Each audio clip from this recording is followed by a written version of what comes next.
Just then, a cold, sharp voice suddenly came from outside the door. To Lu Mengli's shock, the arrival of this group of people had actually alerted her father. Chapter 201 The Domineering Aunt Protects Her Child Online. Dad? This is... Lu Mengli was startled to see her father personally taking action. Just then, 3 men and women walked in from outside the door, led by a woman with an imposing presence. She was tall and had a cool and aloof face, making it impossible to guess her age. Her every move exuded an air of dominance, and she was clearly no ordinary person. This is none of our business, just watch. Lu Changfeng waved his hand without saying anything more, but his gaze toward Yikan held a hint of curiosity. Where did this coward come from? Thinking he could scare me away by invoking the name of the Zhao family of the Song State. This kid lost both his parents at a young age and was abandoned in Shenyue City for over a decade, living a life worse than that of an animal. Could he really be a descendant of the Zhao royal family? Huh.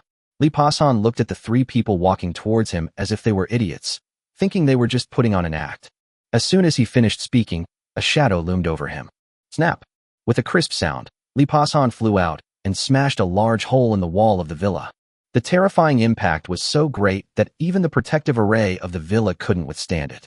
The humble Li family dares to be so insolent in front of the princess? Who gave you the guts? The middle-aged man standing next to the woman withdrew his hand, looking at Li Pasan, who was beaten like a dead dog, with disdain. The power of laws. You are a great realm lord? Li Pasan got up and looked at the 3 people in front of him in fear, his previous high spirits gone. A second-rate family, not the Li family of the Tang dynasty. If you dare to utter another word, I'll wipe out your entire clan. Get out. Yes. At this moment, Li Pasan finally regained consciousness. He knew he had really messed up this time, so he immediately scrambled away, completely abandoning any semblance of authority befitting a realm lord. Excuse me. Li Zongying bowed slightly to the woman, then glanced at Yi Kan with a complicated expression before following her away. Yi Kan remained aloof and observed the whole thing without making any reaction. The orphan of Zhao. This seems a bit too coincidental. His family in his previous life was the Zhao family, and he was even a descendant of Zhao Kuangyin. However, due to some historical reasons, his grandfather became an adopted son of another family, and his surname was changed. Yi Kan never imagined that he would have to go through this again after transmigrating. Yi Kan, my name is Zhao Meng. I am the granddaughter of the current behind-the-scenes ruler of the Song Kingdom, and also your aunt. When Zhao Meng looked at Yi Kan, her cold and sharp gaze melted instantly, and all her previous domineering aura vanished. The 2 people behind her also had kind expressions. However, Yi Kan remained as indifferent as ever in the face of their goodwill. Although I don't know if what you said is true or false, based on that slap just now, I don't hate you. However, I am now a citizen of China. I have survived until now thanks to my own efforts. I owe the Zhao family nothing, and the Zhao family owes me nothing either. Therefore, I have no intention of acknowledging my ancestry for the time being, and your plans are likely to fall through. Before Zhao Meng could speak, Yi Kan cut her off completely. Zhao Meng was taken aback by Yi Kan's words, and it took her a while to react. Her 2 attendants were also dumbfounded. When they went out, they considered countless possibilities, but they never imagined being rejected. How many people in the world who have struggled at the bottom for nearly 20 years could refuse the identity of the royal Zhao family? You brat. You really are my brother's son. Whether it's your stubborn temper or the way you talk, you're exactly the same as him. However, you should think carefully. If you stay in the Dragon Kingdom as a commoner, the resources you receive will be incomparable to those of a royal from a great nation. If you acknowledge your ancestral roots, given your qualifications, you will definitely receive attention from higher authorities, and preferential treatment and resources is a certainty. There might be a chance to rise to the top in the future, to be guided to the 7th heaven by the founding emperor. Are you sure you want to give that up? Zhao Meng didn't know if Yi Kan would give up, but she still wanted to try to save him. I'll go after what I want myself, but thank you for remembering that I exist in this dark corner. Well, having said all that, Zhao Meng didn't know how to respond. Since that's the case, I won't force you. Keep this token. If you change your mind in the future, you can contact us through the token. As they spoke, Zhao Meng took out a token and handed it to Yi Kan. The token was only about the size of 3 fingers, dark gold in color, and engraved with some mysterious patterns. One side was inscribed with Song, and the other with Zhao, in a very simple and straightforward manner. I'll accept the token. Thank you, Auntie. Yi Kan thought for a moment and then accepted the token. As for calling someone Auntie, it's free, and it makes people happy, so why not? Sure enough, when Zhao Meng heard Yi Kan call her aunt, she immediately smiled, and didn't press him any further. After exchanging a few pleasantries, she left with her entourage. Although she wanted to leave something for Yi Kan in a private capacity, Yi Kan refused. What were you thinking, kid?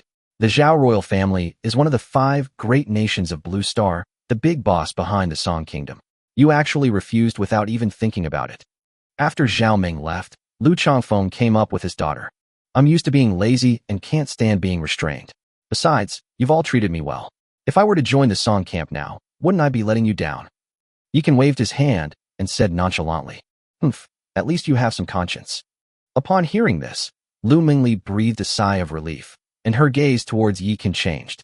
Standing next to Yi Kan, Li Jiqing seemed to sense something and immediately reached out and grabbed Yi Kan's hand, as if to declare her ownership. Chapter 202 The Threat from the Goddess of Ice. The next day, not long after Yi Kan and the others got up, Lu Mingli came to their door. Today, the ice goddess is wearing a high-slit, light blue dress. The silky fabric perfectly accentuates her curves. Her half-exposed, snow-white breasts were very eye-catching. Her slender waist was even more deadly, and her long, fair legs were faintly visible. Even Yi Kan, who had hundreds of concubines in his harem, couldn't help but give this beautiful teacher a thumbs up. That pure, cool yet alluring aura is truly unmatched. Good morning, Teacher Lu. Is there anything I can help you with? Yi Kan looked at Lu Mingli, somewhat puzzled. At this moment, Li Jiqing also came out. When she saw Lu Mingli's revealing outfit, her pretty face immediately darkened. Showing skin so early in the morning, who are you trying to seduce?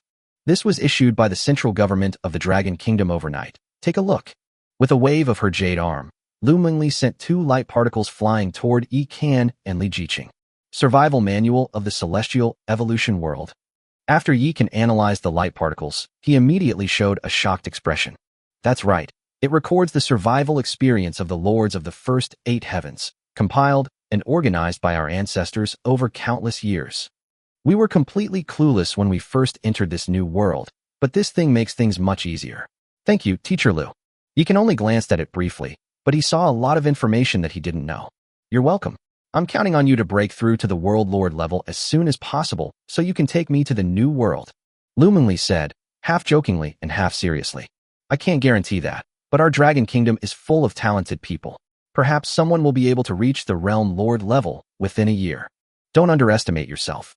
With your epic starting point, you're outstanding even in the entire history of Earth. You guys already know about the epic event? Yi Kan was a little embarrassed. In reality, he has absolutely no talent. If it weren't for his good luck in obtaining the heart of nature, he would be nothing. Husband, the 3rd elder is right. We shouldn't underestimate ourselves. However, until we break through to the Realm Lord level, we'll just have to trouble the 3rd elder to wait. Li Jiqing took Yi Kan's arm, her big eyes filled with pride. Then I'll leave it to you. Seeing the 2 of them so sweet together, Lu Mingli wasn't angry at all. Instead, she even showed a rare smile. Then it transformed into a ray of light and shadow and left the red maple forest. Husband, this place has been destroyed by the void storm. There's nothing fun to do here anymore. Why don't we go back? Li Jiqing clung tightly to Yi Kan's arm, a hint of displeasure on her face. Yi Kan frowned as he felt the firm warmth emanating from those 2 soft mounds. Didn't you want to have a few days of undisturbed time together as a couple? Why did you change your mind? Yi Kan looked at Li Jiqing and suddenly remembered Lu Mingli, who had changed drastically today. He was immediately shocked. So this girl felt her position was threatened. Back in Fairy Forest, we can enjoy some time alone together. Do you think Sister Xian and the others would dare to rebel?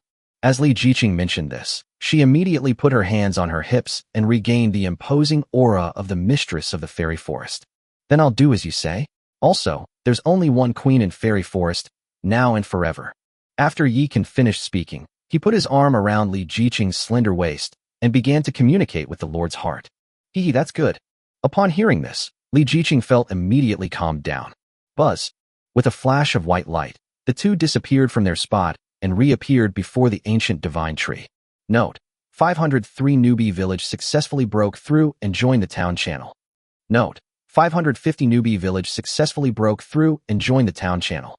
Yi Kan had just returned when he received 2 new messages.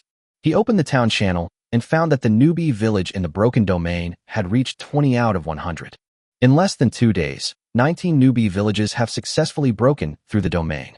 It seems that there are quite a few talented people in our 6th town.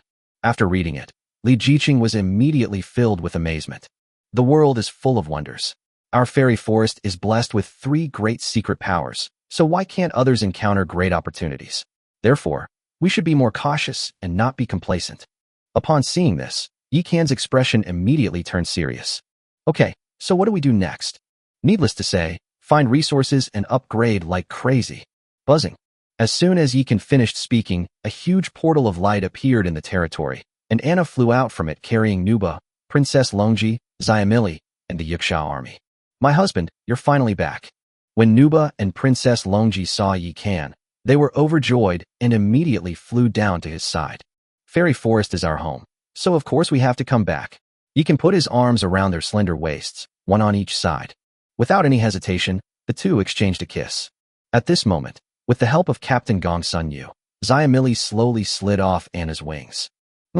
You've forgotten about me now that you have your lord brother, you 2 wicked sisters. Xiamili pouted and came up to Yi Kan, glaring at Nuba and Princess Longji with a pitiful expression. That's right, as an older sister, she's been incredibly irresponsible. Yi Kan patted their pert bottoms before rubbing Xiamili's head and asking, how was it? Did you have fun these past 2 days? Hee, I'm so happy. Anna carried us around searching for treasure and fighting monsters. It was so much fun. After we left the village, we discovered a palace where many beautiful young ladies lived.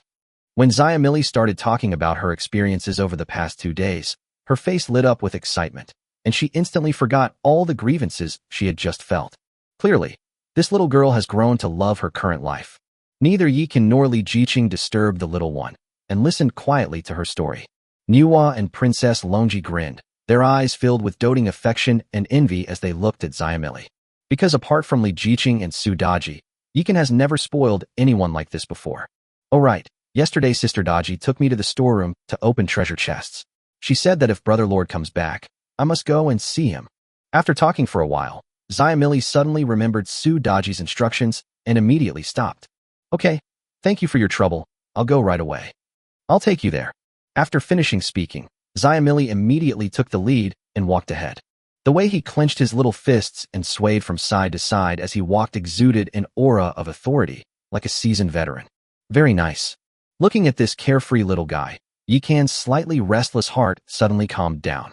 Husband, Xiamili has lived in the forest of 10,000 beasts for decades without any problems, and she still looks like she's 4 or 5 years old. Should we investigate her? Li Jiqing suddenly communicated with Yi Kan through telepathy. Absolutely not. Xiamili is the chosen one. If her identity is exposed, we won't be able to protect her with our current strength. And the Tree of 3 Lifetimes and the Well of Eternity, we need to find a way to hide these things. Upon hearing this, Yi Kan immediately stopped Li Jiqing with a serious expression. Understood, my husband. Don't worry, I will absolutely not tell anyone. Li Jiqing sensed Yi Kan's emotions and immediately grabbed his large hand. Chapter 203 The 5 Emperors' Great Demonic Power. Owner. As soon as Yi Kan and the others entered the warehouse, Xiao Yu immediately came to greet them. Since Xiamili became the person opening the treasure chests, the warehouse has become fuller, so she has become busy again. Xiao Yu, bring me the things I opened yesterday. Xiamili had clearly become familiar with Xiao Yu and spoke to her without any politeness. All right, Xiao Yu didn't mind and quickly brought over the items. Yi Kan picked up one of the ancient scrolls and immediately broke into a wide smile. Qingdi Muhuang Gong. Introduction. The 5 Emperors' Great Demonic Power is the ultimate wood attribute technique. It can enhance the power of wood attribute spells, harness the vitality of all living beings for its own use, and catalyze the growth of spiritual plants, using them as its eyes. Holy crap, it's actually this heaven-defying cultivation technique. Although this cultivation technique did not display its grade, and its description was very simple and straightforward, it did not affect Yi Kan's evaluation of it. Having lived 2 lives, he was well aware of the extraordinary nature of this cultivation technique. Besides the Azure Emperor Wood Emperor technique, there are also the White Emperor Golden Emperor Slash, the Black Emperor Water Emperor Fist, the Crimson Emperor Fire Emperor Qi, and the Yellow Emperor Earth Emperor Dao. Legend has it that if one can gather all 5 of these heaven-defying techniques, one can deduce an extremely terrifying divine power. Xiaoqing, your great fortune has arrived. Yi Kan shoved the scroll into Li Jiqing's hand, his eyes filled with excitement. What attribute?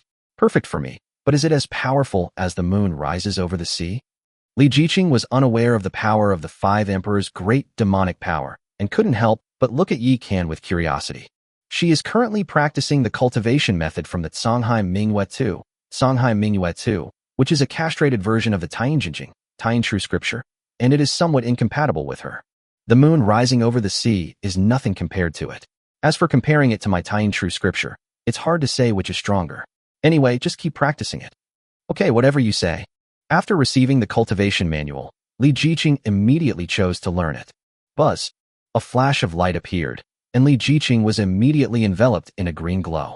At this moment, she felt as if she had merged into the entire fairy forest. Even without using the Lord's heart, she could clearly see every ancient tree in the fairy forest. Moreover, she can sense the feelings of the ancient trees and communicate with them on a spiritual level. Splash. At this moment, all the ancient trees in the fairy forest swayed, as if cheering for Li Jiqing. Husband, this cultivation technique is too heaven-defying. I no longer have to worry about not being able to withstand the backlash from the sea of flowers. After Li Jiqing opened her eyes, she excitedly hugged Yikan. Of course, otherwise why would I say it's your great fortune? Yikan gently patted her back, then picked up the other two scrolls. Cloud riding technique and light escape technique? Excellent. There are actually 2 flight spells. As they spoke, Yikan directly used the scroll of the cloud riding technique, and then handed the light escape technique to Li Jiqing. Why choose the art of cloud riding? It's very simple, because from his past life to the present, he has always had a dream of flying through the clouds. Then he picked up the last item. Storm Dock Blueprints. Grade, Epic. Description. When used in conjunction with a barracks, it can construct a storm dock to produce storm battleships.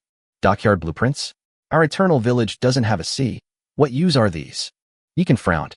Brother, these things all came from the diamond treasure chest. At this moment, Xiamili suddenly reminded him.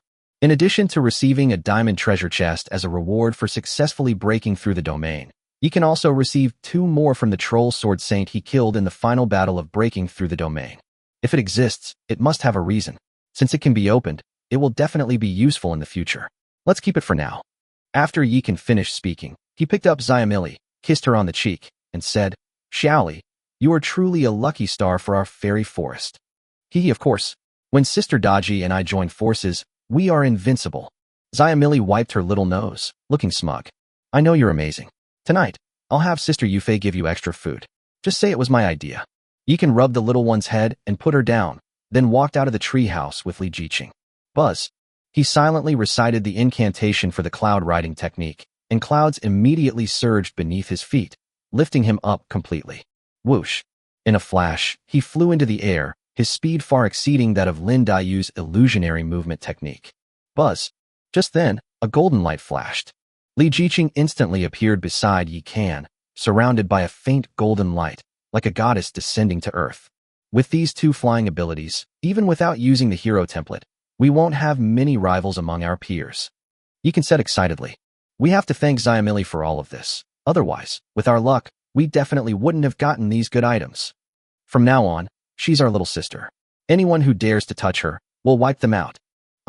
After trying the magic, the 2 approached Nuba and Princess Longji again. When Yikan handed the last 2 pieces of the vermilion bird set to Nuba, the woman went completely mad, pounced on Yikan, and started biting him wildly. If it weren't for Li Jiqing and Princess Longji pulling her up, she probably would have forced herself on her. Tell me about what's happened these past 2 days. After Yikan sat up, he glared at Nuba with annoyance. Let Sister Longji tell me. After I collected the vermilion bird set, my wildfire divine pearl seems to have undergone some changes. I need to study it. After Nuba finished speaking, she flashed and instantly arrived under the 3 lives marriage tree. This crazy woman actually took out the wildfire divine pearl and closed her eyes to comprehend it. It's rare to see her so honest. Once the vermilion bird set is complete, Sister Xian will become much more powerful. With the enhanced wildfire divine pearl, even without the hero template, my husband might not be her match. Princess Longji looked at Nuba with envy on her face. Your Xian being set isn't bad either. It just lacks suitable magic items and spells. But now that we have Xiamili, we'll have everything. After Princess Longji finished speaking, Yikan finally learned what had happened in the past 2 days. It turns out that the little fox Liang Qiu Nana has also returned to her ancestral planet. So Xiamili has been going out with the heroes these past 2 days and has made 3 important discoveries.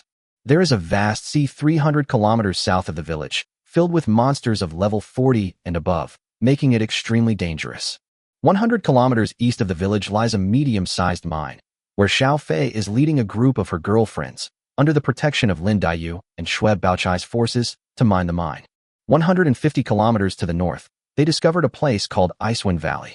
The area is covered in ice and snow all year round, and is full of ice demons and snow maidens of level 30 and above.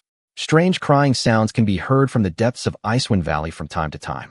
Now, the three Sioux sisters, along with the elven hunters and elven witches, are advancing step by step, preparing to find out what's in the valley. Icewind Valley. That name sounds familiar. After Yikan finished speaking, he stood up and said, "Come on, let's go take a look." Chapter 20 For the Beauty of Icewind Valley, the Ice Queen. Buzz. Suddenly, a white light appeared on the distant void hive. After sleeping for 2 days, Far seemed to sense something and suddenly opened his eyes. Bang! With a loud bang, she burst through the ice and landed in front of Yikan. Fal pays homage to the sovereign. Far knelt on one knee, looking at Yikan with a fanatical expression. Upon waking from her slumber, she seemed to have undergone some kind of transformation. Her skin had become more radiant, and the power within her body appeared to have increased significantly. It seems the Well of Eternity has caused some changes in you. Very good. Through the mental link, you can sense the immense vitality and power within Far's body and nodded with satisfaction. It's good that you've recovered. Perfect timing. Come with me on a trip to Icewind Valley. Yes, Your Majesty. Upon hearing this, Far immediately beamed with joy. In her eyes, being with the ruler was the happiest and most blissful thing. Under Yikan's command, she first had the worker bees collect enough water from the eternal well before she piloted the void hive into the anywhere door. Buzz. As the portal opened, they arrived at the northern edge of the village in the blink of an eye. Fal, you can focus on massing your units. I'll take care of the Zerg hive. Yes, Your Majesty. Far obediently sat down, opened the gene bank, copied the gene samples of the units, and began to mass-produce units. Yikan, meanwhile, activated the void insect nest and headed north. They walked for about 100 kilometers, and the surrounding environment began to change, from lush green forests to a snowy landscape. When we advanced to 150 kilometers, it started snowing heavily from the sky, and a cold wind was blowing in our ears. Whoosh! Suddenly, a whooshing sound came from outside, and a slender figure darted into the insect nest. My husband. When Su Daji saw Yikan, her eyes immediately turned red with desire, and she threw herself into Yikan's arms in a flash. Thanks for your hard work. Yikan wrapped his arms around her soft, slender waist, kissed her lips as if no one else was around, and then held her tightly in his arms. No, I just miss you a little. After lingering with Yikan for a while, Su Daji finally stood up reluctantly. After all, Li Jiqing and Princess Longji were still here, so she couldn't keep Yikan to herself for too long. Let me tell you what we know so far. Yikan didn't care about all that, and pulled Su Daji to sit on the throne. This place is called Icewind Valley. It is a very large space. Every so often, there are groups of ice demons and snow maidens guarding it. Their levels are between 30 and 35. Deep within Icewind Valley lies an ice crystal palace, inhabited by a powerful ice queen. She is level 35, skilled in ice magic, and possesses the same domain power as Bao Chai. Even if the three of us sisters joined forces, we were no match for her. If it weren't for our 10 seconds of invincibility, we wouldn't even have been able to escape unscathed. When Su Daji spoke of the Ice Queen, her eyes were full of fear, clearly indicating that she had suffered a great loss at her hands. An ice crystal palace? It seems to be another building similar to Dragon Castle, but a water attribute variant, ice type. Upon hearing this, Yikan's eyes lit up immediately. The ancient trees used for military units in Fairy Forest have reached a bottleneck. If new ancient trees cannot be obtained, military strength cannot be increased at all. This ice palace is just what I needed in the first place. Moreover, this ice crystal palace is clearly an architectural structure with an organizational framework. If we can get our hands on it, we can not only train the Ice Demon and the Snow Maiden, but also obtain the powerful building hero, the Ice Queen. My husband, after I cultivated the Azure Emperor with Sovereign Technique, I was just in need of an opponent to test my skills. She's the one. Li Jiqing's eyes lit up as she listened, and she began to eagerly try it out. Okay, you go first. If it doesn't work, we'll team up. Good. Thump thump thump. Just then, the ice lumps in the hatching pool burst open, and 2,000 frost-jumping insects and 1,000 frost wyverns rushed out. In addition, there are 100 sea urchin tanks, 50 bloodthirsty thunder beasts, and 300 exploding mosquitoes. The hatching speed has increased. Yikan looked at Fal, who had opened his eyes, with surprise in his eyes. My lord, The water of the eternal well is amazing.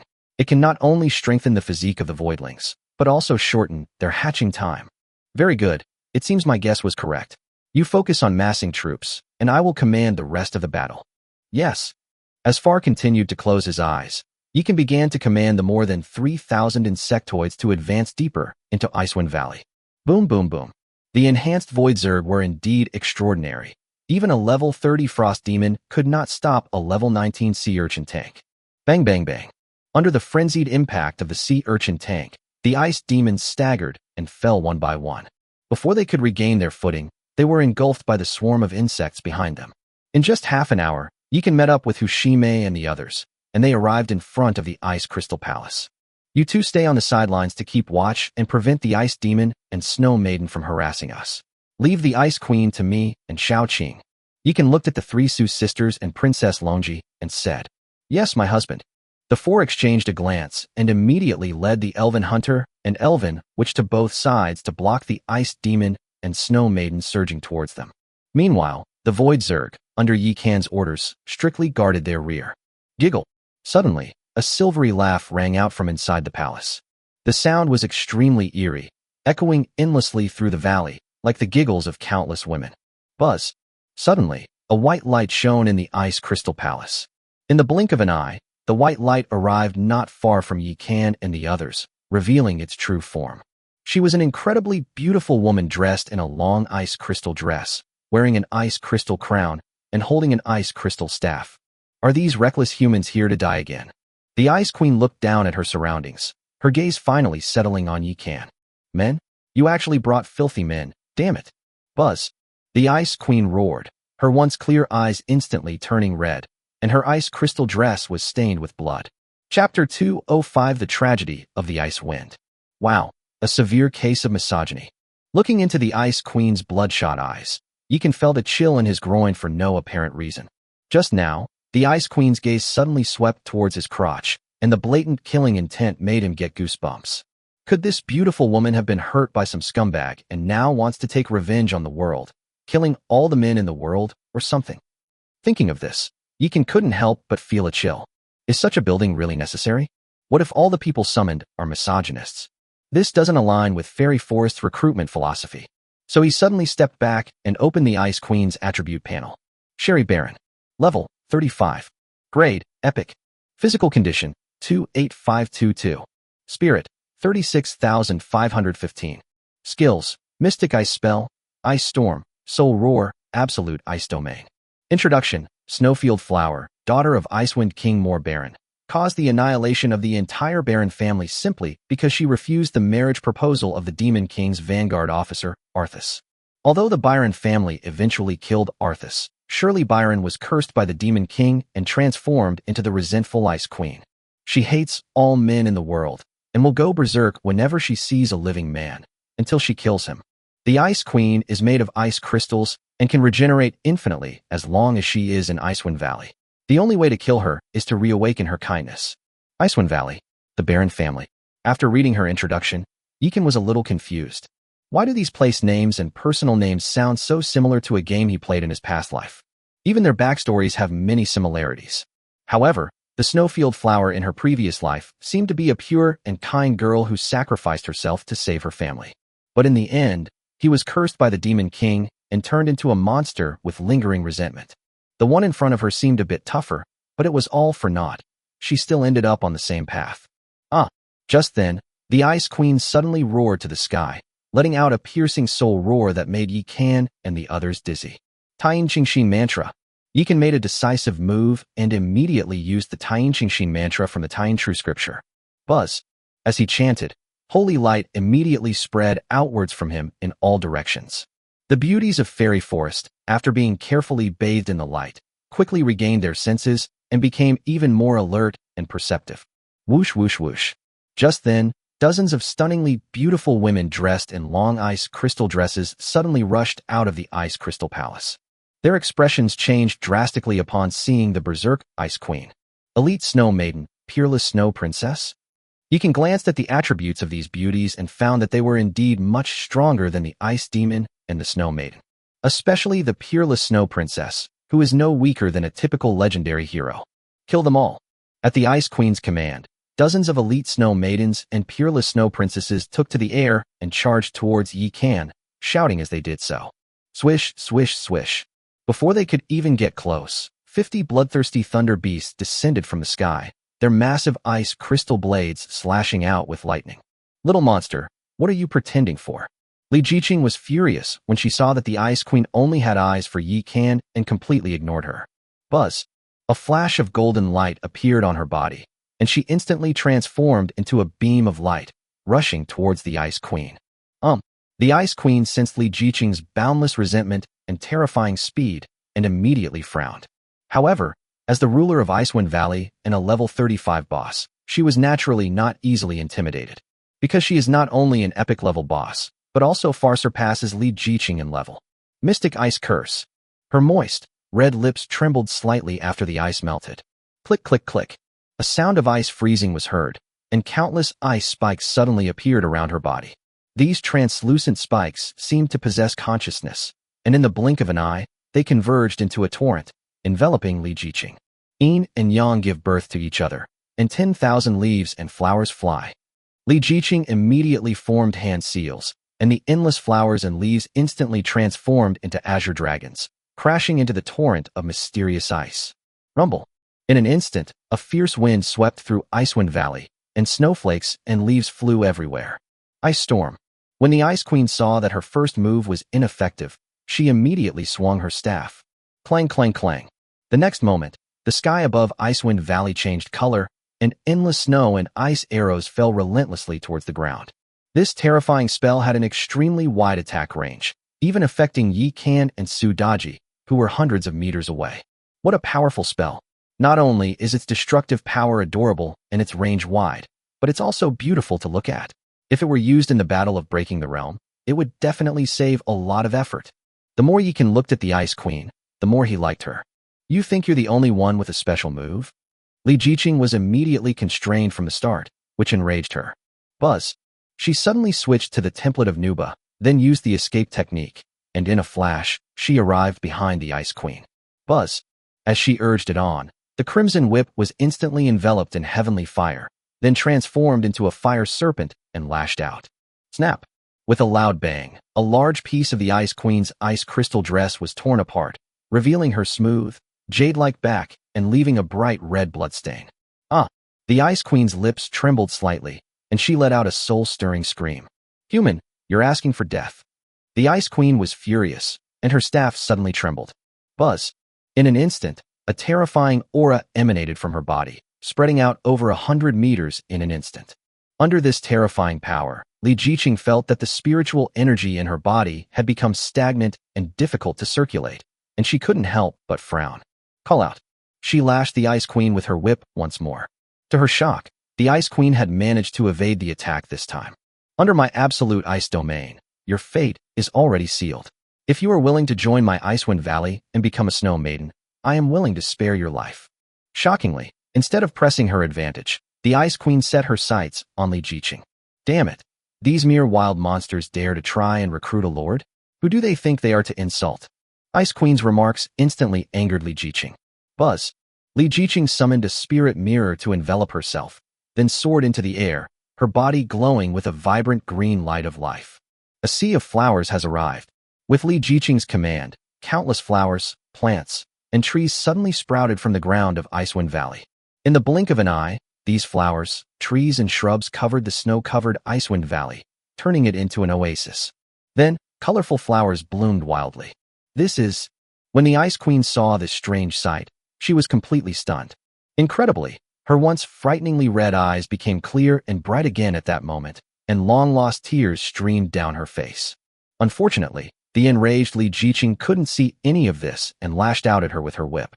When the Ice Queen felt the terrifying power of the Crimson Serpent, she not only did not dodge, but also opened her arms. Seeing this, Yi Kan felt a sudden tremor in his heart and wanted to reach out to stop it. But when he saw the Ice Queen's peaceful gaze and her relieved expression, his raised arm froze instantly. That's enough. Yi Kan remembered that the Ice Queen was still a wild monster, and even if she was rescued, it would be difficult to recruit her. Moreover, given her current cold and aloof demeanor, even if she could be recruited, she wouldn't be an ideal choice. Snap, snap, snap. Fueled by Li Jiqing's rage, the crimson whip transformed into a raging fire serpent, lashing wildly at the Ice Queen. The Ice Queen, who had already conceived the will to die, calmly accepted everything, letting her body be shattered. Born here, buried here, it's good.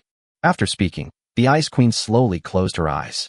Then the whole thing crumbled, turning into wind and snow, and dissipating into the land that gave her birth and nurtured her. Chapter 206. The Ice and Snow Palace is in hand, and Yi Can's domineering aura begins to emerge. Husband, why has this resentful woman suddenly stopped resisting? After Li Jiqing killed Bingho, she immediately felt bored and listless. She glanced disdainfully at the few golden treasure chests on the ground, then flew down to Yi Can's side. Epic monsters have a certain chance of dropping diamond chests, so she was obviously having a bad day. The Ice Queen is made of ice crystals. As long as she is in Icewind Valley, she will regenerate indefinitely. The only way to kill her is to awaken the kindness in her heart. Huh? Then how did I beat her to death? Li Jiqing scratched her head, somewhat puzzled. Of course, you awakened her conscience. Yi Can pulled her into his arms and tidied her slightly messy hair. I didn't do anything. I just wanted to kill her. Li Jiqing felt a sweet warmth in her heart as she appreciated Yi Can's thoughtfulness. Most girls like flowers and plants. Perhaps your arrival of a sea of flowers reminded her of the past. After all, she was once the princess of Icewind Valley. On the other side, with the strong intervention of Su Daji and her group, the elite Snow Maiden and the peerless Snow Princess were quickly wiped out. Seeing that the situation was settled, Su Daji handed the battlefield over to Fao and Kaden. Husband, the remaining Snow Maidens and Ice Demons seem to have gone mad. They're all rushing this way. Kaden and the others are competing with Fao to see who can kill more. Su Daji, accompanied by several of her sisters, approached Yi Can, their gazes towards Li Jiqing filled with curiosity and awe. It's only been 2 days, and their queen seems to have become even more powerful. I wonder if my husband will be bullied by her. These were the thoughts of the 3 sisters and Princess Longji, but with Li Jiqing right in front of them, they dared not say them aloud. Let's go. Let's take a look at this ice crystal palace. Yi Can was naturally unaware of his wives' scheming and infighting. His mind was entirely focused on the magnificent ice crystal building in front of him. To his disappointment, the palace contained nothing of value except for some simple furniture. The Ice Queen is a cursed monster. Her heart is filled with hatred for men, and her cultivation involves absorbing icy energy. It's normal that she doesn't have any treasures. Li Jiqing sighed. That's true. Yi Can nodded and placed his palm on the wall of the ice crystal palace. The next moment, a mechanical voice rang in his mind. A peelable building has been detected. You can choose to capture, destroy, or peel it off. To have this option even for buildings outside the village boundaries, that's amazing. Yi Can naturally chose to sever ties without hesitation. This ice crystal palace is a structured building, the kind that is extremely rare and hard to come by. Destroying it is absolutely impossible. As for occupying it, that's not bad either. It's equivalent to establishing a stronghold here. But Yi Can still gave up. His lord's heart possesses 3 secret powers. It can use the power of nature as a guide, blending the power of the mysterious and the power of creation to baptize buildings, transforming them into life. In this way, the ice crystal palace will be integrated into the fairy forest, and when the ancient divine tree undergoes a great transformation, it will also be upgraded. Rumble. With a deafening roar, the ice palace vanished, and a fist-sized architectural model appeared in Yi Can's hand. Ice Palace. It certainly lives up to its name. Yi Can looked at the architectural model and nodded in satisfaction. As the ice palace was stripped away, the Ice Demon and Snow Maiden, who were fighting in the distance, also became water without roots. Buzzing. As the power of ice and snow dissipated, they gradually transformed into faint, ethereal souls, which then vanished into the wind and snow. Let's go check out that medium-sized Originium mine. So the group returned to the insect hive and set off for Eternal Village. With the help of the Anywhere door, they quickly arrived at the east end of the village and found Lin Daiyu and Xue Baochai, 100 kilometers away. Wasn't it supposed to be 7 days? How come my husband is back so quickly? Both of them were very happy to see Yi Can. Xiaoqing and I have no relatives or friends over there, and we got bored, so we came back. After all, this is our home. That's right. If there's no need, we won't go back anymore. Upon hearing this, Li Jiqing immediately smiled happily. As long as she doesn't go back, the third elder can forget about taking her man away. As for the Li family of Xanadu and the Zhao family of Song, she simply ignored them. Although both families were their blood relatives, they had no feelings for each other at all. and neither she nor Yikan cared. Oh, right. These are the hauls from the past 2 days. As she spoke, Lin Daiyu took out 3 crystals the size of a fingernail from her storage bag. Source jade and divine stone? Yi Kan and Li Jiqing's eyes lit up when they saw the crystal. This thing is really useful. It can be used for both people and buildings after level 29 when breaking through to a higher realm. The last time we mined the Originium mine in Fairy Forest, we only got 3 units of Originium jade and 1 unit of divine stone after digging it all out. This medium-sized Originium mine has only been mined for 2 days, and we've already obtained 2 units of Originium jade and 1 unit of divine stone, which shows how precious this Originium mine is. That's why Sister Bao and I are personally overseeing things. Lin Daiyu and Xue Baochai burst into laughter upon seeing Yi Kan's surprised expression. You did a great job. Yi Kan nodded approvingly, then opened the light screen map of Eternal Village with the village chief's authority. These points of light are the territory, right? Li Jiqing and the others surrounded Yi Kan, looking at the map with curiosity. That's right. There are now 300 human lords and 200 orcs. There's plenty of space in Eternal Village. Perhaps it's time for everyone to move around. Yi Kan's finger moved across the light screen map. Does the village chief also have the authority to adjust the location of territories? Upon hearing this, Li Jiqing and Su Daji both showed delight in their eyes. If that were really possible, it would be so much more convenient. That's right. As he spoke, Yi Kan's finger stopped at the center point of the right half of the map. Should we move the fairy forest here? Not only will I move fairy forest here, but I will also move all the lords of the right half to the left. Huh? There are nearly 200 lords here. Will they agree? Li Jiqing had some doubts. Disagree? 2 days ago we wiped out over 100 Zerg lords. Who got those Zerg territories and resources? Yi Kan smiled. My god, I had almost forgotten. More than 100 lords. That's a huge fortune. Li Jiqing only realized this belatedly. They swallowed such a large sum of my wealth. Do you think they dare to disagree? Moreover, we fought tooth and nail to defeat the final monster, successfully breaking through the barrier for the village and giving everyone extra rewards. What's wrong with taking over a little territory?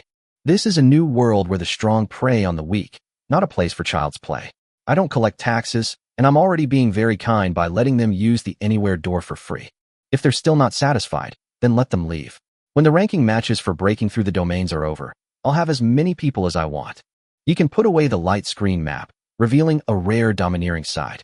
At that moment, a golden light suddenly appeared in the sky, and the long-awaited 3rd leaderboard was finally about to be unlocked. Chapter 207 Selfish Motives. Announcement. The 3rd leaderboard of the 9th level of the Heavenly Evolution and the Hero ranking have been unlocked. The results will be released in 3 days. The first place winner receives 3 diamond chests and 100 reputation points. The second place winner receives 2 diamond chests and 80 reputation points. The third place winner will receive a diamond chest and 60 reputation points. The 4th through 10th place finishers will receive 3 gold chests and 20 reputation points. Note, the ranking will be based on a comprehensive evaluation of factors such as a hero's bloodline, skills, rarity, level, and equipment. The higher the score, the higher the ranking. 3 diamond chests and double the reputation bonus. The actions of the world will left Yi Kan and Li Jiqing dumbfounded. Could it be because we, with a force of 500 men, not only wiped out the Zerg in the battle of breaking the domain, but were also the first to successfully break through the domain? That's quite possible. Yi Kan nodded. The will of the world is like a large, sophisticated computer controlling everything in the new world. It is all-powerful, yet fair. With the appearance of the world announcement, the regional channel of Eternal Village also exploded. Neo Dayton, Bull Demon Clan, what's going on? Has the world will struck it rich? Chun Urgu, human, I don't know if it will get rich or not, but this reward has nothing to do with me. Liang Chio Nana, Celestial Fox Clan, a diamond treasure chest. I really want one. Hong Jinwu, human, with Brother Feiju and Brother Sentia not here, I think I can try to get into the top 3. Nongyue, Moon Shadow Cat Clan, same as above. Yi Kan, human, since everyone is here, I'll take this opportunity to say something. I'll be rearranging your positions in the village later. Just click agree. Yi Kan is now the village chief. His name is a different color from everyone else's, making him very easy to distinguish. Neo Dayton, Bull Demon Clan, huh? What am I going to do about the Originium mine I own? Yi Kan, human, don't worry, you have mining sites. I will move you to new mining sites that will be no worse than the original ones. For those without mining spots, I will allocate resources to you reasonably based on your ranking in the Battle of the Realms. Furthermore, as the map expands and everyone's levels and strength increase, our focus will gradually shift towards areas outside the village.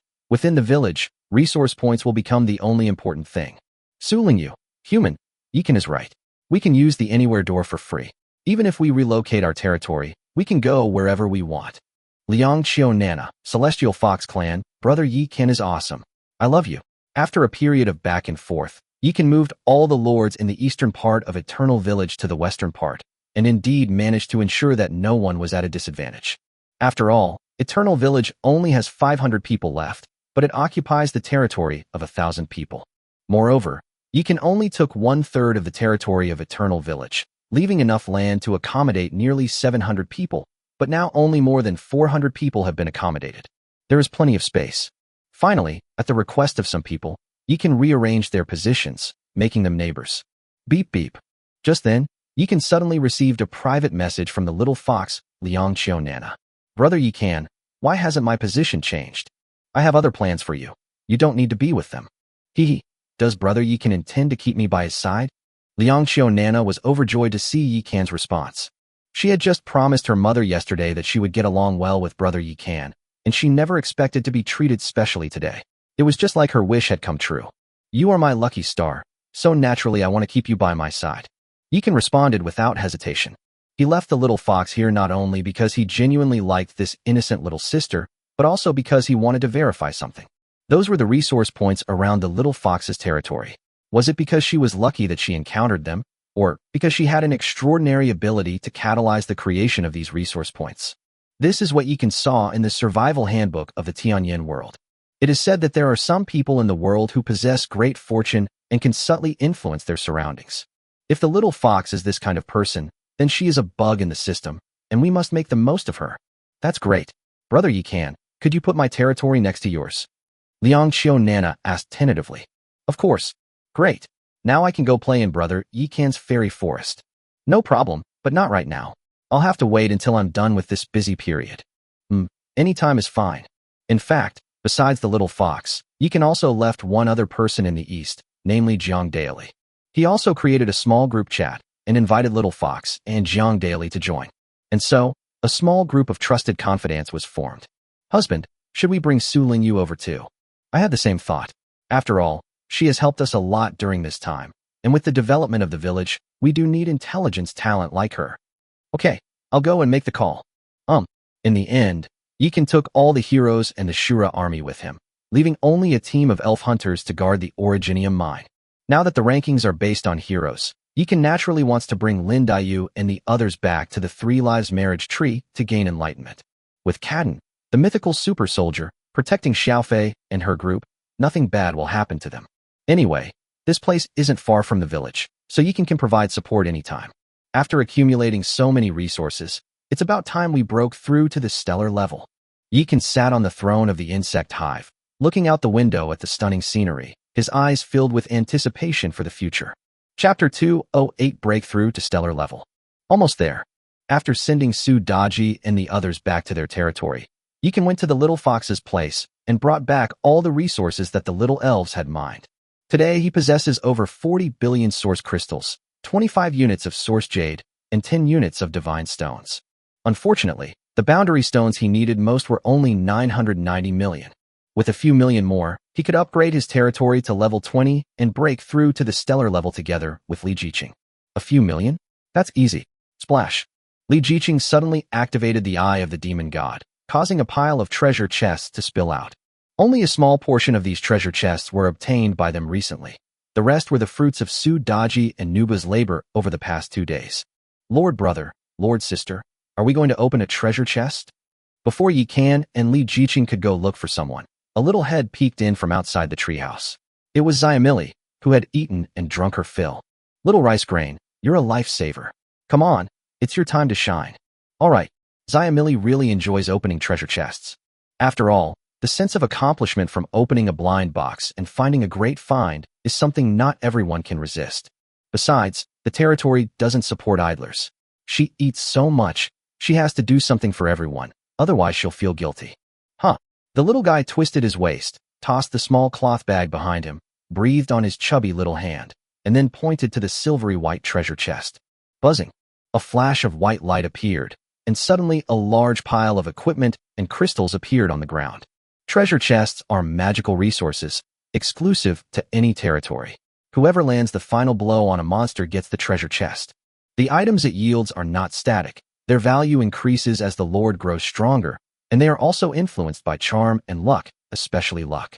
We still don't have enough boundary stones, and the silver treasure chest is definitely not enough. Looking at the trash scattered all over the ground, Li Jiqing couldn't help but shake her head in disappointment. There are a few boundary stones, but a lot of source crystals, and it's already amazing that so many perfect equipment can be obtained from a silver treasure chest. Yikan patted Xiamili's head encouragingly. Xiamili, keep it up. Whether we can eat well and drink well depends entirely on you. I will try my best. Xiaomi was also very dissatisfied with what she had gotten from the previous openings. She saw that there were only 7 golden treasure chests left, so she opened them one by one. Buzz. A flash of silver light appeared, and a silver robe exuding an icy aura suddenly floated up. Ice robe. Part. Armor. Grade. Legendary. Silver. Attributes. Constitution plus 300, Spirit plus 150. Skill 1. Ice Defense. Passive. Grants immunity to all attacks of water and ice attributes, except for physical damage. Skill 2. All rivers run into the ocean. Passive. Accelerates the recovery of ice attribute spiritual energy. Description. This robe, forged from deep-sea black iron that has been corroded by the Yin energy for tens of thousands of years, is both beautiful and powerful, and is a nightmare for water attribute mages. Great. Baojia's equipment is sorted out. Buzz. No sooner had Li Jiqing finished speaking than Xiamili obtained another legendary piece of equipment. Frost Staff. Part. Weapon. Grade. Legendary. Silver. Attributes. Constitution plus 100, Spirit plus 400. Skill 1.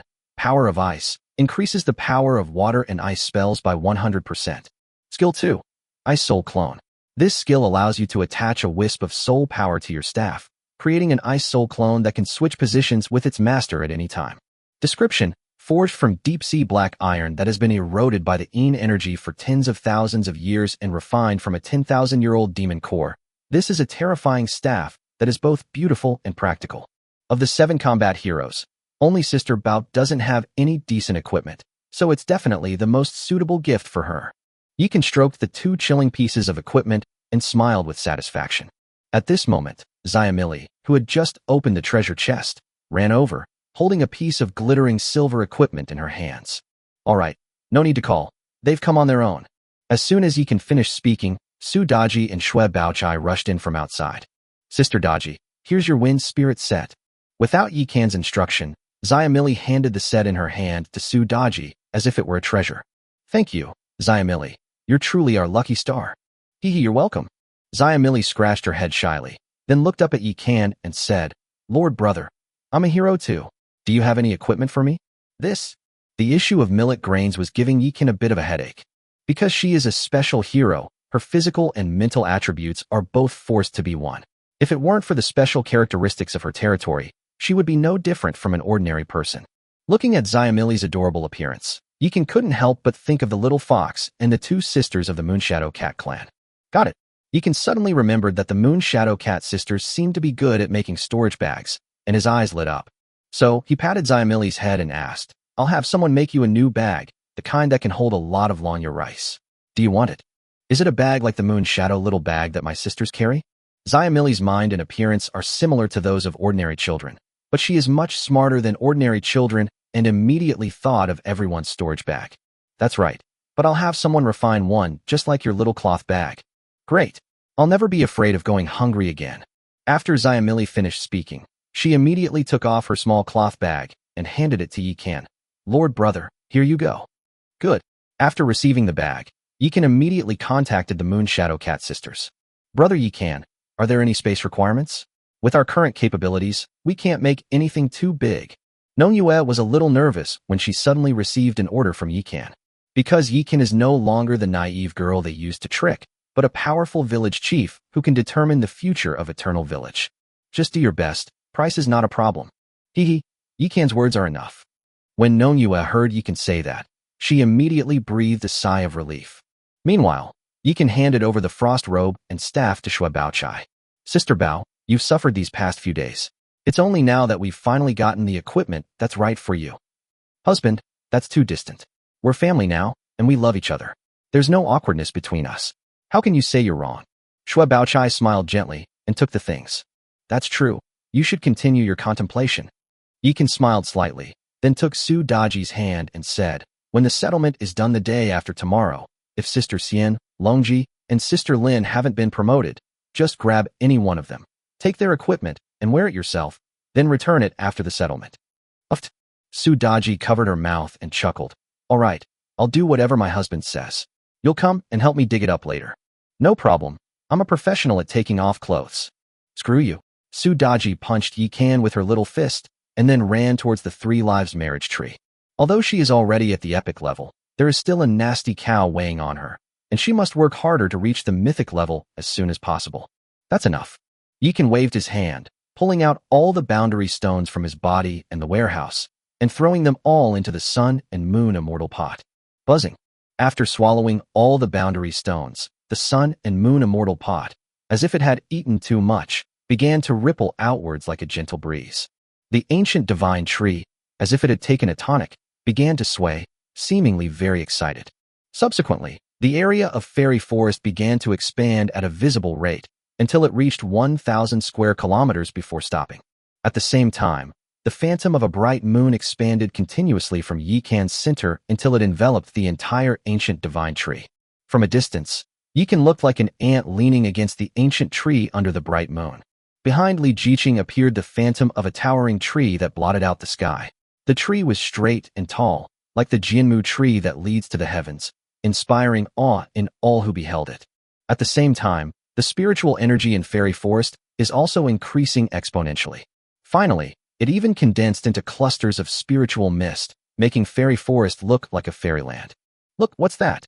Suddenly, Hushime, with her sharp eyes, pointed towards the ancient divine tree, as if she had seen something incredible. Chapter 209 The Birth of the Dragon Vein, the appearance of the inner territory. Beneath the ancient divine tree, Yikan and Li Jiqing sat facing each other. Beside them, a small dragon, half real and half illusory, about the thickness of a thumb, was circling around them.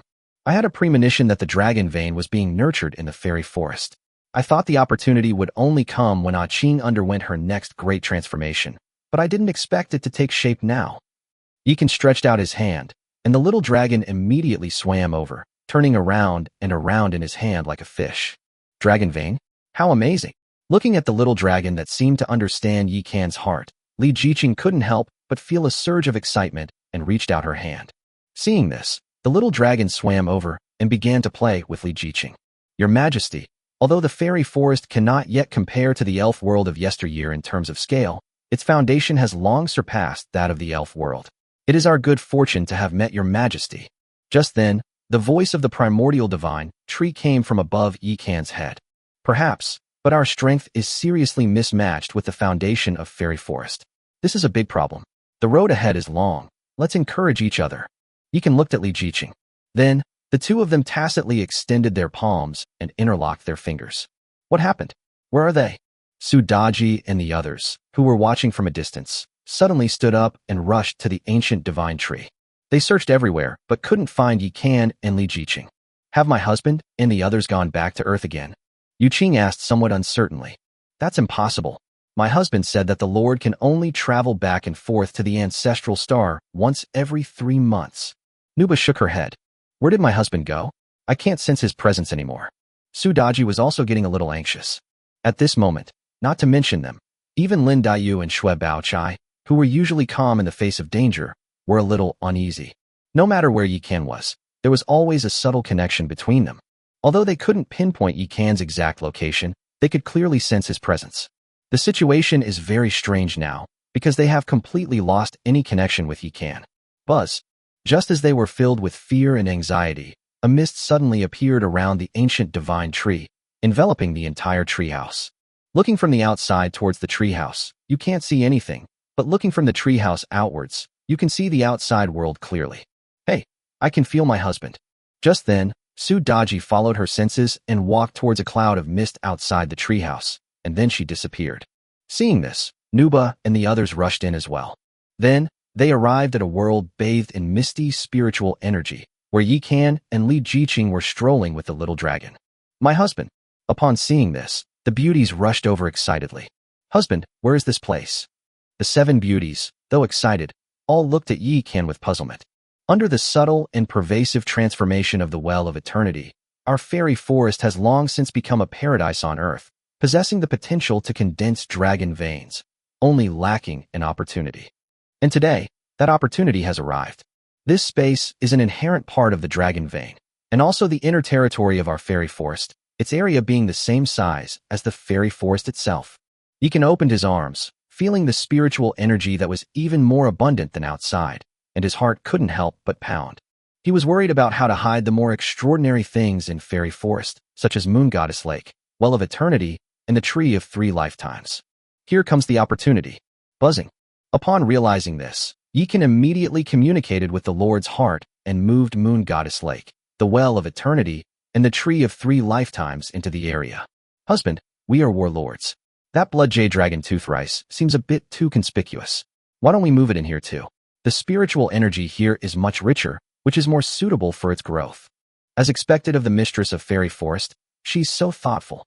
So Yi Kan moved all the spirit fields in, and Qing Yao and the others who were busy with their work were also drawn in. Where am I? How did we get here? Qing Yao and the others were shocked when they sensed the change in their environment. Sister, look, my husband and the others are over there. Just then, a little tree spirit spotted Yi Kan and the others and happily ran over. When they learned that this was the inner territory of fairy forest, they all jumped for joy. This auspicious place is practically tailor-made for them, the tree spirits. From now on, they can happily farm here. Moreover, with the dragon vein, their dragon tooth rice can still grow normally even without dragon blood. I have granted access. Only the residents of fairy forest can sense this place. From now on, you can do whatever you want here without any problem. Even if the spies outside are very resourceful, they won't be able to find out about this place. Very good.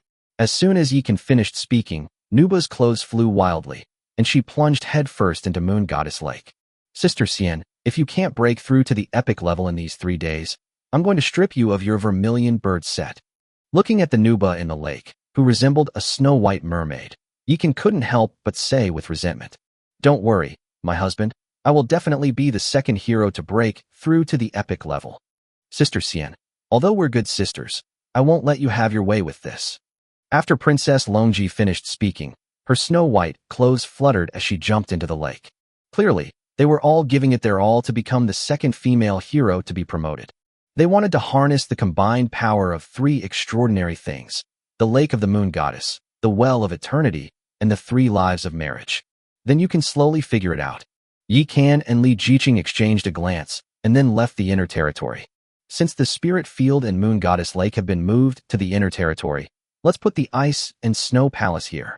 Yi Kan and Li Jiqing arrived at the original location of Moon Goddess Lake. Buzz. As the Ice Palace model was thrown out, 3 streaks of rainbow light suddenly burst out from the Sun and Moon Immortal Pot, enveloping the entire architectural model. A few breaths later, a huge ice crystal palace covering an area of 3,000 square meters was completed. The Sun and Moon Immortal Pot has changed too. It's no longer shrouded in mist, but radiant with rainbow light. Looking at the magnificent palace before him, Yi Kan spent 1.11 billion source crystals to upgrade it to level 20. Ice Palace. Level 20. Grade Epic. Durability 999,999. Population 100. Trainable troop types: Ice Palace Mistress 0/1, Snow Princess 0/4, Elite Disciple 0/10, Ordinary Disciple 0/85. Description: It was once the palace of Shirley Baron, daughter of the Icewind King. After Shirley Baron was cursed by the Demon King, the palace became an extremely cold and desolate place, a forbidden zone for mortals. Under the transformation of the 3 secret powers of Fairy Forest, the evil aura of Ice and Snow Palace was completely removed, turning it into a pure and flawless palace, and the spirit of Ice and Snow was born, becoming a different kind of life. The spirit of Ice and Snow can summon the souls of Snowy Byron and her disciples, whose malevolence has been completely eradicated, allowing them to be reborn. Holy crap, you can't even do that. After reading the introduction to the Ice and Snow Palace, Yi Kan felt a jolt, followed by a chill down his lower back. Chapter 2 10 Self-Created Troop Type. As expected of an organized building, it's practically an independent force. After reading the introduction to the Ice and Snow Palace, Li Jiqing was also deeply moved. Now that all the newbie villages are breaking through their domains, it's the perfect time for fierce competition, and the Ice and Snow Palace has arrived just in time. After Yi Can finished speaking, he immediately communicated with the Spirit of Ice and Snow, saying, "Spirit of Ice and Snow, let Shui and I, and all her disciples be reborn." "Yes, sir." Buzzing. After the clear voice of the Ice and Snow Spirit echoed through the Ice and Snow Palace, bursts of white light lit up the palace, and endless spiritual energy gathered from all directions. Shortly afterward, the palace gates opened. A stunningly beautiful woman dressed in an ice crystal robe and holding an ice crystal staff emerged, leading a large group of other beauties. Yi Can immediately opened her attribute panel. Sherry Baron. Race, human. Rank, epic. Level 1. Constitution, 2900. Base attribute 10. Territory attribute bonus of 10x. Spirit, 3180. Original attribute 18. Territory attribute bonus of 10x. Bloodline, Frostbody. Talent, Manipulation of Ice and Snow. Skill 1. Mystic Ice Spell. Controls water elements to transform into countless mystic ice spikes, which converge into a torrent to attack enemies. Skill 2. Ice Storm. Summons a terrifying ice storm to attack enemies over a wide area, dealing continuous damage while slowing them down. Skill 3. Soul Roar. Emits a sharp roar using soul power, directly attacking the enemy's soul and causing them to lose focus. Skill 4. Absolute Ice Domain. Turns the surrounding space into one's own domain, which can suppress and weaken enemies. Introduction. Daughter of the Icewind King, the most beautiful flower on the snowfield, she was cursed by the Demon King for refusing a marriage alliance and turned into a monster who hates men. Now reborn from the ashes, having rediscovered her true self, she has decided to dedicate the rest of her life to the Lord who saved her. Does this attribute come with the equipment? Yi Can couldn't help but swallow hard as he looked at Shui and I Bailong, who was dressed in ice crystal armor. Snowy greets your excellency, and thanks your excellency for saving us. The stunningly beautiful woman knelt on one knee, looking at Yi Can with deep gratitude. Her beautiful disciples behind her all knelt on the ground and shouted, "Greetings, Lord. Thank you for saving us. Are you sure your name is Sherry Byron and not BB Dong?" Yi Can asked, almost as if possessed. Because the slender, unadorned Snowy Byron closely resembled an anime character he had seen in his previous life, and was even more perfect than that anime character. "My lord, I am indeed the daughter of the Icewind King, Snowy Byron." Shui and I Bailong looked at Yi Can with a puzzled expression, wondering why the lord who had rescued her from her despair had suddenly become so dazed. "Ahem, I mistook you for someone else." Yi Can also realized that he had been overthinking things. Even if this is a chaotic universe interwoven with multiple worlds, surely Byron should be the Ice Queen from the game in her previous life. How could she be that empress? "Xiaoqing, you show them around the territory. I'm going to study the other buildings." Yi Can stroked his chin and said, "Good." Li Jiqing knew that Yi Can must have seen hope in the Ice Palace and wanted to change the buildings such as the Shadow Pavilion, Snake Man Lake, and Amethyst Dragon Castle. She guessed correctly. Yi Can went straight to the Purple Crystal Dragon Castle after leaving the Ice and Snow Palace. "My lord, is there something you need?" Anna saw that it was Yi Can and immediately flew out excitedly. The other Amethyst Dragons are currently outside, fighting monsters alongside the Azura Army, Yiksha Army, and other troop types. Because she was the captain and the strongest, she had always been Yi Can's exclusive mount. These past 2 days, with Yi Can away, it has been requisitioned by that domineering queen, Nuba, and hasn't been able to go out yet, so it's quite bored. "Can you transform into human form at level 20? "Yes." Anna seemed to have thought of something, and her eyes widened instantly.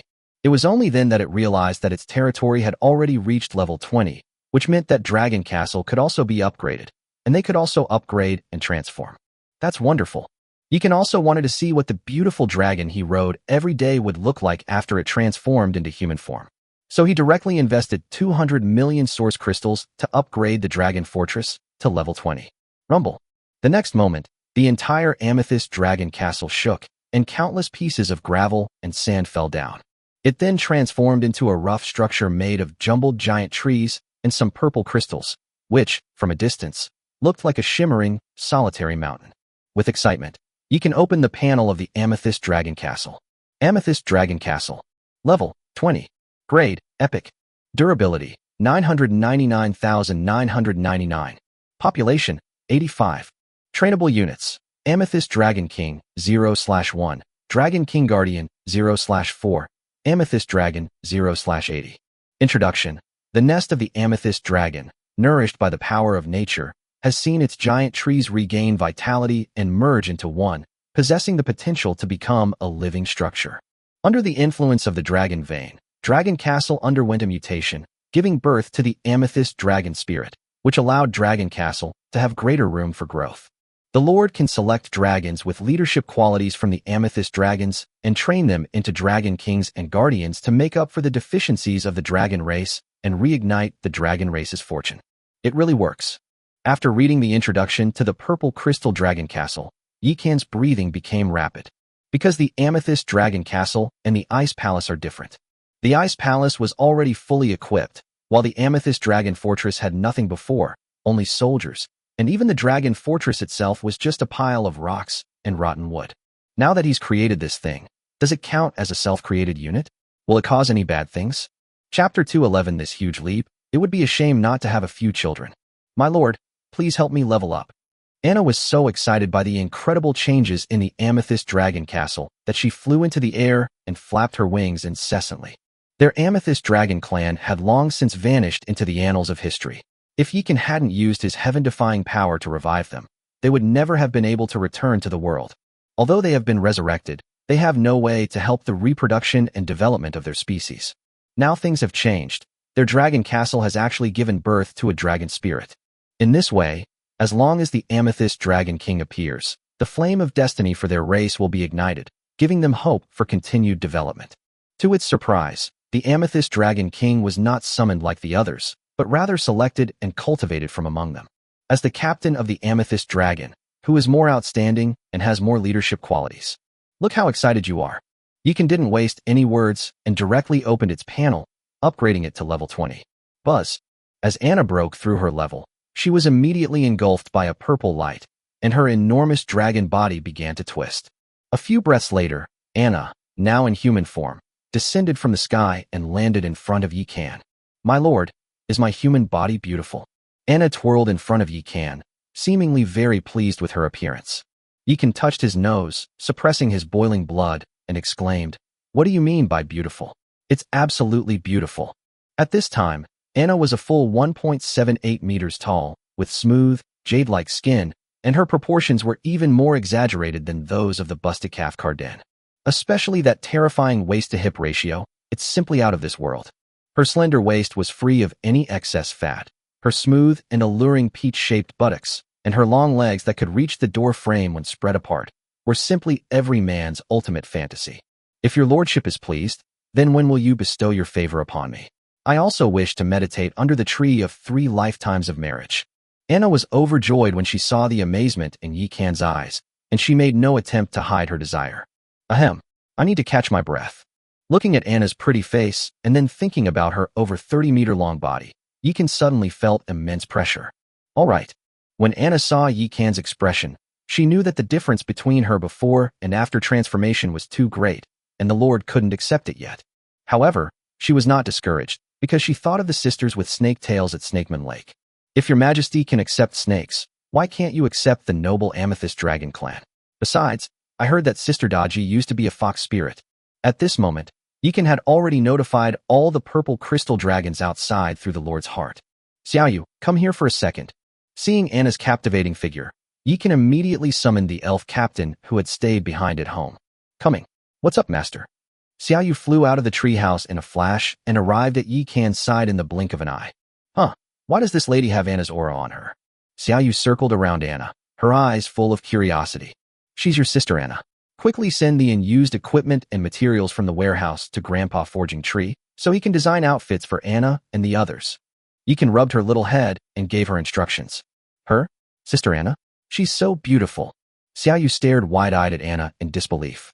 Although she knew Yikan wouldn't lie to her, Anna's current soft and easily pushed appearance was a far cry from her previous invincible self. Hee, aren't you envious? Hurry up and go find Grandpa Forging Tree. I don't want to be bullied like Sister Cadden. Anna seemed to remember something and couldn't help but reach out and cover the enormous thing in front of her. At the same time, a huge gate of light suddenly appeared in the center of Fairy Forest, and more than 30 giant dragons carried beauties from various legions out of it. My husband suddenly summoned us back. Is there going to be a war? Gong Sun Yu and Ouyang Lan jumped off the dragon's back and began searching for Yi Kan's whereabouts. Meanwhile, Chu Qiao and Aya had already headed towards the purple crystal dragon castle. In terms of perception and insight, the Azura army and Yaksha army, who prefer direct confrontation, are naturally no match for the assassins and snake people. Hey, what's that? Upon seeing Anna's naked body, all the amethyst dragons' eyes widened, and they all flew over. Whoosh, whoosh, whoosh. Those huge wings made Anna feel chilly. What are you all doing? Do you still want to transform? Get down and line up. Anna was furious when she saw her sisters being so presumptuous. She put her hands on her hips and started scolding them like a boss. The blood-pumping scene left Yikan speechless. So he took out a cloak from his storage bracelet and draped it over Anna. If it were just the two of them alone, that would be fine, but now the Amethyst Dragon, the Azura army, the Yaksha army, the Shadow Assassins, and the Demon Eye Snake Man are all here. Why isn't this guy even a little bit embarrassed? Buzzing. As bursts of purple light flashed, the remaining Amethyst Dragons transformed into beautiful and charming women. TSK, TSK, TSK, that skin tone, that slim waist, those big hips. It's a shame she doesn't have a few children. Gong Sun Yu and Ouyang Lan looked at Anna and the others without clothes and couldn't help but compare their figures. In the end, they concluded that the body proportions of these extraordinary individuals could not be measured by ordinary standards. As long as the Lord has children with her, she'll be willing to have as many as she wants. What left Gong Sun Yu and Ouyang Lan speechless was that Anna and the others were completely unfazed, taking Gong Sun Yu and the others' mockery as praise. Fine, you win. In the end, Gong Sun Yu and her group had no choice but to admit defeat. Because Anna and her friends were just starting out as human beings, they didn't understand anything about propriety, morality, or worldly constraints. Amethyst Dragon Spirit. How should I train the Dragon King and its guardians? After turning a large group of dragons into beautiful women, Yikan was dumbfounded and didn't know what to do. Your Majesty the Elf King, the Amethyst Dragon Castle is now part of the Fairy Forest. All you need to do is select the dragon with the most leadership qualities and verbally appoint him. A childish voice came from within the Amethyst Dragon Castle. The purple gold dragon spirit is currently only a consciousness and has not yet taken physical form. I see. After Yikan finished speaking, he looked at Anna and said, Anna, step forward to receive your conferment. Yes. Upon hearing this, Anna's expression immediately turned solemn, and she knelt down on one knee in front of Yikan. In the name of the Lord of the Fairy Forest, the Elf King, I hereby bestow upon Anna the title of Amethyst Dragon Queen, and from this day forward, she shall rule over the Amethyst Dragon Clan. Buzz. As Yikan finished speaking, a ray of purple light suddenly shot out from the purple crystal dragon castle and entered Anna's body. Thank you, Your Majesty. Anna led her sisters, the Amethyst Dragons, to kneel on the ground. Get up. Go to the forging tree to collect your sets. Then choose one of the 4 Dragon Kings as your protectors, and then come back to me. Feng Zheng. Yes. Upon hearing this, all the beautiful Amethyst Dragons' eyes lit up with admiration. If you choose for yourself, isn't that just a competition of who's better? I'm determined to take that position as the Dragon King's protector. I said it. Husband, isn't it our turn? As soon as Anna and the others left, Chu Qiao, Aya, Gong Sun Yu, and Ouyang Lan surrounded them. Chapter 212 The Strange Little Dragon Vein. Don't worry, everyone will get a share. Next, Yikan upgraded Snakeman Lake, Shadow Pavilion, Azura Temple, and Yaksha Temple to level 21 by 1. Unfortunately, apart from doubling the population cap, these buildings did not undergo any significant changes. How so? Chu Qiao and Aya were stunned by the sight and looked at Yi Kan with a wronged expression. Don't be sad. The Ice Palace and the Amethyst Dragon Castle are both epic-level buildings. They started from a higher point than you, so it's normal that they were the first to give birth to the spirit of the building. When the ancient divine tree undergoes its next great transformation, your buildings will also break through to the epic level, giving birth to their own architectural spirits. At that time, you will be the Shadow Lords, Queen Medusa, Lords of the Azura Palace, and Lords of the Yaksha Palace. Yikan grabbed the hands of the 4 beautiful women and drew them a big pie in the sky. The 4 beauties who had already given him their hearts seemed to fall for this, their eyes lighting up after hearing it, and they instantly regained their confidence. This damn sour smell of love can really lift your spirits. My lord, let us await that day. Is there anything we can do for you now? Chu Qiao looked at Yi Kan, her large eyes filled with fighting spirit and murderous intent. She was an assassin by trade and not good at talking, but as long as Yi Kan gave the order, she would be fearless even if it meant going through fire and water. Now that our territory is being upgraded and our population has doubled, we'll need to consume more and more resources. The only thing you can do now is to grind monsters as much as possible and bring the treasure chests back to Xiamili. I understand. Let's set off immediately. All four were decisive and efficient, and they immediately stood up. This time, you should head south. It's by the sea, and we might shift our focus there in the future. Go ahead and scout it out first. Yes. After the four finished speaking, they immediately began arranging for people to replenish supplies. Soon after, the four teams entered the Anywhere door. This time, instead of having the Amethyst Dragon carry them, they used the Anywhere door to reach the south gate of their territory and charge southwards. Along the way, they didn't let any monster, regardless of its level, escape. They even chopped a passing mouse that was foraging for food in half and took a bronze treasure chest. Within his territory, Yi Kan once again spent over 10 billion source crystals to upgrade all upgradable buildings to level 20. Needless to say, the population cap for all troop buildings has been increased from 40 to 80. The territory's combat power has doubled, which also means there are more than 300 more mouths to feed. However, Yi Kan was not flustered at all, because he had the Moon Goddess Lake. It's so easy to level up the girls by letting them swim and take baths in the lake every day. Therefore, Yi Kan did not hesitate to choose to summon a full force and handed the troops over to Xiao Yu, letting the little guys take the new beauties to familiarize themselves with the territory. At this time, Li Jiqing, who had arranged for Shui and I and the others to stay at Moon Goddess Lake, also returned. Not only did Anna and the others transform this time, but you also gained over 300 more sisters. You're really not afraid of death. Li Jiqing sat down next to Yi Kan, looking at him with a resentful expression. Don't make any more arrangements in the future. Just let things take their natural course. You can't treat me like a pile driver just for the sake of the territory's development, can you? Yi Kan pulled Li Jiqing into his arms, inhaling the fragrance of her hair, and immediately felt a sense of comfort. You looked so worried just now. What problem did you encounter? Li Jiqing asked, fiddling with Yi Kan's fingers. I'm thinking that the Ice Palace and the Amethyst Dragon Castle are special buildings, not something that came from the fusion of troop ruins and barracks. Moreover, they are all unique outdoor buildings. If they hadn't been altered by the secret power of the fairy forest, they would probably just be ordinary troop buildings. Now that the fairy forest has been transformed into a faction-based building, it should be considered a self-created unit. So why hasn't there been a world announcement? Yi Kan had this question because he was a game enthusiast in his previous life and knew the rules of games very well. According to the survival manual of the Heavenly Evolution world, both the Ice Palace and the Amethyst Dragon Fortress meet the conditions for creating custom troops. What's strange is that after the building was upgraded to level 20 and became a power-type building, it didn't cause any trouble, which he found hard to accept. Those who can create their own military units are all legendary figures who have made their mark on history. How could they possibly reveal the secrets behind it? What we're seeing now is only what they want us to see. Li Jiqing turned around, straddled Yi Kan's lap, and looked at him intently. The world is vast, and there are many strong people. Just do good deeds and don't worry about the future. I know what you're trying to say. I understand. It's just that the result wasn't what I expected, and I'm a little upset about it. After Yi Kan finished speaking, he lay down on the ground. Li Jiqing got off him and lay down next to him. Whoosh. Just then, a small dragon, both real and ethereal, suddenly leaped out from the distant mist and then disappeared underground with a whoosh. When it reappeared, it was already in front of Yi Kan. Little one, are you bored too? Yi Kan reached out and teased the newly formed dragon vein, finding it quite interesting. Xiaolong can't speak, but he seems to be trying to express something. It pointed with its two little paws towards the treehouse, and then towards the Ice Palace and the Amethyst Dragon Castle in the distance. Do you know why the disciples of the Ice Palace and the Purple Crystal Dragon were not created as custom unit types? Looking at the little guy's fierce and threatening appearance, Yi Kan found it both cute and endearing, and couldn't help but jokingly ask it a question. To his surprise, the little guy actually stood upright, put his paws on his hips, and kept nodding. You really know?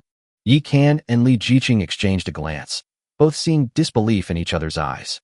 Although the dragon vein of Fairy Forest has only recently taken shape, it has always been present in Fairy Forest, so its intelligence is not low.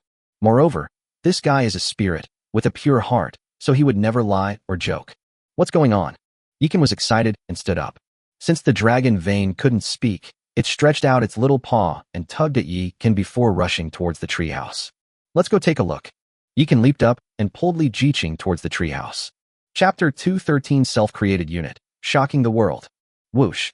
As soon as Yi Ken and Li Jiqing arrived at the treehouse, they saw the little dragon pulse into the Sun and Moon Immortal Pot. They focused their attention inside the Sun and Moon Immortal Pot and found the little creature swimming around the three-colored crystal, looking very happy. The heart of the Lord, the origin of the world? Yi Ken and Li Jiqing's eyes lit up immediately. The lesser dragon vein is formed by the fusion of the primordial energy and spiritual energy of the fairy forest, and it involves many aspects. In general, it's about the right timing, the right location, and the right people, which includes elements such as origin and fortune. The minor dragon vein is the spiritual energy of the territory, and the Lord's heart will naturally help it take shape. Buildings are dispensable to a territory, and the Lord's heart will not actively help them gather the spirit of buildings. Give it a try? Yi Ken extended his palm towards Li Jiqing. So the two sat down cross-legged next to the Sun and Moon Immortal Pot and began to communicate their Lord's heart. Buzz. As they stirred, 3 beams of light, white, green, and purple, burst forth from the Sun and Moon Immortal Pot. Like a 3-colored rainbow, they first rushed into the Amethyst Dragon Castle, and then darted towards the distant Ice Palace. Meanwhile, in the Moon Goddess Lake in the inner territory, Shui and her disciples frolicked and swam in the water, enjoying this long-lost pleasure of the water. The next moment, their bodies suddenly trembled, and a powerful force surged from within them. The feeling was as if something strange had rushed into their bodies, making up for what they lacked. It was truly magical. Whoosh. Shui was the first to react. She slapped the surface of the lake and burst out of the water. Then, with a spin, her fair, smooth, and breathtakingly beautiful body spun around, and the white robes by the lake were rolled onto her body, and she was dressed in the blink of an eye. Let's go take a look. The 4 snow maidens exchanged glances with the other disciples and then rushed out of Moon God Lake. At the same time, the 40 amethyst dragons that had just been summoned also sensed the changes in the Amethyst Dragon Fortress and flew over one after another. When the 3-colored rainbow returned to the Sun and Moon Immortal Pot, 2 beams of light suddenly rushed out of the Ice and Snow Palace. Their figures were similar to Xiaoyu's, and they were dressed as girls, one with white hair and the other with purple. Ice and Snow pay their respects to the Elf King and Queen. Amethyst pays her respects to the Elf King and Queen. The 2 little creatures flew down in front of Yi Ken and Li Jiqing and bowed respectfully to them. Get up. It actually solidified. That's great. Yi Ken helped the 2 little ones up, overjoyed. At the same time, thousands of auspicious clouds and auspicious wisps of mist suddenly descended from the sky. In addition, there were countless golden flowers, and golden lotuses shimmered in the void, creating a truly magnificent scene. World announcement. Lord Yi Ken has created the Ice Palace Disciple and Amethyst Divine Dragon troop types, becoming the first lord in the 9th heaven of heavenly evolution to create his own troop types. He is rewarded with 2 tricolor treasure chests and 2,000 reputation. They've finally arrived, huh? Yi Ken saw the endless golden flowers and auspicious energy descend upon the immortal forest, then merge into the earth, transforming into spiritual energy and the essence of the immortal forest, and he immediately burst into hearty laughter. Beside him, little dragon Vane also straightened its body, placing its 2 small dragon claws under its ribs, and grinned at him. This is a gift from heaven and earth, proof that the fairy forest has been recognized by heaven and earth. With the blessing of these golden flowers and auspicious energy, the essence of fairy forest has been elevated once again. As the foundation of fairy forest strengthens and the spiritual energy increases, the growth rate of the small dragon vein will also accelerate. Helping the Lord is indeed helping yourself. The little dragon vein mentally gave itself a thumbs up for its wisdom. Then with a whoosh, it disappeared underground to go back and absorb spiritual energy to nourish its body. The world was in an uproar when the announcement was made. The 6th Town Channel. Zhu Huifei. Yi, you beast. Are you even human? Hong Sanqian. Damn it. So while we were here, you were hiding your true abilities and creating your own unit types, and 2 of them at once. Are you trying to kill us all? Shinichi Koizumi. You bastard. It's you again, you despicable human. You deserve to die. Zhuang Ginshua. Damn. The surname Yi is a common surname among my Bangchui people. Do you think Yi Ken might be one of the prodigies of my Bangchui clan? Zhao Chong. Whoever needs to pee, quickly wake up that idiot upstairs. No diabetic, Don't give him any treats. Ye can. Brothers, please excuse my foolishness. It's not some self-created unit. It's just 2 ordinary buildings that I accidentally picked up. I was just lucky. Zhu Huifei. I don't believe you for a second. You old geezer, you're a really bad guy. Hong Sanqian. Brother Yi, when you reverse engineer the troop-type talisman, remember to sell me one. Price is not a problem. The 6th town has 100 starting villages. As time went on, more and more villages successfully broke through the domain, and the town channel began to liven up. Conversely, the regional channels in Eternal Village were much quieter. Because the majority of lords in this world are ordinary people, they have never come into contact with this level and do not know what the creation of their own troops means. However, there are also insightful people in Eternal Village, such as Su Lingyu. Yi Can is the purple crystal dragon, the dragon fortress you acquired from Jiang Daily before. This time, Su Lingyu didn't hold back and sent Yi Can a private message directly. That's right. So, Miss Su is also interested in creating her own military units. Yi Can asked in confusion. Forget it. Throughout history, whoever created their own unit was a big shot. Someone like me can only follow behind the big shots and help them out at most. I just saw you've made it big and wanted to curry favor with you, to get acquainted with you so I can rely on you sometime when I'm starving. Su Lingyu said, half jokingly and half seriously.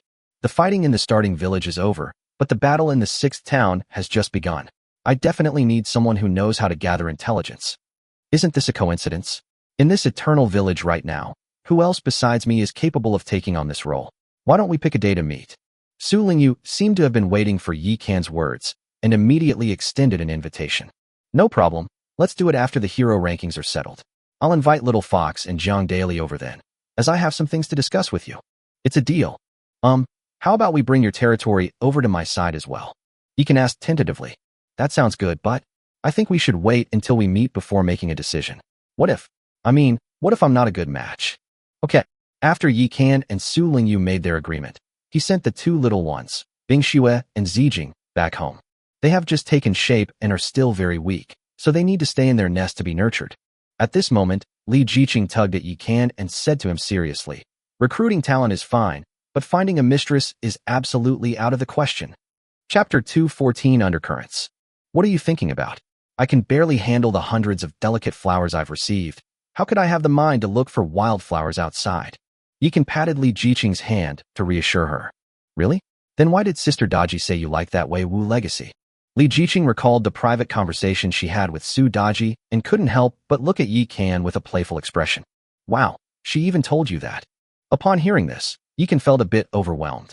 He had only mentioned the idea of Wei Wu's legacy to Su Daji, but he never expected it to have reached Li Jiqing. Now that we're best friends, we can talk about anything. Li Jiqing stood with her hands on her hips, looking completely self-righteous. Ahem, well, don't overthink it. I don't have that kind of hobby. Besides, isn't it better to raise our own? Why would we want someone else's? Besides, each of you is now proficient in a wide range of skills. In what way are you inferior to others? That's right, and we still have room to grow. After Li Jiqing finished speaking, she couldn't help but straighten her rampaging rabbit-like body, which was seriously out of character for her age. Quickly put it away. Don't let Lin Daiyu see it, or she'll be heartbroken again.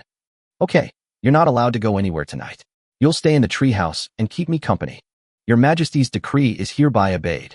After Yi Can appeased Li Jiqing, he immediately spent over 7 billion source crystals to upgrade all the newly summoned troops of his generals to level 10. Spending money like water, the source crystals in Fairy Forest have dwindled to 12.7 billion again, and the boundary stones were completely cleared when the territory was upgraded to level 20. My lord, please assign us some tasks. Shui and I felt the immense power surging within her body, and her spirits lifted instantly. She then led the beauties of the Ice and Snow Palace forward. The other newly summoned units, seeing this, also surrounded them. They were all reborn because of Yi Can, and were fortunate enough to become members of this paradise. They all eagerly wanted to do something for the territory. Your levels are a bit low right now. Go to the forging tree to get your set, then 10 of you will take 1 amethyst dragon and go grind monsters around the territory. Now, Yi Can owns a third of the territory in Eternal Village, and there are enough monsters for these people to farm. Your Majesty, shall we go too? Just then, the newly summoned tree spirits came up. They were all dressed in bikini-style leaf-shaped outfits, like exquisitely sculpted jade beauties, exuding youthful energy and looking fresh and alluring.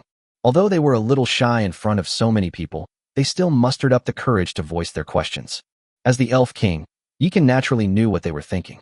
Grinding monsters is not your domain. Nature is your true home. I will rebuild the spirit fields later, and from now on you will follow Sister Qingyao to plant dragon tooth rice. Wow, that's wonderful. Thank you so much, Your Majesty. Upon hearing this, the tree spirits were so happy that they held hands and jumped up and down on the spot. The constantly swinging snow-white jade rabbit was mesmerizing to behold. Fortunately, Yikan was used to big scenes, otherwise he really wouldn't have been able to withstand it. By the way, everyone remember to soak in Moon Goddess Lake every day to try and receive the Moon Goddess's blessing continuously. Once you reach level 20, you'll be able to leave the village.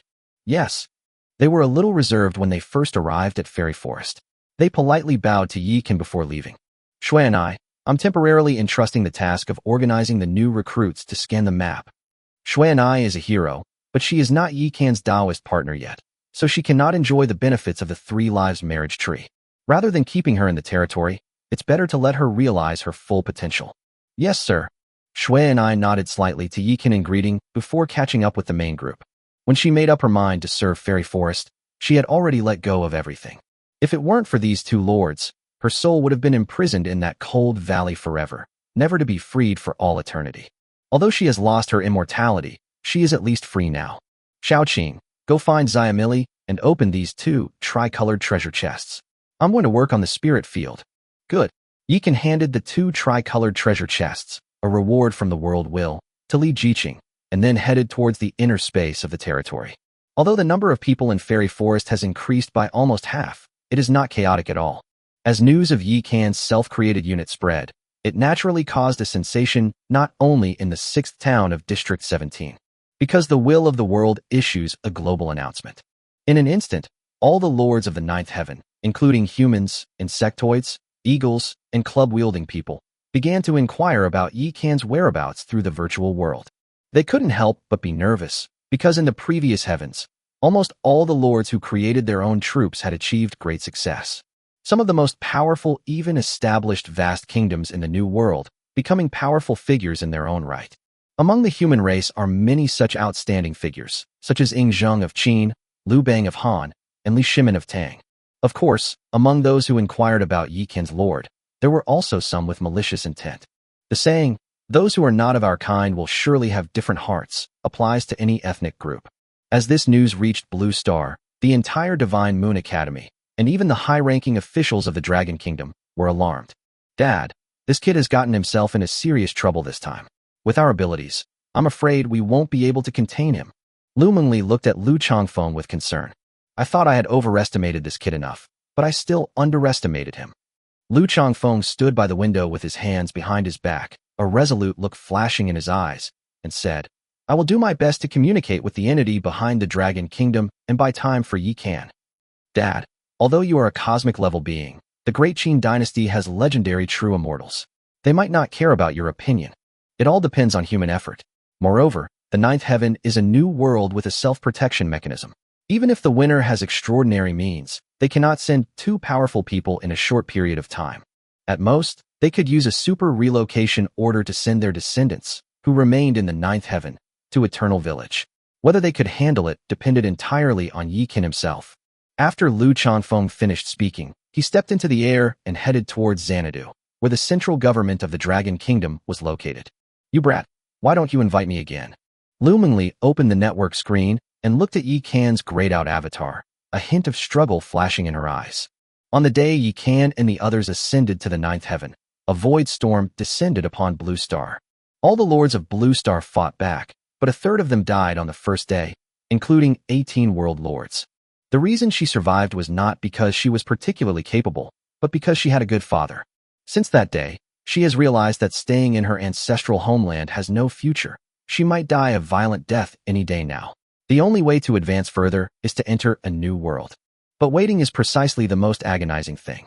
When Yikan returned that day, she tried several times to bring up the old matter and ask Yikan to invite her again, even if it meant being pulled down to the same level as Yikan. But faced with Li Jiqing's fiercely protective demeanor, she, as an academy elder, simply couldn't bring herself to say such a thing. Just as Lu Changfeng and Lu Mengli had feared, a beam of light suddenly appeared in the sky above the 17th district of the 9th heaven, among which a dark gold beam was particularly eye-catching. Buzz. Just as the battle to break through the domain was about to begin in a beginner village in the 6th town, the dark golden light suddenly descended, transforming into a territory shrouded in the fog of war. Chapter 215 The Moon and the Sun, which is weak and which is strong. Fairy Forest. After Yikan moved Liang Xiao Nana's territory to the west of Fairy Forest, he immediately opened their 4-person group chat. Yikan, Nana, you'll stay here from now on. The 3 of us will support each other from all sides. Liang Xiao Nana. Thank you, brother Yikan. When is a convenient time for you? I'd like to visit your Fairy Forest. Jiang Daily.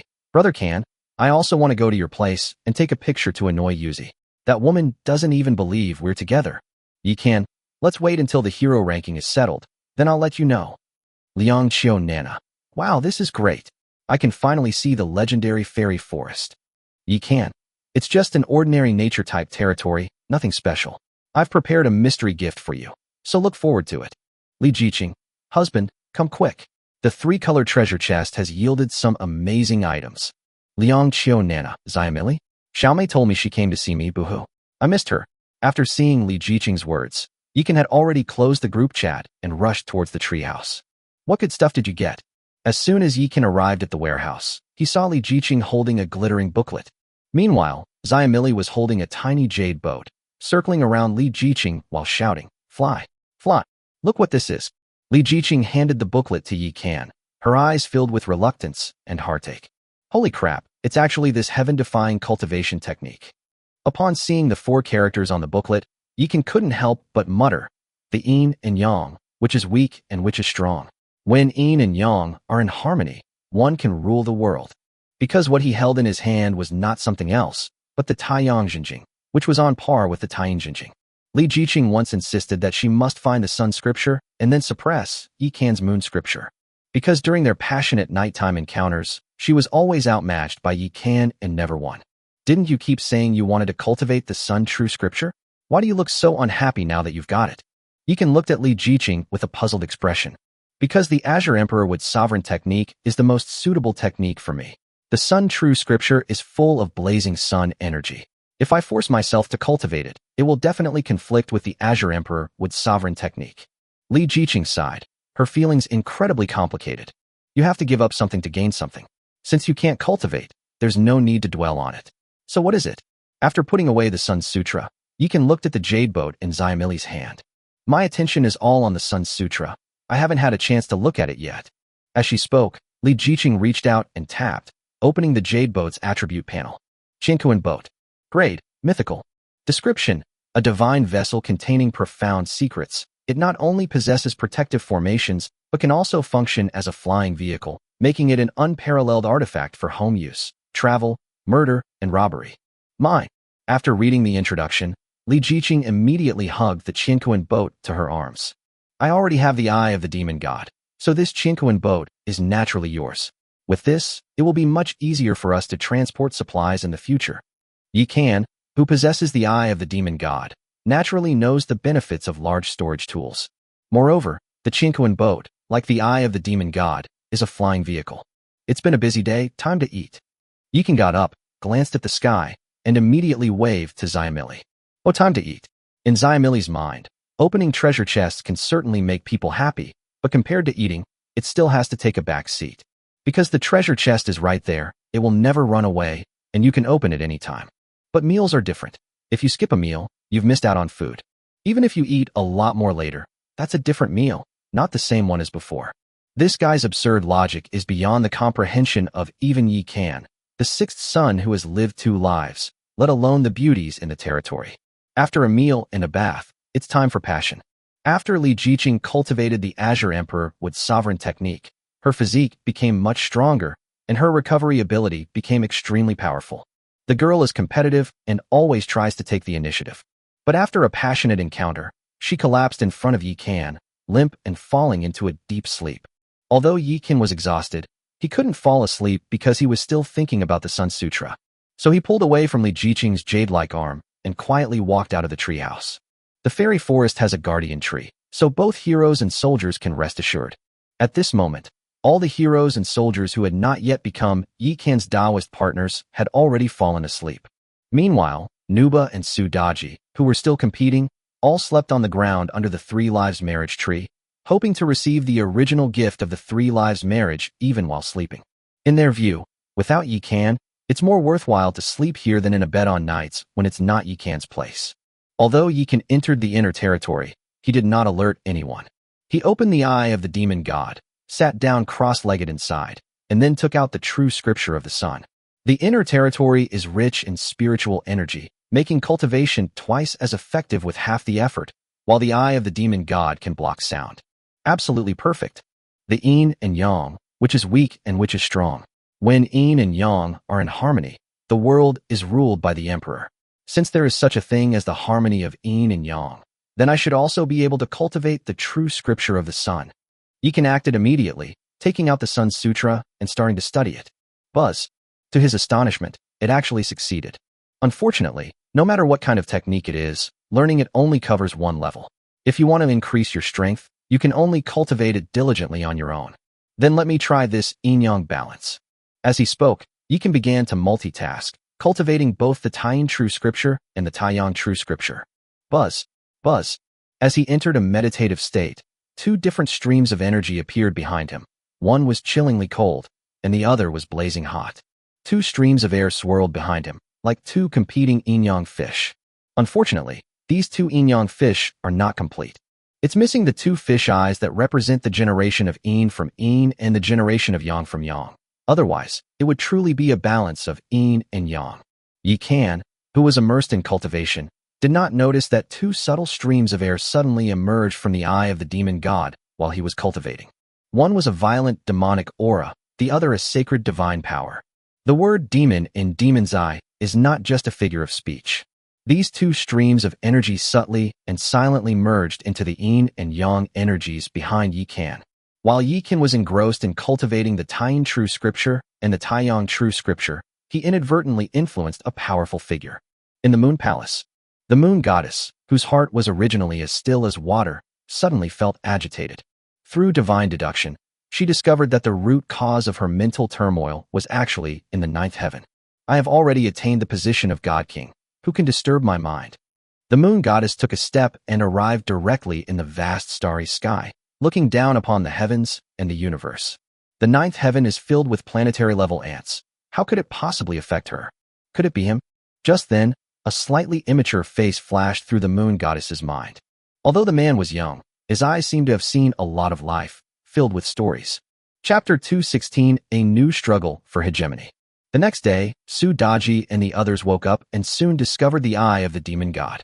Yikan needed to absorb spiritual energy from the outside world to cultivate, so he did not close the demon god space. What are you doing, my husband? The group arrived in front of the eye of the demon god, looking at Yikan with puzzlement. My husband is cultivating a powerful technique and cannot be disturbed.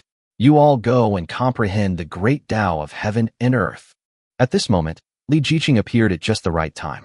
Last night, after she woke up and didn't see Yikan, she followed the sensation of the ring of eternity to find the inner territory. She discovered that Yikan, the sixth brother, had been secretly cultivating the sun true scripture behind her back. She was speechless, but also felt a strange pang of heartache. Although she was also a lord, there wasn't much she could actually do for Yikan. On the contrary, her current strength is entirely due to her joining the fairy forest and benefiting from Yikan's influence. The only thing she can do now is to not disturb Yikan when he needs peace and quiet, and then manage her territory and his harem. 2 days passed in the blink of an eye. Nuba ultimately kept her promise and became the second epic hero in Fairy Forest to ascend through the Three Lives marriage tree. She got a show off in front of Princess Longji and the others because of this.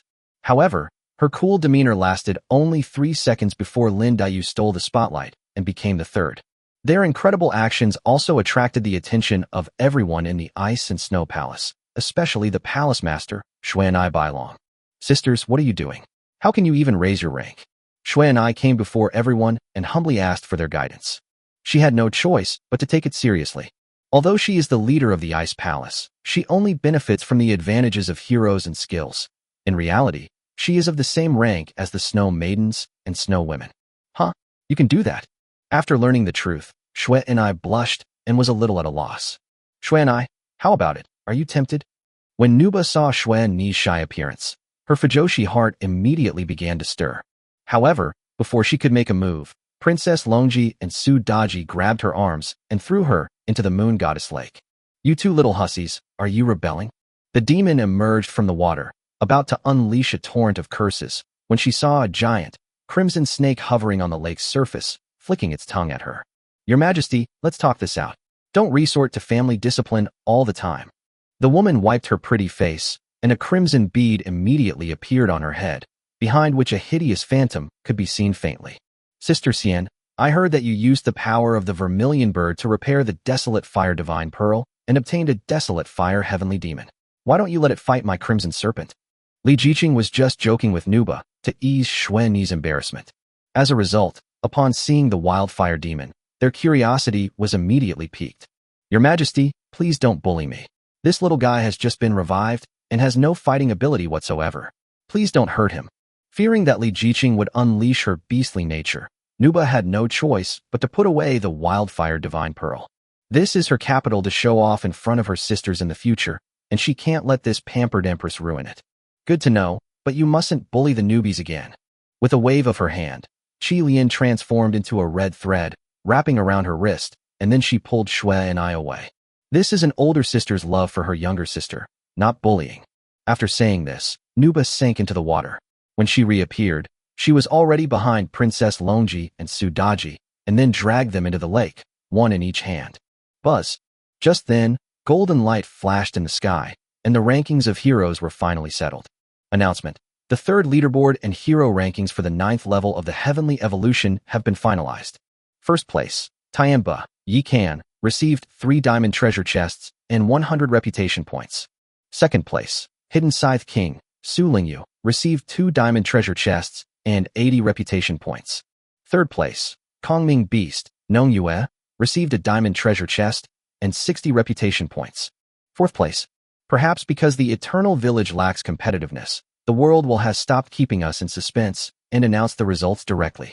This year's rankings are so low that no betting odds have been placed, which definitely makes them lack some vitality. But it's no wonder everyone is like this, since the 2 strongest second-generation humans have both moved away. The Zerg, who were the ones who got the short end of the stick, were also wiped out. Nobody wanted to drag their own people down with them.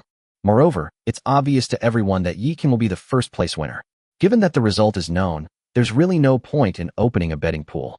Haha, as expected, it was me on the list. How about that? Are you convinced now? Nuba turned around and looked at the crowd, exuding an air of arrogance. Sister Xian has finally made it through. Yi Kan also stepped out of the eye of the demon god, looking at the list in the sky with a smile.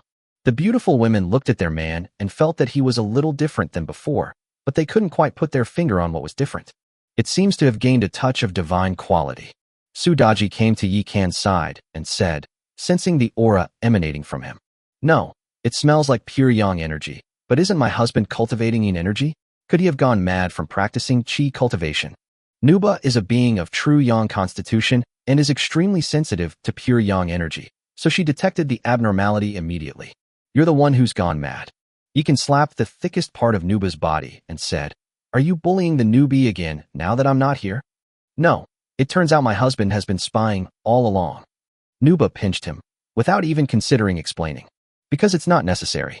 Yi Kan simply smiled and let it go. The yin-yang harmony is indeed a good thing. Practicing the 2 techniques simultaneously not only did not affect the Taiyin True Scripture, but actually made its cultivation speed faster. Yi Kan spent 2 days achieving a delicate balance between the 2 techniques. Now, he has reached the 3rd level of both the Taiyin True Scripture and the Taiyang True Scripture. This is also why Su Daji and Nuba sensed changes in Yi Kan, as the yin and yang were subtly altering his physique and spirit. After interacting with his wives for a while, Yi Kan finally got down to business. Your comprehension work has come to an end. 98 villages in the 6th town have successfully broken through the domain. The results of the domain-breaking ranking competition are expected to be released tomorrow. The map of the entire town will be unlocked then, and a new battle for supremacy will begin. We must seize the initiative. Where does the advantage lie? When it came to serious matters, everyone became serious. The south, the sea. Yi Kan took out something and waved it around. It was the blueprint for the storm shipyard. Chapter 217, The Shocking Trio. Our starting village is still too small. After sending his heroes and troops out to fight monsters, Yikan couldn't help but sigh.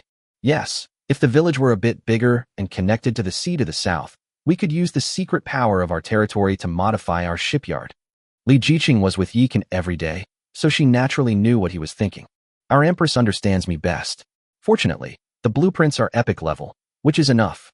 Yikan put away the blueprints and looked at Li Jiqing, saying, "Have Yufei prepare, I'll inform Little Fox and the others right away." After Li Jiqing left, Yikan added Su Lingyu to their small group chat of 4. "Brothers and sisters, you can come over now. Today I'm treating you to a full dragon feast." As he spoke, Yikan sent out the coordinates of the fairy forest and opened the territory's exclusive portal at those coordinates. Buzz, buzz, buzz. Soon after, the portal in the center of the territory flickered, and Liang Qiu Nana, Jiang Daoli, and Su Lingyu walked out of it at the same time. Clearly, they gathered at the coordinates provided by Yi Kan before coming together. "Brother Kan, I'm here." Jiang Daoli, like a rolling ball of flesh, rushed towards Yi Kan with great fanfare. Judging from his large size, he has obviously gained weight again. The little fox Liang Qiu Nana wore a pink Lolita dress, and her slightly curly long hair revealed a pair of snow-white fox ears, making her look very cute. Su Lingyu truly lives up to her name, Lingyu. With her gold-rimmed glasses, shirt and pencil skirt, plus sky-high heels and black stockings, she exudes the aloof and glamorous aura of a white-collar worker. If she hadn't been without a ruler in her hand, Yikan would have thought that the peerless sword maiden had been resurrected. Wow, is this Brother Yikan's territory? It's like a fairyland, and the air smells so good. As soon as Liang Qiu Nana stepped out of the anywhere door, she was stunned by the scene before her. This terrifying spiritual energy, could it really be the territory of a planetary-level lord? Jiang Daoli and Su Lingyu looked around, their eyes filled with shock and envy. The Amethyst Dragon Castle has a brutal and savage appearance, like an ice palace sculpted from millennia-old ice, while the Shadow Pavilion is filled with a bloodthirsty aura. There's also the crystal-clear and enchanting Snake Man Lake, the mysterious Azura Temple and Yaksha Temple, all of which impact their young minds and refresh their understanding of the territory. What surprised them most were the various ancient trees in Fairy Forest.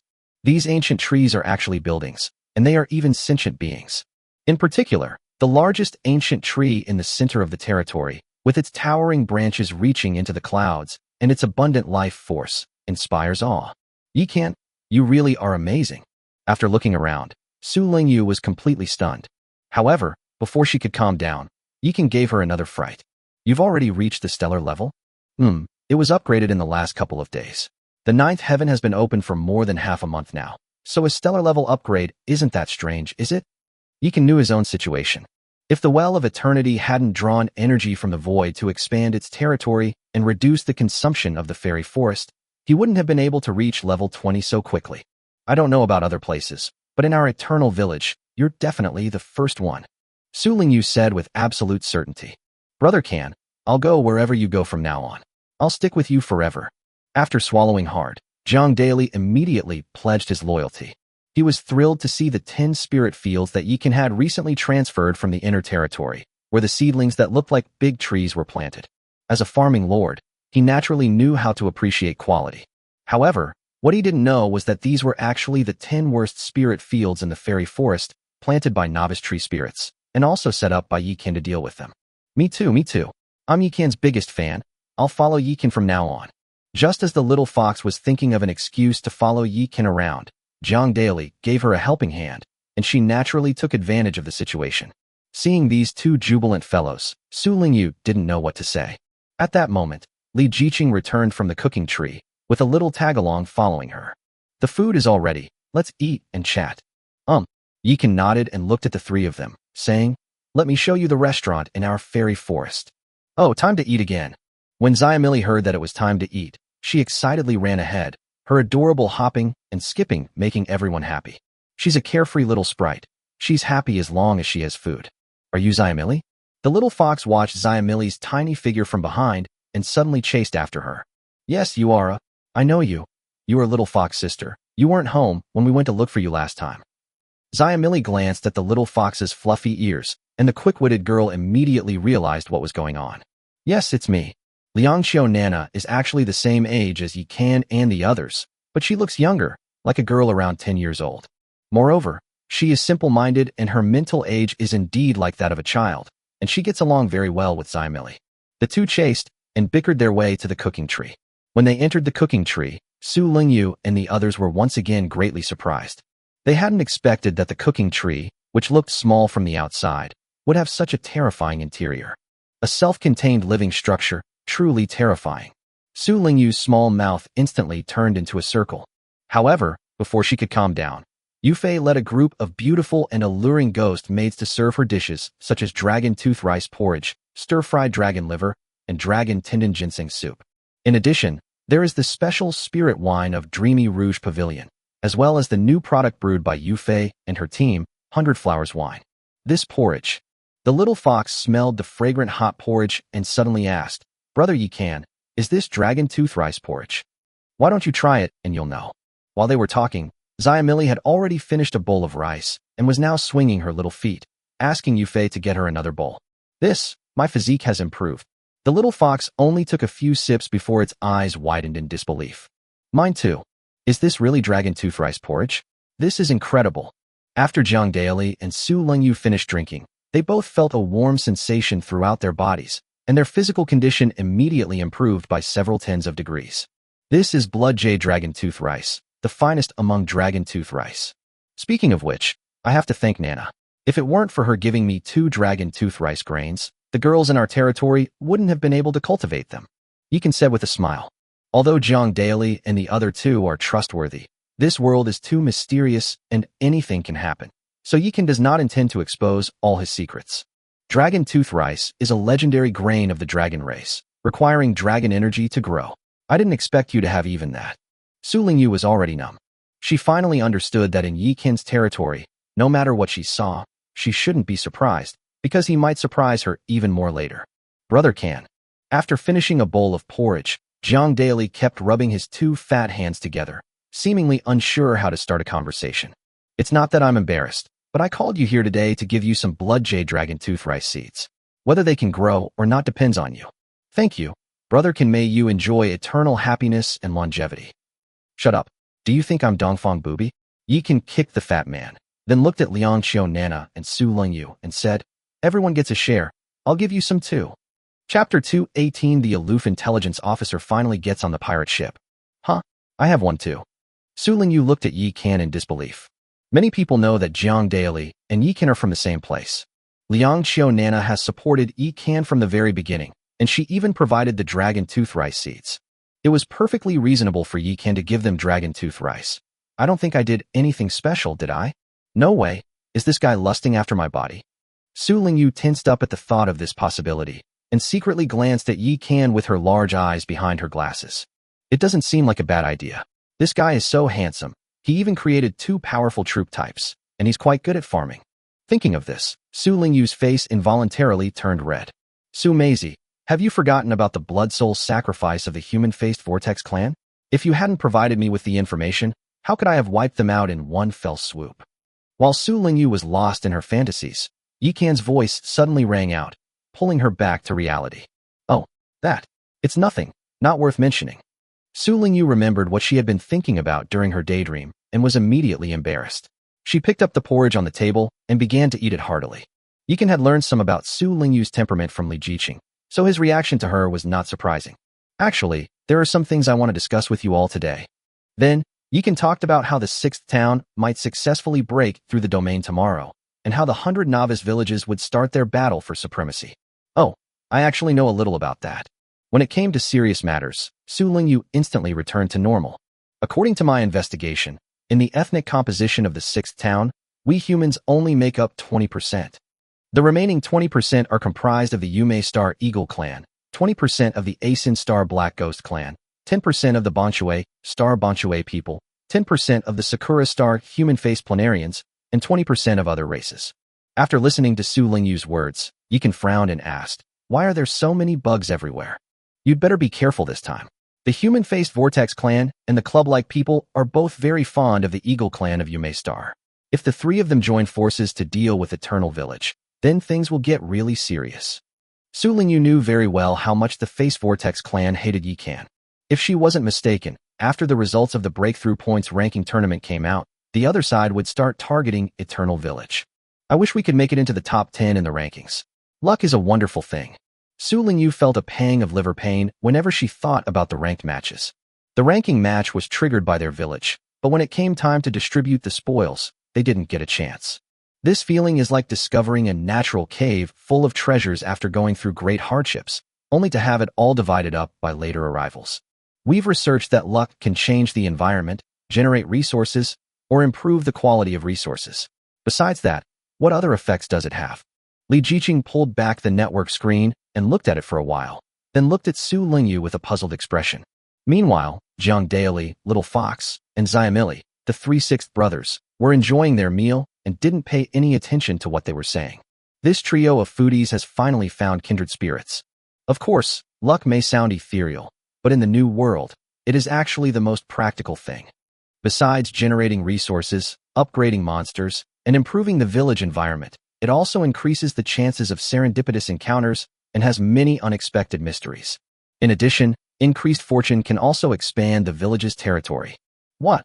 When Yi Kan and Li Jiqing heard Su Lingyu's last words, their eyes lit up. What happened? Su Lingyu looked at the suddenly excited young couple and was completely dumbfounded. What's wrong? We're even shocked together. Are you deliberately showing off your love to me? It's all right. Do you think if we get 10 points of luck, this territory might extend to the Southern Sea? Yi Kan asked tentatively. Don't even think about it at 10 o'clock. Even though you've managed to stay up all day, how many points can the two of you possibly earn? However, if they could truly acquire even a fraction of the luck, it should be enough to expand the village's territory by about 50 kilometers. Su Lingyu counted on her fingers for a moment and finally gave a rough answer.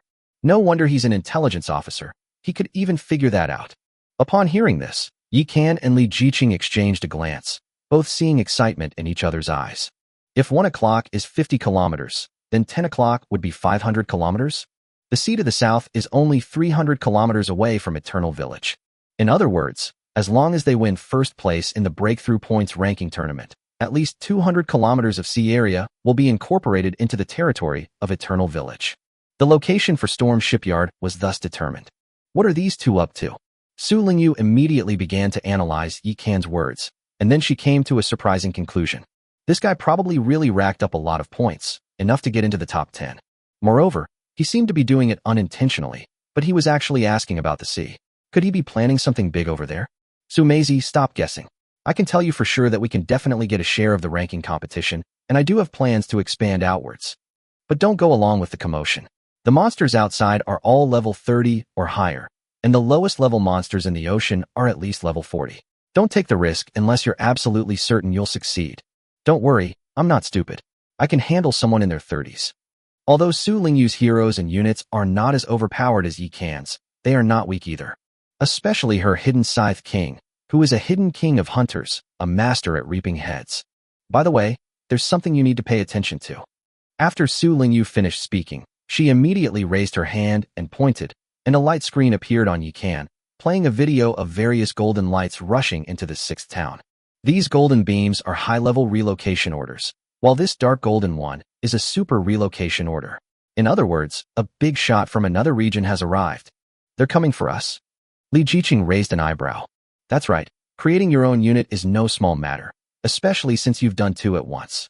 It's hard not to attract the attention of the big shots. While the real bigwigs might not care, it's still possible they'll send a junior to make an attempt, probably either to win them over or to suppress them, or if that fails, to suppress them. Su Lingyu was originally a shy girl, but strangely enough, she would immediately become a different person when it came to serious matters. It also has a bit of a commanding air about it. Thanks, Su girl. If you're willing, I can arrange your territory in a place with 4 originium mines, where no one is competing with you for it. Of course I would. Anyone who wouldn't is a dog. Su Lingyu reacted instantly and gave a reply immediately.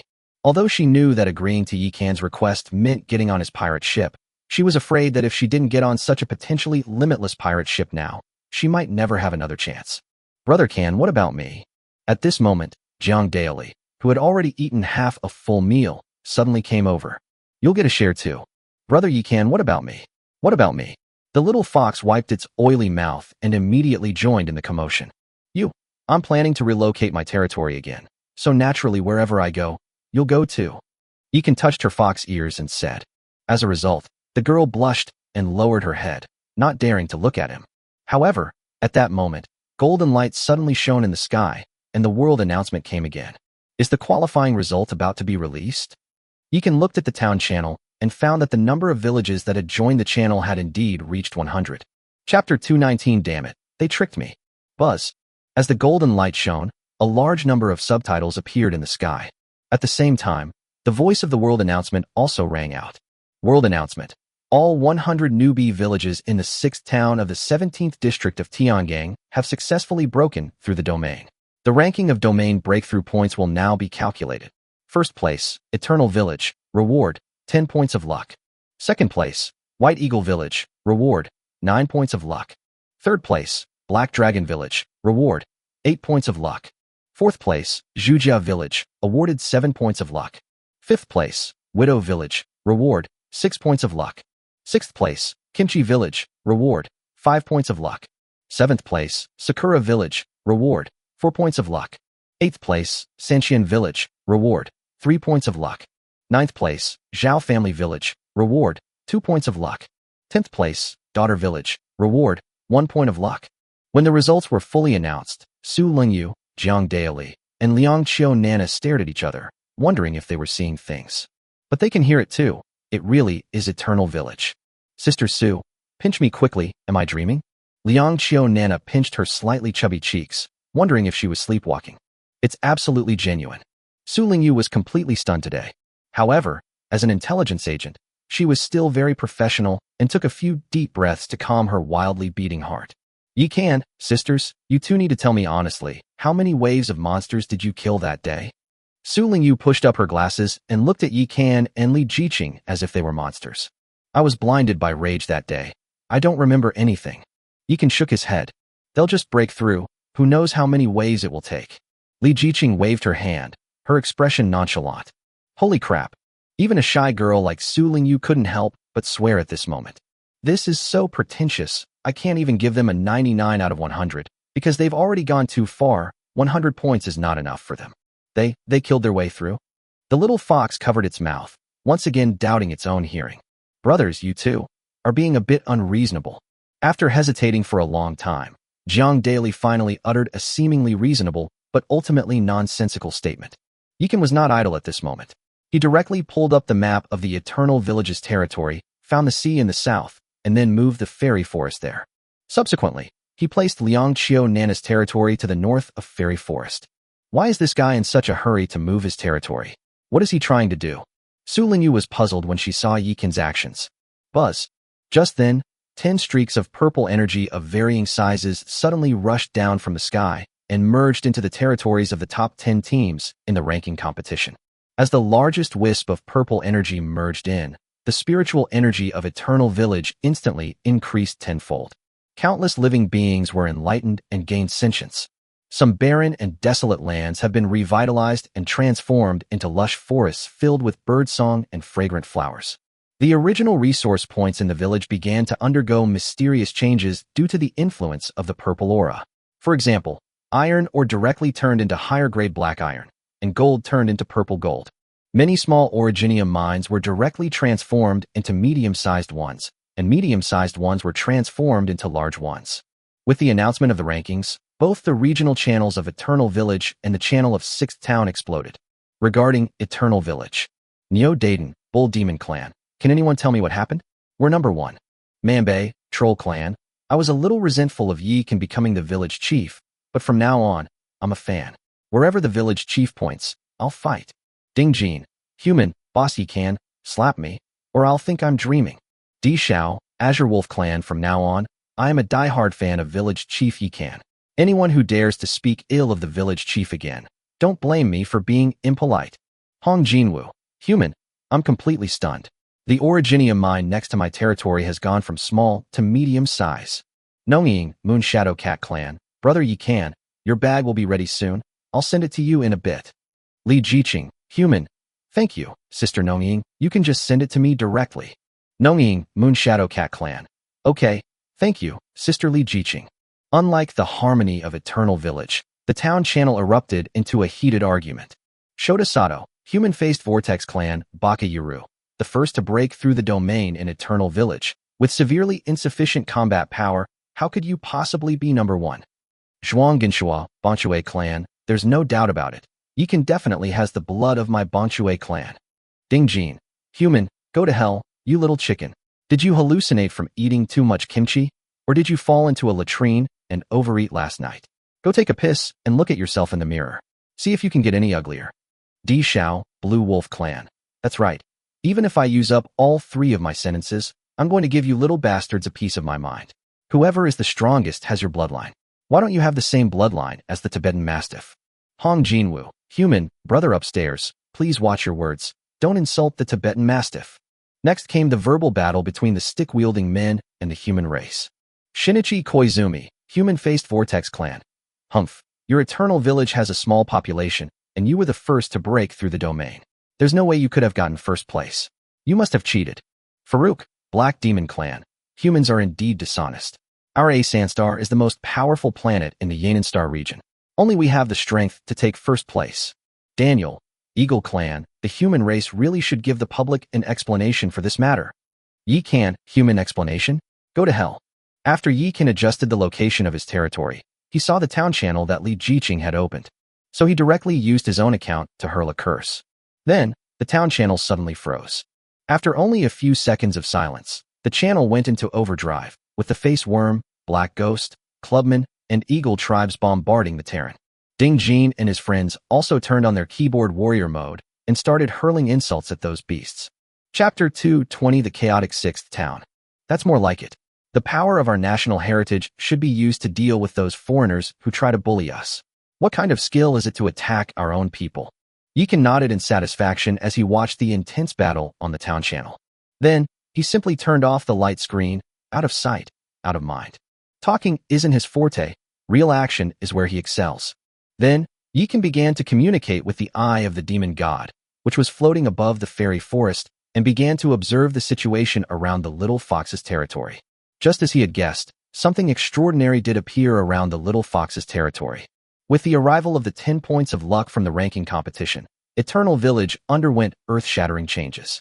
The area where the little fox lived changed the most dramatically.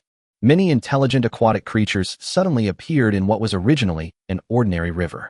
The ordinary flowers, plants, and trees around them also began to mutate under the nourishment of spiritual energy, slowly evolving into spiritual herbs. The rocks and minerals in the mountains also underwent a transformation due to the blessing of the Qi, vital energy, emitting bursts of faint light. Through the demon god's vision, Yikan discovered that the rocks and minerals had all transformed into source stone ore, purple gold ore, and tungsten gold ore, and that these were all medium-sized resource points. The root of the problem really is with the little fox. Just what is the origin of this little thing? Yikan looked at the little fox and found that apart from her pink and cute appearance, she was not much different from the celestial fox clan he had seen in the encyclopedia of beast girls from all realms. Brother Yikan, what's wrong? Is there something on my face? At this moment, the little fox, recovering from her shock, noticed that Yikan was looking at her and couldn't help but stare back at him with wide eyes.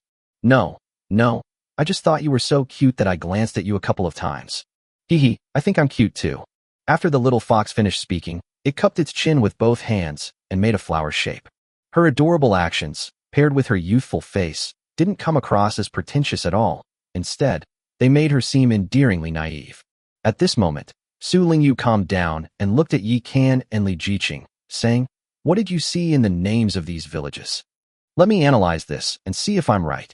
Upon hearing this, Li Jiqing immediately volunteered to analyze and take stock of these villages. White Eagle Village is undoubtedly the Eagle clan of Yume Star. I've heard that their nobles are bald eagles. Zhu family village was probably taken over by that arrogant guy Zhu Huifei. I never expected that he would really take off after leaving Eternal Village. Widow Village, such a morbidly humorous name, must belong to the black tribe of Asanqing. I've heard that when they're thirsty, they don't even spare animals. It's normal for them to have such perverse desires. The name Kimchi Village is so awful. It must be the work of a delusional idiot. The swirling energy in Sakura Village suggests it's definitely a face-shaped planarian tribe. Hong Sanqian from Sanqian Village is probably no match for Zhu Huifei. After removing our Eternal Village, that leaves Black Dragon Village, Zhao Family Village, and Daughter Village. Which faction do you think they belong to? Li Jiqing looked at Yi Kan and Su Lingyu. Sister-in-law, do you think Zhao Family Village might be the Zhao family of the Seventh Heaven? At this moment, Jiang Daily suddenly asked a question. Li Jiqing was stunned when she heard the word sister-in-law. Several seconds later, she realized what was happening and said with a mix of amusement and exasperation, "So I'm already your sister-in-law. How strange. You're the mistress of our fairy forest, so of course you're my sister-in-law." Yi Can grasped Li Jiqing's hand and said, "The whole world knows about my creation of a new type of troop, so it's normal for the Zhao family to send people over. It's just that Black Dragon Village might be a bit troublesome." What happened to Black Dragon Village? After Li Jiqing finished speaking, she seemed to realize something, and her expression changed drastically. "No way it's them. Black Dragon? Could it be the most terrifying family behind the Blue Star Dragon Kingdom, the winner of the fourth heaven?" Although Su Lingyu comes from the Phantom Spirit Star, it doesn't mean he's unaware of the history of Blue Star, because their ancestors also migrated from Earth.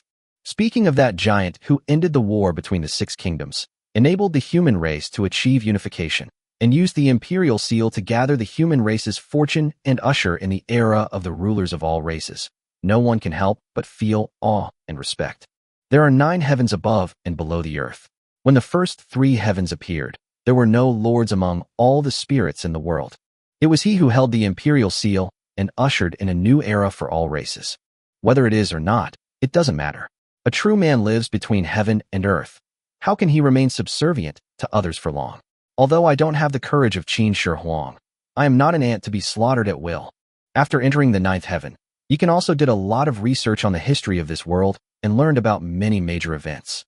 The dynasties and famous figures involved in these major events largely overlap with those on the other side of the world. Of course, there are also many subtle differences. For example, those once powerful families in human history have not declined. In fact, they still maintain strong fighting power. With your words, I'm relieved.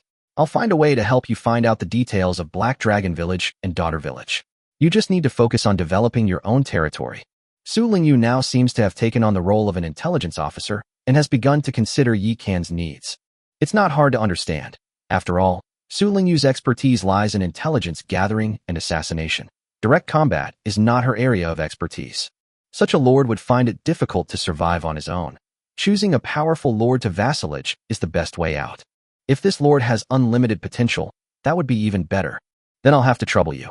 If I ever manage to reverse engineer and create a new troop type, I'll definitely consider you first. Since Yi Can wanted people to do things for him, he couldn't just rely on words. I remember you have a unit called Shadow Assassin. Speaking of this, Su Lingyu immediately perked up. Shadow Assassins aren't a self-created unit. I can't give them to you.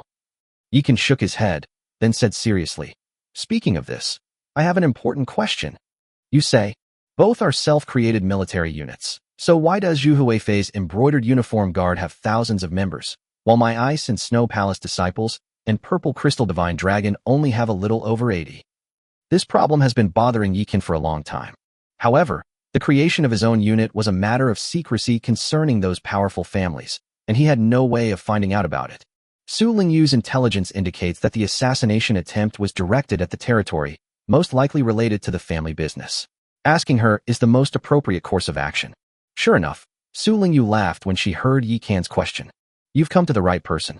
Our Su family once conducted a detailed investigation into self-created military units and discovered that the upper limit on the number of self-created military units is only related to 2 things." "Which 2? Yi Can and Li Jiqing's eyes lit up upon hearing this. Chapter 2, 21 Storm Dock, Companion Spirit. I didn't expect it to be these 2 things. It seems I need to focus on training Sherry and Anna. After seeing Su Lingyu off, Yi Can couldn't help but rub his temples. Su Lingyu was also a decisive person. After confirming the cooperation with Yi Can, she directly put away the 10 Blood Jade Dragon Tooth Rice and left. Jiang Daily couldn't sit still either. However, he did not leave. Instead, he went to the spirit fields in the fairy forest to learn from the tree spirits how to cultivate dragon tooth rice. The tree spirits had already obtained Yi Can's permission, so naturally they didn't hold back. As for the little fox, it had already been dragged by Xiamili to swim in Moon Goddess Lake. Luck is such an elusive thing. I wonder when it will accumulate enough to open a branch. Li Jiqing sat down next to Yi Can, also looking speechless. It turned out that the 2 things Su Lingyu told them were luck and branch. Only by accumulating enough luck can one increase the number of disciples and replicate the troop type talisman. There are 2 types of troop tokens. One is the core troop token. The core unit talisman can rebuild a main building, which requires a lot of luck. Unless it is given to a very important person, no one will cut off their own flesh. Zhu Huifei, a direct descendant of the Zhu family, clearly uses a core military talisman. Another type is the branch unit talisman, which not only does not require consuming luck, but can also gather luck for the headquarters. However, the troops summoned by the branch unit token have a drawback. They are loyal to the Lord as well as the headquarters. Trying to use them against the headquarters is suicidal. Improving attributes, level, grade, and skills should all increase the luck of the troops, and maybe even when fighting monsters.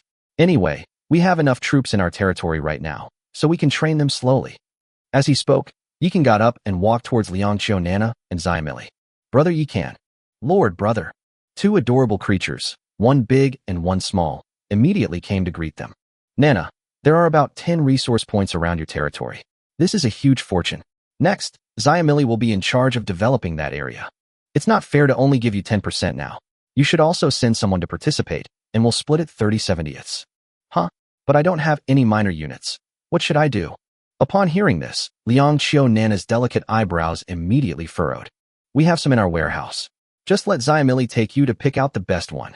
After Yikan finished speaking, he patted Xiamili's head and said, I have already notified Luna, and she will lead half of the elf hunters to protect your safety. Lord, isn't our eternal village already quite safe? Why do we still need to protect it? Xiamili puffed out her little mouth and looked at Yikan with a puzzled expression. Better safe than sorry. Just listen to me. All right. Xiamili knew that Yikan wouldn't feel at ease if she didn't have someone protect her, so she could only nod obediently. Actually, she just didn't want to waste the manpower of Fairy Forest. Everyone else is out there fighting to build up their territory, while she can't do anything. Yet, people are wasting manpower protecting her, which makes her feel a little guilty. Li Jiqing seemed to have guessed what Xiamili was thinking and immediately pulled her into her arms. Little rice grain, don't overthink it. You're a special hero. Your contribution to opening treasure chests is no less than that of the older sisters. You're fully worthy of your hero status. Don't feel guilty, or the older sisters will be ashamed. Really? Upon hearing this, Xiamili became happy. Of course, when has your sister ever lied to you? After Li Jiqing finished speaking, she received an email with an attachment. When she opened it, she found that it was the bag that Yikan had asked the Moon Shadow Cat sisters to customize for Xiamili, and the original reference had also been sent back. Little rice grain, look what this is. Li Jiqing glanced at the two cloth bags and handed them to Xiamili. New bag, it's so pretty. Xiamili took the two bags and hugged them to her arms, then started spinning around in circles. Your bracelet has a lot of space. It seems those sisters were cleaning up trash during the last exchange. Li Jiqing said, somewhat speechless. That's not how it works. The Moonshadow small bag might just be a pile of garbage waiting to be disposed of for them, but it's definitely useful to us. Since they have this skill, we can expand our cooperation and have them make a batch of larger storage bags for us. Yikan shook his head and said, my husband is right. I'll take care of this. Okay, but we have another thing to do now. Clear. As she spoke, Li Jiqing directly summoned her Qinquan boat.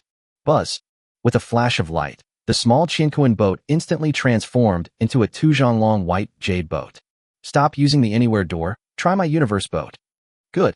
As the two of them jumped on, the Qinquan boat instantly transformed into a streak of white light and disappeared into the horizon in the blink of an eye. Soon after, they arrived at the southern part of the territory. This place is right next to the sea. Great. Now we can enjoy ocean views in our territory. As he spoke, Yikan took out blueprints for a barracks and a storm shipyard. Buzz. As the three-colored light rushed over, a huge dock covering tens of thousands of square meters suddenly appeared on the coast. Yikan immediately poured in over 1 billion source crystals, and the shipyard was instantly upgraded to level 20. Storm dock. Level 20. Grade, epic. Durability, 999,999. Unit, 80. Description. The shipyard, modified by the 3 secret powers of Fairy Forest, can produce terrifying storm warships. These warships are equipped with accompanying spirits, known as warship spirits. The spirit of the warship is shaped by the power of creation, its soul by the power of mystery, and its life is given by the power of nature. As long as the spirit is immortal, the storm will never cease. A companion spirit body can only be one of the 3 secret powers of our Fairy Forest. No one else gets this treatment. After reading the introduction of Storm Shipyard, Yikan immediately chose to produce 3 ships. Then, he lost 3 billion source crystals. Buzz, buzz, buzz. As the light surged, 3 warships, each a meter long, suddenly appeared before them. These warships are predominantly white, covered with lightning bolt-shaped stripes, giving them an aura of danger. The product is good, but it's also really expensive. Yikan looked at the behemoth in front of him, then grabbed Li Jiqing and flashed onto the deck. Whoosh!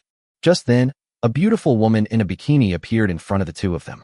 The warship's companion spirit pays respects to the two lords. Please name this subordinate. The beautiful woman bowed her head, showing great respect. Then, Yikan and Li Jiqing saw everything they should and shouldn't have seen. Chapter 222 The Primal Amethyst, The Secret of the Town. Since you are a companion spirit, why are you dressed like this? Li Jiqing frowned slightly as she looked at the companion spirit's curvaceous figure and milky white skin. Although she was used to seeing big scenes, and often saw Nuba and the others playing around naked in Moon Goddess Lake, those were all private places in Fairy Forest. This newly manufactured warship has its accompanying spirit dressed like this. How can this warship be considered normal? My lord, my appearance and clothing are derived from what you envisioned of me when you were choosing which warships to produce. The spirit of the warship, neither humble nor arrogant, directly stated the truth. Oh. After hearing her words, Li Jiqing looked at Yikan with suspicion. Honey, you can't blame me for this. The beach, women, and boats. Which man wouldn't think of bikini-clad beauties when he combines these three elements? Yikan looked at Li Jiqing and asked in return. Now that you mention it, it does seem to be true. Right? You think so too, don't you? That settles it. After Yikan finished speaking, he pondered for a moment before saying, let's call the warship Storm 1. It doesn't seem appropriate for a girl like you to be called Storm. Let's call it Wind Spirit 1, or Wind 1 for short. Feng Yi thanks you, Lord. After Feng Yi got a name, it was as if he had been officially recognized. His face immediately showed the same expressions as ordinary people, which were very vivid. All right, take us out for a stroll. I want to see what's in the ocean. As he spoke, Yikan upgraded the warship to level 20. And the warship lived up to expectations, growing even larger and giving it a more substantial and solid feel. The energy cannons on the warships have also undergone subtle changes, seemingly able to autonomously absorb and store energy from their surroundings at all times. Thank you, my lord. As soon as Feng finished speaking, with a thought, Storm 1 rode the wind and waves, bursting out of the sea. Roar! The warship had traveled less than 10 kilometers when a tiger shark more than 10 meters long leaped out of the sea and crashed into Yikan and Li Jiqing, who were standing on the deck. However, both of them just watched and did not try to dodge. Buzz. Sure enough, just as the tiger shark was about to enter the deck area of the warship, an energy shield composed of countless light hexagons suddenly appeared in the sky. Bang! The tiger shark crashed into the shield, suffering a head injury and losing several teeth. It can even defend against a level 40 tiger shark. This warship is truly impressive. Seeing the effect, Yikan couldn't help but nod. Feng Yi, try out the elemental cannon later. I want to see the destructive power of this warship. Yes. Soon after, several humanoid sea monsters appeared in front of them. Each of these sea monsters was over 3 meters tall, with a dark blue body. They had no hair, fins on their faces, webbed hands and feet, and sharp, frightening teeth. You wretched humans, you've crossed the line. You'll become food for the sirens. The three-headed sea monster, wielding a steel fork, moved like 3 gusts of wind, arriving dozens of meters away from Storm 1 in the blink of an eye. Boom. As a result, Feng Yi directly activated the Yuan energy cannon, blasting the sea monster charging in front into a bloody mist with a single shot. Wow. The other 2 sea monsters were unable to dodge in time and were hit by splash damage. They immediately split into 2 groups and sank to the bottom of the sea. A level 20 monster can kill a level 45 siren. Killing a monster 25 levels higher is an incredible feat. Li Jiqing said excitedly. Too bad. The siren won't just stand there and let you blast her. Yikan shook his head. Sure enough, soon after, the seawater around the warship began to surge. Whoosh. Suddenly, the surrounding seawater rose into the air and converged on the warship from all directions. Dozens of sirens leaped high into the air, then suddenly hurled their steel forks. Boom, boom, boom. With a series of loud explosions, the warship's protective shields began to shake violently, and tiny cracks appeared in some places. Upon seeing this, Feng immediately activated the Yuan energy cannon and blasted it towards the direction where the sea monster had appeared. Boom, boom, boom. A barrage of elemental energy projectiles was unleashed, instantly killing more than a dozen sea monsters. It has enough power, but lacks agility. It's good as a transport vehicle that can be used for both offense and defense, but in actual combat, heroes, and different troop types are still the best choice. After Yi Kan finished speaking, he immediately put on the template of Nuba, dragged the devouring heaven blade, and rushed out. Hiss hiss hiss. With a swift movement, he brought his sword down, and not a single one of the level 45 sea monsters could withstand his strike. Because these sea monsters are only at the perfect level, which is 3 grades lower than Yi Kan. Bang bang bang. Yi Kan returned to the deck and immediately dropped dozens of silver treasure chests. Since Xiaomi isn't here, I'll use her template and see what these ugly monsters can drop.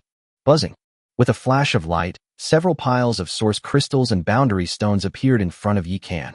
In addition, there were 2 perfect-grade steel forks and several finger-sized purple crystals. What is this thing? Yi Kan directly opened the panel of the black crystal. Original amethyst. Description: a mysterious crystal that gathers the essence of the earth, seemingly of great use in uniting the heart of a town. The heart of a town. Yi Kan and Li Jiqing were both invigorated when they saw this explanation. Now that all 100 villages in the 6th town have successfully broken through the domain, the battles to come will no longer be just territory against territory, but village against village. All of this revolves around gaining control of the 6th town. Although Yi Kan and Li Jiqing didn't know what heart of the town specifically referred to, the name alone sparked a lot of imagination in them.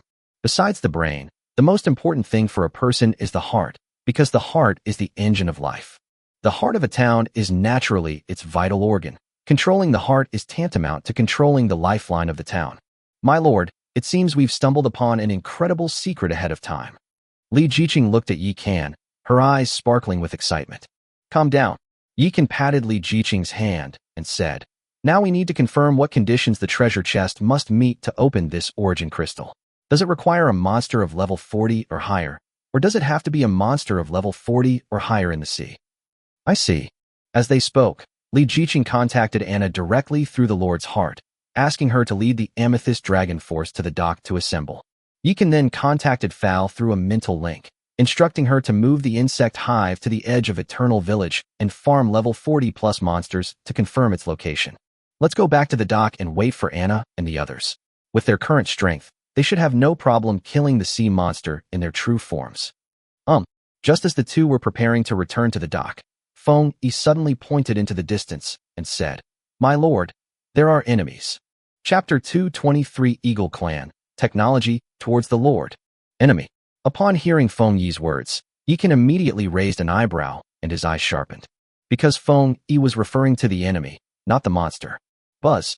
With a thought, Yi Kan opened his demon god eye instantly, and he and Li Jiqing saw a black thing underwater. The thing looked like a crab, about the size of a human head, but its legs were quite unique, resembling 2 rows of miniature oars that moved very smoothly and flexibly. Husband, what is that thing? When Li Jiqing saw this creature for the first time, her big eyes immediately lit up with curiosity. We'll know once we catch them and see. As soon as Yi Kan finished speaking, the eye of the demon god transformed into a dark golden light and shot out. Meanwhile, the person controlling the black lump behind the scenes was getting anxious. Damn it, what on earth was that thing? How could it be so fast? Unfortunately, the image on the screen disappeared as soon as he finished speaking, because that black lump had already been swallowed into the demon god's space by the demon god's eye. With the map of the 6th town's 100 villages now connected, many powerful lords learned that the town was adjacent to the sea. As we all know, the ocean has just as many resources as the land, so naturally there are many people eyeing it. It's just that there are relatively few lords with the strength to explore the sea at this stage, and Yi Kan and the owner of that black lump happen to be 2 of these few people. I don't know whether to call them unlucky or lucky. They ran into each other on their first attempt to explore the ocean. Feng Yi, back to the dock. Seeing that the situation was settled, Yi Kan immediately waved his hand. Yes, my lord. With a thought, Feng Yi immediately turned back, and Yi Kan led Li Jiqing into the demon god space. Whoosh. When the black lump saw Yi Kan and Li Jiqing, it instantly went berserk. Click, click, click. With the sound of metal parts moving, the black lump suddenly cracked open and reformed, transforming in the blink of an eye into a small robot wielding a black blade. Call out. It leaped up, brandishing its tungsten sword, intending to kill Yi Kan with a single blow. Unfortunately, it chose the wrong place. This is the demon god space.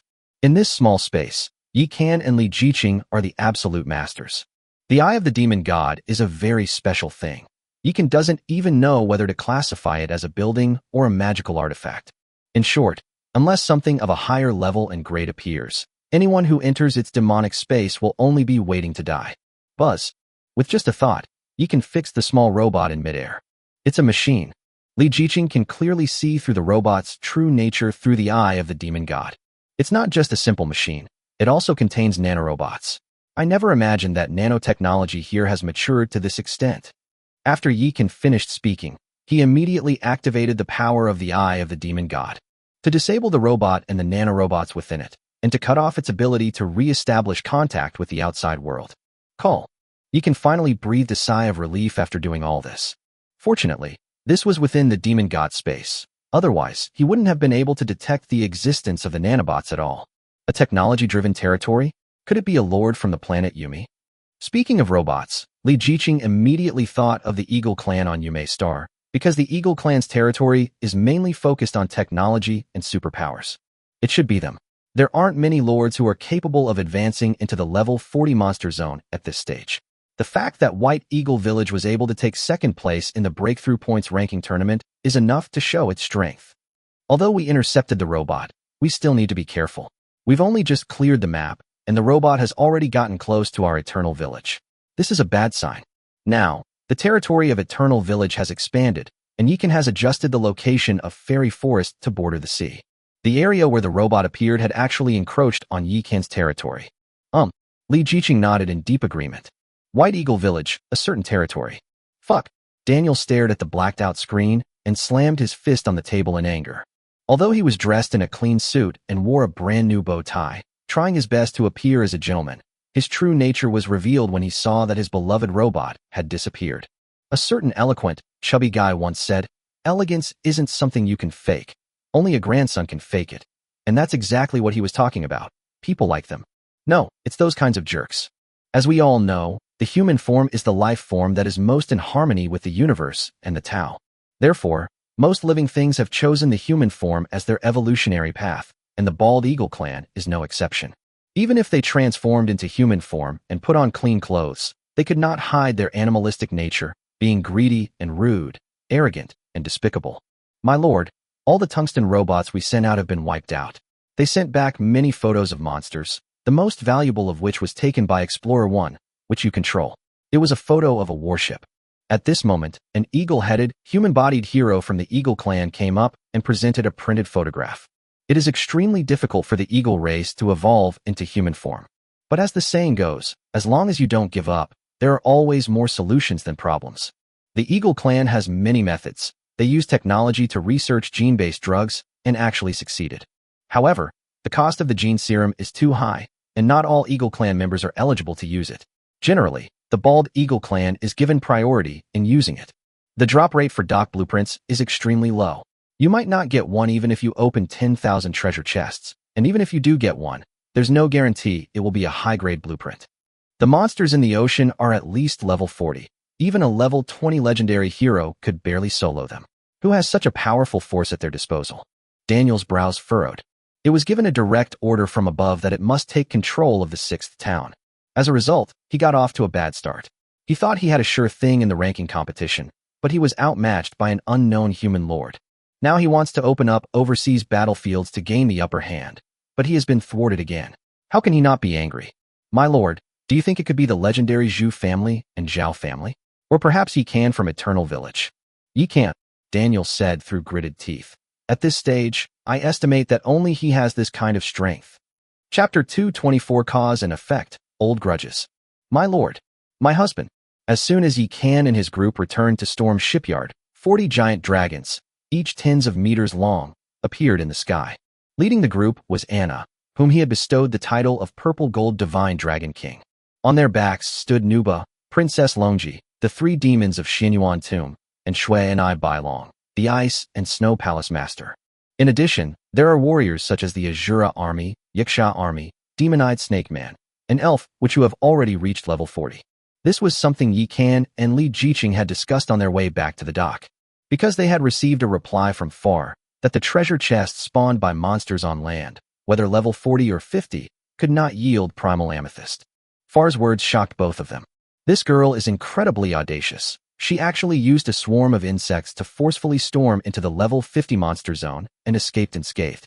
The primal amethyst might be related to who will ultimately win the 6th town.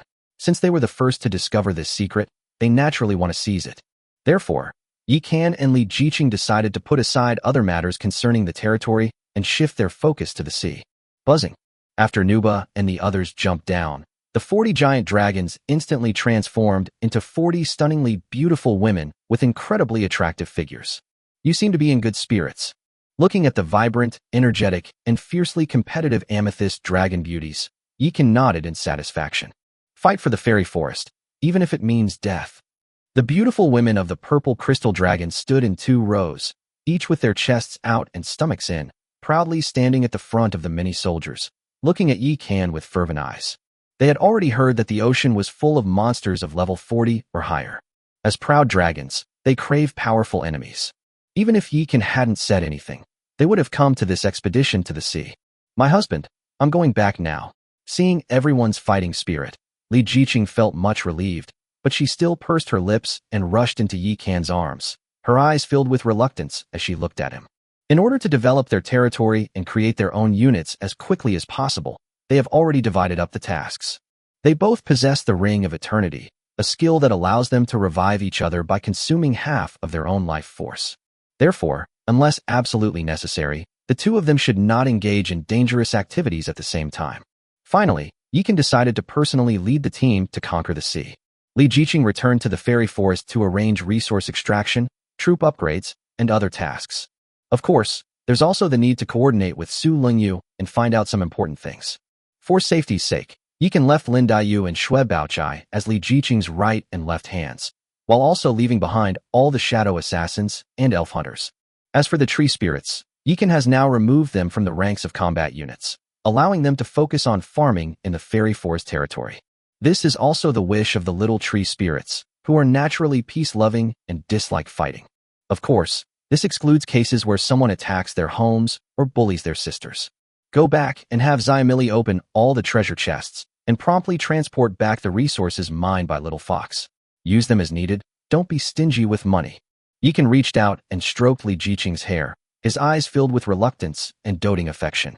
Although the heroes and soldiers in his territory are all top-tier beauties, the relationship between him and Li Jiqing is irreplaceable by any number of beauties.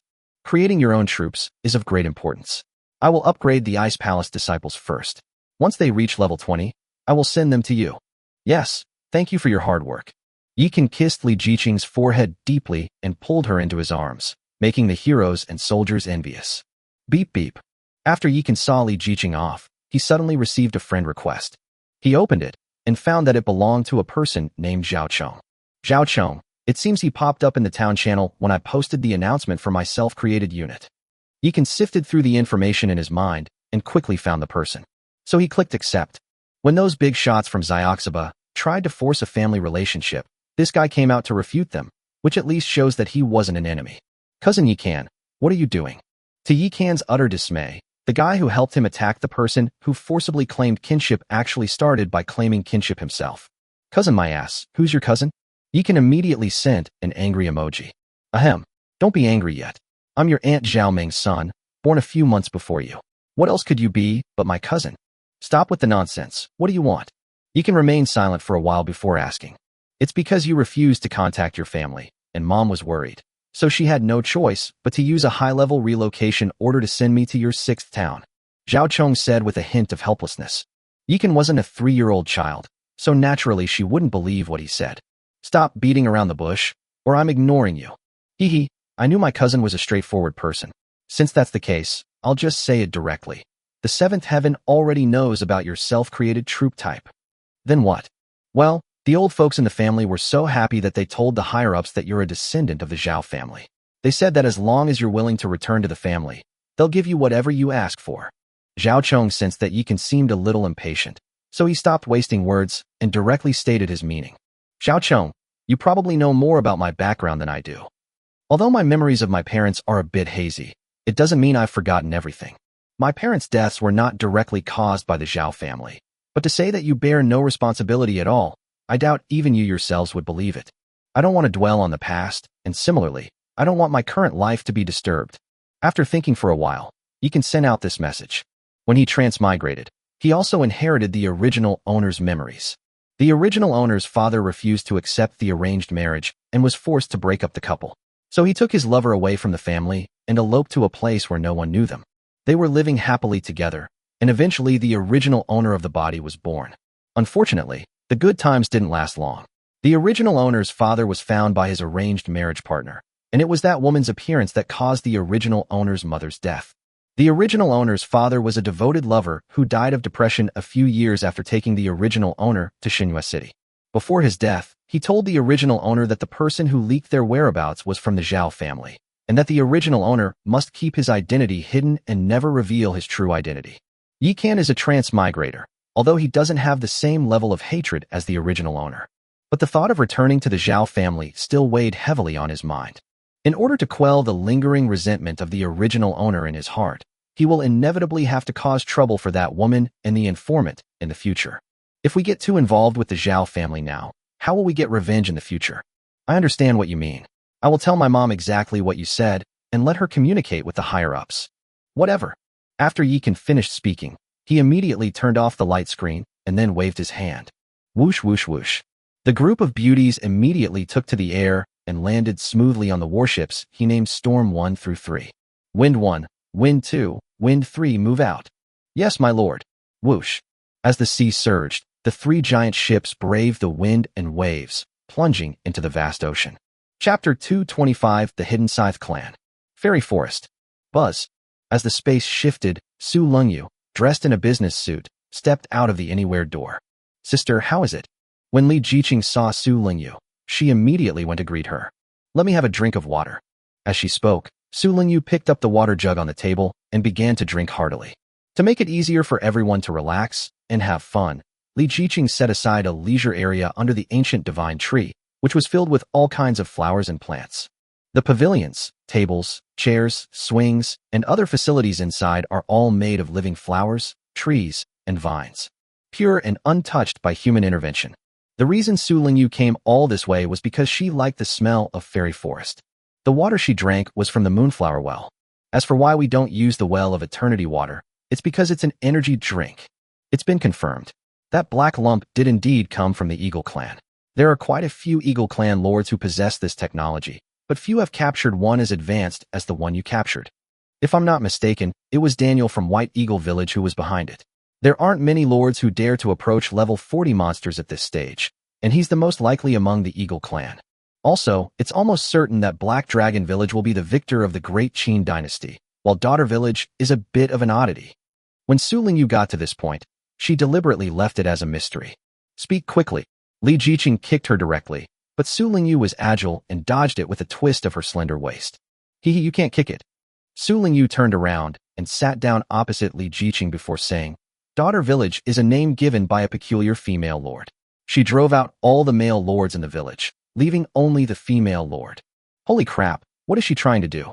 Become an empress? Upon hearing such an interesting story, Li Jiqing's gossipy nature was immediately piqued. I don't know, but she hates men, but she takes special care of women. Before Daughter Village broke through the domain, she would stand up for any female lord who was bullied by a male lord without expecting anything in return, and she had a high reputation among the female lords. During the war to break through the domain, the male lords there saw that she persisted to the end and all chose to relocate. Those who refused to relocate were eventually driven away by her. Their situation is similar to ours, around 500 people too. Su Lingyu pulled back the light screen and said while scrolling through the messages, Sister, how did you manage to get such detailed information? Looking at Su Lingyu, who seemed like a gentle girl, Li Jiqing couldn't imagine why she had such great abilities. This is my secret. I was too nosy, I won't ask anymore. Li Jiqing reacted instantly and immediately covered her mouth. But given our relationship, it's fine to let you see it. We're family, after all. As she spoke, Su Lingyu opened the anywhere door. Then, without doing anything else, he closed the anywhere door again. An ordinary person would not have noticed what just happened, but Li Jiqing was the second lord of the Immortal Forest. Apart from being slightly lower in status than Yi Can, she had the same control over the territory. Just now, she clearly saw several figures walk out of the anywhere door. But strangely, those shadows had no aura whatsoever. If it weren't for the fact that this is Fairy Forest, giving her a geographical advantage and allowing her to scan with the Lord's heart. She wouldn't have been able to tell it all. Come out. At Su Lingyu's command, 3 slender figures appeared behind her. Although these 3 were humanoid, their bodies were covered with hard armor that gleamed with a cold metallic sheen. They had large eyes but small faces and carried 2 sharp scythes on their backs, somewhat resembling the alien species Yikan had once told her about. I rely on them, the Silent Scythe clan, who are silent, invisible, and intangible. When they are invisible, even ordinary true sight cannot detect them, unless you scan them with the Lord's heart. With a wave of her hand, Su Lingyu sent the 3 hidden Scythe clan warriors vanishing instantly.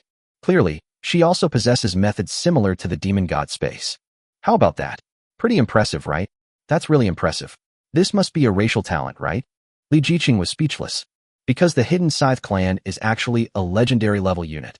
This thing is practically an assassination artifact. Sigh. All we can do is gather intelligence and kill lone lords and heroes. Once we're surrounded, it's a death sentence. Su Lingyu said with a touch of her sigh. She's right. The hidden Scythe clan isn't without its flaws. Once they are exposed and injured, it becomes very difficult for them to remain completely hidden, as the smell of blood will give them away. Whoosh.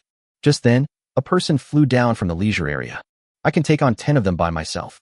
Chu Qiao stood against the wind, her tall figure full and rounded, but not fat in the right places. Su Lingyu couldn't help but push up her glasses and silently compare her measurements with Chu Qiao's in her mind. Chu Qiao, beautiful lady, I've seen your fighting prowess before, so don't bully my hidden scythe. After calculating the result, Su Lingyu couldn't help but feel a little discouraged. Although she's not bad either, she doesn't seem to have Chu Qiao's. Chu Qiao, you are an assassin, assassination is your domain, intelligence gathering is secondary. While the main job of the hidden Scythe clan is intelligence gathering, assassination is a side job. You can't compare them like that. To avoid embarrassment, Li Jiqing waved for Chu Qiao to leave. If I have the chance, I would like to have a match with Lord Su's hidden Scythe King. After Chu Qiao finished speaking, she vanished in a blur. Has she always been this fierce? Su Lingyu asked in a low voice. An epic-level shadow assassin, the prospective leader of the Shadow Pavilion. What do you say? Hiss. South of Eternal Village lies the sea. Soul-devouring successful, Constitution +8. Soul-devouring successful, Spirit +6. With each voice prompt, Yi can gleefully reap the lives of the sea monsters. Around him, the 3 demons of Xianyuan Tomb formed a triangle, protecting the area where Yi Kan was located in the center. Laugh. Su Daji suddenly appeared behind Yi Kan, and her sun blade pierced into the skull of a sea monster. My lord, please, you should rest on the warship. It's too dangerous here. Su Daji looked at Yi Kan with a pitiful expression. Husband, my sister is right. We can be resurrected after we die, but if something happens to you, we're all doomed. You don't want hundreds of your sisters to be widows because of you, do you? At this moment, Fushime also came up to speak in support. Yes, my husband is powerful, but with you deep in the battlefield, we can't fight freely anymore. You see, seeing that her 2 older sisters had spoken up, Yuqing naturally couldn't fall behind. So she spoke while pointing around. Unfortunately, this girl is a bit naive and doesn't seem to be very good at speaking. Fortunately, Fushime knew her younger sister well and had already appeared behind her, covering her mouth. Little sister, you're right. Don't say that again. Chapter 226 The Secret of Daughter Village. Blazing flames engulf the heavens. Roar. On the vast ocean, Nuba held the vermilion bird umbrella, accompanied by a demon wreathed in crimson flames, like a fire god descending to earth. That demon was none other than the Desolate Fire Heavenly Demon, which was sealed within the Desolate Fire Divine Pearl. After Nuba obtained the complete Vermilion Bird set, she activated the power of the Vermilion Bird and repaired the Wildfire Divine Pearl. The dying Wildfire Demon, sealed within the Wildfire Divine Pearl, was also freed by Nuba. In order to survive, the Wildfire Demon had no choice but to acknowledge Nuba as its master. A vast expanse of ice. On the other side, Princess Longji was not to be outdone. She suddenly thrust her Xianbing sword forward. Click, click, click. The sea instantly froze rapidly around the Xianbing sword, and the freezing temperature spread wildly in all directions. Before Princess Longji could take any further action, Shui and I Bailong waved her staff, unleashing a massive ice storm. Boom, boom, boom. The frozen sea was instantly blasted to pieces, and the sea monsters frozen inside perished as a result. Meanwhile, Yu Qing, in coordination with her second sister Fushime, used the bewitching demonic sounds to confuse the monsters, then used the nine heavens' divine eye to discern their weaknesses, and finally unleashed a devastating 5 thunderbolts attack, making them invincible. Although the soldiers were not as fierce as the heroes, they were not much less so. They worked in groups of 4, activating the 4 symbols guardian array to kill enemies. Although their killing speed was not very fast, it was very stable. In particular, the amethyst dragon and the demon-eyed serpent man, one capable of flight and the other a master of aquatic warfare, slaughtered the sea monsters, leaving them with a mountain of corpses. The Azura army and the Yaksha army are the kings of the land, but they are slightly inferior when they go to the sea. Although they could fight on water by forming the 4 symbols formation, it was not sustainable, and they had to return to the warship to breathe after killing each sea monster. Even so, they still achieved remarkable results. Having too many wives isn't a good thing either. They're all so eager, I don't even have a chance to make a move. On the deck of the warship, you can lay comfortably on a deck chair like a lazy landlord, watching his wives conquer the world outside with envy in his eyes. Husband, you are the master of Fairy Forest, the pillar of all of us. You should be able to win without lifting a finger. If you have to do everything yourself, then what are we for? Sudaji was lying on her side next to Yi Kan, massaging his arm and chatting with him to keep him entertained. Husband, how about you win again while I do all the work? Ahem. Daji, everyone's still fighting desperately outside. Aren't we going a bit too far by doing this? Hee, my husband may say it's too much, but his actions tell a different story. Sudaji gazed at Yi Kan with deep affection, her alluring eyes filled with longing. Looking into Sudaji's alluring eyes, Yi Kan suddenly realized that he hadn't spent much time with her in a long time, and felt a pang of heartache and guilt. So, with a thought, the two of them entered the eye of the demon god. However, Yi Kan deliberately did not block out the view outside. At this moment, they were like people on the open deck of a warship, facing the vast ocean. My husband really knows how to have fun. Sudaji looked at her sisters fighting outside, feeling both shy and excited. Daughter Village, Xianbing Domain. Buzzing. As the anywhere door opened, several pretty girls walked out one after another. One of the girls, dressed in Lolita fashion and holding a teddy bear, looked to be only 13 or 14 years old, yet she was already a lord. If Yi Kan and Zhang Daily were here, they would definitely recognize this girl as Li Xiaoyu, their classmate whom they haven't seen in a long time. This guy is already 16 years old, but he looks like a little kid. Sister Shuailing, you've gotten even bigger in just a few days. Li Xiaoyu ran up to Shuailing and looked enviously at her huge bunny that looked like it could burst her clothes. I really don't understand you girls. What's the use of this thing being so big? It's a burden when walking, and it even affects my punching. Shuailing curled her lips, her eyes filled with disdain and disgust. Sister Shuailing, you're like a well-fed man who doesn't know the hunger of a starving man. This can accentuate the curves of us women, and both men and women like it. At this moment, another girl named Cheng Xiaoqing gestured on her withered body, then dejectedly lowered her hand. We women can conquer the world on our own, so why should we please men? Shuailing looked indignant. She was abandoned by the older men in her family because she was a girl and almost became someone else's plaything. If she hadn't been decisive enough to flee her family overnight and join the Iceberg Academy, she would probably be living a life worse than death by now. Sister Shuailing, let's not talk about that. You gathered everyone here because you must have something to say, right? Seeing that Shuailing was about to lose her temper, Li Xiaoyu immediately stepped in to change the subject. Because she knew that this woman harbored deep resentment towards men, and the only way to resolve it was to meet a man who could make her submit. That's right. The map of the 6th town has been fully opened up. Next, the experts from various villages will definitely expand outwards to gain the upper hand. Our daughter village has a weak foundation and a small population, so we must be prepared. So I want you to help me find some people connected to those powerful villages, infiltrate them, and track their movements. At the same time, it will help me recruit some female lords. I believe there must be many sisters in this world who don't like being bothered by men. Shuailing scanned the crowd with a serious expression. This shouldn't be a problem, since everyone had their own social circles before arriving in the new world. Now that all the villages in 6th town have successfully broken through the barrier, everyone is surely hoping to find old friends and reunite. Cheng Xiaoqing nodded, agreeing with Shuailing's words. Li Xiaoyu, meanwhile, was hugging a teddy bear and looked somewhat lost in thought, as if she were pondering something. Grapefruit? Huh? Sister Shuailing, what's wrong? After regaining her senses, Li Xiaoyu looked at Shuailing with a completely bewildered expression. I know you were a student at the Divine Moon Academy before. Can you find a way to infiltrate the Eternal Village? Shuailing looked at Li Xiaoyu with a sharp gaze, because the mention of Shenyue Academy reminded her of that hateful man. Yikan and I are actually classmates. There's a family friend who's very close to Yikan. That's great. You go and infiltrate that bastard Yikan's ranks yourself. I want to see what he's really capable of, that he can even create his own troops. When Shui Ling spoke of Yikan, a layer of bloodthirsty aura involuntarily enveloped her. That guy repeatedly humiliated her in the mad arena, each time with an overwhelming and condescending attitude. She would never forget it. If it weren't for the urgent need to develop her territory, she would definitely have gone back into the mad arena to get her revenge. Okay. After thinking for a while, Li Xiaoyu nodded seriously. Before this, Jiang Daily had contacted her, wanting her to move into Yongheng Village. She also said that once she entered Eternal Village, she would definitely not want to leave.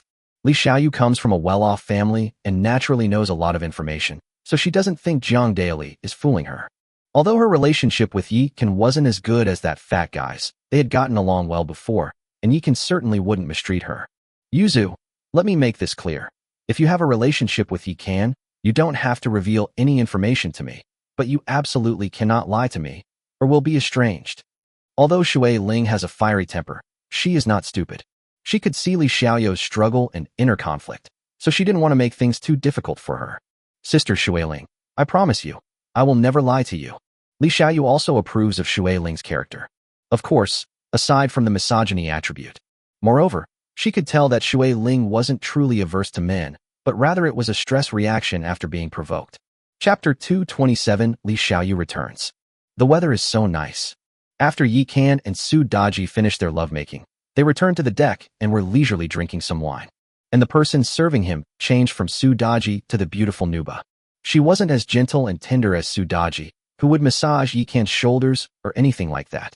Instead, she snuggled into Yikan's arms as soon as she got back, wanting him to feed her wine, while she grabbed a handful of grapes and started eating them by herself. Fortunately, she still had some conscience. While eating herself, she also fed Yikan. My lord, are you comfortable being served by Daji? Nuwa extended her jade-like finger and slid it across Yikan's chest. This alluring and captivating beauty, so prone to causing trouble, couldn't be silenced by fine wine or grapes. You know perfectly well why I'm asking this. Yikan also stretched out his devilish claws and pinched Nuba's round and perky breasts hard. Instead of getting angry, Nuba let out a seductive moan.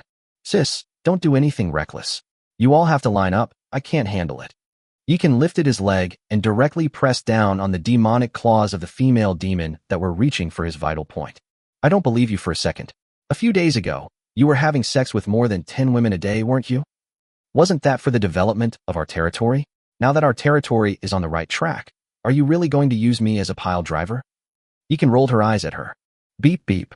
Just then, the fluctuations of the private message entered his mind. He opened it and found that it was sent by his former classmate, Li Xiaoyu. Yuzu, long time no see. What brings you to message me today? Yikan asked curiously. I didn't bother Brotherkin before because I was busy developing my territory. How was it? Did you miss me? Li Xiaoyu sent a cute emoji. Cough cough. I can't believe it. Your sister-in-law has been keeping an eye on me. By the way, Fatty and I are in the 6th town of the 17th district. Where are you? Are you close to us? Yikan thought for a moment and asked. Yikan didn't have any special feelings for Li Xiaoyu. They could get along, but not deeply. He could sense that Li Xiaoyu seemed to have feelings for him, but was also wary of something, so she always kept a distance from him. Unlike Fatty Jiang, who is carefree and doesn't care much, he treats Fatty Jiang like an older brother and is willing to share everything with him.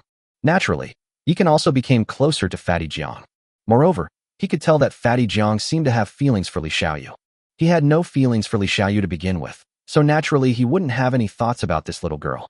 You didn't expect that, did you? I'm actually in the 6th town of District 17 too. Li Xiaoyu sent a bombshell message. Damn, you live in the same small town as us, and you only contacted me today? That's not fair. Brother Can, what are you saying? You haven't contacted them either. Alright, we're even now. Since you're in the 6th town, you should know about our Eternal Village. As long as you come over, I'll definitely find you a good spot. Yikan didn't waste any words. Now that he's successful, he should naturally take care of his former friends. I've been waiting for you to speak. I'm not used to staying in Daughter Village and want to change places. Daughter Village? I've always been curious, which oddball came up with that name? Yikan asked curiously. I'll tell you when I get there. You'll be very surprised. Okay, I'll lift the ban now. You can move in directly. Buzz. As Yikan lifted the seal on Eternal Village, a beam of white light shot into the village. Unfortunately, Li Xiaoyu used a regular relocation order and landed in a relatively barren place with no resource points. Lord Li Xiaoyu has moved to Eternal Village. After receiving the notification, Yikan used his village chief privileges to pull up a map of Eternal Village and then moved Li Xiaoyu's territory to Jiangdaili's side. Yuzu, there are 3 originium mines next to your territory, one of which is a medium-sized mine. Figure out how to mine it yourself. The monsters around there are around level 25. Can you handle them? Having resolved Li Xiaoyu's location issue, Yikan immediately sent her a message. He waited for several minutes, but didn't receive a reply, which made him a little confused. What's wrong with this girl? Yikan frowned. Husband, you didn't just throw someone else's territory into a monster's lair, did you? Nuhua, who had been nestled in Yikan's arms, naturally saw his conversation with Li Xiaoyu. As for Yikan having affairs, she never had such thoughts. Just kidding. Any random little Karaomi from Fairy Forest could easily beat a whole bunch of other places. Their husband has very high standards. To catch his eye, one must reach her level. Otherwise, it's impossible. Now, apart from the private territories of the various lords, I have a complete view of the Eternal Village. Do you think your man would do something so stupid? That's hard to say. Who knows how much you attacked Daji just now? You might be feeling dizzy, weak, and limp right now. The demon looked at Yikan with a provocative expression, then suddenly kicked out, wedging between Yikan's legs and beginning to attack Yikan's lower body. Beep beep. At that moment, Yikan received Li Xiaoyu's reply and ignored Nuba's little tricks. Anyway, she always acts like this whenever she's alone with this devilish woman, and Yikan has gotten used to it. Brother Can, I'm so sorry, I was just stunned. 3 resource points, one of which was a medium-sized one, and you just gave them to me like that? That's too extravagant. Li Xiaoyu sent a tearful emoji. Wow, what kind of miserable life did you live in Daughter Village? You're so moved by just a few resource points. If I were any more generous, would you offer yourself to me? Yikan was speechless. Brother Can, you don't know. In our area, every resource point is a treasure, and only the absolute core of Daughter Village is qualified to enjoy it. I performed well in the Battle of the Realm, making it into the top 10 in the village, but I only received 1 resource point, and a small one at that. Li Xiaoyu squatted in front of the light screen, like a frightened little quail, tightly hugging her teddy bear. If it weren't for the slight pain from pinching her cheek, she would have thought she was dreaming. That's really tragic. Yikan had just typed half of the message when he suddenly felt a slippery stimulation below his body, causing him to shudder and accidentally send the message out. Chapter 228, The Mad Demoness. Sister Yu. Yikan was startled when he saw the female demon clinging to him. He couldn't care less about anything else and directly activated the eye of the demon god, taking Nuba with him into the demon god space. He originally thought that Nuba was just teasing him casually, but he didn't expect her to act recklessly in public this time. Fortunately, the sisters outside were all fighting and didn't notice this side of the deck for a moment. Otherwise, the 2 of them would have been killed. However, since things had already come to this point, Yikan couldn't stop this crazy girl anymore, so he could only continue chatting with Li Xiaoyu. Brother Can, when are you free? Let's meet up. I won't be in the territory for a while. Let's talk about it later. You should focus on developing your territory first.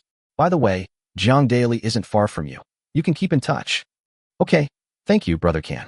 By the way, the village chief of Daughter Village is called Shui Ling, and she comes from Iceberg Academy. Huh? Hinata-chan. Brother Can, what is Hinata-chan? Li Xiaoyu frowned. She's been with Shui Ling for so long, and she's never heard of her having any nicknames or pet names. She's a girl who looks a lot like the violent Shui Ling, but her personality is completely opposite. She's a gentle and kind woman with great perseverance and a broad perspective. Yikan recalled an anime he had watched in his previous life and couldn't help but nod. Hinata, the young lady, has had her eye on the little boy who aspires to become the village chief since she was a child, and has been following in his footsteps ever since, never wavering in the slightest. And that promising young man did not disappoint her, growing to the point where he had the ability to become the village chief. And when the boy was about to die and the whole world was in despair, the frail girl stood up without hesitation and stood in front of the boy. Although she was almost killed, she won. The moment the boy saw her blood flowing out, he unleashed his immense power, overwhelming everything in his path and saving the entire village. And she married the young man as she had wished. He won him, and he won the whole world. Afterwards, Li Xiaoyu chatted with Yi Kan about some trivial matters and quickly ended the conversation. Yi Kan's inner fire was completely aroused by Nuba. The moment he turned off the light screen, Nuba pounced on him and frantically stripped off his clothes. She was always like this, no matter how many times, she was always passionate towards Yikan. At this point, Yikan naturally wouldn't just let Nuba do whatever she wanted. And so, the two of them went mad. On the other side, just as Li Xiaoyu settled down, Shui Ling sent her a message. Yuzu, you're amazing. You actually succeeded. Yes, Yikan is actually a very good person. He values friendships with his classmates very much. He gave me 3 resource points as soon as I arrived, one of which is a medium-sized originium mine. Li Xiaoyu's mind is still a bit confused. She had always considered Shui Ling as one of her own, so she didn't think much of it and directly told her the amount of resources Yikan had arranged for her. What? 3. And a medium-sized resource point. Shui Ling was completely stunned after hearing this. Damn it, she, the village chief of Daughter Village, only occupies 3 small resource points. Li Xiaoyu has only just moved into Eternal Village and hasn't made any contributions, yet she's already received resources that completely overwhelm her. It's truly infuriating to compare yourself to others. Did that bastard Yikan say anything to you? Shui Ling hadn't forgotten her purpose in finding Li Xiaoyu, so she could only forcefully suppress the envy, jealousy, and hatred in her heart. I just asked him to meet me, but he said he's not in the territory lately, and it's inconvenient. Li Xiaoyu felt that this shouldn't be a big secret, wouldn't harm Yikan's interests, and could also appease Shui Ling, so she told her. I understand. Since he allocated you such a good location, then focus on developing your territory. Actually, I don't need you to harm that bastard Yikan. Just let me know his movements. Okay, Sister Shui Ling. Having spent so much time with Shui Ling, Li Xiaoyu has a fairly good understanding of her character. As long as you don't mention men in front of her, she's a loyal and righteous leader, the kind who would go to great lengths for you. Otherwise, she wouldn't be so popular. Li Xiaoyu wasn't actually very clear about the grudge between Shui Ling and Yikan. Because when Yikan was wreaking havoc in the Mad Demon Arena, he used the name Devouring Heaven. But based on her girlish intuition, she felt that there must be some unusual story between Shui Ling and Yikan, and it was the kind of love-hate relationship. She suspected that Shui Ling's androphobia was very likely caused by Yikan. As the old saying goes, the one who tied the knot must untie it. Yikan is so powerful, maybe he can really cure Sister Shui Ling's misogyny. In this way, she not only doesn't have to betray Shui Ling, but also doesn't have to sell out Yikan, resulting in a happy ending for everyone. I was so wise. Li Xiaoyu touched her face, then happily picked up her teddy bear and spun around in circles. But soon after, she became melancholy again. It's a pity that brother can likes big-breasted girls and doesn't like flat-chested girls like me. It's really worrying. On the other side, Li Jiqing also learned about Li Xiaoyu's move to Yongheng Village.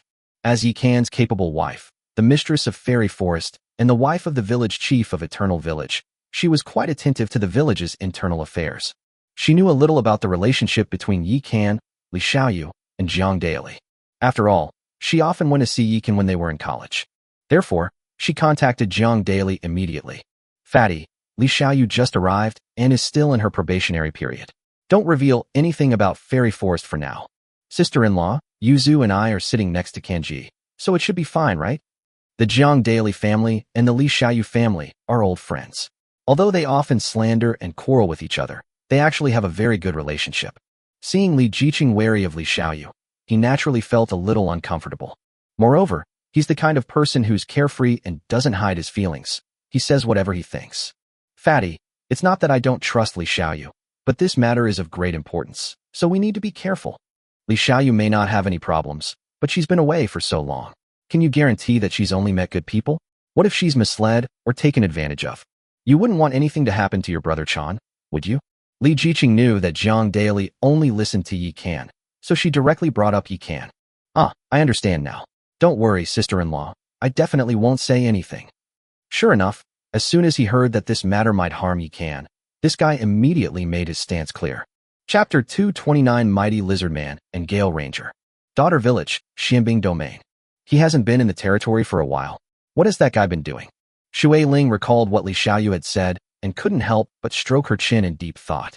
Now that she has taken over a village and only accepts female lords, she naturally has to consider the interests of everyone. If she can't take everyone off, why should people follow her? My lord, now that the town's map has been opened up, the village chief of Eternal Village is so powerful that his vision will certainly not be limited to a small village. What could possibly entice him to stay away from his territory for a while must be an extraordinary place, perhaps even holding some great fortune.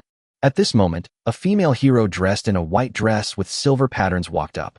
As someone suffering from androphobia, Xueling's heroes and soldiers naturally cannot be men. Kara, you're right. That guy's village received 10 points of luck. All the resource points within his territory were evolved, and the level and quality of the monsters were definitely improved as well. In this situation, what would attract him must be something extraordinary. Unfortunately, I only know the general direction of Eternal Village, but not its exact location. Although the map of the town's 100 villages has been completed, no one has a map of the territory because the town mayor has not yet been elected. Looks like I'll still have to trouble Yuzu. On the other hand, Yikan encountered a small problem. Their large-scale hunt of sirens finally attracted the attention of the sirens' leader, who dispatched a powerful octopus monster. A level 50 legendary boss. Sister Xian, Longji, and Xueni, the three of you coordinate with me in the attack. Daji, the three of you stay on the sidelines. As soon as this big guy unleashes his ultimate move, immediately use the 3 talents demon formation to suppress it. Yikan remained calm under pressure and immediately made tactical arrangements. He possesses the overpowered demon array of the 3 demons of Xianyuan Tomb, which grants him invincibility for 10 seconds, and he is never afraid of any boss's ultimate move. Of course, in order to make the 3 talents demon formation work, everyone needs to cooperate well and react in time. If they don't have time to switch positions, and Su Daji and the others don't coordinate well, then everyone is very likely to be killed by a single ultimate move. Click, click, click. Princess Longji thrust her Xianbing sword forward, freezing everything within a vast expanse. Rumble. Snowy waved her staff, and an ice storm descended from the sky. Then, taking advantage of the octopus monster's thawed state and slowed movements, Yikan and Nuba used 2 great flame rings, one on top of the other, to turn it into takoyaki. Unfortunately, this guy had a level advantage, and neither Yikan nor Nuwa's great flame ring could burn him to death.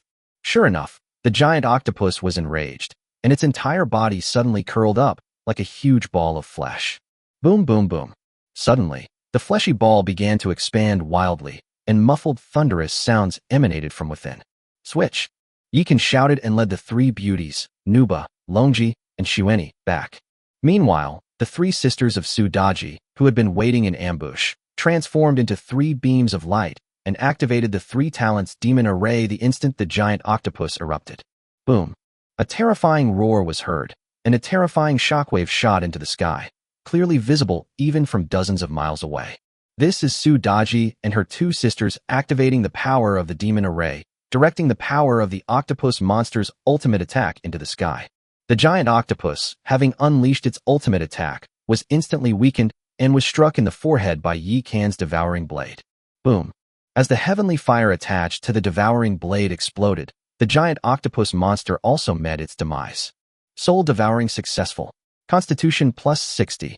4 golden treasure chests, not bad. Yikan put away the treasure chest, directly applied the template of Xiamili, and then opened it. Buzz, buzz, buzz. Several beams of light flashed, and 2 legendary troop-type talismans, a golden token, dozens of primordial amethyst crystals, and a pile of boundary stones appeared before his eyes.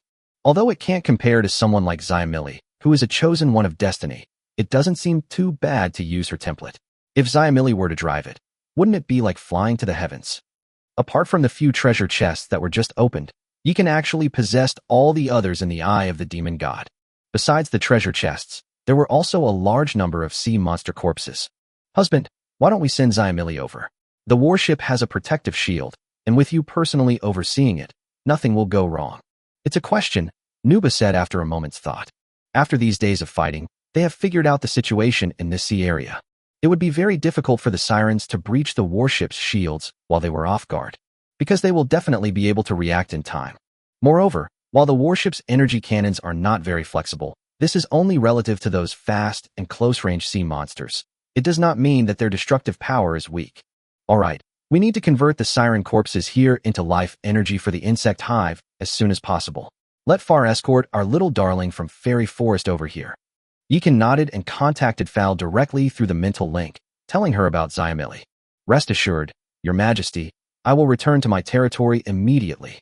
Having been separated for so long, Far and Yikan were already suffering from lovesickness, so naturally they didn't waste any words. Wife, I have a lot of treasure chests and siren corpses piling up here.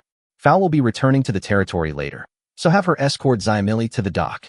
After contacting Far, Yikan immediately contacted Li Jiqing through telepathy. I'm fine with it. Anyway, all the treasure chests here have already been opened. I'll have the 4 snow maidens and the 10 elite disciples of the Ice and Snow Palace escort Xiamili together. As for the resource development and village affairs on the little fox's side, don't worry about it. I'll be in charge personally. Nothing will go wrong. Li Jiqing replied to Yikan immediately. The village has more than 500 lords, many of whom do not yet have the strength to leave the village, so they search for resources within the village, inevitably leading to conflicts and contradictions. But as long as the people from Fairy Forest intervene, both sides will immediately shake hands and make peace, accepting mediation. They were afraid that if they accidentally angered Yikan and Li Jiqing, they would be expelled from the village. This is the only village in 6th town with 10 points of luck. Even if we're only assigned to a remote corner here, it's still better than going to other villages. I'm at ease leaving the family in your care. Remember, don't let anyone who dares to cause trouble get away with it. Since you're making a living in our eternal village, you have to abide by our rules. Yikan gave Li Jiqing a few instructions before looking at what had been opened from the treasure chest. Mighty Lizard Man, Gale Ranger. When Yikan saw what the 2 troop-type talismans were, his eyes lit up. Mighty Lizard Man. Description: a versatile unit that counters the Zerg, capable of not only fighting but also farming, physical labor, and household chores, making it a very practical unit. Moreover, when facing the Zerg, it can unleash power equivalent to an epic-level unit. Gale Ranger. Description: a terrifying unit that moves like the wind. They hate evil and are as swift as the wind. If they are equipped with a mount, their combat power will double. An all-around unit. Yikan looked at the image of the humanoid lizard on the troop-type talisman and couldn't help but shake his head. The all-rounder type means someone who can do a lot of things but isn't an expert in anything. However, it's a good attribute for countering the Zerg. Although it's a legendary unit, it's not suitable for our fairy forest, but it seems especially suitable for Li Xiaoyu. Yikan suddenly remembered that when they finished their trial, Li Xiaoyu had said that her territory was able to suppress the insectoids, which was why she was able to last until the end. Giving her this troop-type talisman would allow it to be used to its fullest potential. Fatty has a powerful elemental artilleryman, but he needs a more mobile support unit. Let's give him this Gale Ranger. Without further ado, Yikan sent the items to the 2 of them via email. We all come from Shinhua Academy, and we even sit next to each other. If I become successful, I naturally want to help everyone else. Moreover, he now belongs to the village and needs to lead everyone to prosperity. Husband, look at this thing. It seems quite extraordinary. At this moment, Su Daji suddenly picked up the golden token, her eyes filled with shock. Chapter 230 Military Strength Ranking. Li Xiaoyu reveals her true colors. A luck-based betting token. Yikan took the token, his eyes suddenly lighting up. A bet on luck. Description: you can initiate a luck bet against units in the same area that possess luck. The minimum unit requirement is a village, and the bet cannot exceed the amount of luck the other party possesses. The party being bet has the right to choose the betting items, including 5 types: hero points, troop points, resource gathering points, planting points, and kill points. Points are awarded based on both grade and quantity. Kill points can only be obtained by hunting monsters. No points are awarded for hunting territorial units. Great. I've been wanting to get my hands on those little devils, and here they are, delivering this to me. This makes things much easier. Yikan smiled slightly and put away the luck betting token. Right now, the primal amethyst is more important. Once we're done with this, we can deal with those little devils properly. Anyway, after seizing the town mayor, he was going to drive the Zerg out of the town. As for the other ethnic groups, we'll see how they behave. Buzz. Just then, a golden light suddenly appeared in the sky. Announcement. The map of the 6th town in the 17th district of the 9th heaven of Tianyin has been fully opened. The village comprehensive troop strength ranking is now unlocked and will be settled in 10 days. The village that wins first place will receive 5 more points of luck. The village chief will be rewarded with 500 reputation points, and the villagers will be rewarded with 100 reputation points. The village that comes in second place will receive 4 points of luck. The village chief will be rewarded with 400 reputation points, and the villagers will be rewarded with 80 reputation points. The village that comes in third place will receive 3 points of luck. The village chief will be rewarded with 300 reputation points, and the villagers will be rewarded with 60 reputation points. Villages that rank 4th through 10th will receive a 1-point increase in luck, a 100-point reputation bonus for the village chief, and a 20-point reputation bonus for the villagers. Note: The overall troop strength ranking refers to the combined strength of all troop types in a village, including quantity, grade, level, skills, and equipment. Wow. After clearing the map, the leaderboard is now organized by village, and they even reward luck. These days, Yikan was living a repetitive life and was initially a little bored. Upon seeing this announcement, he was instantly energized, as if he had been injected with adrenaline. Having already enjoyed the benefits brought by good fortune, he naturally knew how precious it was. At this moment, the village's regional channel exploded with activity. Hong Jinwoo, human, we're doomed. Our eternal village has so few people, we definitely can't compete with the other villages. Liang Qiu Nana, Celestial Fox Clan, upstairs, you have to believe in Brother Yikan.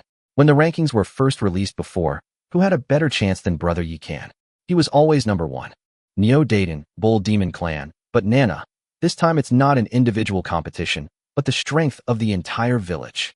Manbei, Troll Clan, everyone, calm down. Even if we don't get a ranking this time, we still have more luck than the first place. What's there to be afraid of? Nongying, Moonshadow Cat Clan. This time, the Barbarian brother seems much more composed. Di Xiao, Azure Wolf Clan, Sister Nongying, I'm actually quite composed. Look, I didn't say a word just now.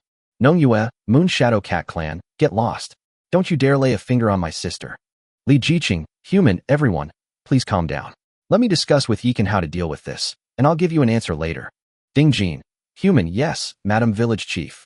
Liang Qiu Nana, Celestial Fox Clan. Okay, Sister Li Moi. When everyone saw Li Jiqing appear, they immediately stopped discussing and greeted her. Now everyone in Eternal Village knows that Li Jiqing and Yikan are a couple, and that they have merged their territories. Since Yikan was able to create his own troop types and merge territories, it was perfectly reasonable. The reason why geniuses are called geniuses is that they are different from ordinary people. Husband, what are you thinking? This time, Li Jiqing didn't contact Yikan through telepathy, but instead tagged him directly in their small group chat. Su Lingyu and Jiang Daily were both on her side, and Li Jiqing wanted them to hear as well. To Li Jiqing's surprise, Yikan directly added Li Xiaoyu to the small group. However, as Yikan's capable wife, she naturally wouldn't question her man at this time. The starting village has a maximum of 1,000 lords. Although we only have more than 500, the forces of my Void Hive can crush hundreds or even hundreds of ordinary territories. With our legendary and epic units in our territory, we have nothing to fear from other villages, and the Zerg Hive still has room for development. However, just to be on the safe side, you should take out all the troop tokens we've accumulated during this time and sell them to the Lords of Eternal Village at 1/10 of the market price, so that they can increase their troop strength as much as possible. I'll try my best during this time and see if I can get a legendary troop type token. If possible, I'd like every human, and even every orc, in our village to have a legendary unit. Although Yi Kanfa's words were conceived through his thoughts, everyone felt his heroic spirit and was instantly invigorated. The village chief is awesome. Su Lingyu was the first to react, and then said, I don't want your legendary troop talisman, I just want your self-created troop. Alright, once the troop type token is deduced, you'll be the first one we consider. Brother Can, did you already know about the rankings? Otherwise, why would you give me the Gale Ranger ahead of time? He was completely stunned, thinking he must have misread it. At this moment, Jiang Daily also appeared. Although his elemental artillery is very strong, the time it takes to accumulate energy is just too long. If he were to actually engage in a lane matchup, the opponent would definitely not give him a chance to make a move. Now that he has Gale Ranger, his elemental cannon can safely charge up his energy. I don't know anything. I just saw you were doing so badly. Yikan was speechless. Brother Chan. At this moment, Li Xiaoyu also appeared, but judging from her appearance, she seemed to have something to say but hesitated. Yuzu, these are the absolute core of our eternal village. Just say what you want to say. Why are you beating around the bush? Jiang Daily asked, puzzled. Brother Can, everyone, I'm sorry. Actually, it was the idea of the village chief of the daughter village that I came to Eternal Village. She wanted me to tell her about the situation in Eternal Village. In fact, Li Xiaoyu never intended to betray Yi Kan when she came to Eternal Village. He just wanted to tell Shui Ling some information without harming Yi Kan's interests. Because she wanted to use Yi Kan's power to cure Shui Ling's misogyny. When Yi Kan gave her the 3 resource points, she had already wanted to tell him everything. But she was afraid that Yi Kan would misunderstand and they would no longer be friends. Not long has passed, and Yi Kan has given her another all-around legendary unit. One that is most compatible with the characteristics of her territory. At that moment, she could no longer stay in Bungbu. Even if Yikan wanted to expel her after learning the truth, she would accept it. Yuzuyu. Jiang Daily was completely stunned. He was a little angry when Li Jiqing suspected that Li Xiaoyu's motives were impure. Now he realized that the Joker was actually himself. However, Li Jiqing and Su Lungyu, who should have been angry, remained silent because they were waiting for Yikan, the person in question, to speak.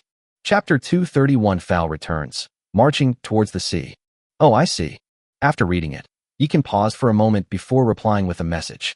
Li Jiqing and the others waited for a long time, but Yikan didn't say anything more, so they were all a little stunned. What does this mean? Brother Can, is that all?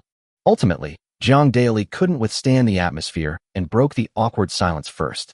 Yeah, although Yuzu is a bit strange on a regular basis, I don't believe she would betray us for someone else. Moreover, the village chief of Daughter Village is that violent woman, Shui Ling.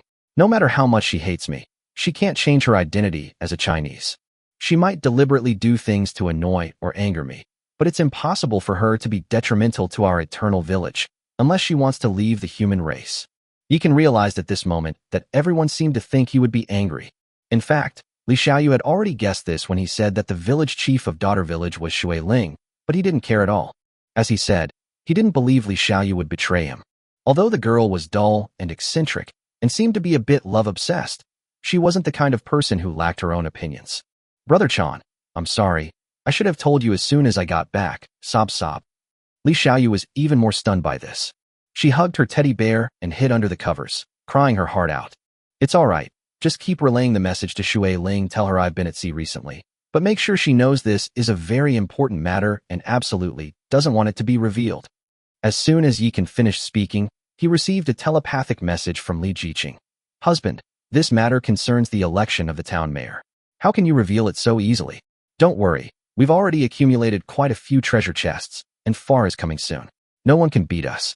Even if Shui Ling is incredibly capable, she couldn't possibly grind monsters like we do. Besides, if she wants to go to sea, she needs to build a dock, and she needs blueprints to do that. Most importantly, the competition for town mayor will definitely involve rankings, and the rewards should be quite generous. I hope our human towns can gain an early advantage. Yikan said calmly. So you mean we should also tell the other human town mayors this news? Li Jiqing immediately realized what Yikan was planning.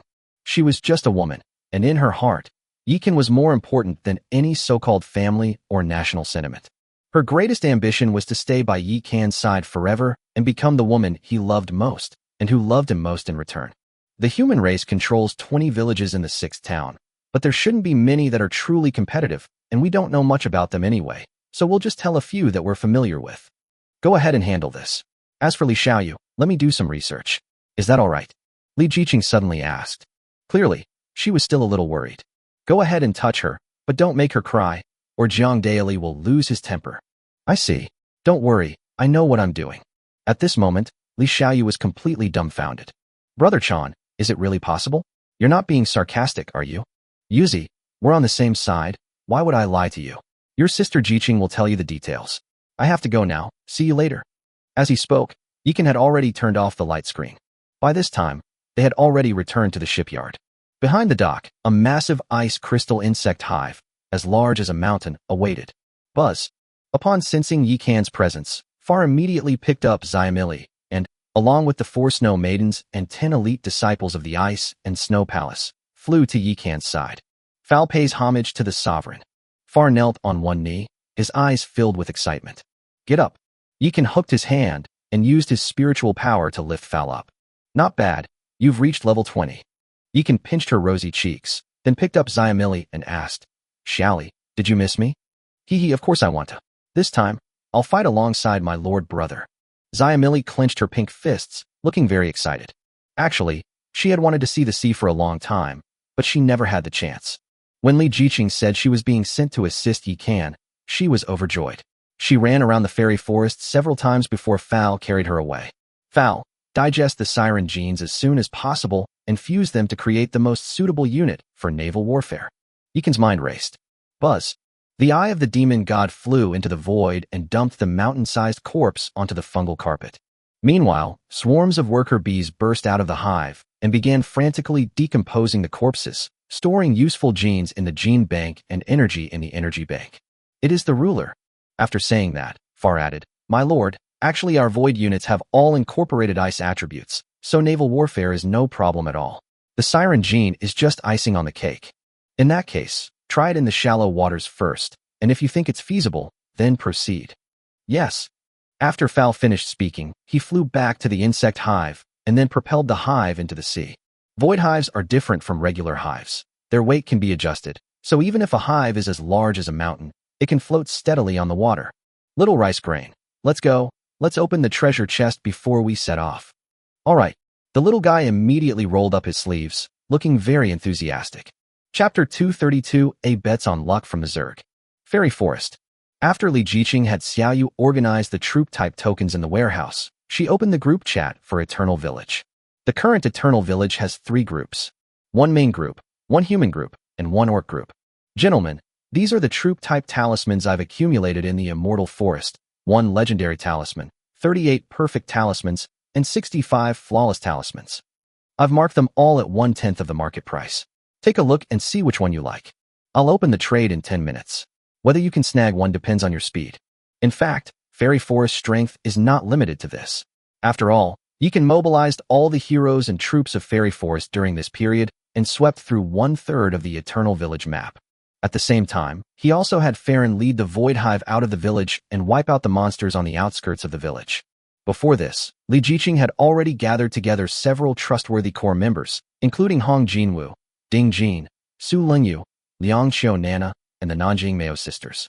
Then, they were given 6 legendary troop tokens from their inventory to choose from, and without exception, they were all sold at 1/10 of the market price. In the end, there was only 1 useless unit token that nobody wanted. Because it was a unit similar to a tree spirit, capable of both warfare and farming, but unfortunately, it couldn't match the tree spirit in either ability. So Li Jiqing mixed it with other troop talismans and let everyone fight over it. Wow, 1/10 of the market price? And there are legendary troop talismans? Wow, it's so frustrating to compare yourself to others. I'm still using superior units. Hey upstairs, I'm in an even worse situation than you. I'm still farming with rare-grade militia. Thank you so much, Village Chief and Village Chief's wife. We are so grateful that you would share such a wonderful thing with us orcs. Yes, those who are not of our kind will surely have different intentions. Nowadays, very few managers can treat everyone equally. Li Jiqing originally thought that only the legendary troop-type talisman would cause a stir, but she didn't expect everyone's reaction to be so strong. Moreover, the orcs are in such a sorry state that many people are still using their superior units. Ding ding ding. 10 minutes later, as Li Jiqing initiated the transaction, all the troop-type tokens in the list were snapped up within 10 seconds. Holy crap, this is insane. Li Jiqing was astonished by this situation. Thank you, Village Chief. Thank you, Village Chief's wife. Thank you so much. I finally have a perfect level unit. Wah, I actually managed to snag a legendary item. I've used up all my luck in this lifetime. You can naturally saw what was happening in the group chat. Buzz. A flash of light appeared, and he walked out of the anywhere door with Xiamili in his arms. Husband, why are you back? When Li Jiqing saw Yi Kan and Xiamili, she rushed over with delight. I was just opening a treasure chest with Xiamili, and we hadn't left the village yet, so I came back to check on you and bring some things back with me. Yi Kan put his arm around her slender waist, then took out some soldier talismans and handed them to her. Great. This gives us a much better chance of winning the troop strength ranking. Li Jiqing looked at the colorful troop-type talismans in her hand, as happy as if she had found a treasure. Actually, you don't need to worry too much. Although the troop strength ranking also looks at the number of troops, the rank and grade are also very important. We are now at the stellar level, which puts us at the forefront. With so many epic units in Fairy Forest, including 1 mythical unit, and the terrifying troop-producing ability of the Void Hive, it's no problem for it to be on the list. It's just a bit difficult to snatch first place. Yi Kan suddenly thought of Zhu Huifei's Imperial Guards and the endless insectoid race, and couldn't help but feel a little powerless. If the Zerg only has a brood mother derived from a lord's heart, it's fine, because the core building will be limited by the lord's rank and territory characteristics. But if they also have mutated varieties like the Void Hive, then it's dangerous. If we're going to fight, we'll fight for first place. Li Jiqing clenched her fists, looking determined to win. Buzz. Just then, 3 beams of light suddenly rushed over from afar. Leading them was the small dragon vein of the Immortal Forest, followed by the purple crystal dragon spirit and the ice and snow spirit. Zijing, Bingxue, you two look very energetic today. and your bodies seemed to have solidified a bit. Yikan couldn't help but show surprise when he saw the two little ones' condition. Your Majesty, with the blessing of good fortune, our spiritual bodies have stabilized, and our fortune level has broken through to level 1. We can now condense our first branch soldier talisman. Zijing swayed her body slightly and said, "Oh." Yi Kan and Li Jiqing were both pleasantly surprised upon hearing this. "But we only upgraded our troop type, we didn't do anything else. So how come you guys are blessed with good fortune?" Yi Kan and Li Jiqing looked at the two crystal-clear little ones with a deep thirst for knowledge in their eyes. Fairy Forest possesses 3 secret powers that allow it to modify buildings, and it will definitely embark on the path of creating its own troop types in the future. Yi Kan and Li Jiqing both wanted to know more. Your Majesty, increasing the number of personnel and buildings, upgrading the level and grade of troops, and improving the strength of troops by equipping them with unusual items can all accumulate the luck of buildings. There are also military units that can kill demons and evil spirits, and also strip away the luck of the enemy's race. Furthermore, the people of our fairy forest are currently aligned with its leaders and influenced by the fortune of Eternal Village, which has accelerated our breakthrough process. The current appearance of the ice spirit is like a little ice crystal girl exuding cold air, like a work of art, extremely cute. It's truly a case of the flowers you plant with care may not bloom, while the willows you plant unintentionally may thrive. Li Jiqing sighed. You can then open the panels of the two little guys. Spirit of Ice and Snow. Grade, Epic. Luck level 1. Number of unit runes that can be condensed. 0 core unit runes, 1 branch unit rune. Introduction. The architectural spirit of the Ice and Snow Palace is its soul and the carrier of its destiny. As long as the spirit exists, the Ice and Snow Palace will never perish. The description of the purple gold dragon spirit is no different from that of the Ice and Snow spirit. Both are at the first level of luck and can condense a branch troop talisman. When you can open the Ice Palace and purple crystal dragon castle panels, a glint of light flashed in his eyes. Ice Palace. Level, 20. Grade, Epic. Durability, 999,999. Population, 199. Trainable troop types. Ice Palace Mistress, 0/1. Snow Princess, 0/8. Elite Disciple, 0/20. Ordinary Disciple, 0/170. Introduction, omitted. Holy crap, the personnel cap has doubled for everyone except the Palace Master. Li Jiqing was stunned when she saw the population limit of the Ice and Snow Palace. The troop strength ranking, is it? I'm going to take those 5 points of luck. Yikan then gave a wicked smile. Your Majesty, the building level affects the organizational structure, while the luck level and the number of branches affect the number of personnel. Just then, the Amethyst Dragon Spirit spoke up to remind him. That's right, the branch offices not only affect the number of personnel at headquarters, but they can also increase the headquarters' luck. Upon realizing this, Yikan's eyes lit up. However, at that moment, a vast golden light suddenly appeared in the sky and rushed directly towards their eternal village. Buzz. As golden light flashed, a pale golden energy shield suddenly appeared above Eternal Village, with a golden energy ribbon on it leading to an unknown destination. Just then, another announcement appeared in the sky. Announcement: Sakura Village has initiated a luck bet against Eternal Village, with a bet amount of luck of 4. Since Sakura Village is the initiator, the bet items will be decided by Eternal Village. World announcement: Sakura Village, the 6th town of the 17th district, has initiated a luck bet against Eternal Village, triggering the first bet achievement. The winning side will receive double luck, a tricolor treasure chest, and 100 reputation points. The losing side will lose double luck. When luck reaches a negative value, the village's spiritual energy and resources will gradually deplete, potentially triggering natural disasters. Chapter 233 Military Strength, Head-on Confrontation. Wow. I haven't even gone to look for them yet, and they've come to me on their own initiative. When Yikan saw the announcement, he was stunned for a moment, and then burst into laughter. The Ice Palace and Amethyst Dragon Castle are on the verge of rising to prominence, not only doubling their numbers, but also being able to gather troop-type runes. Once the troop-type token is issued, the opponent will summon troops, and the troop-type limit on his side will also increase, which is equivalent to suddenly having hundreds more epic-level troops. If those Zerg devils come to provoke us at this time, aren't they just asking for trouble? Husband, how does this luck bet work? Li Jiqing was a little surprised. Although she had read the survival handbook of the celestial world, she had not yet seen any record of gambling on fate. You'll see when you look at this. After Yikan finished speaking, he took out the luck betting token.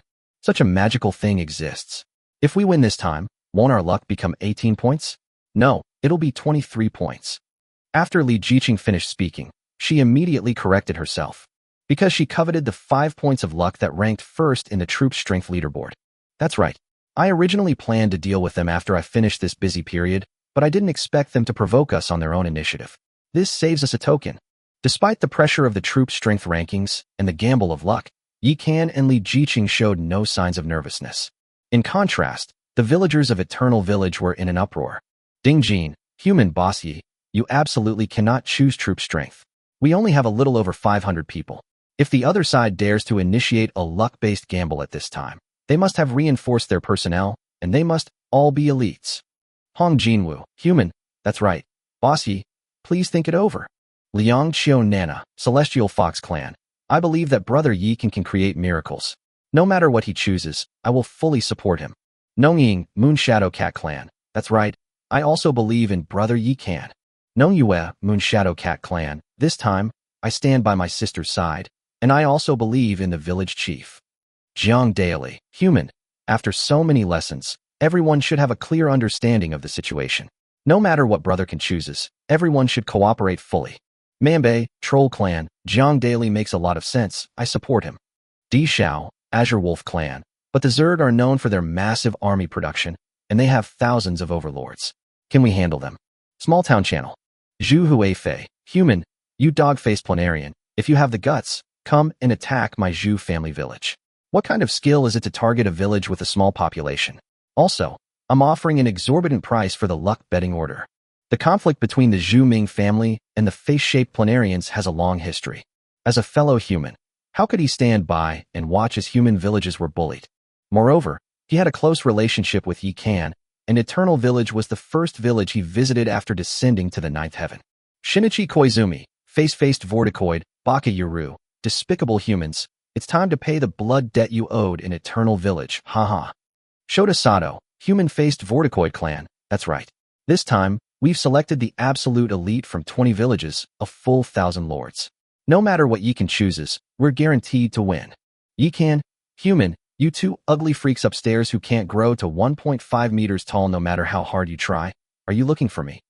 Shinichi Koizumi, face-shaped turtle clan, you bastard, you despicable human, you finally decided to show your face? This time I'll make you lose everything, down to your underwear. Shota Sato, face-faced vorticoid. Yi Kan, besides using your words to smear my race, what else can you do now? Yi Kan, human, is stating the facts considered slander? By the way, for this bet, I chose military strength. I'm going to crush you lowly and filthy insects under your feet in your area of expertise. As expected, after sending this message, Yi Kan immediately chose to gamble on troop strength. Shinichi Koizumi, Shota Sato, and many other face-shaped Vortex clan members couldn't sit still after seeing Yi Kan's words and immediately jumped out to hurl insults. Shota Sato, face-bearing turtle clan, Yi Kanyu, Yusin and Jin Mei, human-faced vortex worms, that human named Yi Kan, I will fight you until dawn. Ding Jin, human pa, you filthy zerg, dream on. Here are 2 Negroes for you. The human race, not to be outdone, switched to keyboard mode as well. The Eagle Clan, the Black Ghost Clan, and the Clubmen, among other groups, were always eager to stir up trouble and would occasionally chime in with a sarcastic remark. As a result, the verbal battle between the 2 human races turned into a chaotic war between all the races. Zhuang Genshua, Bonchue Clan, the Black Ghost Clan, is amazing. I heard that even an old sow passing by Asanshing has to leave behind 2 piglets before she can leave. Kapil, nigger, I heard that the club people are only 3 centimeters long. You want to find that old sow, but she won't give you a second glance. Lancelot, Eagle Clan, brothers, don't be afraid. I'll give you some canned food. You'll definitely grow back. Savani, Nigeria, leftovers, haha. Yi Kan was too lazy to watch the mess on the town channel anymore. He sent a message directly to the regional channel in Eternal Village. Brothers and sisters of Eternal Village, the time for the luck bet is the same as the settlement time for the troop strength ranking, which is also 10 days.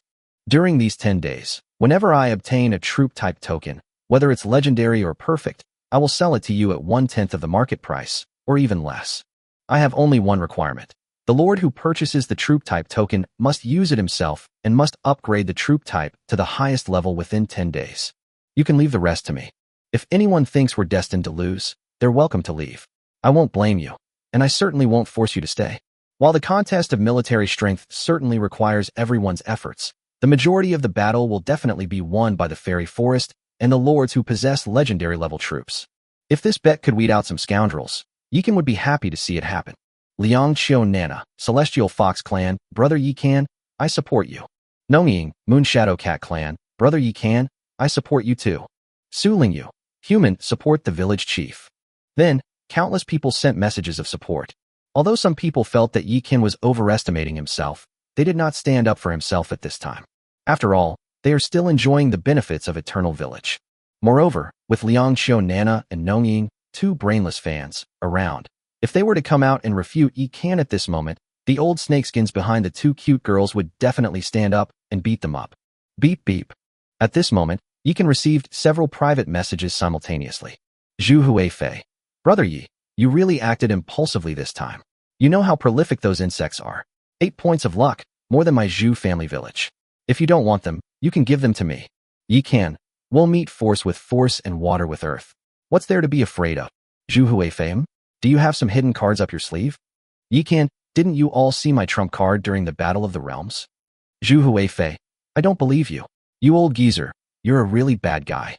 Yikan, I'm not going to waste my breath on you. Your Imperial Guards can kill level 40 monsters now, right? Zhu Huifei, single target attacks might not work, but combo attacks should be fine. What's up? Do you have some good connections? Yikan, go see the sea when you have time. There's a surprise. Zhu Huifei, holy crap, you really are a brother. Tell me, what's the surprise? As a result, Yikan immediately turned off the light screen. He has already done more than kindly by offering a friendly reminder. Then, he opened the private messages between Hong Sanqian and Zhao Chong. These two guys are the same. Everyone says they're too impulsive. They're just using their weaknesses to attack the enemy's strengths. What's the difference between that and handing over their luck to the Zerg? Yikan knew that the two guys were worried about him, so he didn't take it to heart. At the same time, they were also told about the ocean. However, it was only touched upon briefly and not explained in detail. Whether they can grasp it or not depends entirely on themselves. However, Yikan was stunned when he opened the last private message. Because this is a temporary session, meaning this person is not his friend. The key point is that this person's name is Yuni. Chapter 234, The Winner's Recruitment. When Li Jiqing, who had been standing next to Yikan, trembled upon seeing this surname. It's them. Yikan looked serious and accepted the friend request immediately. Yuni. Yikan, the Great Dragon Kingdom cannot be humiliated. If needed, I can send some lords to reside in Eternal Village, and I will also give you an Iron Eagle Elite Soldier Seed Talisman. Really? When Yikan and Li Jiqing saw the words, Iron Eagle Warriors, they immediately recognized each other. That peerless tyrant who ushered in the era of lords, a descendant of Qin Shi Huang, Yingzheng. Thank you for your kindness, Qin Winner. I already have a plan. Princess Yuni, just observe the situation. Yikan didn't know whether the other party was a princess. In short, treating the other person like a princess is always a good idea. However, Yikan was unaware that his move had turned out to be a perfect accident. Because Yuni is indeed a princess, and she was the one who was specially left behind when she returned to Blue Star, just to wait for the opening of the ninth heaven. How does this guy even know my identity? Could he also be skilled in divination? Yuni was shocked. The fact that she was Ying Zheng's youngest daughter was known only to members of the Ying family and a few close relatives. Princess, the art of divination is extremely rare. Yikan is just a commoner, so it's unlikely. The spirited young woman standing next to her shook her head. She was sealed away with the princess back then so that she could descend with the princess when the ninth heaven opened and protect her safety. That's true. Yuni nodded, then said to Yikan, since that's the case, then I'll wait and see. I hope you won't tarnish the prestige of my dragon kingdom. Okay. Yikan wasn't familiar with Yuni and didn't want to say much. Moreover, it's best to avoid provoking people with such powerful backgrounds. Judging from what the other party just said, they probably wanted to recruit him. If he agrees to let the people of Black Dragon Village settle in and accepts the Iron Eagle Sharp Army's seed talisman, it will be equivalent to accepting Yuni's recruitment. By then, Eternal Village will probably change hands. Having lived 2 lives, Yikan has no desire to be subservient to others again. We must win this time, Yikan said with a serious expression. Li Jiqing nodded seriously. She understood what Yikan meant. If they win, it will demonstrate their strength to Yuni, and she should not be interested in attacking them for a while. If they lose, Yuni might have to forcibly recruit them. As descendants of that person, they believe that the other party must have had some tricks up their sleeve.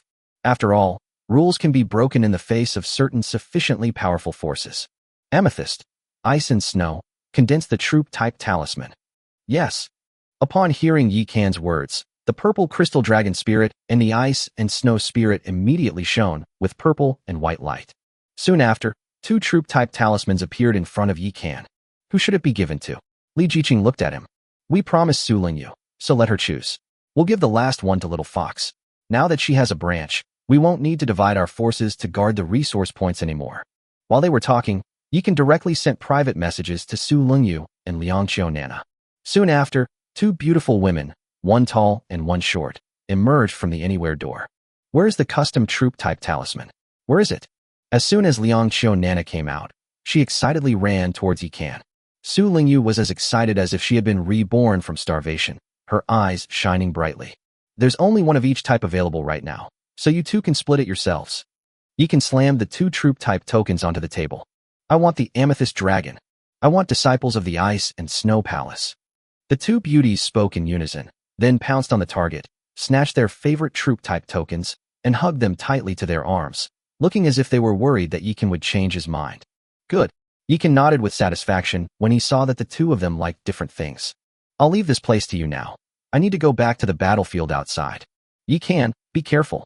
I've just received confirmation that Xiaoying village has indeed gathered 1,000 lords, all elites selected from other villages. Should we? Su Lingyu hesitated, as if she wanted to say something but then stopped. Look at the grade of the troop-type tokens you have. Do you think it's necessary? Yi Kan smiled slightly, then looked at Xiaomili and said, Xiaomili, let's go see the sea. The little guy immediately got excited, then grabbed Yi Kan's sleeve and disappeared into the anywhere door. Chapter 235 Establishing a Branch and Mass-Producing Troops. My Amethyst Dragon, I finally got it. The little fox held up the Amethyst Dragon's troop symbol and spun around wildly, making Lolita's skirt fly up. She had been coveting the Amethyst Dragon for a long time. Unfortunately, this is Yi Kan's special unit, and it's something that can only be encountered by chance. Unexpectedly, a glimmer of hope appeared, and Yi Kan actually turned this terrifying unit into a self-created unit, and the first one he considered was her. Hee, mother has such good taste. I will definitely stay by brother Yi Kan's side, without wavering. The little fox stroked the troop-type talisman, just like a little girl who had received her favorite treasure. Su Lingyu is different.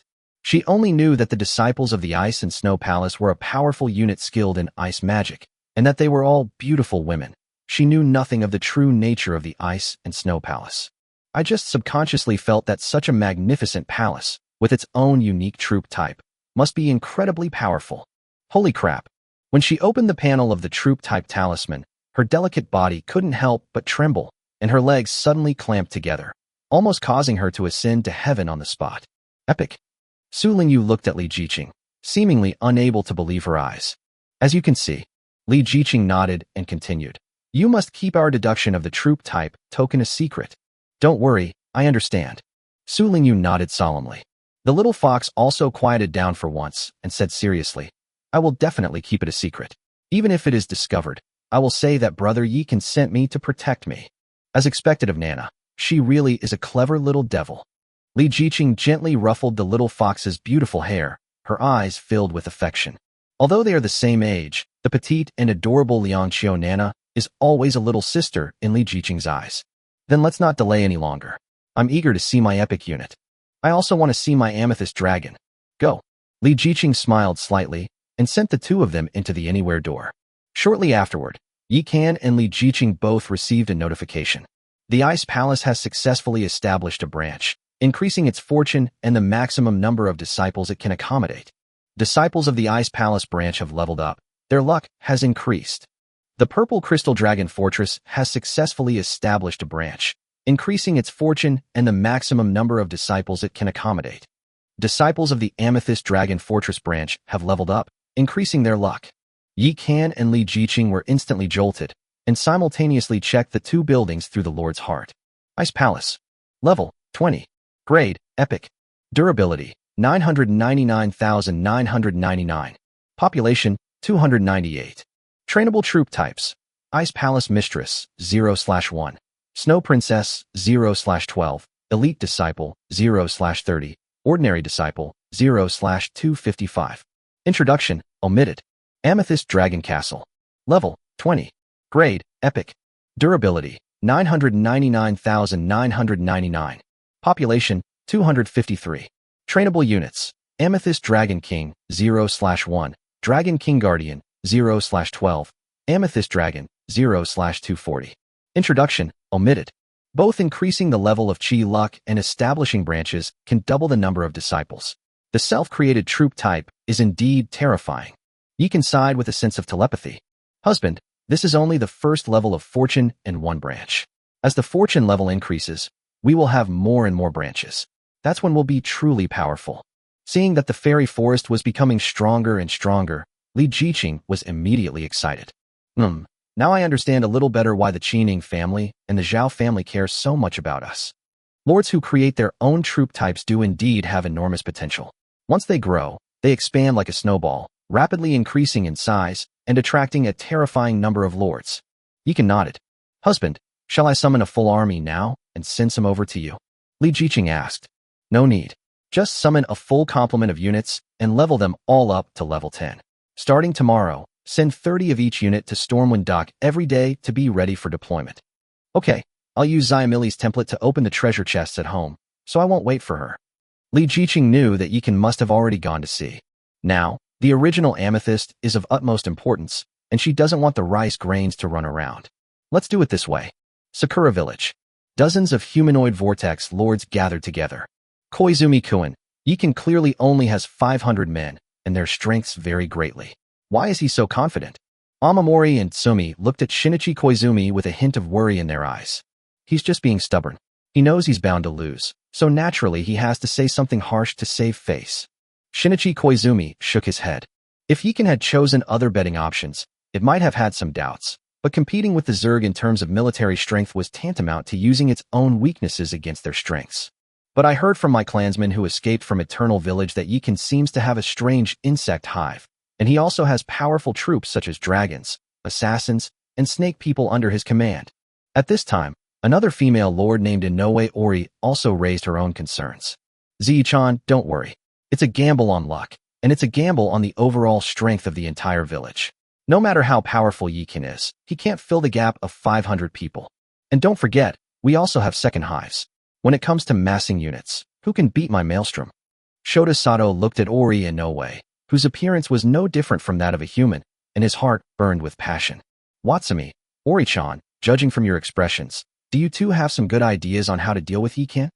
Shinichi Koizumi seemed to understand the unspoken meaning behind the two female lords' words and couldn't help but become curious. What do you think of Ori-chan compared to human women? Amamori and Tsumi did not answer the two, but instead looked at Inoue Ori. Zi-chan is the most beautiful girl in our Sakura village, an absolute beauty. Her figure and appearance are better than those of ordinary human women.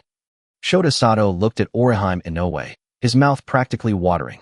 That's right. As a fellow woman, although I hate to admit it, Ori-chan is indeed perfect. We're planning to seduce Yikan. What? Huh? Whether it was Shinichi Koizumi, Shota Sato, or the other face-shaped vortex worms, they all jumped up. Inoue Ori is the most beautiful woman in their Sakura village. Even their own people don't have a chance to get close to her, yet they're offering her up to Yikan? Have you forgotten what the Inoue family excels at most? Seeing the reactions of the crowd, Yusin and Tsumi couldn't help but sneer. By the way, it seems that Z's ancestors obtained a secret technique called soul goo from humans, which can control people's souls and make them their slaves. I see. After Shinichi Koizumi said it, the planarians suddenly realized what was going on. That's right. As long as our plan succeeds, I can not only obtain the superior human genes for my family, but also acquire his self-created military units. Inoue Ori's eyes lit up, and a blush even appeared on her pretty face. On Storm 1. Achoo. Yikan suddenly felt a chill run through her body and couldn't help but sneeze. What's going on? Which bastard is cursing me? Chapter 236 Lord Brother, we've gotten so cruel. The next day, Li Jiqing opened the Anywhere door and sent 30 Amethyst Dragons and 30 Ice Palace disciples to Storm Shipyard. She then sent all units to Moon Goddess Lake to receive the Moon Goddess's blessing, leaving only the Amethyst Dragons behind. Your Majesty, is there some special mission you have assigned to us? The Amethyst Dragons looked at Li Jiqing with great excitement. Having just been summoned, They naturally wanted to emulate their predecessors and make great contributions to the territory. Your mission today is to demonstrate your strength and represent Fairy Forest in a tour of the entire Eternal Village. Li Jiqing said domineeringly. Huh? Why is that? The Amethyst Dragons were all somewhat puzzled. As a powerful dragon race, shouldn't they be charging into battle, destroying cities and annihilating their own kind? There's no special reason. We just want you to demonstrate the power of Fairy Forest and boost the morale of the residents of Eternal Village. After Li Jiqing finished speaking, she immediately pulled up a light screen map. This is your parade route. Make sure to pass over every territory so that everyone can feel your power. The more high profile, the better. I see. It's just about showing off in front of others. That's something we're good at. The Amethyst Dragon leading the way, named Gaia, flew up confidently after reviewing the map on the light screen. Sisters, let's go. We can't let Fairy Forest down. Yes. Whoosh, whoosh, whoosh. In an instant, more than 100 giant dragons soared into the air, casting large shadows, as if the sky had suddenly darkened. Wow, look, what's that? When the Amethyst Dragons passed through the first territory, they were discovered by several lords who were drinking together. The overwhelming horde of dragons terrified them. Don't worry, this is our village elders' Amethyst Dragon team. I saw them during the Battle of the Realm. I remember now, but there weren't this many back then. Are you stupid? The Amethyst Dragon is now a self-created unit by the village chief. Do you know what a self-created unit is? It's a unit that belongs exclusively to him and has no limit on the number of units. Just think about Zhu Huifei's embroidered uniform guard. At this point, someone remembered Zhu Huifei's Jinyui, Imperial Guard. I heard that the village chief's Amethyst Dragon is an epic level unit. Does that mean that our Eternal Village still has a chance in this troop strength ranking and luck gamble? Damn, now that you mention it, you're right. No, we can't drink anymore. Let's hurry back to earn money and upgrade our troops. That's right. Although our meager efforts can't affect the overall situation, every little bit counts. As members of Eternal Village, we can't let the village chief fight alone. Well said, brother. As a result, the group of close friends immediately dispersed. Such things happen everywhere as the Amethyst Dragons travel. This was also Li Jiqing's original intention in having the Amethyst Dragon patrol. Although this may not have much effect, it can at least stabilize people's morale and give them some hope. Storm 1. Yi Kan, wearing shorts and sunglasses, lay on a deck chair under a parasol with Xiamili, comfortably watching the sea view and the beautiful female heroes and soldiers fighting like fairies. On the small table between them, there were all sorts of snacks and pastries, and even various chilled drinks. Lord, the sisters are all working so hard, and we're just lying here eating and drinking well. It's so unfair. Xiamili pushed her sunglasses up on her head, clasped her two little hands together, and looked at her big eyes with a hint of shame and unease. I want to go out too, but your sisters won't let me. What can I do? Yikan shrugged helplessly. My husband, you should just stay here. If you go out, how can we fight in peace? At this moment, Nuba suddenly descended from the sky. Whoosh. Taking advantage of Yi Kan's inattention, she snatched the mango pomelo sago from his hand and drank it all in one gulp, regardless of whether he had drunk it or not. That woman is getting more and more outrageous. Helpless, Yikan could only pick up another cup. Whoosh. Just as he brought it to his lips, Princess Longji snatched it away when she returned. Lord, does the one you drank taste especially good? Can you have a sip of mine too? Although Xiamili is an old monster who has lived for who knows how many years, she is like a child in both body and mind, which makes people both laugh and cry. Little rice grain, can't you see? They're deliberately trying to annoy me. You're not allowed to do what they do. Just as Yikan finished speaking, he suddenly remembered a pair of smooth, long legs that seemed to have emerged from ice crystals. Oh dear, I almost forgot about the important matter. As he spoke, Yikan pulled up the network screen and clicked on Lu Mingli's profile picture. Teacher Lu, I found something in the ocean. Yikan immediately reported the matter of the primal amethyst to Lu Mingli. He even revealed this to Zhu Huifei and Hong Sanqian, so it would be unreasonable not to tell Xinyue Academy. As for whether Xinyue Academy reported it to the Dragon Kingdom, and whether the Dragon Kingdom reported it to the Great Qin behind it, that was not his concern. All he needs to do is ensure that he gains control of the sixth town. As for whether Ing Yuni would become his rival after receiving the news, Yikan was not afraid at all. Leaving aside the fact that he has already gained the upper hand and has collected a large amount of primal amethyst. Even someone as skilled at unpacking as Xiamili isn't someone everyone can have. Your intelligence is very important. I'll discuss countermeasures with Dad right away. Now that you've gained the upper hand, you must take over sixth town. Yikan smiled slightly and turned off the light screen. on the other side of the sea. We're lucky. Zhujia village is only a dozen kilometers from the sea. Zhu Huifei, along with his heroes and the Imperial Guards, arrived at the seaside and finally breathed a sigh of relief. In the ranking competition for breaking through the domain, Zhujia village ranked 4th and received 7 points of luck. Although it can't compare to Eternal Village, it still expands the village map considerably. Your Highness, with our current level, isn't it a bit reckless for us to directly enter the ocean and fight against a level 40 sea monster? The commander of the embroidered uniform guard looked at his young master with some concern. Although Yikan likes to scheme against people, he never harms humans. The fact that he said there would be a surprise in Dahai means he is definitely not simple.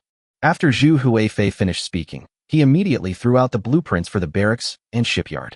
As a direct descendant of the Zhu family of the Ming dynasty, Zhu Huifei had naturally made ample preparations before entering the 9th heaven. Although the shipyard blueprints were rare, they were no obstacle for the Zhu Ming dynasty, which held an important position in the 8th heaven. Buzz. With a flash of light, a massive legendary shipyard suddenly appeared before them. Besides Zhu Huifei, Hong Sanqian, and Zhao Chong, who also received Yi Kan's reminder, have also taken action. Especially Zhao Chong, that slippery fellow. He took action as soon as Yi Kan finished speaking. At this point, they had already begun hunting sea monsters. Holy crap, it's actually this. What a pleasant surprise. When Zhao Chong opened the first silver treasure chest and discovered the primal amethyst, he was completely stunned. So, without hesitation, he reported the matter to his mother, Zhao Meng. That's great. Yi Kan is willing to tell you such a confidential matter, which shows that he still cares about the Zhao family. No matter what trouble he encounters in the future, you must do everything you can to help him, understand? Mother, don't worry, I know what to do. After hanging up with Zhao Meng, Zhao Chong continued fighting. In fact, it wasn't just Zhao Chong. Zhu Huifei and Hong Sanqian also chose to report the secret of the sea after discovering it. Their family immediately spread the word, informing their own descendants who had gained control of the village. Thus began a storm that Yikan stirred up at sea. However, these messages were only circulated within a few major families, and even the Divine Moon Academy did not publicize them widely. Moreover, their sea voyages were all conducted in secret. After discussion, the Liu family father and daughter of Xinyue Academy, and even just through Liu Mengli, told a few academy students they absolutely trusted.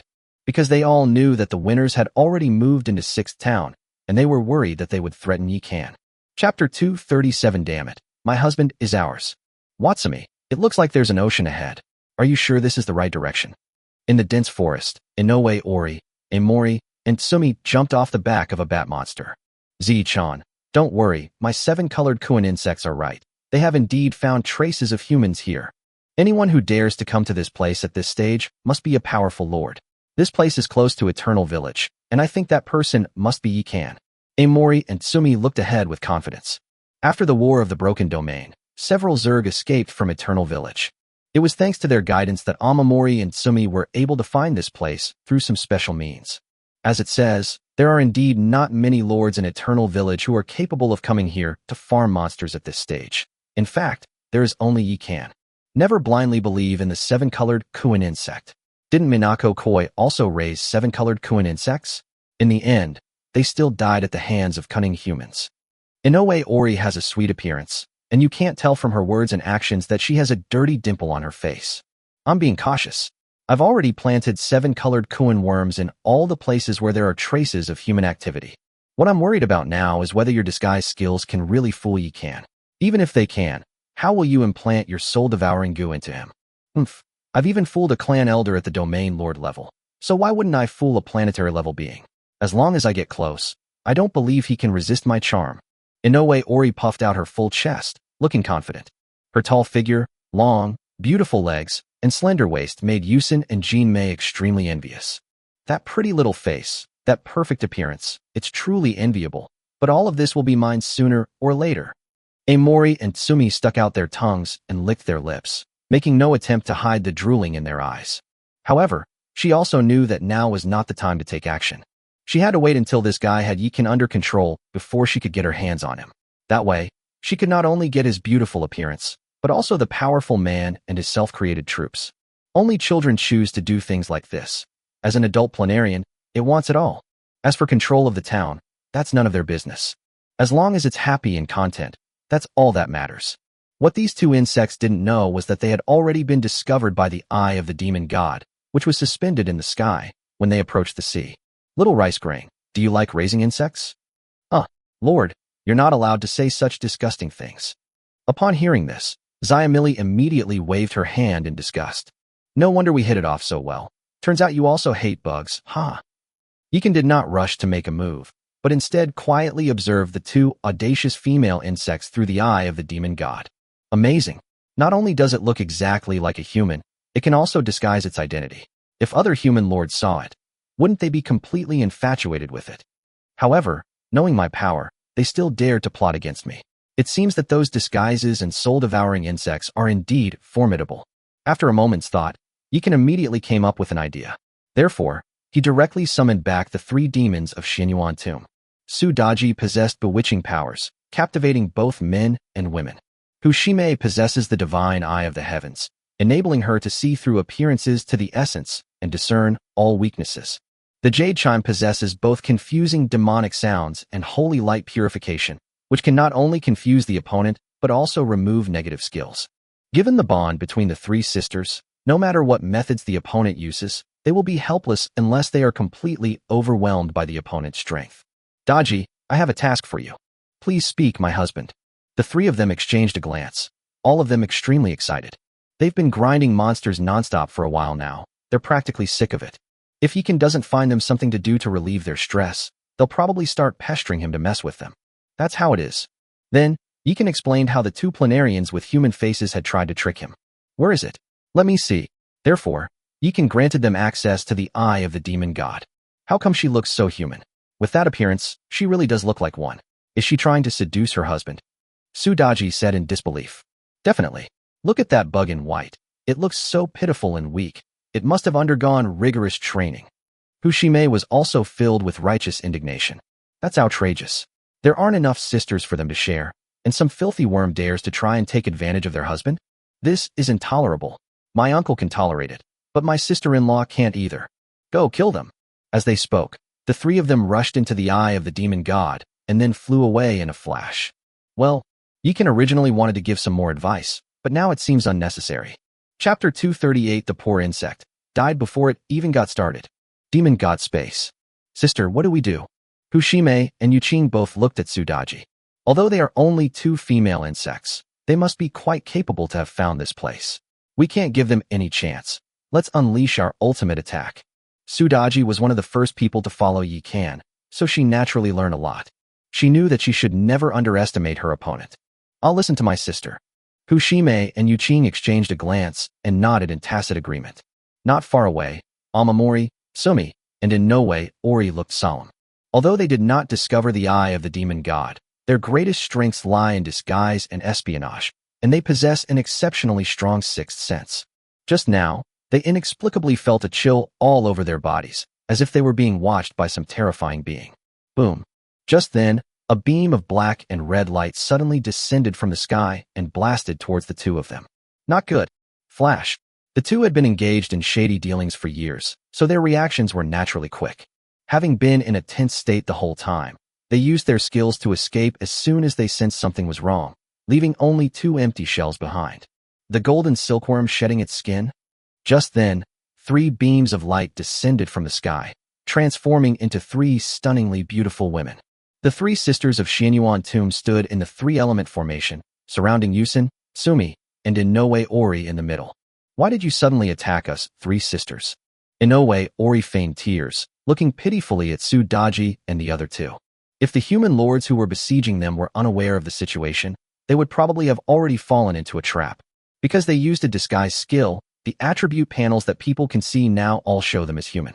Unfortunately, Sudaji and her accomplices already knew their true nature. Moreover, even if they didn't know, they couldn't hide themselves from the eye of the demon god and Ushime's nine heavens divine eye. Zhang Dafeng, Chen Xiaomei, can you two handle this any better? When Sudaji saw these two names, the corner of her mouth twitched slightly. These two worms, trying to seduce her husband, actually have such names. Did they get their brains caught in something? Buzzing. A flash of light appeared, and two groups of people suddenly appeared behind Amamori, Sumi, and Inoue Ori. What's shocking is that they summoned human units. My three elder sisters, I don't know what you're talking about. We're all human. Do you want to fight amongst yourselves? Inoue Ori's eyes were filled with tears, and she looked like she was about to cry at any moment. Sister, I can't take it anymore. Hushime's eyes were bloodshot, and the magnificent scenery on her chest swayed uncertainly. Get it? Seeing Inoue Ori's feigned innocence, Sudaji couldn't resist and unleashed her ultimate attack. Buzz. A flash of light appeared, and the three talents demon array was activated. Whoosh. Without saying a word, Hushime brandished her scythe and hooked it at Inoue Ori. She had disliked this little bitch for a long time. Damn it, do they really think we're made of clay? At this point, Inoue Ori stopped pretending. Buzz. Suddenly, she made a hand seal, and a golden light appeared in her palms. It was a small golden insect that looked a bit like a firefly. Laugh. She flicked her finger, and the little insect shot out and rushed towards Hushime. Shockingly, Hushime's Grim Reaper scythe had absolutely no effect on the insect's body. The insect, like a phantom, passed through the Grim Reaper's scythe and shot towards Hushime's forehead. What was shocking was that Hushime showed no sign of panic, and the Grim Reaper's scythe still slashed towards Inoue Orihime without hesitation. Inoue Orihime was very confident in her soul goo. Seeing the soul goo rush into Hushime's brow, she thought victory was assured. If they can control Hushime, their side will become 3 against 2. The opponent is hesitant to act for fear of harming the innocent and is destined to lose. However, the result was unexpected. Not only was Hushime unharmed, but her head was also severed with a single blow. Impossible. Why is the soul goo ineffective against you? Inoue Ori's head fell to the ground, yet she could still speak, and her body lunged toward her head, as if trying to reunite with it. No wonder it's a planarian. It can survive even after its head is cut off. Boom. Hushime unleashed a powerful attack, 5 Thunderbolt Strike, reducing Inoue Ori to dust and leaving behind 3 golden treasure chests. At this time, Yusin and Jinmei had already been controlled by Sudaji and Yuching. 10 seconds, just right. My husband is right after all. If we hadn't had a backup plan, I'm afraid I would have really fallen for this insect's trick this time. Hushime put away the Grim Reaper's scythe, a lingering fear in her heart. Even a lion fights a rabbit with all its might. You two must always keep your husband's teachings in mind. Okay, sis. So, what should we do with this one? Hushime and Yuching looked at Yusin and Jinmei. Take it back and let my husband decide. As she spoke, Sudaji kicked Yusin and Jinmei into the demon god space. Under their overwhelming combat power, the human soldiers who had no will to fight naturally became prisoners of war. There is an irreconcilable hatred between the humans and the vortexes, so there is considerable risk in either the human lords summoning the vortexes or the Zerg lords summoning the humans. Because when 2 races with a long-standing feud summon each other, loyalty will be halved from its original level, making the chance of defection extremely high.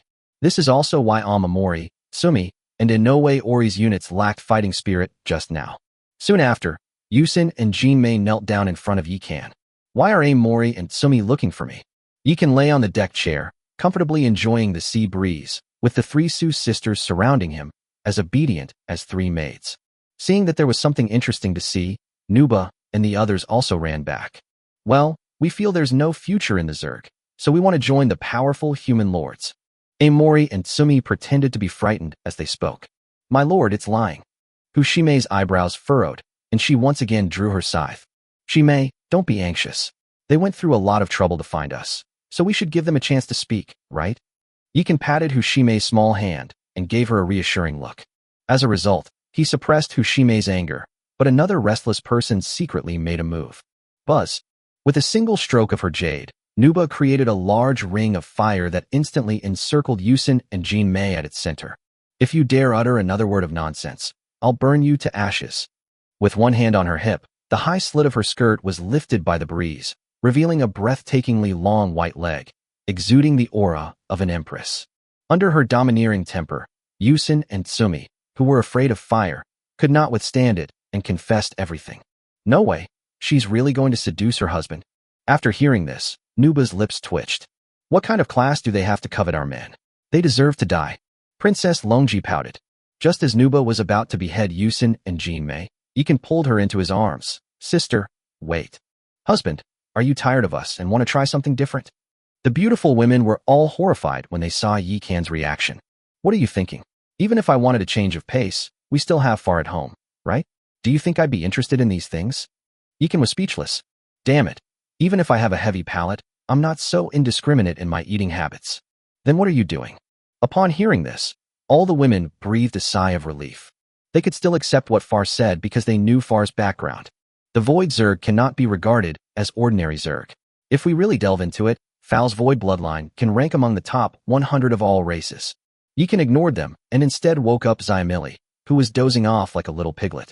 This guy felt a bit guilty at first, but as time went on, she lived a more carefree life than anyone else. After eating her fill, she would run and play on the deck, and when she had had enough, she would come back to eat. Lord, what's wrong? Is dinner ready? We can talk about dinner later. Let's open these treasure chests first. Yikan placed the 3 golden treasure chests that in no way Orihime had dropped in front of Xiamili. Disguise and soul goo, these are divine skills. I wish I could open it. Chapter 239, What's Wrong with Inoue? Does he practice yoga? Oh, Xiamili was clearly still confused. She scratched her little head and then casually opened 3 treasure chests. Buzz, buzz, buzz. With 3 flashes of golden light, 3 items appeared on the table. The Wind Spirit Gloves, the Soul-Devouring Evil Goose Skill Book, and the Deep Sea Bait. Very good. Yikan first handed the Wind Spirit set to Sudaji, and then picked up the skill book. Soul-Devouring Evil Goo. Grade, Epic. Description, a terrifying soul skill that can manipulate souls. Once a soul is infected by this curse, the victim will become an absolutely loyal slave until death. How is that possible? Inoue Ori only learned ordinary soul skills, so why are you able to unlock more advanced skills? Yusin and Jinmei looked at Yikan and Xiamili in disbelief. At this moment, Nuba and Sudaji finally realized what was happening. So that's what my husband was planning. Great. We'll have plenty of fun from now on. The moment the women saw the soul-devouring evil goo, they realized Yikan's plan and became excited. With this skill to create puppets, things will be really interesting from now on. Without any hesitation, Yikan chose to study. Buzz. A flash of golden light appeared, and the skill book instantly transformed into a wisp of light, rushing into his brow. Buzz. Then, with a thought, a small golden insect instantly condensed in his palm. The light emanating from this tiny insect was more than 10 times more dazzling than the light condensed by Inoue Ori. No, please. I'm willing to become your slave and serve you for life. Please don't use the soul goo to control me. Yusin and Jinmei stared at the soul goo in Yikan's palm as if they had seen the most terrifying thing in the world, their lips turning white and their bodies trembling with fear. If it willingly submits to Yikan, it might have a chance to turn things around in the future. Once the soul-inflicting goo is planted, there is truly no hope of ever turning things around. Buzz. Yikan showed no mercy to the Face Vortex clan and directly injected the soul goo into the foreheads of Yusun and Jinmei. Buzz. Yusun and Tsumi felt a sharp pain in their heads and collapsed to the ground. When it got up again, it was a completely different person. Amomori and Tsumi greet their master. Yusun and Jinmei knelt on the ground, their eyes filled with fervor and loyalty as they looked at Yikan. The feeling was like that of someone brainwashed by a pyramid scheme leader. There was no hope of saving them. Tell me about the situation in Sakura Village. Through the faint connection of the soul goo, Yikan knew that Yusun and Jinmei had been completely controlled, and he nodded in satisfaction. The village chief of Sakura Village is Shinichi Koizumi, and he currently has 1,000 lords, all of whom were drawn from the 20 insectoid villages in the 6th town. There are 8 lords who own a second hive. The one who has produced the most units has a legendary queen and has now produced an army of 15,000 Zerg. The other 7 queens are all of perfect quality, and their troop numbers range from 3,000 to 10,000. When Yusun and Jinmei talked about the Zerg, their eyes were filled with disgust and hatred, which puzzled Nuba and the others. A person controlled by an evil goo will have their preferences assimilated by their master. In other words, they will like what their master likes and dislike what their master dislikes. Yikan said calmly, this is great stuff. I want to learn how to make it too. The demon woman flipped over and straddled Yikan, tracing patterns on his chest as she said, after you learn this, I'll use the first goo on you. You've got a rebellious streak. I'll have to teach you a lesson tonight. Snap. Yikan slapped Nuba's shapely buttocks, pushing her aside. Then he looked at Yusun and Jinmei and said, Jinmei, I heard that in order to reproduce, the mother worm of your human-faced vortex worm clan carries a pillow and a bed sheet with her when she goes out. Is that true? Huh? Is that so? Nuba originally wanted to become a demon, but upon hearing this, she was immediately intrigued. Yes, our Sakura star is plagued by volcanic eruptions and various natural and man-made disasters all year round. Our living space and resources are extremely limited, so we can only develop towards Phantom Spirit Star. But the competition there was too brutal, and most of the males in the tribe died on the battlefield. For the sake of the clan's survival, the clan's higher-ups require us to contribute to the clan's development. All females who have reached the required age must carry their bedding out at night. We also really enjoy this free and unrestrained lifestyle because neither party needs to take responsibility, and the tribal leadership even provides subsidies for offspring. When Yusin and Tsumi got to this point, a look of disgust immediately appeared on their faces. It used to think of this as freedom, but now it only feels dirty and disgusting. Oh, what about the child's surname? The three Su sisters looked at each other, all somewhat bewildered. Don't you understand? Yikan looked at his bewildered wives, his smile strained. Husband, what did you understand? Princess Longji took the opportunity to slip into the recliner, where she and Nuba nestled in Yikan's arms, one on each side, gazing at him expectantly. After grinding monsters all day, it's good to relax occasionally. Nestling up next to Yikan is the greatest relaxation for them. Rainforest is where you do that in a rainy forest. Koizumi is by a spring, Watanabe is by a river, and as for Inoue... Wait, what's with Inoue? Does she practice yoga? Yikan looked at Yusun and Jinmei with confusion. Well, I don't know either. Maybe they'll lay down wooden planks. Amori and Tsumi scratched their heads and lowered their heads a little embarrassed. It really doesn't know. What a simple, straightforward, and easy-to-remember naming method. But what if this kind of haphazard approach leads to inbreeding? Nuwa looked at Yikan in confusion. Why do you think that after they transform into human form, they can only jump up and hit your knees? Oh, the women suddenly realized what was going on. All right, from now on you'll be my informant in Sakura Village. You can take over all of Inoue Ori's units. I'll contact you whenever I need them. Remember to dismantle Inoue Ori's territory, but keep her lord's heart for me. Yikan waved his hand, signaling Yusun and Jin made a step back. Yes, master. Amamori and Tsumi dared not be negligent in the slightest. After backing out, they left with their own men and Inoue Ori's men. Husband, if we just let it go like this, what if someone in the insect race breaks your soul curse? Sudaji was a little worried. With my current grade and level, it's impossible for it to return to Illusionary Spirit Star unless it goes back. But there are still more than 2 months until it returns to the Ancestral Star next time, which is enough. Yikan loosely clenched his fist. With Yusun and Tsumi as our pieces, dealing with the Planarian will be much easier in the future. Chapter 240 Clowns and Mischief. In the vast ocean, with a phoenix cry, a level 40 perfect grade sea monster was instantly pierced through by an ice phoenix exuding icy aura. Luckily, Yuzu informed us in time. Otherwise, given our resources, we would have fallen far behind everyone else in this round. Shui Ling put away the treasure chest dropped by the sea monster, her face full of relief and satisfaction. Ever since Li Xiaoyu told her about Yi Kin at sea, she has been preparing to go to sea. Today, they finally succeeded. Sister Shui Ling, Yuzi leaked information to us, which is tantamount to betraying Xinhua Academy. Isn't it a bit much that we're using her like this? Cheng Xiaocheng's eyes were filled with conflict. We are not harming the interests of the human race, and I have already spoken to Yuzu in advance. She can choose not to reveal the information to me, as long as she doesn't lie. Since Yuzu told us, it means it was her own choice, so don't feel too guilty.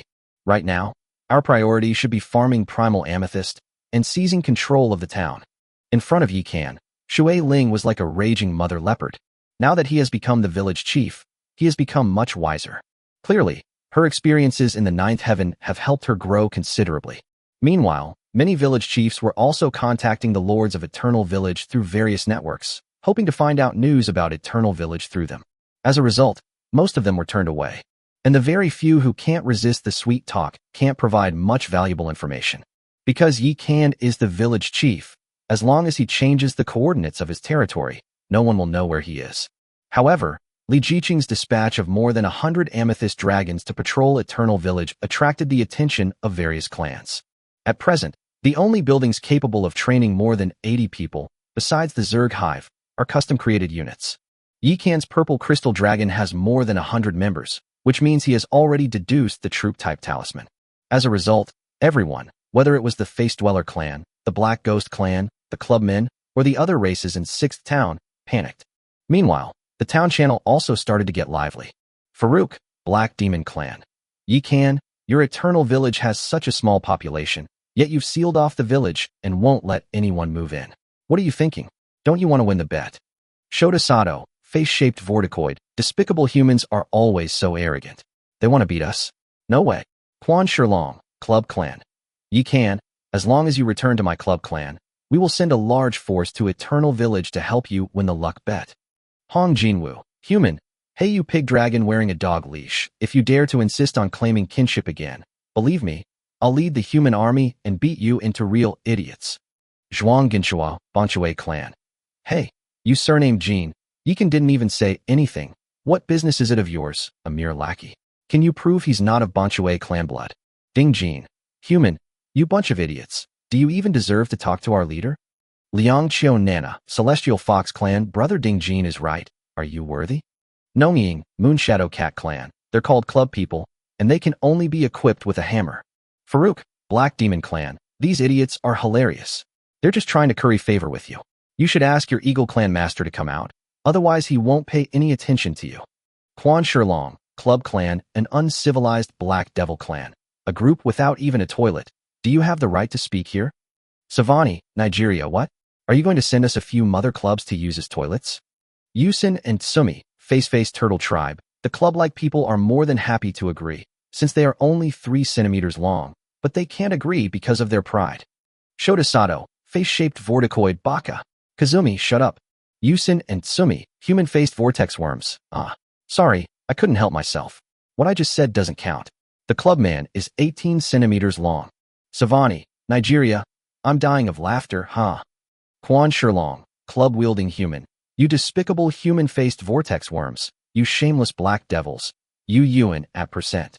With the mischief of Yusin and Jean Mei, those 2 traitors, the stick-wielding man instantly went crazy. The black demons became excited when they saw that there were females supporting them. Thus, a discussion initiated against the human race once again turned into a battle of wits between the strongest verbal sparring partners in the South Pacific. Humans, on the other hand, were relegated to mere spectators. What a waste. He's so easily led by the nose. Behind the scenes, Daniel stubbed out his cigarette and slammed his fist on the table. Yi Kan and Li Jiqing, who were also watching the town channel, smiled slightly and said at the same time, clowns. Husband, Nana's Amethyst Dragon and Su Lingyu's Ice Palace disciple have both reached level 18. Shouldn't we let them do something for the village too? As if she had thought of something, Li Jiqing immediately contacted Yi Kan. You're still worried, aren't you? Do they have warships? It seems not. Let them come over. I'll lend them 2 storm ships. Yi Kan thought about it for a moment, and then agreed to Li Jiqing's request. Su Lingyu and Liang Xiu Nana are both trustworthy people, and they each have their own self-created troop divisions.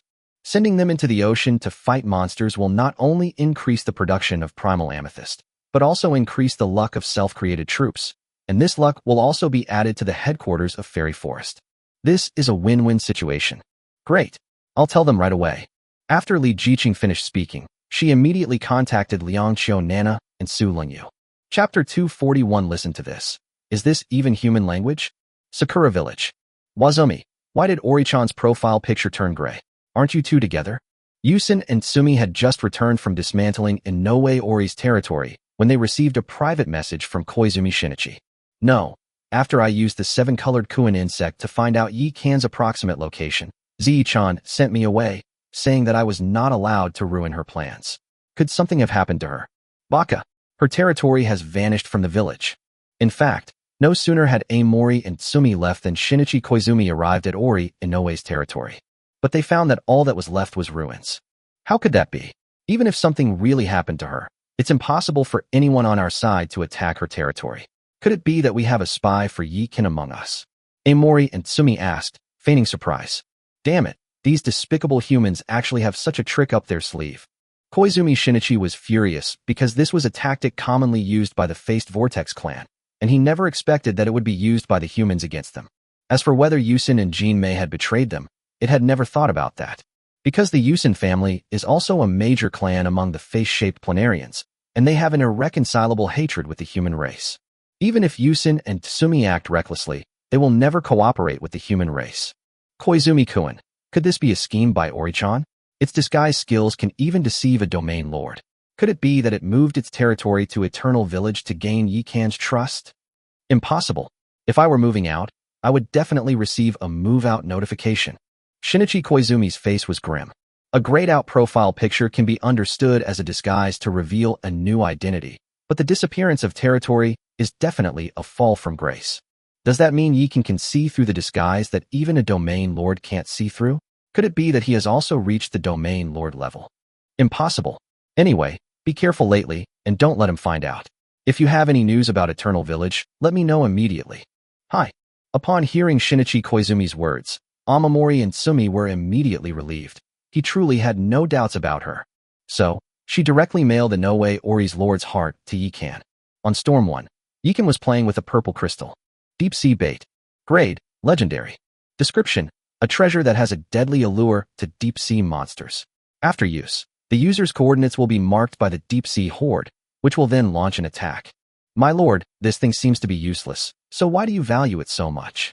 The Ice and Snow Palace Master, who had just returned to rest, saw the deep sea bait in Yikan's hand and couldn't help but walk over.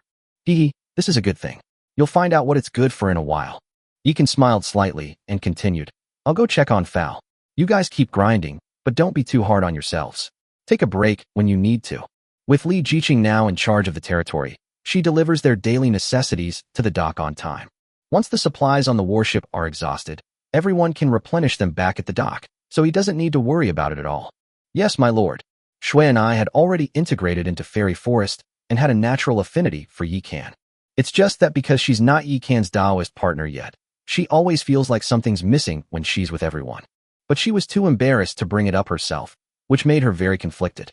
Just then, a voluptuous and hot body suddenly appeared behind Shui and I, and a pair of soft, jade-like arms climbed onto her shoulders. I'm telling you, Shui and I, sometimes you need to be bolder.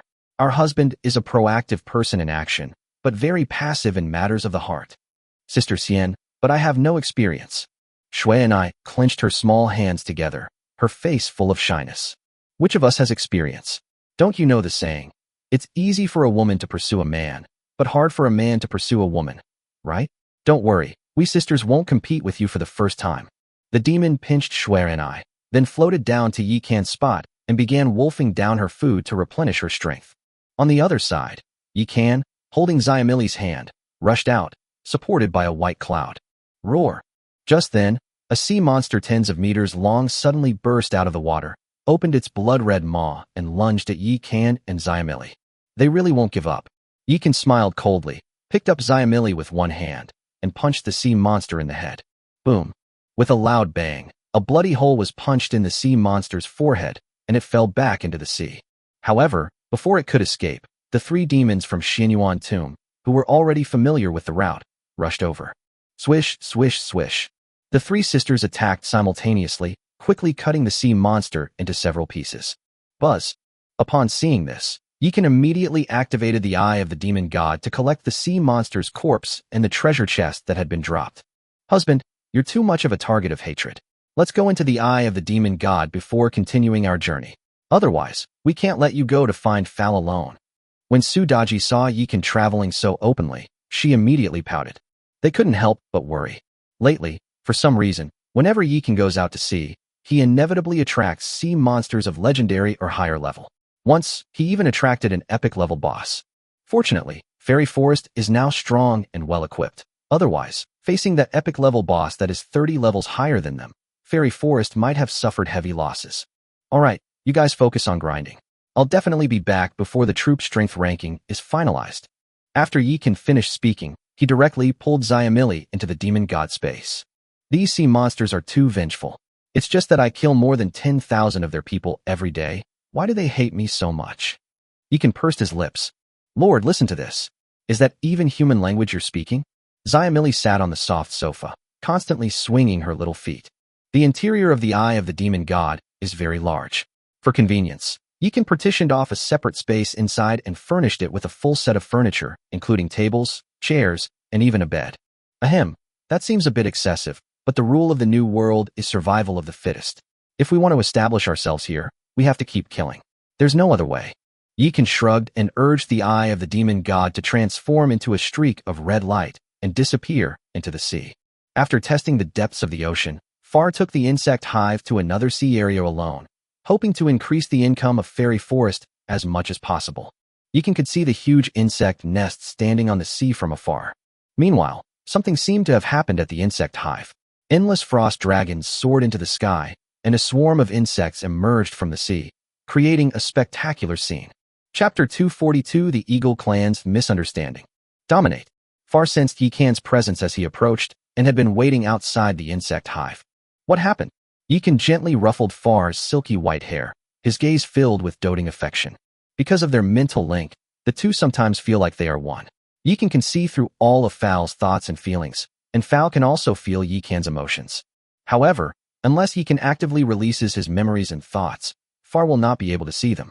The Springtails have discovered the machines that the Overlord brought back last time in the sea ahead. When Far mentioned this, his expression immediately became serious. Because she had heard Yikan say that he was a formidable opponent. So they finally found out. Yikan revealed a disdainful smile. Actually, he had already anticipated this day when he told Zhu Huifei and the others that they could find good things in the ocean. With so many humans going out to sea, even if they do it very secretly, it will definitely attract the attention of some interested groups, and it's only a matter of time before the news is exposed. On their very first day in the ocean, they encountered Daniel's robot, so it's not surprising that the robot could discover the ocean's secrets. Recall the Zerg swarm. Let's go and confront this arrogant bald eagle. The two sides were already in competition, and after Su Lingyu's investigation over the past few days, you can also learn some things. The reason why groups like the human-faced Vorticoids and the club-wielding people occasionally cause trouble is actually because the Eagle clan is behind them. And this Daniel is none other than the village chief of White Eagle Village, which ranked second in the Breakthrough Points ranking tournament. The other party possesses 9 points of luck. Now that we have the opportunity, it would be a shame not to test their capabilities. Yes. Upon hearing this, Far's eyes lit up. She could once again act alongside the Overlord. Splash. Following her will, endless ice leapers, frost wyverns, exploding mosquitoes, sea urchin tanks, and bloodthirsty thunder beasts surged toward the hive like rivers flowing into the sea. Buzz. Upon seeing this, Yikan immediately activated the eye of the demon god and swallowed the entire insect nest. Both the insect hive and the demon's eye are self-contained spaces inside. Although smaller than a real world, it is more than enough to hold a void hive. Wow, so many siren corpses. After Fal followed Yikan into the demon god space, he was immediately overjoyed. Without her permission, the worker bees were already busy. Our warriors from Fairy Forest are not to be trifled with. After Yikan finished speaking, he patted Fal's head again and said, "Of course, our Fal is no less impressive. Hee, it's all thanks to everyone." After Far finished speaking, he naturally took Yikan's arm. She would never have dared to do this before. As she continues to evolve and improve herself, her humanity begins to emerge. She used to be as pure as a blank sheet of paper, ethereal and aloof. Although she is now surrounded by an ethereal and otherworldly aura, under the influence of humanity, her temperament is becoming more and more like that of an innocent and carefree human girl. No need to be modest. I think these troop types have undergone some changes. Give me a report on your achievements these past few days. Yikan nodded when he saw that some purple patterns had appeared on the bodies of the void insects. Yes. Only after Far's report did Yikan learn what had happened these past few days. It turns out that on the very first day that Far entered the sea, he sent out all his troops to test their combat capabilities in the sea. The results showed that although they all incorporated ice attributes and could support general naval battles, they were not as agile as sirens in the sea. It often takes dozens of ice-leaping worms to kill a level 40 siren. Frost dragons are slightly better, as they can freeze their opponents, but it still takes several of them to kill a siren. Self-destructing mosquitoes are a waste of money and were directly eliminated by Fal. The sea urchin tank is less agile. Although it is thick-skinned and hard to kill, it is very difficult to kill its opponents. The bloodthirsty thunder beasts are slightly better. After all, they are the most powerful units in the Void Hive. They can restrain the siren in a one-on-one situation and kill the opponent in a two-on-one situation. Because Fal created them with the intention of targeting the sea monster nest of Akayataichi. However, the hatching cost of the bloodthirsty thunder beasts is a bit high, and even now, the insect hive only has 3,000 of them. Unlike the frost-leaping bugs and frost wyverns, which now combined exceed 50,000. To make the swarm more suitable for naval warfare, Far spent 2 full days analyzing and fusing the siren's genes. Then let the swarm enter the evolution chamber in batches to evolve again. Although some time was wasted, the results were remarkable. The voidlings are now practically the overlords of the seas. In just 3 days, they wiped out nearly 100,000 sea monsters, and their killing speed even surpassed that of Su Daji and her companions. The reason is simple. Both the Zerg Hive and the Voidlings can fight in the deep sea. Although the storm ship can sink into the deep sea under the protection of the Great Formation, there is a limit to its depth. If it goes too deep, the Great Formation will not be able to withstand it. Moreover, the combat effectiveness of the troops would definitely be reduced if they went into deep-sea operations. Fowl, you are truly my lucky star. Overwhelmed with excitement, Yikan pulled Fowl into his arms. Upon seeing this, Far's face flushed with excitement, and he happily snuggled into Yikan's arms. With her childlike spirit, Xiamili rushed towards the distant insect nest after entering the demon god space, because she had already smelled the treasure chest. Sure enough, a treasure chest the size of a small mountain was piled up in the center of the insect hive. So, our unboxing expert, Xiamili, began her work. At this moment, Yikan activated the demon god's vision to its fullest extent and began frantically searching for the robot's whereabouts. Found it. In the misty sea, Yikan discovered 3 enormous warships, which were also carrying many ghost fighters. As expected of a technology-driven region, they actually have something like this. In that case, let's give you a big one. Yikan first shrunk the eye of the demon god to its smallest size to avoid radar detection, then flew over one of the warships and suddenly unleashed a demon god judgment. Boom. As a massive black and red beam of light blasted down, the warship was instantly blasted in two, and over 100 of Daniel's soldiers were killed in an instant. Fuck, who was that? The captains of the other 2 warships were immediately alarmed and urged countless anti-aircraft guns to fire wildly into the sky. Meanwhile, the eye of the demon god had already fallen into the depths of the sea and transformed into a giant sphere with a diameter of over 100 meters, while the void hive was also released. Then, the 2 behemoths began to rise frantically. Damn it, there's something underwater. Launch torpedoes. The Eagle Clan captains shouted frantically, trying to launch torpedoes, but it was too late. Boom, boom. With 2 loud explosions, the 2 warships were launched into the air by the eye of the demon god and the insect hive. At the same time, endless frost jumping bugs, frost wyverns, sea urchin tanks, and bloodthirsty thunder beasts charged out. Hiss hiss hiss. The frost jumper bugs devour everything in their path. Although the Eagle Clan troops that had fallen into the water were also formidable, they were overwhelmed by the swarm of frost jumper bugs before they could even kill a few of them. Even those who still had a fighting chance were utterly wrecked by the sea urchin tank. Those who transformed into their true forms and flew into the sky fared even worse, either encountering a swarm of frost dragons or having their bodies pierced directly by the massive ice soul blade of a bloodthirsty thunder beast. Fuck Zerg. How dare you attack the fleet of our great bald eagle Lord Daniel? Are you declaring war on our white eagle village? However, Yikan and Faer were too lazy to pay attention to them, and even hid in the demon god space and refused to come out. Yikan knew that any technology-focused area would definitely have a recording function. What's happening here has probably already been transmitted to Daniel's territory. Since they mistakenly believe it was the Zerg's doing, let them fight like dogs. Chapter 243, I'm a professional trader. It's not entirely without merit. Half an hour later, Yikan and Far emerged from the demon god space. At this point, there were no survivors on the 2 Eagle Clan warships, and all the equipment had become useless. Damn it, they actually killed 12 of our bloodthirsty thunder beasts. Far was so angry that he gritted his teeth. The frost jumper and frost wyvern are fine, but the evolved bloodthirsty thunder beast is really expensive. Each hatching and upgrade requires a significant amount of life energy, which, when converted into source crystals, would cost around 20 million source crystals per animal. Girl, do you think heroes don't need money? They only sacrificed 12 bloodthirsty thunder beasts and a swarm of over 1,000 insects to destroy 3 warships and 3 heroes. Aren't you satisfied? Yikan pinched her high-nose bridge, feeling that this girl's standards were getting higher and higher. But then he thought, isn't this girl influenced by me? Have I become so arrogant? White Eagle Village.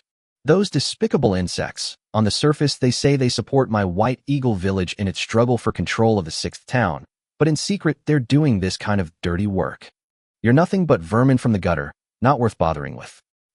Daniel, will never let you get away with this. Daniel roared in anger.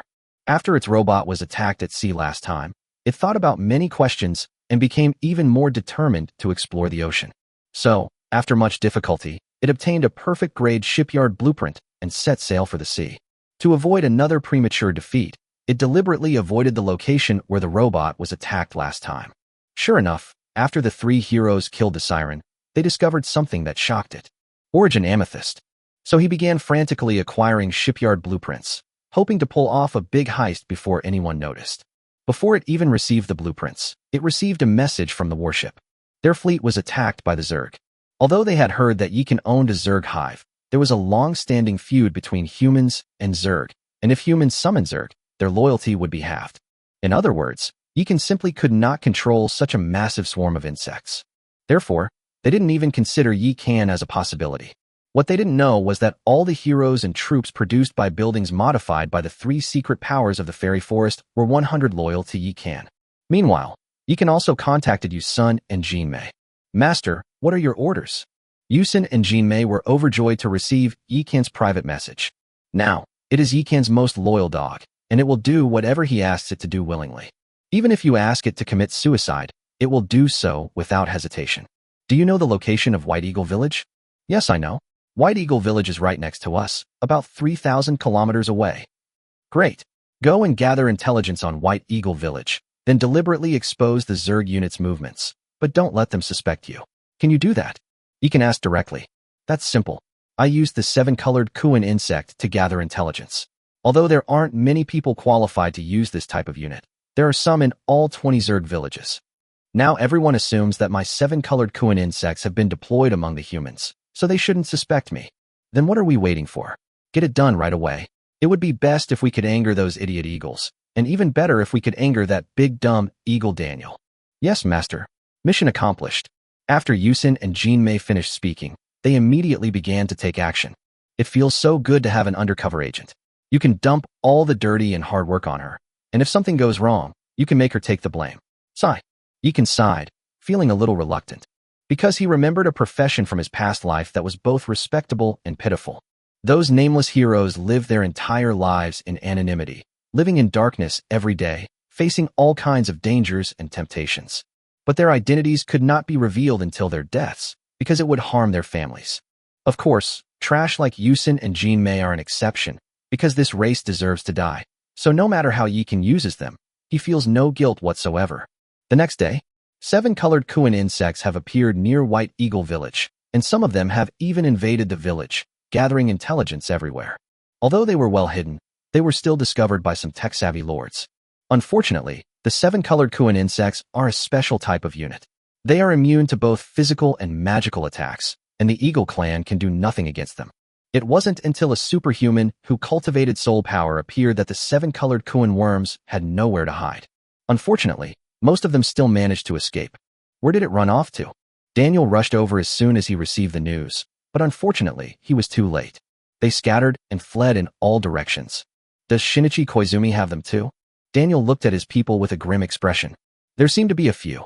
The Eagle clan members exchanged glances, as if they had thought of something, and their expressions were somewhat astonished. Village chief, that can't be. Shinichi Koizumi has an agreement with us. Lancelot looked at Daniel in disbelief. That vile and lowly human-faced planarian attacked my fleet in the ocean yesterday. What? Upon hearing this, the Eagle tribesmen were filled with righteous indignation. Those arrogant planarian worms attacked Pearl City on my planet Yum back in the day. It seems they've forgotten the pain of that time. It's time to remind them. That's right, my Eagle clan's super energy nuclear fusion bomb has been itching for a long time. Chapter 244 Birds and Insects, A Loving Interaction. Fairy Forest. Little Ling, how did it go? Can you handle it? Yikan looked at the petite girl in front of him with anticipation in his eyes. After giving Yusun and Tsumi the mission, he used the Eye of the Demon God to take Daniel's warship, Ghost Fighter, and robot back to Fairy Forest. The lord in front of him, named Gu Xiaoling, was someone Su Lingyu helped him find. She is one of the few technology-oriented warlords among humans, and her favorite thing to do is to study machinery. Don't worry, village chief. Although my skills may not be as good as those of the Bald Eagle clan's direct descendants, these mere ghost fighters and robots are no match for me. Several complex light screens appeared before Gu Xiaoling's eyes. With her manipulation, the robots and ghost fighters that Yikan brought back were quickly hacked and then turned into her possessions. It's done. Once this chip is activated, we can control all the ghost fighters and robots. There also seemed to be some small super energy nuclear fusion bombs inside. As they were talking, Gu Xiaoling handed a crystal chip to Yikan. Great. As we agreed beforehand, these 3 warships are yours. However, One of them is scrapped and seems to be of little use. Yeekan activated the Eye of the Demon God and released Daniel's 3 warships. Wow, that's great. With these, I can go to sea even without dock blueprints. When Gu Shaoling saw the warship, she perked up, then said with a troubled expression, "But I can't take it back." Isn't that simple? You open the anywhere door, I'll send you there, and after you've finished the modifications, I'll send you into the sea. Thank you, village chief. You're so kind. Upon hearing this, Gu Shaoling jumped up happily, and in her excitement, she hugged Yeekan and kissed him. Fortunately, Yeekan was quite sober and covered her mouth with his hand. Within the fairy forest, Li Jiqing had no opinion about who Yeekan favored, but she seemed to dislike Yeekan getting too close to other female lords. Yeekan could understand this. After all, everyone has their own selfish motives. Li Jiqing is currently the only female master of Fairy Forest. If another female lord comes, she may not fall out of favor, but her status and power will definitely be diluted. She can't accept this yet. Buzz. After delivering the warship to Gu Shaoling's territory, Yeekan returned to Fairy Forest without lingering for a moment. What are your plans? Seeing Yeekan's actions, Li Jiqing already knew what he was trying to do. Aren't the Eagle Clan and the Face Planarians both targeting me? Since there's already a rift between them, let's add fuel to the fire. After Yeekan finished speaking, he immediately contacted Yu Sun and Jin Mei. Master, the mission is complete. The Eagle Clan is furious, and Daniel is blaming the Zerg for the destruction of the warship. He's planning to confront Shinichi Koizumi. Yusun and Jin Mei excitedly reported their previous actions to Yeekan. Very good. Now let's move on to the next step. I'll mail you some ghost fighters and robots. You'll control them using the chip I'll give you, and then Yeekan explained his plan to Yusun and Jin Mei in detail. Master is a genius. Now, whether it's Daniel or Shinichi Koizumi, they're both in deep trouble. Either they're in real trouble or they're in real trouble. Stop flattering and get things done. Take action now. Yes, Master. Whoosh, whoosh, whoosh. Shortly afterward, nearly 100 ghost fighters suddenly appeared in the sky above Sakura Village. Before the Zerg Lord could react, endless bombardment had already reached his territory, and the heroes and units that hadn't reacted in time suffered heavy losses. Just as they were organizing to resist, the ghost fighters suddenly dropped a small super-energy nuclear fusion bomb. Boom. As a small mushroom cloud rose into the sky, the territory was instantly devastated, with even the core buildings being demolished. At the same time, a 7-colored Kuan insect suddenly emerged from the smoke. Its head parted in the middle and sank into the ground after picking up a lord's heart. Boom, boom, boom. With a series of roars, the Zerg territories were destroyed one after another. Meanwhile, casualties began to appear among the ghost fighters. Then, the robots hidden inside began to step onto the battlefield and fight against the Zerg. On the other side, Shinichi Koizumi, representing the Sakuramura group, had just started a video conference with Daniel, representing the Shirataka group, when he was bombarded with private messages before he could even speak. When he finally realized what had happened, he immediately cursed, "Baka Yuru." Daniel, what do you mean? Fuck you, you vile insects. I'd like to ask you what you mean. Didn't we agree to fight against the humans together? Why are you attacking our Sakura village? Shinichi Koizumi, barely suppressing his anger, questioned her. Did Lancelot make his move ahead of schedule? Upon hearing this, Daniel frowned, but being proud, it was impossible for it to admit defeat. You despicable insects have the nerve to say that you attacked us first? Shinichi Koizumi is also unaware of what happened and is furious to see Daniel being so arrogant. Although your White Eagle village came in second place in the Breaking Domain ranking tournament and had 7 points of luck, my little Sakura village is not bad either. If we win against Eternal Village this time, we will get double the luck points, plus the original 4 points, for a total of 12 points, which is no worse than White Eagle village. Therefore, it no longer needs to look at the ugly faces of the Eagle clan. Koizumi Shinichi immediately became more assertive upon thinking about this. Arrogant Eagle clan, you will pay the price for your foolishness today. Fuck you, you filthy bug from the gutter. How dare you threaten me? However, Shinichi Koizumi completely ignored Daniel's outburst and left the video conference. Meanwhile, the ghost fighters and robots controlled by Yusun and Tsumi were also surrounded by the Zerg army and were quickly destroyed. Of course, before that, it had already dropped all its small and bulk bombs, destroying dozens of Zerg territories. Although these are all relatively weak territories, they are enough to embarrass Shinichi Koizumi. Baka Yuru, it really is that bastard Daniel's ghost fighter jet. Shinichi Koizumi arrived at the scene and, upon seeing the familiar serial number on the ghost fighter, was immediately enraged. They had previously joined forces to attack the territories of other groups, and had some understanding of each other. It had seen this ghost fighter before. Koizumi-kun, not only do we need to challenge for the top spot on the troop strength ranking, but we also have to gamble our luck with the Eternal Village. It doesn't seem like a wise move to start a war with the Eagle clan at this time. Shota Sato looked at Shinichi Koizumi. That's one aspect. As you've seen, they destroyed our people's territory using small super-energy nuclear fusion bombs. If they possessed large. Koizumi Shinichi's expression changed drastically upon realizing this. Buzz.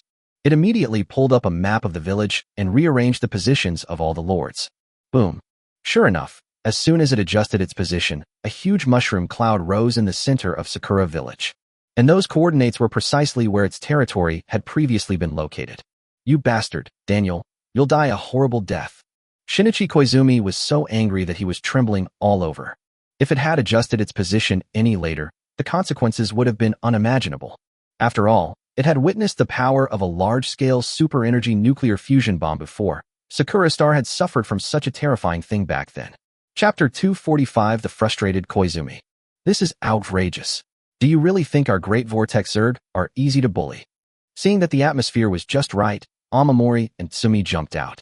They've even brought out a large-scale super-energy nuclear fusion bomb, and they're dropping it on our village chief's coordinates. This is reopening old wounds, a blatant mockery. Her seemingly insane demeanor instantly resonated with many of the Vortex clan lords. The impact of the super-large super-energy nuclear fusion bomb that Yumi Star dropped on Sakura Star back then was simply too great. Although the face-shaped vortex worms were already ugly, the energy radiation from the super-energy nuclear fusion bomb made them even uglier. Later, they used this as an excuse to say that they were originally a perfect race, and that they had become like this because of the persecution by the Eagle clan. However, intimidated by the growing prosperity of the Eagle clan, they could only gradually shut their mouths. Those despicable Eagle clan people have only risen to power in the last few hundred years. What right do they have to point fingers at our great Vortex insect clan? That's right, the blood of the Empire should be rekindled. Let's start the war. The ninth heaven will surely belong to our great Vortex insect clan. Provoked by Yusin and Tsumi, the mindless planarians' hidden violent genes instantly revived, and they began to passionately volunteer for battle. However, at that moment, Shinichi Koizumi sensed something was amiss. Although the Eagle clan is arrogant, the two sides had been at peace before, so why did they suddenly attack and hurt people? This is a bit illogical. Everyone calm down. We will definitely avenge our grievances, but the most important thing now is to win the bet with Eternal Village. If we defeat Eternal Village, our Sakura Village will be the luckiest of the 6 towns, and taking control of the town will become a piece of cake.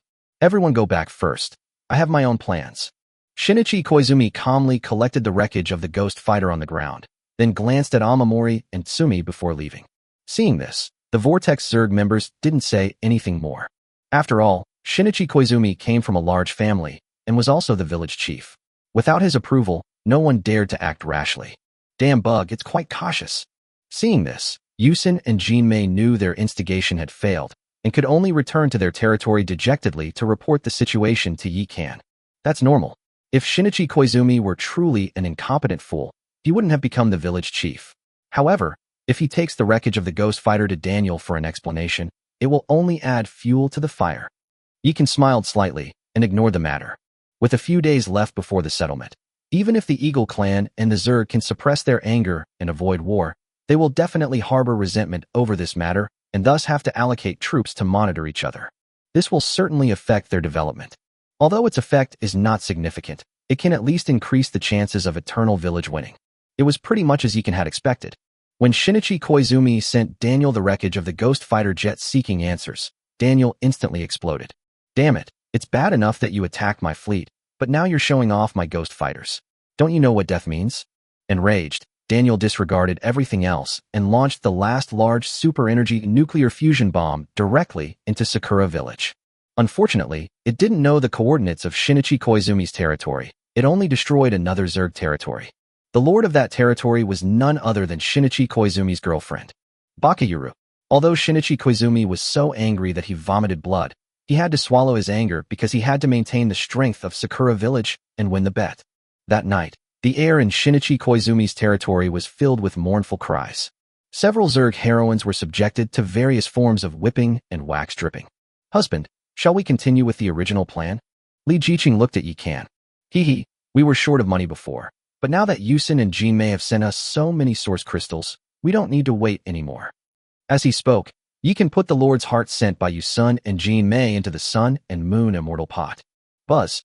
The next moment, the territory's great experience also changed from 34594/10000 to 39094/10000. A million experience points? That's a long and arduous journey. After Yi Kan finished speaking, he summoned all the troops except the tree demon to the territory. My husband, have you finally remembered me? When Kadin saw Yi Kan, her pretty face flushed with excitement. Everyone else has gone out to sea to fight, but she and Luna are left to guard the base and the mines, which has made her very bored. No matter what, she is the only mythical level unit in the territory. It would be a huge waste of her talent to have her guard the base. I knew you couldn't sit still. Sakura Village and White Eagle Village probably don't have time to deal with us right now, so you'll have to come with me on this expedition. As the map of Eternal Village expands, the medium-sized Originium mine in the east has also been incorporated into the village's territory, and there is no longer a need to send troops to guard it. Even if someone were to attack the mine, given Xiaofei and her team's speed, they would definitely be able to escape in time and send the message back. At that time, Yi Kan used the Eye of the Demon God to recruit people, then teleported to Li Jiqing's side without leaving her, and then used a portal to obtain resources. Unless the other party is a domain lord level being, under Yi Kan's wrath, even Ing Yuni, a descendant of the Great Qin dynasty, would have to leave money to save her life before she could leave. You can come for him, or you can come for the heroes and units. But if you touch Xiamili and the little elf, who are the territorial pets, not only will Yi Kan not agree, but even Su Daji and the others will go berserk. Yes, sir. Upon hearing this, Kadin and the others were immediately invigorated, their gazes towards Yi Kan filled with fervor. Without wasting any words, Yi Kan directly opened the panel and upgraded all the Ice and Snow Palace disciples and the purple crystal dragon in front of him to level 18. After a period of frantic monster hunting, Fairy Forest accumulated countless treasure chests, and under Xiamili's skillful hands, she opened quite a few source crystals and boundary stones. In addition, with the mining of resources on Liangxiu Nana's side, Fairy Forest also obtained a large amount of source crystals and boundary stones, and even stored a lot of source jade and divine stones of higher quality. With the hundreds of billions of source crystals sent by Yusin and Tsumi, who have been brainwashed, it will be difficult to upgrade all the units to level 20, but level 18 is still no problem. Thus, the expeditionary force of Fairy Forest expanded once again. Even excluding Far's Voidlings, if we include Yi Kan and Xiamili, the total number of heroes and units has reached 1,040. The number of storm ships has also increased to 13. Of course, 2 ships were loaned out to Liangxiu Nana and Su Lingyu. As a result of this terrifying combat power, the number of monsters spawning in Fairy Forest increased dramatically again, reaching 30,000 per day, and the treasure chests produced became as large as mountains. Under Xiamili's skillful hands, countless resources were unlocked. Yi Kan kept his word and sold all the troop-type tokens he had given out to the lords of Eternal Village at a low price. With the support of this massive amount of source crystals, all the troops in Fairy Forest have been upgraded to level 20, and their combat power has soared. With the support of a large number of Sirens' corpses, Far's Void Zerg grew rapidly, like a snowball rolling downhill. In just 4 days, the number of void insects surged from over 50,000 to 80,000, including a staggering 5,000 bloodthirsty thunder beasts. These are 2 people who can kill a legendary hero of an ordinary territory by working together. Chapter 246 The Beauties Waiting to be Fed. Husband, how many source crystals do you have left? With 1 day left before the troop's strength rankings were settled, Li Jiqing suddenly contacted Yi Kan. 12 billion? What's wrong? Yi Kan asked, puzzled. The face planarians are too confident. They've started betting again. Huh? You'd be a fool not to make money. You wait, I'll transfer it to you right away, and then send it all to our Eternal Village at the last minute. I'll add some more for you tomorrow. Upon hearing this, Yi Kan became excited.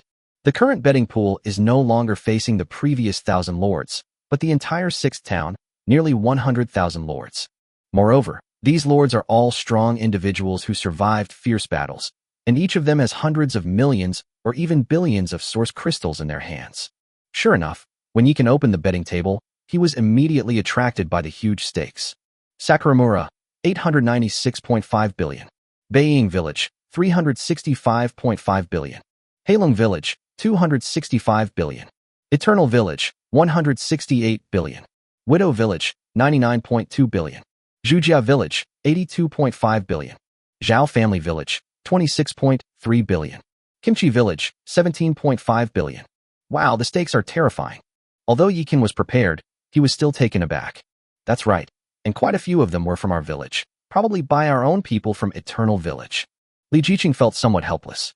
This is a collective list after all, and it's impossible for us to take it all. We can only do our best to try and get a bigger share tomorrow.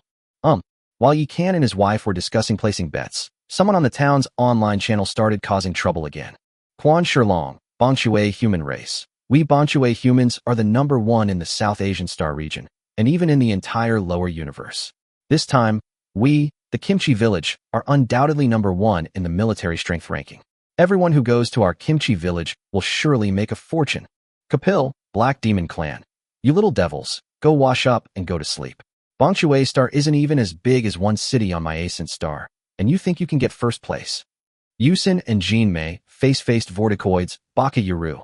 In front of my great vorticoid race, whether you're a little bastard or a little Indian, you're all dead. Dingjin, human, everyone here is trash. As soon as Dingjin finished speaking, he received private messages from many people in Yongheng Village. You son of a bitch, shut the hell up if you want a bigger share. This is a critical moment. Stop trying to make our presence felt. The less noticeable our Eternal Village is right now, the better. Dingjin, shut up. Damn it. I didn't want to either, but seeing those 3 disgusting races is just too much to bear. Dingjin said in the Eternal Village group chat. Liang Qiu Nana. Brother Dingjin, making money is the only truth. Hong Jinwu. If you can't even handle this, how are you going to fight alongside Boss Yikan? Knowing, Brother Yikan is probably speechless, because this time there are more than 500 more people to share the money. Yikan. Knowing, you little rascal, when did you become so familiar with me? Knowing, Brother Yikan, Nana has been to your territory, but I haven't. I'm not happy. Liang Qiu Nana. Brother Yikan, I'm sorry. Last time when Nongying and I were arguing about who was closest to you, I accidentally let it slip. Li Jiqing. Everyone. Yikan. All right, you guys can come together next time. Di Xiao. Brother Yikan, I want to come too. Neo Dayton. They are too. Manbei. There are other people too. Roll. This time, before Yikan could even speak, Li Jiqing, Liang Qiu Nana, Nongying, and the others all uttered the same word in unison. Several rough men, weighing hundreds or even thousands of pounds, with muscular bodies, fangs, and horns, are returning them to their owners. When Yikan thought of Neo Dayton and Manbei's honor, the images of Yao Da and Yao Er involuntarily appeared in his mind, and he immediately got goosebumps all over his body.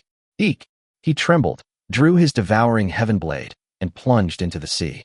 No, he needs to kill a few hundred monsters to vent his anger, otherwise his brain will become messed up. Time is slowly passing by.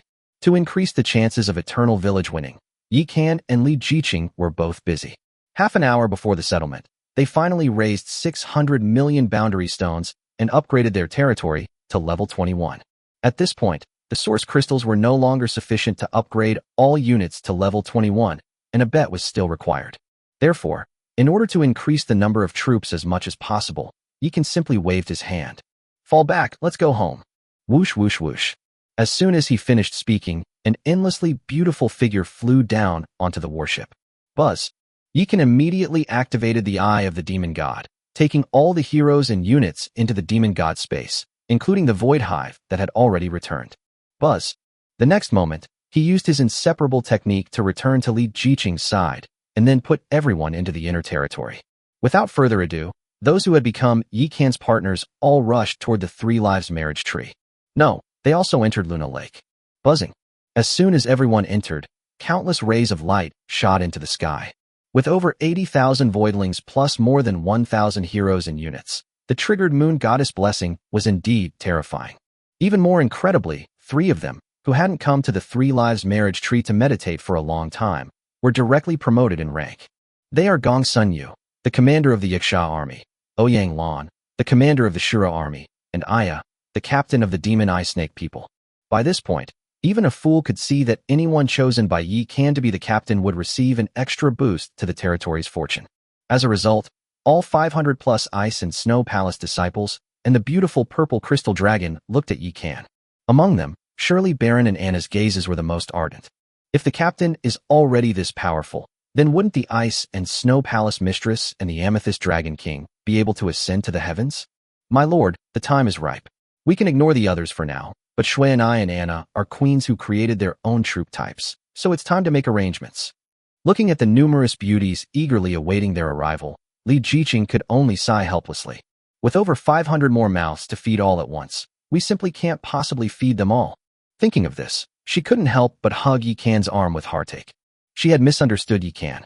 Given this terrifying scene, how could her man possibly have the energy to go out and have affairs? Chapter 247 contains inside information. Protest. Lord, the treasure chests are all opened, and there are only 2 billion source crystals left. While Shui and I and Anna were eyeing Yi Kan covetously, Xiaomi Li suddenly skipped over to Yi Kan's side. Little rice grain, you're awesome. Yi Kan gave Xiaomi a thumbs up. Because if he were to drive it, he'd be lucky to get 1 billion. Master, all the resources from outside have been brought back. We have 2 billion source crystals, and with some of the things we sold, we've made 10 billion. At this moment, Xiaoyu and Xiaofei also came over. The 2 little ones hadn't seen Yi Kan for a long time, so they each flew to one of his shoulders and affectionately rubbed their faces against his. Everyone has worked hard during this time. Yi Kan patted the 2 little ones' heads, making no attempt to hide his doting affection. Hee, it's our greatest honor to contribute to the territory. The 2 little ones thoroughly enjoyed being with Yi Kan and obediently sat on his shoulders. In Fairy Forest, apart from the occasional little grain of rice receiving this perk, only the little elves get this treatment. Husband, prepare the locking disc. Give me all the source crystals. Li Jiqing stared at the betting table, her expression somewhat excited. Without saying a word, Yi Kan gave all the source crystals to Li Jiqing. Buzz. In the final 3 seconds of locking the disc, Li Jiqing staked all the source crystals she and Yi Kan had accumulated over this period onto Eternal Village. No more, no less, exactly 30 billion. At the moment the disc was locked, the list amount also changed. Sakuramura, 1,008.6 billion. Beiying Village, 376.7 billion. Eternal Village, 286 billion. Heilong Village, 275 billion. Widow Village, 102.5 billion. Zhujia Village, 83.3 billion. Zhao Family Village, 28.1 billion. Kimchi Village, 25 billion. Dingjin. Human. Holy crap, you dog-faced vortexes, you guys are so rich. Taro Watanabe, human-faced vorticoid. Humans, no matter how much you bet, you'll only be doing all the work for my great vorticoid race. Accept your fate. Li Ho-ki, Bangshuren, a bunch of blind fools. Just watch as I, the Bangshuren, get rich. Kapil, nigger, guards. Drag that idiot downstairs and have each of you beat him 100 times. While the town's communication channel was buzzing with excitement, the long-awaited golden light finally appeared in the sky. Announcement. The overall troop strength ranking of all villages in the 6th town of the 17th district of the 9th heaven of Tianyin is now being calculated. Buzz. As the golden light screen appeared, a line of text immediately appeared on it. 10th place, Kimchi Village. Village luck increased by 1 point. Village chief receives 100 reputation points. Villagers receive 20 reputation points. Whoosh. The moment the 10th place was announced, the town's social media channel exploded. Kapil, Black Demon Clan. Haha, that's hilarious. Didn't little Shiba say they were number 1 in the Yanin Star region and even the entire lower universe? How come they're at the bottom? Watanabe Taro, face-shaped turtle tribe, little Shiba, is just stubborn as a mule. He insisted on saying it was 18 centimeters when it was only 3 centimeters. Now he's been proven wrong, hasn't he? Mambe, Troll Clan. As everyone knows, Xiao Shiba is the biggest joke in all the heavens and myriad realms. Ha! Hong Jinwu. Human, we've undergone rigorous training. No matter how funny something is, we won't laugh unless we can't help it. Ha! 9th place, Daughter Village. The village's fortune increased by 1 point. The village chief received a reputation bonus of 100 points, and the villagers received a reputation bonus of 20 points. 8th place, Widow's Village.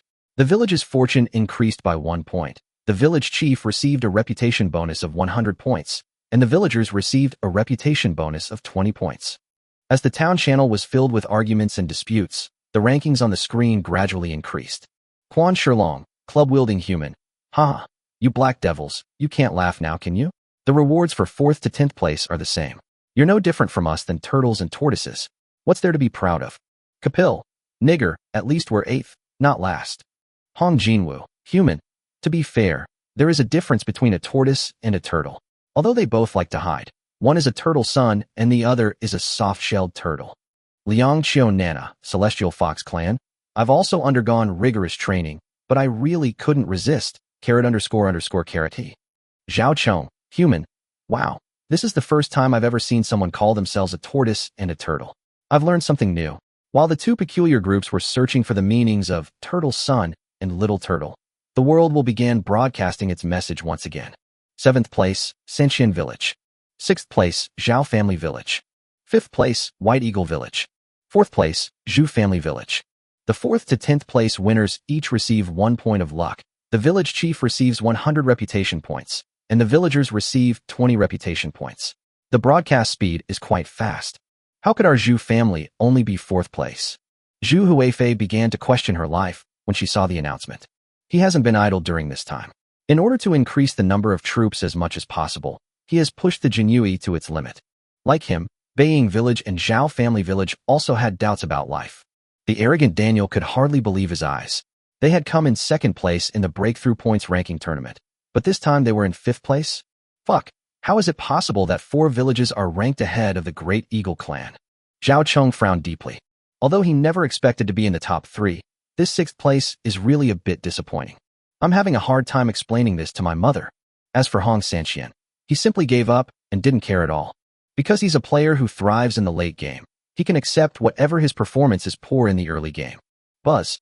Seeing that the last 7 places did not generate much of a reaction, the world will immediately announce the 3rd place. 3rd place, Sakura Village. The village's luck increased by 3 points. The village chief received a reputation bonus of 300 points, and the villagers received a reputation bonus of 60 points. Shinichi Koizumi, face-shaped planarian tribe, Baka Yuru, impossible. Shota Sato, face-faced vortex clan protest. This is absolutely impossible. Our Sakura village is at full strength, and all of them are elites. We also have 8 second hives. How could we possibly be 3rd? Taro Watanabe, face-shaped vorticoid. That's right, there's definitely something going on. Protest. When the 3rd place was announced, the entire face-shaped vorticar race went crazy. They considered countless possibilities, including the jealousy, worship, and praise of various races, and even the idea that the Eternal Village would attack Sakura Village in a fit of rage. But they never considered the possibility of losing. Rumble. As soon as the face-shaped vortex tribe finished shouting, the sky darkened. Then, countless bolts of lightning struck down upon Sakura Village. Then, the world went silent. To question the fairness of the world's will is suicidal. Of course, they weren't killed by lightning, but they were bound to suffer serious injuries. 2nd place, Black Dragon Village. The village's fortune increased by 4 points. The village chief received a reputation bonus of 400 points, and the villagers received a reputation bonus of 80 points. Surprisingly, no one commented when the 2nd place was announced. If anyone had doubts about Black Dragon Village's background before, now anyone who isn't a fool has already guessed its true origins. Faced with that terrifying empire, even the arrogant Eagle clan had to temporarily suppress their pride. It's one thing to mock them behind their backs, but when you actually stand in front of that family, very few people can remain calm. 1st place, Eternal Village. The village's fortune increased by 5 points. The village chief received a reputation bonus of 500 points, and the villagers received a reputation bonus of 100 points. Everyone breathed a sigh of relief when the 1st place winner was announced. Although it was expected, many groups still found it somewhat unbelievable that Eternal Village actually won 1st place. Because Eternal Village only has a little over 500 lords, and their strength varies greatly. Incredibly, Yi Kan, a man from humble beginnings, actually surpassed the elite-filled Xiaoying village and that Black Dragon. This feeling is incredible. Chapter 248 Moments of Showing Off Wealth. Hint, Eternal Village's luck +5. We won. Yes, we won. When the lords of Eternal Village received the notification from the world will, they were all stunned and somewhat incredulous. After confirming that they weren't dreaming, everyone instantly went wild. Gu Shaoling, human haha. I'm rich. I bet all my wealth on Eternal Village and won over 30 billion. Hong Jinwoo, human ahem, little Ling. I won't tell you that I won 50 billion. Nongying, Moon Shadow Cat Clan, hee, brother Jinwoo, my sister, and I won over 60 billion. Neo Daden, Bull Demon Clan, Although I don't have as much as you guys, I've earned enough money to get married. My goodness, you're finally going to have a daughter-in-law. Ding Jean, human, TCH, I won 80 billion, am I proud of that? Liang Qiu Nana, Celestial Fox Clan. Nana seems to have accidentally won 120 billion. With these guys leading the way, the Eternal Village's regional channel instantly became a time for nouveau riche to flaunt their wealth. Liang Qiu Nana, Sky Fox Clan, we were able to win this time not only because of our own efforts, but also because of brother Yi Kan and sister Li's low-priced troop talismans. Everyone, don't forget our roots. Manbei, Troll Clan. Nana, don't worry, from now on I'll be just like you, a diehard fan of Boss Yi Kan. No matter what he does, I'll blindly believe him. Neo Dayton, Bull Demon Clan. Me too, just follow Boss Yi Kan and charge in without thinking. Liang Qiu Nana, Celestial Fox Clan. How can you call this brainless? This is called having good taste. Fairy Forest. Although Yi Kan and Li Jiqing split the gambling pools more than 200 billion yuan, unlike the excitement of the other villagers, they appeared unusually calm. With their territory developed to this extent, source crystals have become just a string of numbers to them, no longer causing them much emotional fluctuation. Now they only care about one thing, the gamble of fate between Eternal Village and Sakura Village. Finally, after much anticipation, it has finally arrived. Buzz. Soon after, golden light reappeared in the sky. World announcement. The gamble on destiny between Sakura Village, the 6th town of the 17th district, and Eternal Village has been won by Eternal Village. Since both sides triggered the first luck gamble achievement in the 9th heaven, the winning side, Eternal Village, will receive double luck, totaling 8 points, and will be rewarded with a 3-color treasure chest and 100 reputation points. The losing side, Sakura Village, will lose double its luck, a total of 8 points. Since Sakura Village only has 7 points of luck, it will lose 1 point. Sakura Village will gradually lose its spiritual energy, triggering a natural disaster. As the world announcement was released, the energy ribbon connecting to the sky above Sakura Village suddenly emitted an immense suction force. Buzz. In an instant, the energy ribbon absorbed a patch of golden light from Sakura Village and then merged into Eternal Village. Subsequently, the pale golden energy shield above both sides disappeared. Hint: Eternal Village's luck +8. Buzz. With the infusion of golden light, the Eternal Village, which already had 15 points of luck, instantly saw its luck surge to 23 points. As if struck by lightning from nowhere, a storm of spiritual energy swept through Eternal Village. The village's territory was also expanding wildly, extending hundreds of miles outwards. Meanwhile, everything in the village, flowers, birds, fish, insects, resource points, and monster lairs, is changing. What was originally a small resource point has been directly upgraded to a medium-sized one. Medium-sized ones are even larger, although most cannot be directly converted into large resource points, but they are close enough. In addition, the monsters in the village also evolved. Monsters that were originally only of perfect quality instantly evolved into legendary ones.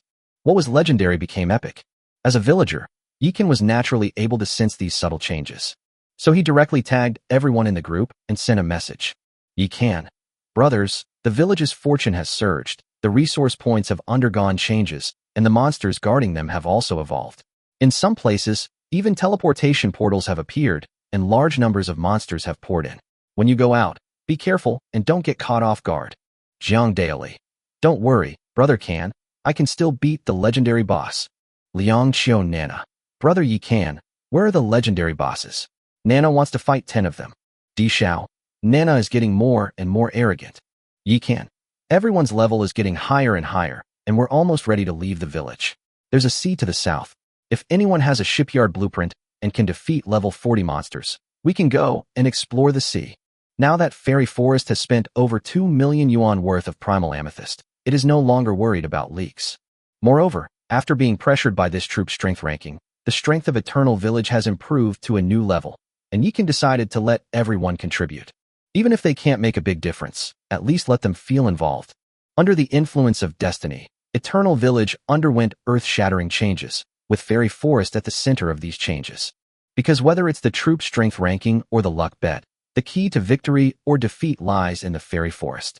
The will of the world is fair, so in terms of the blessing of fortune, Fairy Forest naturally takes the lead. Buzz. As endless spiritual energy from heaven and earth poured in, the spiritual energy of Fairy Forest surged once again. Especially in the inner territory, the water of Moon Goddess Lake is almost turning into spiritual liquid. The Well of Eternity was shrouded in mist, making the Tree of Three Lifetimes look like a celestial tree, and its branches and leaves began to become crystal clear. The changes in the outer territories are also significant. The ancient tree has become more vibrant, and the sprites have been indirectly affected, becoming even stronger. The same is true for other ancient trees. Their life essence has been strengthened. Although the level and grade have not changed, the foundation of the individual has been strengthened. For example, the guardian trees have become stronger in both defense and attack. The power of the war tree, the knowledge tree, and the ancient witch tree lies in their enhancement of troop types.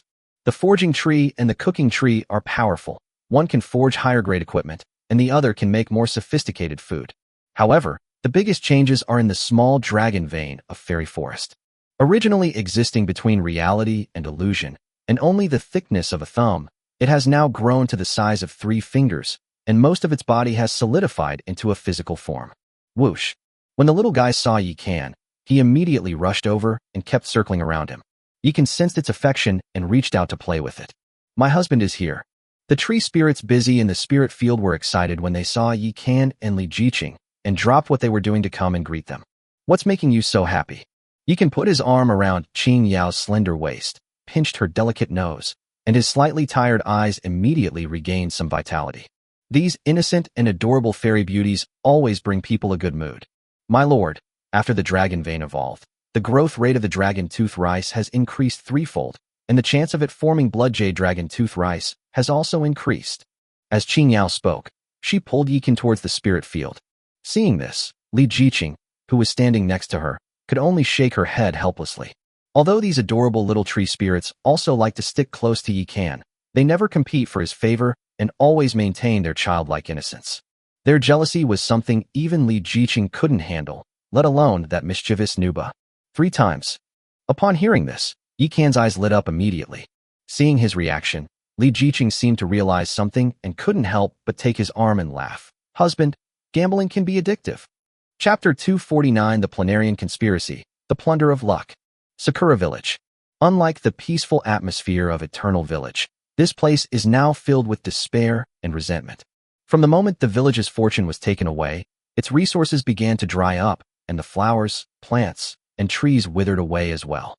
Even the wild monsters stationed in the village began to dislike the place, and moved away one after another. Bakayuru, this is impossible. With a disheveled and dirty face, Shinichi Koizumi wielded a long sword and slashed wildly across his territory, venting his displeasure. At that moment, a portal suddenly appeared in the center of its territory, and key members of Sakura Village, including Shota Sato, Taro Watanabe, Emori, and Tsumi, walked out one after another. Soon after, a group of people gathered at Shinichi Koizumi's waterside pavilion. Koizumi-kun, you were really too impulsive this time. We shouldn't have made a bet without understanding Yi Kan's background. Shota Sato said with a grim expression. Sato-kun, this was a decision made after everyone discussed it. How can you put all the blame on me? Shinichi Koizumi suddenly turned around and glared angrily at Shota Sato. Since things have already come to this point, just tell me what to do. The territory's fortune is currently negative, resources are depleted, and there's even been a collapse on my side, leaving everything barren. If we don't find a way to win back our fortune, this place is uninhabitable. After finishing his sentence, Sato Shota crossed his arms, looking like he was giving up. A volcano erupted over there, and all the monsters ran away. Yusen and Jinmei shrugged, looking helpless. She's now Yi Kan's informant and sycophant. The more miserable Kosakura is, the happier she is. However, it cannot express this. It can only try to speak as little as possible. Watanabe-kun, what are your thoughts? Koizumi Shinichi looked at the other members of his clan. We've gone all in on this gamble. Now, not only have we lost our territory's fortune, but we're also drowning in debt. If we stay here any longer, forget about rising again. We'll probably starve to death soon. That's right, so we've decided to move away from Sakura Village. At this moment, a lord named Hideki Yamamoto also stood up. Baka, are you going to desert your post just because you've encountered a little setback? Have you forgotten the mission we assigned you? Shinichi Koizumi drew his long sword and angrily pointed it at the 2 men. It was he who built up Sakura Village. If everyone leaves, the village will be ruined. While relocating to other villages would allow them to survive and wouldn't hinder everyone's development, the village would no longer be under their control. Koizumi-kun, we don't want to give up on Sakura Village either, but staying in a village with negative luck will definitely affect everyone's development. Tell me, what other solutions do you have? Yusin and Tsumi didn't take the lead, but when the atmosphere became awkward, it still had to step in and smooth things over. After all, it also has to work for the benefit of its great master and extract as much value as possible from the face-shaped vortex race. There are more ways to gain luck than just rankings and luck betting. When Shinichi Koizumi mentioned this, a flash of madness and murderous intent suddenly appeared in his eyes. What you're talking about? Is it the plundering of destiny? Upon hearing this, the Lord of the Planarians was immediately invigorated. They are born with a love for invasion and plunder, especially of creatures weaker than themselves. That's right. Shinichi Koizumi clenched his fist, his eyes filled with bloodlust. But there are only a few villages in our 6th town that possess fortune, and each of them has a powerful background. How easy would it be to plunder them? No, there's one that doesn't seem to have a strong foundation. At that moment, Shota Sato seemed to have thought of something, and a look of madness appeared in his eyes. You mean Daughter Village? Amamori and Tsumi, along with Yamamoto Hideki and Watanabe Taro, guessed the answer at the same time and became excited. Koizumi-kun, I agree with your plan, but according to the records in the survival manual of the Heavenly Evolution World, 2 conditions must be met simultaneously in order to achieve the plunder of destiny. First, you must kill at least half of the enemy's lords. Second, you must possess a fortune-plundering order. Bang. Just as Shota Sato was about to ask something, Shinichi Koizumi threw a blood-red token onto the table. Then I'm all set. Now let's discuss the specifics. This matter concerns the life and death of Sakura Village, so I hope everyone will stop holding back. Shinichi Koizumi looked serious. Hi. The Planarian immediately became much more obedient. Although Sakura Village lost this gamble of fate, it is undeniable that Sakura Village is still the most powerful insectoid village in the 6th town. If this operation succeeds, they will gain 2 points of luck. Even if it only makes up for what Sakura Village owes, there will still be some left, which is still better than those who have no luck. Fairy Forest. Seeing that everything was settled, Yikan gave all the beauties in the territory a vacation, letting them go wherever they wanted. He himself lay in the Moon Goddess Lake, enjoying a rare moment of peace. Unfortunately, as the only male in Fairy Forest and the destination and hope of all the beauties, his peace was destined to be short-lived. Sure enough, he had only closed his eyes to rest for a short while when he was awakened by a soft touch.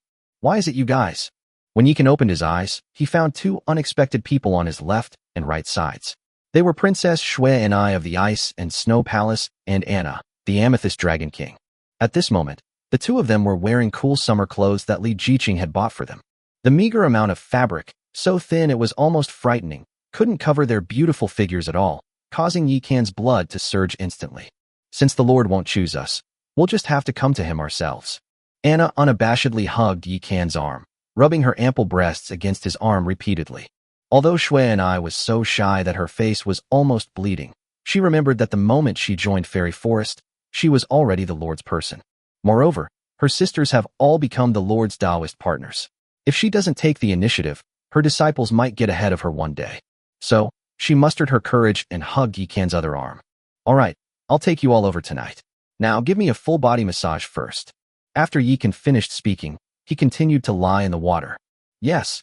Anna and Snow were overjoyed upon hearing this, forgetting all their shyness.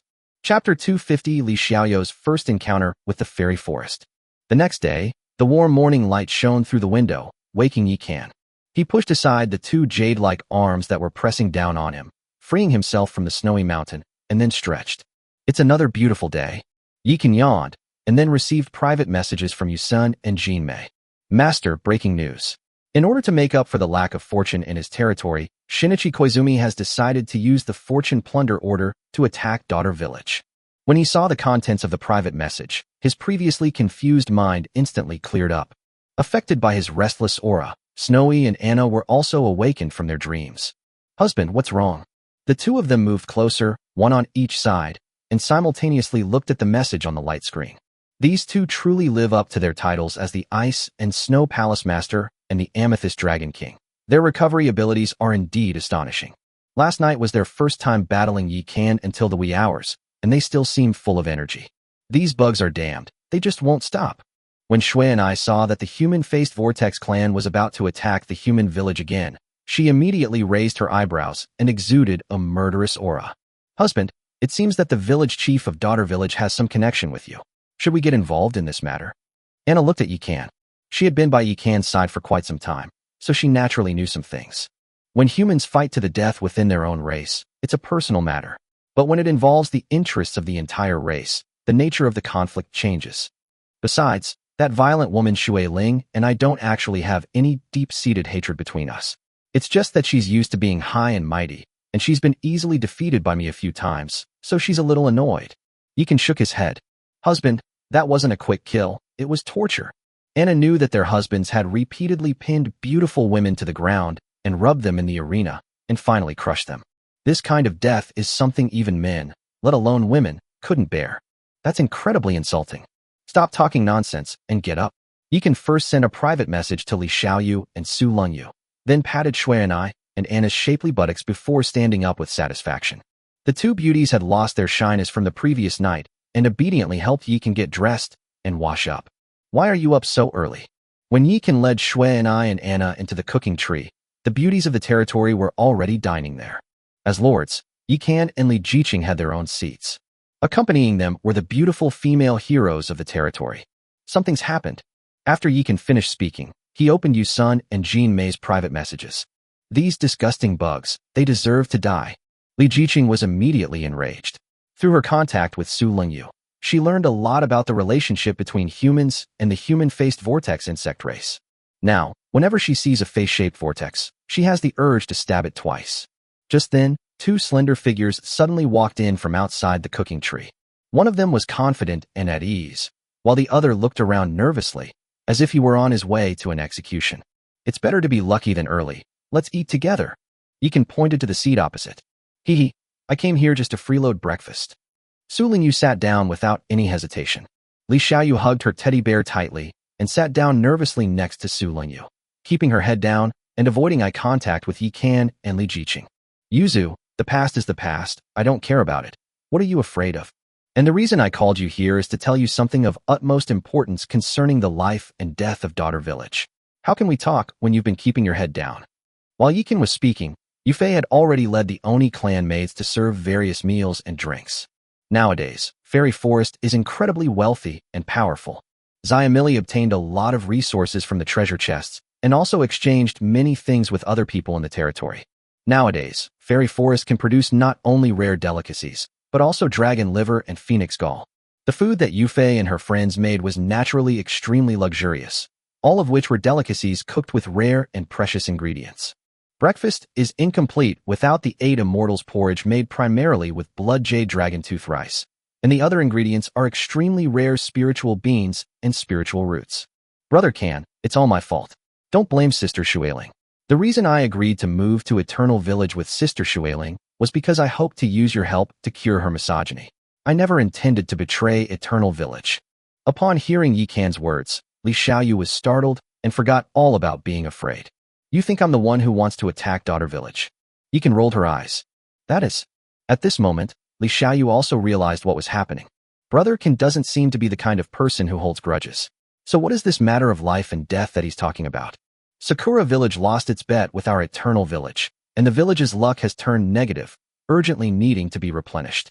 So they decided to target a relatively weak village, and Daughter Village, which has no foundation, was chosen. Oh. After hearing this, Li Xiaoyu turned pale with fright and murmured, Then, should I tell Sister Shuailing? Otherwise, what do you think I called you here for? Yikan waved his hand dismissively. He said that Shuailing would probably not only not believe him, but might even disagree with him. If Li Xiaoyu were to speak, the outcome would be different. Village Chief, even if the Daughter Village is prepared, they are no match for Sakura Village with just the strength of the Daughter Village. Should we? After listening to Yikan's words, Su Lingyu's expression immediately became serious. If we're talking about who hates the Face Vortex clan the most in the lower universe, it's definitely the humans of the Phantom Star. Because in order to evolve into humans, the Face-Dwelling Worm clan committed an unforgivable and heinous crime on the Phantom Star. Using the Zerg's unique contamination toxins, they attacked cities surrounding the Terrans, abducting everyone there. These inhuman beings use living people as materials, not only extracting their blood and genes, but also conducting many inhumane experiments on their bodies. Su Lingyu still vividly remembers the scene when the human army stormed the planarian lab. And every time she thinks about it, she has nightmares. Those filthy and evil things don't even spare babies still in the placenta. The word birth is not enough to describe them. This is another reason why I brought the pomelo. Yikan nodded. Compared to the safety of the clan, his little squabble with Shui Ling was nothing. Brother Can, I've already sent the message to Sister Shui Ling. If there's anything I can do to help, just let me know. After turning off the light screen, Li Xiaoyu looked at Yi Kan nervously. She originally wanted to make a voice call or video call with Shui Ling directly, but she felt that the current situation seemed a bit inappropriate, so she sent a private message instead. Moreover, she was eager to know Yi Kan's plan, since it concerned the life and death of the sisters in Daughter Village. Chapter 251 Dual Front Operation Action. Tell me the coordinates of Daughter Village. As he spoke, Yi Kan pulled up a light screen map. Nowadays, the coordinates mentioned by the lords actually consist of two parts. One is the internal coordinates of the village, and the other is the external coordinates of the village. The external coordinates correspond to the entire town. Since the town mayor has not yet been elected, everyone can only draw a rough sketch using the coordinates of the various villages. With the information provided by Amori and Tsumi, Yi Kan now knows the coordinates of Sakura Village and White Eagle Village. Zhu Huifei, Hong Sanqian, and Zhao Chong all had connections with Yi Kan. With everyone sharing information, Yi Kan has roughly figured out the locations of those villages that possess good fortune. Only the mysterious Black Dragon Village remains a mystery to everyone. This is a bit troublesome. Yi Kan frowned as he looked at the map on the light screen. When everyone came up to take a look, they all frowned, because there was only one village, White Eagle Village, separating Sakura Village and Daughter Village. There are several villages between Eternal Village and Daughter Village. Brother Can, you have to save Sister Shui Ling. She's not a bad person. Although Li Xiaoyu was a little embarrassed, she still shamelessly made this outrageous request. Before the Daughter Village was breached, she had been attacked by foreign tribes. If Shui Ling hadn't appeared in time to save her, she would probably be a plaything in the hands of those disgusting guys by now. Don't worry, Sakura Village hasn't started its operation yet. As long as we set off early, we should be able to make it. After Yi Kan finished speaking, he suddenly reached out and drew a line on the map. Waterway. Upon seeing this, everyone's eyes lit up. That's right. Our sixth town should be a peninsula. Most of the villages are located by the sea. With the speed of the storm battleship, we can travel faster by water. However, this time it's not me in charge of the warship, but our empress. Yi Kan took Li Jiqing's small hand and looked at her with a mysterious expression.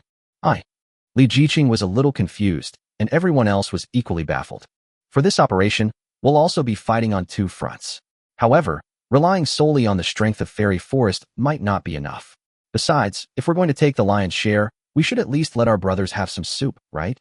As they spoke, Yi Kan directly contacted some of the lords he trusted, such as Liang Qiu Nana, Jiang Daili, the Nongyue and Nongying sisters, Gu Shaoling, Ding Jin, and Hong Jinwu. Soon after, everyone gathered in Fairy Forest. I can freeload another meal.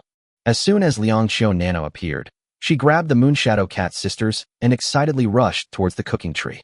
Jiang Daili, along with Ding Jin, Hong Jinwu, and the others, who were all excited and curious about the Fairy Forest, followed behind eagerly.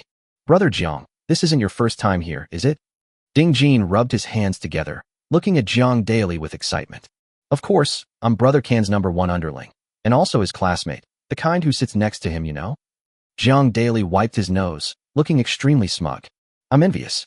But do you know why Brother Can summoned us here? Hong Jinwu also looked excited. As a shrewd person, he was very clear about one thing. What Yi Kan could do to open up his territory and summon them was definitely no small matter. You'll understand when you get there. Since you've come all this way, let me remind you.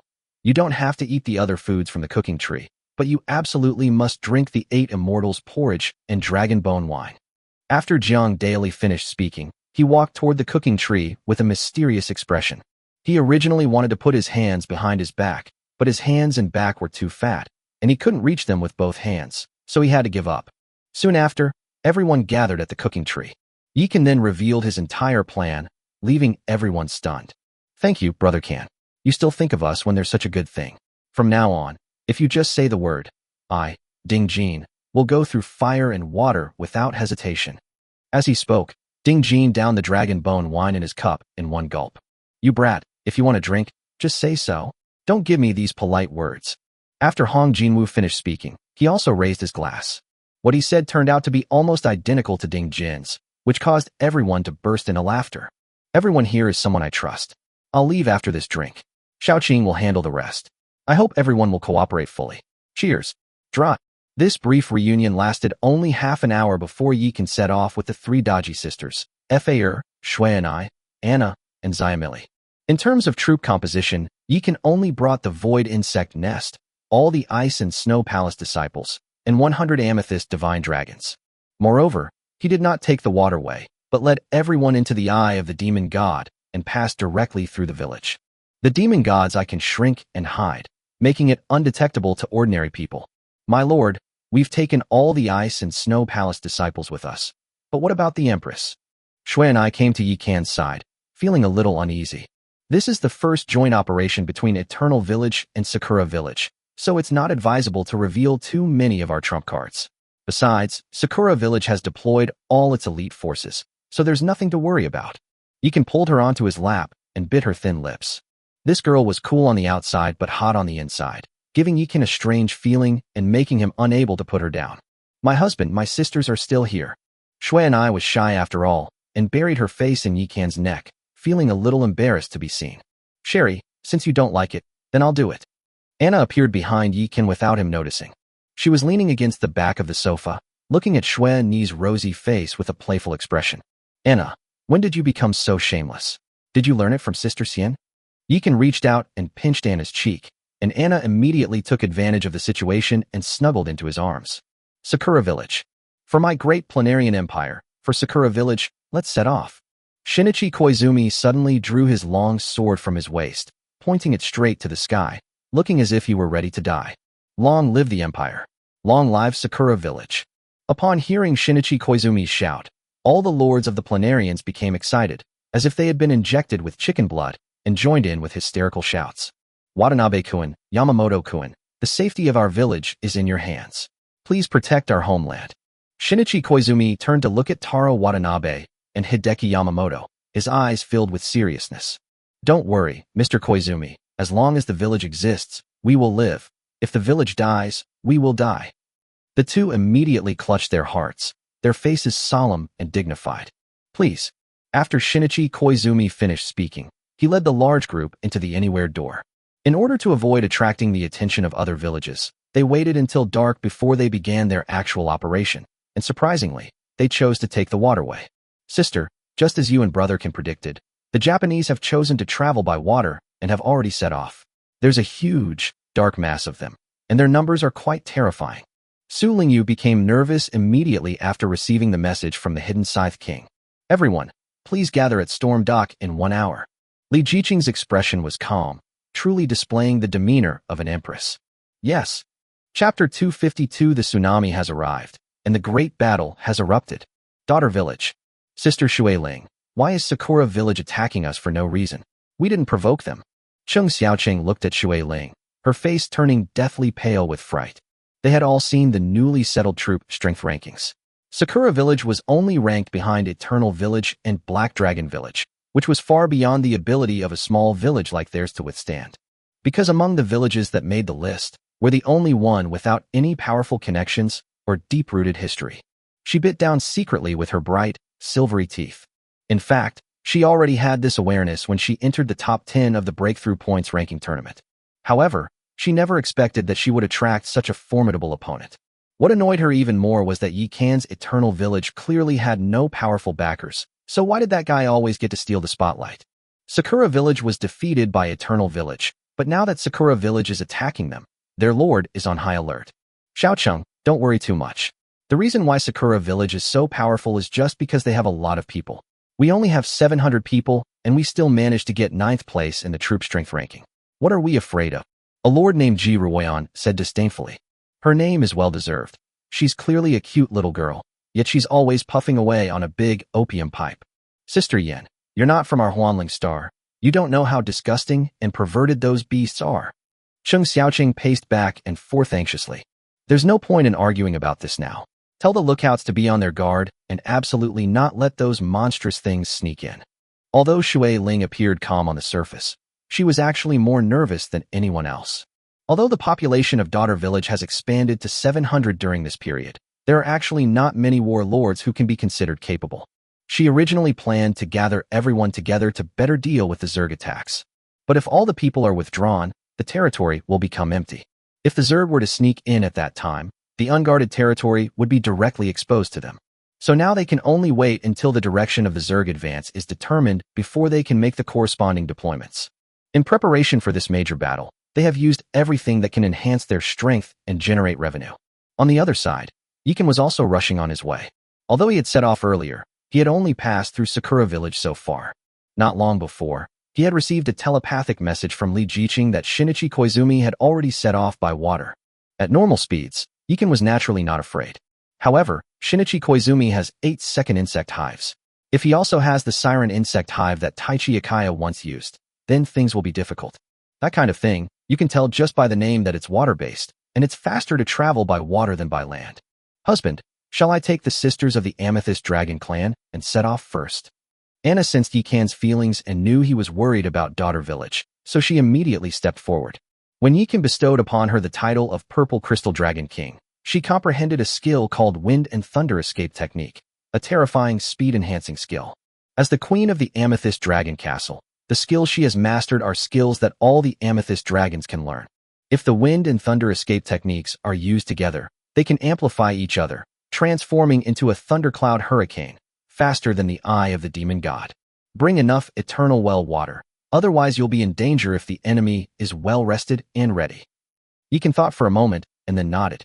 Using the Wind and Thunder Escape technique for an extended period of time would cause significant damage to oneself, and Yikan certainly didn't want Anna and the others to rush over and get themselves killed. Yikan's guess was correct.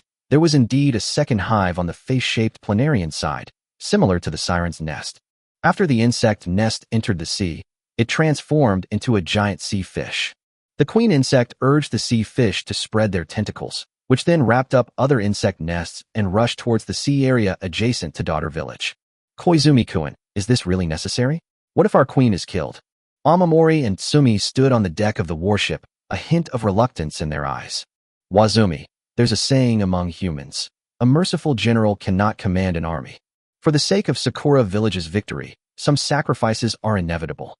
Besides, we've already preserved the queen's genes. It just takes a little time to hatch a new queen. What's there to be afraid of? Shinichi Koizumi gazed ahead, his eyes filled with madness and anticipation. About 3 hours later, the 8 Zerg hives finally landed. However, they landed not within the territory of Daughter Village, but 300 miles away from Daughter Village. Then, they circled around to the rear of Daughter Village and launched a direct attack. Boom, boom, boom. With a deafening roar, 8 giant insect nests opened simultaneously. Squeak. Roar. This was like opening Pandora's box. Endless giant insects surged out like a flood, overwhelming and attacking Daughter Village. The terrifying momentum was like an approaching tsunami. The lords guarding the rear of Daughter Village were so terrified by the sight that their legs trembled and they were unable to react at all. Quickly inform everyone. Finally, one of the lords snapped out of his shock and immediately tagged everyone in the group chat. The Zerg are here. In the north, it's terrifying. Run. Rejoin the others. After sending the message, she grabbed the lord beside her, leaped onto a giant bull behind them, and raced madly toward the village. Those wretched insects. How cunning. They managed to get behind us. Upon receiving the news, Shui Ling immediately summoned all her troops and led them to attack the north of Daughter Village. At the same time, a thundercloud suddenly appeared above Daughter Village. Am I too late? Anna looked down. Your Majesty, it's not too late. Look over there. The Dragon King's protector, Gaia, points north. Anna looked over and saw countless human soldiers rushing northward. Kill. Anna's eyes flashed with cold electricity as she unleashed her wind and thunder escape technique once more. Sizzle. The human lords below only heard a series of electromagnetic sounds as a vast thundercloud swept past overhead. The speed was so fast that it made them question their existence. At this moment, the main force led by Shui Ling had already collided with the swarm of insects. Shameless Zerg, prepare to die. At this moment, the beautiful Shui Ling transformed into a female war goddess once again.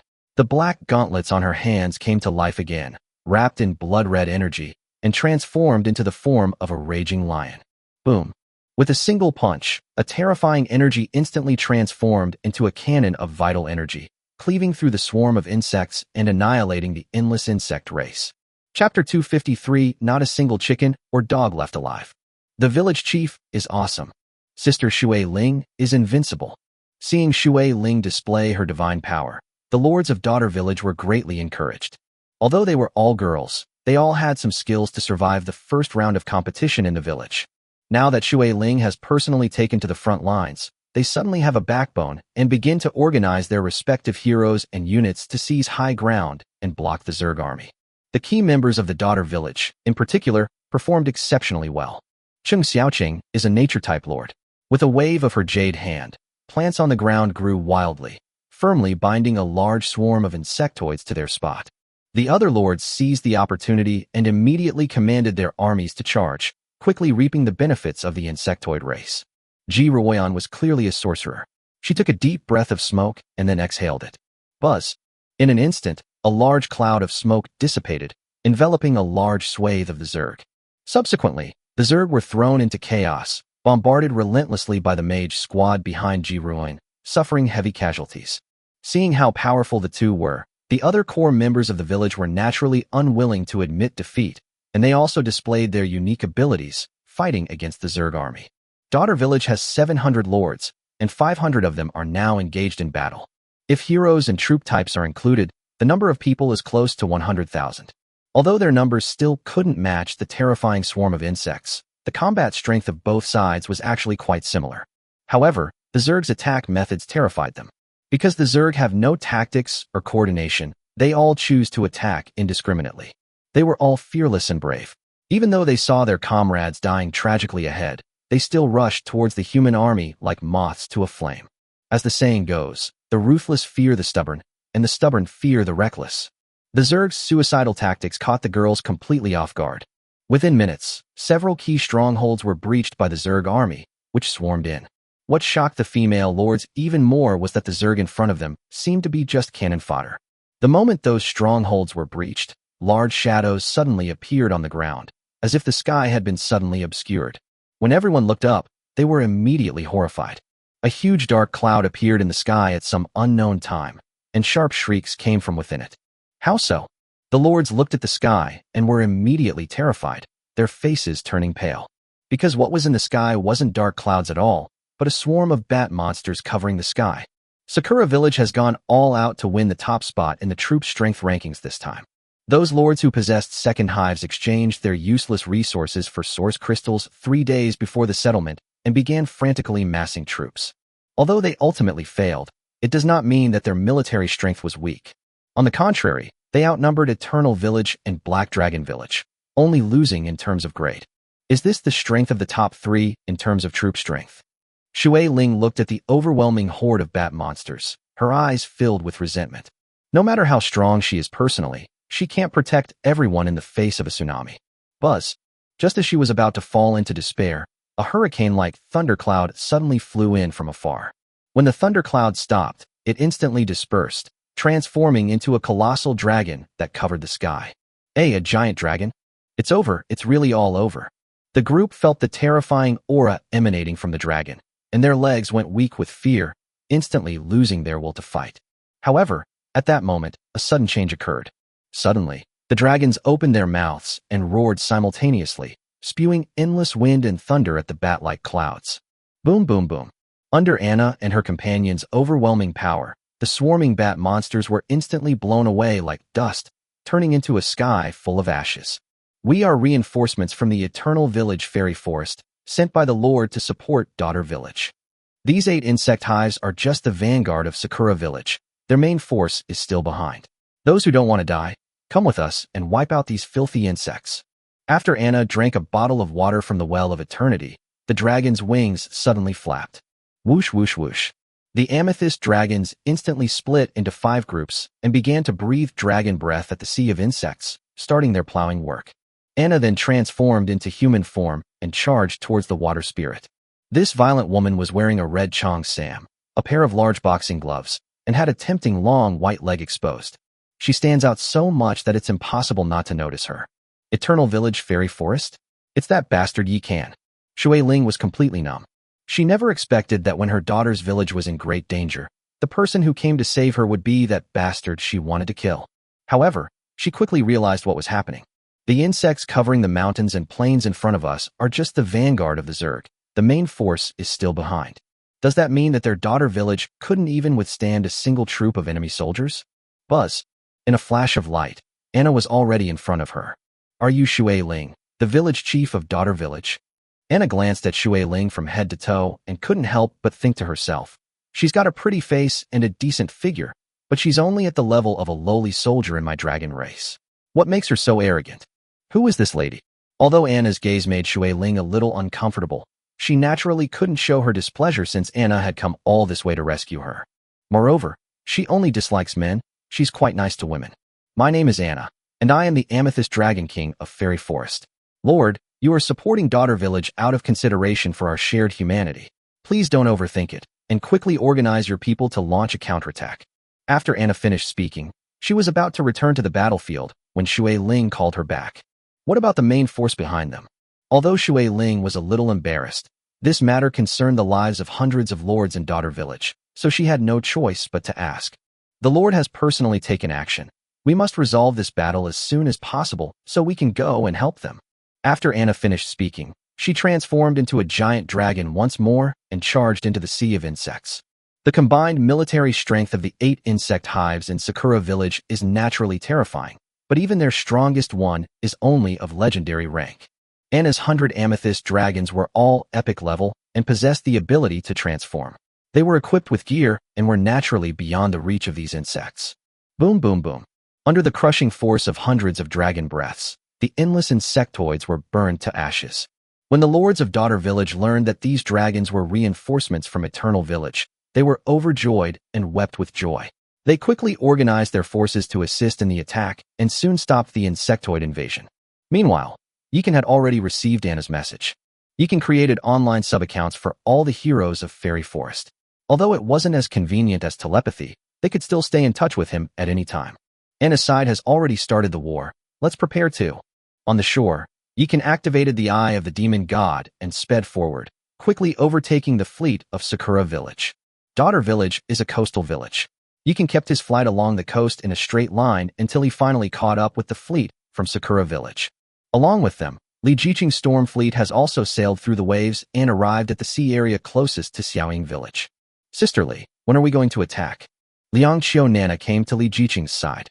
Behind her followed a group of bunny girls and a group of fox spirits, while more than 80 giant dragons circled in the sky. The terrifying strength of the troops left Ding Jin and Hong Jinwu speechless. How can Nana have a dragon? I don't know. He was probably sent by Boss Yi to protect her. Everyone knew that Yi Kan and the little fox had a close relationship, so no one thought of anything else. At this moment, Su Lingyu followed. Her forces were not as formidable as Liang Qiu Nana's. She only had about 80 female mages dressed in robes. These mages held staffs and exuded a chilling aura, giving off a feeling that they were not to be trifled with. What no one knew was that, in the shadows, a terrifying team was protecting Su Lingyu. Nana, when did you become so belligerent? Su Lingyu gently ruffled Liang Qiu Nana's hair, her eyes filled with a maternal tenderness. I just wanted to help brother Yikan as soon as possible. Liang Qiu Nana scratched her head sheepishly. She knew that Yikan was definitely on his way to Daughter Village, and that if things got chaotic here, the Zerg lords would definitely call for help.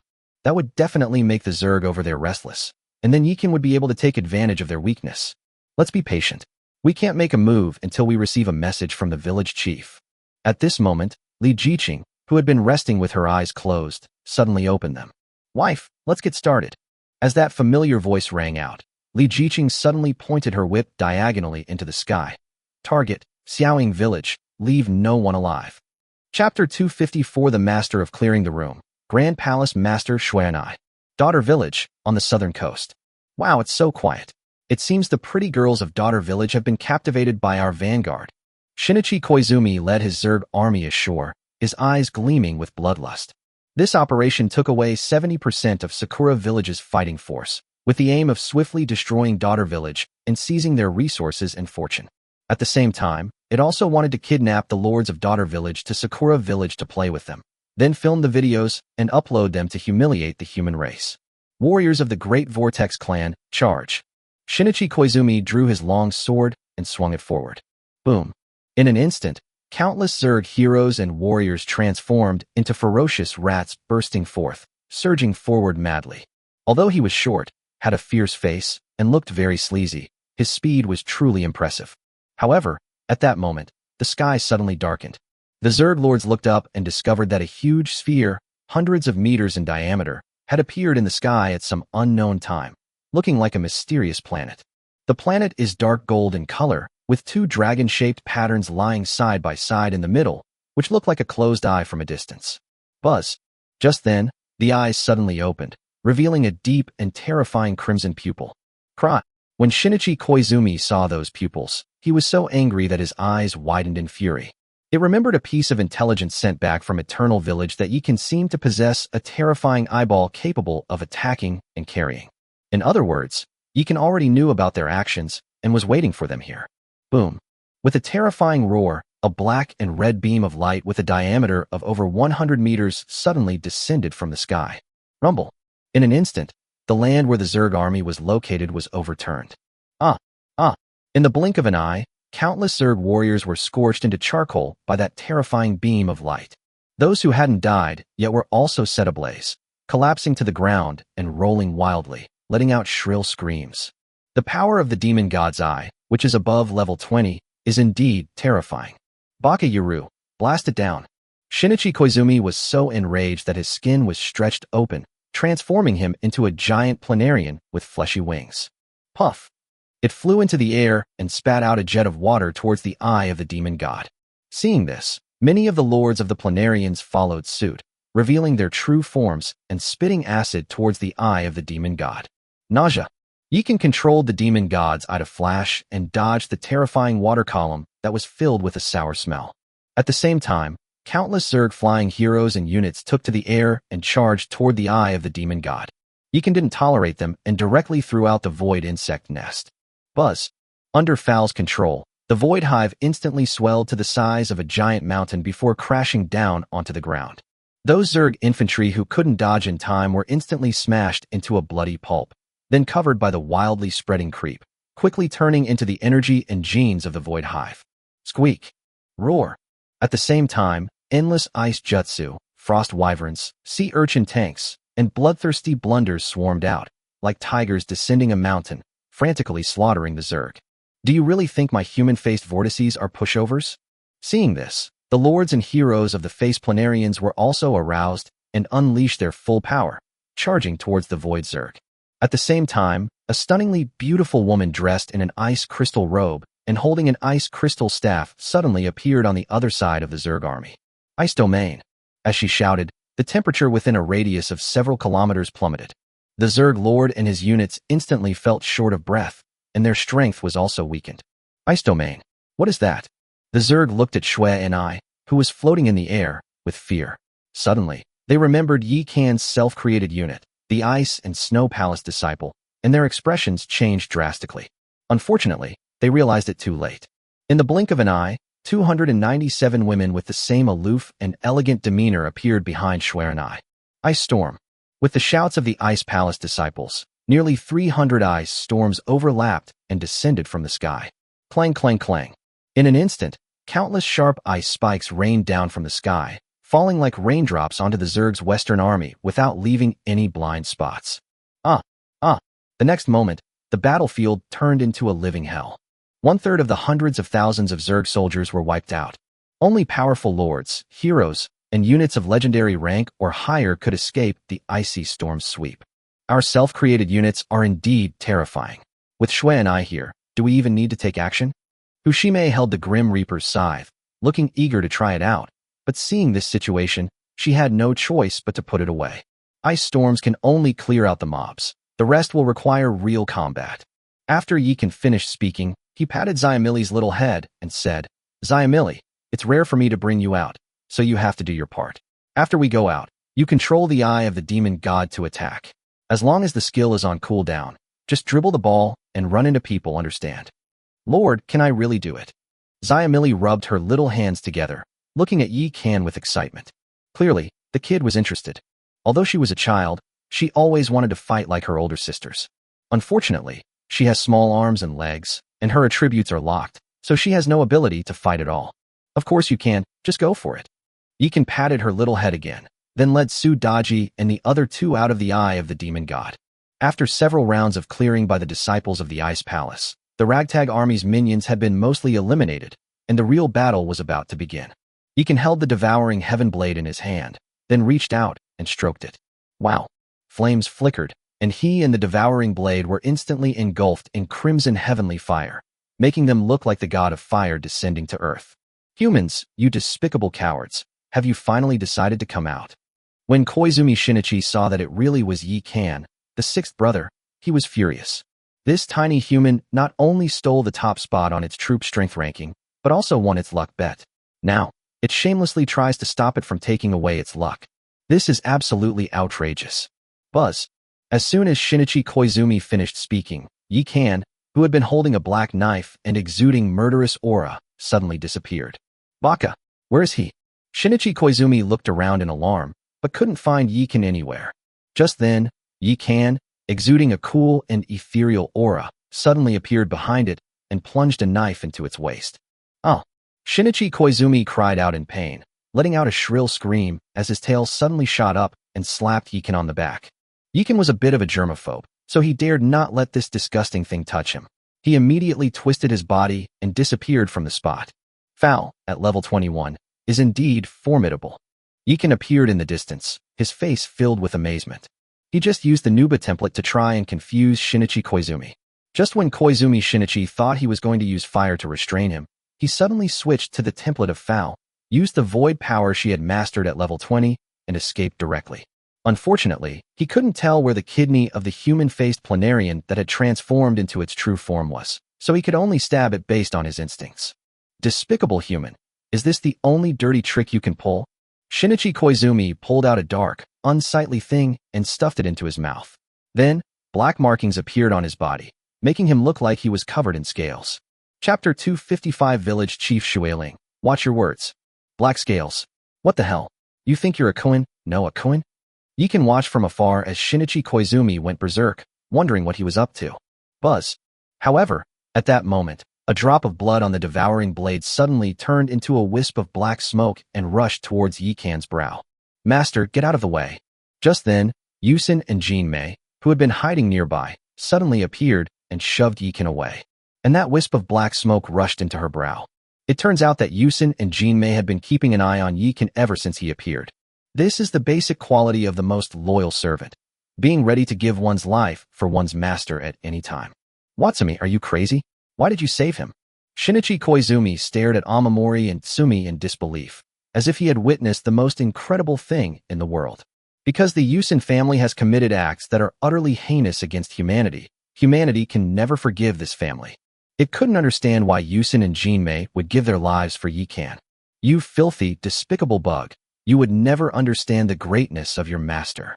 After Yusin and Jinmei finished speaking, they turned to Yikan and said, Master, this is the Koizumi family's nailhead curse. It uses one's own blood as a catalyst. Once nailed, one cannot kill the other person. Because if the other party dies, the person who was nailed will also die. And if the person who was nailed dies, the one who cast the curse will only suffer a backlash and be seriously injured. This is all I can do for my master. I hope I will have the honor of serving my master again in the next life. After Yusin and Tsumi finished speaking, Yusin revealed a charming smile, and then his body ignited. Watsumi, you madman. You actually risked your life to cast a life sacrifice curse on me. My Koizumi family will not let your Amori family get away with this. Shinichi Koizumi roared angrily and charged madly towards Amamori and Tsumi. Then, the two worms became entangled and were both burned to ashes. This? Yikan looked at Koizumi Shinichi, Amori, and Tsumi, who died before his eyes as if it were child's play, and couldn't help but feel a strange sensation. Although Yusin and Jinmei were controlled by him, using the soul-devouring evil goo, he was still somewhat moved by the fact that this guy sacrificed his life for him. The soul-devouring evil goo is truly terrifying. It can actually brainwash someone who is completely hostile to this extent. Yikan took a deep breath and extinguished the sliver of saintly sentiment that had just welled up within him. Planarians with human faces deserve to die, regardless of gender or age. Meanwhile, the three Su sisters also killed Sato Shota, the second-in-command of Sakura Village. At this moment, they are cooperating with Shui Ni to surround and kill the lords of Xiaoying Village. Meanwhile, Far personally stepped forward, unleashing a terrifying poisonous mist that enveloped the powerful lords, working in conjunction with Snowy's absolute ice domain to weaken the enemy's fighting strength as much as possible. The leaderless lords of Sakura Village no longer had the will to fight. They all wanted to storm the sea so they could board a warship and escape back to Sakura Village. Because they had received Sakura Village's distress message, countless humans and orcs stormed into Sakura Village and destroyed much of their territory. The small village of Xiaoying, guarded by only 300 lords, was no match for the ferocious human army. Moreover, the enemy also has hundreds of dragons and countless legendary and epic units. Those guys killed anyone they saw, not even sparing the little mice that ran out of their burrows to look for food, chopping them into the shape of duck necks. Meanwhile, in Daughter Village, Yikan abandoned the fight altogether, floated down to the top of the void insect nest, crossed his legs, and watched everyone fight. Seeing this, Sudaji also withdrew from the battlefield and thoughtfully arranged snacks and water for Yikan. Then she stood behind him and gently massaged his shoulders. "Anna, are you sure this wretched guy needs our help?" Shui Ling had just defeated the insect hive army and rushed over here without stopping. But what they found was that despicable bastard Yikan sitting on top of a giant white jade mountain, leisurely eating sunflower seeds. What's even more outrageous is that there was a stunningly beautiful woman behind him massaging his shoulders. This morally bankrupt and shameless behavior caused Shui Ling's blood pressure to spike instantly. "Village Chief Shui Ling, please watch your words. My lord must have gone through a fierce battle before, otherwise how could he be so exhausted? Look at those corpses on the ground. If it weren't for my lord, what do you think would be left of your daughter village?" Anna stared coldly at Shui Ling, making no attempt to hide the warning and murderous intent in her eyes. I'm sorry, I was a little confused from anger." Shui Ling looked embarrassed. She couldn't quite understand why Anna, with her incredible looks and status, was so devoted to that despicable guy. Anyone who didn't know better would think they were having an affair. Even if they really were having an affair, that guy is such a womanizer. He doesn't deserve her protection. Damn it. What tricks did that guy use to get so many outstanding women to fawn over him? Shui Ling gritted her teeth, her gaze towards Yikan filled with envy, jealousy, and hatred, and even concealed a strange emotion that was difficult to understand.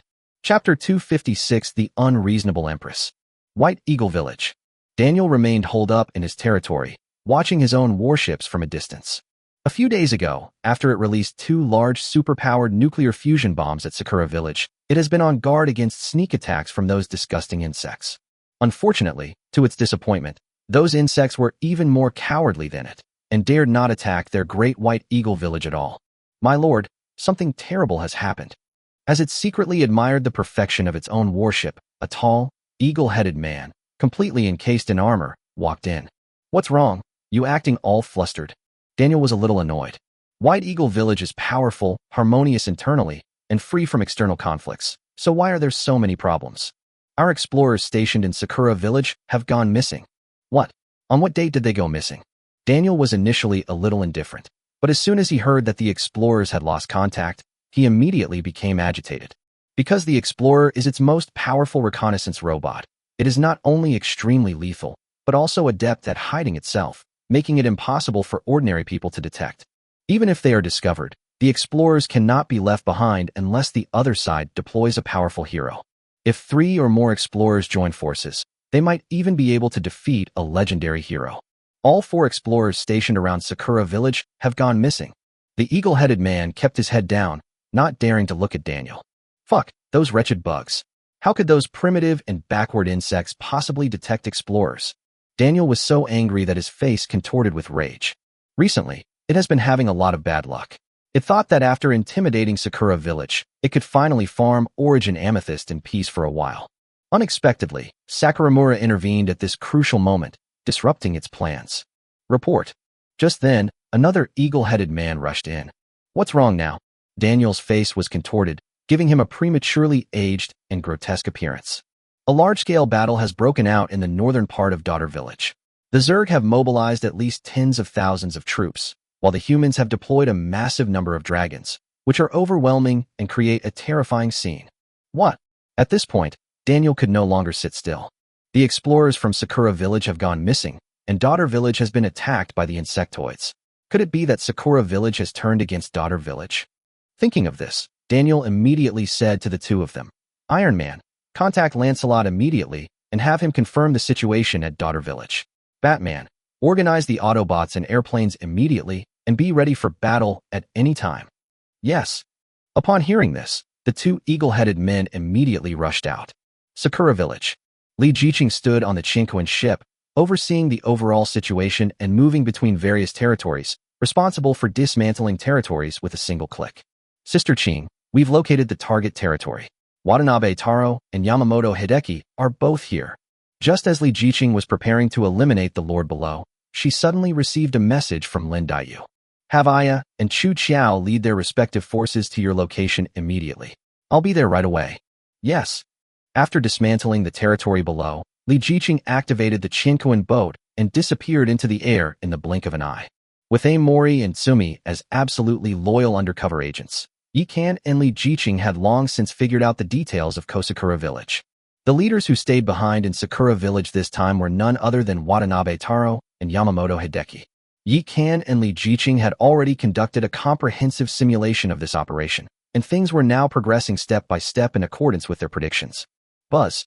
Not long after, Li Jiqing appeared outside Watanabe Taro's territory. Chu Qiao's Shadow Assassin Legion and Aya's Demon Eye Serpent Legion were already on high alert, and at this moment, the armies were all staring intently at the territory in front of them. Sister Qing, what should we do? Lin Daiyu was a little worried because both Watanabe Taro and Yamamoto Hideki were epic-level lords. Although these two guys' second hives had already set off with Shinichi Koizumi, their combined forces numbered over 6,000. Moreover, many of the heroes are legendary, and their strength should not be underestimated. What's puzzling is that Li Jiqing didn't even summon the Amethyst Dragon, but only the Shadow Assassin and the Demon Eye Snake Man. Rest assured, without saying a word, Li Jiqing put on the template of Lin Daiyu, drank a bottle of eternal well water, and then rose into the air. What is Sister Qing trying to do? Aya and Chu Qiao were both dumbfounded. When Lin Daiyu saw Li Jiqing's posture, her mouth instantly turned into a circle. Sure enough, Li Jiqing suddenly unleashed her magical power and pointed forward, shouting, "A sea of flowers descends." Wow, no challenges, no nonsense, just a powerful move right from the start. Our queen is a bit unreasonable. Aya was stunned by what she saw. So she's the Empress. Lin Daiyu looked at the ethereal and graceful figure in the air, her eyes filled with excitement and longing. I wish she could master this move someday. My husband once said, if you can take action, don't talk nonsense, especially when it comes to face-shaped planarians. There's no need to reason with them, just kill them on sight. Chu Qiao drew her sword, her eyes gleaming with murderous intent. Click, click, click. Below, under Li Jiqing's decree, countless flowers and plants grew wildly, covering Watanabe Taro's entire territory in the blink of an eye. Li Jiqing still seemed unsatisfied and drank another bottle of eternal well water, frantically urging it to work. What's this? Our territory is surrounded by flowers, trees, and shrubs. We can't get out. The planarian was terrified when it saw the forest rising from the flat ground. Charge out and reclaim our territory. Hideki Yamamoto knew very well that if he remained trapped here, the territory would definitely intervene. Boom. With a sudden slash of its long sword, a blade of light carrying black flames cleaved the boulder in front of it into fragments, and then charged forward. I'll clear the way for you. Watanabe Taro retreated directly to the core building, frantically activating the territory's microbial carpet to absorb the essence of flowers, plants, and trees, clearing a path for Yamamoto Hideki. It certainly didn't intend to save Hideki Yamamoto, but rather to use him as cannon fodder to test the enemy's strength. The other Zerg heroes also used their unique abilities to blast away the giant trees and plants around the core structure, protecting Watanabe Taro. Unfortunately, the weaker units weren't so lucky. Their destructive speed couldn't keep up with the plant's growth, and they were quickly entangled. Kill. Seeing that the time was almost right, Li Jiqing immediately waved her hand. Charge with me. Unable to contain herself any longer, Chu Qiao leaped up and was the first to plunge into the dense sea of flowers. Behind her, 79 shadow assassins also turned into phantoms and disappeared into the sea of flowers in the blink of an eye. Seeing this, the snake men led by Aya were naturally not to be outdone, and they also transformed into streaks of red and darted into the jungle. Oh. Soon after, a long and continuous scream echoed from the sea of flowers. Your Majesty, hundreds of flying machines have appeared to the west of Sakura Village, along with some enormous mechanical monsters that can freely switch between mechanical and humanoid forms. They are heading straight for us. Just as Li Jiqing was about to make her appearance, she suddenly received a message from Nuba. Chapter 257, The Little Loli's Happy Planet. Sister Xian, don't worry about them for now. You just continue leading everyone in unpacking their collars. Leave the rest to me. Li Ji thought for a moment, and then said. Although she and Yikan had already guessed that White Eagle Village would cause trouble at this time, these guys seemed to have arrived a little too quickly. Good. Without asking any further questions, Niwa led the Yiksha army and the Shura army into the depths of Sakura Village. Li Jiqing then contacted Yikan directly through their telepathic connection. Husband, that bald eagle really couldn't hold back anymore. Don't worry, if it dares to touch even one of our people, I'll tear down an entire territory of its. After receiving Li Jiqing's message, Yikan couldn't help but laugh. Meanwhile, on the battlefield in Daughter Village, Xiamili was still rampaging through the demon god's eye. Many Zerg heroes were only seriously injured, but after being hit by her, they were completely destroyed, leaving no trace of their bodies. This is so much fun. Xiamili stood in the center of the demon god's eye, happily waving her arms and legs. At first, she was a little scared, so she just used the eye of the demon god to wander around the edge of the battlefield and collect the treasure chests that everyone dropped. Yikan wanted to let the little guy have a good time, so he secretly controlled the eye of the demon god to crash into a Zerg lord, sending him flying into the air. Xiamili didn't know that Yikan had done it. She thought it was her own mistake. So the little guy opened the door to a new world and began to control the eye of the demon god, rampaging and chasing the Zerg everywhere. Those lords who had lost their will to fight and wanted to escape to the warship to return to Sakura Village were turned into mutilated corpses one by one under the eyes of the demon god. Later, the Zerg lords realized what was happening and tried to take down the eye of the demon god. Unfortunately, the Eye of the Demon God is an epic level structure with a durability of 999,999. No matter what methods they use, they cannot break through the Eye of the Demon God's defense, let alone take it down. Thus, the battlefield became a playground for millet grains. Finally, with the addition of the Amethyst Dragon led by Anna and the Daughter Village of the Water Spirits, the battle became even more one-sided. At this point, there were no more lords alive on the battlefield. Lord, I haven't had enough fun yet. When Yikan withdrew the eye of the demon god, Xiamili still looked unsatisfied. Then let's go somewhere else to play. Yikan rubbed her little head and looked at Far said. Far, the bald eagles next door have made their move. We'll go ahead first. Come find us after you've cleaned up the battlefield. Yes, your majesty. Upon hearing this, Far's expression immediately hardened, and he promptly moved the void hive to the center of the battlefield. Click, click, click. As the crystal-clear fungal carpet spreads, countless worker bees swarm out. To speed things up, even the frostbugs joined the cleanup effort. Zerg, zerg. Shui Ling was terrified when she saw the dense swarm of void insects in front of her. This is the Lord's void hive, not those lowly creatures like the faced planarians. If it weren't for them, your daughter village would be finished. Anna rolled her eyes and flew directly to Yikan's side. Anna, White Eagle Village is trying to take advantage of our misfortune. Let's raid their home base now and use this tactic of attacking Wei to rescue Zhao. Yes, I'll go wherever my husband goes. As they were talking, Yikan had already opened the eye of the demon god, picked up Xiamili, and was about to go inside, but Shui Ling in the distance was not happy about it. Hey, you surnamed Yi. I've been standing here for ages. Are you blind? Shui Ling was furious when she saw that Yikan hadn't paid any attention to her at all. I'm not interested in violent women, and I'm busy right now, so I don't have time to deal with you. You can have those Zerg warships by the sea. Take it or leave it. After Yikan finished speaking, he stepped into the eye of the demon god. The three Su sisters glanced at Shui Ling and followed her inside. Buzz. With a thought, Yikan instantly absorbed the ice and snow palace disciples and the purple crystal dragon into the eye of the demon god. Then, the eye of the demon god shot into the sky and disappeared as a dark golden light. That despicable bastard. Shui Ling was so angry she gritted her teeth, but she didn't know what to say. Then, she saw far in the distance, aloof and detached from worldly affairs, and a plan immediately came to her mind. What's your name, young lady? Shui Ling looked at Fal with a smile. She saw that this girl was aloof and ethereal, as pure as a blank sheet of paper, and thought she would be easy to communicate with. Meanwhile, Chung Xiaoqing and Ji Ruoyan, the backbone of the daughter village, stood beside Shui Ling the whole time, not daring to speak. Yikan's purple crystal dragon, the ice and snow palace disciples, and the void insect clan all frightened them. Before witnessing Yikan's power firsthand, they all thought that Yikan had bullied Shui Ling, because they often heard Shui Ling cursing Yikan. However, Upon seeing Yi Kan, they began to doubt their leader. They never seemed to give their boss a second glance. Moreover, someone with such strength seems to have no need to bully a girl to prove themselves. My name is Far. You're the water spirit who couldn't defeat the overlord and kept pestering him. Far is not a very experienced person, and he doesn't understand social etiquette or how to take care of other people's feelings. However, she knew one thing. The ruler was her everything, and everything she had was given to her by the ruler. Anyone who opposes the lord must be eliminated. Oh. Far's directness left Shui Ling speechless. Whether you are or not, you'd better not bother the overlord anymore, because you can't beat the overlord, and you can't beat me either. If you dare to bother the overlord again and make him unhappy, I will kill you. After speaking, Far immediately vanished into the void insect hive. Then, the insect hive extended countless enormous ice crystal tentacles, carrying the hive as it charged north towards Daughter Village. Sister Shui Ling, are you alright?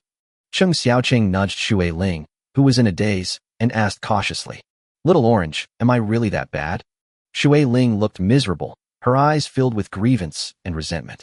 That Sister Shui Ling is powerful and beautiful. She's just as good as anyone else. Seeing Shui Ling's miserable state, Chung Xiaoqing could only offer words of comfort against her will. While, instead of comforting her, Shui Ling burst into tears. Hey girl, if you don't have acting skills, don't talk nonsense. Seeing the two of them like this, Ji Ruan couldn't help but cover her forehead, feeling a headache coming on. Chapter 258, Besieging Wei to Rescue Zhao, the U.S. admits defeat. Sakura Village. Humans? What are you doing here? Under the triple protection of Iron Man, Batman, and Superman, Daniel appeared on a 30-meter-tall Autobot, looking ahead with apprehension. Not far from them, more than 200 giant dragons spread their wings and occupied half the sky. On their backs stood the fairy witch of Fairy Forest and more than 80 disciples of Ice and Snow Palace, led by Su Lingyu. Li Jiqing stood atop the Qianquan ship, like an unparalleled empress, coldly looking down at the army of White Eagle Village. Daniel, I'm not going to waste my breath on you. You two just leave, and we'll pretend nothing happened. Otherwise, you'll face the consequences. Li Jiqing had never had a good impression of these arrogant Eagle Clan members. She felt even more disgusted after learning that the club people and the Black Devils were behind the attacks on humans. You lowly woman, with so few men, you dare to threaten me? Daniel had a high opinion of himself and believed he was of noble bald eagle lineage. Wherever it goes, others should flatter and fawn over it, and women should especially throw themselves into its arms and let it enjoy them. As a result, the woman and her subordinates looked at it with cold indifference and contempt, as if they were looking at a filthy, inferior creature. How could it bear this? Meanwhile, Yikan had already led Su Daji and Shui and I into White Eagle Village and swept through a territory. However, he did not kill anyone. Instead, he captured the Eagle Clan Lord, controlled him with the soul-devouring evil goo, and used it to investigate the secrets of White Eagle Village. He then took pictures of the scenery of Baying Village and the image of a giant dragon covering the sky, and sent them to Li Jiqing. This is also the source of Li Jiqing's confidence in being so assertive. So what if I threaten you? As she spoke, Li Jiqing zoomed in on the photo Yikan had sent and projected it into the space in front of her. If you take one step forward, my immortal forest will destroy one of your territories. If you injure one of my people, I will destroy 10 territories. Try me if you don't believe me. Li Jiqing sneered. You all anticipated my actions? It was only then that Daniel realized what was happening. Otherwise what? Humph. The individual strength of your eternal village is indeed powerful, but that cannot cover up the fact that your numbers are small. Now that you've split your forces into 2 groups and fought 2 such brutal battles, your losses must be considerable. Under these circumstances, do you think you can even breach my White Eagle Village? Unlike Sakura Village, White Eagle Village possesses numerous technological fortresses capable of generating wind, rain, thunder, and lightning. Between the various territories, there are even lightning walls. If a legendary lord touches one, he will be electrocuted and unable to move. Moreover, like Sakura Village, White Eagle Village is a fully staffed lord. With such a powerful defense, Daniel naturally didn't believe that Yi Kan, who had just experienced a major battle, could conquer White Eagle Village. Is this what you mean? At this moment, Li Jiqing directly opened a video. That was the scene of Far leading the Voidlings to attack White Eagle Village. 5,000 bloodthirsty thunder beasts crashed into the electric walls of White Eagle Village like 5,000 meteorites. ZZZ. Their forelimbs are 2 enormous ice soul lightning blades, so how could they possibly fear lightning? And so, The seemingly indestructible electric wall was dismantled by the bloodthirsty thunder beast. Subsequently, tens of thousands of sea urchin tanks were deployed, directly crushing through the territory. Anyone hit by them, whether flesh and blood or a robot, was completely destroyed. Finally, there came the overwhelming swarms of frost wyverns and ice leapers. Judging by the number, a rough estimate would be at least 100,000. Insects. Insectoids? How is this possible? Aren't you humans? How can you control such a massive insectoid swarm? Could that legend be true? Did Yikan obtain a terrifying insect hive? Daniel stared at the dense swarms of ice leapers and frost wyverns, completely stunned. It originally thought that even if Yikan had more time, he would not be able to break through the defenses of White Eagle Village and enter its territory.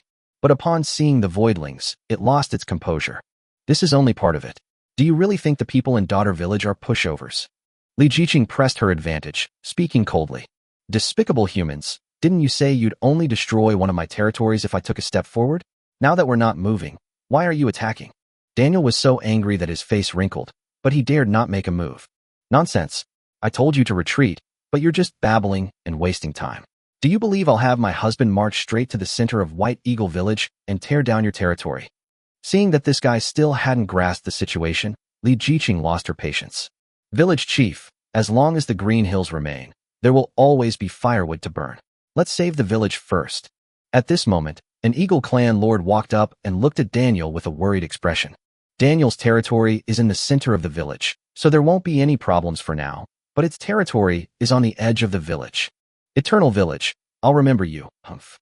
After hesitating for a while, Daniel finally uttered a harmless threat and reluctantly led his men away. 1,000 lords' hearts. If all of them were to fall into the pockets of White Eagle Village, how many lords could be directly promoted?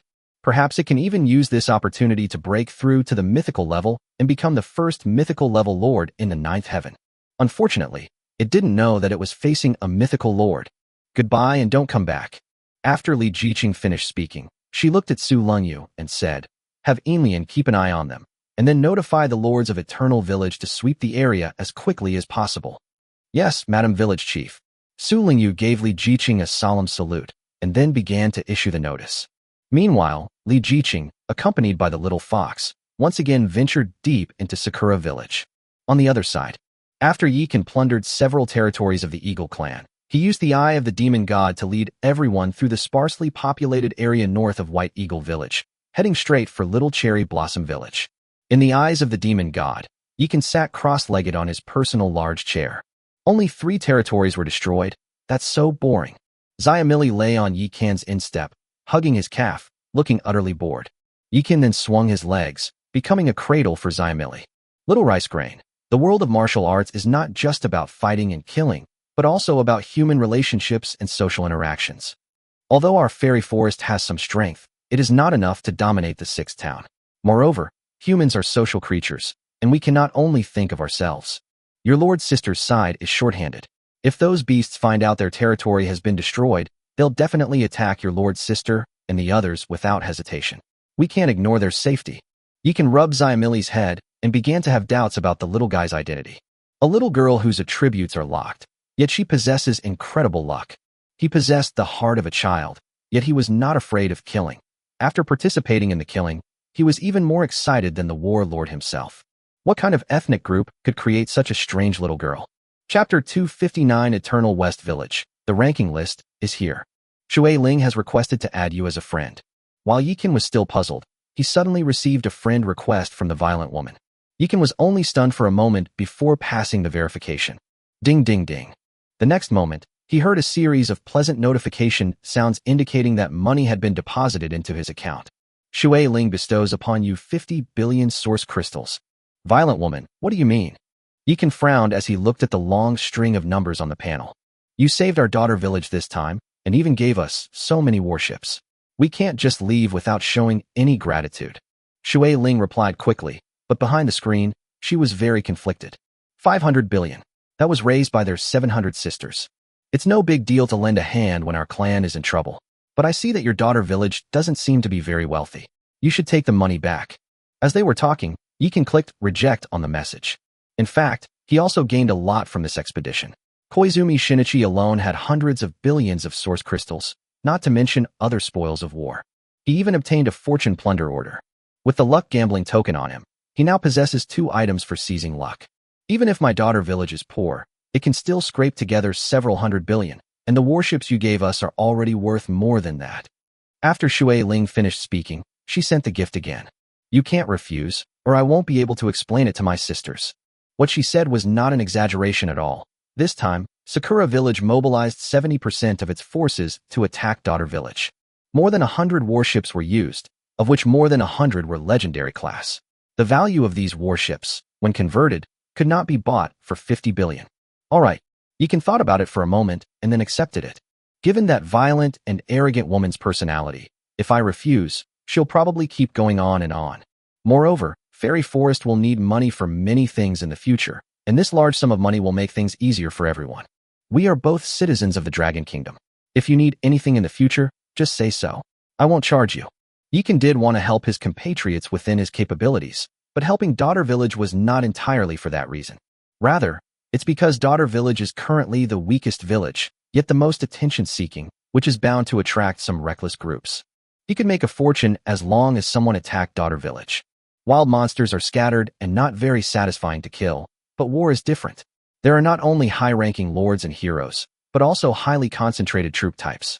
Most importantly, killing lords, heroes, and troops not only drops treasure chests, but the items they carry also become loot. For a warlord like him, this was the best way to make money. TCH, who needs your help? Shui Ling appeared tough on the surface, but the corners of her mouth unconsciously curled up.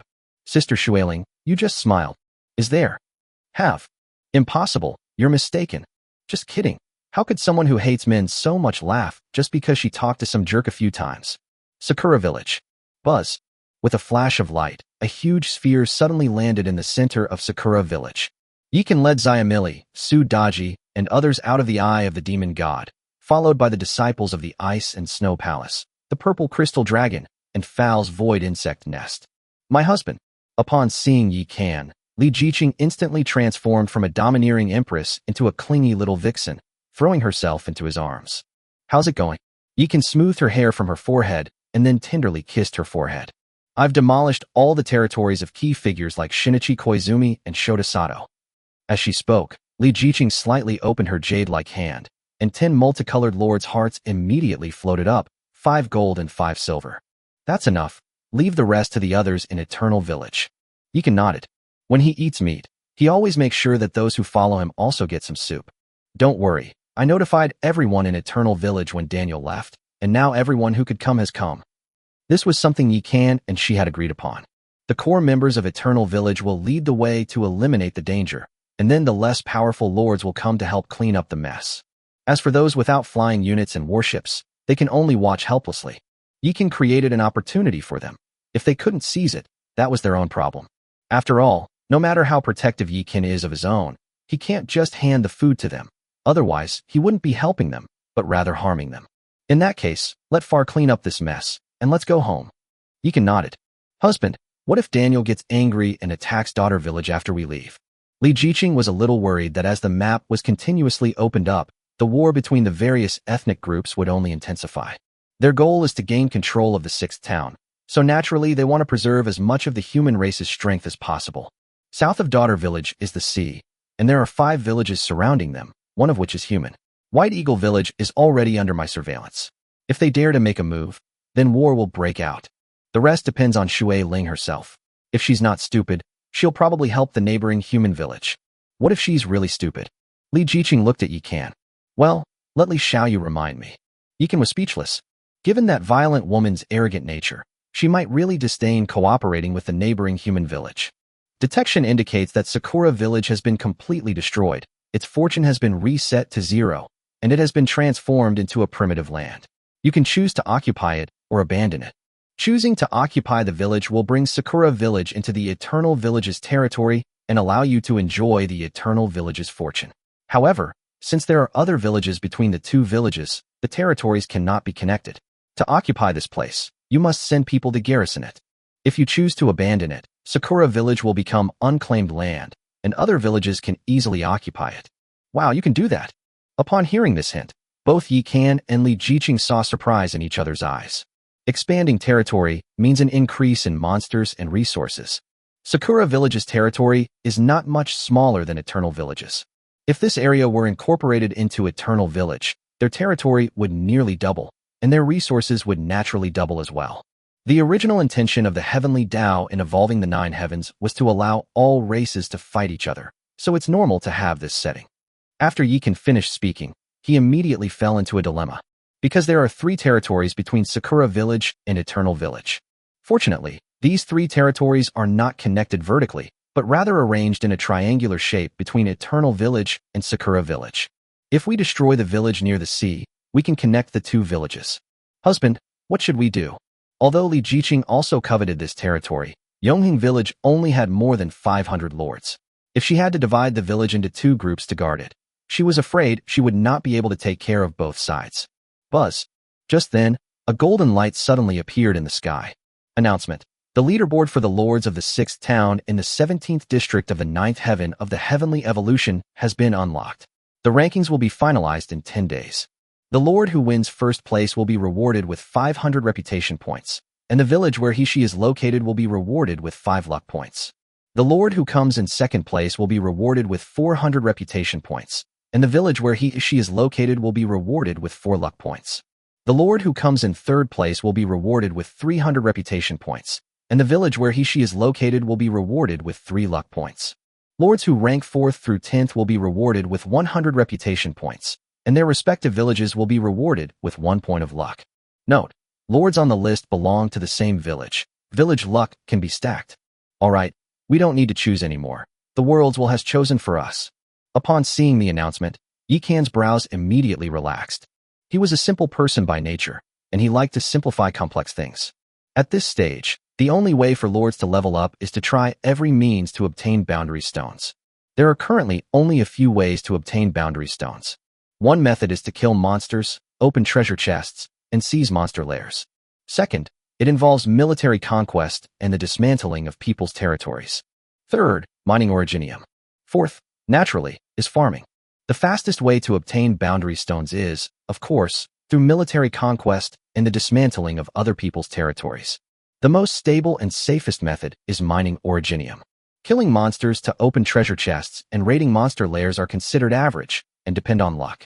As for farming, there is a certain chance of obtaining a small amount of boundary stones during the crop harvesting stage. For a high-ranking lord like Yikan, losing those items is almost negligible. Husband, what do you mean? Li Jiqing put her arm around Yikan's waist and looked at him intently. Fowl, stay here. From now on, this place will be our Eternal West Village.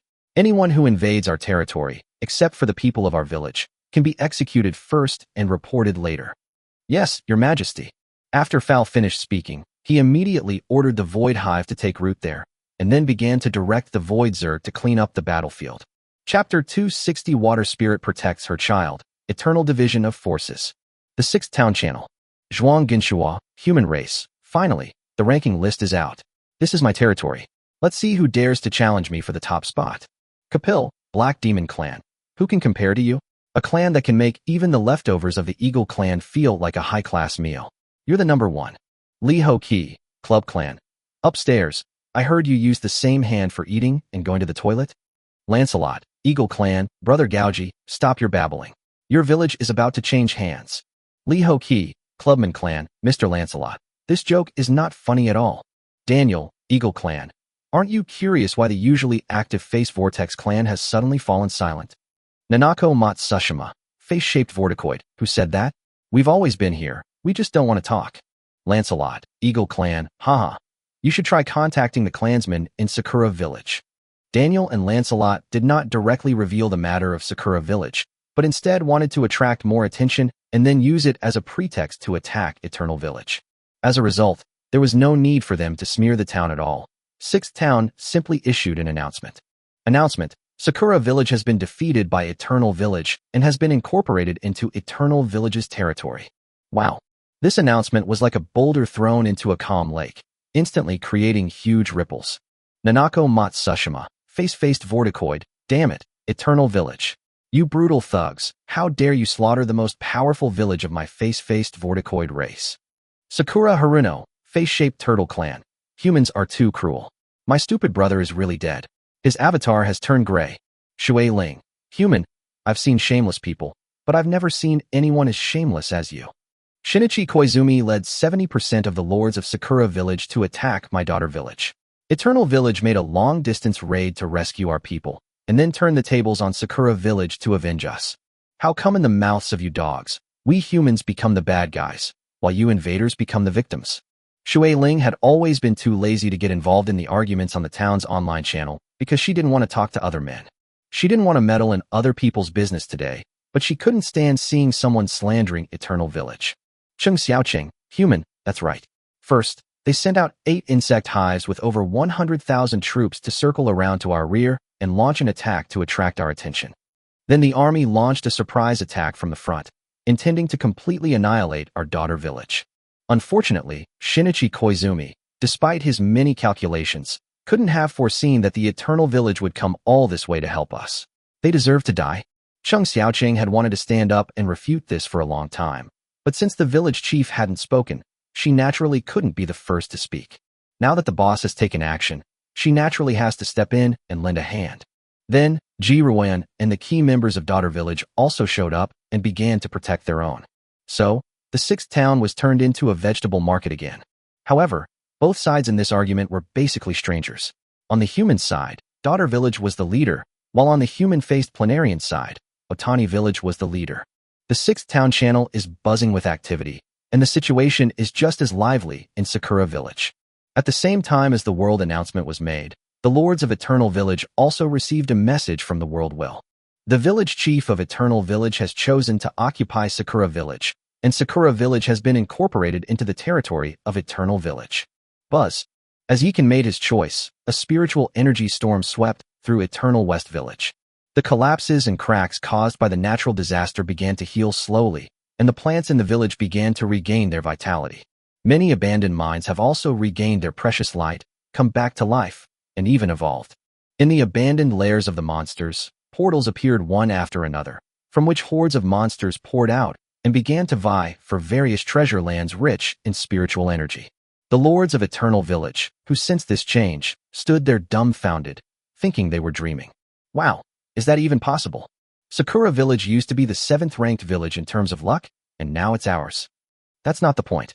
The point is that this place has also been changed by the fortune of our Eternal Village, which means that all the resource points here are ours. Then what are we waiting for? Let's get the village chief to move us all here. Are you sure? This place is far from our base camp, with several villages in between. I heard that White Eagle Village is right next to it. What if we get attacked? The people of Eternal Village first went mad, and then fell into a state of confusion. Yikan didn't waste any words and directly shouted in the village channel. I have taken over Sakura Village and renamed it Eternal West Village. If you're not afraid of death, contact me, and I can relocate you here. Everyone who is willing to come will be allocated at least one medium-sized originium mine. With the change of fortune at 23 o'clock, the originally lifeless Sakura Village quickly transformed into a paradise on Earth. Eternal West Village. With Yikan's undercover agent in White Eagle Village and Fowl stationed in Eternal West Village, Yikan was relatively at ease. Boss, will you send troops to garrison the area? At this moment, Hung Kamwu asked a question that everyone was concerned about. I will have Far stationed in West Village for the time being. Yikan said without any hesitation. Fowl, the beautiful lady that makes me feel so safe. Boss, move me over here right away.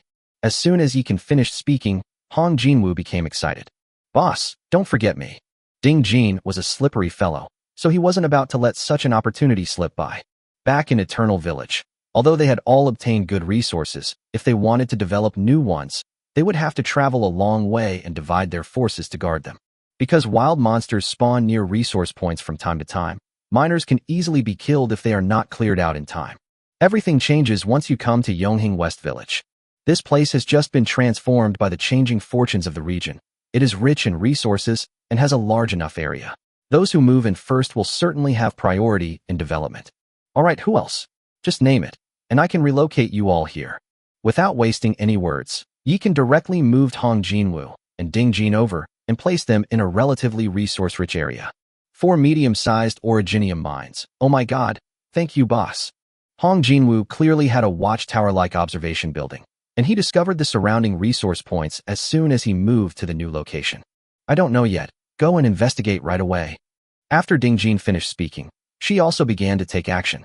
The other human and orc lords were immediately filled with excitement upon seeing the conversation between the two. As a result, many bold lords requested to relocate. In the end, a total of 150 people migrated to Yonghing West Village. 150 people, plus far, is enough. Yikan counted them and immediately smiled with satisfaction. Nishimura's arrival is just in time. Now everyone has enough resources to climb the rankings. Li Jiqing was also very happy. Next, we'll have to intimidate those monsters and demons. Yikan opened the town channel, a wicked smile appearing on his face. Chapter 261. I've finished speaking. Who agrees and who disagrees? Sakura Haruno, human-faced Vortex Clan. Eternal Village can destroy Sakura Village today, and it can destroy the entire town tomorrow. Don't you guys understand yet? Nanako Matsushima, face-shaped Vortex Clan. Exactly, putting aside the fact that Sakura Village attacked Daughter Village, doesn't Eternal Village also have some faults? Ji Ruan, human, go to hell. This is self-defense by Eternal Village. Sakura Haruno, human-faced Vorticoid Baka. This is excessive self-defense. Uzumaki Tengu. Sakura-chan is right. Since Koizumi-kun and the others have already been killed, and you still manage to destroy Sakura Village, that's an invasion. Zhang Shan. Human. That queen insect upstairs and that sycophant. According to our human laws, this is called emergency avoidance. It's not illegal. Ding Jin. Human, brother Zhang Shan. Well said. As the conflict escalated, more and more Terrans and Zerg joined the battle. Meanwhile, the clubmen, black ghosts, and eagles chose to remain indifferent and observe. Just then, the key figure appeared. The Zerg, especially the human-faced Vortex, have an irreconcilable hatred for us humans. Even if they don't provoke us, we still want to kill them to avenge our deceased ancestors and compatriots, let alone the fact that they struck first this time. I, Yi Kan, hereby declare, any human-faced Vortex that sets foot on my human territory will be killed without mercy. For every human who injures me, I will exterminate 10 of yours. Anyone who allies with the human-faced Vortex clan is considered an enemy of humanity and will be killed without mercy. Now that I've finished speaking, who agrees and who disagrees? As soon as he can send out his words, the town channel fell silent. With the destruction of Sakura Village, the lords of the 6th town discovered a terrible truth.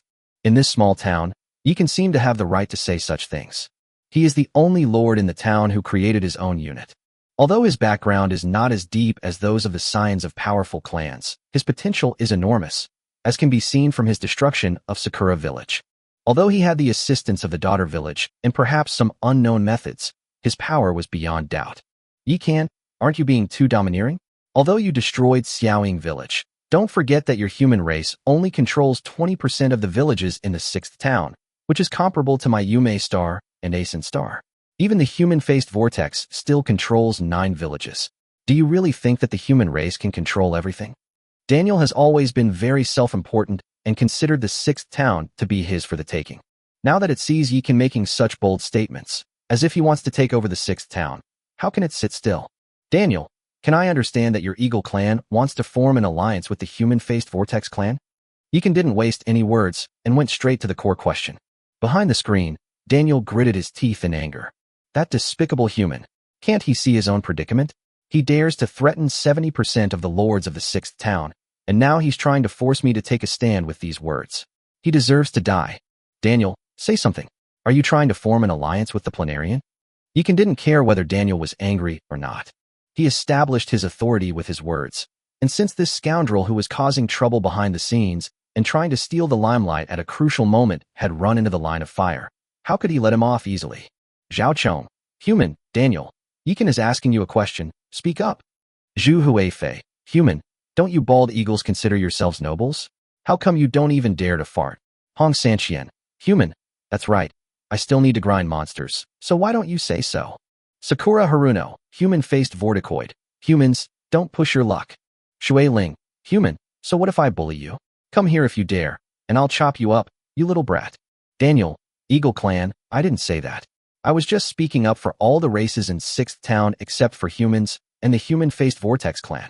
Ing Uni, human, stop talking nonsense. If you're not happy, then fight. With the arrival of Ing Uni, the 6th town once again fell into a deathly silence.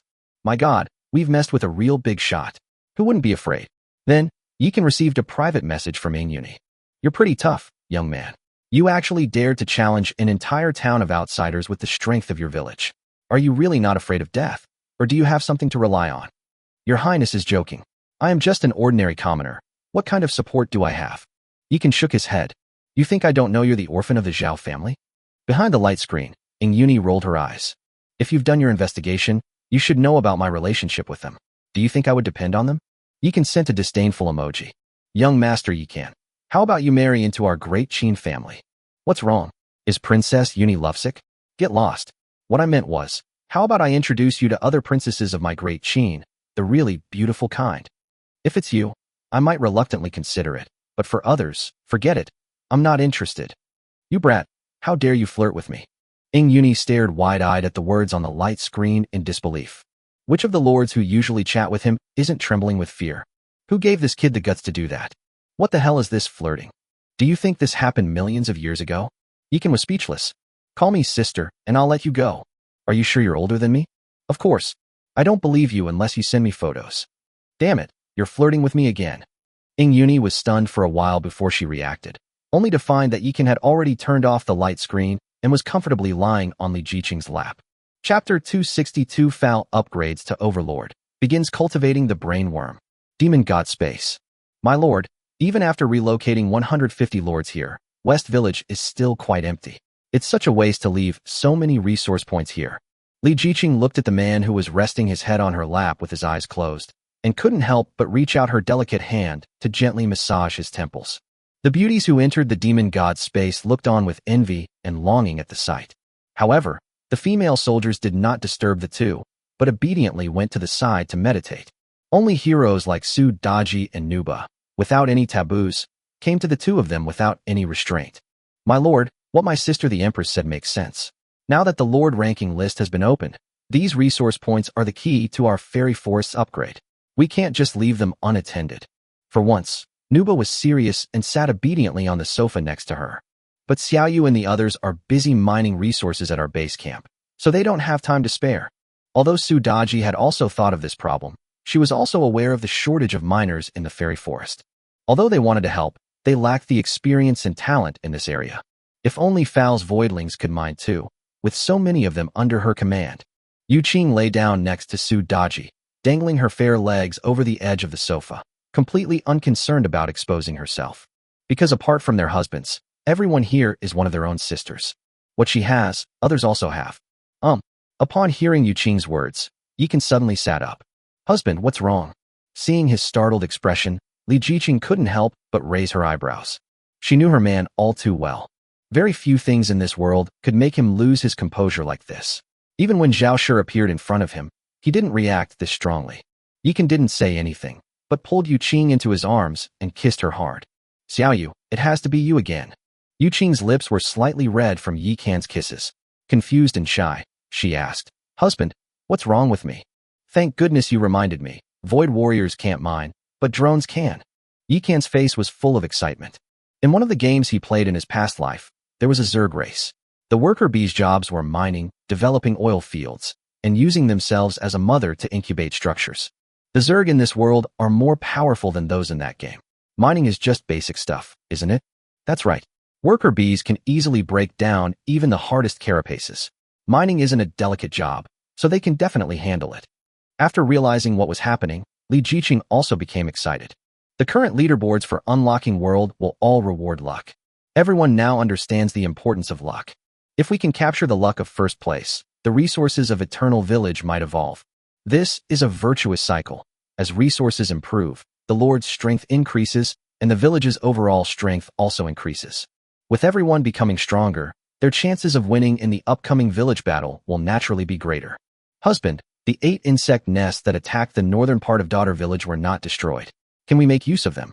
At this moment, Anna, who had been standing not far away listening, also came up. Although she was already the Purple Crystal Dragon King, she had risen through the ranks from the military, so she was very self-aware and did not compete for favor with heroes like Su Daji. Oh my god, I almost forgot about that. After Yikan finished speaking, he immediately contacted Fowl in the Void Insect Nest through a mental link. Fowl, are the 8 insect hives I gave you still there? Reporting to the ruler, I have already eliminated the few with slightly weaker foundations, leaving 4 decent ones. Through the mental link, Far felt Yikan's urgency and couldn't help but feel a sense of panic, thinking that he had done something wrong. Forget about the ones that have been decomposed, but can you cultivate these 4 into new queens? The corpses of those queens were also decomposed, and I stored their genes in the gene bank. If the Overlord needs them, I can cultivate them at any time, and I can also fuse them with new genes to modify them. Then you should fuse the genes first. Once the gestation is successful, contact me. I will use the secret power of my territory to modify them before hatching. Then they will be your brain worms. Yikan thought for a moment and then said, My lord, is it really possible? Far's voice trembled slightly. Since Yikan allowed her to cultivate the brain worm, it meant that she would be the ruler in the future. In critical moments, she can also sacrifice the brain worm to enhance her own strength and do more for Yikan. Of course you can, but in terms of combat strength, you should focus on training the Void Zerg. For those auxiliary insect nests, you should let them train worker bees, mainly for resource gathering. As for the combat units, you can decide for yourself, just don't let it affect the development of the Void Zerg. In the meantime, have the Voidlings attempt to mine Originium. Yikan thought for a moment and replied, Understood, thank you, Master. I, Far, will certainly not let you down. After replying to Yikan, Far moved the insect hive to the area with the highest concentration of resource points, as instructed by Yikan. Then, a swarm of insects is released to sweep the area, clearing out all the monsters that have occupied resource points, before worker bees are dispatched to mine resources. Call. After doing all this, Far let out a deep breath, then opened the gene bank, retrieved the genes of the queen insects, and began to replicate and attempt to fuse the genes. Meanwhile, in the demon god space, Yikan led everyone to fly towards the Eternal Village headquarters. It's a pity that the Anywhere door can't be opened across villages, otherwise we wouldn't need to have Far guard it. Li Jiqing said with a hint of regret. Across the ocean, Far's Voidlings have become their main fighting force. Without her, their progress will be slower. Don't worry, the Anywhere door can't be opened across villages, but we have a chance to migrate our territory every day. If something really happens to West Village, we can provide support at any time. Nothing will happen.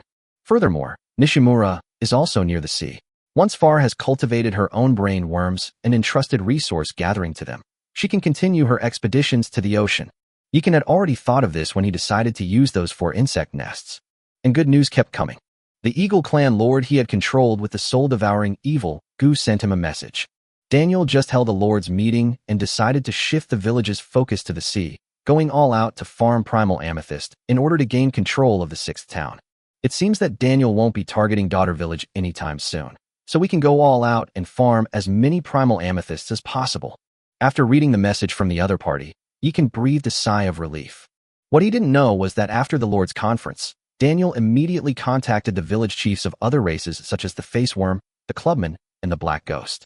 As a newly emerging power in the Western Starfield, the Eagle Clan is naturally unwilling to be ridden on by the Human Clan. Chapter 263 Foreign Alliance, Luck Upgraded. Buzzing. As the light screen flickered, dozens of images appeared in front of Daniel. The people inside include all races except humans and orcs. Mr. Daniel, is there something important you want to announce that you've summoned us all here? Li Ho-Ki, the club guy, was the first to stand up. Its village is located west of Eternal Village, one of the 3 villages lying between Eternal Village and Eternal West Village, and it's the one by the sea. Li Ho-Ki, you should realize your situation without me having to tell you. Your village of Hogwarts lies between the 2 villages of Eternal Village, and it is the closest village to Eternal Village. The other 2 villages are a human village and an orc village. Given Yikan's madman-like personality, who do you think he would choose to target if he wanted to take control of the 2 major villages of Eternal Village? Daniel looked at Li Ho-Ki with a mocking expression. Daniel, you are a noble bald eagle. You must save our Gaoji village. Li Ho-Ji is really in a hurry this time. Eternal Village is currently composed of humans and orcs. How could they possibly attack those 2 races? They would definitely choose this great nemesis. Seeing that the desired effect had been achieved, Daniel nodded in satisfaction and then glanced at the village chiefs of each tribe. Everyone, don't think this matter has nothing to do with you. Yikan can attack Xiaoying Village today, and he can attack Gaoji Village tomorrow. In the future, he may wipe out all of you. Because his target is the entire 6th town. If he truly gains control of the 6th town, he will surely expel us outsiders, and none of you here will be spared. After Daniel finished speaking, he glanced at everyone again. Those sharp eagle eyes made the village chiefs of each ethnic group feel a little uneasy. Mr. Daniel, These are all just your guesses. Who knows what will happen tomorrow? Just tell us straight, what do you want with us? Farouk of the Black Tribe looked coldly at Daniel and was not successfully manipulated by its simple words. Because the Black Ghost clan has always considered themselves the dominant race in the South Pacific Star region, and their status is no less than that of the Eagle clan, the leader of the Western Pacific Star region. It's simple. Form an alliance and together destroy Eternal Village. Seeing that the time was right, Daniel stopped trying to hide his intentions and revealed them directly. I agree. Lee Ho-ji was the first to stand up and agree. I agree. Nanako Matsushima also stepped forward. As a result, those who were initially interested immediately quieted down when they saw it appear. Don't worry, everyone. This alliance is a secret. The human race will never know about it. And as long as we kill Yi Kan, what difference does it make whether he knows or not? Daniel was a little angry when he saw Nanako Matsushima suddenly appear. But it was the initiator of this video conference, and people were supporting it out of goodwill. It seems a bit inappropriate for it to lose its temper. I agree. At this moment, Jang Gunsuk from Kimchi Village also stepped forward. They had extended olive branches to Yi Kan several times, but each time they were met with merciless ridicule. If you can't have it, then destroy it. Moreover, his good friend Lee Ho-ki was the first to support Daniel, so they naturally had to show their support. Everyone, stop hesitating.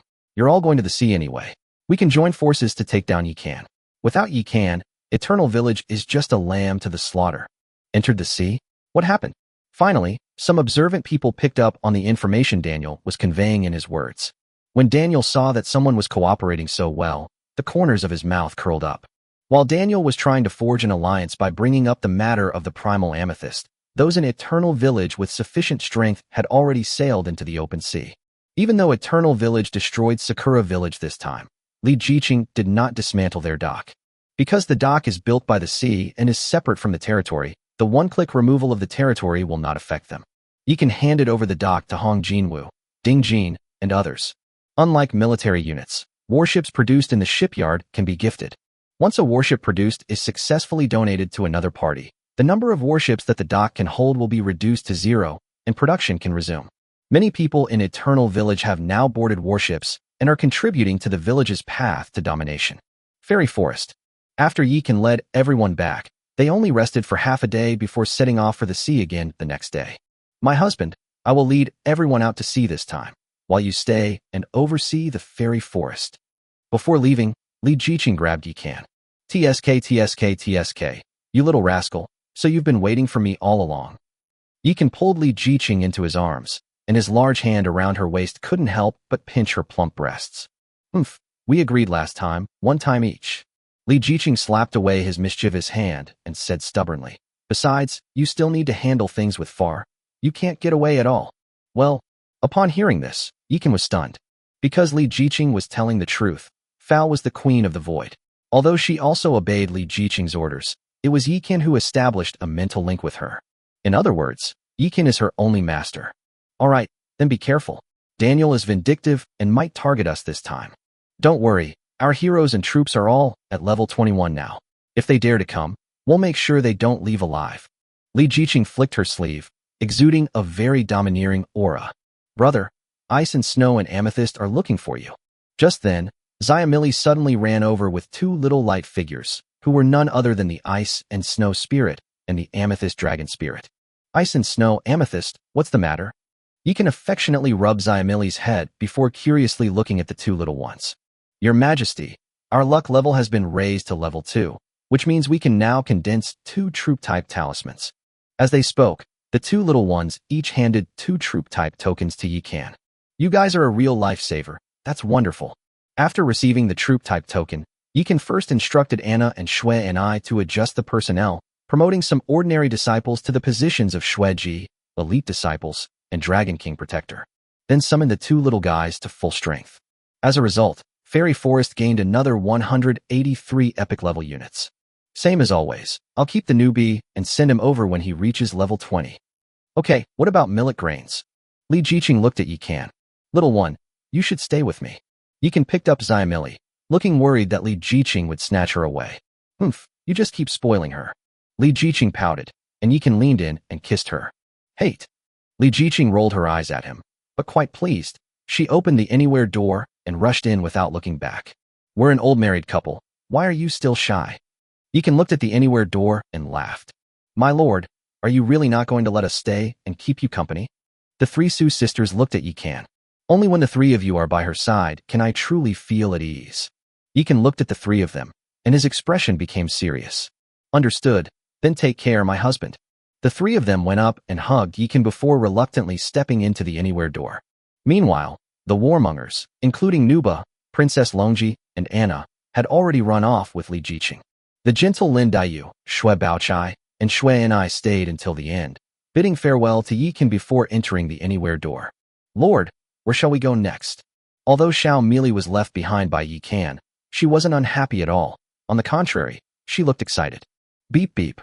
Just as Yikan was about to speak, he suddenly received a private message from the little fox, Liang Qiu Nana. Brother Yikan, come quick. Something incredible seems to have appeared here. Chapter 264 The Light of the Little Fox. Reputation Shop appears. What is that? Yikan had originally planned to move his territory to Eternal West Village, but now he has stopped. Although Liang Qiu Nana is naive, she is not stupid. If she can say something extraordinary, then she must be no ordinary person. I don't know either. I came out with Sister Afra to inspect the mine site, and suddenly a cloud of white mist appeared in front of us.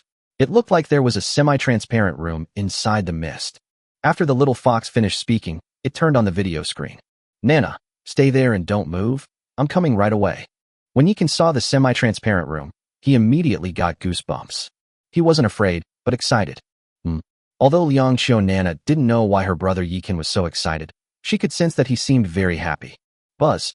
Without saying a word, Yikan opened the anywhere door and arrived at the coordinates where Liang Qiu Nana was located. Hee, brother Yikan is so fast. Upon seeing Yikan, Liang Qiu Nana immediately jumped off the back of the branch's purple crystal dragon king and skipped over to Yikan's side, becoming Yikan's guardian Vajra together with Xiaomili. Meanwhile, the amethyst dragon king from the branch named Afra transformed into human form and landed in front of Yikan. Afra, the dragon king of the branch, pays respects to the elf king. Afra bowed her head and respectfully greeted Yikan. She was tall and slender with delicate and pretty features. Although she couldn't compare to the beauties of Fairy Forest, she was still considered a top-tier beauty. No need for formalities. Yikan nodded to her and said, take good care of Nana from now on. He hadn't expected that the little fox had reached level 20. Looks like this little girl is working really hard at mining. Yes, sir. Afra smiled slightly, then obediently stood to the side. Brother Yikan, why are there both male and female amethyst dragons on my side? Some good-looking and some not. While all the ones on your side are pretty young ladies. Liang Qiu Nana clung to Yikan's arm, her eyes filled with curiosity about the unknown. This? Yikan scratched his head, looking a little embarrassed. He couldn't very well tell Liang Qiu Nana that this was the result of his resentment from being single for 2 lifetimes, which created this exceptional territory attribute. Could he? I know. It must be because all the elves are beautiful women. You are the elf king, so the amethyst dragon must have been affected too. Seeing Yikan's embarrassed expression, Liang Qiu Nana immediately imagined the situation herself. More or less. Yikan rubbed her little head, and then walked towards the semi-transparent house, shrouded in white mist. Brother Yikan, what is this? Liang Qiu Nana was initially a little scared, but now that Yikan was by her side, she naturally became bolder. If I'm not mistaken, this should be the legendary reputation shop. As they spoke, the 4 of them arrived in front of the house. Buzz. Yikan reached out and tapped, and a panel immediately appeared in front of him. Hiss. When he saw what was on it clearly, he couldn't help but gasp.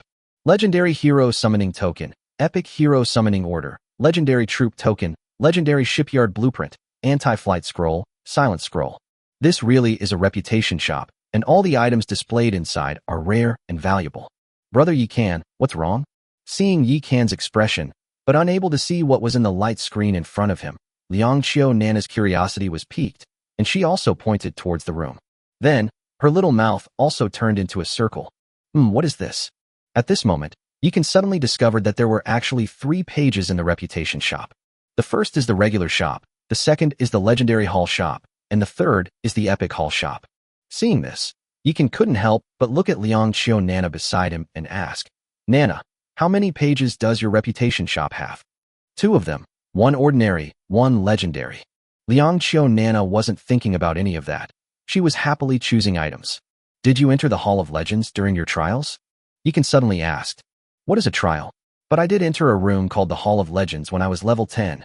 At this moment, the little fox's eyes suddenly lit up, and he said happily, "Could it be that my legendary temple shop is because I went into that room?" "Yes, there's no doubt about it." Yikan nodded. He had entered the Hall of Epics, while Li Jiqing had entered the Hall of Legends. Now that they have merged their territories, he can naturally open both pages. Wait a minute. Wasn't it said that the reputation shop would only appear randomly after the mayor was elected? The mayoral competition in the 6th town hasn't even started yet. Could it be because of this little cutie again? Yikan looked at Liang Xiu Nana, and his eyes lit up. He exclaimed that he had really struck gold. This child must be given special protection. Thinking of this, Yikan immediately sent another message in the large group chat of Eternal Village. "Everyone, a reputation shop has appeared in our Eternal Village. The coordinates are 6,300 minus 4,865. Brothers and sisters with reputation, come and grab some treasures. The reputation shop is full of good stuff, and this is a great opportunity to improve the village's strength, so Yikan naturally wouldn't keep it all to himself." Ding Jin. Boss, I'm in Shitsuan. What should I do?" Hong Jinwoo. "Damn, can our luck be this bad? We've only been here for a day." Su Lingyu. "Let the village chief bring you back." Di Xiao. "No way. I've already started mining here. If we pull it back now, what if monsters come and attack us?" Yikan. "Don't worry, everyone. Once the reputation shop appears, it will stay open for at least 3 days. You can still make it here in time." Ding Jin. "That's right. Anyway, the anywhere door can open to the edge of the village. We're just going to walk along that stretch of road in the wild. I'm off right away." At this time, Li Jiqing also contacted Yikan. "Husband, what's the reputation shop like? What good things does it have?" Although Li Jiqing was also very curious, she had to stay at the sea and couldn't come back. Without wasting any words, Yikan directly sent Li Jiqing screenshots of the reputation shop's appearance and the contents of the 3 main pages. Ordinary shops mainly sell hero tokens, troop tokens, buildings, and scrolls. The items inside the Hall of Legends and the Hall of Epics are extraordinary, containing high-end items such as luck gambling tokens, luck plunder tokens, hero upgrade pills, troop upgrade pills, and demon god hearts. Chapter 265 The Birth of the Chaos Demon Eye. Wow, so many great things. Li Jiqing stared wide-eyed at the dazzling array of treasures. "Our reputation is limited, so we can't buy much." Yikan looked at the items in the shop, then at his mere 2,800 reputation points, and couldn't help but sigh. He was immediately drawn to the demon god's heart. Heart of the demon god. Introduction. After the fall of the demon god, its essence absorbed the energy of the demon realm and condensed into a crystal, forming the heart of the demon god, which contains the purest essence of the demon god. Although the description of the heart of the demon god was only a few sentences long and did not explain its specific function, Yikan knew that this item would definitely be of great use to the eye of the demon god. Putting aside the literal connection, the original demonic energy from a piece of heavenly demon crystal and the 3-colored crystal transformed the demon eye into the demon god eye. Now that it has directly obtained a complete demon god's heart, the transformation that will occur in the demon god's eye is simply unimaginable. However, this thing costs 1,000 reputation points, which is unusually expensive. "Husband, you are the head of the household. You decide what to buy." Li Jiqing was worried that Yikan would be constrained by her feelings, so she immediately spoke up in support. "Don't worry, I know what I'm doing." Yikan nodded, and then directly put the demon god's heart into his pocket. He then spent 1,500 reputation points to buy 3 golden hero upgrade pills, leaving the remaining 300 unspent. Anyway, this stuff won't spoil if you keep it. When it reappears in the reputation shop next time, the items will be updated, and he can spend it then. As Yikan completed the transaction, the lords of Eternal Village arrived one after another and joined the buying frenzy. One advantage of the reputation shop is that each lord opens a different product page, giving everyone some leeway. They can share information and buy what each other needs. I found 3 legendary shipyard blueprints. If you're interested, please post your listings on your product page so we can exchange them at an equal price. Su Lingyu, quick-witted, was the first to react. "Sister Su, I want it. I want it." As soon as she finished speaking, Nongyue had already posted her product page. "I got a hero upgrade pill, and it's even silver grade, huh?" The troll chieftain Manbei was overjoyed and danced with delight.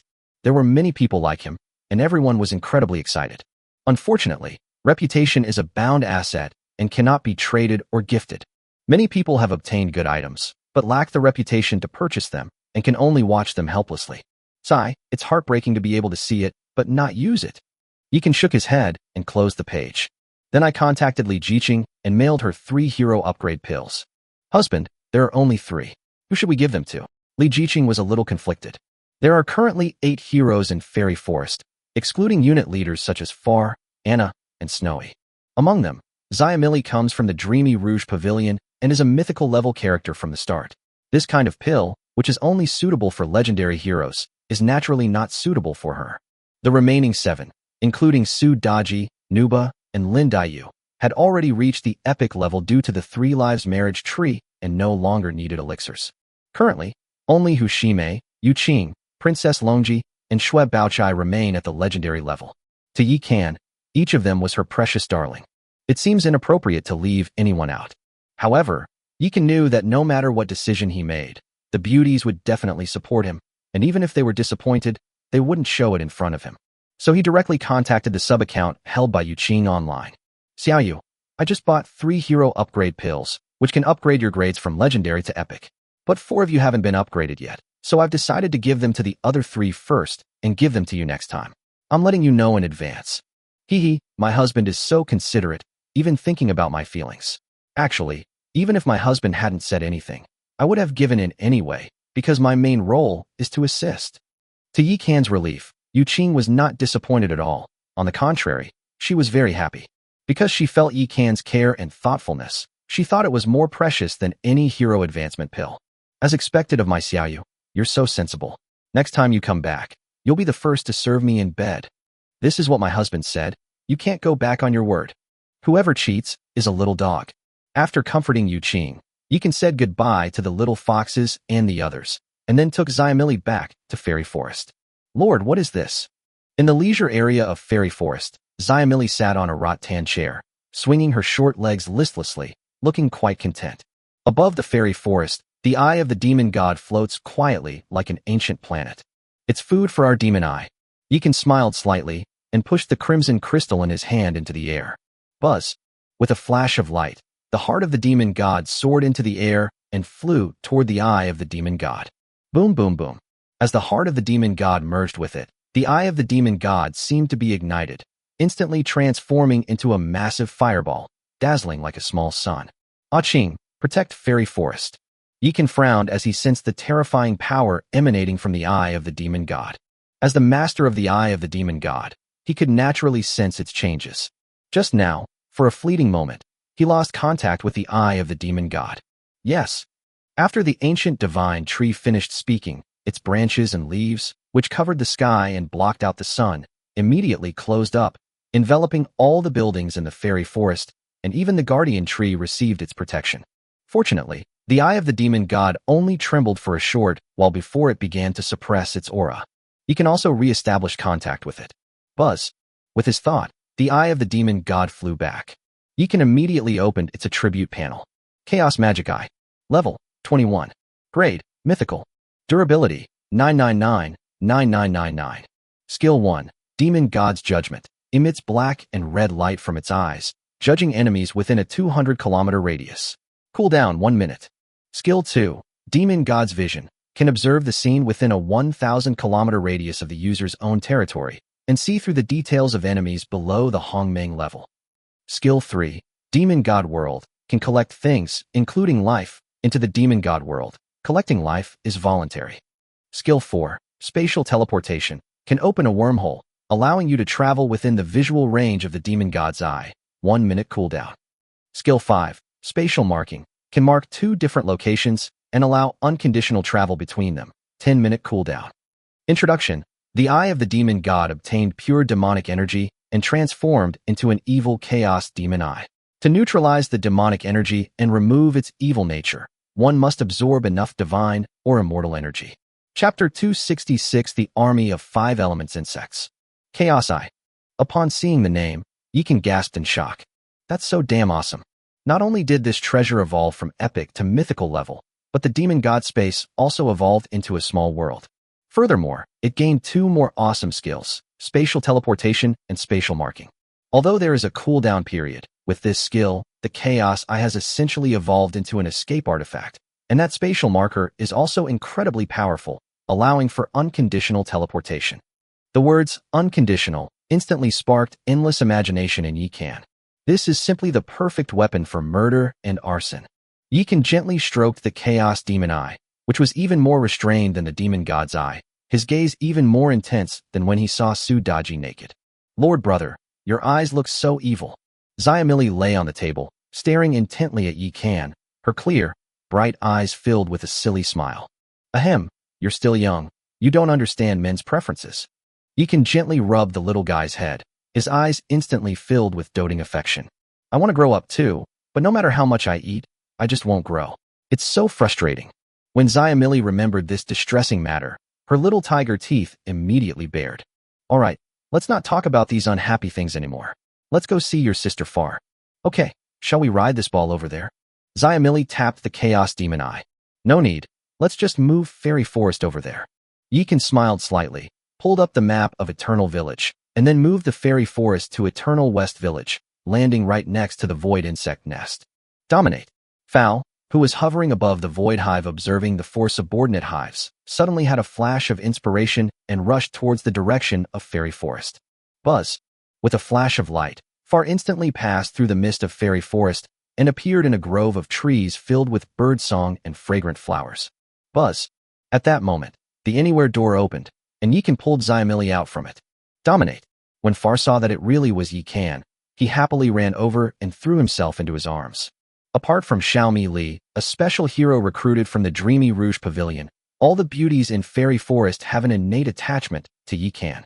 Especially for Fowl, because she and Yikan have a spiritual connection, the two are even closer. Previously, Far didn't understand human relationships, let alone romantic love. But as time went on, she learned more and more, and her feelings for Yikan grew stronger. How are the worker bees doing in resource extraction and queen bee rearing? Yikan gently stroked the beautiful girl, who was as pure and flawless as a jade statue, with a special emotion in his eyes. As the ruler, he could naturally sense Fowl's attachment to him.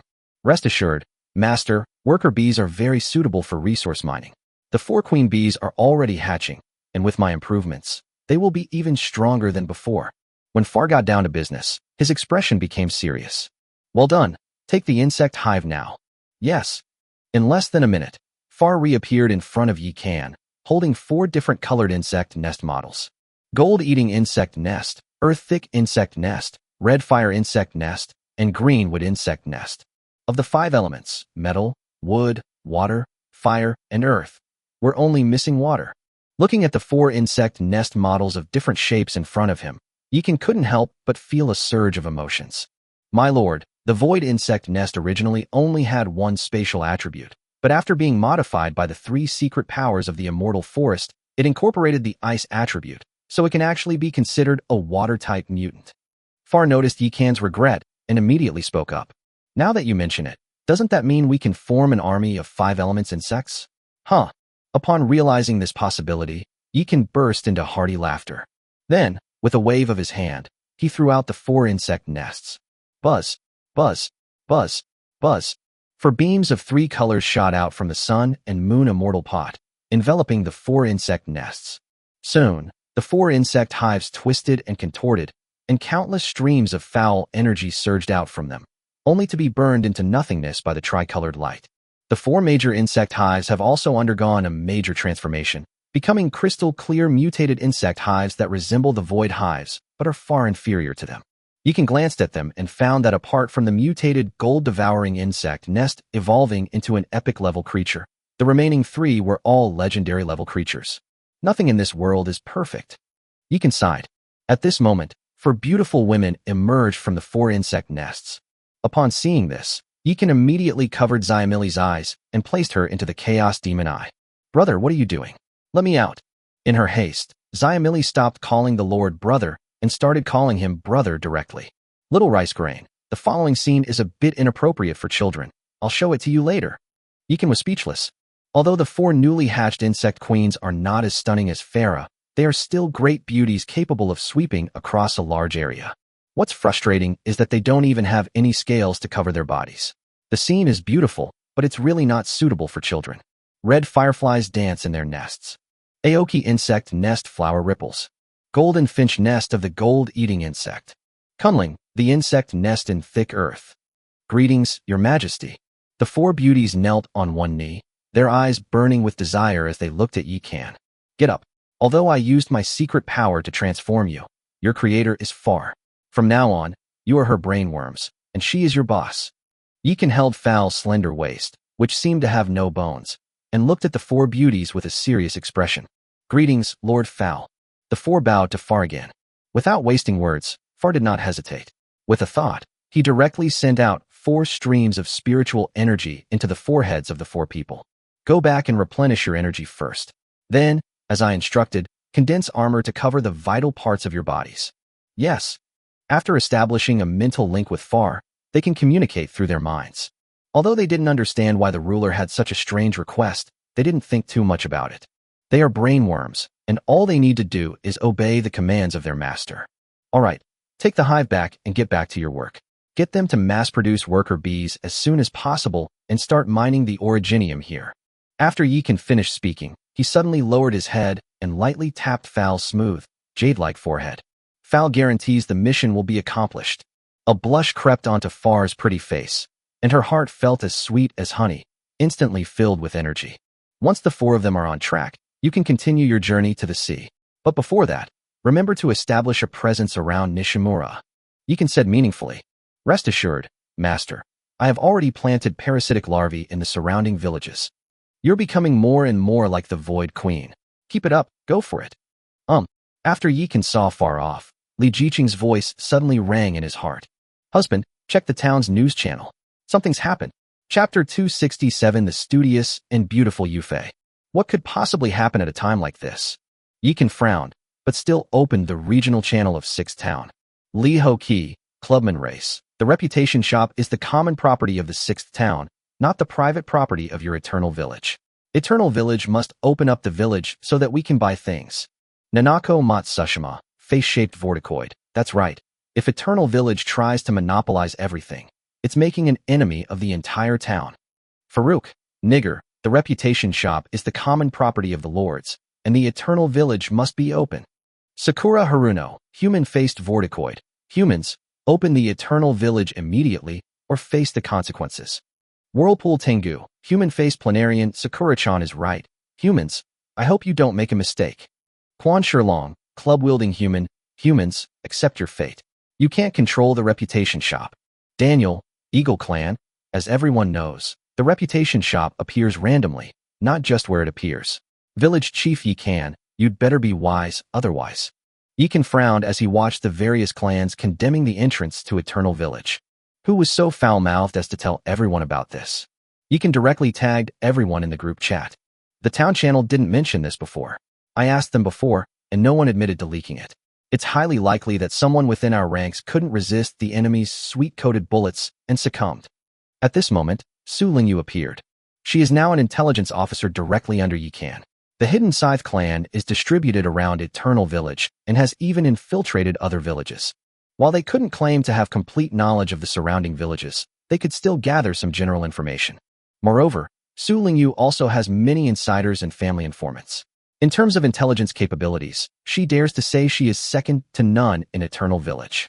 Whoever leaked it, message me privately and confess, and I can forgive them this time. If you don't confess, and I find out, even if you forcibly relocate using a high-level relocation order, I will pursue you to the end until I kill you. After Yi Kan finished speaking, he immediately closed the large group chat and then opened the small town channel. Gentlemen, although the reputation shop is indeed public property, it seems that you have forgotten one thing. The reputation shop will only appear in towns where a mayor has been elected. Our 6th town is currently unclaimed, so it's impossible for a reputation shop to appear. If one does appear, it's a special case, triggered by my Eternal Village. Since this is a special event triggered by my Eternal Village, as the village chief, I have the right to decide whether to open it to the public. I hereby announce that the reputation shop in Eternal Village is open to all human lords, and orcs with an Eternal Village lord as their guarantor are also welcome to make purchases. The rest of you, go find somewhere cool and stay there. After Yi Kan finished speaking, he sat down directly in the leisure area of Fairy Forest. Upon seeing this, Yufei, who had been waiting for Yi Kan from a distance, immediately served him various light-colored tea snacks, fruits, and drinks. Upon seeing this, Xiamili, who was sitting opposite Yi Kan, immediately switched into foodie mode. Yufei came to Yi Kan's side and tenderly massaged his shoulders. Husband, have you encountered any trouble? Yufei's voice is that of a mature woman, soft and sweet with the magnetism and charm of a mature woman, making it both pleasant and alluring to listen to. A bunch of hypocrites trying to take advantage of our eternal village. Yi Kan was initially a bit irritable, but after hearing Yufei's voice, his mood inexplicably calmed down. He looked up at the beautiful woman who had been standing silently in the corner, and suddenly a thought struck him. He pulled her into his arms and enjoyed her voluptuous, alluring, and captivating fragrance. My husband, the millet grains are still here. Yufei's eyes were alluring, and her breath was sweet as orchids. Meanwhile, Xiaomili, distracted by the delicious food, had long forgotten everything else. At that moment, she was devouring a spiritual fruit bigger than her face, her entire face covered, and she didn't notice the little actions of her older brother and sister opposite her. Seeing this, Yi Kan immediately carried Yufei back to the treehouse in a princess carry. An hour later, the two emerged from the treehouse, looking radiant. Yufei, it seems you've really been busy lately. Yi Kan put his arm around Yufei's slender waist and looked at her with a half-smile. It is Yufei's good fortune to be a member of the fairy forest in this life, and it is also the good fortune of my ghost clan sisters. Yufei will naturally do her best to serve her husband well. Yufei's pretty face turned bright red. During this time, she did indeed consult a lot of information and learn a lot of knowledge, all in order to bring Yi Kan the greatest happiness. Yufei, there's something I must tell you very seriously, so listen carefully. Although Yufei didn't say much, Yi Kan sensed something else from her words. My husband, please speak. I'm listening. When Yufei saw Yi Kan's serious expression, she couldn't help but tremble, thinking that she had done something wrong. Don't be afraid. Yi Kan felt her trembling heart and immediately pulled her into his arms. Our hierarchy in Fairy Forest exists only on the battlefield, because people can die if we are not careful on the battlefield, so we must obey orders without question. Within the territory, heroes, soldiers, and civilian soldiers all have the same status. Whether it's you or your other Oni sisters, you are no less than anyone else. You really don't need to be so humble and feel inferior. Yi Kan reached out and gently stroked the face of this beautiful woman who had been so careful, worried about making a mistake, his heart filled with tenderness. Although they did not go to the battlefield, they were an indispensable group in Fairy Forest. My husband, thank you. Yufei burst into tears and threw herself into his arms. Seeing Yufei's tearful appearance, Yi Kan was at a loss for words. He was really just stating the facts, not asking for the beautiful CPU, but looking at her like this, it felt like a floodgate had been opened. There seem to be too few female Oni. If this continues, they will only become more insecure. We must think of a way to increase their numbers. Yi Kan gently patted Yufei's back, comforting her while thinking to himself. Meanwhile, Daniel initiated another video conference. This time, everyone's eyes were filled with murderous intent. Daniel didn't need to stir things up at all. Everyone had already reached a consensus. This time we must strike decisively and kill Li Jiqing, so that Yi Kan will never forget this pain. Daniel clenched his fists, his small eyes filled with murderous intent. Chapter 268, Su Lingyu's Gentle Lesson. While Daniel successfully assembled the 8-tribe coalition, the town channel remained as lively as ever. However, now it's mostly humans and orcs who are talking. Zhu Huifei, human, brother Yi, enough with the small talk. Just let me know if you need anything in the future. Hong Sanqian, human, that's right. Although we're no longer in the same village, the descendants of the dragon will always be one family. Zhao Chong, human, anyone who dares to disobey. We'll beat them until they submit. Mangu, troll clan, thank you, brother Yi Kan, for taking in my cousin. If you ever need anything from my troll clan, please let me know. Neopatian, bull demon clan, me too. Thanks to brother Yi Kan for taking in that simpleton Neo Dayton. Hu Meyer, Qinghu clan, our Qingqiu village is the same. From now on, we'll be staunch allies of Eternal Village. With the guarantees of Manbei, Neo Dayton, and Liangxiu Nana, the troll clan, bull demon clan, and Green Fox clan were all able to enter Eternal Village and purchase their desired treasures. At this stage, many things are very difficult to obtain, such as shipyard blueprints, upgrade pills, and so on. The appearance of the reputation shop has solved the urgent problems of many people, allowing their strength to improve by leaps and bounds, far surpassing others. That's how it is in the new world. If you're one step ahead, you'll always be ahead. Powerful lords can enter higher-level areas earlier, kill higher-level monsters, and obtain higher-level treasures. Brothers, you're too kind. Humans and orcs have a close relationship, and we should help each other out. After browsing through the channel's content, Yikan responded to everyone very politely. He has his reasons for saying that. Among the current human race, there are actually quite a few demi-humans, that is, half-orcs. The origins of these people are actually quite simple. After all, there are many people among the human race who have special tastes and hobbies. They like beast girls with explosive figures and exotic features. Some women who enjoy excitement also prefer strong and wild male orcs. And so, demi-humans were born. No one's come to me to confess now. It seems this person is determined to betray Eternal Village. After Yikan finished speaking, he immediately contacted Su Lingyu. Su Meizi, keep a close eye on things and see if you can find that worm that betrayed Eternal Village. Alright, anyway, the Ice and Snow Palace Master is handling things over there at the sea, so I don't need to lift a finger. I'll stay in Eternal Village and focus on investigating this matter. Su Lingyu said with a clear conscience. Whatever. Yikan nodded. Now everyone has a Hall of Heroes, where units and heroes can be resurrected after they die. However, when heroes and units are resurrected in Valhalla, there is a chance that they will lose their quality, level, and attributes. After all, not everyone is as lucky as him to have such a heaven-defying building as the Nirvana Temple. Boss, when are you going to get me a purple crystal dragon soldier talisman?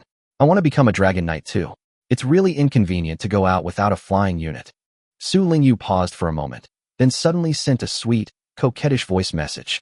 The village has a portal, so what's inconvenient about it? If you envy Nana, just say so.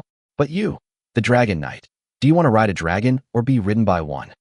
Yikan seemed to have thought of something and suddenly asked. Since Su Lingyu had seen Anna and the others, could this guy have taken a fancy to those stunningly beautiful Amethyst Dragon Clan women? Screw you, my orientation is perfectly normal. The Amethyst Dragon Castle branch actually has males.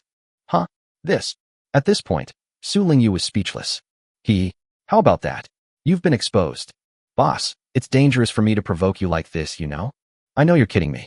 I'll give you the troop token, but you have to find that worm for me, or you won't get one next time.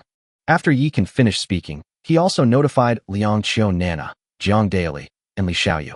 Last time, the Ice Spirit and the Amethyst Dragon gave him a total of 4 troop-type talismans, 2 of each. This thing won't breed if you keep it, but using it will increase the luck of the Ice Palace and the Amethyst Dragon Castle, and also increase the strength of the village's core members. Why not? Soon after, the 4 of them gathered in Fairy Forest. Yikan didn't hide anything and took out the troop-type tokens, giving 1 to each person. Needless to say, Liang Qiu Nana is now Yikan's top priority for protection. Su Lingyu is in charge of intelligence work. She can indeed use the anywhere door within the village, but she also needs to leave the village occasionally. Having the purple crystal dragon would certainly make things much more convenient. Yikan gave the purple crystal dragon to Jiang Daoli, and the Ice and Snow Palace disciple gave it to Li Xiaoyu. Wow, disciples of the Ice and Snow Palace. They must all be great beauties. Liang Qiu Nana held up the troop-type token and, just like last time, happily spun around in circles. Su Lingyu was much more direct. Taking advantage of Yikan's unpreparedness, she suddenly stepped forward and hugged him, her soft and tender lips pressing directly against Yikan's lips. Su Meizi, are you serious? Yikan's body trembled, and he suddenly pushed Su Lingyu away. In his haste, he grabbed at the woman's soft, bulging breasts. Sister Su Yu. Liang Qiu Nana was terrified when she saw this, and pointed at Su Lingyu, not knowing what to say. Jiang Daoli and Li Xiaoyu stood there dumbfounded, unsure of how to react, and could only stand there and watch. That bastard just questioned my orientation. If I don't teach him a lesson, he won't know how powerful I am. Su Lingyu realized what was happening before she could finish speaking, and her face instantly turned a deep purplish red. Because this lesson was so gentle, and men seemed to like it. Snort. Finally, she tried her best to appear indifferent, turned around, and rushed into the anywhere door. Brother Yikan, Nana wants to try it too. The little fox pressed her index finger against her pink and alluring lips, looking at Yikan with anticipation. What are you thinking, you little kid? Don't let your older sister Su lead you astray. Yikan flicked the little fox on the forehead, thinking to himself. Su Lingyu is usually aloof and shy. What's wrong with her today? Is she having a hormonal imbalance because we have guests? Brother Yikan is biased. The little fox covered its forehead, looking aggrieved. Upon seeing this, Li Xiaoyu couldn't help but hug the teddy bear in her arms tightly and bury her face in it. Brother Kan, you're awesome. Jiang Daoli gave Yikan a thumbs up, his face full of admiration. Don't even try. Yikan slapped him and gestured for them to sit down. Brother Kan, is there something else? Seeing Yikan stop smiling, the three of them also became serious. You should all know what happened on the other side of the sea. With the ice and snow palace disciples and the purple crystal dragon by your side, your strength should be sufficient. But if possible, you should command remotely and let the heroes lead the team, especially Nana. You're not allowed to go. After Yikan finished speaking, he couldn't help but pinch Liang Qiu Nana's furry ears. The town of Sixth Town was so quiet today, and Yikan had a bad feeling, worried that Daniel and the others were plotting something. But Xiamili went last time, why can't I go? Liang Qiu Nana's face turned red, but she still looked up at Yikan with her neck held high. Because I'm protecting the little rice grains. Oh. The little fox was initially a bit unconvinced, but after hearing Yikan's words, it instantly lost its spirit. Afterwards, Yikan inquired about Jiang Daili's progress with the dragon tooth rice, and asked Li Xiaoyu about the current situation in Daughter Village before sending them away. The little fox took the opportunity to play a chasing game with Xiamili in the Fairy Forest recreation area. Yikan didn't chase her away when he saw this. And so, the little fox successfully dragged the night out and once again enjoyed a delicious meal at Fairy Forest. Nana, who else is in your family? Yikan finally couldn't suppress his curiosity about Liang Qiu Nana and began to investigate her background. Chapter 269 The Eight Clans Alliance Attacks. The Empress is in danger. And there's my mother. While eating, Liang Qiu Nana answered Yikan without a care in the world. She had completely accepted Yikan as one of her own and had no defenses whatsoever. Because she knew Yikan wouldn't harm her. Is she a lord? It was true a long time ago, but it's not anymore since I came back from the eighth heaven. Once I cure my mother's illness, I'll bring her to the new world to enjoy happiness, and I'll never be separated from her again. When the little fox talked about her mother, her big eyes shone with light. The eighth heaven. Upon hearing this, Yikan was shocked. Your mother was once the lord of the eighth heaven?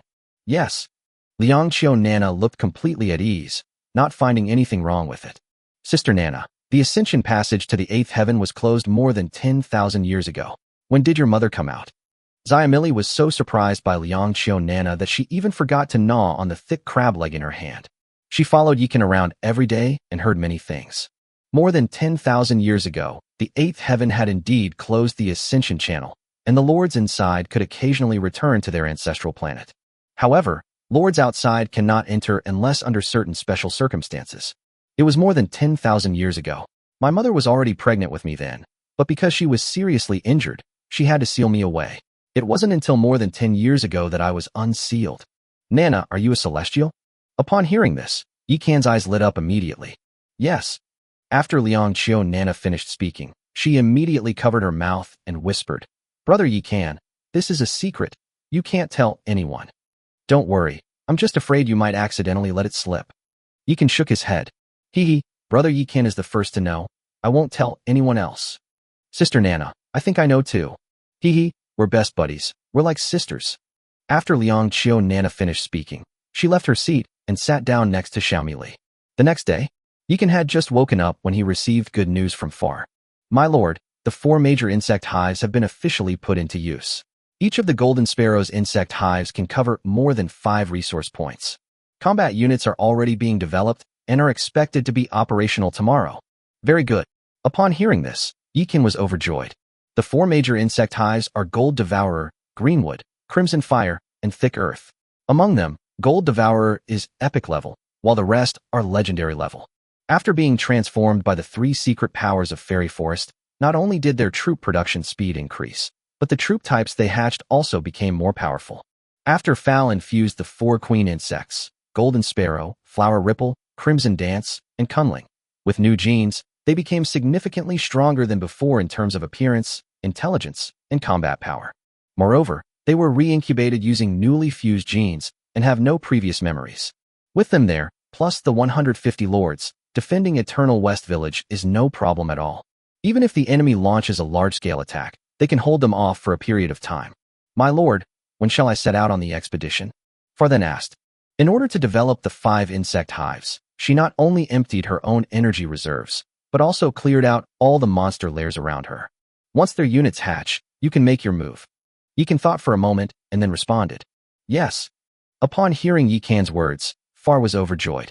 At this moment, Yikan had already entered the territory's inner space with Xiamili. Shortly after sending out the 4 troop type tokens yesterday, the number of people in Amethyst Dragon Castle and Ice Palace increased. Yi can naturally summoned a full force without hesitation and then raised the level of all units to level 15, allowing them to enter Moon Goddess Lake every day to receive blessings.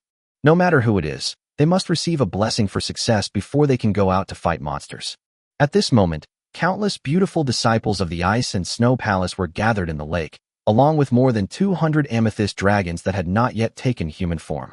The further you progress, the greater the upgrade requirements become. Since there is such a treasure trove as Moon Goddess Lake for leveling up, Yikan naturally wants to make the most of it. On the other side, Li Jiqing, sitting in charge of Storm 1, was enjoying the beautiful scenery of the sea, just like Yikan before her. Because heroes like Su Daji and Nuba don't allow her to take action at all, and they are even stricter with her than they were with Yikan before. As for the reason, Li Jiqing was also clear about it. If something happens to her, her husband will definitely go berserk and might do something crazy. Whoosh. Just then, Lin Daiyu and Xue Baochai suddenly descended from the sky and landed beside Li Jiqing. At this rate, our territory should be upgraded in less than 2 days. Xue Baochai made a rough estimate of the recent treasure chest output and the resource output from the territory, and couldn't help but laugh. 1 day is enough. Li Jiqing shook her head. How could it be so fast? Xue Baochai and Lin Daiyu both looked at Li Jiqing in disbelief. Our husband is very resourceful. He had far-hatched 4 giant brain worms, which controlled the 4 major worm hives, and then had them direct the worker bees to mine resources. It seems we still have a good chance of taking the top spot on this ranking list. Upon hearing this, Lin Daiyu immediately burst into laughter. However, at that moment, a riot suddenly broke out in the distance. Splash! A deafening roar of crashing waves filled the air, and suddenly a wall of water, stretching from the sky to the earth, appeared in the distance. A normal tsunami couldn't be this outrageous. It seems my husband's guess was right. Someone really is getting restless. After Li Jiqing finished speaking, she immediately summoned the Qinquan boat and flew forward with the 2 beauties from the Red Mansion. At this moment, Anna, along with more than 200 of her amethyst dragon sisters, stood in front of the tsunami. A thunderous roar. As Anna shouted, the more than 200 beauties of the amethyst dragon group took a deep breath and then exhaled forward. Boom, boom, boom. In an instant, boundless wind and thunder surged forth, tearing apart the terrifying wall of water in front of them and unleashing an even larger tsunami in the opposite direction. Is this the ability to create your own units? Dozens of miles away, Daniel looked at the oncoming tsunami and his expression changed drastically. Wind Rider. Whoosh, whoosh, whoosh. At Daniel's shout, a group of eagle people wearing silver masks and silver cloaks stepped forward. Whoosh, whoosh, whoosh. Suddenly, they rubbed their hands together, and a tornado appeared before their eyes. The tornadoes swelled with the wind and quickly transformed into enormous columns of wind that stretched from the sky to the sea, sweeping towards the oncoming tsunami. Boom, boom, boom. Shortly afterward, the tornado collided with the massive tsunami, whipping up countless columns of water. The terrifying scene was like the ocean overflowing the sky. It was incredibly shocking and horrifying. Brothers of the 8 Clans Alliance, you've all seen that, haven't you? Even self-created units aren't invincible. Surround them. Daniel personally made his appearance and was the first to attack Fairy Forest, all to set an example, give the 8 Clans Alliance confidence, and encourage them to fight against Fairy Forest. Chapter 270, How dare someone so ugly show their face in public? Hee hee, I've finally waited for this moment. This time we must wipe out the army of Fairy Forest and teach Yikan a lesson he won't forget. Zhuang Genshua, Quan Shilong, and Li Haoji each led a group of ugly, clumsy men, braving the winds and waves towards the direction of the storm fleet. Once Li Jiqing dies, the immortal forest will be weakened by half. Even if Yikan can revive the troops, they will definitely not be a match for us. On the other side, Nanako Matsushima also looked excited. If Naoto Sakata and Shinichi Koizumi succeed in doing something that even they couldn't do, their family status in the empire will definitely rise significantly. With the family's support, it might even be able to set its sights on the town mayor. As for those arrogant Eagle Clan people, they can indeed act arrogantly and domineeringly in the lower universe. But in the Ninth Ascent, everything depends on strength. As long as one gains a powerful position and resources here, one can give back to the ancestral planet. By then, even the Eagle Clan will have to defer to the face of those human-faced planarians. Nanako, when we take over the town, you must hand Yikan over to me. Sakura Haruno said excitedly. Don't worry, I'm only interested in power. You can have all the handsome guys. Matsushima Nanako had a smile on her face, but in her heart she despised this brainless woman. What future can a brainless woman who can't resist handsome men have? If it weren't for the need to exploit these idiots, Matsushima Nanako would never have bothered with such people, including the whirlpool Tengu behind her. To be precise, it should be described as a combination of a saintly figure and a sycophant. Without the protagonist's halo, this kind of person wouldn't survive even one episode. On the other side, Li Jiqing also noticed the situation around her and couldn't help but frown. Sister Qing, it seems we're surrounded. Lin Daiyu sensed the ripples of the surrounding waves and immediately drew her long sword to protect Li Jiqing. The allied forces of 8 tribes have mobilized. They really think highly of us. Li Jiqing waved her hand, and a large crimson snake suddenly rushed out of the sea. After the light on the giant snake dissipated, it instantly transformed into the crimson whip in Li Jiqing's hand. It turned out that she had already used Qi Lian's innate skill, transforming into a snake. Through the divine sense particles attached to Qi Lian, she had figured out the identity and scale of the attackers. An allied army of 8 tribes. At this moment, Su Daji and her 2 sisters, along with Nuba, also arrived at Li Jiqing's side. Empress, why don't you use that teleportation skill to go back to your husband's side? We can handle things here. Su Daji looked at Li Jiqing with a solemn expression. They all knew that the other party was definitely after Li Jiqing. Because these heroes can be resurrected, even if they are killed, it will not fundamentally harm the fairy forest. It's not that time yet. Li Jiqing shook her head. As the female lead of fairy forest, if she abandons her sisters and leaves alone at the slightest danger, how will she ever be able to establish herself in fairy forest again? Feng yi. Whoosh. As soon as Li Jiqing finished speaking, Wind Spirit number 1 appeared in front of her. Your Majesty, please give your orders. Tell your sisters that as soon as they receive my signal, they should carry out the plan I told you about before. Yes. As soon as Feng finished speaking, he flashed back into the cabin. Your Majesty, given the fighting power they just displayed, even activating the Great Formation might not be enough to stop them. Nuba frowned. She wasn't questioning Li Jiqing. She just felt that it would be better to fight her way out than to rely on the Grand Formation. Don't worry, I won't stop you from fighting, but when I give the retreat signal, whatever you're doing, retreat back to your warships. Yes. Rumble. Just then, dark clouds suddenly gathered in the distance, and countless flashes of lightning appeared in the clouds. The overwhelming sense of oppression made it difficult to breathe.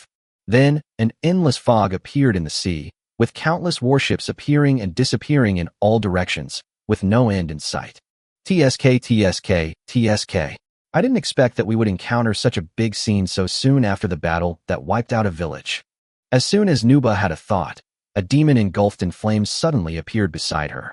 Su Daji then drew her sun and Moonblade. Other heroes and units are also sharpening their swords. Longji, Sister Bao, Xuanyi, use your abilities to make the battle more enjoyable for everyone. Li Jiqing suddenly looked at the 3 beauties who used ice magic. Yes. The 3 exchanged a glance and immediately took to the air. A vast expanse of ice. Princess Longji, dressed in flowing white robes, thrust her Xianbing sword forward with a sudden attack. A world of ice and snow. Ice domain. With Shui Baochai and Xuanyi's shouts, the sea surface instantly turned into a continuous stretch of solid ice. The distant fleet of warships braving the waves was instantly frozen in place. Haha, how thoughtful. They know fighting in the water isn't fun, so they specially created a battlefield for us. Since that's the case, we can't let down the beautiful Li. Brothers, follow me and kill them all. Bring all the beauties of fairy forest home. Kill. In an instant, countless dark figures rushed out from those warships. How dare you show your face in public when you're this ugly? Where do you get your confidence? When Shui and I saw the group of incredibly ugly, clumsy people opposite her, she felt nauseous and immediately unleashed a soul-searching roar. The weaker of the men immediately clutched their heads and collapsed onto the ice. Those who didn't fall also felt a splitting headache and were unsteady on their feet. Subsequently, hundreds of ice and snow palace disciples took to the air and formed a large formation centered on Shui and I. A massive ice storm. Shui and I let out another soul roar, unleashing hundreds of ice storms simultaneously, forming a massive ice storm that crashed down upon the club-wielding men's camp. Chapter 271 Diving into the Deep Sea. Fairy Forest. Yikan was leading Xiamili on a patrol of West Village, collecting resources from the 4 major insect nests: Gold Devourer, Greenwood, Crimson Fire, and Thick Earth. Brother, there are so many stones. Does that mean we'll be able to level up soon? As Xiamili watched, he can collect the mountain of source crystals and boundary stones into the Chaos Demon Eye. A cluster of tiny stars lit up in her large, black pearl-like eyes. Children love shiny things, and millet grains are no exception. So Yikan gave her a task, to help collect higher-grade source jade and divine stones. It should be soon. Yikan nodded. However, at that moment, he suddenly felt a surge of emotions and an uncomfortable feeling. He immediately communicated with the Lord's heart and discovered that more than 100 strands of soul energy from the people of Fairy Forest had been lost. Xiaoqing, what happened? Yikan immediately contacted Li Jiqing through telepathy. Warriors in Fairy Forest are all at least legendary rank, and their attributes are increased tenfold by the territory's special features. With their strength, even if they encounter an unexpected situation and face a powerful boss, it is impossible for them to suffer a large-scale death in a short period of time. The 8 Tribes Alliance besieged our fleet. The sisters fought back fiercely and killed many people, but the enemy's numbers were simply too great, and we also suffered some casualties. Li Jiqing knew she couldn't hide the truth any longer, so she had no choice but to tell the truth. Hold on, I'm coming right away. After Yikan finished speaking, he immediately opened the anywhere door and took Xiamili back to the Fairy Forest. He then pulled up a map of Eternal Village and moved Fairy Forest back to the Eternal Village base camp. Husband, you didn't actually need to come. The Storm Battleship's escort formation is very powerful and can switch to underwater mode. We've already shaken off the 8 Clans Alliance. Li Jiqing knew that Yikan must have come over because he was worried about her.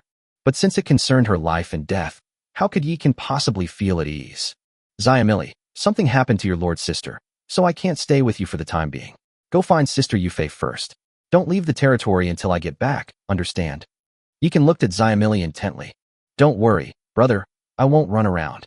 Although Xiamili was a little reluctant to part with Yikan, she immediately cheered up when she heard that she could stay with Yufei. Sister Yufei is in charge of everyone's meals. Follow her, and you'll have endless delicious food. Only a fool would run off. Good boy. Yikan rubbed the little guy's head, then flashed into the Nirvana Temple. Buzzing. As a large amount of source crystals poured in, the Nirvana Temple was instantly illuminated, and more than 100 graceful beauties appeared on the stone platform. My husband, my lord. The beauties on the stone platform saw Yikan and their eyes lit up immediately, and they all surrounded him. Time is of the essence. There's no time for idle chatter. Let's get going right now. After Yikan finished speaking, he directly used the Chaos Demon Eye to take everyone inside. Then, he returned to the inner territory, gave some instructions to the tree demon Captain Qing Yao, and then left using the inseparable technique. Buzz. With a flash of light, Yikan instantly appeared behind Li Jiqing. Are you alright? Yikan pulled Li Jiqing into his arms and carefully examined her body. Of course it's okay. Li Jiqing's nose tingled with emotion, feeling both touched and somewhat helpless. My husband.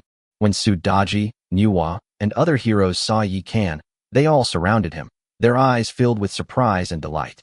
You've all worked hard.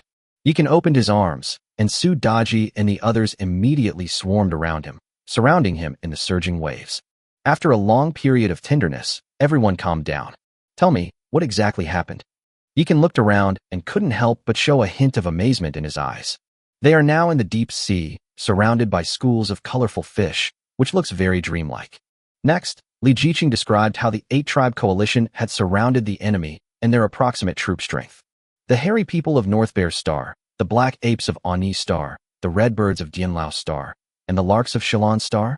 After hearing this, Yikan couldn't help but frown. He hadn't expected that in addition to the Eagle clan of Yumi Star, the Clubmen of Club Star, the Black Ghost clan of Asam Star, and the Facewheel Worms of Sakura Star, for more races had now joined. This is somewhat reminiscent of the 8-Nation Alliance from my past life. Yikan's lips twitched slightly as he recalled the late Qing dynasty in his previous life. Damn it, you guys are indeed the 8 kingdoms, but I'm not one of those weak-willed but tough-willed armies with queues. Honey, who attacked us first? Thinking of this, Yikan's gaze sharpened. It's Daniel's Eagle clan, and then Li Hojiai's clubmen. After Li Jiqing finished speaking, she suddenly pulled out a light screen and pointed to a video, which was showing the battle between the 8 Clans Alliance and the Fairy Forest. TSK. I was just worried about not having an excuse to destroy Hagi Village and connect the 2 major areas of our Eternal Village, and this guy actually delivered himself to our doorstep. After watching the video, Yikan was not angry at all. Instead, her eyes lit up. That's what I was thinking about when I recorded the video. After hearing Yikan's words, Li Jiqing immediately became smug. As expected of our queen of fairy forest, she truly understands me perfectly. Yi can put his arm around Li Jiqing's slender waist, nodded seriously, and even stroked his chin, though unfortunately he had no beard. Absolutely. Li Jiqing accepted it calmly, then looked at Yi Kan excitedly. Husband, when shall we make our move? Strike while the iron is hot. Now that Gaoji village is severely weakened, it's the perfect opportunity to wipe it out. After Yi Kan finished speaking, he was about to use the Chaos Demon Eye to put the fleet away. Husband, look, what's that? Just then, Fushime suddenly grabbed Yi Kan and pointed ahead. Chapter 272, The Lost Civilization, Atlantis. Huh? Shipwreck? Ruins. Yi Kan observed through the Chaos Demon Eye and discovered that there were many large shipwrecks and some broken walls on the seabed ahead. That's not right. I can understand shipwrecks on the seabed, but what about these broken walls and ruins? Li Jiqing frowned deeply. Let's go take a look. Driven by curiosity, Yi Kan temporarily set aside his hatred for Gaoji village. The spirits of the warships naturally noticed the doubts of their elf queen and immediately urged the warships to dive into the depths of the sea. At this moment, the epic warships, empowered by the three secret forces, finally demonstrated their power. Even when submerged in the deep sea, their speed was by no means slow. Moreover, the escort formation, which had switched to underwater mode, could autonomously absorb spiritual energy from the water to replenish itself and offset the energy consumed by activating the formation. Wow! Wow! After traveling for about 15 minutes, a siren's howl suddenly came from ahead. Then, a group of sea monsters wielding steel forks appeared. Upon seeing the entire warship, they were enraged and charged towards the fleet with loud cries. Boom, boom, boom. Without Yi Kan and Li Jiqing giving any orders, the warship's spirit had already activated the energy cannons on the warship and fired them recklessly. Due to the needs of the last attack on Sakura village, the storm fleet is now at full strength with 80 ships. The sirens were reduced to dust by the bombardment of just a few warships. Unlike ordinary cannons, the energy cannon doesn't have to worry about water getting the shells wet, because its shells are made of energy. This is probably just a patrol team. Everyone be careful. Yes. The fleet then continued its journey into the deep sea. Along the way, Yi Kan and his companions finally encountered new monsters, a level 43 behemoth and a level 45 mutated mermaid. Damn it, don't tell me there's a level 46 blue-winged sea monster and a level 66 great behemoth. Yi Kan looked at the ugly yet alluring mutated mermaid, his lips twitching involuntarily, his eyes filled with a strange and incredulous look. Husband, have you been here before? Li Jiqing, Su Daji, and the others looked at Yi Kan with curiosity. This is my first time here. Yi Kan shook his head. The monsters here are very similar to a game he liked to play in his previous life. Little Behemoth looks almost exactly the same, except that the dead mermaid has become a mutated mermaid and is much prettier. A few minutes later, Li Jiqing, Su Daji, and the others looked at Yi Kan strangely, their eyes filled with suspicion. Because the blue-winged sea monster that Yi Kan had just mentioned had actually appeared ahead. Don't look at me like that. I really didn't come here. Yi Kan was speechless. Could it be that my husband possesses the art of divination, enabling him to foresee the future? Li Jiqing took Yi Kan's arm and looked at him with a seductive expression. Don't even try. Yi Kan pinched her delicate nose, looked at everyone, and said, the monsters here are our limit. You guys stay here and grind for more monsters. I need to go out for a bit. My husband. Just as Li Jiqing was about to speak, Yi Kan silenced her with a kiss, only releasing her when her face turned bright red. You are my escape route, so stay put and command the fleet. Oh. Li Jiqing was so overwhelmed by the kiss that her bones felt like they were melting, and her brain was practically deprived of oxygen, leaving her utterly unable to refute. Moreover, Yi Kan's words made sense. The road ahead was fraught with danger, and the two of them were indeed not suitable to act together. Without Yi Kan's prompting, the three Su sisters stood behind him quite consciously. I want to go too. Just then, Nuba and Princess Longji stepped forward in unison. Lin Daiyu, who had originally intended to protect Yi Kan, immediately withdrew her half-step upon seeing this. Meanwhile, Snowy and Anna remained calm and watched them perform, because they all knew they couldn't compete with these favored concubines. If I'm not mistaken, the monsters ahead should be level 60 or higher. I'm just going to scout ahead this time. Too many people would only cause trouble. You two stay here and grind the monsters. Yi Kan embraced Nuba and Princess Longji, one on each side, and kissed them on the cheek before using the Chaos Demon Eye to collect the three Su sisters. Buzz. With a flash of dark golden light, the chaos demon eye plunged into the deep sea. My husband, you're talking about the great behemoth. When the chaos demon eye had traveled dozens of miles, Sudaji suddenly pointed excitedly ahead. This is nothing. There are definitely silver bow sea monsters and wizard kings ahead. Yikan wasn't surprised at all. Husband, how do you know about this place if you've never been here before? Hushime and Yuqing each squeezed onto Yikan's lap, while Sudaji simply nestled into Yikan's arms. I played a game in my past life where there was a kingdom called Atlantis. The monsters there were almost exactly the same as those here, but I don't know if the background story is the same. Yikan stroked his chin, as if he was thinking about something. Is my husband's trip here just to prove this point?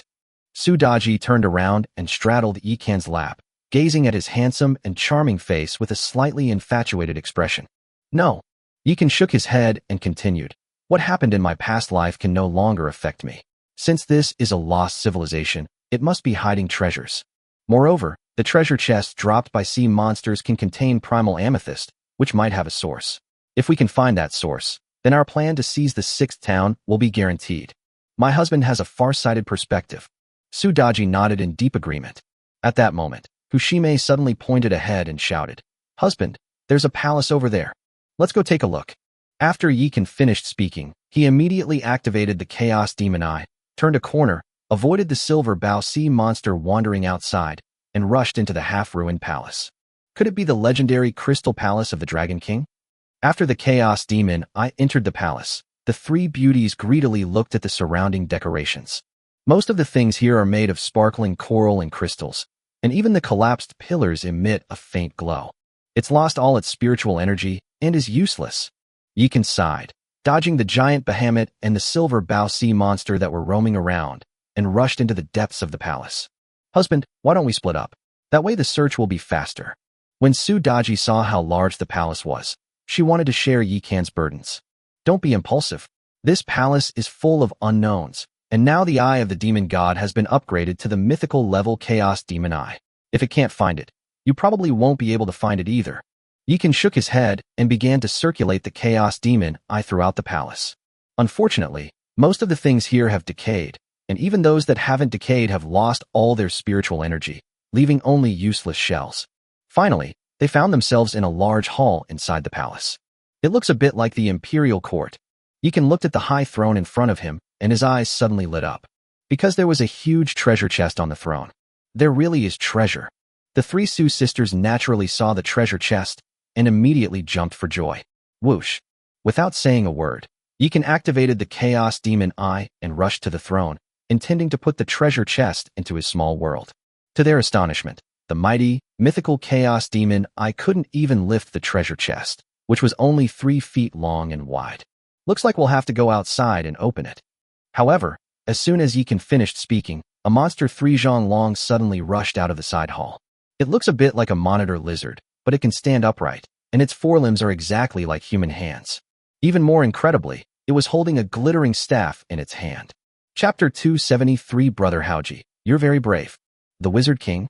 The three Su sisters were all tense as they watched the monster swimming towards them. Because this monster has reached a terrifying level 70, it is simply beyond their current capabilities to fight against. Bringing the three of you out was definitely the right decision. Yikan gasped as he looked at the terrifying Wizard King.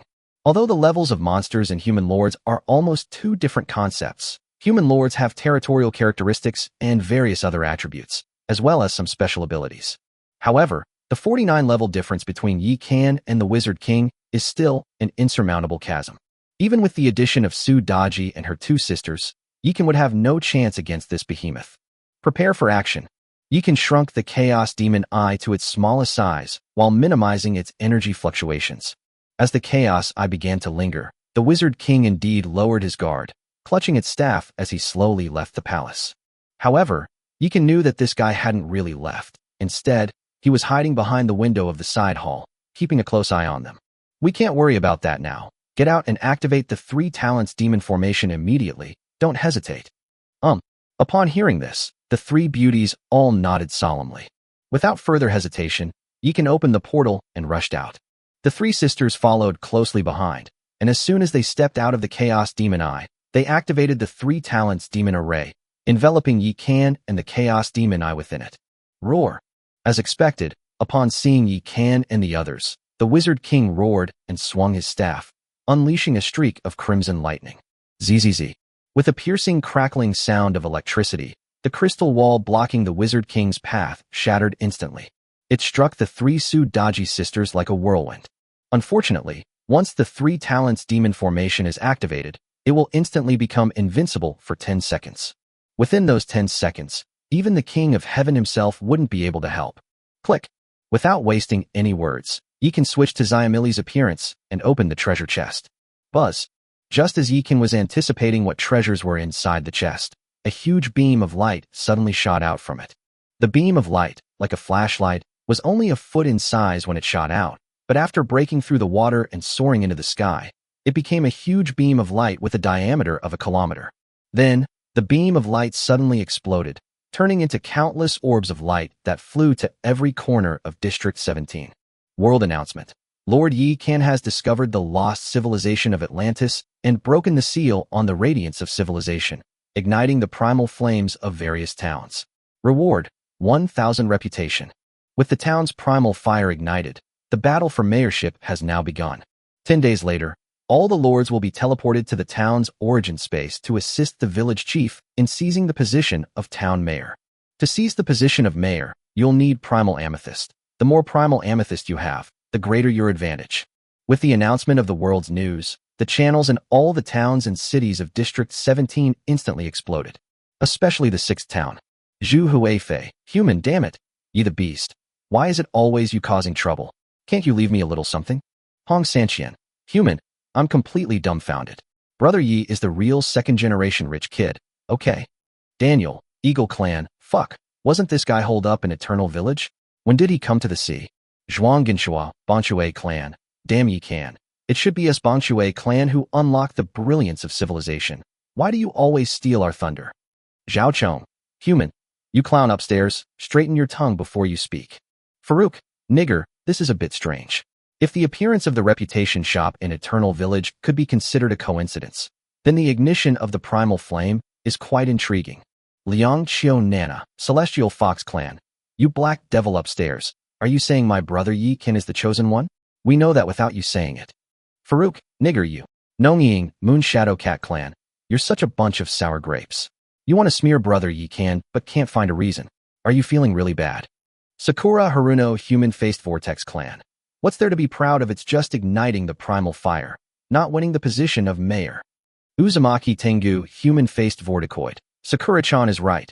Entering the town's origin space still depends on strength. Liho-ki, Club Clan Sakura is right. The more primal amethysts we have, the greater our advantage. No matter how powerful Eternal Village is, can it defeat our 8 clans alliance? While the town's news channel was buzzing with excitement, Yi Kan had already composed himself. As the giant pillar of light exploded, the 3 talents demon formation of Succubi and her 2 sisters was nearing its end. At that moment, Yi Kan, who was holding the treasure chest, suddenly felt that the treasure chest had become lighter.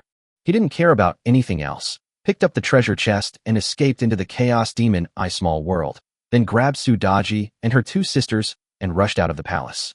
At this moment, he was blinded by the blinding beam of light. If it weren't for the fact that the chaos demon I could be used as a visual aid, he wouldn't be able to see at all right now. Damn it. If it's the radiance of civilization, then so be it. Why bother with this stupid beam of light? Yi Kan rubbed his eyes, looking furious. The 3 Su sisters were not harmed because they were protected by the 3 talents demon formation.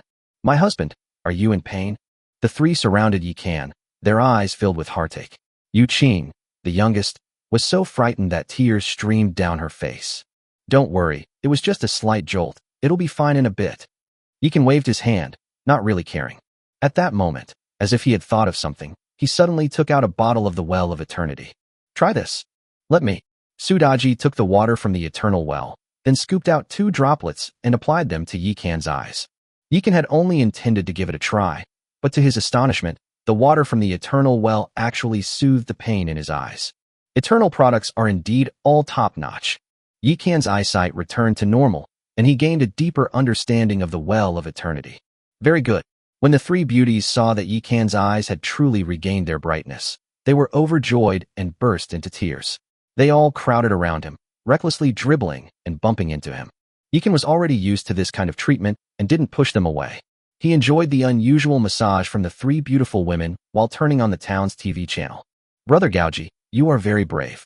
I just wonder if the 8 clans alliance will come to your aid when your Gaoji village is destroyed.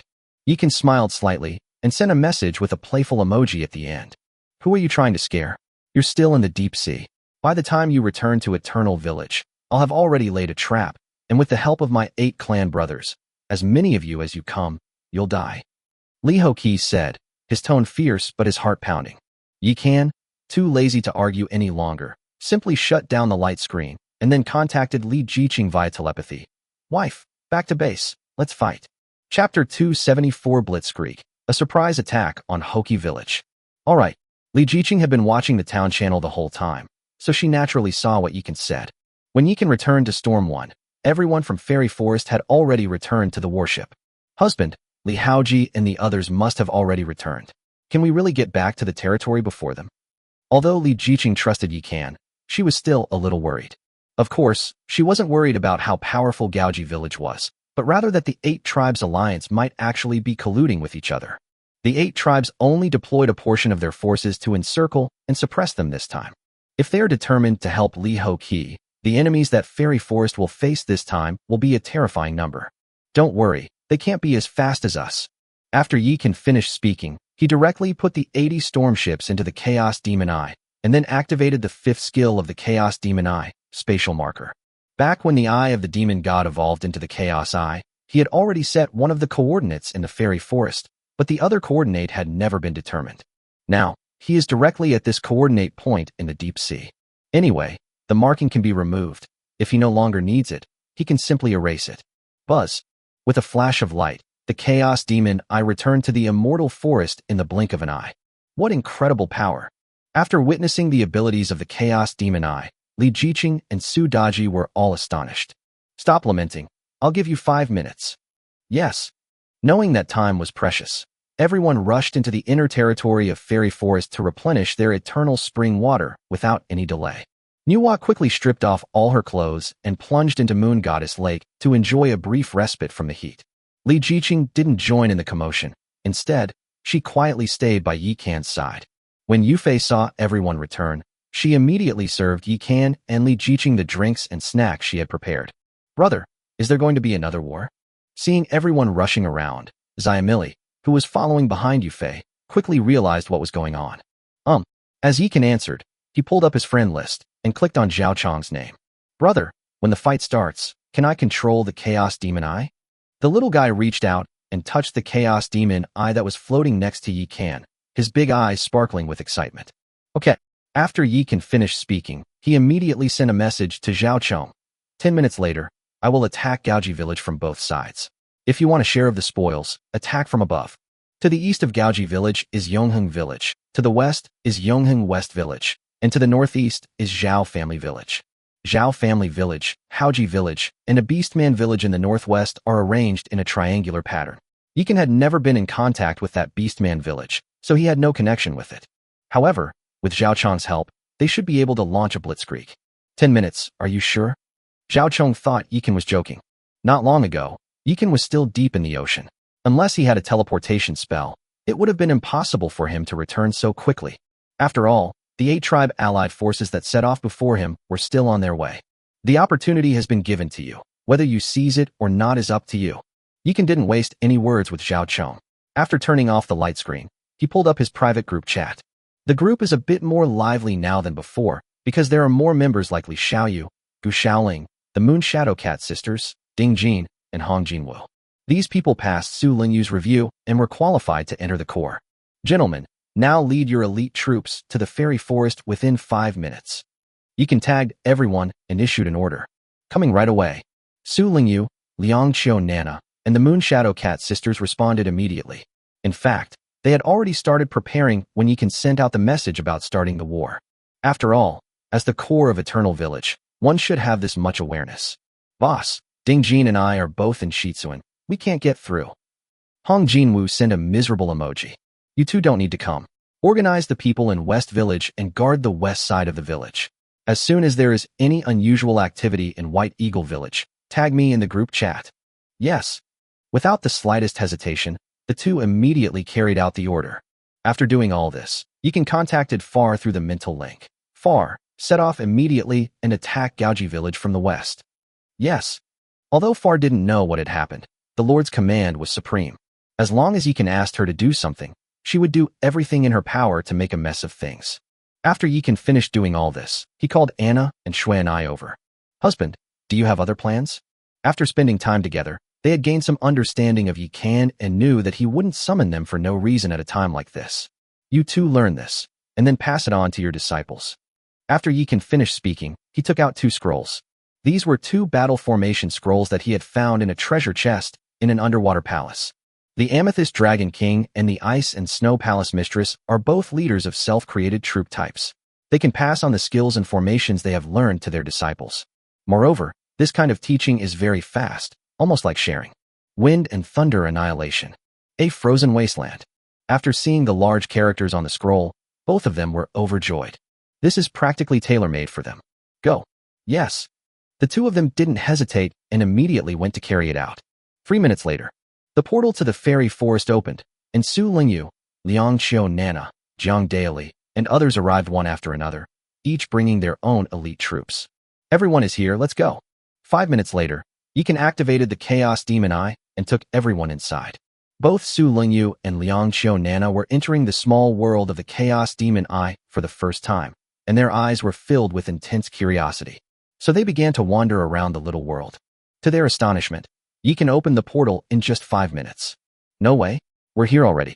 Not to mention Liang Xiu Nana and the others. Everyone in the fairy forest was stunned. Didn't their husbands say that spatial markers could only mark 2 coordinates? How come they've already teleported to Gaoji village in just 5 minutes? Stop dawdling. Wipe out this ungrateful Korean village as quickly as possible. Yes. With a wave of Yikan's hand, the crowd surged out like a floodgate being opened. In order to kill Li Jiqing and weaken the power of Xian Zonglin, Li Haoji fought the hardest in this allied army of 8 clans. It took away 30% of the most powerful lords in the village, leaving behind either farming lords or those with slow development and low levels. Such a person could hardly withstand Yikan's fierce and powerful army. Yikan and Li Jiqing split into 2 groups, one leading the Purple Crystal Dragon and the other leading the Ice and Snow Palace disciples. With the Wind and Thunder Annihilation Formation and the Ice and Snow Desolate Domain Formation clearing the way, the two advanced with unstoppable momentum, continuously dismantling the territory of Gaoji village. Meanwhile, Su Daji and Nuba, along with other troops, swept through the enemy lines. They only kill people, they don't destroy the land, and they do it extremely quickly. Yikan and Li Jiqing would also take time to clean up the mess to prevent anyone from taking advantage of the situation. The people of Gaoji village never expected Yikan to arrive so quickly, so they were completely unprepared. Although they had organized forces to fight back, they were lambs to the slaughter in the face of the Wind and Thunder Annihilation Formation composed of dragons, and the Ice and Snow Desolation Formation composed of Ice and Snow Palace disciples. Chapter 275. A single hair can affect the whole situation. Damn it, we're finally here. Just as Yikan had wiped out a quarter of the territory of Gaoji village, Zhao Chong's Zhao family army finally arrived. I've been wanting to kill these idiots for a long time. Kill them all, not even the chicks. Yes. At Zhao Chong's command, the Zhao family army instantly transformed into wolves and tigers, roaring as they charged into Gaoji village. Cousin, I've arrived. Where are you? Zhao Chong thought he was faster than Yikan and couldn't help but show off. They've already demolished over 200 territories, don't you think? What the heck? You're kidding me. The road from your eternal village to Gaoji village is even longer than mine. How could you possibly be faster than me? However, Zhao Chong froze as soon as he finished speaking, because he had already seen the figure of the giant dragon in the distance. Damn, it's true what they say, comparisons are the thief of joy. While Zhao Chong was being utterly defeated, Far led an army of 120,000 Void Zerg from the west into Hogji village. Where the sea urchin tanks, ice leapers, and frost wyverns roam, nothing grows. When faced with obstacles they cannot overcome, the bloodthirsty thunder beasts will be triggered. Fortunately, Far had already given the order that the Void Zerg did not destroy the resources that Yikan could use, but instead obediently took them back to their hives for storage. Caught between the forces of Yongheng village, Zhao family village, and Feier, the people of Gaoji village were completely subdued. Quickly, retreat to the center of the village. As long as we hold our ground, The 8 Tribes Alliance will surely come to our rescue. The ugly bastards, no longer caring about anything else, all rushed towards the center of Gaoji village. Their territory was destroyed, so they could no longer be lords, but at least they were still alive. Once the 3 months are up, they can at least return to their ancestral planet and live as ordinary, wealthy people. If they die here, they will truly have nothing left. On the other side, 300 miles south of Gaoji village, just as Yi Can led his men into battle, Li Haoji landed with his subordinates. Humph, a tiny eternal village dares to try and destroy my mighty pickaxe village? Keep dreaming.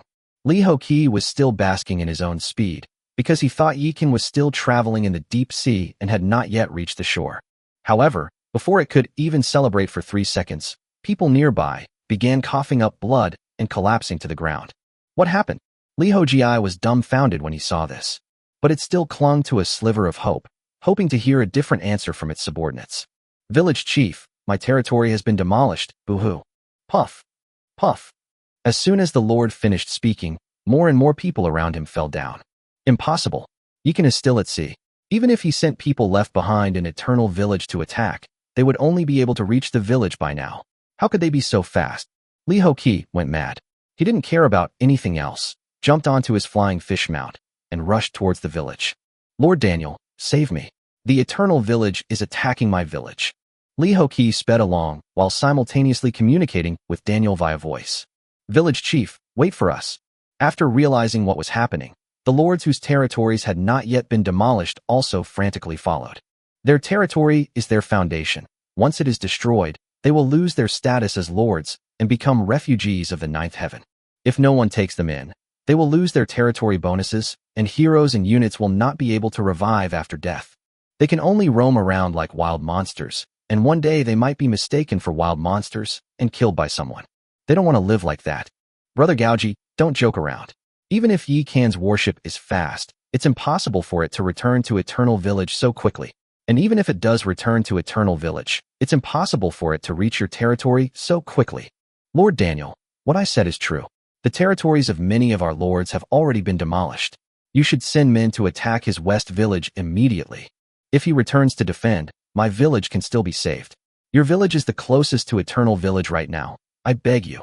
Li Hojii is no longer the arrogant and composed man he once was.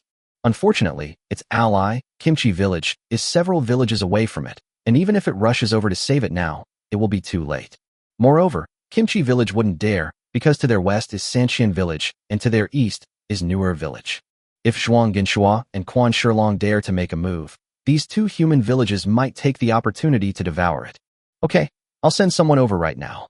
Daniel hesitated for a moment, but still decided to make a move. After all, it was the one that put together the 8 Clans Alliance. If it sits idly by and does nothing when Li Hoqi gets into trouble, then no one will respond to any future actions it launches. Just as its superhumans were being mobilized, a massive army of women suddenly surged out from the daughter village to the west. Large numbers of human troops also appeared in the north. The two groups remained outside White Eagle Village, without crossing the boundary. But they all share the same attitude. If you dare to make a move, I'll blow up your back door.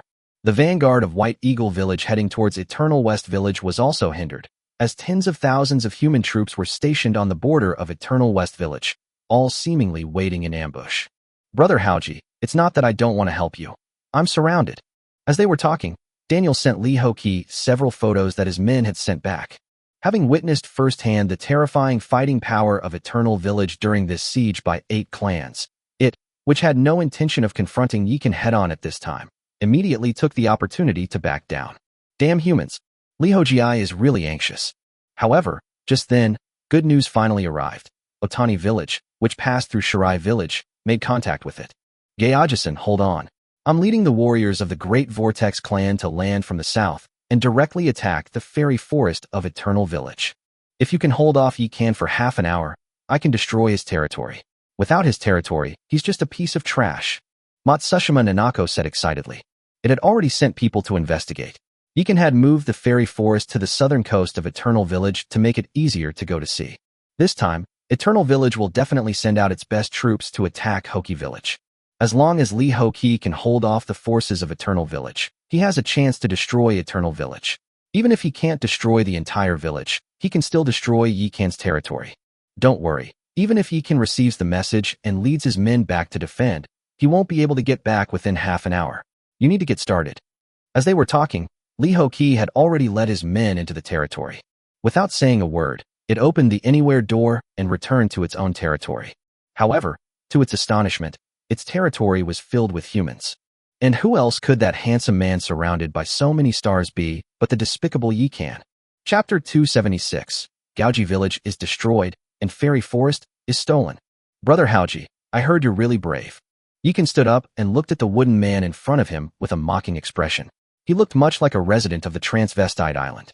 Hey, you two. I suddenly think you're actually quite good-looking. Jiang Daily saw the man's bumpy face and couldn't help but swallow.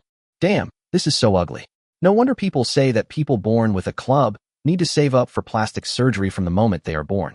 You really can't blame them for this, because if they don't get some work done, they really can't show their faces in public.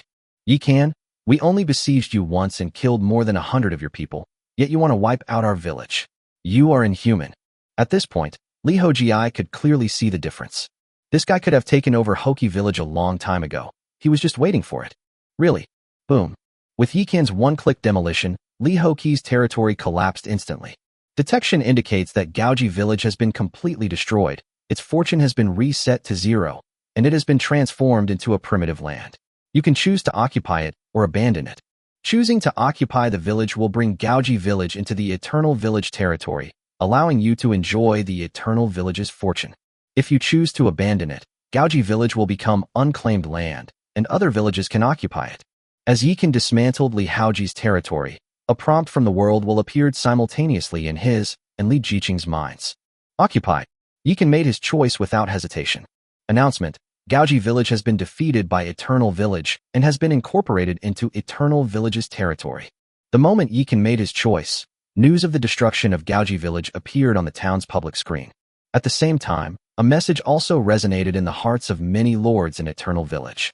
The village chief of Eternal Village has chosen to occupy Gaoji village, and Gaoji village has been incorporated into the territory of Eternal Village.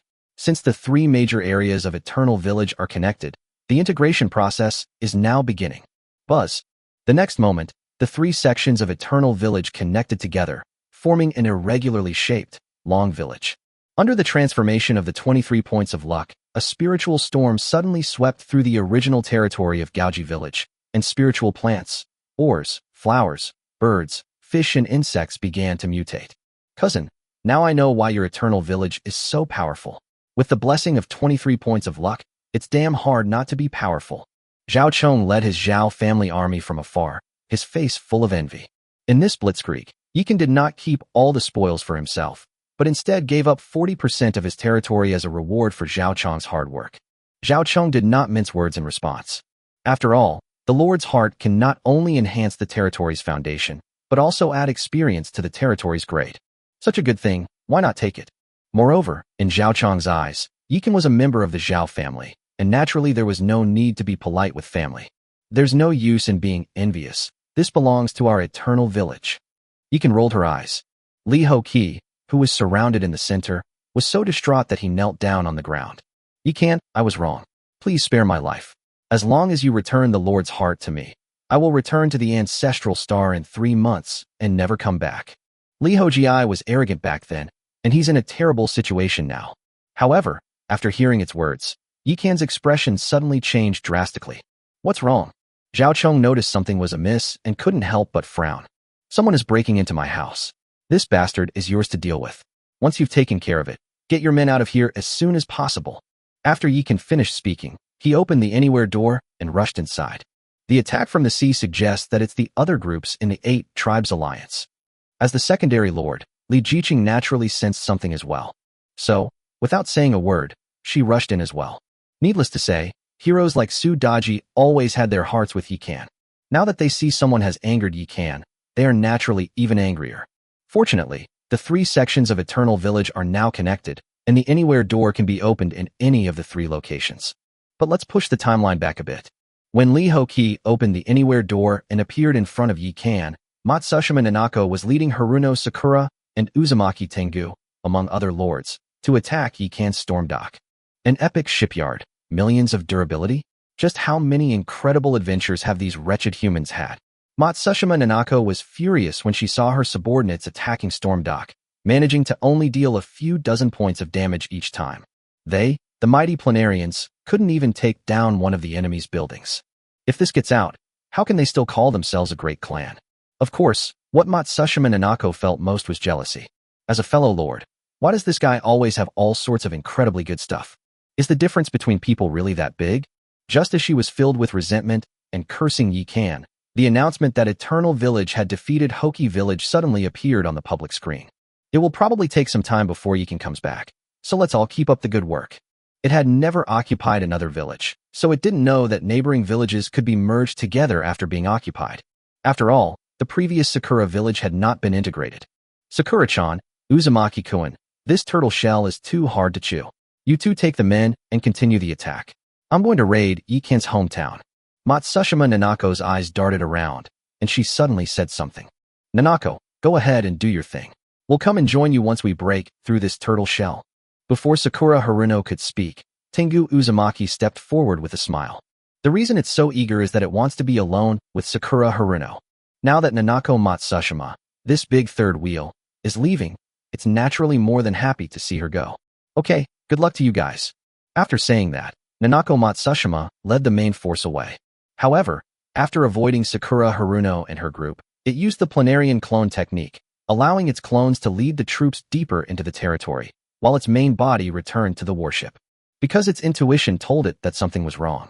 Even if Eternal Village is powerful, it is impossible for it to conquer Hoki Village in such a short time, so it has to hold back. It runs away as soon as things go wrong.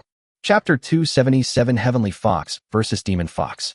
Sacramento, you take a break, I'll take care of it.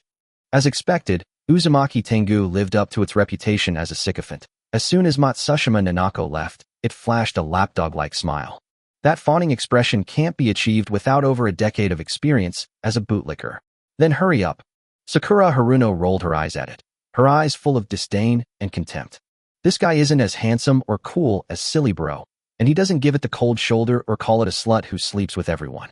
He actually dares to make a move on it. He's really shameless. Strange, didn't Yikan return? Why aren't there any warships here? Sakura Haruno looked around for a while, then her brows furrowed. He must have used other means to travel. The warship is still at sea. Sacramento, are you thirsty?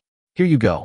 Uzumaki Tengu unscrewed the cap and handed a bottle of urine yellow beverage to Haruno Sakura. However, at that moment, a portal suddenly opened beside the dock, and Yikan calmly walked out with the beauties of Fairy Forest. Liangxiu Nana and Su Lingyu followed behind to help. As for Jiang Daily and the others, they were a step too late and missed entering the Anywhere door. Because that portal leads into the interior of the Fairy Forest, and non-Fairy Forest members cannot open it. You're looking for me? With a wave of his hand, Yikan sent the three sisters of Xianyuan Tomb, Nuba, Princess Longji, Lin Dayu, and others into a ferocious tiger descending the mountain, pouncing on Haruno Sakura and Uzumaki Tengu's forces. A series of shrill screams immediately rang out at the scene. In just a few minutes, the forces in both Zerg territories were wiped out. Sakura Haruno and Tengu Uzumaki were also bound into dumplings by Li Jiqing's binding technique. Especially Sakura Haruno, whose long legs were bound into a shameful M shape by Li Jiqing's energy vines. The way the upper body was bound was even more appalling. What were clearly two small buns were bound into the shape of a large steamed bun. Honey, you're being naughty. Yikan pinched Li Jiqing's cheek, his eyes filled with a strange expression. Hee, I accidentally saw this knowledge in a book and wanted to try it out, but I didn't expect this guy to be so muscular, not nearly as attractive as the one in the book. Li Jiqing didn't seem to realize the seriousness of the matter. She just thought it was kind of funny. What kind of weird books are you reading? Yikan frowned. Although this child is the mistress of Fairy Forest, she is actually only a teenager and is still at an age where she loves to play.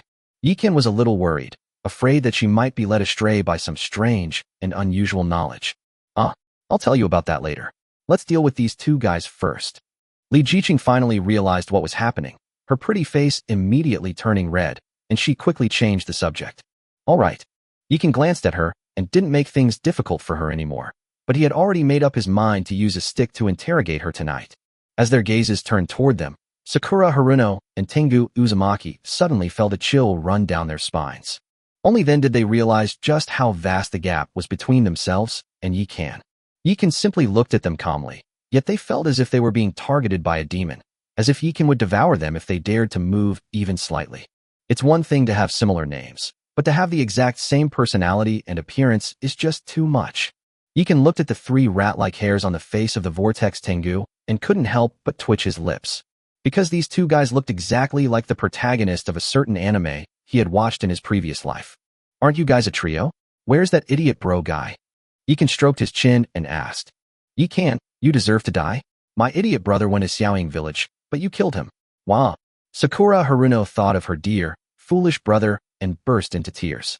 The cool and handsome man who knocked it unconscious in the middle of the night and unceremoniously left it to freeze on a stone bench all night died, and no one cursed it anymore. Without that man's whipping, what meaning does its life hold? Oh, that's a real pity. Better to tear down 10 temples than to break up 1 marriage. I'll send you down to join it right now. As soon as Yikan finished speaking, a raging fire suddenly burst into flames on his hand. You, don't be so smug. Matsushima Nanako has already gone to steal your territory. You can still release us now, otherwise. Sakura Haruno was terrified and broke out in a cold sweat, but she stubbornly refused to admit it and betrayed her teammates in the process. Even if it didn't say anything, Yikan had already noticed. After all, this was his territory, and nothing that happened here could escape his notice. Moreover, the Guardian Tree has already discovered Nanako Matsushima's team. Lindayu, Anna, you 2 take some men and bring me that Nikao. After Yikan finished speaking, he casually opened a portal. Yes. The 2 beauties exchanged a glance and then led the Shadow Assassins and the Amethyst Dragon Army into the fray. Husband, what's so interesting about insects? At this moment, Nuba suddenly moved closer to Yikan and gave him an ambiguous glance. Sister Xian, we're interrogating a prisoner, so behave yourself. Yikan reached out and grabbed her hard before flicking his finger. Call out. A golden point of light flew out and instantly pierced into Sakura Haruno's forehead. The moment the light merged into her, Sakura Haruno collapsed to the ground and began to roll around. Unfortunately, its limbs were tied up, so it couldn't scratch its head. Otherwise, it would probably have scratched itself bald by now. Damn it, if you've got the guts, come at me. What kind of skill is it to bully a girl? Upon seeing this, the Whirlpool Tengu was so angry that his face turned red, revealing 2 zombie teeth, and his pupils turned blood red. Wait, could it be? Yikan thought of a possibility and immediately produced another golden light. So Sakura Haruno screamed even more pitifully. Because this is the soul-devouring evil goo that Yikan cultivated. A level 1 soul-devouring evil goo can only control 1 person. Yikan has already given the spot to a Lord of White Eagle Village, so the soul-devouring evil goo he is using now cannot control Haruno Sakura at all. However, it's not entirely useless, because even if the goo poison fails, it can still increase his skill proficiency. He is the great lord of the fairy forest, but his skills cannot be improved like those of his Taoist partners, who can simply sit under the 3 lives marriage tree and meditate. The skill can only be improved by repeatedly using it. When the skill reaches 100% proficiency, it will be upgraded. Yikan could understand this. After all, his territory possesses the 3 great secret powers of Shinsu, nature, and creation, which can greatly enhance the strength of women and their Taoist partners. Most men, with so many formidable wives, would never personally go into battle. They'd simply lie down and relax. If he's lazy, he can even lie still, because his wives will be eager to move. Damn it! Damn it! When the Whirlpool Tengu saw Yikan torturing its beloved Sakura in such a way, it finally went berserk. Its eyes were blood red, which instantly turned into golden vertical pupils, and blood-red energy bubbles began to seep out from its skin. As the number of energy bubbles continues to increase. Finally, it donned a blood-red energy veil, and 3 blood-red foxtails sprouted from its rear end. Roar! As the energy veil grew thicker, the Vortex Tengu was gradually submerged and transformed into the shape of a blood-red fox. Oh, insects can even transform into beasts. That's something new. Just as Yikan was about to take action, 2 terrifying auras suddenly appeared behind him. He and Li Jiqing turned around and immediately laughed. As if provoked, Su Daji and Liang Xiu Nana suddenly grew 5 fluffy, snow-white foxtails, and 2 illusory celestial foxes, each tens of meters tall, appeared behind them. At this moment, the 2 illusory celestial foxes looked down at the little fox demon lying on the ground, their eyes filled with indifference and contempt. Chapter 278 The Love Story of a Fairy and a Simp. Sister Daji, you really are a celestial fox. Liang Nana looked at Su Daji with surprise and delight on her face. Yes, although I was reborn with a human body, my bloodline and soul are still those of the Celestial Fox clan. Su Daji looked at Liang Nana with a hint of affection in her eyes. Hee, then we should get closer from now on. This fox demon's soul is useful to me. Sister Daji, can you help me capture it? Liang Nana looked at Su Daji with hopeful eyes, her captivating fox-like eyes filled with longing. My lord, this. Su Daji dared not agree to such a thing and could only look to Yi Kan. Since Nana has asked for help, let's help her out. Upon hearing this, Su Daji was overjoyed. Liang Nana also realized what was happening and immediately ran to Yi Kan's side, saying, Brother Yi Kan, I'm sorry, I should have asked you first. I was just too excited. What are you thinking? It doesn't matter who you ask. Daji can make the decision on such a trivial matter. Yi Kan rubbed the little fox's head, then looked at the vortex Tengu in front of him and said, It's up to you now. Liang Nana nodded, exchanged a glance with Su Daji, and then pounced on the beast-like vortex Tengu. After transforming into a beast, this guy was indeed quite capable. Not only did he tear apart Su Daji's demonic wind, but his blood-red energy veil could also block the damage from the sun and moon blades. Liang Nana used a strange weapon, a pair of black scissors, and a needle and thread. She actually wanted to peel off the fox skin of the Uzumaki Tengu.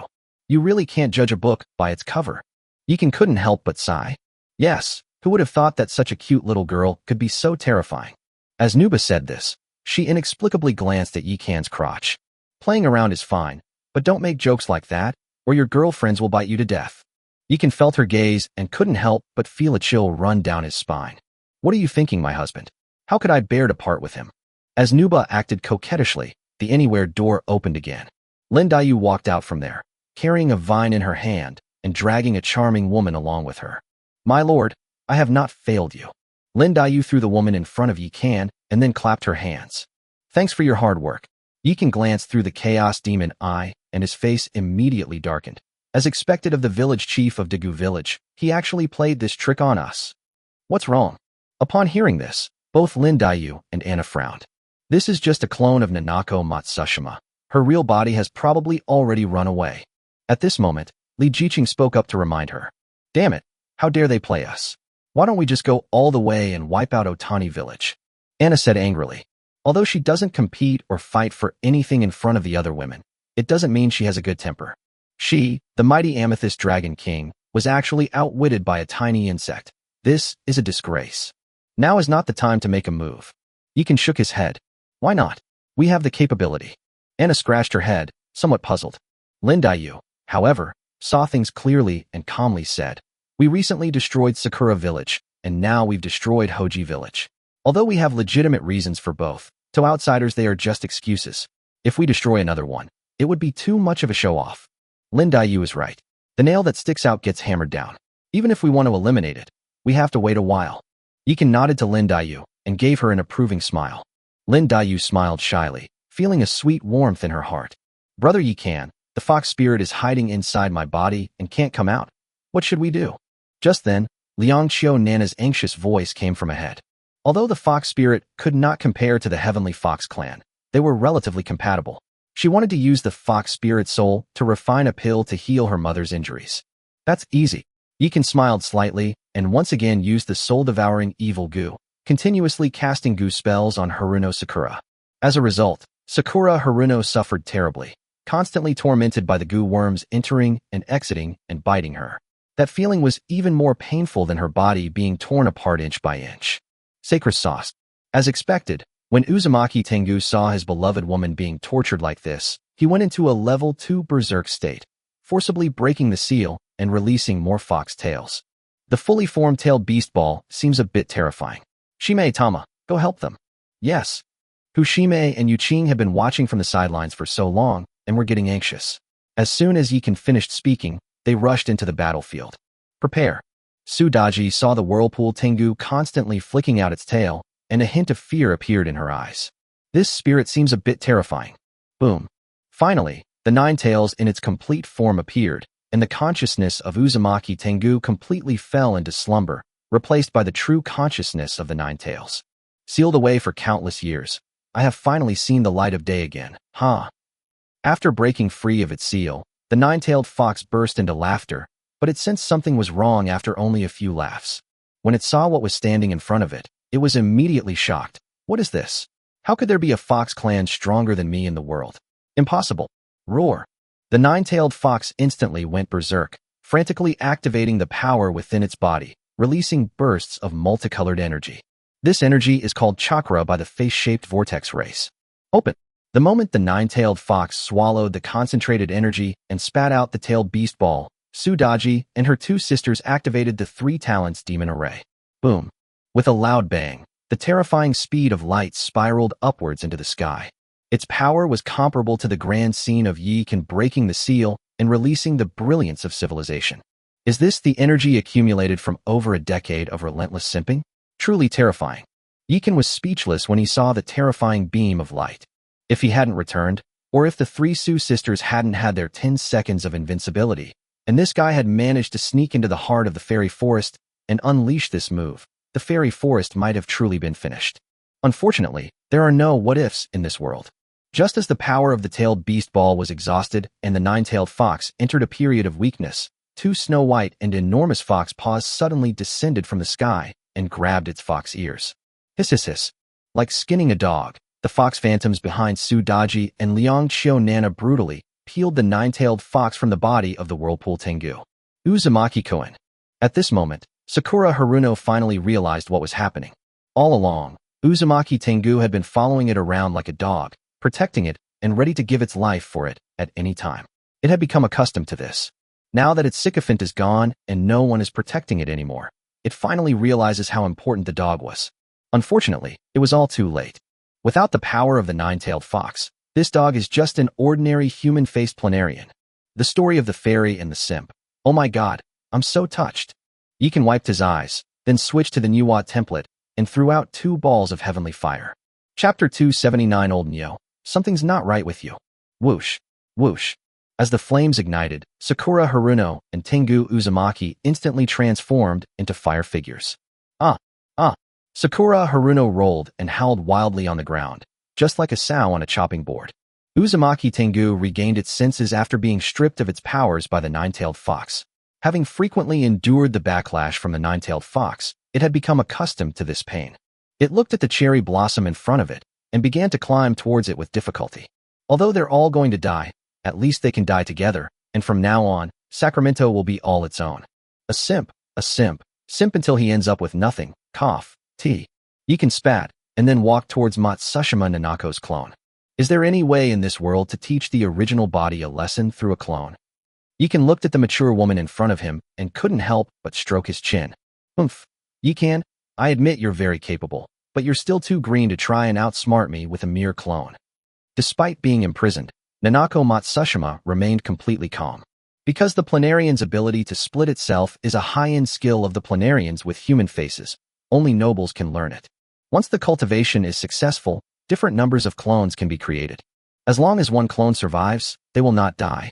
Of course, the planarian clone technique also has a drawback. The clones will reduce the power of the original body. Unless absolutely necessary, the planarian will not create a large number of clones. I'm actually falling for your provocation. After Yikan finished speaking, he waved his hand and spent money to repair the dock. Then he opened the anywhere door and led everyone back to the fairy forest. Brother Yikan, I need to go back to refined pills now. Thank you for your help this time. Liang Qiu Nana held a small jar in her hands, her face filled with endless satisfaction and anticipation. Because the jar contains the soul of the nine-tailed fox, with this medicinal ingredient, she can refine the legendary elixir. Nana, although I don't know what this fox spirit means to you, I can tell that it is very important to you.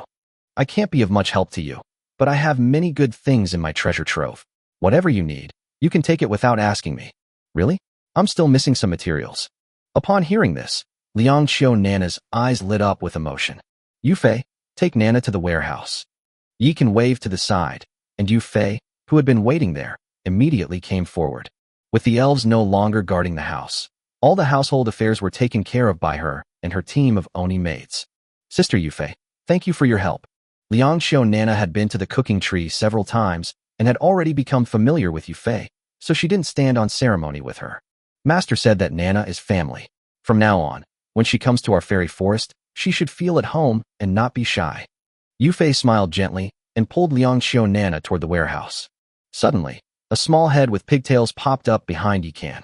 Perhaps it was because it came out in such a hurry that it didn't even wipe the cake residue off its mouth. Sister Yufei, Sister Nana, wait for me. I want to go too. It turns out that the previous scene was a bit inappropriate for children, so Yikan didn't release Xiamili. When the little guy saw that everyone had left, he took out a bunch of food from his little cloth bag and secretly ate it all by himself. After returning to Fairy Forest, Yikan released the restriction on the Chaos Demon Eye, allowing the little guy to control the small world and see what was happening outside. You little brat, you're eating all by yourself. Seeing Xiamili's adorable appearance, Yikan couldn't help but rub her little head. Who said that? I saved a piece for my brother. As they were talking, Xiamili indeed took out a slice of cake. Little rice grain, what about your sisters? Li Jiqing also joined in the commotion. Oh, that's all. Xiaomi scratched her head and lowered it shyly. I ate so happily that I emptied the bag without even realizing it. Sister Jiqing is just joking with you. Go ahead. There shouldn't be anything important these next few days, so you can play with Sister Nana for a few days. Yes, thank you, brother. Upon hearing this, Xiamili jumped up excitedly, hugged Yikan's neck, and smacked him on the cheek. As a result, a cream mark was left on Yikan's face. This girl seems to have been really bored these past few days. Indeed, kids need to be allowed to go out and have some fun every now and then. Li Jiqing nodded in deep agreement. Well, we should get down to business now. After Yikan finished speaking, he pulled up the current light screen map of Eternal Village and then opened the village's large group chat. Everyone, I have 2 things to say now. Yikan first sent a message in the large group. He is the village chief, and every time he appears, there is a flower scattering effect, and his name is a different color than everyone else's. Sure enough, the once lively crowd fell silent the moment he appeared. Everyone saw the announcement that Eternal Village had captured Hoki Village. Although most of them did not contribute, Eternal Village absorbed a new village and opened up the map, and the Anywhere door was no longer restricted, so everyone naturally had new ideas. As everyone has seen, we have captured Gaoji Village. Although this village is not as big as Eternal Village, it is not much smaller. There are many vacant resource points now. I will prioritize assigning the most contributions from the core members of Eternal Village, and then assign them one by one according to the previous ranking of breakthrough points, ensuring that everyone has a medium-sized resource point. Also, I need a spell that allows me to attack my main body through clones. Whoever can provide it, I'll give them 3 medium-sized originium ore. After Yikan sent the message, the group was quiet for a few seconds.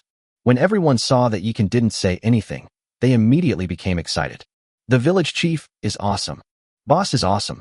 Getting a medium-sized resource point without contributing anything? Boss, you're awesome. There's a reason why everyone is so enthusiastic. Other villages all have to pay taxes, whether they use the Anywhere door or distribute resource points, but Yikan has never mentioned this to them. On one occasion, a lord couldn't help but bring it up. Yikan replied directly, I don't care about your paltry sums. Just focus on improving your strength and perform well in battles in the future, and I'll give you much more. His actions even made the traitor hiding in Eternal Village waver, which is why Yikan and Su Lingyu couldn't catch him. Because that traitor was surrounded by the happiness of Eternal Village, he felt guilty and forgot the way home. Boss, I'm good at drawing talismans. I have a type of talisman that might meet your needs, but this type of talisman has a certain degree of harmfulness. At this moment, a lord named Chen Shixing suddenly appeared. Don't worry, I originally intended to use this talisman on my enemies. After Yikan finished speaking, he immediately posted a photo of Matsushima Nanako, who was tied up in a humiliating position, to the group chat. Gu Shaoling. Wow, boss is so naughty. I like him so much. Ding Jin. I like mature women too, but it's a pity they're bugs. I can't bring myself to eat them. Neo Dayton.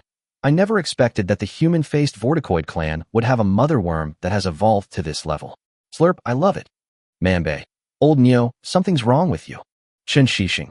Old Neo, I have a binding talisman that can prevent the human-faced planarian from reverting to its original form. If you can convince the boss to give you that bug, I'll provide the talisman. Neo Dayton. Oh, boss, is this okay? The moment Neo Dayton uttered those words, the crowd fell silent. Hiss. The lords of Eternal Village behind the light screen gasped in shock upon seeing this. Chapter 280, A True Gentleman?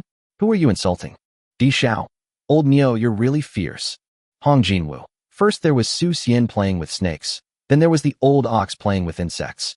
It's a timeless tale. Manbei. If there's a binding talisman to fix the shape, then it doesn't seem unacceptable. Ding Jean. TSK TSK TSK. I heard that due to their racial talent, human-faced planarians have bodies that are as flexible as bones, and the experience is absolutely amazing. Neo Dayton. Ahem, that's definitely true. I've heard they've used this skill to create considerable wealth and contributed significantly to the development of their tribe.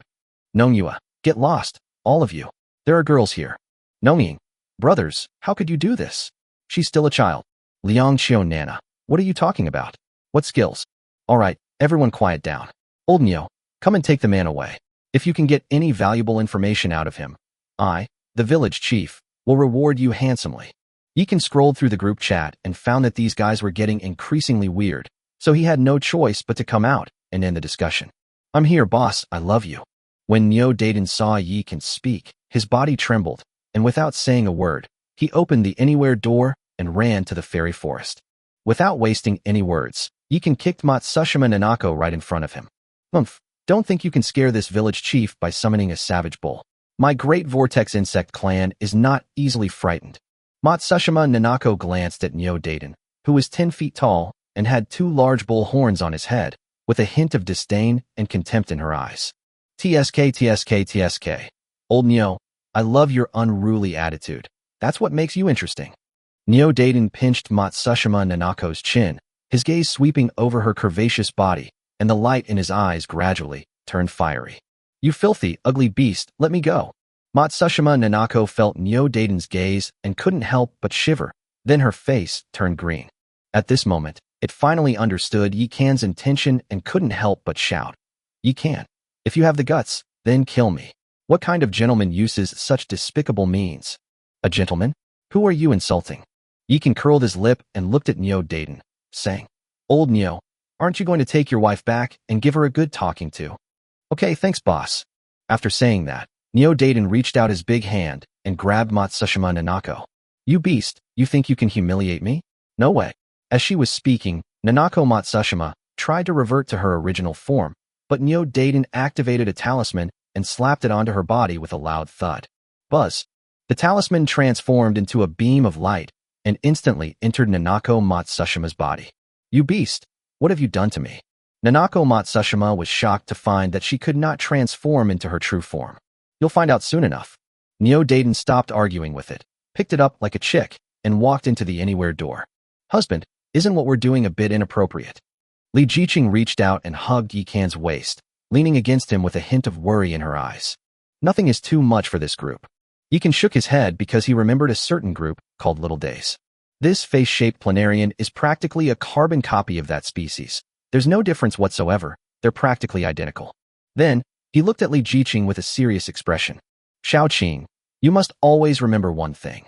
Never be a saint at any time or in any place. Pity for the enemy is cruelty to yourself.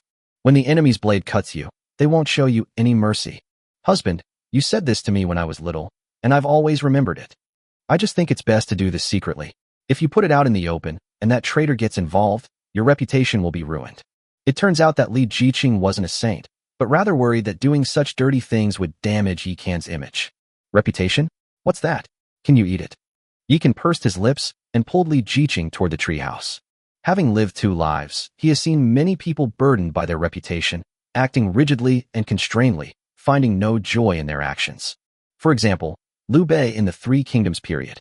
When Tao Qian offered Shuzhou to him, Liu Bei really wanted it, but he refused because of his reputation for benevolence and righteousness, and because he was afraid that people would say he took advantage of someone in distress. If it were Cao Cao, he would have taken not only Shuzhou, but also all his concubines. On the other side, after bringing Matsushima Nanako back to his territory, Neo Dayton went straight into his house. Little beauty, I bet you've never seen a man as strong as Lao Nio in your life, have you? As the saying goes, to die beneath a peony is to die a romantic death, even as a ghost. Even if you do die in the end, you'll die from pleasure. You should be content. As he spoke, Neo Dayton took out another talisman that Chen Shixing had given him, the empathy talisman. Snap! As the talisman struck Matsushima Nanako herself, far away in Otani village, suddenly felt her delicate body tremble. The feeling was like being slapped on the buttocks by a powerful thug. What happened? Nanako Matsushima looked around and, finding nothing amiss, frowned deeply. However, At that moment, it suddenly felt its body become out of control, and then it inexplicably fell to the ground, where a powerful force forced its legs apart. Then, a tearing pain came from a certain part of its body. Nanako Matsushima let out a piercing scream, and then was struck by a wave crashing against the shore. At first, its screams were tinged with a hint of pleasure and excitement, but as time went on, the screams turned into pure wails. Fortunately, it was inside its own core building, so its howling was not heard by the territory's heroes and troops, otherwise it would have been killed itself. Meanwhile, on the other side, the old ox was still working hard, sweating profusely. What everyone said was true. Your bodies, like those of the human-faced planarians, are indeed very flexible. Neo-Dayton, upon hearing Matsushima Nanako's wailing, not only did not feel annoyed, but became even more excited. You beast, kill me if you dare. After the initial period of pleasure, Nanako Matsushima finally understood what it meant to be unable to live or die. The planarians had tormented human women in the same way before, and now they were finally experiencing that despair. Kill you? I can't bear to, but if you reveal any valuable information, or expose the spies hidden in our eternal village, I might consider it. Although Lao Nyo was excited, he did not forget Yikan's instructions. After all, Boss Yikan had said that he would reward anyone who provided valuable information. Chen Shishing only provided some talismans and got several medium-sized resource points. If he really found out something useful, wouldn't he be able to soar to the top? Thinking of this, the old ox worked even harder.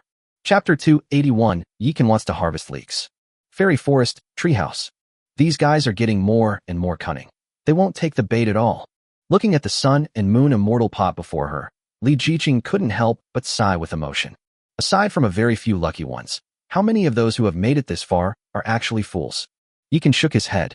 After conquering Sakura Village last time, he sealed up the resources obtained from dismantling the territory and did not use them to upgrade the territory at all. He didn't even invest the Lord's heart into the sun and moon immortal pot. His purpose in doing this was to create the illusion that he hadn't obtained many resources, so that the outsiders would continue to gamble on the ranking system. In this way, he can openly and legitimately harvest leeks. But after so many days, those guys still haven't made a move, which makes Yikan and Li Jiqing feel powerless. They could have opened it themselves, but doing it this way would seem too deliberate. Even a fool could see they were trying to fleece people. How about we try a different approach? Yikan's eyes darted around, and suddenly an idea came to him. How so? Upon hearing this, Li Jiqing's eyes lit up. You'll find out soon enough. After Yikan finished speaking, he immediately pulled up Zhao Chong's chat window. Dude, there's something I need to discuss with you. You want to ask about Li Hojie, right? That son of a bitch has already been chopped up and fed to the dogs. Oh, that's not it. Yikan was immediately speechless. If Zhao Chong hadn't brought it up, he would have completely forgotten about Li Ho-ki, that self-important gay guy. Then tell me, as long as your cousin can do it, even if it costs me my life, I'll do it perfectly for you. Zhao Chong patted his chest, displaying an air of determination that said, even if there are thousands of people against me, I will go. He only contributed a little effort to the attack on Gaoji village, yet he made a fortune. Now, he admires Yikan to the point of complete awe. He had only heard his mother recommend him before, saying how amazing his cousin was. After coming to the 6th town, he witnessed some of Yikan's abilities firsthand.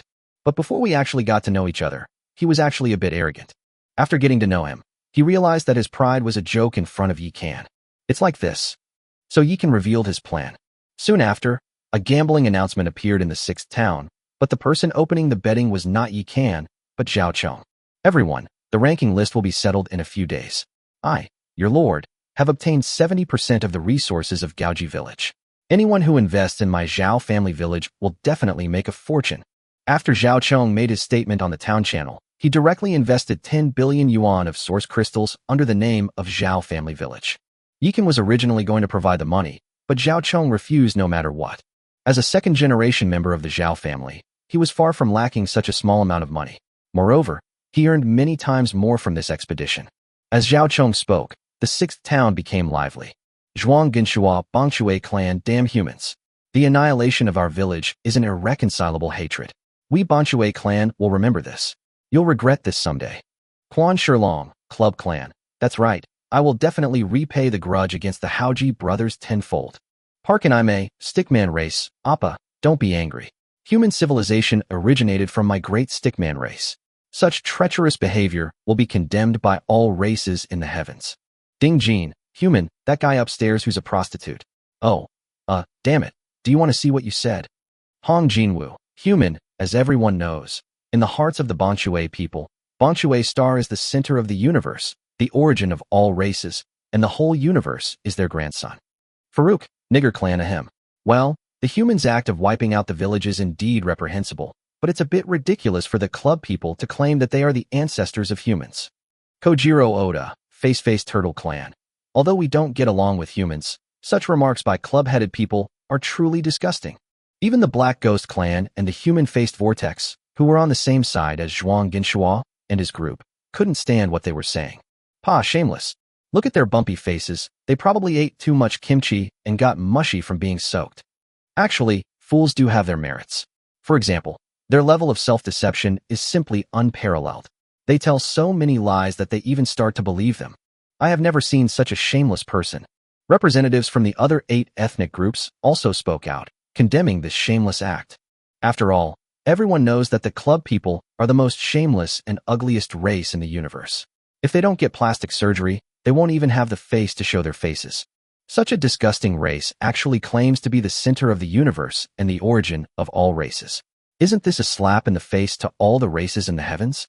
However, amidst the various arguments, an announcement suddenly appeared in the public chat. Announcement: Iron Fong Village has been defeated by White Eagle Village and has been incorporated into White Eagle Village's territory. Ding Jean, human, TSK. White Eagle Village is awesome. On the surface, they insult our eternal village, but secretly they go and steal our homes. Lancelot, Eagle Clan, human, don't slander the Great Eagle Clan. We only went to Iron Fong Village to capture traitors, but Iron Fong Village dared to resist, so we had no choice but to wipe them out. Yikan, human, yes, you're right.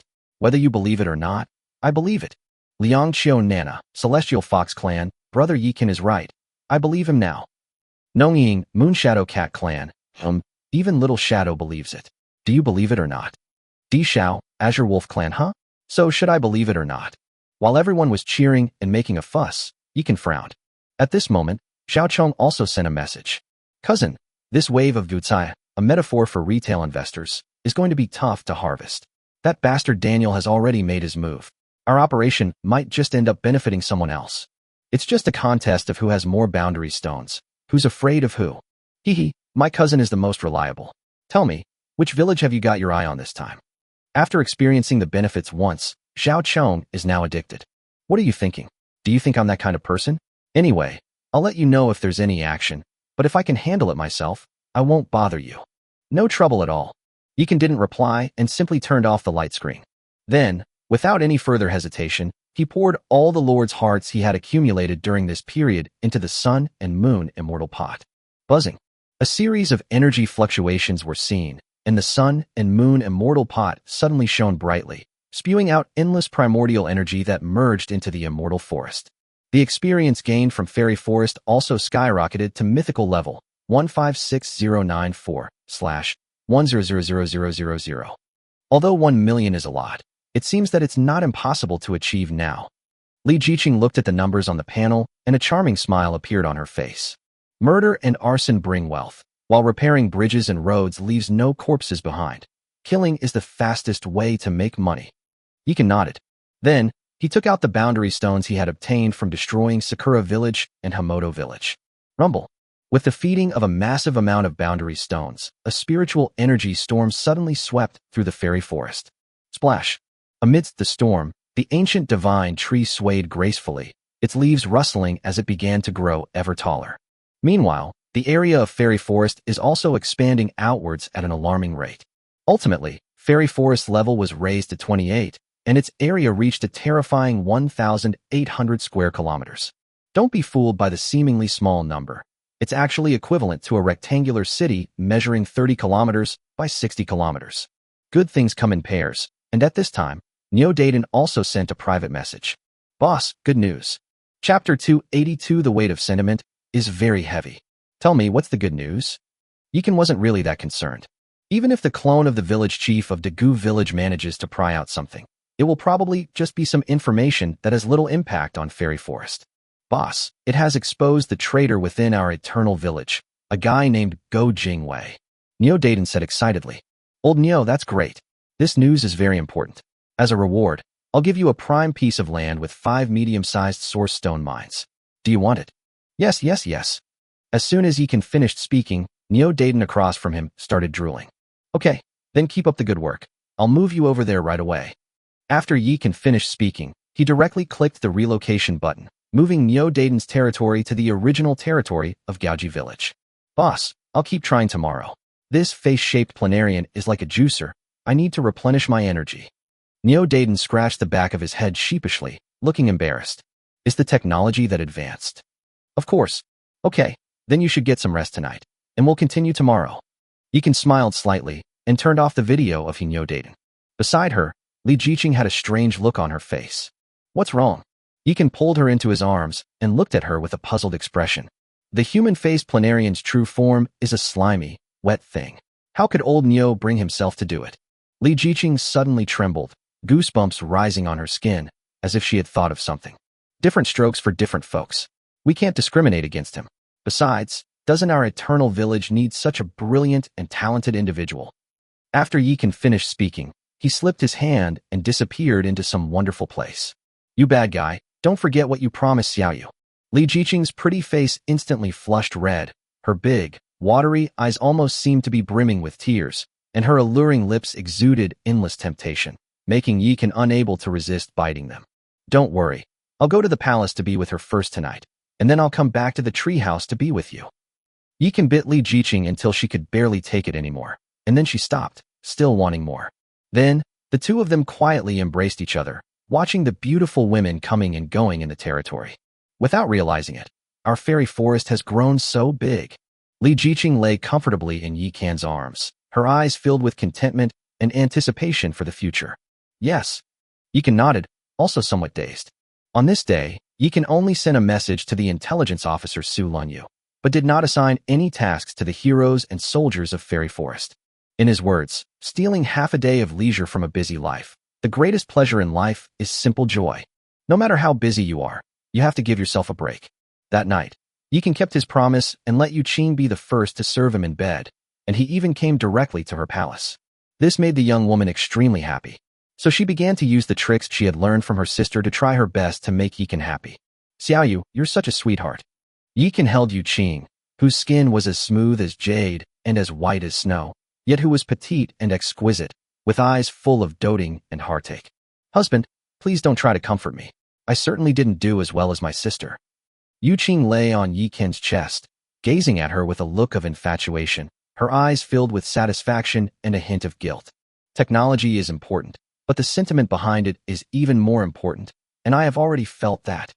Yekin looked at the giant pomelo that was pressing down on him and had changed shape, a wicked smile in his eyes. Really? Then I'd like my husband to understand my feelings even more. Good. So the two of them got entangled again. Yekin felt a pang of guilt as he sensed Yu Qing's eagerness to please him.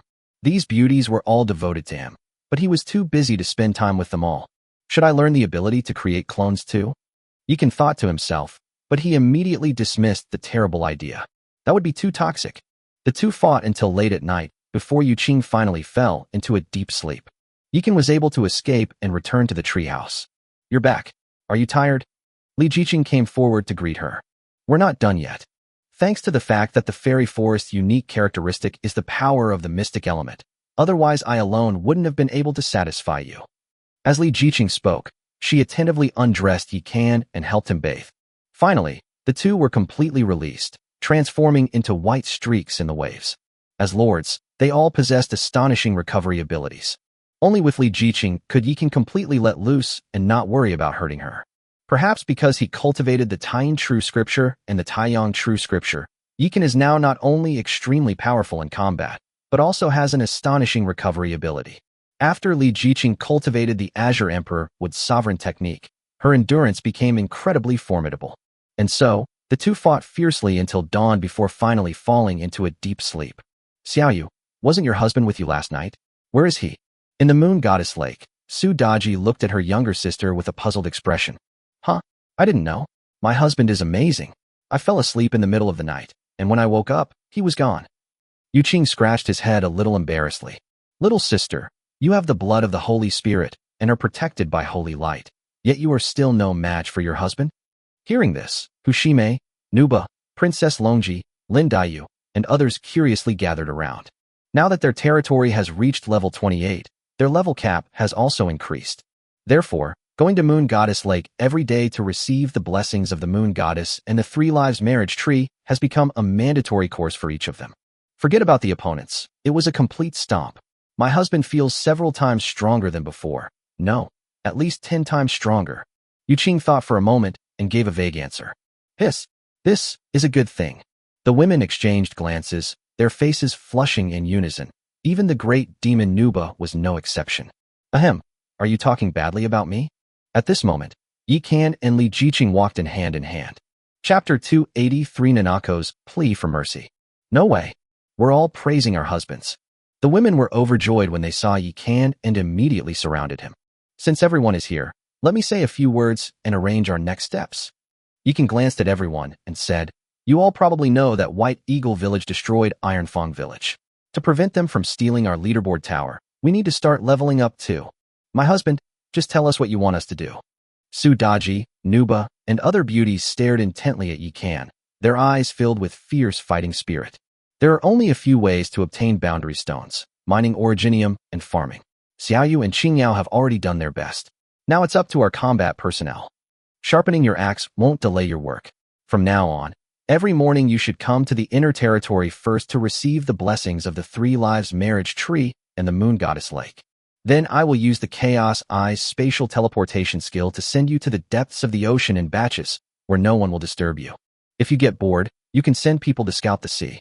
If you spot any enemies, you can go out and wipe them out to increase your territory's income. Yi Kan had already discussed this matter with Li Jiqing when he got up in the morning. Now that White Eagle Village has started looking for excuses to massacre other villages might follow suit. He must plan ahead and stay in Yongheng Village to make timely adjustments. If possible, he also wants to unite with other human villages to do a good job of prevention. Great, let's do it. That's right. No one can find us in the deep sea, and there are many monsters there. We will definitely be able to stay ahead of all the villages. This plan was widely approved by heroes like Sudaji, as well as by units like Kadin and Gong Sun Yu. All right, those who received the blessing today, step forward. At Yi Kan's command, 3 heroes, Sudaji, Nuba, and Xue Baochai, stepped forward. In terms of troop composition, including Kadin and others, there were more than 400 people. Let's go? Without wasting any words, Yi Kan directly summoned the Chaos Demon Eye to collect everyone, and then used his space teleportation skill to arrive in the deep sea in the blink of an eye. Those who remained returned to Moon Goddess Lake to continue receiving the double blessings of the Three Lives marriage tree and the Moon Goddess. The fairy forest of today is nothing like it used to be.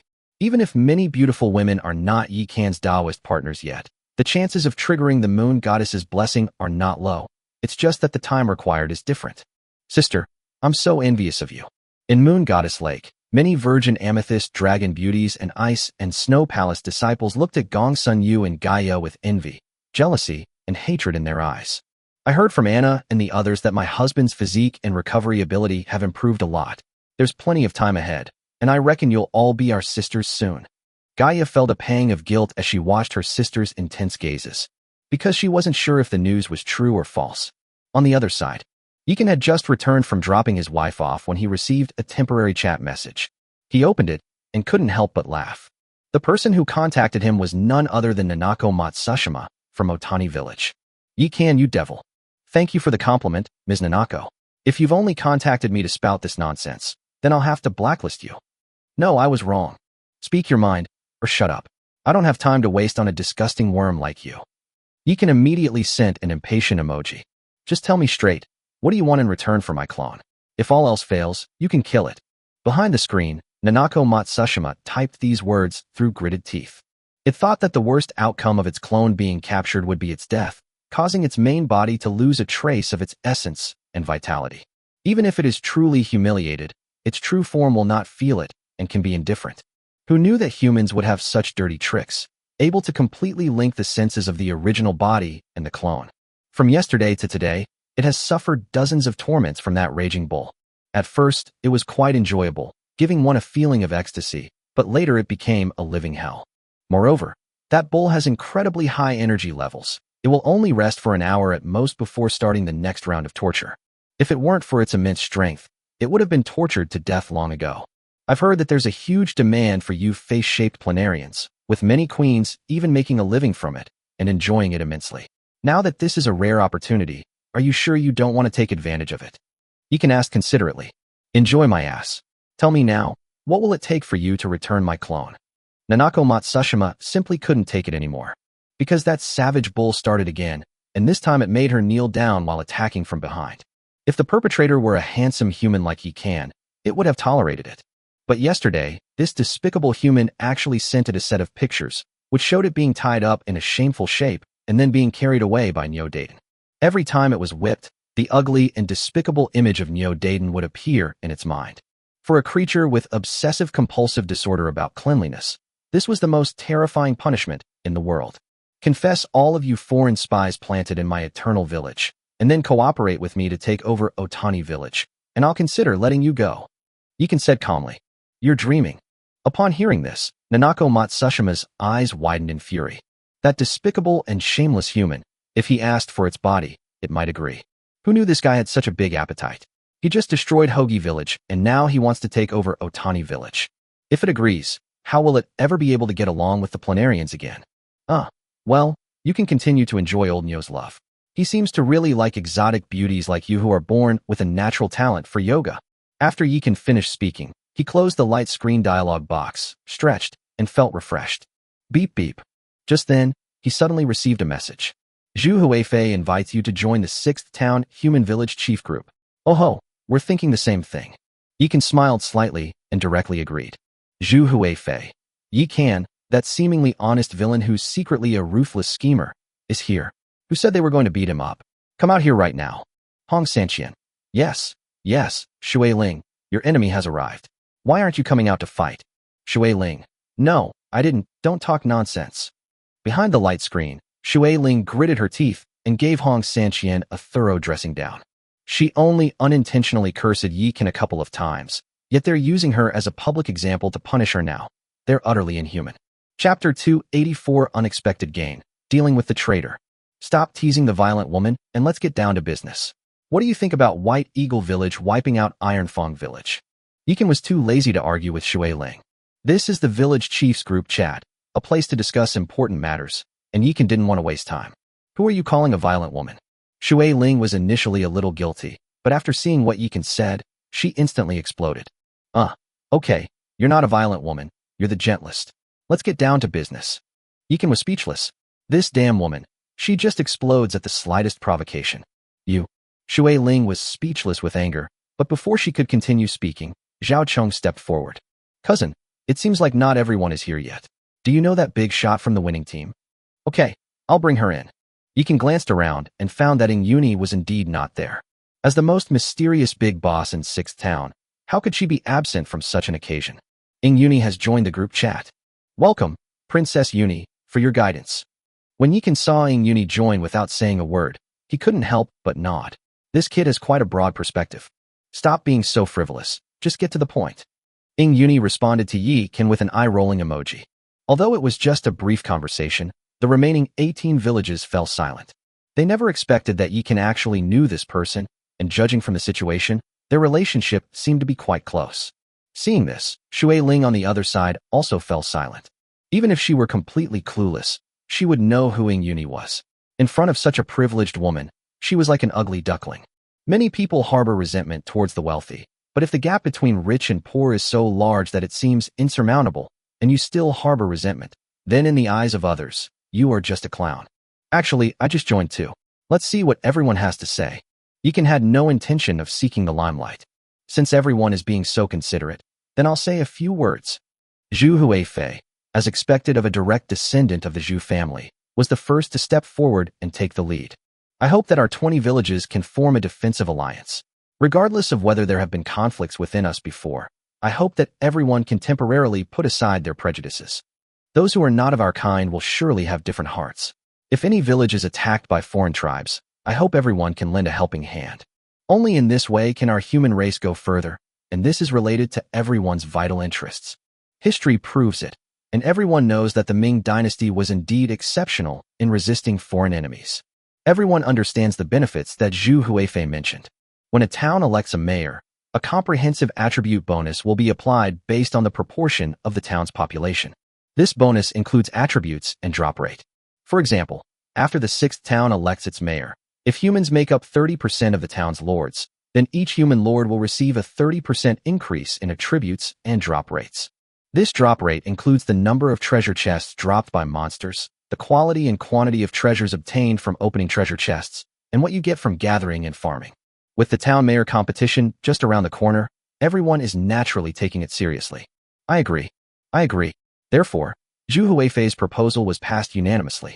Before that, let's make a more complete map of the power distribution, otherwise I won't even know where you are. After everyone had nothing to say, Yi Qian stood up to add his opinion and showed them the map of the 6th town that he had drawn. That's right. Without further ado, the village chiefs marked out the coordinates of their villages, as well as the coordinates of some enemies they knew. In just a few minutes, a town map that was 90% complete appeared. There's still one problem. The town mayor hasn't been elected yet, and the town level anywhere door isn't open. If the distance is relatively far, how can everyone provide support? Yi Qian thought for a moment and then posed another question. Given the current situation, we can only offer assistance to those nearby. Zhu Huifei shook his head. There was nothing he could do about it. The reputation shop seems to have a chance to drop one-time town-level portals. If I can go back and talk to the lords, whoever gets one can buy it. At this moment, the powerful Ing Uni finally spoke. Great. With this thing, even if the allied forces of the 8 tribes mobilize at the same time, we can handle it. I'm not saying anything more. I'm going back now. Otherwise the reputation shop will disappear. Now that the matter was settled, the village chiefs wasted no more time and all went back to search for the town-level portal. The reason they were in such a hurry was actually because they were provoked by Zhao Chong, the 6th brother. Yesterday, he publicly stated on the town's platform that he had obtained 70% of the resources of Gaoji village, making everyone so envious they almost cried. Before the village chief was elected, there wasn't much internal strife in Gaoji village, and there were still more than 800 lords left. 70% of the resources come from the collections of nearly 600 lords, plus the source crystals, boundary stones, and lord hearts obtained by dismantling their territories. Who wouldn't be envious of such a huge sum of money? Of course, the claim of 70% was just something Zhao Chong, the 6th son, boasted about. In reality, he only received 40%, and it wasn't even his alone. It was divided among hundreds of lords from Zhao family village. After Yi Qian closed the village chiefs group chat, he discovered that Matsushima Nanako had sent him 99+ messages, and couldn't help but laugh. That Zer girl must have had another good time. She's probably very grateful to me. Yi Qian opened the chat box and found that the first few dozen messages were all curses, with the last ones being pleas for mercy and compromises. According to Nanako's confession, the face-shaped vortex tribe's spy planted among humans is named Go Jingwei, consistent with her previous confession. In addition, their undercover agents also uncovered a colleague from White Eagle Village named Chung Lei. This guy is different from Yi Qian and the others.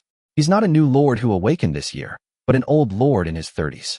He had already joined the Eagle clan's camp, so he kept his level up and waited for the 9th Heavenly Ascension to open so he could join the Eagle clan as their lackey.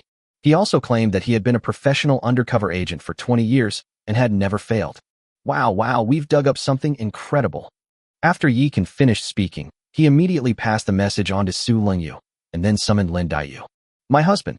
Rarely having time alone with Yi Qian, Lin Daiyu no longer held back and obediently snuggled into his arms. Yi Qian didn't hold back and embraced the beauty with a passionate kiss until Lin Mimi's body was burning hot and she collapsed into his arms before he stopped. Husband, aren't you busy with something? Why are you in such high spirits? Lin Daiyu wrapped her arms around Yi Qian's neck and looked at him affectionately. That gentle voice made Yi Qian's bones melt, and he even experienced a dragon raising its head phenomenon, making Lin Daiyu blush with shyness. Yeah, I called you over to give you a task, but seeing you made me forget everything. Yi Qian touched her forehead and said, in that case, let's take care of the important business first. After we return from the mission, you can do whatever you want, my husband. Although Lin Daiyu was no longer the naive young girl she once was, her face was still flushed as if she had applied thick blush when she spoke to Yi Qian. You said it, so you can't go back on your word. Lin Daiyu lowered her head, her voice barely audible. The spy in Eternal Village has been uncovered. Go to Su Lingyu now and help her secretly deal with the two of them. Yikan cupped her small face in his hands, looked into her eyes, and said earnestly, "Okay, I'll go right away." When it came to serious matters, Lin Dayu immediately regained her senses, and the blush on her face disappeared. Sigh. All the wives are focused on their careers, while I, their husband, am just lazing around. What a sin. Yikan watched Lin Dayu vanish like a phantom and couldn't help but sigh. Chapter 285 Brothers, we've got a job to do. Miss Nanako, what about your Otani village? Are you going to give it up or not? After seeing Lin Dayu off, Yikan replied to Matsushima Nanako. Wa_. When Matsushima Nanako saw Yikan's reply, she burst into tears. It never imagined that one day it would be moved to tears by a reply from a human.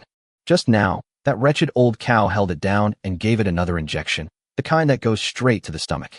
How disgusting are you? Who are you crying to? It's just a matter of giving way or not. Anyway, after the town mayoral competition in a few days, your Daegu village will be wiped out by me. It'll just take a little more effort. If you're sensible and cooperate with me, I might consider sparing your life. Yikan thought for a moment and then said. The mother insect not only revealed her own spy, but also helped him uncover the hidden agents planted here by White Eagle Village, which put him in a good mood. If the female insect cooperates, he might actually spare her life if he's in a good mood. A village isn't something you can just give up like that. Nanako Matsushima was on the verge of tears. Now it's even contemplating death. If it could really do it, it would be willing to give up the village. That's easy.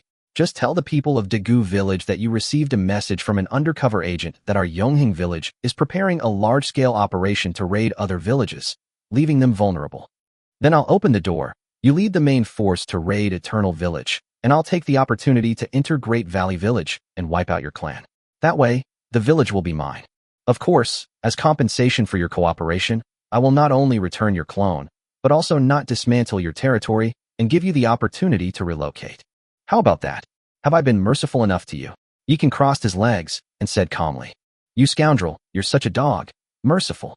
Matsushima Nanako almost ground her teeth to powder, but the sudden, intense pain from below immediately brought her back to reality. Well, I promised, so make that cow stop right now. All right. Yikan smiled slightly and pulled up Nyo Daiden's chat window. Old Nyo, you've worked hard these past 2 days. Take a break from playing for now and bring me that mother insect. Huh? I haven't had enough fun yet. Nyo Daiden said reluctantly. You idiot, bring your men over here right now. If that's not enough, I'll give you a chance tomorrow to go pick a few with better figures yourself. After Yikan finished speaking, he opened a portal outside old Nyo's territory. Okay, I'll be right there. When Nyo Daiden heard that there was something even better, he immediately became interested. Soon after, a woman whose clothes were torn into shreds appeared at Yikan's feet.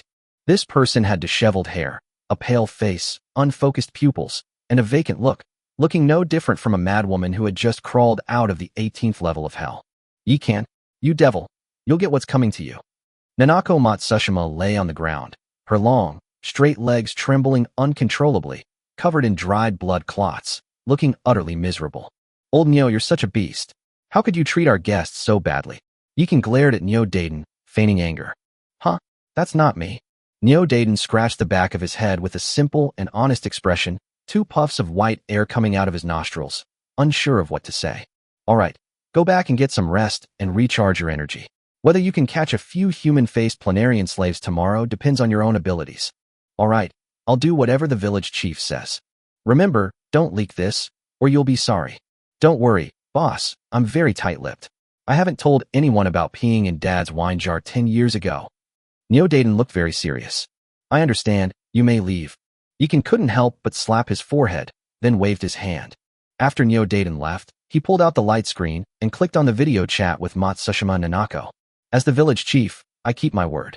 I've gotten the person back for you. Here are the coordinates. Come with your men to pick them up at noon tomorrow. I'll let you know the specifics of the operation then. After Yikan finished speaking, he adjusted the camera and aimed it at the Matsushima Nanako clone on the ground. You scumbag, you villain, you bastard. How could you treat her like this? She's a girl. When Nanako Matsushima saw herself in such a miserable state, she completely broke down. Back in the day, it was the pride of the face-shaped planarian tribe, and it never gave any man a chance to win its favor. I never imagined that it would be ruined like this by a cow. Does it really want to come back and merge with this clone? Wouldn't that make it unclean? You little brat, you think you're worthy of my defilement? After Yikan finished speaking, he immediately launched a soul-devouring evil goo. The next moment, both Matsushima Nanako's main body and her clone fell to the ground, twisting and howling wildly. The terrifying scream frightened the Oni made so much that they all ran out. Husband, who is this? Yufei frowned as she looked at the woman on the ground. Don't pity it, it's just a planarian. Yikan pulled Yufei into his arms and patted her slender waist to comfort her. Huh? No wonder he looks so sleazy and is so dirty. It has to be said that our Yufei is quite good at double standards. She was somewhat sympathetic to Matsushima Nanako before, but as soon as she heard that it was a planarian, her attitude immediately changed. Yikan, I was wrong. I'll do whatever you say. I'll never do it again. Matsushima Nanako was already on the verge of a mental breakdown from the torment, and the soul-devouring evil goo almost took half her life. How could she dare to bargain? If that villain on the other side were to hit it again, it might just spiral into the sky. Wouldn't it have been better to do this earlier? After Yikan finished speaking, he immediately turned off the video, then pulled up his private group chat and added Zhao Chong to it as well. He tagged everyone and sent a message. Brothers, we've got a job. Chapter 286 Teaching Lin Daiyu a proper new skill. Cousin, what's the job? Zhao Chong was immediately excited when he saw that it was Yikan's group. He was bored and looking for something to do when Yikan's message came. Brother Yikan, are we going to fight bad guys again? Liang Xiao Nana was also very happy because the fact that bad guys were fighting meant that they were going to make a fortune again. Meow? Nongying didn't speak, but sent a single enticing voice message. The others remained silent, waiting for Yikan to continue. You guessed right. While we were attacking Gaoji Village, Daegu Village launched a surprise attack on my fairy forest. It would be impolite not to retaliate, so I have decided to take down Daegu Village tomorrow. Great. I've disliked that woman, Nanako Matsushima, for a long time. That's right. It would be best to wipe out all the non-human villages around us. This time, I must be at the forefront. As soon as Yikan finished speaking, Ding Jin and Hong Jinwoo began to rub their hands together in anticipation. They were unable to participate in the last attack on Gaoji Village by Eternal Village because they were in Eternal West Village, and they have always felt very regretful about it. This time, no matter what, they will be at the forefront. No problem. Then I'll explain tomorrow's plan in detail. Then, Yikan explained his agreement with Matsushima Nanako and the details of tomorrow's operation. You're in charge, you call the shots. I'll do whatever you say. After hearing this, Xiao Chong's eyes immediately started darting around. However, he was very clear about his position. This was Yikan's home turf, and he couldn't interfere. In that case, you can leave. What the hell do you mean? Are you trying to be heartless by pulling up the curtain? After Zhao Chong realized what was happening, he was completely dumbfounded. Enough with the nonsense. This is the core area of our Eternal Village. What's the point of you, an outsider from Zhao family village, staying here? How can I be an outsider? We're cousins, the real deal. Although Zhao Chong argued his case, Yikan still kicked him out of the group chat. Damn it. In Zhao family village, Zhao Chong was so angry that he was furious. He opened Yikan's chat box and unleashed a torrent of abuse. Unfortunately, Yikan completely ignored him. How should we arrange for this mother insect? Yikan looked at Matsushima Nanako on the ground and suddenly had an idea. He grabbed a building called Black Prison from the warehouse and casually tossed it into the southwest corner of his territory. Buzz. A flash of light appeared, and a black building, 10 feet tall and covering several hundred square meters, appeared on the ground. After being transformed by the secret power of the territory, the building was covered with thick black branches, and from a distance, it looked like an evil ancient tree. A Cage of Despair. Level 1. Grade, Epic. Durability, 999,999.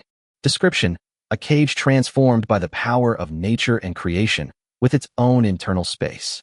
All the cells are made of living tree roots, making it impervious to water and fire, and resistant to swords and spears. No matter how powerful the enemy, once they enter the Cage of Despair, their cultivation will be sealed, and they will be unable to escape. The creation was actually successful, not bad. The Black Prison that Yikan threw out was actually just a legendary level building, but now it has become an epic level building. Miss Nizi, look how good I am to you. I even prepared a cage especially for you. That's great. Thank you. Matsushima Nanako glared at Yikan with resentment, her teeth practically grinding to powder. However, it quickly realized what it meant and angrily retorted. My name is Nanako, not Naniko. Oh, is there a difference? Yikan glanced down at it from his vantage point, then snapped his fingers. Whoosh. The next moment, a black tree root rushed out of the Cage of Despair, wrapped around Matsushima Nanako's legs, and dragged her into the dark cell. The scene was like a black tongue suddenly emerging from the abyss, grabbing a person and dragging them down. It was terrifying. Although Matsushima Nanako knew that wasn't true, she was still terrified and felt a chill run down her spine. Ymir Planarian, who spoiled you? Iken pursed his lips, preparing to enjoy a rare moment of peace, when suddenly a door to anywhere opened beside him. My husband, Lin Daiyu, like a light butterfly, tiptoed to Yikan and threw herself into his arms. The shadow assassins wisely retreated into the inner territory, leaving the two alone without disturbing their rare moment of solitude. You're back. How did things go? Yikan put his arm around Lin Daiyu's slender waist, bringing her into close contact with him, and then lowered his head to press his forehead against hers. Yes, we took them into custody with lightning speed. After verifying that they were undercover agents, we dealt with them immediately. The Lord's heart was also given to Su Lungyu, as you instructed. What about their heroes and soldiers? Su Lungyu assigned them to the weaker lords in the villages, and everyone was happy. That's good. Yikan nodded. In this era where lords reign supreme, the heroes and troops summoned have no real say, because they must depend on the lord for survival. With their lord killed, and no one to take them in, they will become rootless drifters, finding it difficult to survive in the new world. Husband, then let's. Hee. You said it yourself before you left that after the important business was done, I could do whatever I wanted. Does that mean you'll keep your word? Of course it's calculated. I hope my husband will cherish it. Lin Daiyu's pretty face turned as red as an apple as she buried herself in Yikin's chest. Don't worry. Your husband will definitely treat you well and teach you a very powerful skill. What kind of kung fu is it? A profound and sophisticated kung fu style called a Wei's 18 styles. After Yikin finished speaking, he picked up Lin Mimi and a Princess Carrie and hurriedly walked into the treehouse. On this day, Yikin did something big. He completely eradicated the lingering feudalistic ideas from Lin Daiyu's body and freed her from the shackles of her mind. Normally, Lin Daiyu would definitely not be able to let loose. After all, the education she received in her previous life did not allow her to be like this. But today, she and Yikin had made a prior agreement, and with this excuse, she let loose and unlocked many new moves with Yikan, playing them very skillfully. My lord, I'm afraid I can't go grinding monsters. 2 hours later, Lin Daiyu was as limp as a mermaid, lying exhausted yet blissfully in Yikan's arms, not wanting to move at all. Which is stronger, the moon or the sun? When yin and yang are in harmony, the world is ruled by the emperor. The ancients were right.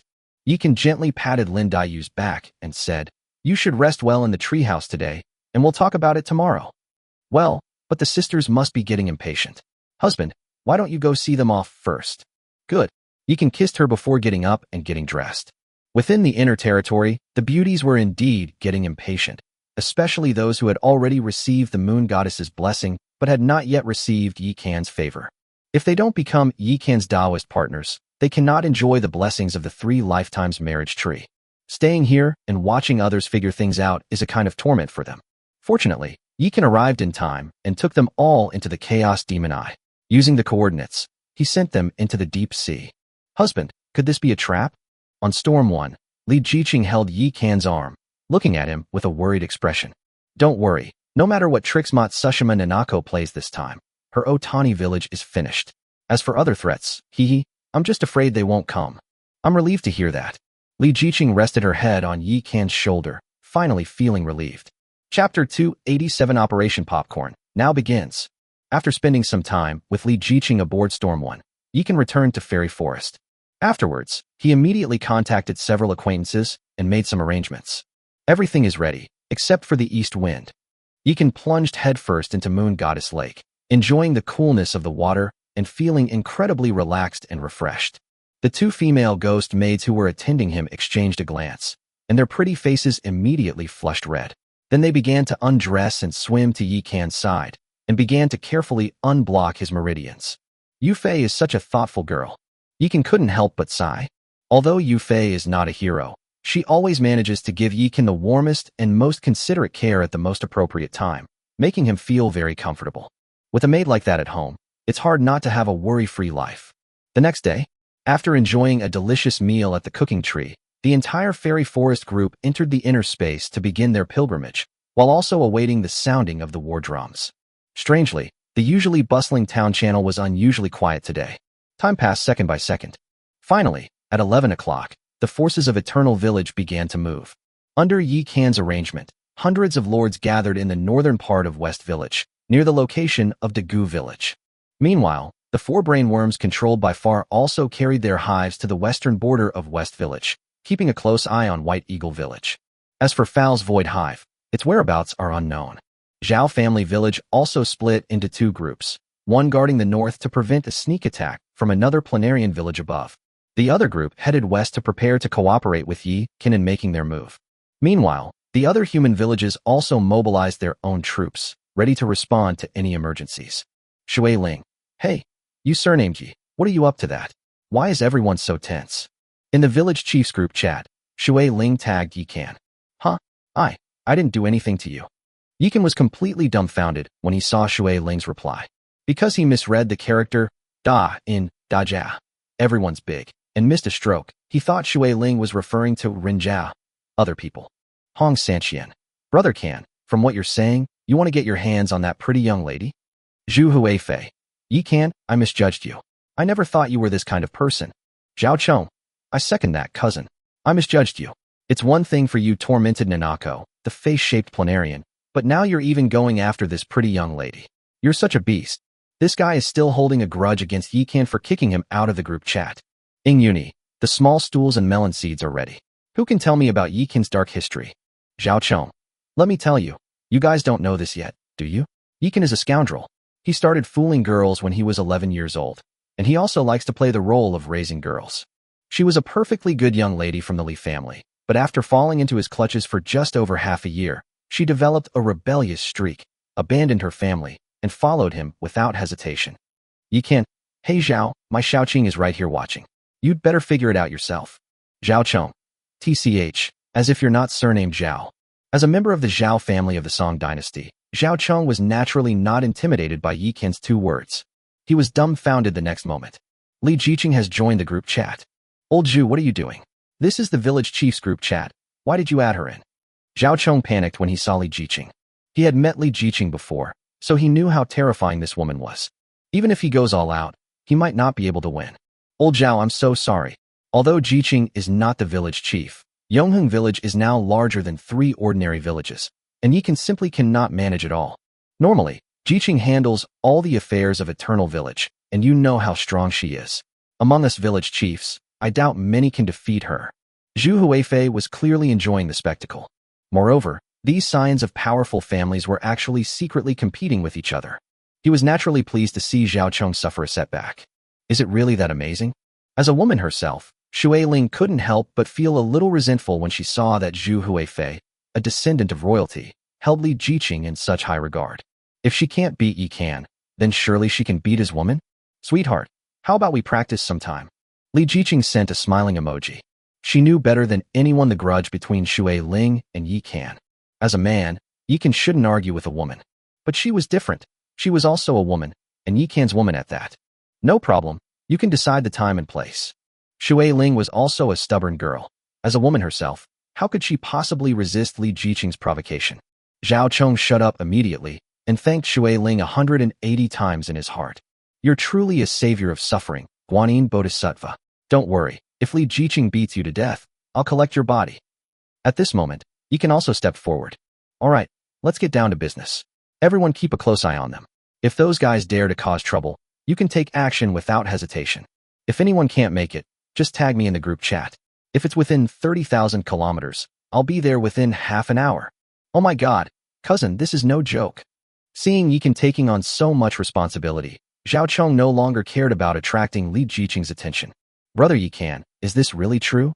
At this moment, even Ing Uni, who rarely spoke, couldn't help but ask a question. Although Yi Kan didn't say much, his words revealed a lot of information. Those who could join this group were certainly not fools, and they had naturally thought of it as well. Believe it or not, after Yi Kan finished speaking, he immediately closed the group chat and then opened the Eternal Village main group chat. Operation Popcorn, let's begin. Su Lingyu. Team B is fully in position, and the hostages have been placed at the designated coordinates. Jiang Daily. Group A has also arrived at the designated location and is awaiting instructions. Let's go. Without further ado, Yi Kan immediately opened the Chaos Demon Eye and collected everyone from the Immortal Forest. Then he opened the Anywhere door and went inside with Li Jiqing.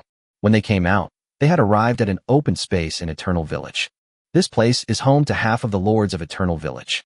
Close your eyes and relax your mind.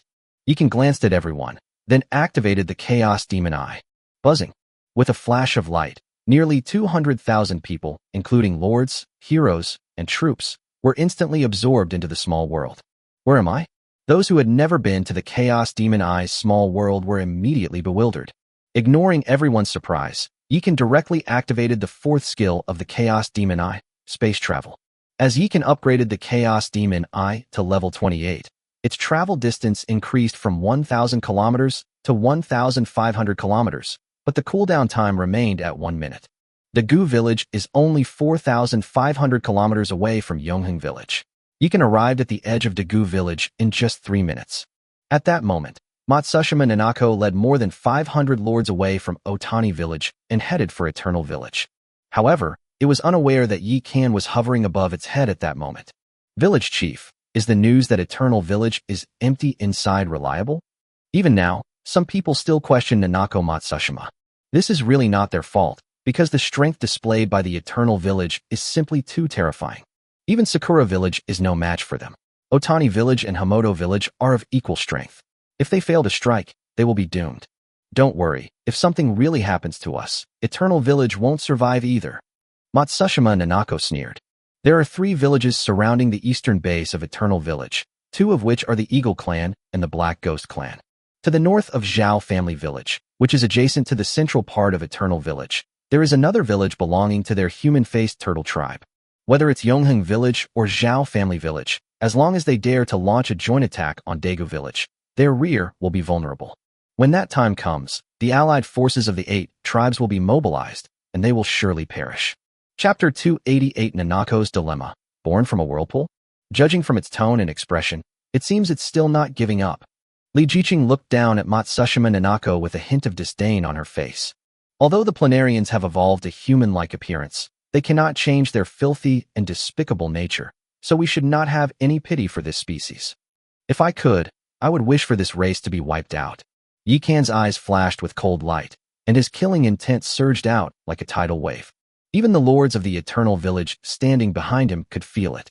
Ding Jin and Hong Jinwoo sensed the terrifying killing intent and couldn't help but exchange a glance, both seeing confusion in each other's eyes.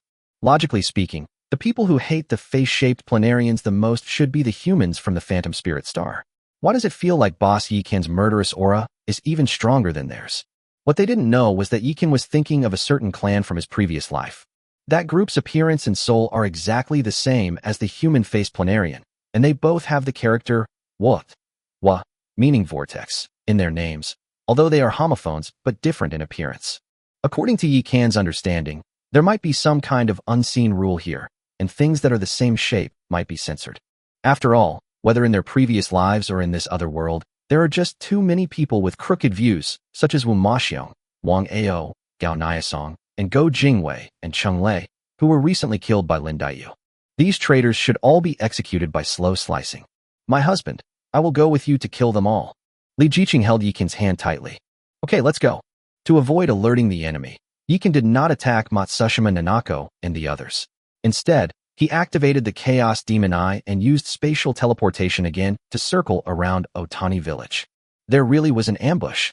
Yikan spent nearly an hour surveying the area around Daegu Village and discovered that there were actually more than a dozen groups of people hidden on the outskirts of the village, each with tens of thousands of people. Although they were well hidden, Yikan possessed the Chaos Demon Eye, which allowed him to see through everything.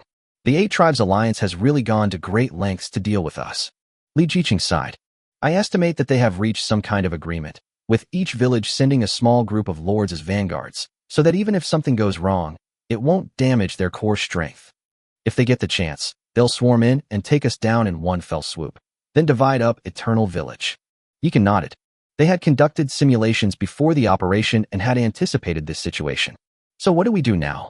Execute Plan B. Start with a few key targets, gradually chip away at their strength, and then launch a large-scale attack when they realize what's happening. Now we're just waiting for news from Su. Li Jiqing nodded and began to select her own men. Yikan then used spatial teleportation again, arriving at the center of Daegu Village. If you cooperate properly, I am truly prepared to spare your life and let you move away with your territory. But why are you so stubborn?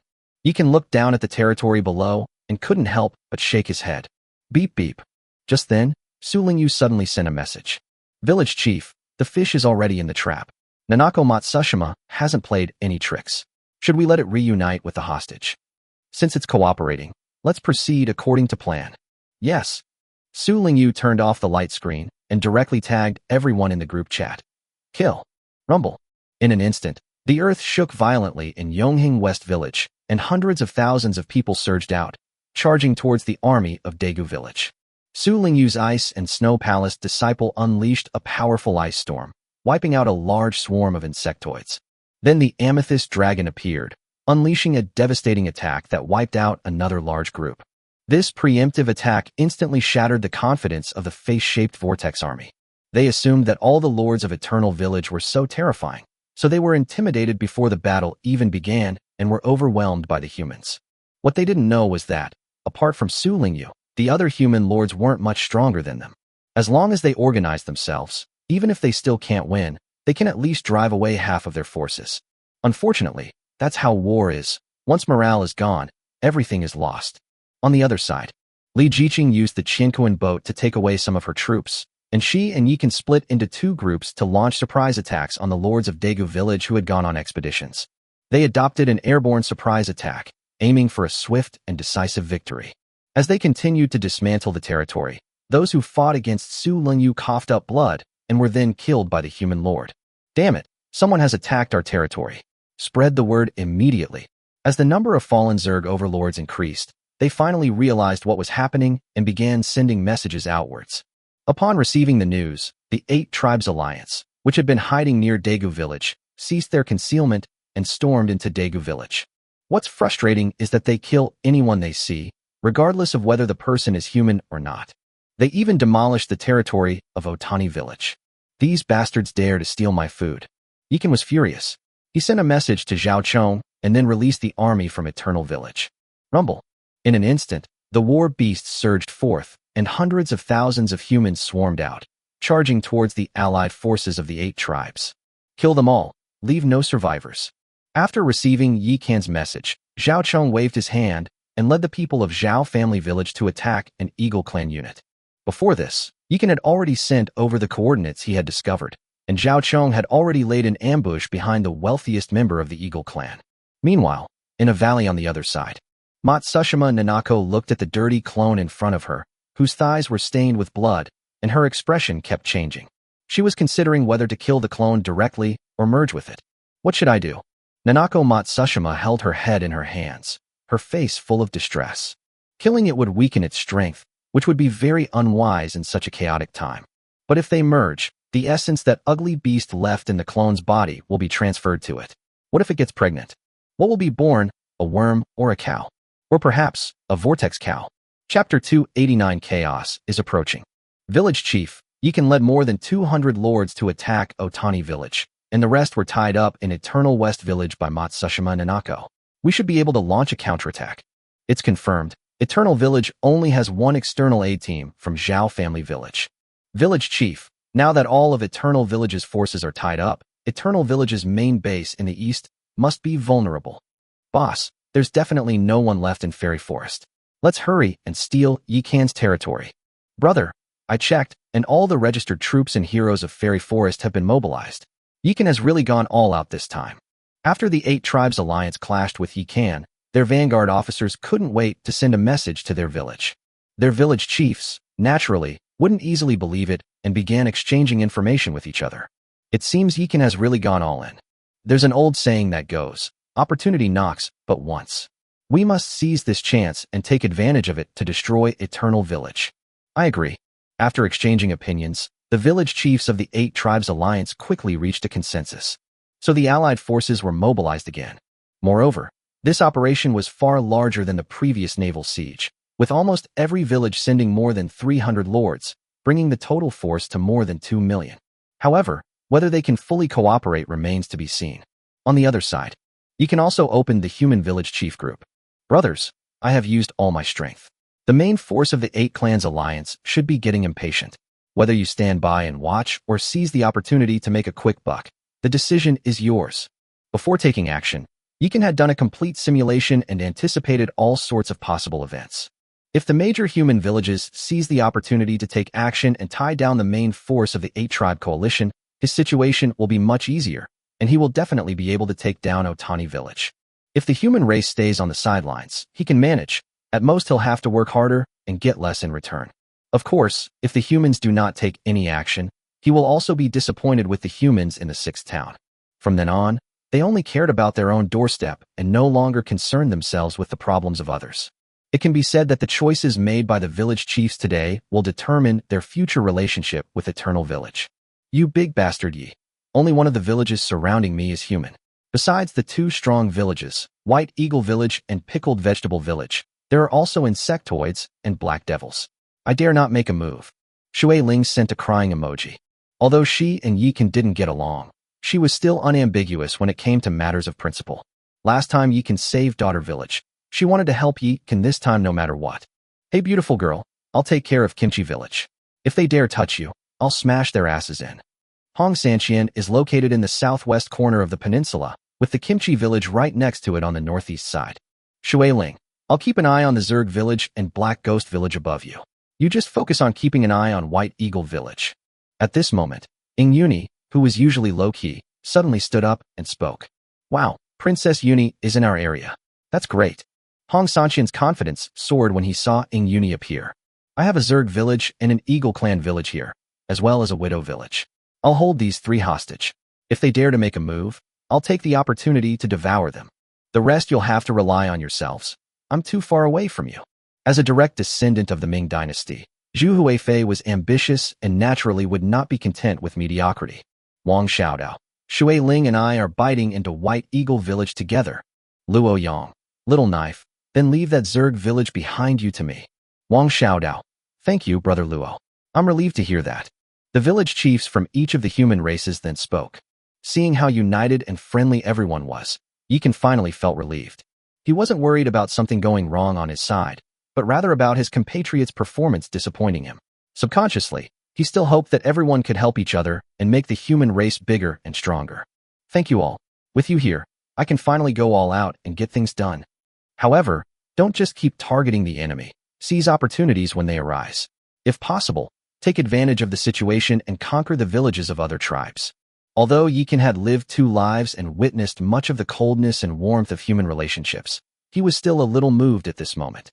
After all, humans are social creatures, and even if he becomes powerful in the future, he will not want to leave his race. He had no idea that his actions today would trigger such a massive uproar. Don't worry, I know this well. Zhu Huifei chuckled, his meaning clear without a word. Little brother Yikan, let's have a competition and see who finishes the fight first. Ing Yuni sent a smiling emoji. Kill. The attack on Otani village by Eternal Village was like a fuse that set off a chain reaction, affecting the whole village. With the deployment of the 8-tribe allied forces, both the 20 villages on the human side and other scattered tribes sensed something different. Announcement: Fushan Village has been defeated by Heilong Village and has been incorporated into Heilong Village's territory. Suddenly, a message appeared on the public chat screen of 6th Town. Sister Ing is awesome. Yikan was astonished to see that Ing Yuni's movements were even faster than his. Congratulations, Sister Ing, on acquiring a village. Congratulations. Upon seeing the news, all the village chiefs came out to offer their congratulations. They initially thought Ing Yuni was just joking, but who knew she would act so quickly? Meanwhile, the vanguard of the 8 clans alliance supporting Daga village was also defeated and forced to retreat under the powerful firepower of Yi Kan and Zhao Chong. Especially the teams from the Immortal Forest, they were completely bewildered as soon as the 2 sides made contact. Holy crap, they're all legendary level, so why are they so incredibly powerful? My goodness, why are there so many epic level units in Fairy Forest? Is this the power of our custom-created units? How stupid were we to choose to oppose them? Under the relentless pursuit and interception of heroes such as Nuba and Sudaji, as well as numerous other military units, the allied forces of the 8 tribes collapsed one after another, and then each of them met a violent end. Damn it, their combat strength is nothing compared to that of the Imperial Guards of the Great Song Dynasty. Zhao Chong watched Yi Kan's troops showing off from afar, his expression shifting constantly. Now he finally understood the good intentions of his mother and those old guys in the 7th heaven. Not to mention them, even the Great Qin Dynasty in the 4th heaven would probably be tempted.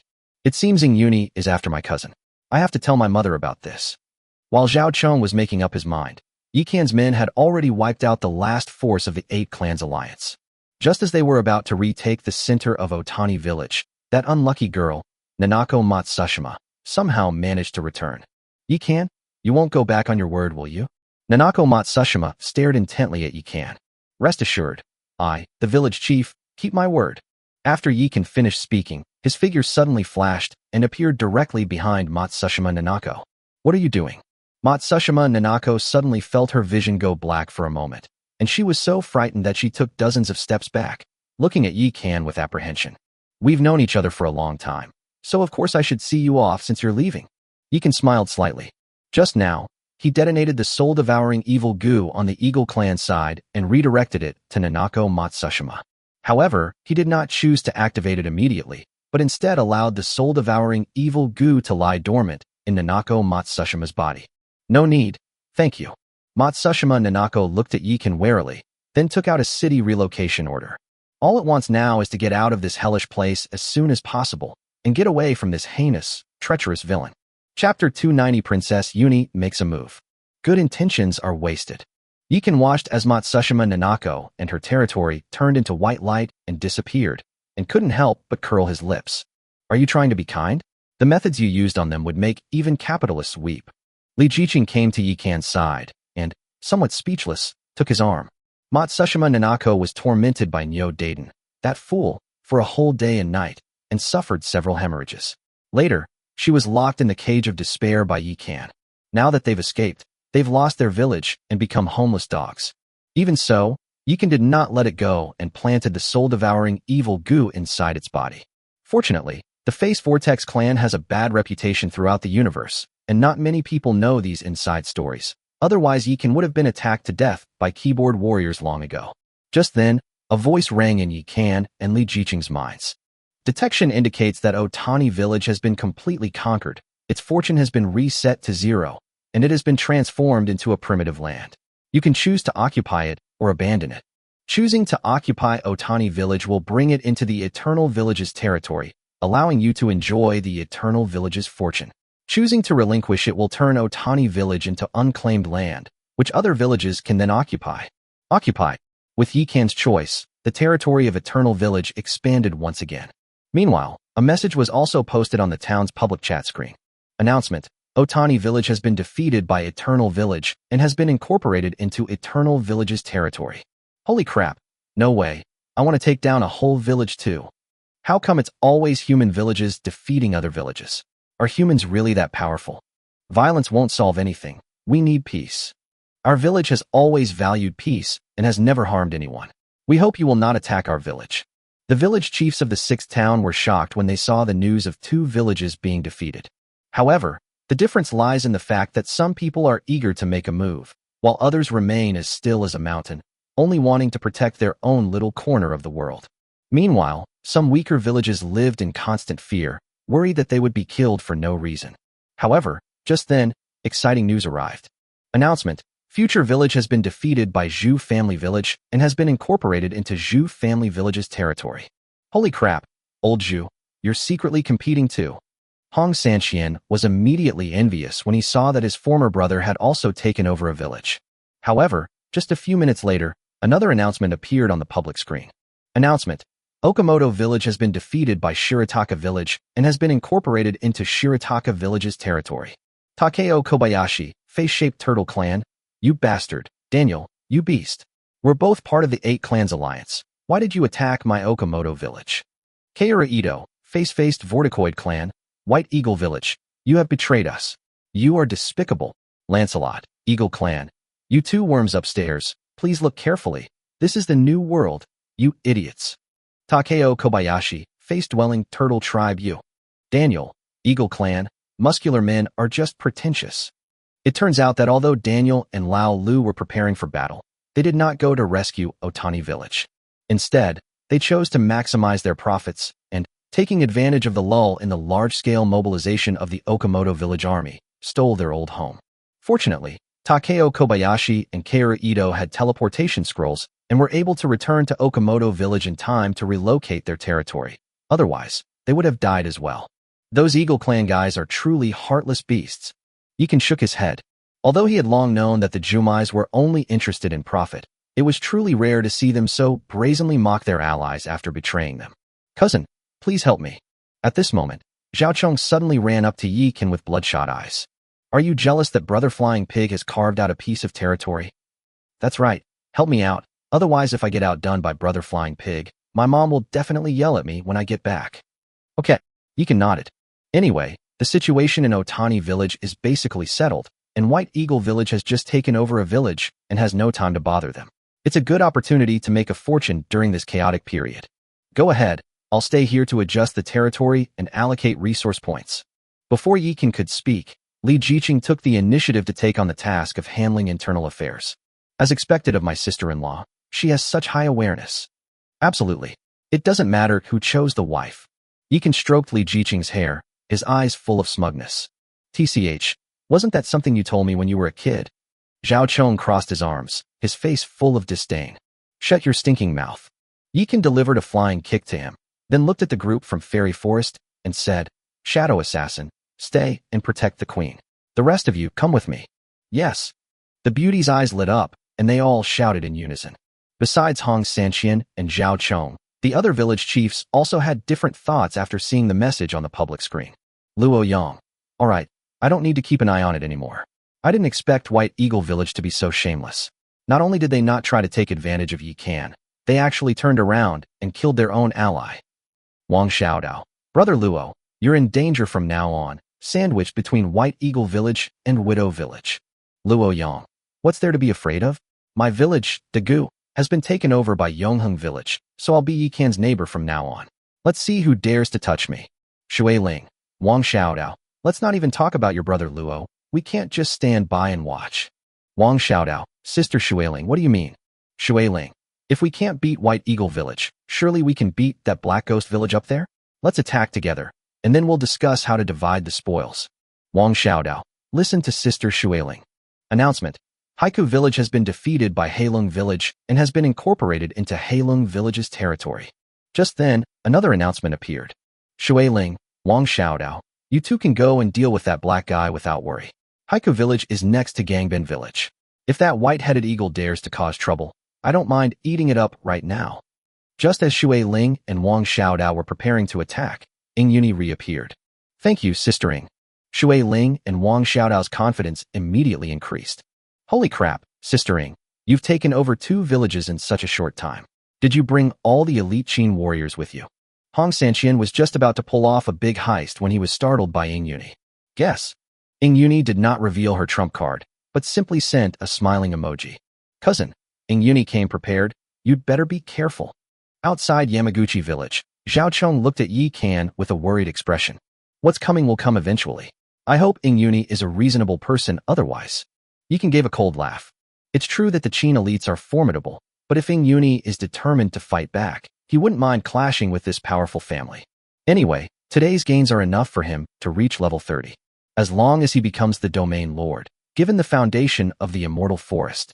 Unless Ing Yuni invites a realm master like Lu Mengli, it will be impossible to control him. Chapter 291 Foul. Who taught you the 1,000 years of kill? Announcement. Golden Village has been defeated by 3,000 villages and has been incorporated into 3,000 villages territory. Announcement. Yamaguchi Village has been defeated by Zhao Family Village and has been incorporated into Zhao Family Village's territory. As messages appeared one after another, the villages in the 6th town also received a constant stream of news. Finally, it's all settled. Now I'm a landlord with twice the territory. Zhao Chong stretched, looking smug. Actually, he has a lazy personality and doesn't want to fight unless necessary. Why not just spend your days with a beautiful woman, drinking wine, and be an honest fisherman? Why come out and suffer like this? Unfortunately, being born into the Zhao family meant that many things were not up to him. Moreover, his mother instructed him to use any means necessary to gain Yi Kan's favor and become his good brother, otherwise he shouldn't come home anymore. Has someone still targeted me? Yi Kan suddenly laughed. What happened? Upon hearing this, Zhao Chong frowned. Now that Eternal Village is unstoppable, it would be foolish to fight Yi Kan at this time unless one is absolutely certain of victory. You should know about the Black Ghost Clan village to the east of my fairy forest, right? I know. It's a village surrounded by the sea on 3 sides, a terrain that's easy to defend and difficult to attack. Although the village was run by other members of the Black Ghost clan, the person in control behind the scenes was actually Farouk. That guy has been keeping a low profile all this time in order to reduce his presence and launch an attack on my fairy forest when we all arrive at Yamaguchi village. Even if I were incredibly powerful, it would be too late to get help from this distance. Yikan said with a smile. He received this information from the Eagle clan. The Eagle clan lord he previously controlled was a relative who knew a lot of secrets, and this was one of them. Holy crap, how can you still laugh? After Zhao Chong finished speaking, he directly occupied Yamaguchi village, then opened a portal and took Yikan back to the southernmost part of Zhao family village, closest to Eternal Village. Let's go kill him. Don't worry, even if the whole village comes out, they won't be able to enter my fairy forest in a short time. You should stay here and take care of the new territory you've acquired. Yikan waved his hand and used the Chaos Demon Eye to collect everyone. Then remove the coordinates in the deep sea and replace them with the current location where you are standing. Buzz. A flash of light, and the demonic eye vanished instantly. A disappearing technique? My cousin is getting more and more mysterious. Zhao Chong's eyes flickered, but in the end he did not send troops. Since Yikan has a way to return to Fairy Forest, there must be no problem. If even he can't save his own territory, then it's pointless for the people from Zhao family village to go there. On the other side, the overwhelming Black Demon clan transformed into a surging torrent, frantically assaulting the Fairy Forest defenses. In front of the Black Ghost clan, nearly 200,000 void insectoids transformed into a torrent of ice, tearing the Black Ghost clan's army apart. Wherever the sea urchin tanks passed, the Black Demon clan's battle formations collapsed. The frost-leaping insects and frost wyverns attacked in unison, leaving nothing but desolation in their wake. Meanwhile, the bloodthirsty thunder beasts hovered in the air, watching intently. Whenever an enemy hero made a move, they would attack in groups of 5. When faced with opponents they can't defeat, there's also the upgraded version, the self-destructing mosquito. Boom boom boom. Behind the voidlings, the guardian trees were also launching a frenzied attack. It turns out that Far, who had been keeping a low profile, hadn't gone on any secret mission, but had been transferred back to headquarters by Yikan to guard his most important location. A mere insect hive. You think you can stop my Black Ghost army? You're dreaming. A halo hung behind Savani, like a true Buddha descending to earth, coldly watching far in the distance. It is Farouk's representative, and today's mission is to destroy Fairy Forest, remove the leader from Eternal Village, and then take over Eternal Village in one fell swoop. Then, in coordination with Farouk in the north, they will attack Zhao family village in the middle from both sides. If they win, they can clear the map. Then, after swallowing up the neighboring orc villages, they will become the undisputed overlords of the entire 6th town. You talk too much nonsense. Far appeared outside the insect hive, his body suddenly flickering. Buzzing. She appeared in front of Savani in a few flashes. What kind of ability is this, teleportation? Savani dared not be negligent and immediately used his indestructible Vajra body to envelop himself in golden light. Boom boom boom. Then, it conjured thousands of energy arms and attacked Fowl with the moves of the thousand-hand Guanyin. The scene was like a peacock spreading its tail feathers. It was a beautiful sight. The only drawback is that its black fur detracts from its beauty. How is that possible? What Savani couldn't understand was that just when it thought it was going to hit Far dodged to another place. Something that looks good but is useless. Far suddenly appeared behind Savani, then abruptly threw the void blade in his hand, attacking its weak point. Laugh. A spray of blood erupted, and Savani instantly lost his composure, collapsing to the ground and clutching his rear. Savani opened his gaping maw and rolled wildly around. Because the black demons are completely black, all you can see are 2 huge white eyeballs and 2 rows of gleaming teeth, which is very eerie. Buzz. Just then, the Chaos Eye suddenly appeared beside Fowl. Dominate. When Far saw Yikan, he immediately greeted him with a beaming smile. Meanwhile, the army of Fairy Forest swarmed out and charged towards the overwhelming horde of black demons. In particular, Anna's Amethyst Dragon and Xuani's Ice Palace disciples were all filled with murderous intent, as if they had swallowed dozens of kilograms of gunpowder. You filthy and vile black devils, how dare you steal our home while we're away? Who gave you the guts? Anna and hundreds of Amethyst Dragons formed a devastating wind and thunder formation. Rumble. Under the ravages of the raging thunder and hurricane, tens of thousands of soldiers were instantly reduced to dust, and even powerful heroes were repelled and suffered serious injuries. At this time, Xuanyi's ice and snow forbidden zone formation had also been completed. A massive ice storm. With the support of the Great Formation, hundreds of small ice storms transformed into a massive rain of ice cones, which carried away tens of thousands of miscellaneous soldiers, leaving countless others severely wounded. Kill. With the two self-created troop types leading the way, heroes such as Manhwa and Princess Longji, along with elf hunters, elf witches, Azura army, Yiksha army, and demon-eyed snake men, swept through the enemy lines. At this moment, the Black Demon clan finally witnessed the terror of the fairy forest and were utterly annihilated, fleeing in disarray. Savani on the ground also realized something was wrong. He clutched his still bleeding chrysanthemum and tried to run away, but was slashed back by 2 rows of ice soul blades in the air. Foul, who taught you the 1,000 years of kill? You use it so smoothly. Yikan's lips twitched as he looked at the disheveled Savani. Is this still the same pure, ethereal, and captivating beauty, Farah? Husband, what is 1,000 years of killing? At this moment, the 3 Su sisters descended from the sky and landed in 3 directions around Yikan, surrounding him like bodyguards. Chapter 292 Breakthrough, Domain Lord Level. Wanna know? Yikan looked at the 3 beautiful sisters with a hint of mockery and strangeness in his eyes. Of course I want to, my husband. Please tell me. Yu Qing, oblivious to the strange atmosphere, looked at Yikan with anticipation. This left Yikan somewhat at a loss for words. Ahem, I'll tell you tonight. For now, let's deal with the immediate problem. After Yikan finished speaking, he raised his hand and grabbed the devouring heaven blade. Village Chief Yikan, I am Farouk's representative, a noble kshatriya. You cannot kill me. Savani's eyes bulged as he stared at Yikan in terror. This comical appearance reminded Yikan of the 2 bull demons in a Chinese odyssey who were killed by Tang Sanzang's nagging.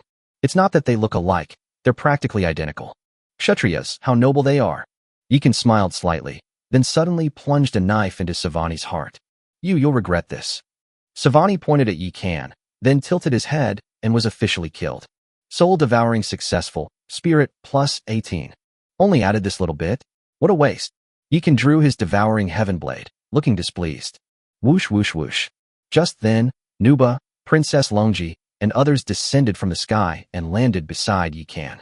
Husband, we've killed most of them, and the rest escaped. Should we storm in and take over the village? Nuba held the vermilion bird umbrella, followed by the wildfire demon, her face full of murderous intent. Don't rush. Let me ask Farouk what's going on first. Yikan remained cautious when facing a tough opponent like Farouk. That bastard has managed to survive until now. He probably does have some tricks up his sleeve. Does anyone know what's going on in Widow's village? Yikan tagged everyone in the village chief's group chat.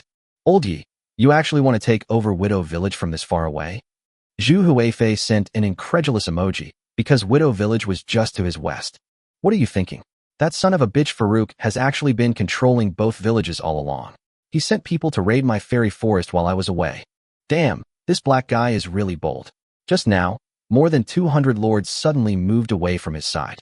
Could they be reinforcements for your side? Only 200? That's impossible. Brother, I just swallowed Future Village, which happens to be right next to that God Oil village that's attacking you. How about we cooperate? Zhu Huifei immediately revealed her true colors. Clearly, he already knew about Yikan's situation. That's no problem at all. My only concern is that when you divide your forces, that old man Farouk might raid your hometown. TCH him? Do you think my embroidered uniform guard is just for show? Then stop talking nonsense and hurry up. Message me privately when we get to the border. After Yikan finished speaking, he immediately opened the core group of Eternal Village. Everyone, assemble at the eastern border of Eternal Village. Let's pull off one last job today. Liang Chio Nana. We're going to make a fortune again. That's great. I'll be there soon. Noming, Brother Yikan is so kind. He never forgets to include us when he eats meat. Jiang Daily. Follow Brother Can, and you'll get what you deserve. Ding Jin. My broadsword is itching for a fight.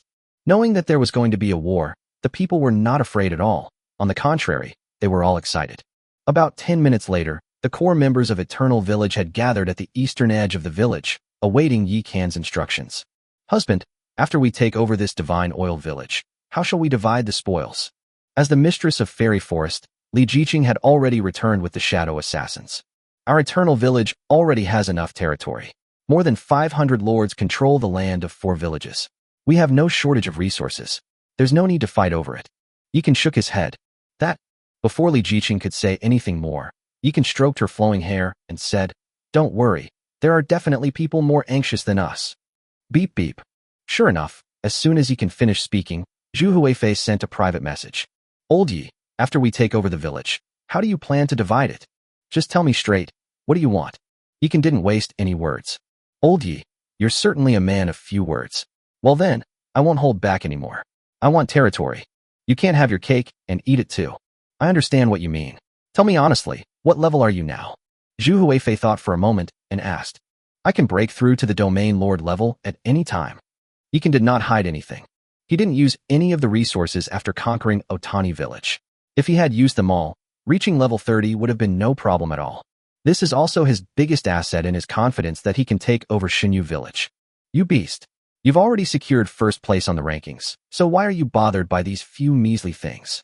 I'll give you the Divine Oil village, but I want 80% of the territory's resources." Yikan thought for a moment and gave what he considered to be a somewhat excessive allocation ratio. "Make a deal." Zhu Huifei agreed without hesitation.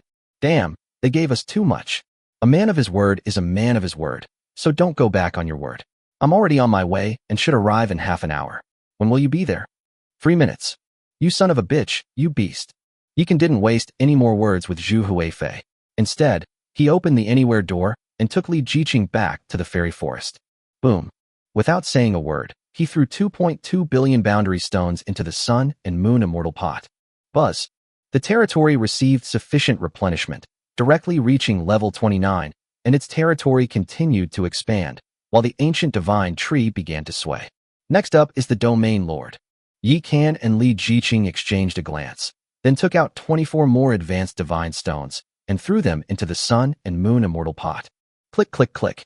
The next moment, the ancient divine tree emitted a series of sounds of growth, and its already sky-covering branches began to grow wildly, spreading in all directions. Once the branches have extended a certain distance, they begin to burrow into the soil, forming new support points, and then continue to grow wildly. Although the ancient god tree is lush and verdant, it deliberately leaves some gaps to allow sunlight to shine through, thus not affecting the light in the fairy forest. By the time things stabilized, the fairy forest had reached an area of 2,000 square kilometers. The ancient divine tree has grown to a terrifying size, covering an area of hundreds of square kilometers. As their territory was upgraded, Yi Kan and Li Jiqing also broke through to the domain lord level. Buzz. At this moment, both Yi Kan and Li Jiqing felt their minds merge with the immortal forest. At this moment, fairy forest seemed to have become a part of their bodies. They could clearly see every corner of the fairy forest, every blade of grass, and every tree, and they could also have a comprehensive view of the whole world and control this place. Is this the power of a domain? Yikan felt the terrifying power of his domain, and even had the illusion that he could shatter the heavens and the earth with a single punch. Chapter 293 The Black Ghost Clan, Self-Important, and Reap What They Sow. Now, my sea of flowers should be blessed. Li Jiqing was also very excited. My moon soul ice soul is one too. Yikan nodded. At that moment, for some reason, he suddenly thought of Lu Mengli. I'm just one level away from bringing her over. By then, I'll have paid back what I owed Xinyue Academy. Thinking of this, Yikan felt a sense of relief, then opened the anywhere door and pulled Li Jiqing inside. Let's go.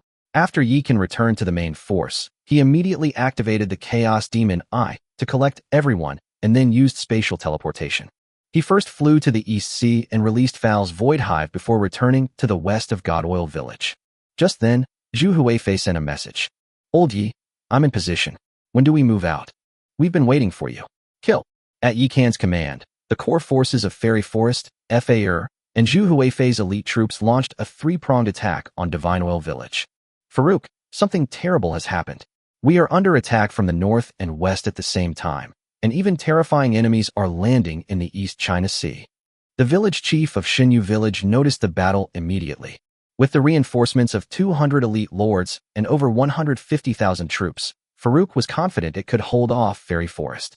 As it turned out, Fairy Forest had contacted outside help, which it couldn't withstand. Damn humans. He was clearly in Yamaguchi Village, so far from Eternal Village, so why did he get back so quickly? Farouk never dreamed that Yikan would have such means to return to Fairy Forest in such a short time, and even contact Zhu Family Village, which had been suppressing him.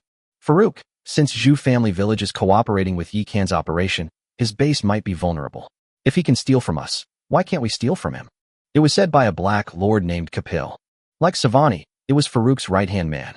With your pig brain, what you can think of, what human surnames you wouldn't think of, what Yikan wouldn't think of. Now that our strength is weakened, attacking Zhao family village would be like lambs to the slaughter. And don't forget, there's another Zhao family village lurking below us, watching us like hawks. Farouk scratched his head, which was covered in fur, his eyes bloodshot. Actually, it's not just Zhao family village. There's also Luo family village to the west, which is under the command of Luo Yang. Farouk was cautious, but it was precisely because of its caution that it missed many opportunities and became the only strong village that did not benefit from this great battle. At that moment, 2 more messages appeared in the public chat. Announcement: Third Sister Village has been defeated by Daughter Village and has been incorporated into Daughter Village's territory. Announcement: Seongsu Village has been defeated by Kimchi Village and has been incorporated into Kimchi Village's territory. Shui Ling's Daughter Village and Wang Xiaodao's King Village joined forces to conquer Sensa Village. Shui Ling relinquished most of the territory's demolition rights and gained control of the village. Meanwhile, Kimchi Village took advantage of the chaos to capture Seongsu Village. To Farouk's utter dismay, both villages were controlled by the Black Demon tribe.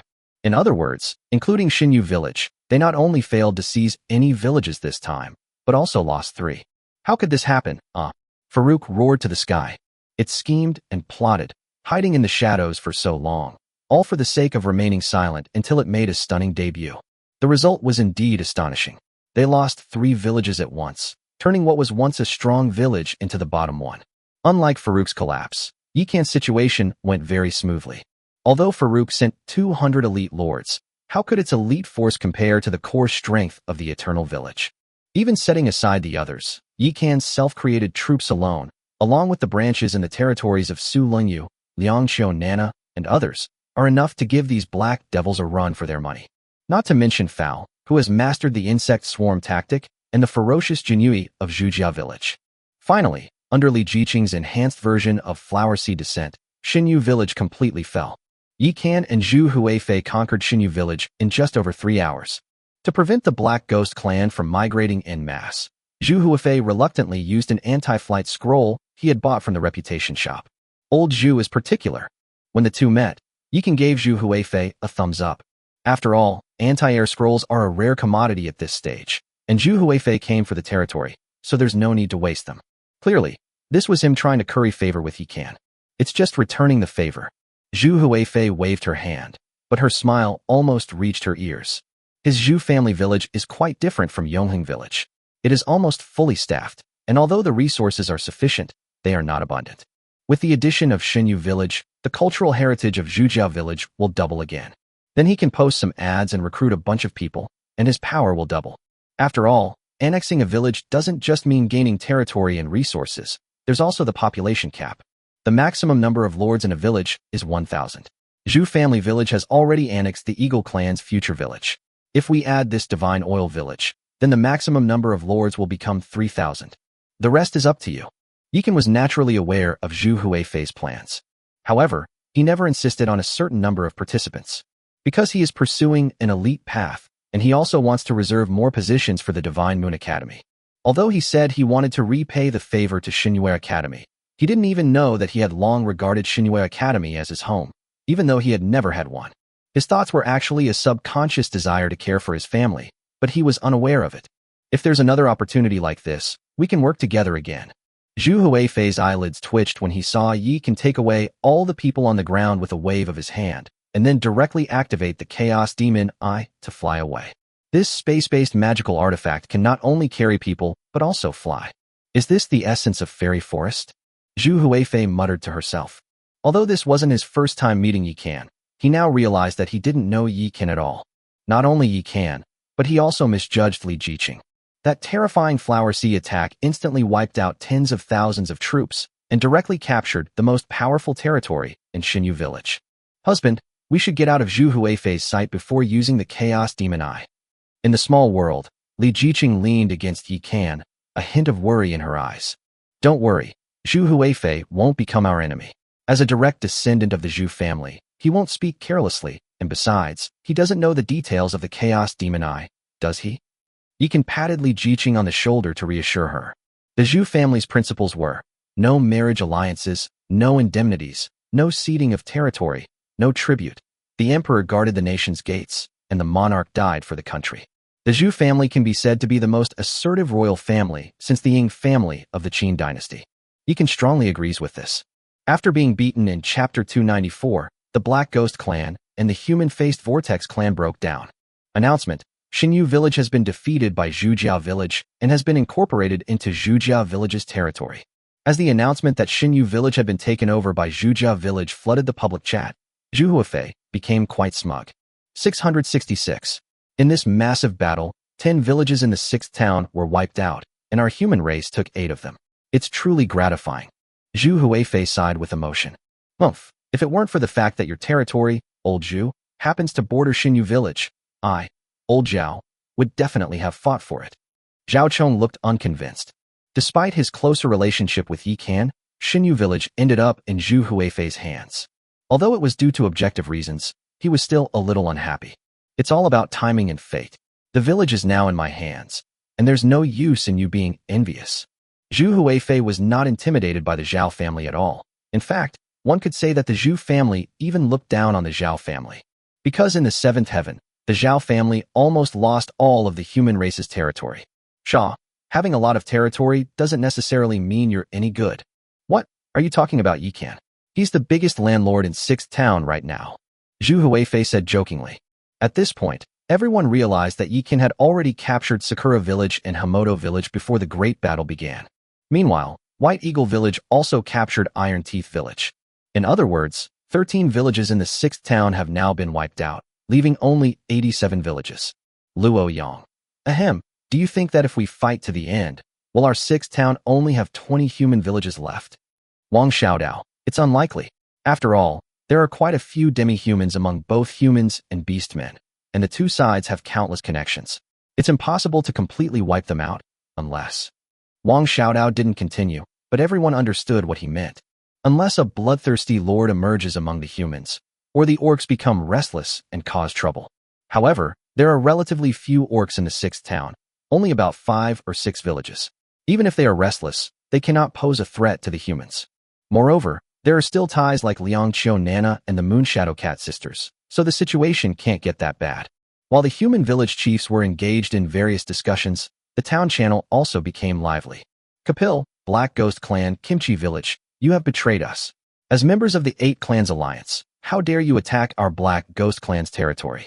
Don't you have any conscience? Quan Shilong, Club Clan, brothers of the Black Ghost Clan, you've misunderstood. Holy Water Village is under attack by the humans, and we're going to reinforce it. Kapil, nigger reinforcements? You're kidding me. Punime, Bonchue Clan, brother upstairs, you really misunderstood. When we arrived, Holy Water Village was already beyond saving. If we don't seize this opportunity to occupy the village, it will fall into the hands of the humans. You don't want to see the village fall into human hands, and then let them become stronger and attack us, do you? Hong Jinwu, human, TSK TSK TSK. Isn't that just lying to ghosts? You guys are all black devils. Liang Qiu Nana, Celestial Fox Clan Puft. Nongying, Moonshadow Cat Clan, we've received professional training. No matter how funny something is, we won't laugh unless we can't help it. Puft. Zhu Huifei, human, as a member of the human race, I hereby declare that no one from my race attacked Holy Water Village during this chaotic battle. We will not take the blame for this. Farouk, Black Tribe Kimchi Village, what else do you have to say? Zhuang Genshua, Bonchue human, brother Farouk. How could you believe in the despicable humans instead of the greatest Bonchue starman in the Yan'an Star region? Kapil, nigger, fuck you. The Yarnum Star system is the greatest. Compared to us, the 3 stars, you're nothing but a fart. Next came the feud between 2 verbally sparring champions from the South Pacific. During this process, the Planarian reappeared. Takeo Kobayashi, Face-Faced Vorticoid Clan, White Eagle Village. It seems that among the 8 Clans Alliance, only Kimchi Village is your ally. You actually turned around and attacked our Okamoto Village. You will regret this. Lancelot, Eagle Clan, you should consider your own situation first. You were already outnumbered by humans and my Eagle Clan, and now I'm afraid you don't have many villages left. Quan Shilong, club-wielding human-faced vorticoids. Here's a suggestion. You could choose to ally with the Black Ghost Clan. That might allow you to survive. Keira Ito, human-faced turtle clan, you dogshit dragon, you bastard with a dog leash. You think you're so high and mighty just because you took over a village? Take a good look at your position. Moon Goddess Lake, within the fairy forest territory. Yi Kan and Li Jiqing lay comfortably in the water, enjoying the spa services provided by the maids, their eyes filled with contentment. These clowns are never going to stop. Yi Kan rested his head in Yu Fei's arms, inhaling her faint fragrance and enjoying her gentle touch, while browsing the conversations on the town's channel. The Black Ghost Clan and the Human-Faced Vortex Clan suffered the most this time. It would be abnormal if they weren't furious. A map of Eternal Village appeared before Li Jiqing's eyes as she checked the private chat and adjusted the positions of the village lords. That's good. With this kind of conflict, the 8 clans alliance has become a complete joke. But even if they didn't have internal conflicts, they would be pretty much finished this time. As they spoke, Yi Kan pulled up a map of the town. Upon seeing this, heroes such as Su Daji and Nuba immediately surrounded them. Like stars surrounding the moon, they surrounded Yi Kan at the center. Looking down from above, you could see Yi Kan surrounded by a vast expanse of white. However, Yi Kan remained unmoved, displaying an attitude of passing through a garden of flowers without getting a single petal on his hand. Although White Eagle Village has gained 2 villages, its terrain has also been stretched out. If we don't send heavy troops to guard the southern section, it can easily be taken over by us. Looking at the map, Su Daji realized that the current White Eagle Village looked like a worm that was thin in the middle and large at both ends. To its east, however, lies the Eternal Village, which is like a hook that could snap it at any moment. Their only way out now is to expand northward and unite with the villages there. Otherwise, it's only a matter of time before we take them down. Nuan nodded as well. The Eagle Clan is still quite formidable. This time, they only lost 1 village, and their strength is actually about the same as ours. Daniel probably realized the situation, which is why they are focusing all their efforts on developing northwards to connect with the other Eagle Clan villages. After Yi Kan finished speaking, he immediately turned off the light screen.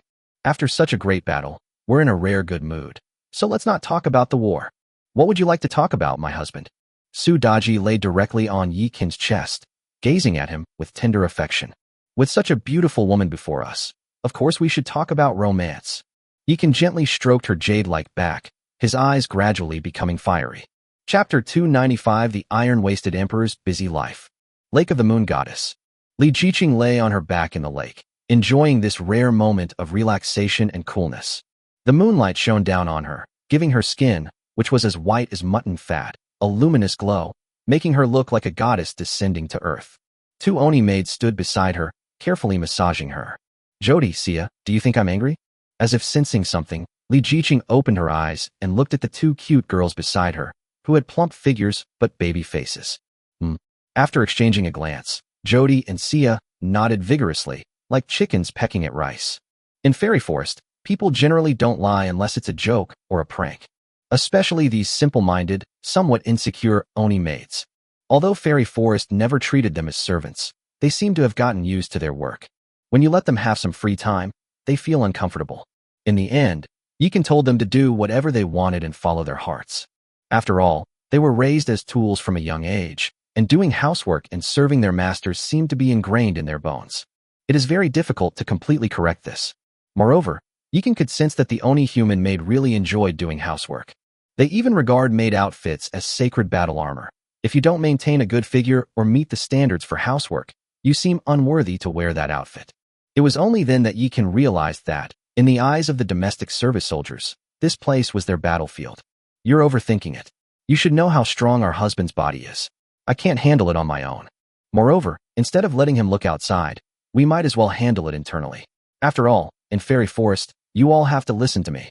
Most importantly, this will make our territory even stronger. As Li Jiqing spoke, a sweet smile appeared on her face. Upon hearing this, Jody and Sia breathed a sigh of relief. However, they immediately blushed because they thought of Yi Kan's inexhaustible energy. Because there were many people in Fairy Forest, and the 2 of them were relatively ordinary, they were only favored twice. But every time they recall the strange feeling of being with their owner, they savor the memory and even find it hard to fall asleep. In their hearts, being chosen by Yi Kan to serve him in bed was the greatest honor. You're getting the night off? You don't need to go back to the treehouse. Just as Yi Kan finished enjoying Yu Fei's tender caresses and was about to return to the treehouse to rest, Li Jiqing stopped him. What's wrong? Yi Kan looked at Li Jiqing with a puzzled expression. Normally, this girl would start undressing him as soon as she walked in the door, But today, the sun must have risen in the west. She still wouldn't let him in. Husband, we can do it any time we want, but it's different for the sisters.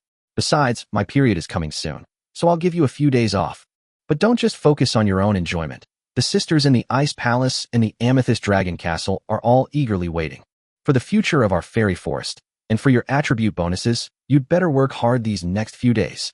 Li Jiqing snuggled into Yi Can's arms, wrapped her arms around his waist, and looked at him intently. Wife, the Purple Crystal Dragon Castle and the Ice Palace together have more than 1,000 people. Even if I had 6 kidneys, it wouldn't be enough. Yi Can felt the softness against his body, and his blood was already boiling, his dragon rising in fury. But after listening to Li Jiqing's words, he couldn't help but touch his kidneys, a hint of sadness in his eyes. Come on, don't think I don't know. With the blessing of both Yin and Yang power, one of yours is worth 10 of others. Don't go into the treehouse for the next few days. Focus on contributing to our fairy forest and cultivating fertile land. Just as Yi Can was about to say something, Li Jiqing suddenly stood on tiptoe and silenced him with her alluring cherry lips. Then, taking advantage of Yi Can's inattention, she slipped into the treehouse and closed the door. Of course, this door couldn't stop Yi Can. This girl's gone mad. Yi Can touched his lips, but did not force his way in. Instead, he turned and went to the cooking tree, instructing Yufei to stew some nourishing hot soup to send to Li Jiqing, before heading towards the elf palace. In the first half of the night, Yi Can used his powerful waist strength to seduce the 3 Su sisters. Just as he was about to go to the ice palace to finish his farming work, he was intercepted by Nuba and Princess Longi and taken to Nuba's palace. You 2 big devils, instead of doing your jobs, you interfere with my work. What if I don't meet my work targets this month? Are you going to take responsibility? Smack, smack. Yi Can reached out his devilish hand and slapped the 2 of them on their shapely buttocks. Wah! The demon Nuba immediately turned into a stubborn mule, saying righteously, "What does your poor performance have to do with us? Anyway, it's not like the Empress was scolding us." That's right. Besides, we're not demons. Sister Xian is the daughter of the human emperor, and I'm the daughter of the Jade Emperor. We'll serve you together. What more could you possibly want? After spending a long time with Nuba, Princess Longi was assimilated and began to become domineering. Oh, so you're starting to use your status to intimidate me, huh? Let's see how I whip you too. After Yi Can finished speaking, he flipped over and pinned Princess Longi beneath him, then began to spur his horse forward. Oh, in the end, both Nuba and Princess Longi paid the price for their willfulness, falling into a deep sleep amidst their pleas for mercy. Yi Can didn't officially start his job. Instead, he slept in Nuba's palace and lazed around. The next day, Yi Can didn't wake up until the sun was high in the sky. As soon as he opened his eyes, he saw Li Ji propping her small face up with her single hand, sitting quietly by the bed watching over him. A faint smile graced her serene face. That silly attitude is just like that of a young girl who is deeply in love. We've been here for quite a while now. I never thought our iron-waisted emperor would get tired. Li Jiqing nestled against Yi Can's chest, her delicate fingers gently caressing his cheek, lost in thought. Oh no, we're late. We should have sent them to the deep sea. Yi Can only remembered this at this moment, but Li Jiqing held him down firmly. By the time you get up, the daylilies will be cold. I've already sent them over, and the coordinates have been reset. I'll send the second batch after lunch. After Li Jiqing finished speaking, she suddenly looked at Yi Can seriously and said, Actually, Fal can also be taken down. She is the Void Queen, unlike ordinary Zerg. Besides, if we really want to be serious, the Amethyst Dragon and the Demon-Eyed Serpent Man are not human, but you still took them down, didn't you? The Void Hive is independent, and Far's upgrades also rely on life energy. The Void Zerg are growing bigger and bigger like a snowball. Her bottleneck is only limited by her territory. There's no need for that. In fact, Yi Can didn't really mind the identity of the foul insect race. Rather, it was because he had a mental link with Far, and he knew very well how innocent this girl was. Right now, he doesn't want to ruin this innocence. Chapter 296. In the end, he carried it all alone.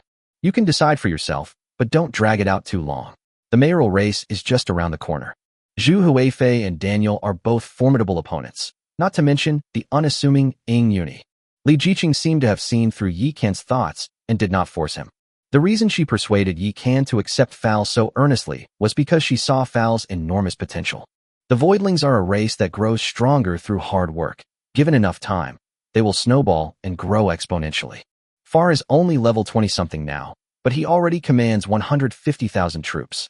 Once she has converted all the corpses from this chaotic battle into energy and genes, the Void Zerg strength will reach a new level. Don't worry, I know what I'm doing. After Yi Can finished speaking, he suddenly reached out and dragged Li Jiqing into the quilt, holding her tightly in his arms. You big bad guy, so early in the morning, why are you being so naughty? Although Li Jiqing complained, she felt sweet and happy inside. To have someone you love you back, and be so infatuated with you, is one of the happiest things in the world. Unfortunately, she's unavailable these days and can't satisfy this energetic beast. However, Yikan didn't seem to have any intention of pushing his luck. He simply held her soft body and fell asleep while inhaling her fragrance. That bastard. When Li Jiqing heard Yikan's soft snoring, she immediately became furious and pinched him awake. Finally, under her forceful urging, Yikan reluctantly got out of bed. We haven't had a chance to use the resources we took from Shunyu village yesterday. Let's go see how many levels we can reach. Under Li Jiqing's supervision, Yikan finished the nourishing breakfast that Yu Fei had carefully prepared for him, and then he was able to get away and go to the treehouse. Splash! As the endless boundary stones poured in, the immortal forest trembled once more, directly rising to level 32. Entering the domain Lord level really makes a difference. I've only advanced 2 levels, and my territory has already doubled in size. Li Jiqing closed her eyes and focused her mind on the fairy forest, discovering that the fairy forest actually covered an area of 4,000 square kilometers. The domain lord has come into contact with the power of the domain, and his territory has also transformed into a domain, possessing a structure that can be called heaven and earth. It is only natural that the territory's area has increased dramatically. Yikan nodded. The area of fairy forest is now equivalent to the combined area of 2 first-tier cities in his previous life. When you send them over later, also upgrade Daji and the others' levels. Now that we have money, we don't need to be stingy. Yikan reaped a great harvest after wiping out 2 villages yesterday. With the championship imminent, he must upgrade the levels of his heroes and units as much as possible. In this way, by upgrading heroes and buildings, Fairy Forest spent nearly 400 billion source crystals, and the population limit of the barracks was increased to 120. We still have over 100 billion left. Let's keep it as a reserve. Yikan sighed as he watched the yuan crystal disappear like flowing water. It seemed that the great cause of murder and arson would have to continue. Regarding the troop types, Yikan did not upgrade them, but instead had them improve through daily blessings. Otherwise, even if Yikan were a wealthy landlord, he wouldn't be able to afford to support the current forces of the fairy forest. In fact, it's not just Yikan. All the lords are facing this problem at this stage. As the territory develops, the resources required for upgrades increase.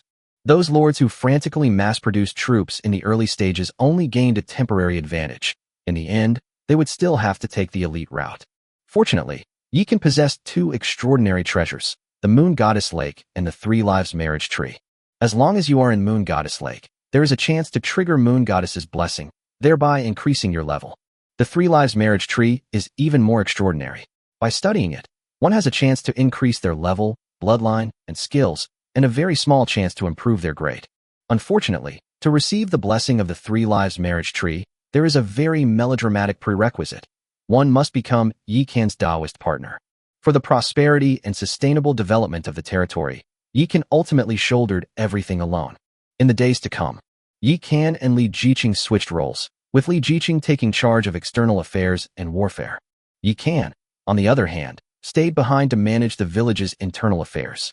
In addition to this, he had another very important task, to ensure that all the thousands of disciples of the Purple Crystal Dragon Castle and the Ice and Snow Palace were qualified to meditate under the 3 Lives Marriage Tree. Unfortunately, Yikan wasn't a piling machine. He couldn't possibly turn something that was originally a joyful experience into a task or job. Therefore, he would spend his days with 3 different beauties in his territory, morning, noon, and night, for a total of 9 women. These simple and unpretentious days passed in the blink of an eye, and the long-awaited ranking settlement time finally arrived. People these days have really become smarter. Yikan pulled up the betting pool on the ranking list, and found that there were only a mere 300 billion source crystals inside. He couldn't help but sigh, and then silently placed a bet of 100 billion in his own name. Announcement. The ranking of lords in the 6th town of the 17th district of the 9th heaven of Tianyin is now being settled.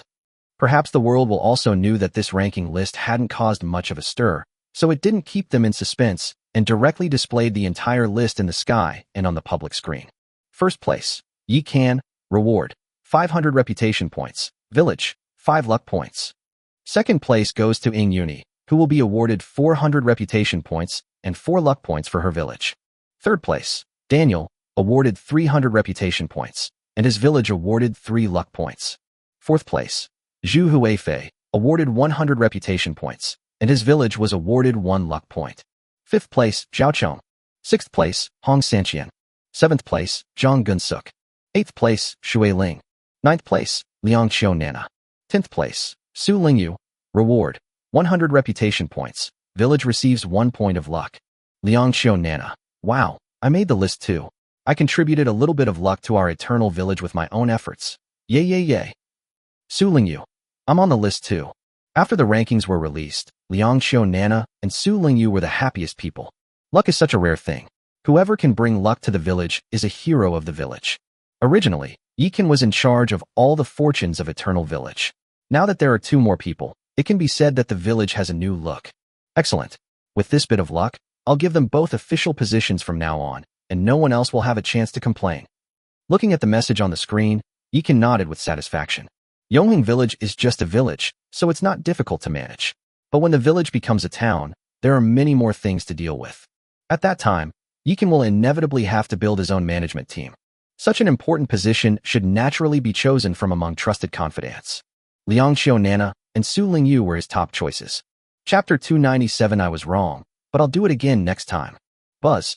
With the influx of 7 points of luck, the total luck of Eternal Village finally reached 30.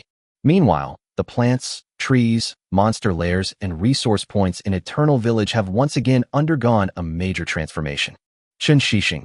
Wow, an epic level boss has appeared near my territory, and it's only level 20. I'm rich. Huh. Ding Jin. I won't tell you that one of my medium-sized originium mines has directly turned into a large one. Liang Qiu Nana. TCH, I have 4. Am I proud of that? Di Xiao. Wow, Nana, you little rich girl, you're going too far. Please take me in. Liang Qiu Nana. Dream on. You can't fool me about my feelings, and you can't fool me about my money, unless it's brother Yi can. Neo Dayton. Nana, you're being way too obvious. Be careful. Our village chief's wife might come knocking on our door soon. Liang Qiu Nana. No way. Sister Jiqing is so good to me. Yi can. Brothers, we'll be entering the town's origin space in 2 days to vie for the position of town mayor. Let's work hard these next 2 days and farm as many origin purple crystals as possible. Nong Yue. Don't worry, brother Yi can. We're doing it right now. Nong Ying. Brother Yi can. Do you want to come along? I'll let you touch my ears. Di Xiao. Nong Ying, I want to touch her too. Nong Yue, get out of here.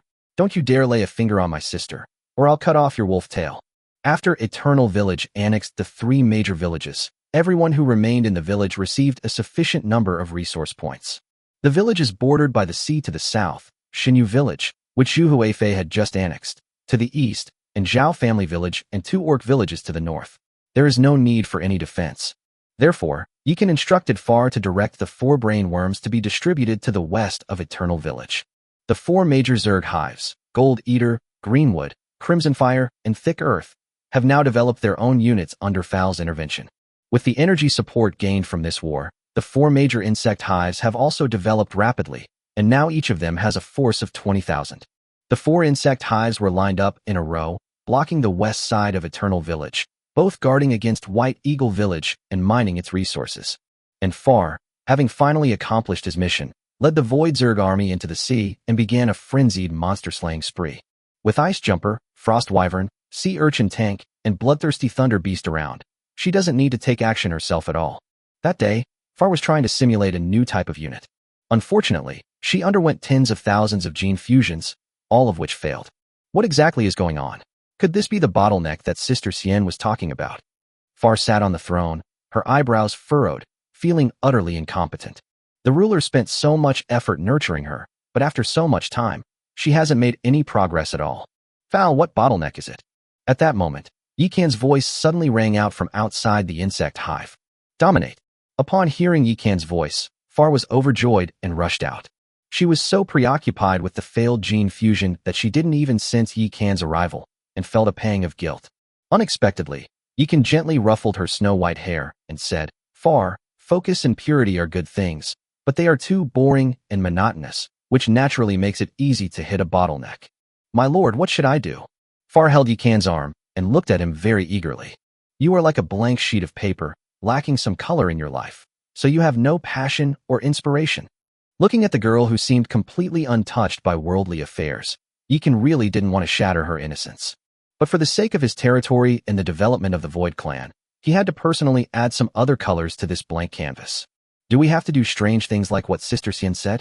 Far's eyes were clear, filled with a hint of anticipation and curiosity. Upon hearing her words, Yi Kan was startled. What kind of indecent language is that? Who told her that? So he immediately used the mental link to peer into Far's inner world. There, he indeed found the answer. Nuba put her arm around Fair's shoulder, her eyes gleaming with wisdom, and began to impart all sorts of strange and wonderful knowledge to her, occasionally using her lewd hands to put it into practice. His movements and expression made him look like a big bad wolf trying to kidnap a little rabbit. This vixen, it seems I must punish her properly tonight. How dare she lay hands on Fowl before me? Her crime is utterly unforgivable. Yi Kan gritted his teeth and said, My lord, Sister Xian didn't bully me. She just told me that this is something every woman has to go through, and that she was just preparing me. As soon as Far finished speaking, his silver soft armor suddenly fell off, revealing his fair and delicate skin. Her delicate face, perfect curves, and long, straight legs all showcased her beauty. Perhaps due to his lineage, Far is a born white tiger, looking like a perfect work of art. My lord, Far is ready. After Far finished speaking, he took the initiative to climb onto Yi Kan's neck and gave him a sweet kiss. Unfortunately, she only learned some superficial skills from Nuba, and her movements were very clumsy. Fowl, don't trust your sister Xian. She's only half-baked herself and doesn't know how to teach others. Let me reshape you. After Yi Kan finished speaking, he immediately picked up Fowl and carried him to the enormous throne that was comparable to a bed. Then, through a mental link, he showed Fowl some instructional videos he had seen in his previous life. However, Yi Kan, the sixth brother, had his own selfish motives. When demonstrating the teaching, he used a face-swapping technology from his previous life to imagine the male and female protagonists as himself and Fair. Sure enough, after seeing it, Far felt a strong connection to it and learned it incredibly quickly. In addition, this girl was as innocent as a blank sheet of paper. She didn't know what shyness was. She was very uninhibited and could even unlock all kinds of super difficult moves, which amazed Yi Kan. He spent the entire afternoon in the Void Hive that day. It wasn't until the sun was setting that he and Far, hand in hand, returned to the fairy forest. Seeing their affectionate demeanor, everyone immediately understood and breathed a sigh of relief. Far is now the ace of the fairy forest. If she makes a breakthrough in any one of her abilities, it will be a huge boost for Fairy Forest. Her power represents the power of the Voidlings. This would give them even more confidence in winning the battle for the town mayorship of Yongheng Village. Oh dear, my husband finally couldn't resist reaching out his devilish claws and making a move on our little Fowl.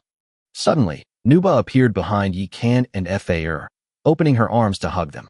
Fowl, you go to the inner territory with your sisters first and feel the power of the 3 Lives marriage tree. I have some things to discuss with your sister Xian. As they were speaking, Yi Kan suddenly reached out and put his arm around Nuba's slender waist. Husband, what are you doing? Nuba sensed that something was wrong and couldn't help but feel a little guilty. Unfortunately, she was unable to break free from Yi Kan's terrifying power. Humph, it's just a fight, who's afraid of who? Since there's no way to resist, then naturally one should enjoy it. Unfortunately, Nuba's body wasn't as tough as her mouth. Less than an hour after Yi Kan brought her back to the palace, she started begging for mercy. Yi Kan was truly enraged this time, ignoring her pleas for mercy and tormenting her for a full 2 hours. It wasn't until Li Jiqing came to invite them to dinner that Nuba escaped her fate. You little brat, let's see if you dare to lead the kids astray again. Yi Kan pinched Nuba's pretty face before leaving with Li Jiqing. My husband, I was wrong. The demon watched Yi Kan and Li Jiqing's retreating figures, then muttered under her breath, You'll dare to do it again next time. Chapter 298. Someone wants me to be the prince consort. Fairy Forest. The top of the ancient divine tree.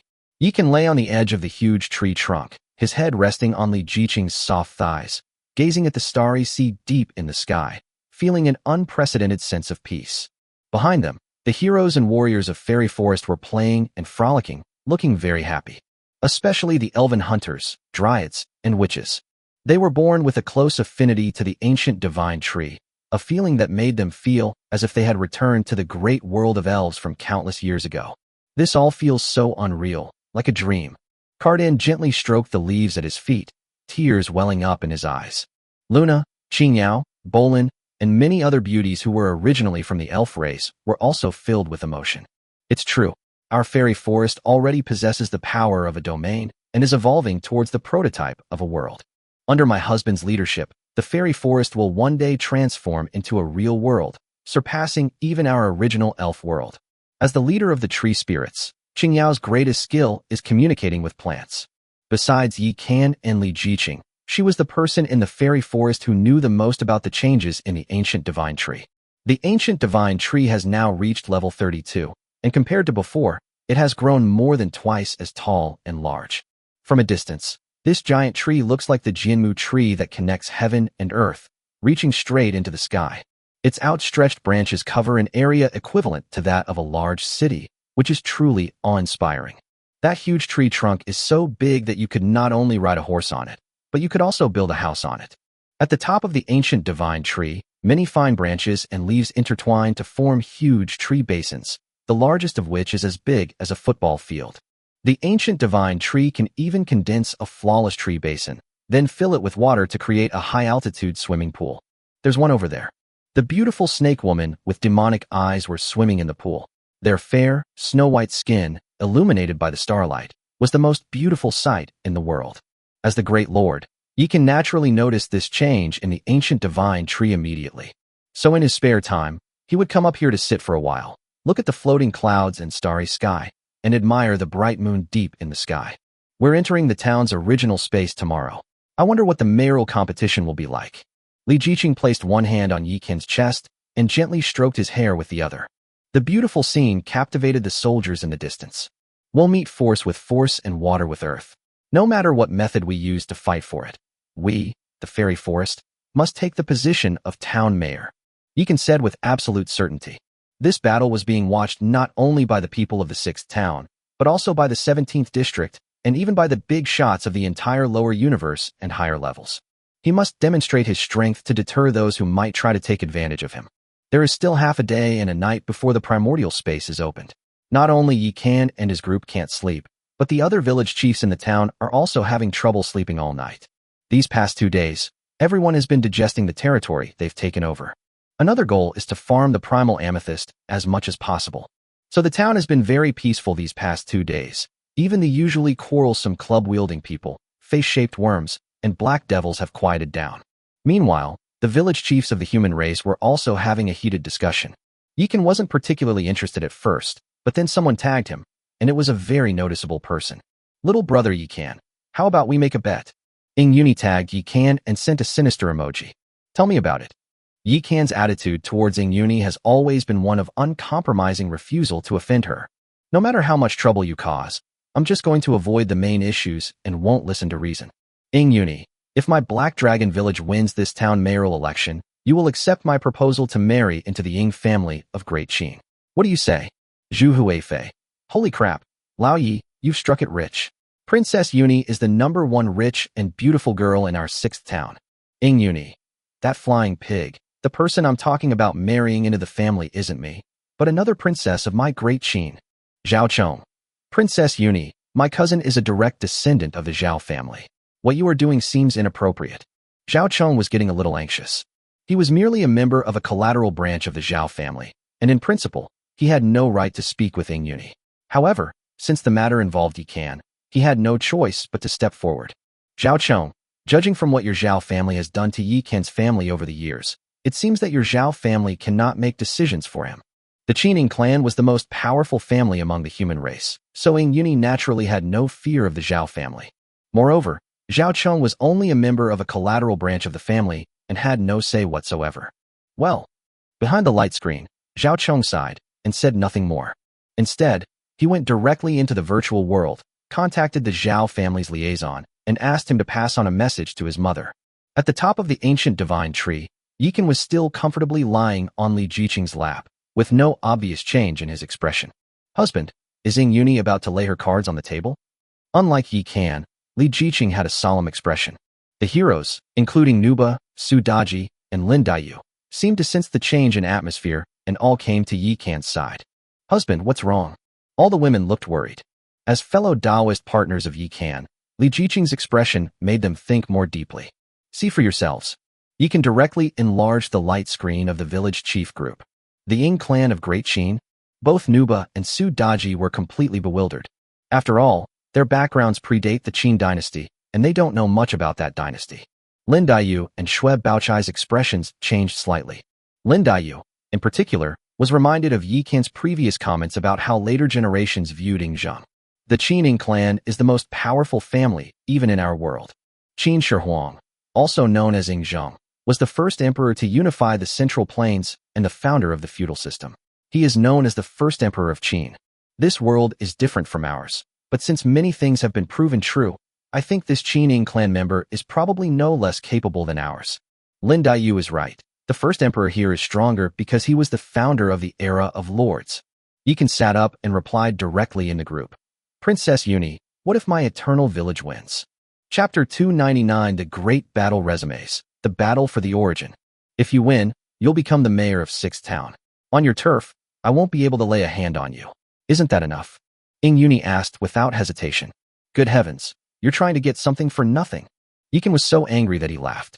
Ying Uni's condescending attitude, full of the superiority and arrogance of a large family, made him very unhappy. Then you tell me yourself, what do you want for you to bet? Ying Uni seemed to realize her mistake and immediately began to make amends. It's very simple. If you lose, you must take the Ying clan's forces and leave 6th Town. The Ying clan is not allowed to interfere in my territory again. Yi Kan didn't waste any words and directly stated his requirements. My Ying clan is the overlord of the 3rd heaven, and the first emperor was the one who ushered in the era of lords. Why are you so disliked by us? Ying Uni was a little angry when she saw Yi Kan's answer. Countless men begged to marry into the Ying family, but none could gain entry. This kid is something else. We gave him a chance, and he actually dared to refuse. He simply doesn't respect the Ying family at all. Although I come from humble origins, I am born with a tough backbone and cannot learn to be obsequious. Your Ying family is high and mighty, and I cannot afford to offend you, but I can certainly avoid you. Okay, I agree, but I can only represent myself, not the Ying family. That's enough. Yi Kan didn't insist. The fairy forest has a profound foundation and great potential for growth. The only thing it lacks now is time. Given time to grow, he will fear no one. The 9th heaven is a new world, which imposes many constraints on the powerful beings of other worlds. Even if the Ying family wanted to send someone powerful to deal with him, it wouldn't be something they could do in a short time. Besides, he only has some potential. He's just a minor domain lord. The higher-ups of the Ying clan probably haven't even noticed him yet, and are only trying to win him over as a potential seed. You two are too arrogant. Do you really think the position of town mayor is rightfully yours? At this point, Zhu Huifei finally couldn't hold back any longer. He was, after all, a direct descendant of the Zhu family of the Ming dynasty. Although their reputation was not as great as that of the Qin dynasty's Ying clan, it was not far behind. The two men's completely in control attitude made him very unhappy. Cut. Faced with Zhu Huifei's questioning, Yi Kan and Ying Uni simultaneously uttered a single, self-indulgent cut sound. That intense contempt dealt Zhu Huifei a critical hit damage of 100,000 points. Zhu Huifei I. Hong Sanqian. Old Zhu, are you feeling withdrawn? Shui Ling. True strength never lies in winning with words, because true strength is about fists. Zhu Huifei. That makes sense. Yi Kan. Old Zhu, don't you have a nickname, Zhu Jiabin? Zhu Huifei. What the hell? The bet in the village chiefs group chat was just a minor incident and did not affect the mood of the people in Fairy Forest. Everyone is full of confidence for tomorrow's mayoral election. So everyone continued to eat and drink as usual, without missing out on anything. Yi Kan even chose a Dragon King protector and 2 alluring snow maidens, spending a decadent first half of the night with them. After returning to the treehouse late at night, he still hadn't had enough and went on a 300-round battle with Li Jiqing before finally falling into a deep sleep, embracing his wife contentedly. The next day, the diligent and considerate Li Jiqing got up early and, as usual, sent everyone to the deep sea to continue fighting monsters. Yi Kan, as always, slept until late morning, only waking up when Li Jiqing lay on his chest again. My lord, it's time to spend those hundreds of billions we won from gambling. After making all the preparations, Li Jiqing returned to Yi Kan's side. Actually, even without Li Jiqing saying it, Yi Kan was already planning to do it. In the end, captains such as Kadin, Luna, Qingyao, Bolin, and Gongsun Yu were all promoted to level 32 by Yi Kan. Most of the other troop types have also been upgraded to level 25. Of course, their level is mostly thanks to Moon Goddess Lake and the Three Lives Marriage Tree. Otherwise, even if Yi Kan destroyed a few more villages, he still wouldn't be able to feed them. Finally, it was noon. Announcement: the battle for the town mayor of the 6th town in the 17th district of Tiangang is about to begin.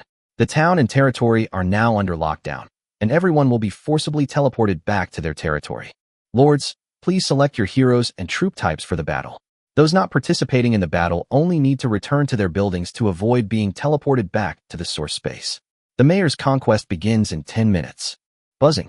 A flash of light appeared, and Nuba and Kadin, who were fighting fiercely in the deep sea, were instantly teleported back to the fairy forest. The fairy forest was shrouded in the fog of war, and the scenes outside the territory could no longer be seen. Are all the supplies ready? You can look at Li Jiqing. Don't worry, even if this war lasts for 10 days or half a month, we can hold on. Li Jiqing nodded. When it comes to the ownership of the town, she naturally dared not be negligent. Buzzing.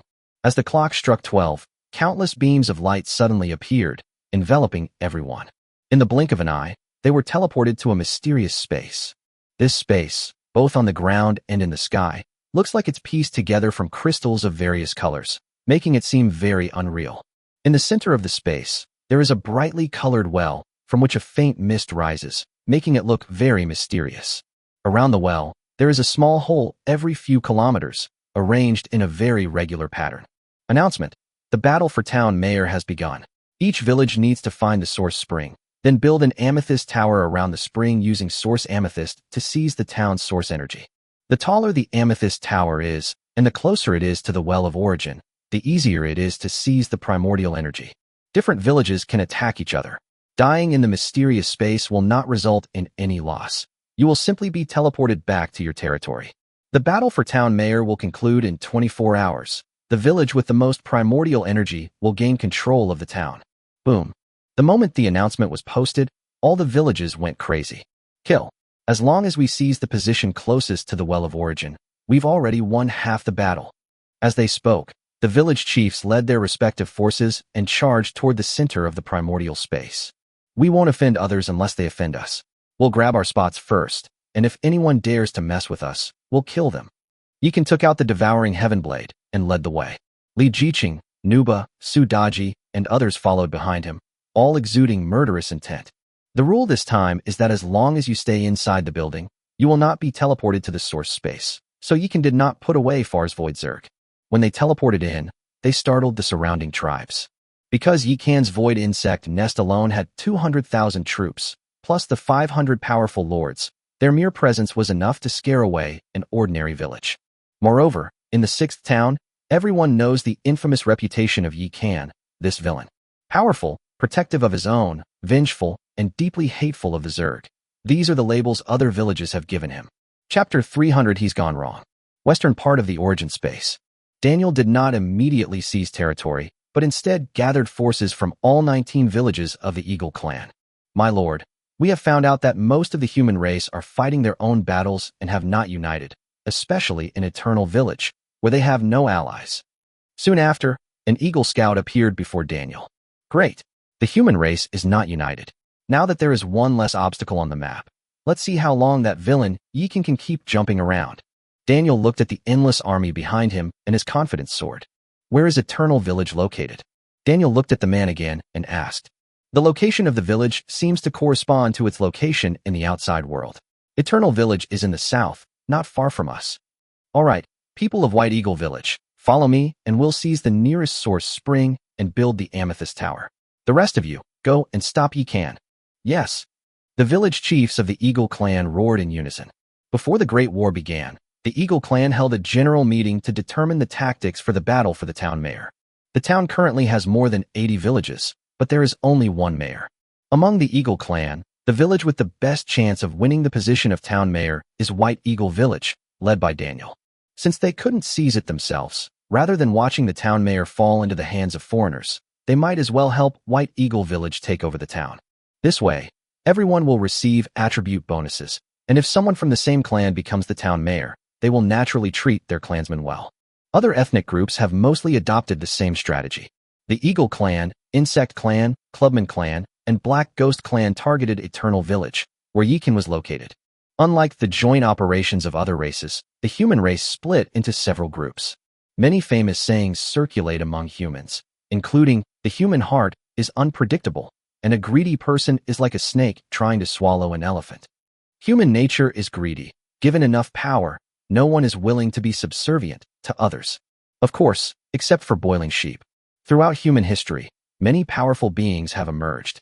These beings belong to different groups who dislike each other and each believe that their own group is the most powerful. Of course, small villages like Luoyang and Wang Xiaodao are fully aware of their own strength, so they chose to join forces. Their idea was that even if they couldn't get the best position, they couldn't be sent out of the source space by others. "Brother Luo, we're starting to feel the strain. What should we do?" Wang Xiaodao shouted as he withstood the enemy's attack. "These guys seem to be targeting our human race. With the strength of our two villages, we really can't withstand them. We must choose a backer." Luo Yang's expression immediately turned grim as he watched the endless stream of Zerg rushing towards them. "So, who should we choose?" Wang Xiaodao is a person with little opinion of his own, and it's a mystery how he became the village chief. "I'm neighbors with Eternal Village, and I'll definitely need to rely on them in the future. Besides, Boss Yi Kan is a man who clearly distinguishes between gratitude and resentment, so I've decided to choose Eternal Village." Luo Yang was very decisive because he had already thought it through before the war even started. "Then I'll go with you." It would be best to invite Shui Ling along. Many hands make light work." "Good." On the other side, Yikan had already rushed to the outer perimeter of the Well of Origin. Just then, an endless eagle race, carrying various mechanical units, vehicles, and fighter jets, charged towards them in a frenzied attack. Besides the Eagle Clan, there were also the Black Ghost Clan, the club-wielding people, and the human-faced Vortices Clan. From a distance, it looks like a vast, densely packed expanse, with no end in sight. "Brother Yikan, leave this to us. You go and claim the source spring first." Before Yikan could make a move, Liangqiu Nana led the Purple Crystal Dragon and the disciples of the Ice and Snow Palace branch to step forward. "That's right, this is a town mayor competition. It requires all the lords in the village to unite as one, and it seems that other clans have already joined forces, preparing to protect one family and take over the town." At this moment, Su Lingyu also stepped forward. She had the Hidden Scythe clan under her command, who could become invisible. They began gathering intelligence as soon as they entered and quickly figured out the current situation. The villages of Yongheng, Heilong, Zhujia, and Sanxian were all fighting their own battles, each believing they had a chance to capture the town. Although their eternal village is powerful, it would be extremely painful to be fought in a tug-of-war with dozens of other villages. And us too. At this moment, the Moon Shadow Cat sisters, Ding Jin, Hong Jinwu, Neo Daden, and others all rushed in front of the group from Fairy Forest. "Please help me, everyone." Seeing the indomitable spirit of the crowd, Yikan nodded with satisfaction. "Foul, killing here won't create corpses. The dead will simply return to the territory. You can kill to your heart's content." "Yes, your majesty." Upon hearing this, Foul's eyes immediately lit up with excitement. "Kill." With a wave of her hand, the 30,000 sea urchin tanks instantly transformed into giant spiked spheres covered in sharp points, crashing towards the allied forces. Boom, boom, boom. The dense crowd instantly exploded, turning into countless points of light that disappeared into the original space. Following them were 100,000 frost-jumping insects and 60,000 frost wyverns, plus 10,000 enormous and ferocious bloodthirsty thunder beasts. Roar! Roar! As soon as this terrifying swarm of insects appeared, a large portion of the Alien Alliance's vanguard was quickly vaporized, with hundreds of thousands dying on the spot. Not far away, Su Lingyu and Liangqiu Nana joined forces. Roar! Roar! Nearly 200 amethyst dragons simultaneously unleashed their immense power, blowing tens of thousands of club-wielding soldiers into dust. Then, 2 massive ice storms from the Ice Palace disciples struck, wiping out another large area.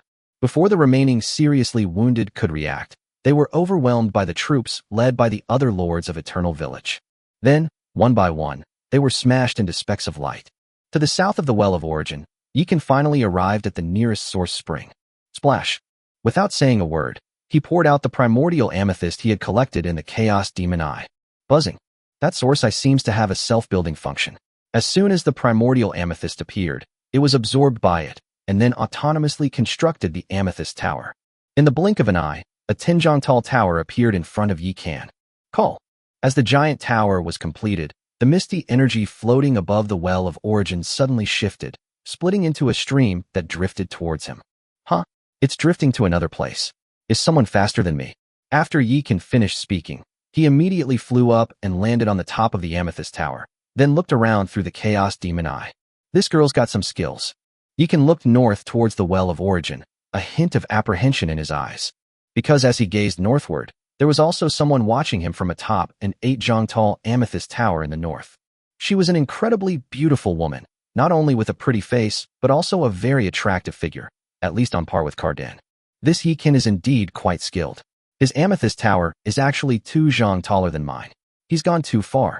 Ing Yuni clenched her teeth, a hint of excitement on her pretty face. Chapter 3, A One Brother Yi Kan, I want to touch it too. Husband, what should we do now? Li Jiqing flew down to Yi Kan's side, waiting for him to make a decision. She was also a lord. If Yi Kan could see Ing Yuni, she naturally could too. As fellow human beings, even if we are to fight, we should wait until all other races are wiped out before we talk about it. I believe Ing Yuni has this understanding. If she dares to attack us at this time, we won't have to be polite to her anymore. However, just to be on the safe side, you should lead half the force to guard the Amethyst Tower. I'll go and relieve Nana and the others. Li Jiqing nodded and flew down from the tower with Yi Kan. Primal Amethyst is a special item that cannot be traded, so Yi Kan had to replace Liang Qiu, Nana, and the others so that they could pile their Primal Amethyst onto the Amethyst Tower. My dear, beautiful wives, half of you guard the tower, the rest of you follow me. After Yi Kan finished speaking, he looked at the 3 Su sisters and said, Daji, Shimei, and Xiaoyu, you have the 3 talents demon formation, so you can guard the Amethyst Tower with Shaoqing. Yes. Although Su Daji and the other 2 were somewhat unwilling, they still agreed. After all, the Amethyst Tower is of paramount importance now, and there is no room for error. Otherwise, all their efforts during this period will be in vain. Roar. Knowing that she could not accompany Yi Kan on the expedition, Shimei immediately took to the air and used her 9 heavens battle soul to bless everyone. My wives, follow me to fight the enemy. Yi Kan pointed his heaven-devouring blade diagonally into the sky and let out a deafening roar. Brother, I'm here for you. When Xiaomili heard Yi Kan only call her wife and not sister, she immediately became indignant and suddenly poked her little head out of the Chaos Demon Eye. All right, little rice grain, listen to my command. You are responsible for activating the Chaos Demon Eye, taking control of the overall situation, and rescuing as many of your Eternal Village companions who are in danger as possible. The millet grain obeys. Upon hearing this, Xiaomili straightened her back immediately and looked very serious. Kill. Yi Kan then switched to the Nuba template and soared into the air, like the Yan Emperor descending to earth. Roar. He wrapped the devouring blade in heavenly fire, then activated the power of the sun to enhance it, and suddenly slashed at the Eagle Clan camp. In an instant, a 100-foot-long blade of light ripped through the sky, splitting the densely packed Autobot formation in 2. Boom. A loud explosion was heard, and endless heavenly fire burst forth. The Autobots struck by the devouring blade shattered into molten iron, causing splash damage to their surrounding comrades. Seeing Yi Kan's ferocity, Nuba followed suit, spinning her vermilion bird umbrella and unleashing a torrential downpour of heavenly fire. Boom, boom, boom. Under the bombardment of endless heavenly fire, the battlefield was transformed into a fiery domain. Seeing the Autobots surrounded by heavenly fire, Nuba still seemed unsatisfied and unleashed another attack, Wildfire Spreads, which smelted iron on the spot. When Princess Longji broke through level 30, she finally mastered a new skill, 5 Thunder Technique. Buzz, buzz, buzz. She made a hand seal, and countless golden swords, spears, and halberds instantly materialized in the sky, raining down a barrage of weapons upon the flying figures above. This is the most lethal form of the 5 Thunder Techniques, the Golden Thunder, which is perfect for these metal lumps. Then, she turned her hand seals and unleashed fire and thunder, just like Nuba, smelting iron on the spot. On the other side, Shui Baochai used the ice and snow technique to weaken the enemy, and then unleashed the snowflake blade to kill them silently. Lin Daiyu first used an entangling technique to bind the enemy, and then used the 10,000 leaves flying flower flow to cut them. If surrounded and attacked, she can transform into a phantom and become a hidden assassin. Anna then worked with Sherry. Shui and I weakened the enemy with her absolute ice domain, then controlled them with Soul Roar, and finally unleashed a great ice storm with her disciples, leaving the opponent with almost no health. Then, Anna led the Amethyst Dragon to deal with the enemy, directly unleashing a devastating attack. There are many powerful superhumans among the Eagle clan, so they certainly wouldn't just stand there dumbly and let Anna and the others cut them down. Unfortunately, both the Amethyst Dragon and the Ice Palace disciples are epic-level beings, and their levels far surpass those of the Eagle clan. Therefore, no matter what kind of superpowers the Eagle clan's ability users used, they were suppressed by the Purple Crystal Dragon and the disciples of the Ice and Snow Palace, and could not cause any trouble at all. Moreover, Yikan, the sixth brother, specifically targets their lords and heroes. Yikan's level has recently increased by leaps and bounds, and his basic attributes have surged. With the supervision of Li Jiqing, he worked hard, and his number of Daoist partners has reached more than 600, and his attributes have increased by 6.6 times. Now, both his physical and mental condition are approaching the 70,000 mark. If you apply the Nuba template, the number reaches a terrifying 120,000, making his devouring heaven blade virtually unstoppable. How can this guy be so terrifying? It was terrifying. I trembled all over just from him getting close to me. We're not even in the same league. I noticed his name is in red. Do you think he might already be a domain lord? I also find it strange. When he gets close, I always feel like there's a kind of domain-like force locking me in. The Eagle clan's lords and heroes were terrified of Yikan's killings and all hid behind their troops. But Nuba and Kadin were already in a bloodthirsty frenzy. How could they possibly let these guys who bullied others just because they outnumbered them go? Their morale was high, and they swept through the land, leaving corpses strewn everywhere they went. At Yikan's instruction, Xiamili had already ridden the Chaos Demon Eye to Liangqiu Nana and the others. She hovered in the air, and when she saw that the people of Eternal Village were in danger, she activated the Chaos Demon Eye to rush down and save them, occasionally giving the enemy a demon god judgment. Thanks to the terrifying fighting power of the Fairy Forest Group and FAR, Liangqiu Nana and her companions were finally able to escape the battlefield. Brother Yikan, you're killing lords one by one with a single strike. You're killing them all so cool. The little fox Liangqiu Nana flew down to Yikan's side, hugged his arm, and shook it constantly, her eyes sparkling. All right, hurry up and add bricks and tiles to our amethyst tower. For now, Fairy Forest will hold the fort. Yikan rubbed Liangqiu Nana's two furry ears, which felt soft and comfortable. Brother Yikan, I want to touch it too. At this moment, the Moonshadow Cat sisters also flew down to Yikan's side. Okay, touch it. Yikan smiled slightly and immediately reached out his devilish hand to rub the ears of the twin sisters. Nongyue was surprised to find herself in a chair, and her pretty face immediately turned red. Then, the two shy girls covered their faces and ran away. Village Chief, you're so greedy. You already have beauties in your territory, yet you still flirt with Nana and Nongyue and Nongying. After Su Lingyu withdrew from the battle, she immediately looked at Yi Kan with a reproachful expression. What? Our beautiful Su also likes kisses, hugs, and being lifted up high. As Yi Kan spoke, he deliberately reached out his claws towards Su Lingyu. Get lost, I don't want to. Su Lingyu's swan-like neck flushed red at a visible speed, then the redness climbed up to her pretty face. She slapped Yi Kan's groping hand away, then strode off with her long legs and swayed her plump buttocks as she rushed towards the Amethyst Tower of Eternal Village. As expected of the village chief, I've learned a lot. Ding Jin, Hong Jinwu, and the others looked on with admiration, while Jiang Daily gave Yi Kan a thumbs up. Hey Fatso, get out of my way. Li Xiaoyu kicked Jiang Daily in the butt, then looked at Yi Kan and said, Brother Kan, I'm going too. Go if you want. Why are you telling me? You're all covered up so tightly. I can't touch you. Yi Kan looked at Li Xiaoyu, who was tightly hugging the teddy bear and only half of her face was visible, and was completely dumbfounded. Snort. Upon hearing his words, Li Xiaoyu immediately snorted and then ran off with small, quick steps. TSK. Although she's not as big as Su Lingyu, those long legs and slender waist are really something else. The beauties of our eternal village are indeed all quite stunning. Yi Kan nodded with satisfaction and once again brandished his broadsword as he charged towards the alien coalition. This time, he's targeting the ugly, clumsy man. Chapter 302 Impossible, absolutely impossible. The original space of the sixth town. What? The Black Dragon's Amethyst Tower is 13 zhang long, while the Eternal Village's Amethyst Tower is 15 zhang long. Impossible, this is absolutely impossible. Daniel was completely stunned when he heard the news. The population of White Eagle Village was more than 300 larger than that of Eternal Village, and they had received news of the primal amethyst in advance, yet they only managed to construct a 7-zhang amethyst tower. In Daniel's opinion, 7 zhang was already very tall. It turns out that what they painstakingly created was not even half the height of what others had. How could he accept this? Report. The Eagle Clan Army's siege of Eternal Village has failed. Yikan personally led the attack and single-handedly killed 132 of our clan's lords and hundreds of heroes. None of them could withstand a single blow from him. Now, 4 village chiefs have been killed, and the forces of 6 villages have suffered more than half their losses. What? Daniel couldn't sit still any longer. If Eternal Village truly possesses such formidable strength, constructing a 15-zhang tall amethyst tower is not impossible.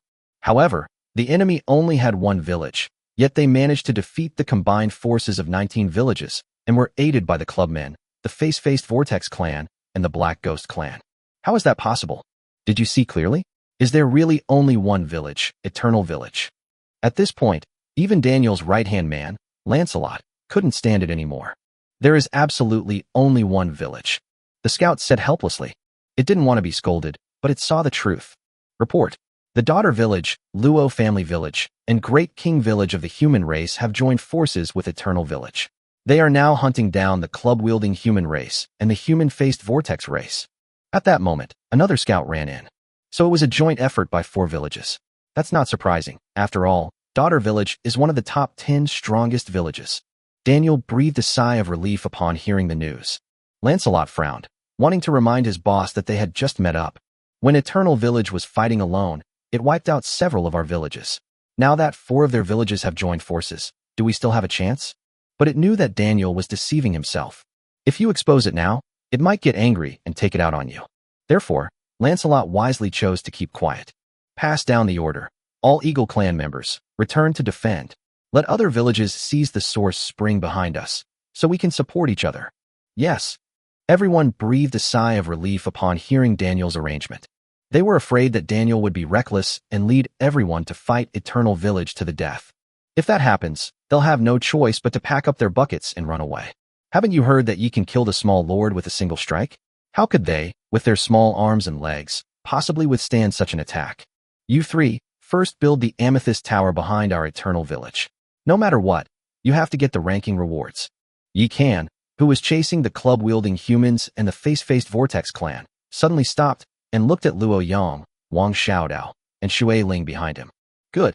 Luo Yang and Wang Xiaodao exchanged a glance and nodded simultaneously.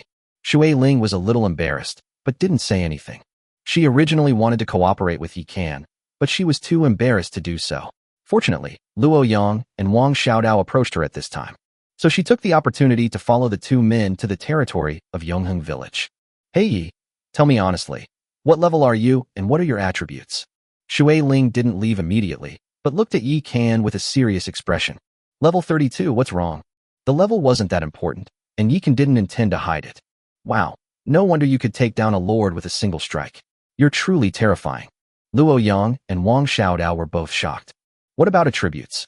Shui Ling asked, unwilling to give up. Isn't this a bit too private? Yi Kan frowned. Attributes are a lord's secret, involving many things such as territory characteristics and territory foundation. Given the relationship between Shui Ling and Yi Kan, her question was indeed a bit abrupt. Let me rephrase my question. If I use a hero template, I have around 20,000 stats. Can you kill me? Shui Ling bit her lip and asked again. Looks like you're still not convinced that I've defeated you a few times. Yi Kan shook his head, then gently stroked the devouring heaven blade and said, Now, I only need 1 strike to kill you. How arrogant. Seeing Yi Kan's nonchalant demeanor, Shui Ling assumed he was toying with her and flew into a rage. TCH, believe it or not. After the town mayor competition ends, let's have a virtual battle. Suit yourself, but don't cry later. Yi Kan waved his hand and left with the people from Fairy Forest. Shui Ling, you've witnessed Yi Kan's strength firsthand. There's really no need for this. Seeing Shui Ling's unconvinced expression, Luo Yang couldn't help but shake his head. I want to know if he's really that strong. If he's as strong as he says, killing me only takes 1 strike. I won't bother him again. Whatever you want. Luo Yang and Wang Xiaodao exchanged a glance and couldn't help but smile helplessly. Looking for trouble?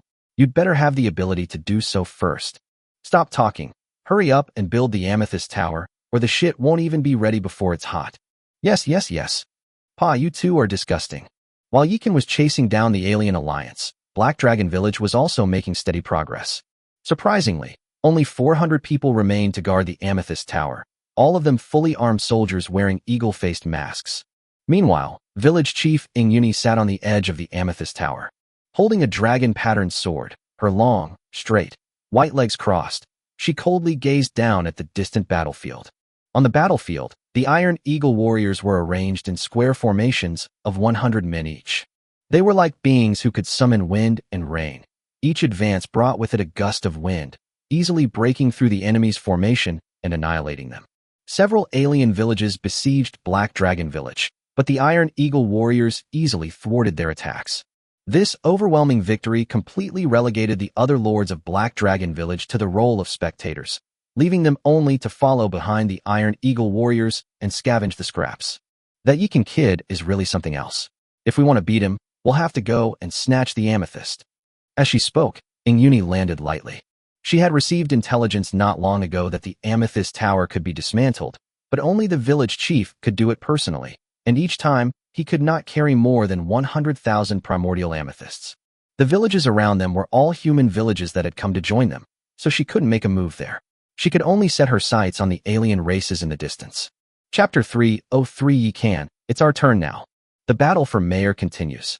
After 12 hours of fierce fighting, only 40 of the 87 villages in the 6th town remained. One-third of the villages that were destroyed were the work of Yikan. Of course, the human race also paid a heavy price in this chaotic battle. Originally, they had 20 villages, but now they only have 13 left. The 4 best source springs around the Well of Origin eventually fell into the hands of Eternal Village, Black Dragon Village, White Eagle Village, and Zhu Family Village. To the astonishment of all races, 3 of the 4 best positions were occupied by humans.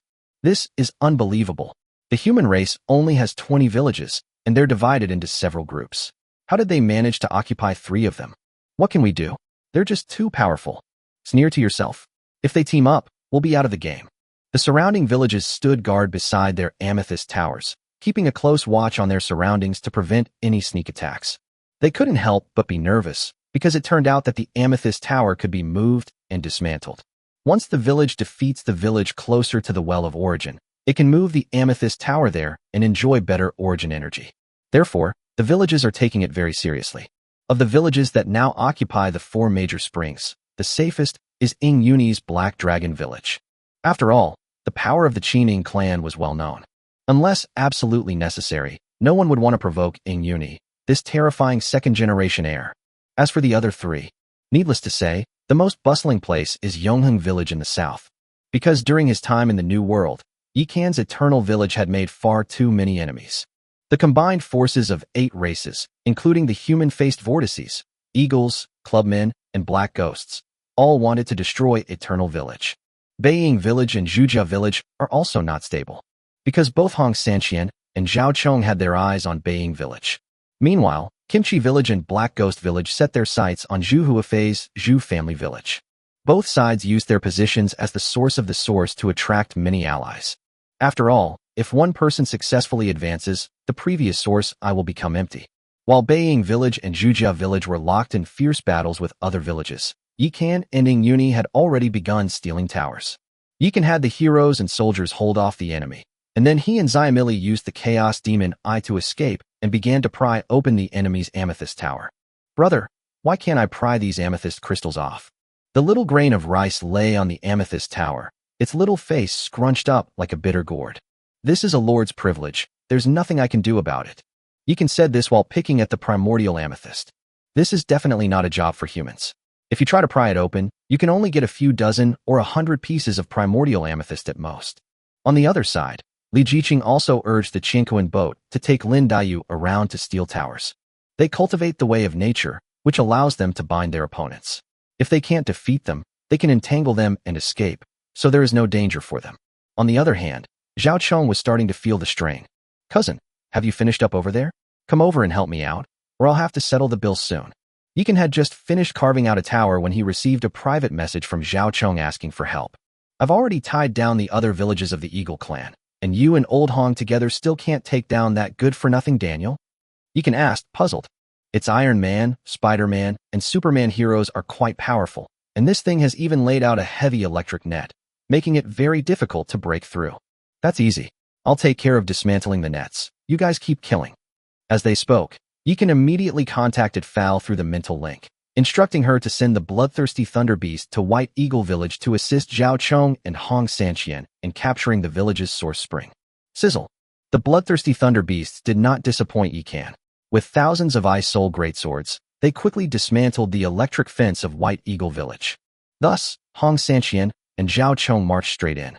With the help of the bloodthirsty Thunder Beast, Daniel's lightning attack was rendered ineffective, and he was forced to flee in terror. Helpless, it could only lead its remaining troops to escape, abandoning the good position it had gained. Meanwhile, Ingyuni also dispatched the Iron Eagle warriors to help Zhu Huifei defeat the Kimchi village and the Widow village. From then on, the human race completely occupied the 4 large springs surrounding the Origin Amethyst. Unfortunately, Zhao Chong lost the rock-paper-scissors game to Hong Sanqian and had to give up the best spot, retreating to the second line. I gave you a chance, but you failed. When Yikan saw Zhao Chong return in a disheveled state, he couldn't help but look at him with disgust. How can you blame me? That bastard Zhu was just too lucky. Zhao Chong, grumbling and cursing, came to the second line behind Yikan. Yikan didn't waste any more words with him and continued to lead the team to hunt down the remaining face-shaped worms, club-wielding people, eagles, and black ghosts. In order to better compete with Yikan, Ingyuni also began to ruthlessly attack those who were down on their luck and eliminate the surrounding alien races. Both sides did this with the aim of reducing potential threats. Zhu Huifei, Hong Sanqian, Zhao Chong, and others, who were now free, also joined the ranks to completely eliminate the alien races in the origin space. Even powerful villages like White Eagle Village, Pickled Vegetable Village, and Widow Village, when surrounded by these beasts, could only meet a crushing defeat. Little brother Yikan, it's our turn now. Seeing that no one was disturbing her, Ingyuni immediately dispatched 9 squads of Iron Eagle elite captains.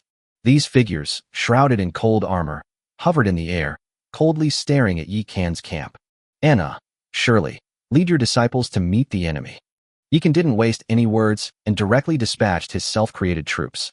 Yes, Anna and Snow were immediately filled with pride. This was the moment they had been waiting for. After hearing about how terrifying the Qin dynasty was, they wanted to test just how powerful their self-created troops really were. It's a pity I haven't been able to find an opportunity, but now it's finally possible to try. Kill. Under Anna's leadership, the Amethyst Dragon first used the Wind and Thunder Escape technique to condense the entire dragon race into a thundercloud, and then formed the Wind and Thunder Annihilation Array. Under Xuan Yi's guidance, the disciples of the Ice and Snow Palace activated the Ice and Snow Forbidden Zone Array. The two great formations overlapped, instantly stirring up boundless killing intent that enveloped the Iron Eagle warriors in the distance. What's surprising is that these Iron Eagle warriors are like emotionless robots, standing as still as mountains. Kill. Kill. Kill. As 3 earth-shattering kill characters burst forth, the Iron Eagle warriors seemed to receive some kind of command, and a strange gale suddenly swept around the battlefield. Their 9 formations combined to form a large semicircular array, slowly advancing towards the purple crystal dragon and the disciples of the Ice and Snow Palace. The Iron Eagle warriors weren't particularly fast, but their terrifying killing aura created a psychological pressure that felt like Mount Tai was pressing down on you. Wind. Then let's see if your wind is stronger, or our Wind and Thunder Escape technique and battle formation. Seeing the Iron Eagle warriors' confidence, Anna's competitive spirit was immediately ignited. Chapter 304 Repair my battle sword and slay my way to the heavens. Under Anna's leadership, the Amethyst Dragons formed teams of 21, with 1 Dragon King Protector in each team. There are 24 teams of Amethyst Dragons, plus Anna, the Amethyst Dragon Queen, making a total of 505 dragons. The enormous shadow cast by the dragons obscured a large area around the Well of Origin and also weighed heavily on the hearts of the lords present, creating immense pressure. Roar! Roar! Roar! Hundreds of giant dragons soared through the sky, simultaneously unleashing deafening roars that clashed with the battle cries of the Iron Eagle warriors. Iron Eagle warriors suddenly felt a sense of suffocation. Combine. Under Ingyuni's command, the 3 teams of Iron Eagle warriors in the middle instantly merged into one, forming a battle formation of 300 men. Kill. 300 people shouted at the same time, brandishing their long spears. Rumble. A thunderclap was heard, and suddenly the clouds above the battle formation churned, revealing scales and armor within, as if a giant beast was writhing, which was extremely eerie. Roar. Suddenly, a beastly roar came from the dark clouds, and a ferocious head peeked out from the clouds. When the giant beast's body was fully revealed, Yikin was stunned, as were the lords of the surrounding villages. Because it was an eastern dragon, the same totem as the Chinese nation Yikin had in his previous life. However, this is a black dragon. Gurgle. Zhu Huifei and Hong Sanqian couldn't help but swallow hard at the horrifying sight before them. If you go up against them, can you handle it? Zhu Huifei looked at the commander of the embroidered uniform guard beside her, her eyes filled with anticipation. If it's the same quantity, we can't beat them. The commander's face also turned pale. On the other side, Hong Sanqian was also momentarily lost in thought. Even if I unlock all 360 levels, I'm afraid I still wouldn't be able to contend with these two freaks. Iron Eagle warriors are one thing, but isn't Yikin an orphan from the Zhao family who has been living away from home? How come he's so terrifying? The leader of the Beggars' Hall under Hong Sanqian also looked solemn, his gaze towards Yikin filled with apprehension. Every large family has its share of shady dealings and schemes. Who knows what's going on? Hong Sanqian shook his head. Meanwhile, in midair, Anna, the Amethyst Dragon King, also looked wary. They are only 300 armored soldiers, yet the battle spirit they have condensed is so terrifying. The Qin elite soldiers are indeed not to be underestimated. Anna took a deep breath and roared, "Wind and thunder." Roar. At her command, hundreds of amethyst dragons simultaneously opened their massive mouths, spewing out wind and thunder. The terrifying hurricane and thunder suddenly converged into a long river of wind and thunder, like a giant dragon of wind and thunder, roaring as it charged towards the Qin army's black dragon. Boom. In the blink of an eye, the two giant dragons collided, instantly unleashing a terrifying energy storm. Boom, boom, boom. Under this terrifying storm, some of the weaker lords and troops were blown away. Upon seeing this, Yikin had a thought, and a mysterious domain power immediately spread out from him like a tide, enveloping the area where Eternal Village was located. Buzz. A burst of energy rippled through the area, and the Eternal Village region instantly became calm. Meanwhile, in midair, the thundercloud formed by the Amethyst Dragon hovered in the air, its position unchanged. The 300 Iron Eagle warriors coughed up blood and staggered back several hundred steps. "Princess, you clearly sent out 900 men, yet only 300 of them fought against my 500 Amethyst Dragons. You are truly confident." Top of the Amethyst Tower, Yi Kan and Li Jiqing sat comfortably on the recliners, with the three demons of Xianyuan Tomb, Nuba, Princess Longji, and other heroes standing beside them. At the center of the tower's top, a 3-foot-wide hole is frantically absorbing the primordial energy escaping from the Well of Origin. The primordial energy that had solidified into a tangible form drew envy from the village chiefs in the distance. "Little brother Yi Kan, I admit I underestimated you, but don't get too excited yet. This is just the beginning." Although Ing Yuni maintained her smile, Yikin sensed her anger from her tone. Spear formations unite. Crossbow and spear formations advance. At Ing Yuni's command, the 900 Iron Eagle warriors instantly merged into one, forming a 900-person formation. At the same time, 2 more squads of Iron Eagle warriors charged out from the rear camp. These men had swords hanging from their waists. One group carried Qin crossbows, and another group carried long spears on their backs. They were clearly pitchers. "You're trying to bully the weak, aren't you?" Yikin smiled slightly, looked behind him, and said, "You guys go too. As for how to fight, you should have some understanding of each other." "Yes." Upon hearing this, the team leaders, including Kaden, Qin Yao, Bolin, Gong Sunyu, Ouyang Lan, Aya, and Chu Qiao, breathed a sigh of relief. Which of them wouldn't want to participate in such an important battle? But since Yikin didn't say anything, they could only stand by and stare helplessly.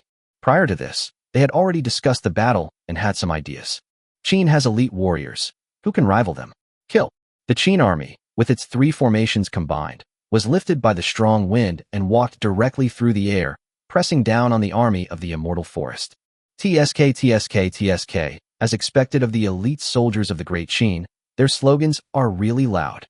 Yikin still greatly admired and appreciated the Qin army of his previous life, but he could no longer ascertain what slogans they used. Although Ing Yuni's Iron Eagle warriors were few in number, they marched with the imposing presence of 1,000 troops. This aligns perfectly with Yi Qin's understanding of the Qin army. My lord, now is not the time for sentimentality. They are our enemies.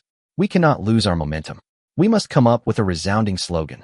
Seeing Yi Qin's expression of utter admiration, Li Jiqing couldn't help but feel anxious. This is the time to show our strength to the other villages in the town. Fairy Forest absolutely cannot fall behind. A slogan? Let me think of one. Yi Qin hadn't expected Li Jiqing to be so competitive, so he immediately started brainstorming and began searching for memories from his past life. Got it. He suddenly had a flash of inspiration and remembered a novel he had loved in his previous life. There was a sentence in there that always made him feel excited, so he decided to use it. So, through the Lord's heart, he spoke a sentence in the hearts of everyone in Fairy Forest. The next moment, the warriors of Fairy Forest's eyes lit up and they shouted at the same time. Repair our swords, fight our way to the heavens, shed our blood, and charge forward without hesitation. As the slogan was shouted, the people of Fairy Forest were instantly filled with enthusiasm, and their morale reached its peak. Below the outer heavens, above the lowest universe, isn't that exactly the 9 heavens? Holy crap, old Yi is awesome. Upon hearing this slogan, Zhu Huifei felt a surge of adrenaline rush to his head, making him want to jump into the fray and fight. The other lords reacted similarly, their eyes lighting up. At this moment, the lords of Eternal Village were the center of attention, becoming the most dazzling figures in the origin space. It has to be the red-haired monster. It's been worth liking him for so many years. Yi Qin accepted the spiritual tea handed to him by Su Daji and took a sip with great pleasure. Seeing the high morale of the people in the Fairy Forest, Yuni knew she couldn't wait any longer and immediately ordered the crossbow and spear formations to launch an attack. Whoosh whoosh whoosh. In an instant, a rain of arrows and flying spears pierced the sky. Chapter 305, I thought it was something special. Gale. Anna roared, and hundreds of dragons flapped their wings, unleashing a whirlwind spell to slow the rain of arrows and spears. Ice domain. Behind the dragons, Shui and I shouted, and the power of her domain spread out, enveloping all her troops and weakening the sudden rain of arrows and spears. Water shield. Led by Aya, the demon-eyed serpent people simultaneously cast water magic, conjuring a massive water shield in the air. Ding ding ding. By the time the rain of arrows and flying spears shattered the water shield, they had already lost their lethality. At this time, the great ice storm that struck the ice palace also arrived. At the same time, the crossbow bolts of the elven hunters, the poisonous stings of the elven dryads, and the poisonous curses of the elven witches were also thrown out one after another. Blood Dragon Killing Formation. With a furious roar, the Iron Eagle warrior unleashed boundless blood energy that surged into the sky, instantly condensing into a blood-red protective shield. Unfortunately, the Trent's venomous stings were corrosive, and even the blood shield couldn't withstand them, being eroded through. At that moment, a massive ice storm struck. Clang clang clang. Endless ice spikes coalesced into a storm, crashing down on the crimson shield, layer upon layer. Rumble. With just 3 strikes, the crimson shield was blasted apart. Kill. Seeing that the time was about right, Yi Qin immediately waved his hand. Boom boom boom. Suddenly, a surge of blood energy filled the Fairy Forest. Led by Ouyang Lan and Gong Sun Yu, the Azura army and Yuxia army immediately activated the blood-burning killing array and charged out first.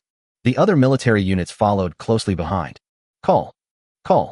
Aya, the 6th sister, was used to scheming.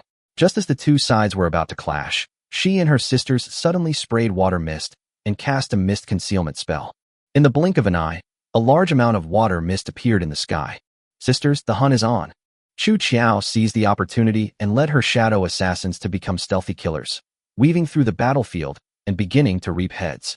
Anna and Snowy were not idle either. One of them led the Amethyst Dragon army to charge behind enemy lines and plowed the ground with dragon breath. Instead of unleashing a massive ice storm, Shui and I led the Ice Palace disciples in casting the Mystic Ice spell to deliver a precise strike to the enemy. Because they were on the same side, the mist concealment technique only concealed the enemy's threads and did not hinder their own people. However, the Iron Eagle warriors, as the elite troops of the Qin dynasty, were naturally not easy to deal with. They were veterans of countless battles and had extensive combat experience. He could determine the enemy's location simply by hearing and sensing the qi, and then draw his sword to fight. In this battle, Yuni had the advantage in numbers. Although Yi Qin's group is small, they are all elites. Among the troops in Fairy Forest are the original leaders of self-created troops like Snowy and Anna, as well as mythical captains like Katten.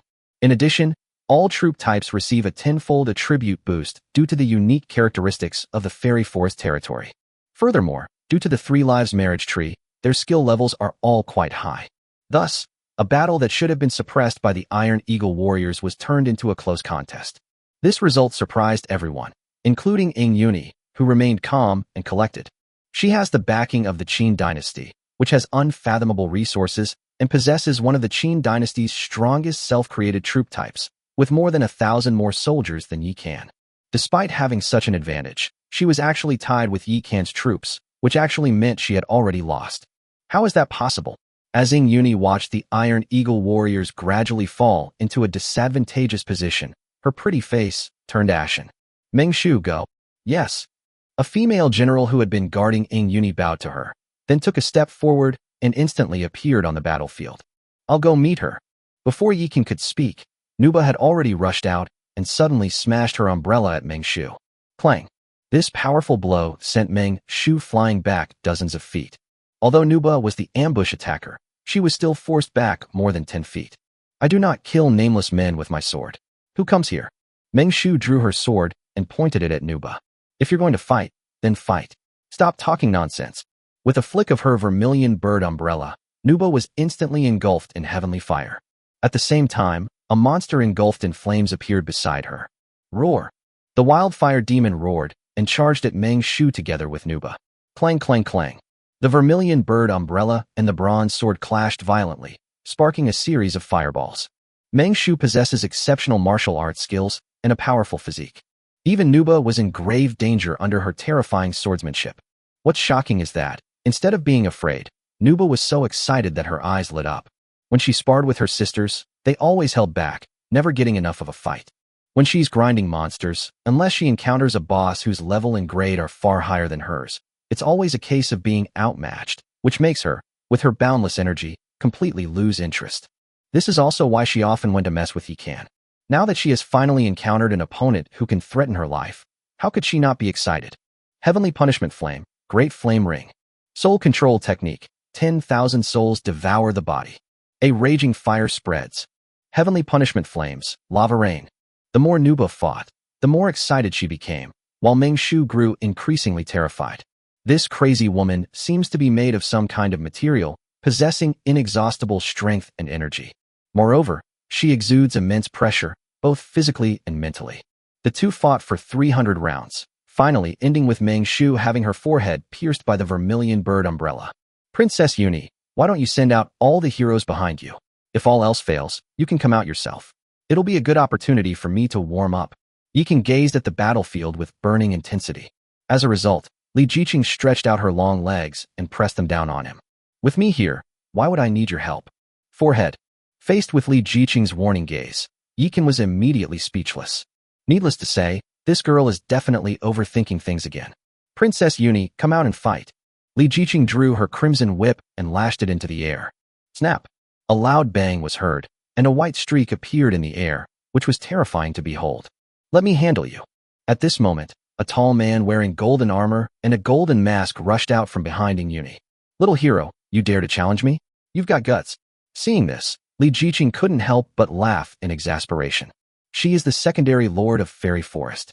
Not only is her rank the same as Yi Kan's, but she also enjoys 10 times the bonus of the territory's special characteristics. Although Yi Kan has the 6.6x extra attribute from his Taoist partner, and the soul-devouring skill of the Devouring Blade to accumulate attributes for him, it is still somewhat inferior to her 10 times. If we were to apply the hero template to her now, her physical and mental strength would both reach a terrifying 140,000. A mere commoner lord, yet he speaks so arrogantly. The man in golden armor was clearly no ordinary person. He didn't take Li Jiqing, who came from a small family, seriously at all. He took a step forward and instantly appeared above the battlefield, then suddenly unleashed a golden fist imprint. The direction of the punch was clearly aimed at Li Jiqing's face. Court death. Seeing this guy's rudeness, Yi Kan was instantly enraged and leaped up. Whoosh! In a flash of light, Yi Kan stood in front of Li Jiqing and slammed his palm down on the golden fist imprint. Boom! After a deafening explosion, Yi Kan disappeared. Haha, I thought you were so powerful. You couldn't even withstand a single punch from me, yet you dare to dream of competing with my lord for the position of town mayor. You are truly overestimating yourself. The man in golden armor, thinking Yikan had been killed by his attack, burst into arrogant laughter. Bai Yu, watch out. At this moment, Yuni suddenly shouted. Chapter 306. The town mayor is born and begins to exploit the alien race. Unfortunately, Yuni's warning came too late. Whoosh. Yikan suddenly appeared behind Bai Yu and grabbed his golden helmet. You hit my wife? Who the hell gave you the guts? How did you do that? Bai Yu's body stiffened, and he felt as if his internal organs had been frozen. He was utterly horrified. Yikan didn't waste any words with him. He placed the devouring heaven blade against his neck and spun it around. Laugh. The next moment, Bai Yu's head was separated from his body, and then he turned into points of light and disappeared. Husband, you promised to let me do it. How could you steal the kill? Li Jiqing flew down to Yikan's side, looking at him with a reproachful expression, but her expression showed no sign of anger. That golden-armored brat is so hateful, I can't stand the sight of him. Yikan ruffled Li Jiqing's hair, then flashed back to the top of the amethyst tower. By this time, the Iron Eagle warriors had been almost wiped out by Anna and Snowy. Yuni clenched her fists tightly, but eventually let them open. Even Bai Yu couldn't withstand a single strike from Yikan, which shows that none of the heroes under her command could withstand a single blow from Yikan. If the opponent only has Yikan as a lord, then using a human wave tactic to besiege them might still give them a chance. However, he also has Li Jiqing, whose strength is yet to be fully revealed, and there are still many heroes from the fairy forest who have not yet been mobilized. Judging from their calm and composed demeanor, they are clearly not ordinary people. If it really comes down to a fight, she'll most likely lose. Since that's the case, it's better to stop now, otherwise it will only make you look more embarrassed. Brother Yikan, I underestimated you. You've won this time. After figuring things out, Yuni quickly adjusted her mood and gave Yikan a gentle smile. As for how much of it is true, only she herself knows. As expected of the Princess of Qin, her emotional control is truly impeccable. Yikan gave Yuni a thumbs up. Absolutely. Yuni accepted Yikan's praise without hesitation. In the time that followed, the human race did not engage in any further fighting, except for eliminating all remaining alien elements. Meanwhile, Yikan, thanks to the presence of two lords, was extracting primordial amethyst at twice the speed of other villages, making his appointment as town mayor a foregone conclusion. Yuni and Zhu Huifei were both helpless in the face of this, but there was nothing they could do. Because this is a place where strength speaks volumes. Time is slowly passing by. When everyone had endured until noon on the second day, the announcement from the world will finally arrive. Announcement. The competition for the mayor of the 6th town in the 17th district is now settling. The original energy obtained by each village will be converted into luck and added to their respective villages. First place goes to Eternal Village. By converting 20 points of luck, village chief Yikan becomes the town mayor, gaining the authority to name the town, appoint and dismiss officials, set taxes, and open any door. Second place, Black Dragon Village, 12 points of transformed fortune. Third place, Zhujia Village, with 8 points of transformed fortune. Fourth place, Sanxian Village, 7 points of transformed fortune. With the end of the town battle, the lords were teleported out of the original space and returned to their territories. In the heart of the 6th town, a courtyard appeared, with a quaint building in the middle bearing the words XX Office Building. The reason it's called XX is because the town hasn't been named yet. At the same time, as the fog of war dissipated, the restrictions between the various villages were lifted. A close call, but the 6th town has finally fallen into my hands, haha. Yikan took the spiritual tea handed to him by the gentle and mature Yu Fei, took a big gulp, and then laughed heartily. My lord, now that we've captured the town mayor, shouldn't we take action against those alien races? Li Jiqing sat in Yikan's lap, wrapped her arms around his neck, and asked. No rush, this takes time. After Yikan finished speaking, he pulled up the town's control panel. Announcement. Mayor Yikan has renamed 6th Town to Eternal Town. After successfully renaming the town, Yikan pulled up the tax panel. How should I set the taxes? We are all of the same origin, so let's exempt the human race from taxes. We're not short of a few dollars. Li Jiqing thought for a moment, and then said. To everyone's surprise, Yikan shook his head this time. Our territory will only grow larger in the future, and taxation will become a major issue. We need to be careful and just collect a token amount. The amount can be small, but it can't be non-existent. After Yikan finished speaking, he changed the tax rate for humans and beastmen to 10,000 source crystals per day. If you calculate it carefully, it's only 300,000 a month, and just over 3 million a year. For lords at this stage, this number is practically non-existent. What about the alien races? Li Jiqing's eyes lit up as she spoke. We can make up for the lack of human heads and orcs by taking from other races, especially those that oppose the Eternal Village. It has to be high. After Yi Can finished speaking, he began a series of actions as fierce as a tiger. The Face-Dwelling Worm clan has 30 million members per day. The other 8 allied clans have 20 million members per day, and the remaining alien races have 5 million members per day. Yi Can looked at the data on the panel and immediately smiled with satisfaction. He then set up a portal to the town, which humans and orcs could use for free, with the activation fee to be paid by themselves. Other alien races must pay 1 million source crystals each time they use the Anywhere door, and they are responsible for the activation fees themselves. 1 million. That's a huge sum of money. Li Jiqing sighed. The town's portal is different from the villages. As the level increases, lords who want to go to farther places and fight monsters further away must use the town's portal. Furthermore, lords must use the Anywhere door if they want to visit friends in other villages. If you calculate it carefully, each lord has to use the Anywhere door several times a day, some even more than 10 times, which adds up to a huge sum of money. Perhaps this is why everyone is fighting tooth and nail for territory. Not only can they show off, but they can also make money. My mayor husband, now that we have territory and money, shouldn't we finalize the list of officials? Li Jiqing looked at Yi Can expectantly, her bright eyes seeming to say, I won't say anything. You figure it out yourself. Chapter 307 Victory Celebration Banquet, a grand event. It's just an official position. You can have as high a position as you want. After Yi Can finished speaking, he pulled up the town's official interface and launched into a flurry of actions. Administrator. When Li Jiqing saw the official title Yi Can had given her, she raised an eyebrow, seemingly somewhat dissatisfied. In territorial units larger than small towns, rulers can establish official positions according to their own wishes. Yi Can dislikes trouble, so he established 3 official positions to help him manage the town: the administrator, the diplomat, and the law enforcement officer. Actually, there should be 4 official positions, plus an intelligence officer. However, this official position was not suitable to be made public, so Yi Can merged it into the law enforcement officer position, which was filled by the beautiful Su Lingyu. The diplomat was handed over to Liang Qiu-Nana. This girl is sweet and cute, has a lovely voice, and with her soft and adorable Lolita style, she's simply irresistible to both men and women. The administrator is responsible for the internal management of our town, which is of great importance. I don't trust anyone else to take on this role. Yi Can made this arrangement after careful consideration. The administrators he appointed possessed the power to allocate resources within the town and the right to relocate territories. When he is not in office, the administrator can even temporarily exercise the powers of the mayor on his behalf. How could he possibly feel at ease handing over such immense power to outsiders? If that's how you put it, then I'll reluctantly accept it.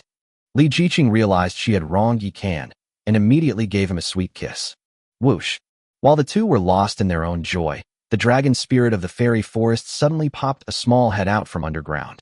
Yi Can sensed the little guy approaching and immediately patted Li Jiqing's pert bottom. This little guy has actually learned to peek. This is outrageous. Li Jiqing couldn't help but laugh when she saw that it was a small dragon vein. The village's fortune has increased by 50, and the dragon vein has indeed been affected.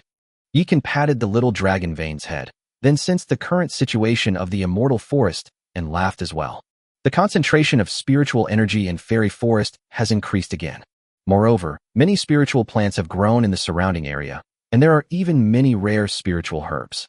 Some spiritual beasts have also been born there. This might not be as simple as just luck. It must have something to do with me becoming the town mayor. Yi Can nodded, and then walked into the fairy forest territory with Li Jiqing. Within the inner territory, beneath the tree of 3 lifetimes of marriage. Before Yi Can and the others were teleported back, Yufei had already led the ghost maids and elves to prepare the food and wine needed for the victory celebration. With the help of Xiaoyu and Xiaofei, the ancient divine tree used its divine power to create rows of tables and chairs by the moon goddess lake. These tables and chairs are actually made of plant leaves. The tables are sturdy, and the chairs are soft. After Yi Can and the others returned, the little elf who was on lookout duty immediately relayed the news to Yufei. So everyone got busy. At this moment, the area around Moon Goddess Lake had been transformed into a victory celebration banquet. Meanwhile, in the Moon Goddess Lake area near the 3 Lives marriage tree, Nuba and Kadin had already transformed themselves into little white lambs and were enjoying the coolness of the lake. Yufei is such a sweet girl. If I were a man, I would definitely marry her. Looking at the gentle and beautiful Yufei standing by the lake, Nuba couldn't help but sigh. Sister Xian, with your husband here, are you willing to become a man? Princess Longji swam up behind Nuba, suddenly stretched out her fair hands, grabbed her 2 large jade rabbits, and then sank into the lake with a splash. Hey, Longji, you little brat, don't run away. With a scream, Nuba immediately dived into the water to chase after Princess Longji. At that moment, Yi Kan and Li Jiqing walked in hand. My husband is here. Everyone was happy to see Yi Kan and Li Jiqing and came to greet them. Even Nuba and Longji, who were playing in the lake, swam back. At this moment, apart from the Oni maids wearing maid outfits and the elves wearing cicada wing dresses, the remaining beauties were mostly dressed in revealing summer outfits with very little fabric. 1,000 or so beautiful women standing together, a sea of white skin, would make any man dizzy. Yi Kan was also seeing such a grand scene for the first time, and he was momentarily dazed. If Li Jiqing hadn't been standing next to him, he would have thought he was dreaming. These guys only have eyes for you. Li Jiqing reached out and pinched Yi Kan, her smile remaining unchanged. There's nothing we can do about it. Your Majesty, please bear with us. Don't worry, from the moment I agreed to join the territory, I was already mentally prepared. Besides, I can't handle you alone. You're the king of the waste. Actually, if you hadn't come along, I never planned to marry someone outside of my life. Yi Kan smiled slightly, took Li Jiqing's hand, and walked up to her. He wasn't lying. The world is going to the dogs, and people's hearts are no longer what they used to be. Nowadays, there are beautiful girls everywhere, and he feels like he can't hold on to any of them. With such considerate beauties as Su Daji and Nubo around, why should he bother to cultivate a relationship? I understand, and I'm the only one who's suitable to be by your side. Li Jiqing held Yi Kan's hand tightly. My husband, I took it upon myself to prepare a celebration banquet with Xiaoyu and the others. You won't be angry, will you? With such a thoughtful and capable wife, why would I be angry? Thank you for your hard work. Yi Kan gently stroked Yufei's alluring little face before turning to face the crowd. Ladies, this isn't a team-building event or a family meeting. Fairy Forest is our home, so please don't be shy. Do whatever makes you comfortable and don't worry about us. Yi Kan waved his hand. Everyone present, except for the little elf, was his wife. Even if they weren't now, they definitely would be in the future. Since you're already husband and wife, why bother with formalities? That's more like it. Let's drink until we drop tonight. Manhwa hated a dull atmosphere, and she was the most excited when Yi Kan told everyone to relax. So Princess Longji poured wine into her mouth. The others started playing around too. Yi Kan then sat down at the large table in the center. As the absolute leader of Fairy Forest and the husband of all the women, he naturally had to sit in the most conspicuous place. Brother, there's so much delicious food. Shall we call Sister Nana over? When Xiaomili saw Yi Kan sit down, she immediately squeezed next to him. Everyone dotes on this adorable little sister, so no one tries to take her place. Nana, the inner territory is our family's secret. We can't just tell outsiders about it. Su Daji comforted Xiaomili by pulling her onto her lap. Oh, Xiaomili nodded as if she understood, but everyone could tell that she was a little sad. It's all right. Since Xiaomili wants to see Nana, let's call her over, and Su Lingyu too. Yi Kan reached out and rubbed the little guy's head. Really? Xiaomili immediately perked up. Although she gets along well with everyone, her closest people, besides Yi Kan and Su Daji, are Liangqiu Nana. Certainly, without Yi Kan's instructions, Li Jiqing had already contacted Su Lingyu and Liangqiu Nana via private message. She understood Yi Kan's meaning. Trust those you employ, and don't employ those you don't trust. Since he appointed them as officials of Eternal Town, it meant he completely trusted them. Chapter 308 Mayor, can your kidneys handle it? Buzz. With a flash of light, Su Lingyu and Liangqiu Nana stepped out of the anywhere door. Sisters, please come with us. Xiaoyu and Xiaofei, who had been waiting outside, immediately went to greet the two of them. When Su Lingyu saw that they were greeted by these two adorable little ones, she immediately revealed a charming smile. Girls love cute and adorable things, and little elves are their nemesis. Su Lingyu was somewhat aware of Xiaoyu and Xiaofei's status in Fairy Forest. The fact that these two little ones came out to greet us personally, while Yi Kan and Li Jiqing did not show up, indicates that this was an unusual meeting. What puzzled her was that Liangqiu Nana, who was usually lively, seemed very quiet this time, even a little dull. However, Su Lingyu didn't think much of it and followed the two little ones to the foot of the ancient divine tree, where they entered a fog. Is this a fairyland? The moment she entered the inner territory, Su Lingyu's delicate body trembled. feeling as if every pore on her body had opened up, as if she had taken a tonic, feeling completely refreshed. What are our diplomats and law enforcement officers doing? Come here right now. Upon seeing the two, Li Jiqing immediately pulled them to Yi Can's table. Are you having a victory celebration? It was only then that Su Lingyu noticed that everyone from Fairy Forest had gathered here. Moreover, apart from Yi Can and Li Jiqing, as well as the maids and elves who accompanied them, everyone else was dressed very scantily, even somewhat shamefully. At this moment, Su Lingyu suddenly had a strange feeling. Dressed normally, she seemed like a monkey, completely out of place here. Thinking of this, her pretty face flushed slightly, and she felt extremely embarrassed and uncomfortable. Don't worry about it. They're always like this. You'll get used to it. Seeing Su Lingyu's helpless expression, Li Jiqing couldn't help but cover her mouth and chuckle. So, the mayor has gotten used to it too? Su Lingyu glanced at Yi Can and found that this sixth brother indeed seemed nonchalant and immune to women. Otherwise what? Li Jiqing shrugged. Huh? No wonder this guy is so clueless about romance. He gets tired of seeing such beautiful scenery every day. Won't he get tired of it and stop liking women? Hey Su, when you're talking bad about me, could you at least do it a little behind my back? Yi Can rolled her eyes. Of course not. If I say it behind your back, you won't be able to hear me, will you? Su Lingyu said matter-of-factly. So you said that on purpose for me to hear? Otherwise what? Su Lingyu directly copied Li Jiqing's previous sentence. Don't worry, I like them just the way they are. I'll never get tired of looking at them, and I'll never lose interest in women. After Yi Can finished speaking, he deliberately glanced at Su Lingyu's bulging breasts that looked like they were about to burst open, as well as her particularly round buttocks that looked especially plump from sitting down. TSK. No wonder he's the town mayor. Can his kidneys handle it? Su Lingyu was naturally not going to back down and retorted directly with words. Unbeknownst to her, the blush on her face had faded and slowly blended into the surroundings. What? You want to try it? Screw you. Su Lingyu's face, which had finally returned to normal, immediately turned red again. She glared at Yi Can, then immediately turned to Li Jiqing and whispered something to her. Nana, what happened? Yi Can stopped arguing with Su Lingyu and instead looked at Liangqiu Nana. This girl is usually the most lively, but she hasn't said a word since she came in, just quietly eating with Xiaomili. Brother Yi Can, my attempt to refine the pill failed. Liangqiu Nana raised her head and looked at Yi Can with a wronged expression. Only then did Yi Can notice that the girl's eyes were red, indicating that she had been crying. In fact, Liangqiu Nana had been on edge ever since she arrived.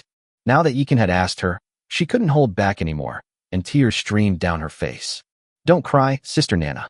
Drink a bowl of 8 Immortals kanji, and everything will be fine. Seeing Liangqiu Nana crying so sadly, Xiaomili couldn't help but feel sad too. So she immediately pushed the 8 Immortals porridge that the maid had brought her in front of Liangqiu Nana. In her opinion, no matter what happens, a bowl of sweet and delicious 8 Immortals kanji can lift her spirits. If that doesn't work, then 2 bowls. After all, this is an upgraded version made with blood jade dragon tooth rice, 7 kinds of rare and precious ingredients, and more than a dozen auxiliary ingredients. It is unique and has no other branches. The medicine to cure your mother's illness? Upon hearing this, Yi Can frowned. Yes, we used up all the materials, but we still failed. Liangqiu Nana kept wiping away her tears, but the tears just wouldn't stop. Upon seeing this, Li Jiqing immediately went to Liangqiu Nana's side and hugged her. Both she and Yi Can knew that Liangqiu Nana's biggest wish in coming to the 9th heaven was to refine elixirs to cure her mother and then bring her over to enjoy a life of luxury. She had already seen hope. Now that her hopes have been dashed, how could she not be heartbroken? Don't worry, we'll figure out a solution together. I'm the town mayor now. I can definitely help you. Yi Can patted his chest and assured him. At this moment, Su Lingyu comforted her. Nana, a few days after the town elects a mayor, the reputation shop usually appears once. Maybe there's a pill that can cure your mother in there. Let's keep an eye out for it together. Really? But when the shop popped up last time, there were no pills in my list. Upon hearing this, Liangqiu Nana immediately perked up. The pills are randomly generated. If you don't have them, someone else might. We can just swap them later. What kind of pills are you looking for? Yi Can, Li Jiqing, and Su Lingyu all looked at Liangqiu Nana. This girl is actually about the same age as Yi Can and the others, but she looks several years younger, and her personality is like that of a little girl. It's a contradictory combination of cuteness and intelligence. However, everyone who has met her likes her very much, which is why Yi Can chose her to be a diplomat. 9 turned Nirvana pill. Liangqiu Nana was at her wit's end. Having finally grasped at a straw, she wasn't about to let it go, and immediately revealed the name of the elixir. Okay, I've got it. Once the reputation shop appears, I'll get everyone together to find it. Okay, thank you, brother Yi Can. Only at this moment did Liang Qiu Nana calm down. Then, her stomach made a gurgling sound. She scratched her head sheepishly, then wriggled out of Li Jiqing's arms and snuggled up to Zai once again becoming a freeloader. At this moment, Ding Jin tagged Yi Can and Li Jiqing in the core group of Eternal Village. Boss, sister-in-law, look at the town channel. It's going crazy. Chapter 309. See that? That's what you call professional. I guess those alien bastards have settled in Bungbu. Yi Can and Li Jiqing exchanged a knowing glance and laughed at the same time. They turned on the town's channel, and, sure enough, it was just as they had guessed. Takeo Kobayashi, face-shaped turtle clan. Yi Can, it was the other members of my clan who offended you. How dare you pin this crime on us? This is not fair. Kaira Ito, face-faced vorticoid. That's right, you've already killed all those people. What else are you dissatisfied with? Why do you impose such a heavy tax on us? I don't accept it. Quan Shilong, Club Clan, 20 million every day. Why don't you just rob someone? Takeo Kobayashi, Faceworm Tribe. We have 30 million every day. It's absolutely outrageous, ridiculously outrageous. Neo Dayton, Bull Demon Clan. I'm so envious of you guys. Your taxes are so high, while we only get 10,000 a day. Ding Jin, human, what a coincidence, it's us too. Di Shao, Azure Wolf Clan. The town mayor is quite fair. Humans and beastmen pay the same taxes. Lancelot, Eagle Clan, damn it, this is racism. Farouk, Black Demon, greedy and shameless humans. You charge $1 million for a single use of the town's anywhere door. You're despicable. Kapil, Nigger, protest. Panim, Club Clan, protest. Lancelot, Eagle Clan, protest. In just a short while, the town's channel was filled with protests. You're not happy? Then leave. Exactly, we're not stopping them.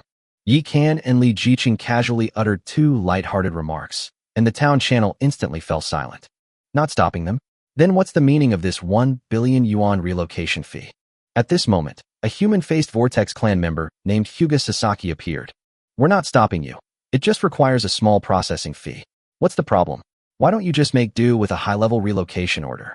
You can ask this matter-of-factly. Meanwhile, in the small group chat of Eternal Village, everyone became excited. Ding Jin, holy crap, boss is awesome. Relocating costs $1 billion, while staying means we have to obediently accept exploitation. That's really something. Hong Jinwoo, see that?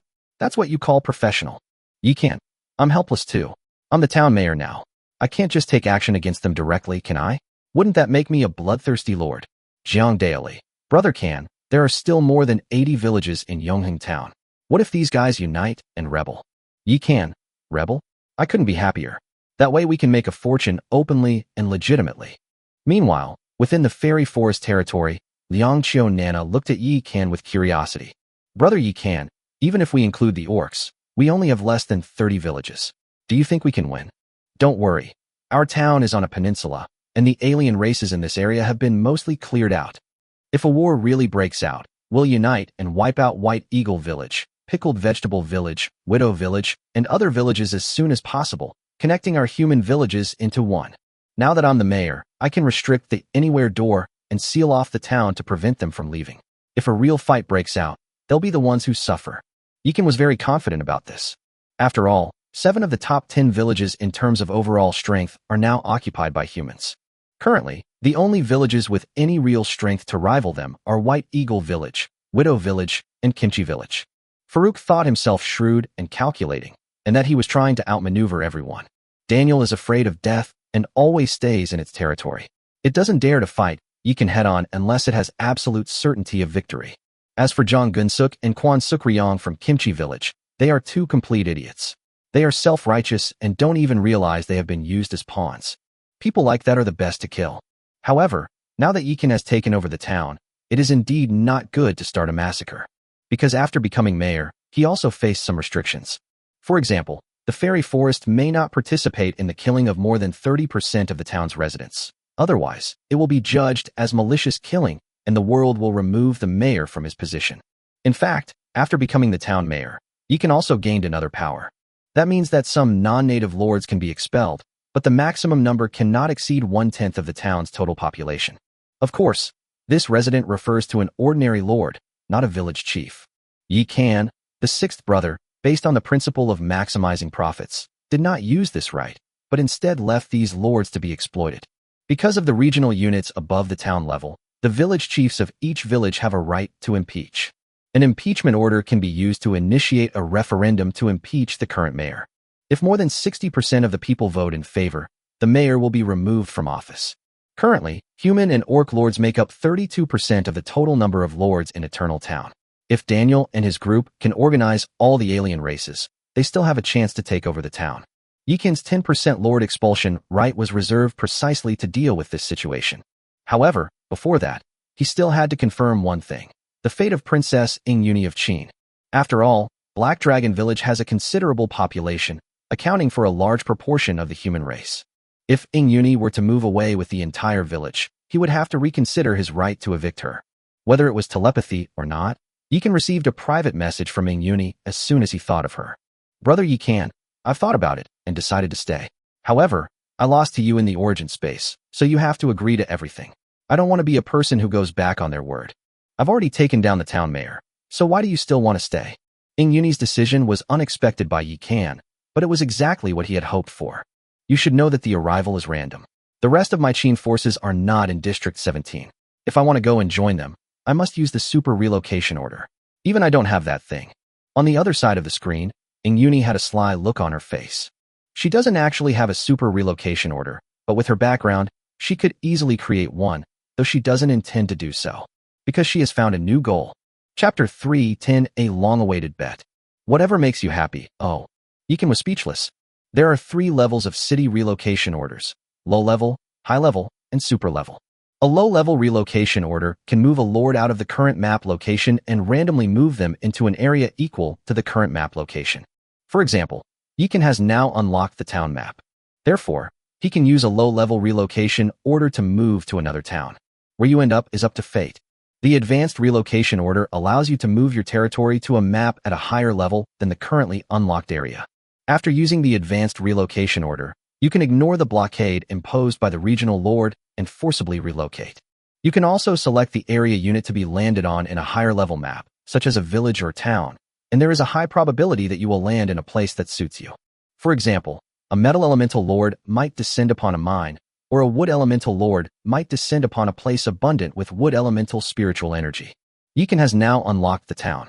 With a high-level relocation order, he could directly move away from the county where Eternal Town is located and descend to another county. As for the Super City relocation order, that's outrageous. You can cross regions directly. Such an incredible item is naturally extremely rare, and it's priceless and unavailable for purchase. Others might not be able to get it, but Yikan believed that with the resources of the Qin dynasty's family, it would be very easy for Yuni to obtain one. He didn't believe a single word Yuni had just said. What's with that look? Don't you believe me? Seeing Yikan's expression, Yuni couldn't help but get angry. She acted so convincingly, and this guy didn't believe her? It's simply outrageous. Believe it or not, you can stay in Eternal Town as long as you want. You're the old one. Your whole family is old. When Yuni saw Yikan's address, she immediately exploded and typed a bunch of gibberish. Yikan silently turned off the light screen. If Yuni stays, he won't have to worry about the alien race's impeachment for the time being. As for what Yuni's purpose in staying behind was, he couldn't be bothered to think about it. Anyway, this girl would never ally with the alien race. Why are you looking at me like that? Su Lingyu felt Yikan's burning gaze and couldn't help but tense up, her legs involuntarily clamping together. Although she verbally provoked Yikan, she wasn't prepared for Yikan to have any ulterior motives towards her. We've just taken over control of the town, and things aren't stable yet. To prevent trouble from the outsiders, you need to step up your work. Seeing Su Lingyu's defensive posture, Yikan couldn't help but pout, looking disgusted. So what if you're fair-skinned, have a big butt, and long legs? There are plenty of those in our fairy forest. Why would we care about a big, tightly wrapped-up dumpling like you? I thought it was something serious. Don't worry, I've already sent the Hidden Scythe clan out. Seeing that Yikan seemed to have no other intentions, Su Lingyu breathed a sigh of relief and couldn't help but pat her chest, creating a delightful ripple. But for some reason, she felt a sense of loss. Husband, are you worried that Daniel and his group will get an impeachment warrant and launch a referendum? When Li Jiqing considered this possibility, her expression became serious. Imposition orders are even rarer than high-level city relocation orders. It's practically impossible for a lord at this stage to obtain one. Su Lingyu took a sip of the spiritual elixir and finally calmed down. We can't let our guard down as long as possible. Daniel's trying to cause trouble, isn't he? Then let's keep him busy with his own problems. After Yi Kan finished speaking, he suddenly looked at the table next to him and called out, Qingyao, come here for a second. Husband, what is it? When Qingyao heard Yi Kan call her name, she ran over excitedly. The constantly trembling white jade peaks made people dizzy. Then, under Su Lingyu's shocked gaze, Qingyao naturally sat on Yi Kan's lap. Liang Qiu Nana was stunned for a moment when she saw this, but she immediately turned her head and whispered to Xiameli, Holy crap, this is outrageous. My sister is still sitting right here. Su Lingyu turned to look at Li Jiqing. To her dismay, her sisters acted as if nothing had happened, staring blankly at her man, seemingly waiting for him to continue. Sister, are you alright? Su Lingyu waved her hand in front of Li Jiqing's eyes. I'm fine, what's wrong? Li Jiqing looked at Su Lingyu with a bewildered expression. Oh, no, it's nothing. Su Lingyu wiped away her cold sweat, not knowing what to say. Even the emperor isn't worried, so why is this eunuch in such a hurry? At this moment, Yi Kan had already put his arm around Qin Yao's slender waist and picked up a peeled spirit moon fruit to put it to her lips. The spirit moon fruit is a spiritual fruit that grows by absorbing the essence of the sun and moon and takes 3 years to mature, making it extremely difficult to find. The game in front of us was discovered on a small island when Li Jiqing led her team on a monster hunting expedition at sea last time. Lingwei fruit has the effects of cleansing the body and beautifying the skin, making it a favorite among girls. Thank you, my husband.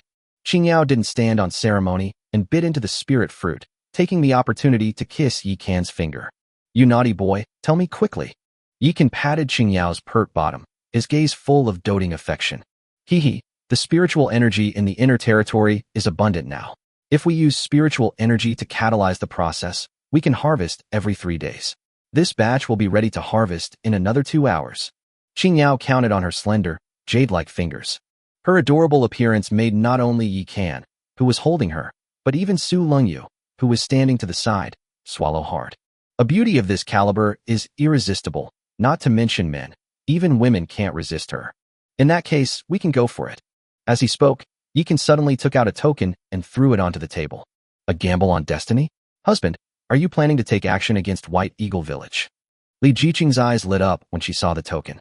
The only things I care about in White Eagle Village now, besides the Lord's heart, are their dozen or so points of luck. Yi Kan looked completely at ease. The mayor is so cunning. He's forcing Daniel to compete with us in farming. Su Lingyu thought for a moment and immediately realized what was going on. It had no choice. After Yi Kan finished speaking, he immediately clicked Use and locked onto White Eagle Village as his target. Announcement: Eternal Village has initiated a fortune bet against White Eagle Village, with a bet amount of fortune of 13. Since Eternal Village is the initiator, the betting items will be decided by White Eagle Village. The announcement caused an uproar in the small town. Mangu, Troll Clan. Mayor, we're practically a town. Why are we still gambling? Neopatian, Bull Demon Clan. It's actually a bet. Does that mean the town mayor can't attack the town's lord? Manbei, Troll Clan. Brother, don't talk nonsense. Neo Dayton, Bull Demon Clan. You two idiots. Whose side are you on? Mangu and Neopatian are always cursing and swearing at their underlings. Now that Manbei and Neo Dandan have finally seized the opportunity, they immediately started criticizing their former boss. Did we say something wrong? Both Mangu and Neopatian were a little confused. At this moment, the alien race also jumped out.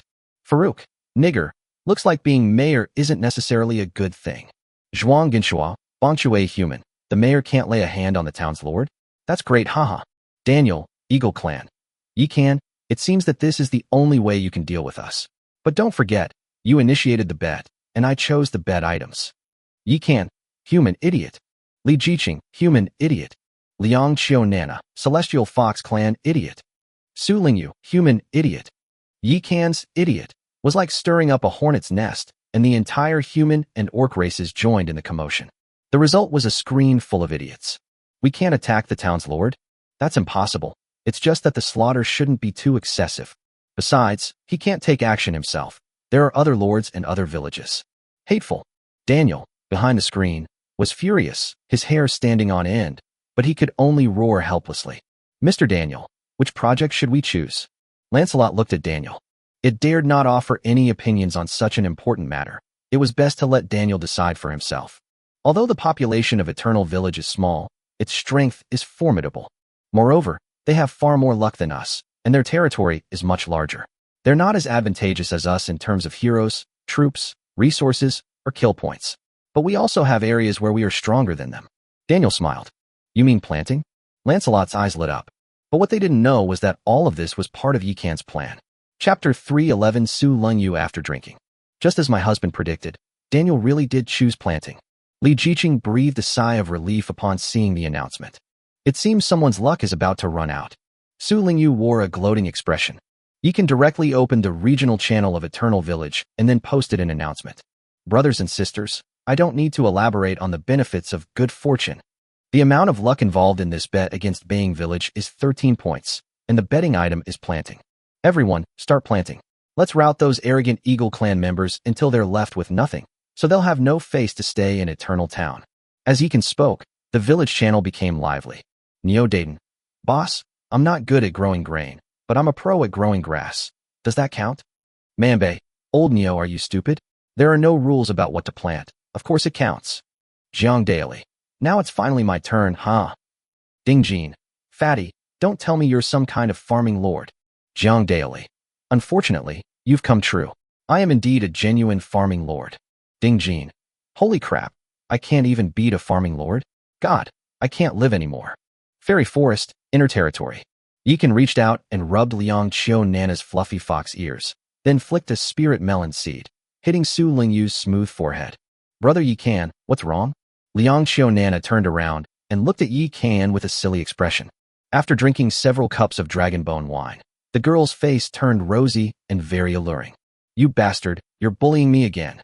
Su Lengyu had also drunk too much, and her courage had grown considerably. After baring her teeth at Yi Can, she suddenly lunged at him with her claws outstretched.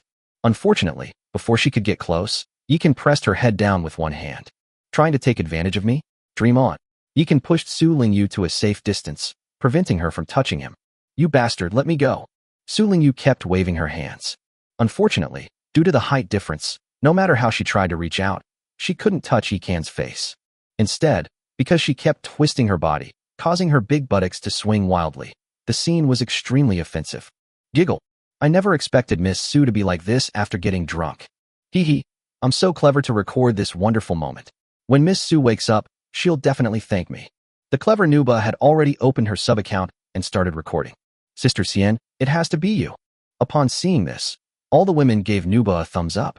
This silly girl, she's usually shy but has a wild side, and now that she's drunk, all that's left is her wildness. After Yi Can finished speaking, he released a gentle force from his palm and pushed Su Lengyu back. But this silly girl is a bit out of her mind right now and still wants to keep arguing. If Li Jiqing hadn't restrained her, who knows what she might have done. Let me help her. Just then, Shui Baochai, who was standing nearby, suddenly waved her hand and cast a pure heart and benevolent mantra on Su Lengyu. Enveloped in a cool, warm embrace, Su Lengyu's drunkenness slowly subsided, and she sobered up. Awake! Yi Can glared at Su Lengyu with annoyance. Su Lengyu was stunned, her bewildered state resembling that of someone whose breasts had been burned out. Clearly, she had recalled the moment she had just died. Regardless of what she thought, Yi Can reached out and ruffled Liang Qiu Nana's fox ears again, asking, What's the current situation with the dragon tooth rice you've planted? With the dragon energy from the Amethyst Dragon Castle, of course there's no problem. I only need 2 more days to harvest mine. When Liang Qiu Nana talked about Longya rice, she immediately looked proud. Ever since Yi Can gave her the dragon tooth rice, she hasn't been able to grow it. So she went to Yi Can again. However, the dragon blood reserves in Fairy Forest are running low, and using it to irrigate dragon tooth rice would be a waste. So, Yi Can asked Liang Qiu Nana to move the spirit field around the purple crystal dragon castle to try it out. After all, the Amethyst Dragon Castle is the habitat of the Amethyst Divine Dragon, and being imbued with dragon energy might promote the growth of dragon tooth rice. Just as Yi Can had predicted, the Longya rice sprouted. Then, Yi Can told Su Lengyu and Jiang Daily about this method. However, he hasn't been following up recently and doesn't know how those guys are doing with their crops. If they can successfully cultivate it, and with the Blood Jade Dragon tooth rice from Fairy Forest, it shouldn't be a problem for Eternal Village to defeat White Eagle Village. After all, dragon tooth rice is the food of true dragons, and its quality far surpasses that of ordinary spiritual plants. Mine also succeeded, but it was a bit slow. To speed things up, I used the urine of the amethyst dragons, and the effect was surprisingly good. At this moment, Su Lingyu finally recovered. Perhaps worried that everyone would recall what had just happened, she deliberately changed the subject and even brought up an alternative method for cultivating dragon tooth rice. Huh? Won't that kind of rice smell bad? Sure enough, Liang Xiao Nana, being a very curious person, cooperated and continued talking along with her topic. Unfortunately, Nuba didn't fall for it and directly released the footage of her earlier suicide attempt. As a result, Su Lingyu broke down. Fairy sister, you little devil, delete it right now. Su Lingyu's pretty face turned bright red as she chased after Nuba and started fighting. During this time spent in the fairy forest, she became familiar with the heroes there and naturally had no more reservations. Go ahead and have some fun tonight. We'll be busy again tomorrow. Brother Yi Kan, what are we doing tomorrow? Liang Xiao Nana's ears twitched, and she looked at Yi Kan with a curious expression. You'll find out tomorrow. Have fun with your older sisters. Yi Kan rubbed her little head and then left the inner territory with Li Jiqing. Should we invite Daji and the others? I'll stay with you tonight. After Yi Kan finished speaking, he put his arm around Li Jiqing's slender waist. The next day, Fairy Forest Recreation Area. Yi Kan, Li Jiqing, Su Lingyu, Liang Xiao Nana, Jiang Daily, and other key members of Yongheng Village were all present. Buzz. Before they could understand what was happening, a portal suddenly opened beside them, and a figure shrouded in a cloak walked out. When the man pulled down his hood, revealing a handsome face, everyone except Yi Kan and Li Jiqing was shocked. Nanako Matsushima greets her master. The person who came was kneeling on the ground. It was none other than Nanako Matsushima, the long-lost village chief of Otani Village. Chapter 312, the highlight of Xiaomi's life. Holy crap, isn't that Nyo Daiden's wife? Jiang Daily looked at Matsushima Nanako's familiar face and blurted out. Fatty, if you don't speak, no one will think you're mute. You can kick Jiang Daily directly. Although Jiang Daily didn't understand, he obediently kept quiet. Anyway, whatever Brotherkin says is right. We should just do whatever he tells us to do. Nanako, tell me about your situation. Yi Kan actually knew that after Matsushima Nanako retrieved her clone last time, she didn't melt it, but killed it directly. This is also why she has been hiding away to cultivate during this period, because she needs to replenish her lost vital energy. Just as she recovered to her peak condition, Yi Kan activated the soul-devouring evil goo he had planted in her, directly taking control of her. Reporting to the master, the village of Faria currently has 600 lords, 250 warlords, and 350 farming lords. Their levels are generally between 18 and 23. The most powerful lord is a ninja who is also the village chief of Faria Village. 150 lords in the village have become my men. Nanako Matsushima remained kneeling on the ground. Yes, get up. Yi Kan nodded. Thank you, master. After receiving Yi Kan's approval, Matsushima Nanako stood up and carefully moved to the side. This bizarre scene sent chills down the spines of everyone present. Mayor, what kind of tactic is this? Su Lingyu came closer, looking at Yi Kan with a longing expression. Of course, whether she coveted Yi Kan's soul-devouring evil goo, Yi Kan himself, or both, only she knew. You want to learn? Su Lingyu immediately nodded vigorously, like a chick pecking at rice. Unfortunately, I don't know how to teach. You. Before she could even speak, Yi Kan pressed her head back down. Everyone, you are the core of my eternal village, the absolute pillars of strength. Now I have an important task to entrust to you. After Yi Kan finished speaking, he snapped his fingers. Whoosh. A flash of light appeared, and a dark golden sphere shrouded in gray gas suddenly landed in front of him. Buzz. In the blink of an eye, the sphere grew to a size of 3 zhong, approximately 10 meters. As the portal opened, a little girl with her hands behind her back walked out. The little girl was about 4 or 5 years old, with pigtails, and was very cute. It's our little millet grain. This child. Everyone couldn't help but laugh when they saw Xiamili's serious, adult-like demeanor. They were really trying not to. Just laugh if you want to. Doesn't it feel uncomfortable to hold it in?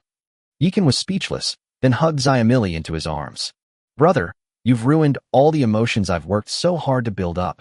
Xiamili pouted, her eyebrows furrowed, and she looked unhappy. But when Yi Kan gave her a dragon spirit fruit, she immediately threw away her unhappiness. Then he picked up the fruit and started munching on it. Yi Kan then looked at everyone and said, the mission I'm giving you this time is to eliminate the village chief and some of the warlords of Faria Village, and help Matsushima Nanako take control of the village. Oh. Everyone was shocked when they heard this bizarre request. After destroying the village, Shouldn't we just let the Eternal Village occupy it? Why give it back to this mother insect?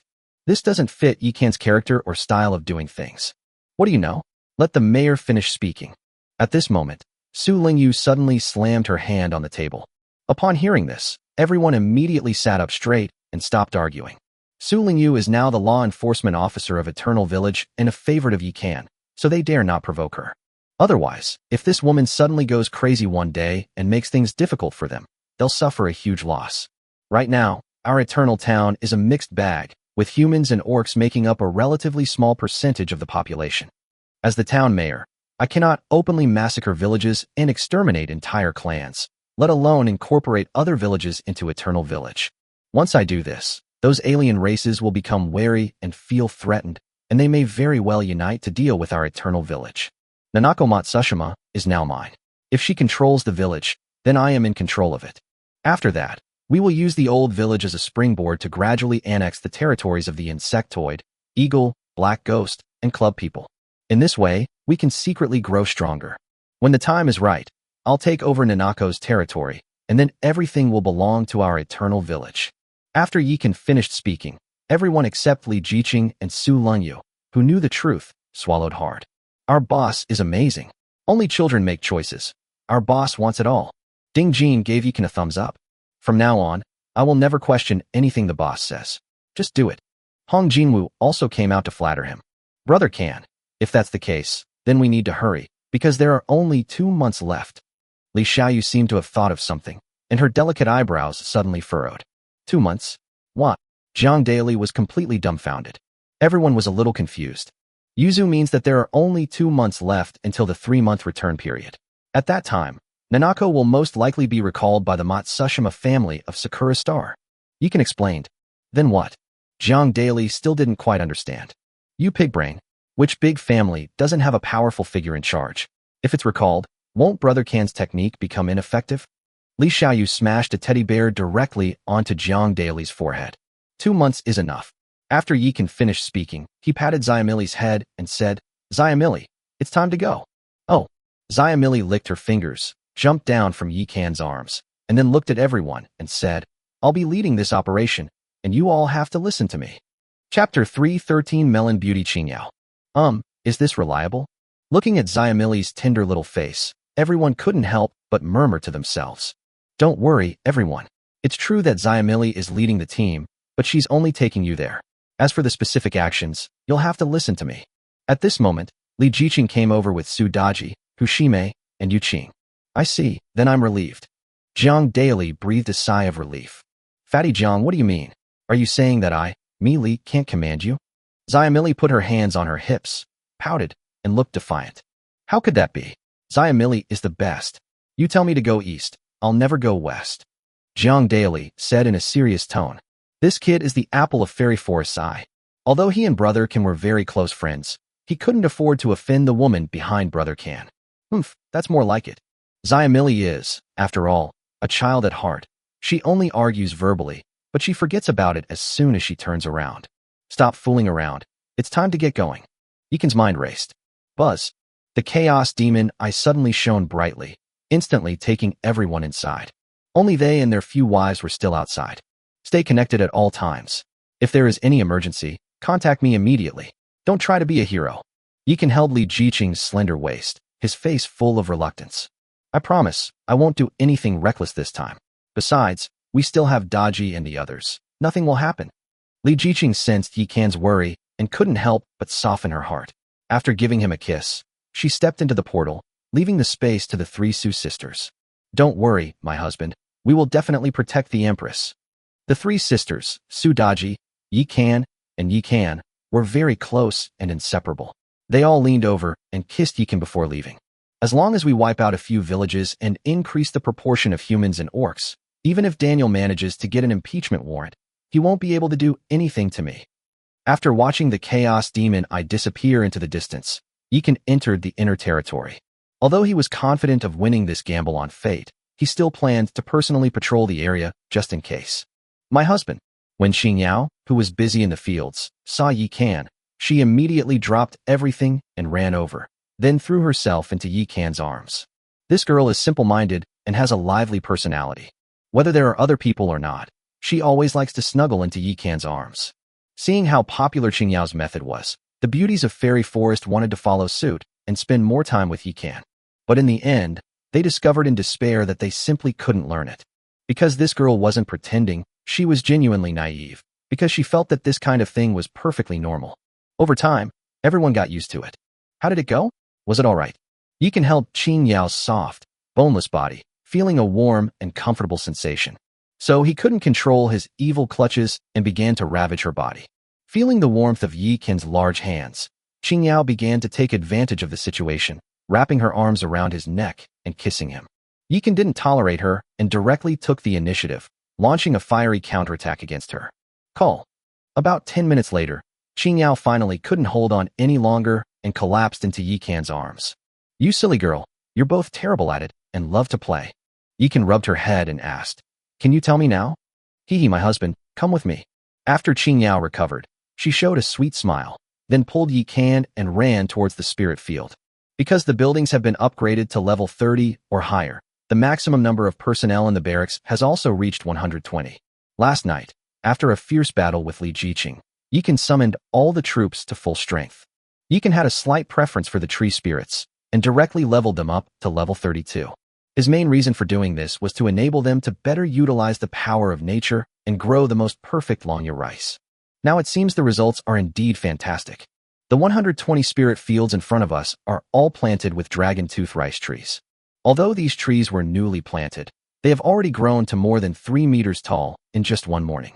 How can it grow so fast? After his initial surprise, Yikan couldn't help but look at Qingyao. You didn't expect that, did you? This is the power of a level 32 tree demon. Qingyao stretched out her jade-like finger and wiped under her nose, then put one hand on her hip with a smug look on her face. After harvesting one batch of Longya rice last night, they immediately planted the second batch. To better care for the dragon tooth rice tree, they didn't even sleep, spending the entire night guarding the spirit field. They only took a short nap in the field after the dragon tooth rice trees had safely sprouted new branches. The money we spent on your upgrades was well worth it. Yikan nodded with satisfaction. My husband, there's more. After Qingyao finished speaking, she pulled Yikan and ran to the other side. Did you grow these? Yikan looked at the dragon tooth rice tree in front of him, which had already borne ears of rice, and then looked at Qingyao in disbelief. Impressive, isn't it? I personally catalyzed this. This time, Qingyao put her hands on her hips, her face full of pride. She is the captain of the tree spirits, and with the extra blessing, her natural power has reached level 5, far surpassing that of the other tree spirits. As expected of my tree spirit captain, you are indeed powerful. The more Yikan looked at this delicate beauty, the more he liked her. So he simply picked her up in a princess carry and took her back to the treehouse. Qingyao hadn't received Yikan's favor for some time, and her eyes immediately became alluring. Before Yikan could make a move, she pounced on him. White Eagle Village. This bet concerns the life and death of my White Eagle Village. Everyone, stop hiding anything. If anyone has any unused agricultural specialty soldiers, contribute them to me. If anyone has any unused spirit fields or spirit seeds, bring them all out. I'll buy anything that can increase planting points at 1.5 times the market price. Farming lords can also apply to me for any resources they need. Daniel went all out to beat Yikan this time. Normally, it would practically bleed the people of White Eagle Village dry, so this 5-fold increase is already a huge loss for it. The people of White Eagle Village were used to oppression and were reluctant to give up their 13 points of luck, so they never resisted. Everyone was amazed to see that Daniel was willing to bleed. So, everyone started making various applications. Robots that control temperature, lighthouses that increase brightness, fertilizers, plant hormones, and so on. This is a rare opportunity. Every bit we can get back is a chance. Although Daniel knew these guys were taking advantage of the situation, it had no choice but to grit its teeth and swallow its anger in order to win against Yikan. It's because it doesn't treat these guys like human beings normally. Now that it needs to beg them, it will naturally have to bleed a little. On the other side, under the guidance of Nanako Matsushima, Xiao Meili also used her spatial teleportation skills to arrive at the Old House Village. Mistress, this is the territory of Village Chief Hattori Hanzo, and these are all warlords loyal to him. Within the Chaos Demon Eye, Nanako Matsushima pulled out a map of light. There are more than 160 red dots on it, and the largest red is the territory of the village chief of the old house. With only 100 or so lords loyal to it, this guy isn't very popular. Xiamili stood beside Su Daji with her arms crossed, looking every bit the little adult. If we kill other lords, Hattori Hanzo will definitely notice. Let's start by taking down this one. After Li Jiqing finished speaking, she looked at Matsushima Nanako and said, "It's up to you now." "Yes, mistress." After finishing her sentence, Nanako Matsushima pulled up Hattori Hanzo's chat window and said she wanted to visit his territory to discuss something important. Hattori Hanzo was very cautious, saying that a visit was possible, but the visitor must come alone. Matsushima Nanako naturally had no objection to this. So, after leaving the Chaos Eye, it opened the Anywhere door, put away the shrunken Chaos Eye, and walked in without hesitation. Chapter 3:14 Deep Sea Vortex. The future head of the Hattori family. It's been a long time. After entering Hattori Hanzo's territory, Matsushima Nanako immediately changed her personality and became extremely enthusiastic. That delicate face and pleasant smile made her look nothing like a puppet being controlled, but rather like a beautiful and charming socialite. "Sister, this mother insect has changed so much. Could it be a trap?" Su Lingyu looked at Li Jiqing with some concern. Under Li Jiqing's control, everyone could see what was happening outside. "Don't worry, unless someone above the level of a realm lord intervenes, no one can remove the evil curse from her body." Li Jiqing shook her head. "How can you guarantee the other party's absolute loyalty without affecting their sanity? If I had such methods, what would I have to worry about?" Su Lingyu glanced around and didn't say anything more. "This technique was obtained by my husband by chance, and he cannot teach it to you, so don't even think about it." Li Jiqing smiled and turned her gaze back to Matsushima Nanako and Hattori Hanzo. "Nanako, what's the matter? Speak." Hattori Hanzo, completely concealed within his samurai attire, looked at Matsushima Nanako with a wary gaze. When this woman first arrived in Furia village, she stayed hidden in her own territory and seemed very docile. However, it recently received a secret report that this woman was frequently contacting the village lords, subtly trying to win them over, and it was unclear what she was up to. "Last time I was in trouble, I was fortunate enough to be taken in by the Hattori family head. Recently, I accidentally obtained a treasure, which I intend to present to the Hattori family head." Nanako Matsushima has a charming smile and looks gentle and delicate, making it easy for people to lower their guard. Sure enough, even the cold-blooded Hattori Hanzo relaxed a little after seeing its spring-like smile. Hattori Hanzo thought to himself, "Even if such a charming and alluring woman has designs on me, what can she do in my territory? What treasure? Let me see it." Hattori Hanzo finally felt relieved after thinking about this. "This is it." As she spoke, Nanako Matsushima placed the Chaos Eye on the table. Li Jiqing also activated the Chaos Demon Eye at the right time, causing it to emit a burst of precious light. "Wow, this is truly an extraordinary treasure." Hattori Hanzo came from a large family and was groomed by the family to be the future head of the family, so he naturally had some foresight. However, just as it reached out to grab the Chaos Demon Eye, a vortex of light suddenly appeared in front of the demon eye. Whoosh, whoosh, whoosh. The next moment, several arms suddenly emerged from the vortex and grabbed its arms. Substitution technique. Just as Hattori Hanzo was about to unleash his ninjutsu, a blood-red whip suddenly shot out, wrapped around his neck, and pulled him into the Chaos Demon Eye. With the traitor Nanako Matsushima around, Li Jiqing and the others had already thoroughly studied Hattori Hanzo, so how could they give him a chance to escape? Bang! After Hattori Hanzo was pulled into the Chaos Eye, he immediately used the substitution jutsu to escape, only to bump into an invisible wall. "Where's this?" Hattori Hanzo was utterly horrified. "We'll take your old village." Li Jiqing clenched her 5 fingers and instantly sealed Hattori Hanzo's chakra. Within the Chaos Demon Eye, she is the absolute queen. Fatty Jiang, beat it up. Xiamili finally seized the opportunity and began to boss Jiang Daily around. Jiang Daily was a farming lord. How could he dare to fight with the village chief of a village? Then he looked at Li Jiqing. Li Jiqing nodded at him. Then, his eyes suddenly lit up and he said, "Yes, sir."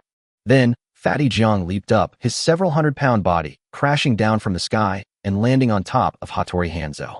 Hattori Hanzo let out a pig-like squeal and began to fight back. Although its chakra was sealed, its physical body was powerful enough to fight Jiang Daily to a standstill. "Fatty, we're here to help you."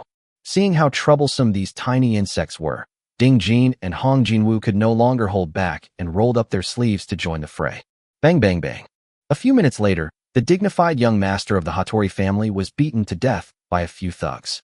"All right, time to get to work." Li Jiqing opened the portal and threw Hattori Hanzo's corpse out. Meanwhile, The core forces of Eternal Village surged forth like a tidal wave, attacking Hattori Hanzo's men who had surrounded them. Fairy Tale Treehouse. After 2 hours of tumbling around, Yikan and Qing Yao were still full of energy. Qing Yao, however, was so exhausted that she lay limply in bed and fell into a deep sleep. Yikan did not disturb her. After washing his body, he opened the anywhere door and arrived in Jiang Daily's territory. Looks like this guy really put his heart into it. Yikan looked at the dragon tooth rice trees laden with fruit in Jiang Daily's spiritual field and couldn't help but nod. Then he went to Liangxiu Nana and Su Lingyu's territory. Although they were not present, they had already instructed the heroes in their territory not to stop Yikan from visiting. The Amethyst Dragon Fortress can promote the growth of dragon tooth rice trees. It seems that in the future, troop talismans and dragon tooth rice can be bundled together and given away, but only to people we absolutely trust. Thinking of this, Yikan felt a surge of joy. So he opened the portal, summoned the Qinkuan boat, and transformed into a streak of light, rushing inside. When he assigned the Chaos Demon Eye to Li Jiqing also gave him her Qinkuan boat. Buzz. When Yikan reappeared, he had already arrived at Storm Shipyard. There were no warships to be seen here anymore. Because in the morning, Nuba and Lin Daiyu had already led the main force of the fairy forest out to sea. Since they can't help with the luck-based gamble, they can only grind more monsters to increase the territory's wealth. Besides them, there was also the Void Hive led by Fowl. Nowadays, the resource extraction in Fairy Forest is almost entirely monopolized by the 4 major insect nests: Gold Devourer, Greenwood, Crimson Fire, and Thick Earth. Even the professional elves were able to spare half their manpower to manage Fairy Forest. Naturally, there's even less need for Fowl, that battle maniac, to worry about it. My lord, I have discovered a vortex of light on the seabed.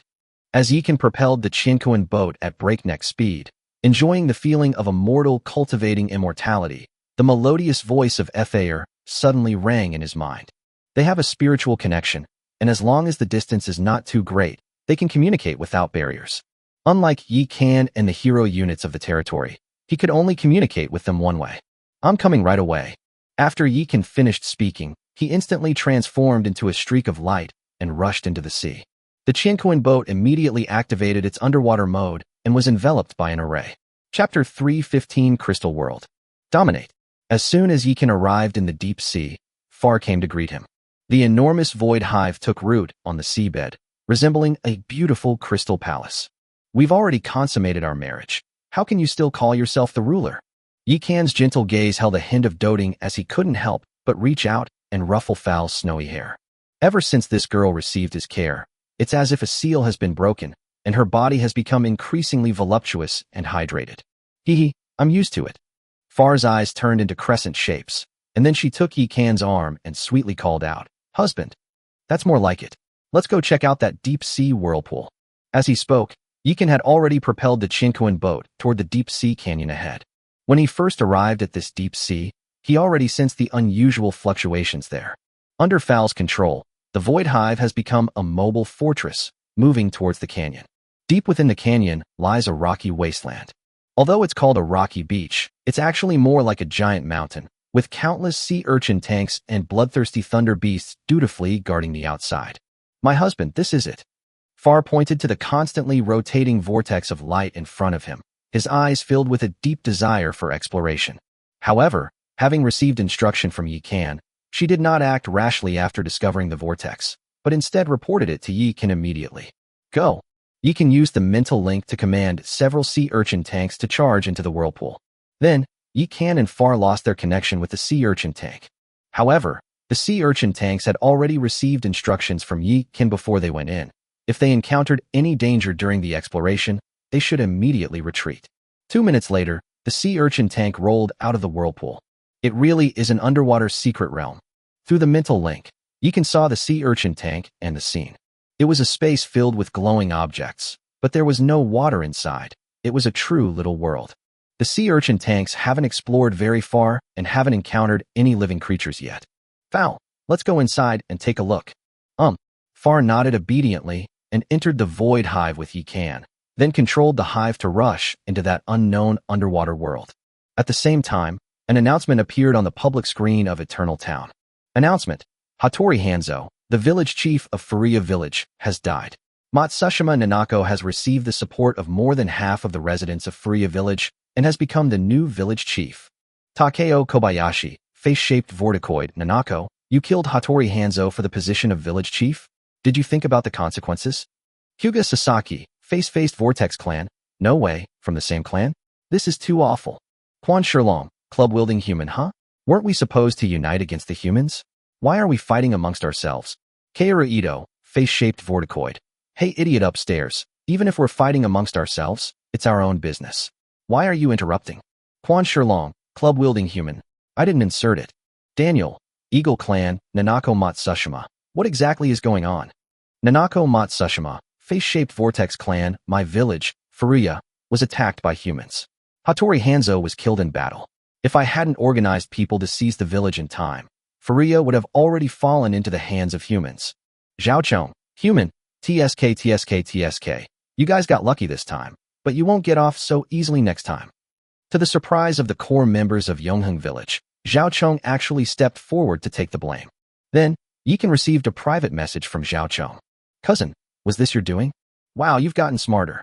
Yikan did not deny it after seeing the private message. That's strange. If you were to make a move, how could you possibly fail? Zhaochong asked, puzzled.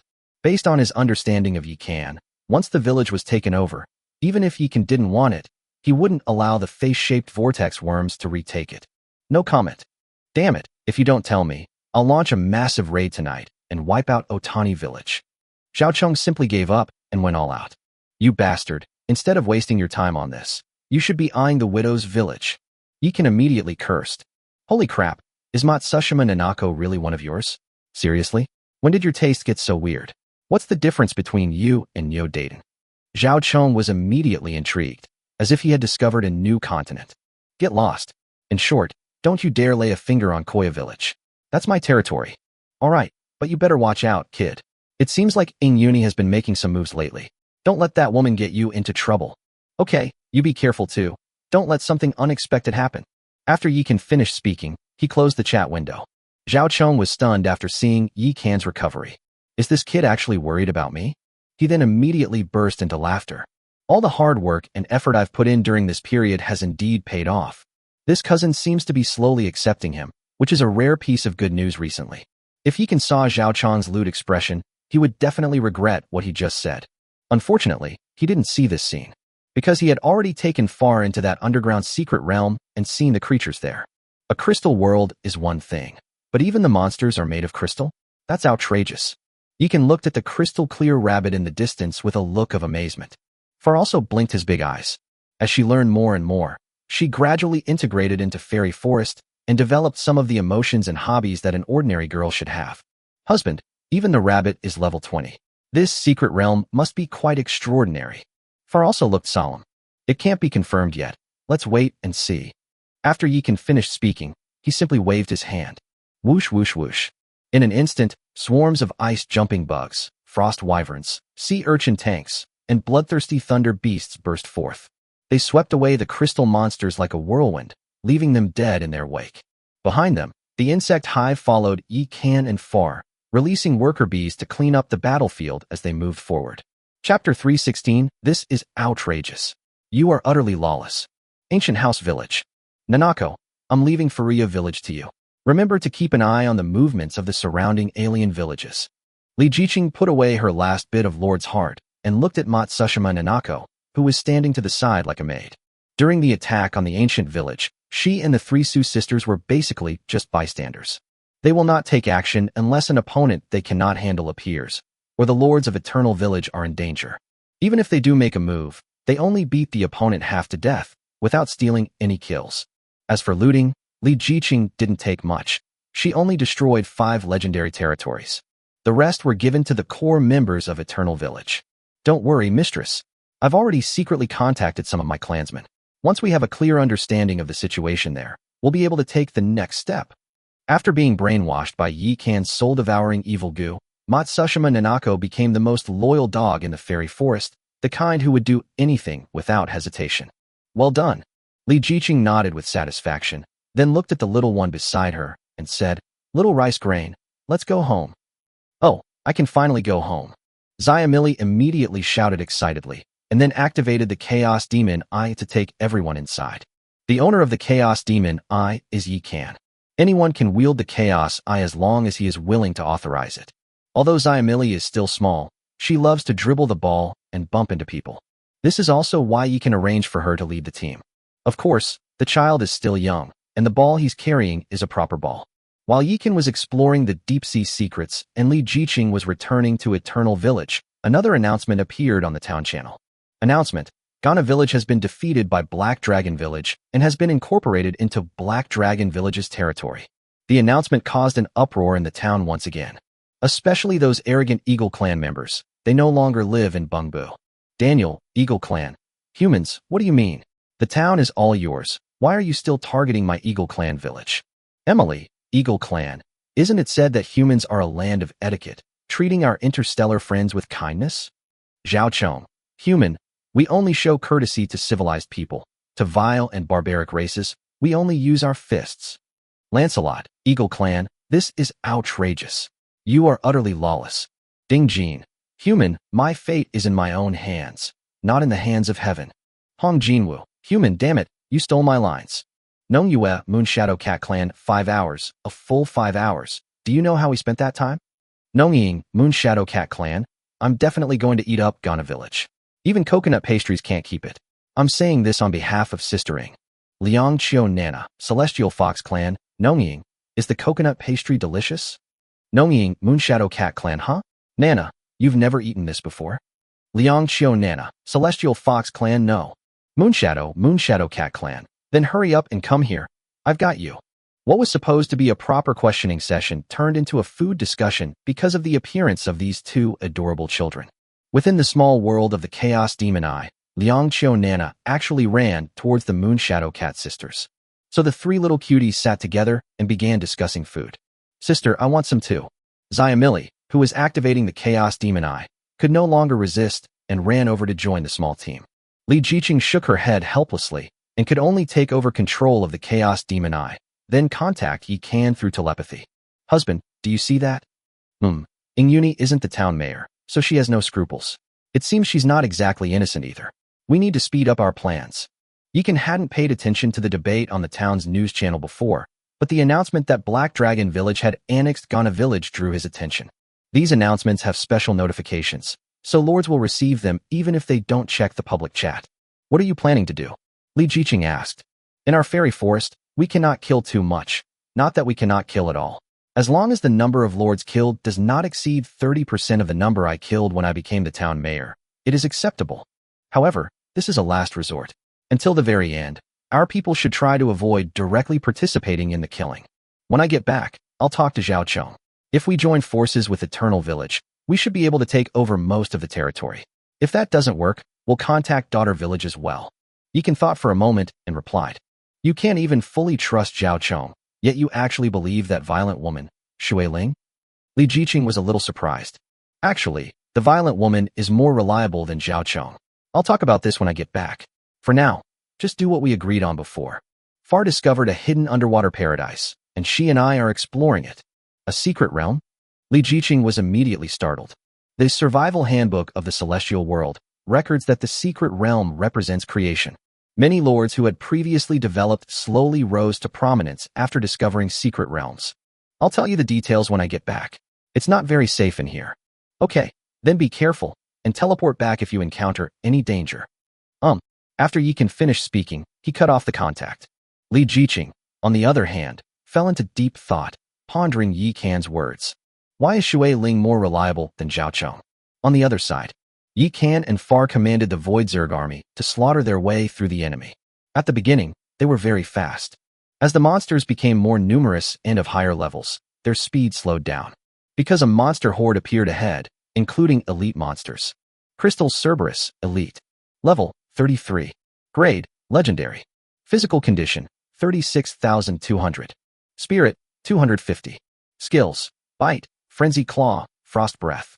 Introduction, originally ordinary crystals. After being tainted by the aura of the Crystal Heart, they transformed into crystal life forms, which hate all outsiders. This monster is something else.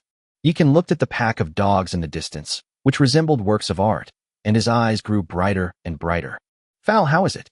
Can the genes of the crystal life form be used? Yikan looked at Fal beside him. After entering the secret realm, the two of them mostly sat on top of the insect hive to enjoy the scenery. With 200,000 voidlings clearing the way, they pushed forward without the voidlings needing to lift a finger. So, Far began to study the genes of crystal life. This creature has an extremely strong physique and a very tough body. If their genes could be integrated, the Void Zerg's strength would be greatly enhanced. My lord, crystal beings possess the ability to refine themselves. They reject all external things, and it will take some time to overcome them. No rush, as long as there's hope. Take your time. Yikan was not at all surprised by this result. This hidden paradise in the deep sea is clearly not simple. It would be abnormal if it were easy. Roar. Suddenly, a roar came from ahead. A colossal creature descended from the sky, crushing dozens of frost-jumping insects to death with a single stomp. Chapter 317 Crystal Realm, 12 Ancestral Witches? What the hell? The Amethyst Giant. Yikan looked closely and saw that it was a purple giant with 2 pairs of wings and 4 arms. So he directly opened the giant's attribute panel. Amethyst Giant, Emperor Jiang. Level, 40. Grade, Epic. Physical Fitness, 100,000. Spirit, 60,000. Skill, Minor Collapse Technique. Introduction. To ensure the peace of the Crystal Realm, the Lord of the Crystal Realm created 12 guardian pillars based on the ancient legend of the 12 ancestral witches to protect the realm. Over countless years, the Crystal Heart has been imbued with the essence of the 12 guardian pillars, giving rise to pillar spirits. The divine pillars will never perish, and the pillar spirits will never die.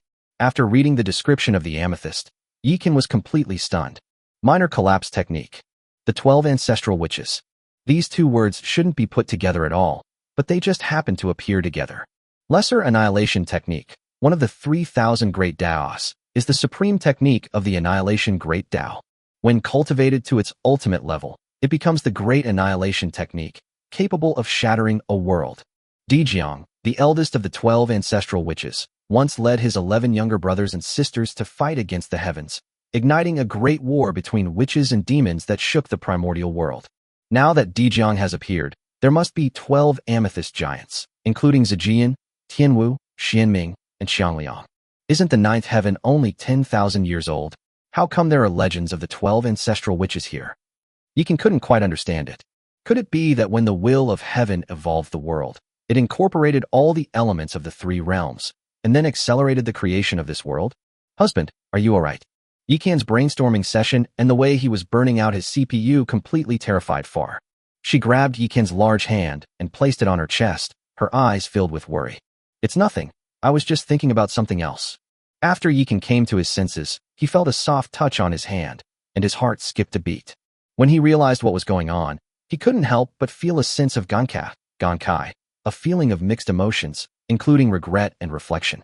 This girl is such a thoughtful person. Then, he looked at the amethyst giant in the distance, who was locked in battle with the bloodthirsty thunder beast. Fal, there are 12 of these amethyst giants in total. Let's attack together and finish this quickly. Yes. As he spoke, Yikan had already rushed out first. Without saying a word, he switched to Xue Ni's template and unleashed the Moon Soul Ice Soul attack, attempting to seal the amethyst giant. Who knew that this amethyst giant was no pushover? Suddenly, it clenched its fists. Boom. With a loud bang, Yikan's Moon Soul Ice Soul was destroyed before it could seal the amethyst giant. Sharp. Yikan flashed away and retreated dozens of steps. Bang. The next instant, a spiderweb-like crack appeared where he had been standing. The minor annihilation technique was able to shatter space itself. It is indeed terrifying. Poisonous fog. Just then, Far arrived in time. With a wave of her hand, a cloud of poisonous mist instantly enveloped the amethyst giant. Yikan seized the opportunity and suddenly slashed out with his sword. The moon sets in the 9th heaven. The amethyst giant was weakened by Fal's poisonous mist, making it a beat slower. Not only did it fail to block Yikan, it was also sent flying by Yikan's Moonfall 9 heavens, leaving a crack in its chest. The bloodthirsty thunder beasts, who had been waiting in ambush, would not let such an opportunity pass them by, and they swarmed forward. Clang, clang, clang. Dozens of ice soul blades struck the amethyst giant, producing a deafening clang. In an instant, crystal fragments flew wildly from the amethyst giant's body. In just 2 breaths, a layer of it was scraped off by the bloodthirsty thunder beast. Space rift slash. Just then, Far's melodious voice suddenly rang out. Click. Suddenly, a dark crack appeared beside the amethyst giant, instantly swallowing its arm. Its tough arm was actually severed by Far's spatial rift slash. Wow, impressive, a new skill. Yikan looked at the beautiful Far who descended like a fairy, his face full of surprise. No, it's just the application of spatial power. Upon receiving Yikan's praise, Far's pretty face immediately flushed slightly. The scene was breathtakingly beautiful. Clang, clang, clang. With Fal's powerful killing move, the bloodthirsty thunder beasts no longer hesitated and swarmed forward.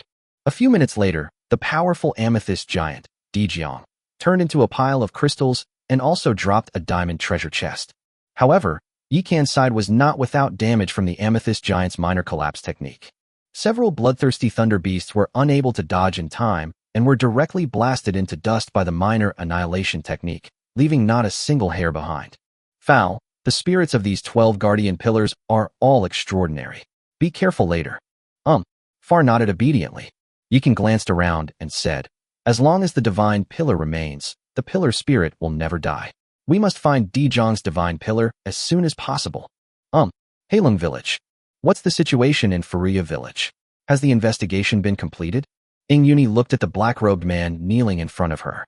Your Highness, the ancient village only has a little over 400 lords, and most of them are farming lords. With their strength, they are no match for the Zhao family village. Given Zhao's personality, he'd never pass up a piece of meat that's already in his mouth. It seems that the village has been taken over. Ing Yuni seemed to have thought of something, and couldn't help but reveal a charming smile. Owned. The man in black robes was only stunned for a moment before his eyes lit up.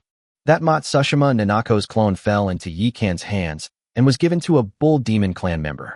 Later, it was tortured beyond recognition. That's impossible. There are many ways to control people in this world. Nothing is impossible. At this point, Ing Yuni suddenly raised an eyebrow and said, use the people from the Dragon Kingdom to reinvestigate the relationship between Yikan and the Zhao family. Your Highness, do you suspect that Yikan is a spy secretly cultivated by the Zhao family? The man in black robes gasped as he considered this possibility. The heavenly Tao has evolved into 9 heavens. The first 2 heavens are beyond reach, and the structure of the middle 6 heavens is difficult to shake. As a result, the major dynasties and aristocratic families set their sights on the 9th heaven. It can be said that the 9th heaven is the most complex, chaotic, and fiercely competitive world. I'm not sure either, so I need you to rule it out. Whether it is or not, my development plan in the 9th heaven will need to be readjusted. Ing Yuni looked westward, a hint of worry in her eyes. She wasn't the only member of the Ing clan to be recommended to the 9th heaven by the Great Qin dynasty. There was competition among them. Chapter 318 Mysterious Totem Pole. Where are the guardian pillars? Are they gone? Yikan stared blankly at the giant crystal mountain before him. He mobilized the entire void insectoid race, following the aura of the fragments on the body of the amethyst giant, Dijiang, and finally found this place. They didn't find a single hair. My lord, the guardian pillar should be inside this rocky mountain. Far sensed it carefully, then pointed to the giant mountain in front of him. It's so inconvenient not having the Chaos Eye with me. Yikan sighed, then waved his hand and said, open the mountain. Whoosh, whoosh, whoosh. As soon as he finished speaking, a massive swarm of void insects attacked. Boom, boom, boom.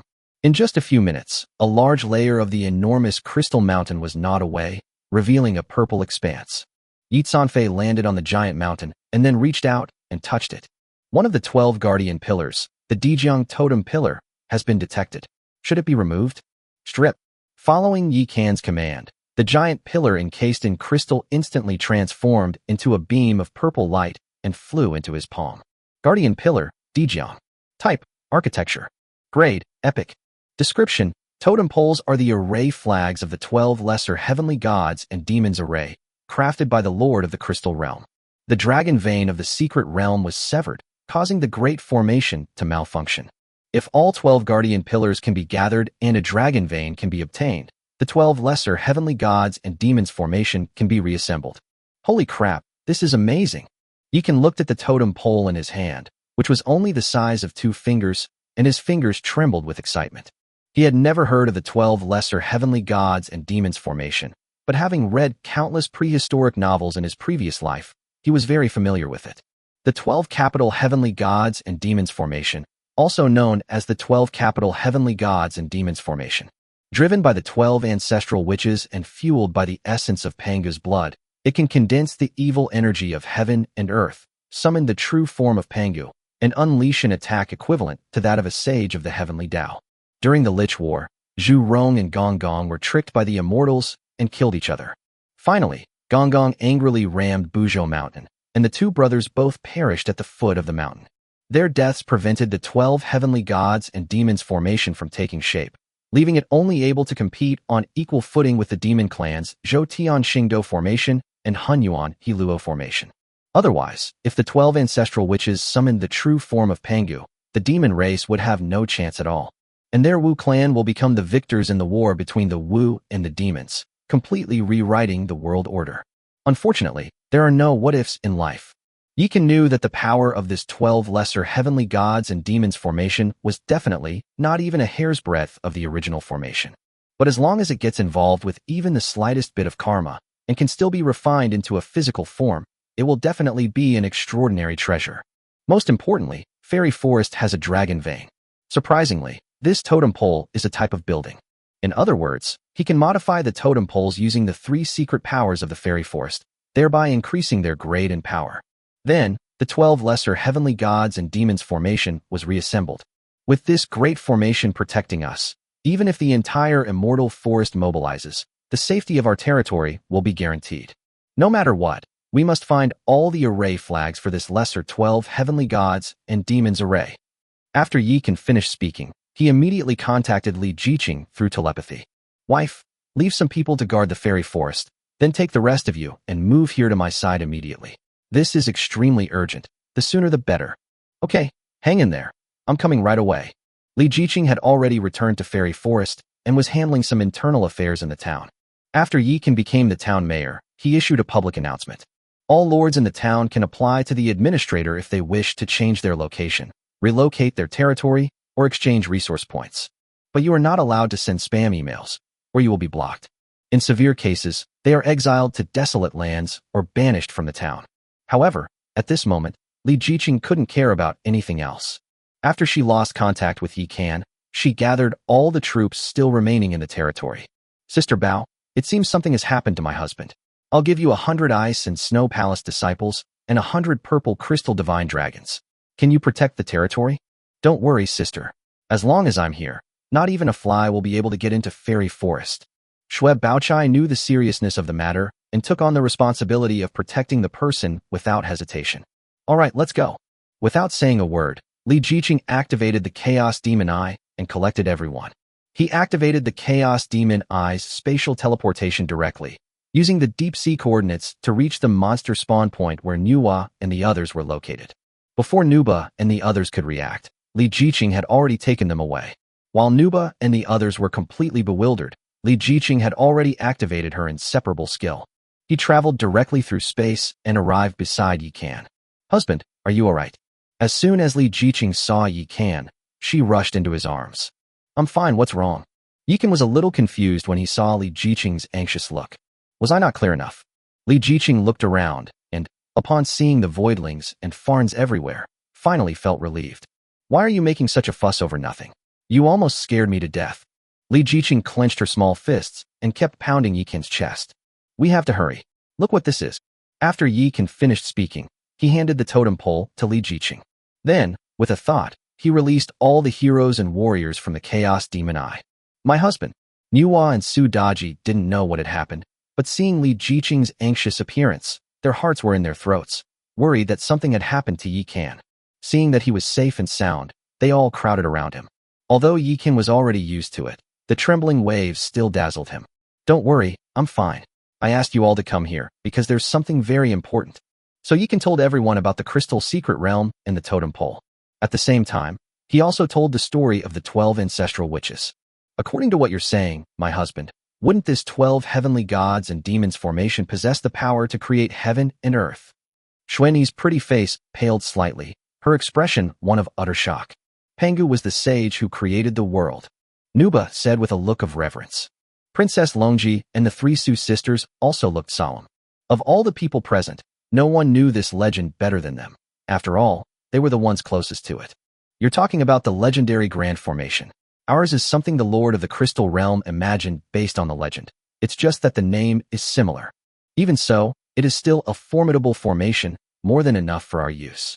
Now, each of you will lead a team to search for the spirits of the guardian pillars. Once you find it, don't act impulsively. You must tell me immediately. Those 100,000 attribute points are no joke. Ye can scan the crowd with a serious expression. Yes, my lord.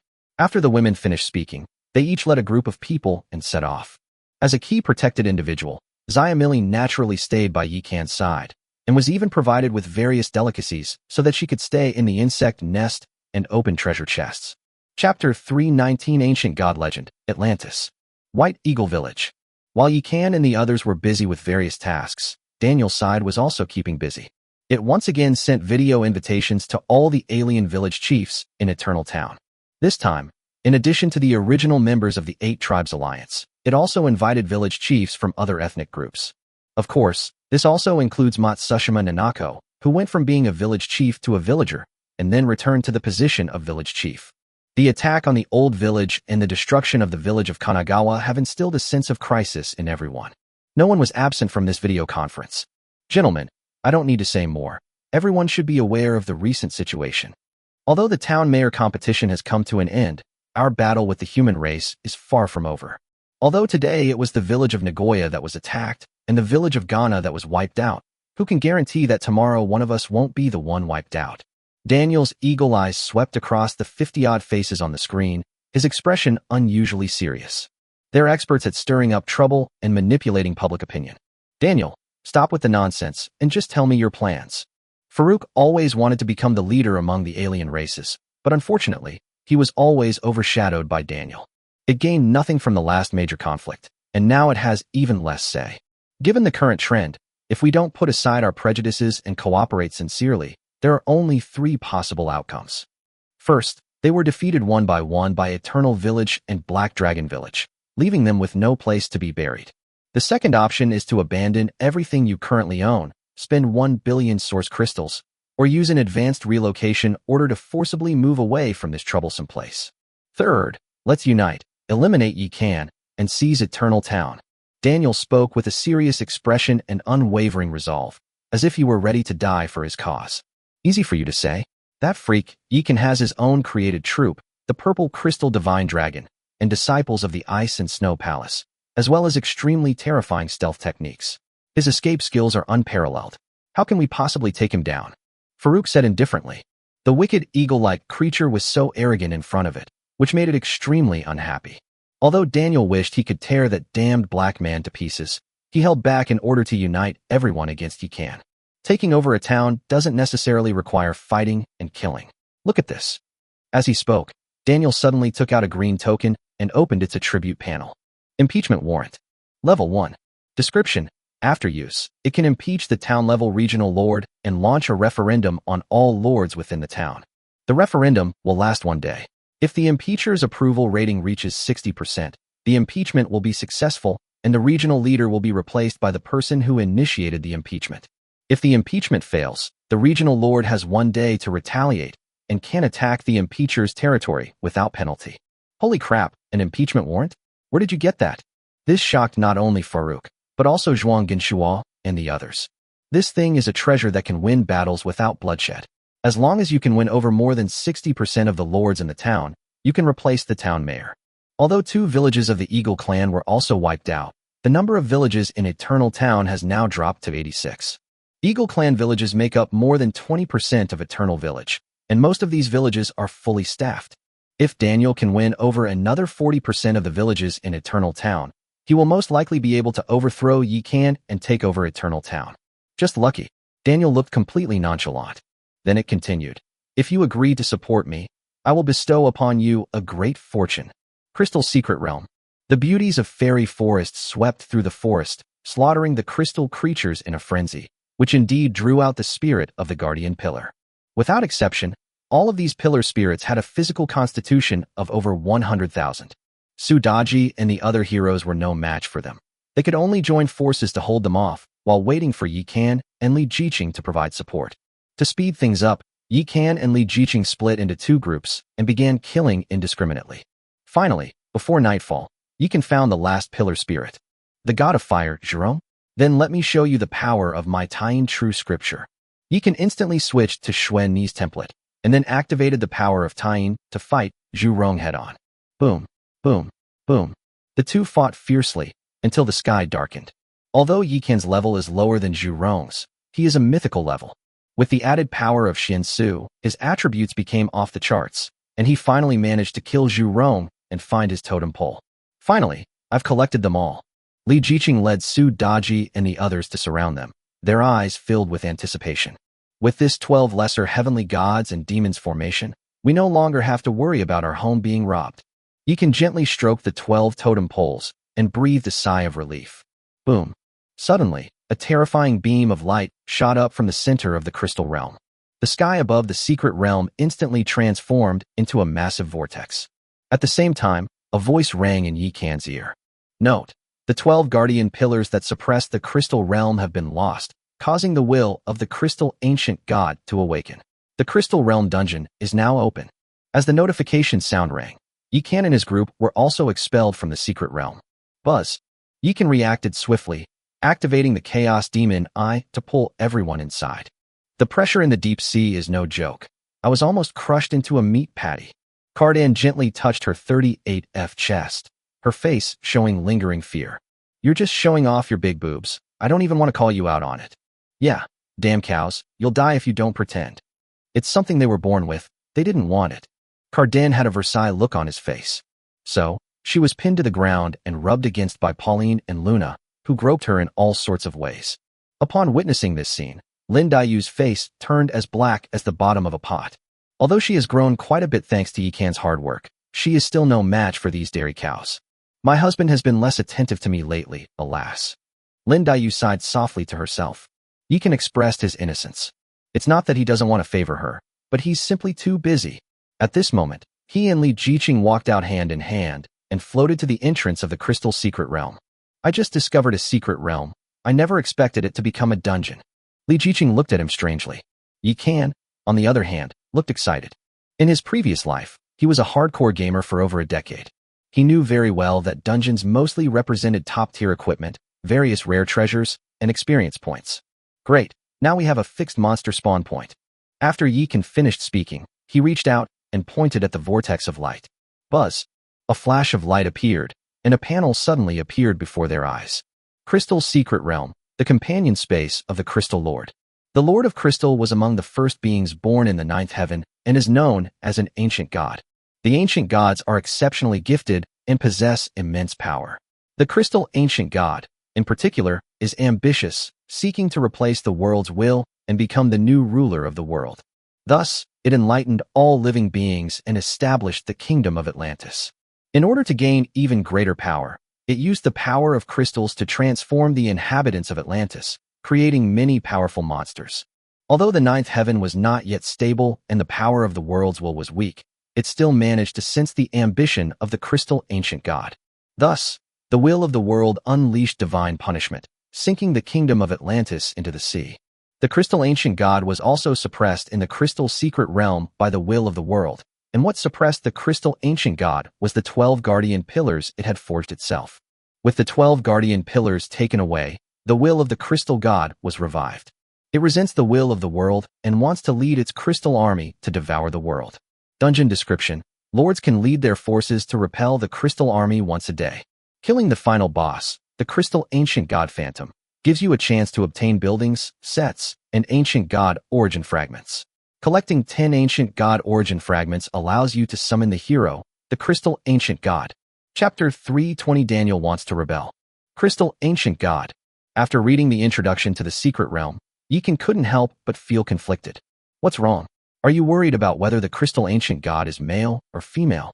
Li Jiqing seemed to have thought of something, and suddenly looked at Yi Can with a playful expression. Well, I'm a little worried about that. What if he's a strong man, and then, after being summoned by our fairy forest, he transforms into a beautiful woman? Yi Can couldn't help but get goosebumps when he thought of this possibility, because he remembered a TV series from his past life. More than 50,000 years ago, you and I met on the shore of the East China Sea and became fast friends, and then became sworn brothers. Back then, you were a male merman with a big beard. Then one day you suddenly tell me that you like me and want to be my partner. Yi Can dared not think any further. In Fairy Forest, whether you're a hero or a soldier, To maximize one's combat power, one must become his Taoist partner. Otherwise, one cannot enjoy the blessing of the 3 lives marriage tree. If you can't take this step, no matter how great your potential is, you'll definitely be wasted later. Yikan felt a sense of unease about this ancient crystal god, unsure of its gender or whether it possessed a physical form. Who cares if it's a boy or a girl? We're just here to farm dungeons and fight bosses. If we get any fragments, we can just give them to Nana and the others. That's true. Yikan nodded. Beep beep. Just then, the notification sound of a private message pulled him back to reality. Let's go back first. As he spoke, Yikan picked up Li Jiqing and disappeared into the Chaos Demon Eye. However, his expression changed as soon as he opened his private messages and glanced at them. What's wrong? Li Jiqing noticed his unusual behavior and looked over as well. Then, her expression changed. Because the private message was sent by Nanako Matsushima, she sent 3 messages to Yikan. First, Daniel received an impeachment warrant and prepared to unite all the villages in Eternal Town to impeach him. Secondly, a reputation shop appeared in Eternal Town, but Daniel blocked it, intending to use it as leverage to force the alien races of Eternal Town to vote for it. Third, Daniel mobilized all the alien races, instructing them to send people with agricultural expertise into White Eagle Village to help it win the gamble of destiny. That bastard is too insidious. After reading Matsushima Nanako's private messages, the demon was filled with righteous indignation. Go home. Yikan didn't say much and directly used spatial teleportation to return to the fairy forest. He then sent a message to the human village chief group. A reputation shop has appeared in the neutral zone between Eternal Village and White Eagle Village. I'll open a portal there. Meet up there, and we'll take down the reputation shop together. Holy crap, this reputation shop is a public one. How dare this bastard? No sooner had Yikan finished speaking than Zhao Chong exploded. Shameless Eagle Clan members, let's get them. That's right. Last time we triggered it ourselves, and it was within the village. We had the right to decide who got to it. This time, it dared to block it even in a neutral area. They're practically courting death. If it dares to resist, just wipe it out, and we won't even need to gamble on our luck. Upon hearing this news, all the village chiefs were filled with righteous indignation. After Yikan posted that message, he posted another one in the village channel. This caused an uproar not only among humans, but also among orcs. As a result, the lords of more than 20 villages mobilized and led their elite forces to gather at the coordinates of the portal that Yikan had provided. Since there were only 10 doors in the town, it took everyone half an hour to gather together. However, the results were remarkable, with over 15,000 lords in more than 20 villages alone. Although not all units and heroes were deployed, the total number of people reached nearly 2 million. The sky was a vast expanse of black, filled with flying units, each carrying a large number of people. The ground was also densely packed with people, like waves crashing against the shore. Brother Yikan, are you trying to raise White Eagle Village to the ground? Just then, a black dragon 100 meters long descended from the sky and hovered in front of Yikan. The dashing Yuni stood atop the dragon's head, looking at Yikan with a half-smile. TSK. I didn't expect Princess Yuni to be a dragon knight too. Yikan looked at the majestic eastern dragon beneath Yuni's feet with envy. Although Anna and the others are also dragons, their appearance is closer to that of western dragons, which doesn't really fit Yikan's aesthetic. What he likes is the eastern dragon. Unfortunately, he had no choice in this matter. Absolutely. After all, our first emperor of Qin is known as the first dragon. When Yuni spoke of the first emperor, she made no attempt to hide the longing and pride in her eyes. Enough with the nonsense. If Daniel doesn't know what's good for him, we'll raise White Eagle Village to the ground. Let's go. Yikan waved his hand and charged ahead, taking the lead. Whoosh whoosh whoosh. In an instant, more than 500 amethyst dragons swarmed out. Standing on top were not only the people from Fairy Forest, but also the lords of Eternal Village. Keep up with Brother Yikan. Liang Xiao Nana, Su Lingyu, and Jiang Daily also had amethyst dragons, and immediately followed Yikan. Now there are even more amethyst dragons. This troop token is no ordinary one. I'll trade it for my Iron Eagle elite troops. I wonder if he'll agree. After Yuni finished speaking, she led her people and charged forward. Yikan and his group's high-profile actions naturally couldn't be kept secret from the alien army led by Daniel. It's terrible. The humans are attacking. A swarm of amethyst dragons is everywhere. It's terrifying. Sure enough, the intelligence reached Daniel in no time. He had naturally anticipated this situation, as it was all part of his calculations. Let's go take a look. Daniel smiled slightly, immediately donned the Superman template, then hovered in the air, leading the alien army to block the reputation shop. Although he had imagined such a scene before, he was still shocked when he actually saw it. The sky in the distance was very calm, but suddenly dark clouds gathered, instantly obscuring the sky. In just a few breaths, the dark cloud hovered 100 meters in front of the alien army. The amethyst dragon used its wind and thunder escape technique to condense into thunderclouds and was the first to arrive at the battlefield. The only one who could keep up with them was Ing Yuni from Heilong Village. Then there are the slightly less desirable villages like Zhujia Village, Zhaojia Village, and Sanxian Village, and finally, the ordinary villages led by Newer Village. Daniel, the reputation shop in the neutral zone is the common property of the entire town. Get out of the way, or you'll die. You can look down at Daniel with a blank expression. It's so damn dazzling. Daniel looked at the arrogant Yi Kan and felt incredibly timid. But for the sake of its grand plan of rebellion, it could only suppress its fear and fly to a position as high as he can. Chapter 321 3 centimeters. Happiness is gone. Humans are indeed a hypocritical and double-standard race. Why didn't you say that when the reputation shop appeared in town last time? Daniel stood with his hands behind his back, directly attacking Yi Kan from the moral high ground. Double standards, my ass. Everyone knows that only towns that have elected a mayor will have a reputation shop, and it only appears in the wilderness. The last reputation shop appeared in Eternal Village, before the mayor was elected. It was clearly a special event triggered by Eternal Village. How can this be compared to that? Ding Jin was a diehard fan of Yi Kan and a veteran of Eternal Village, so how could he sit idly by and watch his leader be criticized? That's just sophistry. What evidence do you have to prove that you triggered it? Lancelot, standing next to Daniel, sneered. The town mayor wasn't elected, and a shop appeared in the village. Aren't these two things enough? At this moment, Hung Kamwu also stepped forward. Even if it was triggered by your eternal town and appeared in your village, does that give you the right to seize it? At this moment, Quan Sukryong from Kimchi Village stepped forward again. Holy crap, that makes so much sense. Zhao Chong was immediately taken aback by such bizarre remarks. According to your theory, does that mean even if the territory and the source crystals are yours, I can still steal them? You bastard, that's mine. How can you compare it to that? Holy crap, you mean you can take what I have, but I can't take what you have. Zhao Chong was completely numb.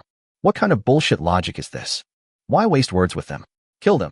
Yikan couldn't stand it any longer and waved his hand dismissively. Hiss!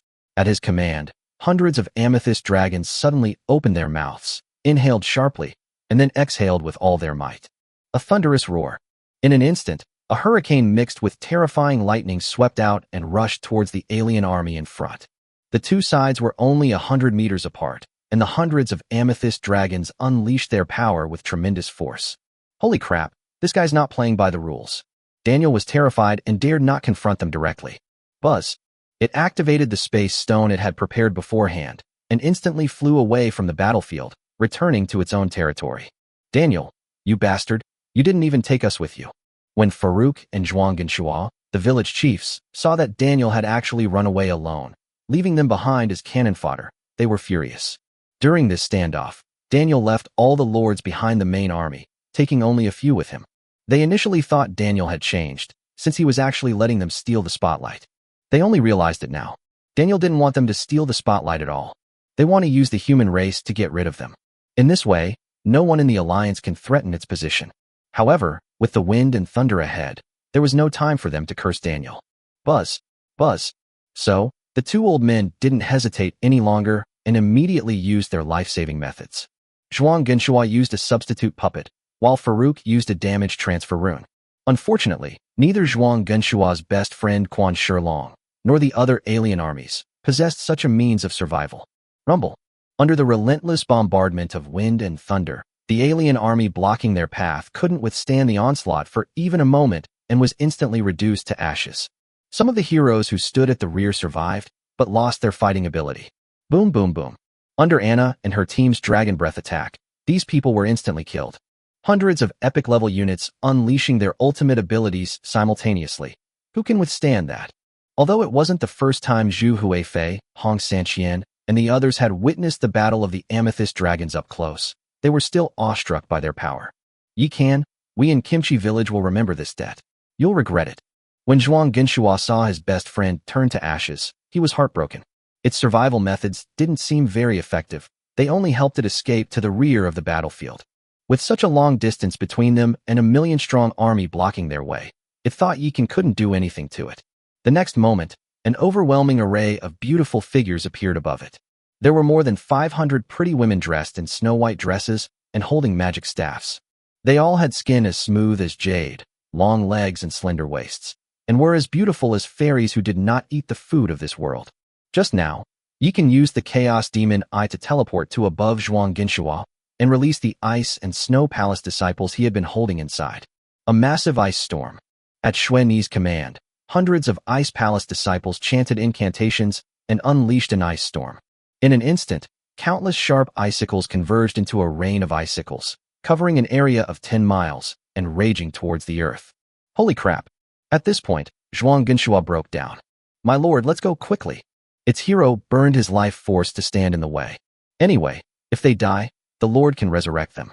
If their Lord dies, they will become homeless vagrants, and their demise is only a matter of time.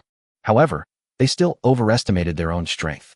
They could withstand a single ice storm, but even Shui and I and her companions dared not say they could withstand a rain of ice spikes formed by hundreds of ice storms. These people are even less likely to be included. This terrifying ice storm lasted for a full minute. Half of the alien army that Daniel had gathered was wiped out, and the rest were like stray dogs, not daring to stay.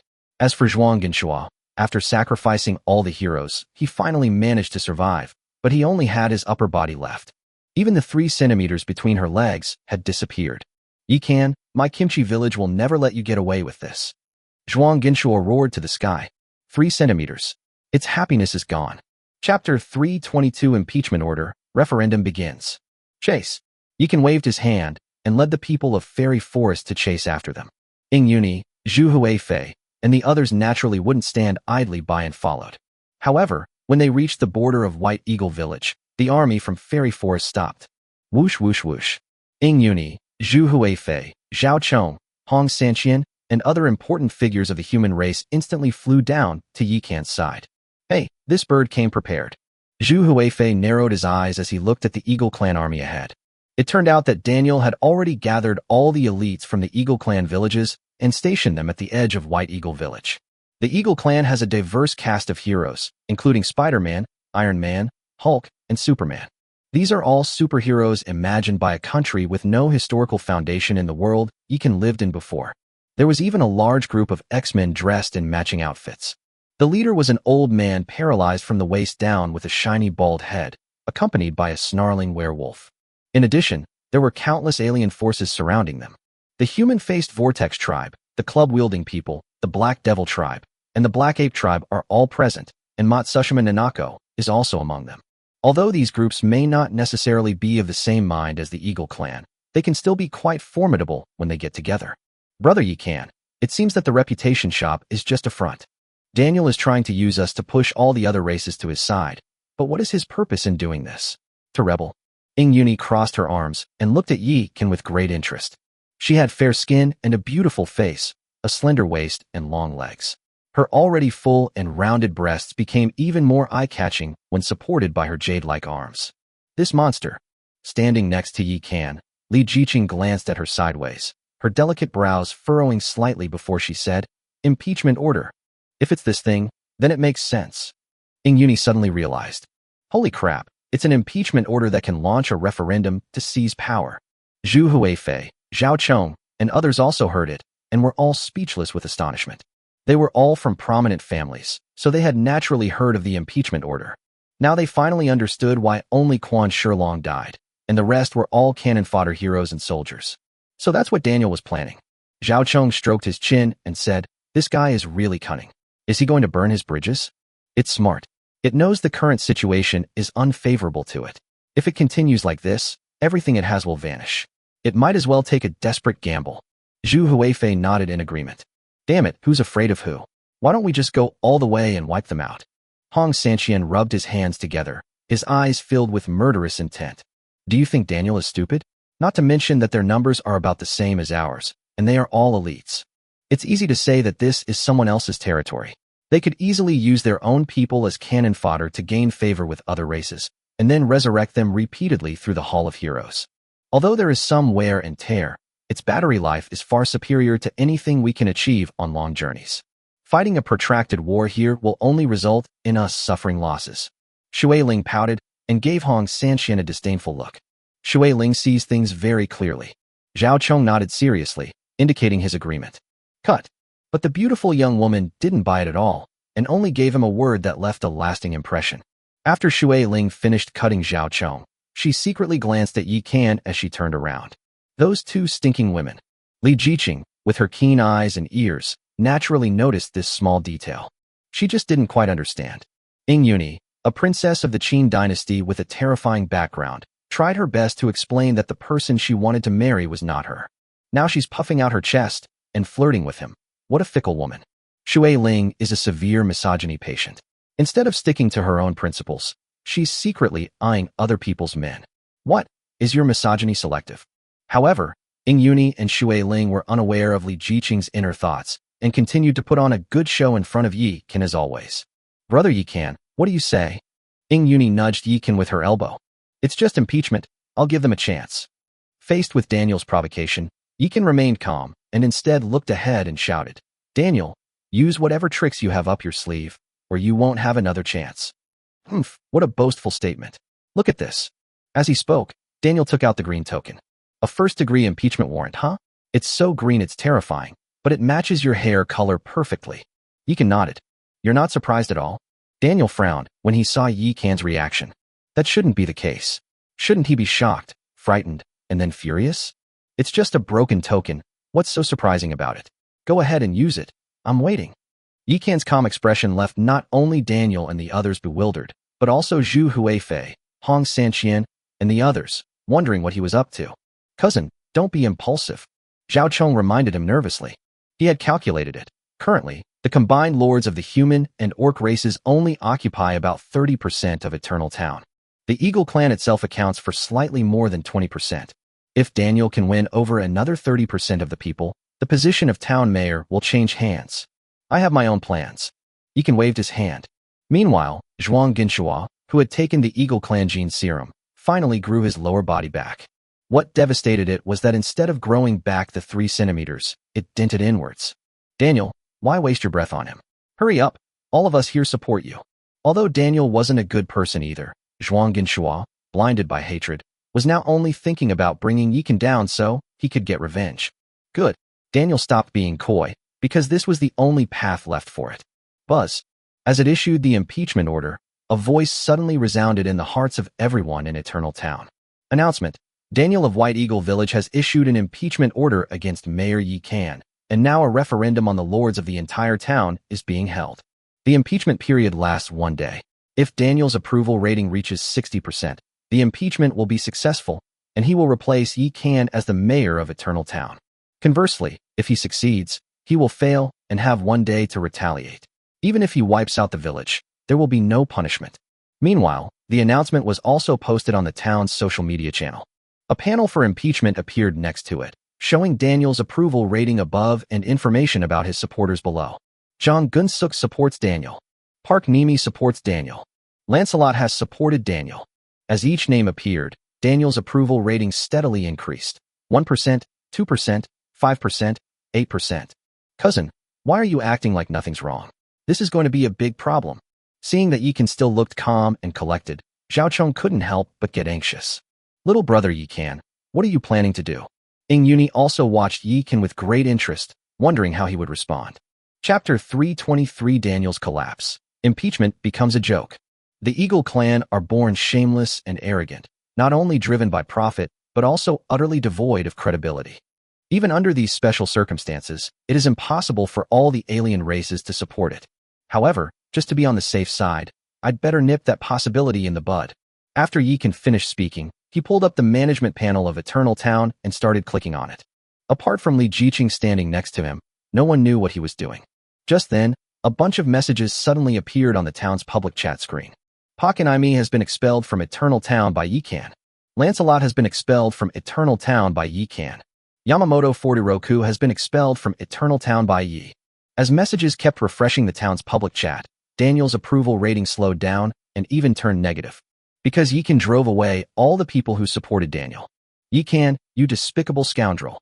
When Daniel saw this, his eyes widened in horror and his heart bled. It never expected that the mayor would be able to expel the town's residents.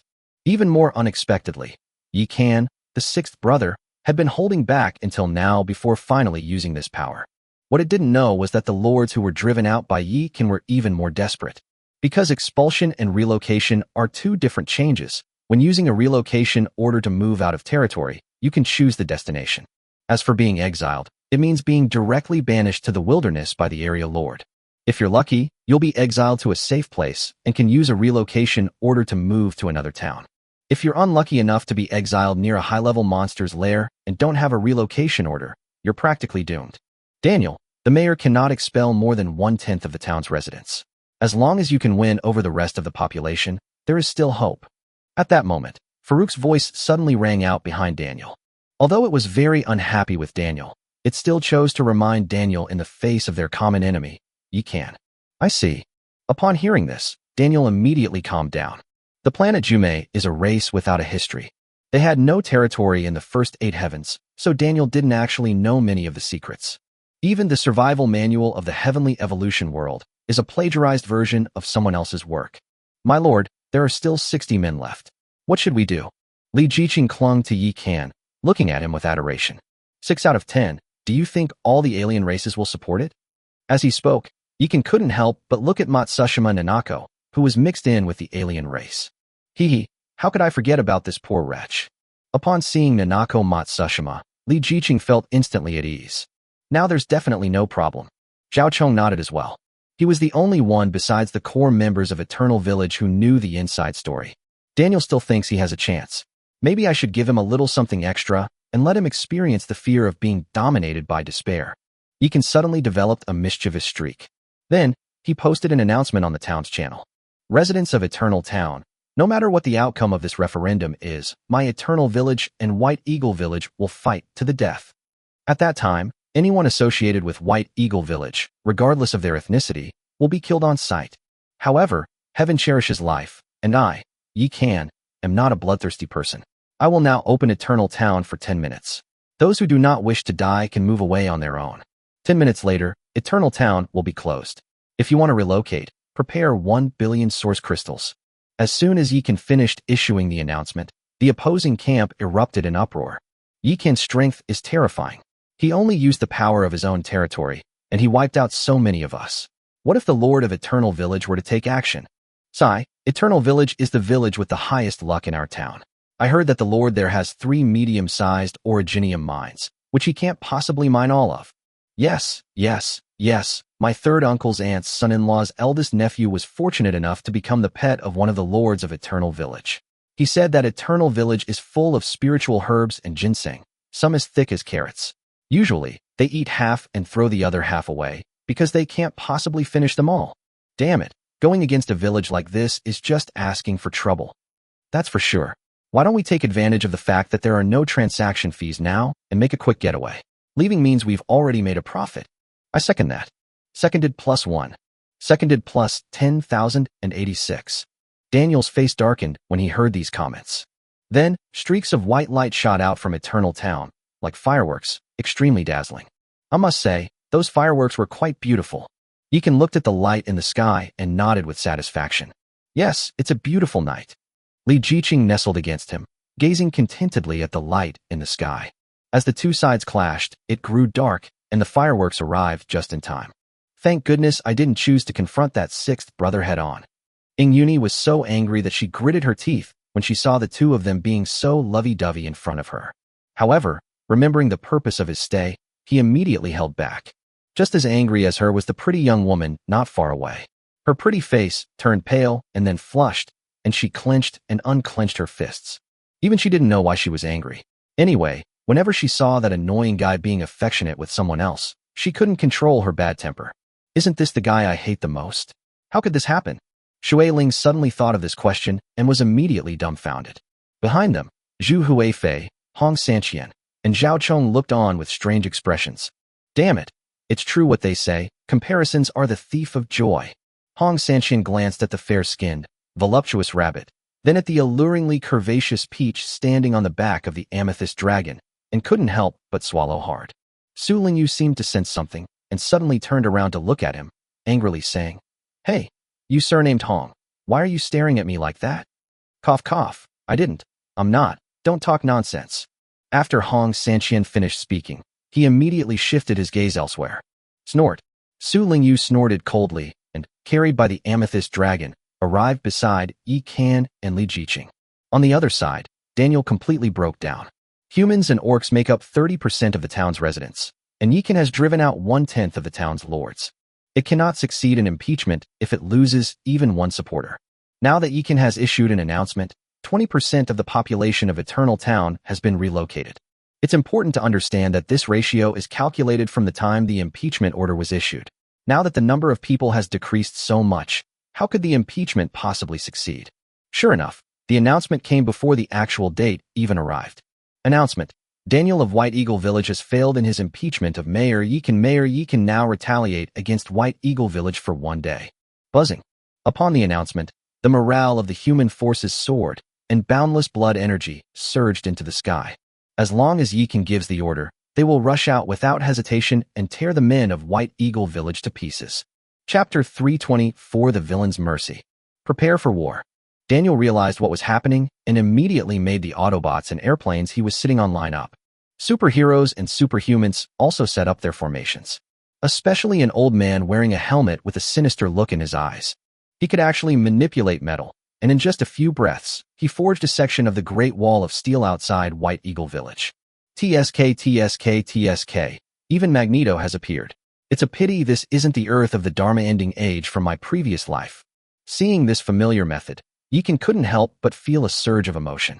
In his previous life, he was actually a fan of X-Men for a period of time. He fantasized that one day he would awaken superpowers, then act on behalf of heaven and slaughter all the creatures on that insect island. Then he moved to the peninsula, crushed all the bastards, and transformed into the light of the city, punishing evil and promoting good. It's just a broken wall. What's so great about it?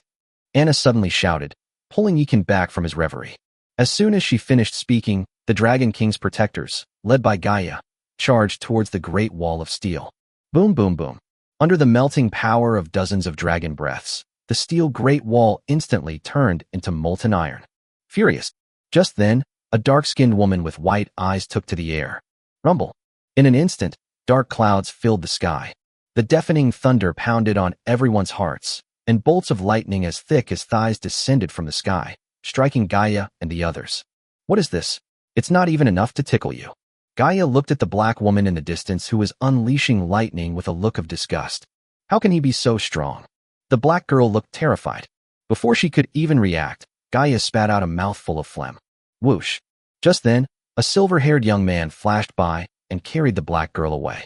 Otherwise, under Gaia's dragon breath, she would definitely turn into a charcoal-grilled black girl. That's pretty fast. Yi Kan smiled slightly, then turned to look at everyone and said, let's wrap up work and go shopping. Huh? Aren't you going to destroy White Eagle Village?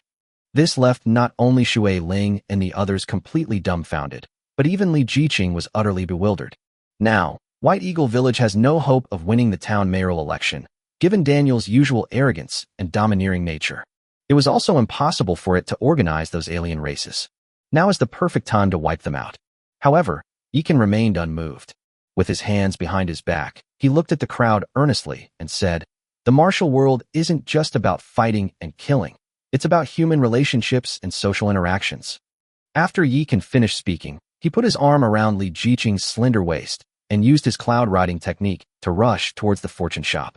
What's going on? The crowd exchanged bewildered glances, unsure of Yi Kan's intentions. So, everyone looked at Yuni. She has the most powerful background here. She might be able to understand things that others can't. Don't you know our town mayor? Is he the kind of person who's soft-hearted towards outsiders? Yuni pouted. Indeed, this guy is a vindictive villain. He's still a ruthless bandit who plunders every passing goose, and he'd never treat the Eagle clan so well. Zhu Huifei and Hong Sanqian exchanged a glance and nodded in deep agreement. He's a lecherous scoundrel, a wicked man full of deceit. Shui Ling nodded and couldn't help but pick up the conversation. You're a beautiful girl. You must have a story to tell. Upon hearing this, everyone's eyes lit up, and they looked at her in disbelief. Ahem. What are you all thinking? Weren't we asking Sistering a question? How did this get dragged into me? Shui Ling felt a pang of panic and immediately changed the subject. Yuni gave her a deep look before saying, whether you occupy or merge territories, you can't obtain the other party's fortune. It can only be that the strong village covers the weak village. I see. That old fox Yekin is planning to make his move on White Eagle Village after the gamble on destiny is over. He's got a good plan. Holy crap, he wants both the luck and the territory. He really is a villain. It has to be my cousin. He has the style of the Zhao family. After everyone realized what was happening, they rushed towards the reputation shop. Call. Daniel collapsed to the ground as he watched the human army depart. This despicable human must have let me go because he was afraid of the Allied forces. It seems I need to prepare for my retreat, but before that, I must make this bastard suffer. Daniel gritted his teeth and immediately sent a message to the alien village chiefs group. We are buying all kinds of high-grade spiritual plant seeds at high prices, as well as various items that can promote the growth of spiritual plants. The village chiefs of the other tribes exchanged glances, remained silent, and led their respective forces away. Meanwhile, Yekin had already led the lords of Eternal Village to the reputation shop. This reputation shop looks much the same as the last one, but it's much bigger and protected by a huge light shield. Simply get close to the light shield to open the store's page. Husband, don't forget Nana's 9-turn Nirvana pill. At this moment, Li Jiqing suddenly reminded her. Don't worry, I've always remembered. As he spoke, Yekin directly tagged everyone in the Eternal Village's large group chat, and then sent a message. Everyone, check your reputation shop. If you have 9-turn Nirvana pills, let me know, and we'll exchange them for something of equal value. Receive. Receive.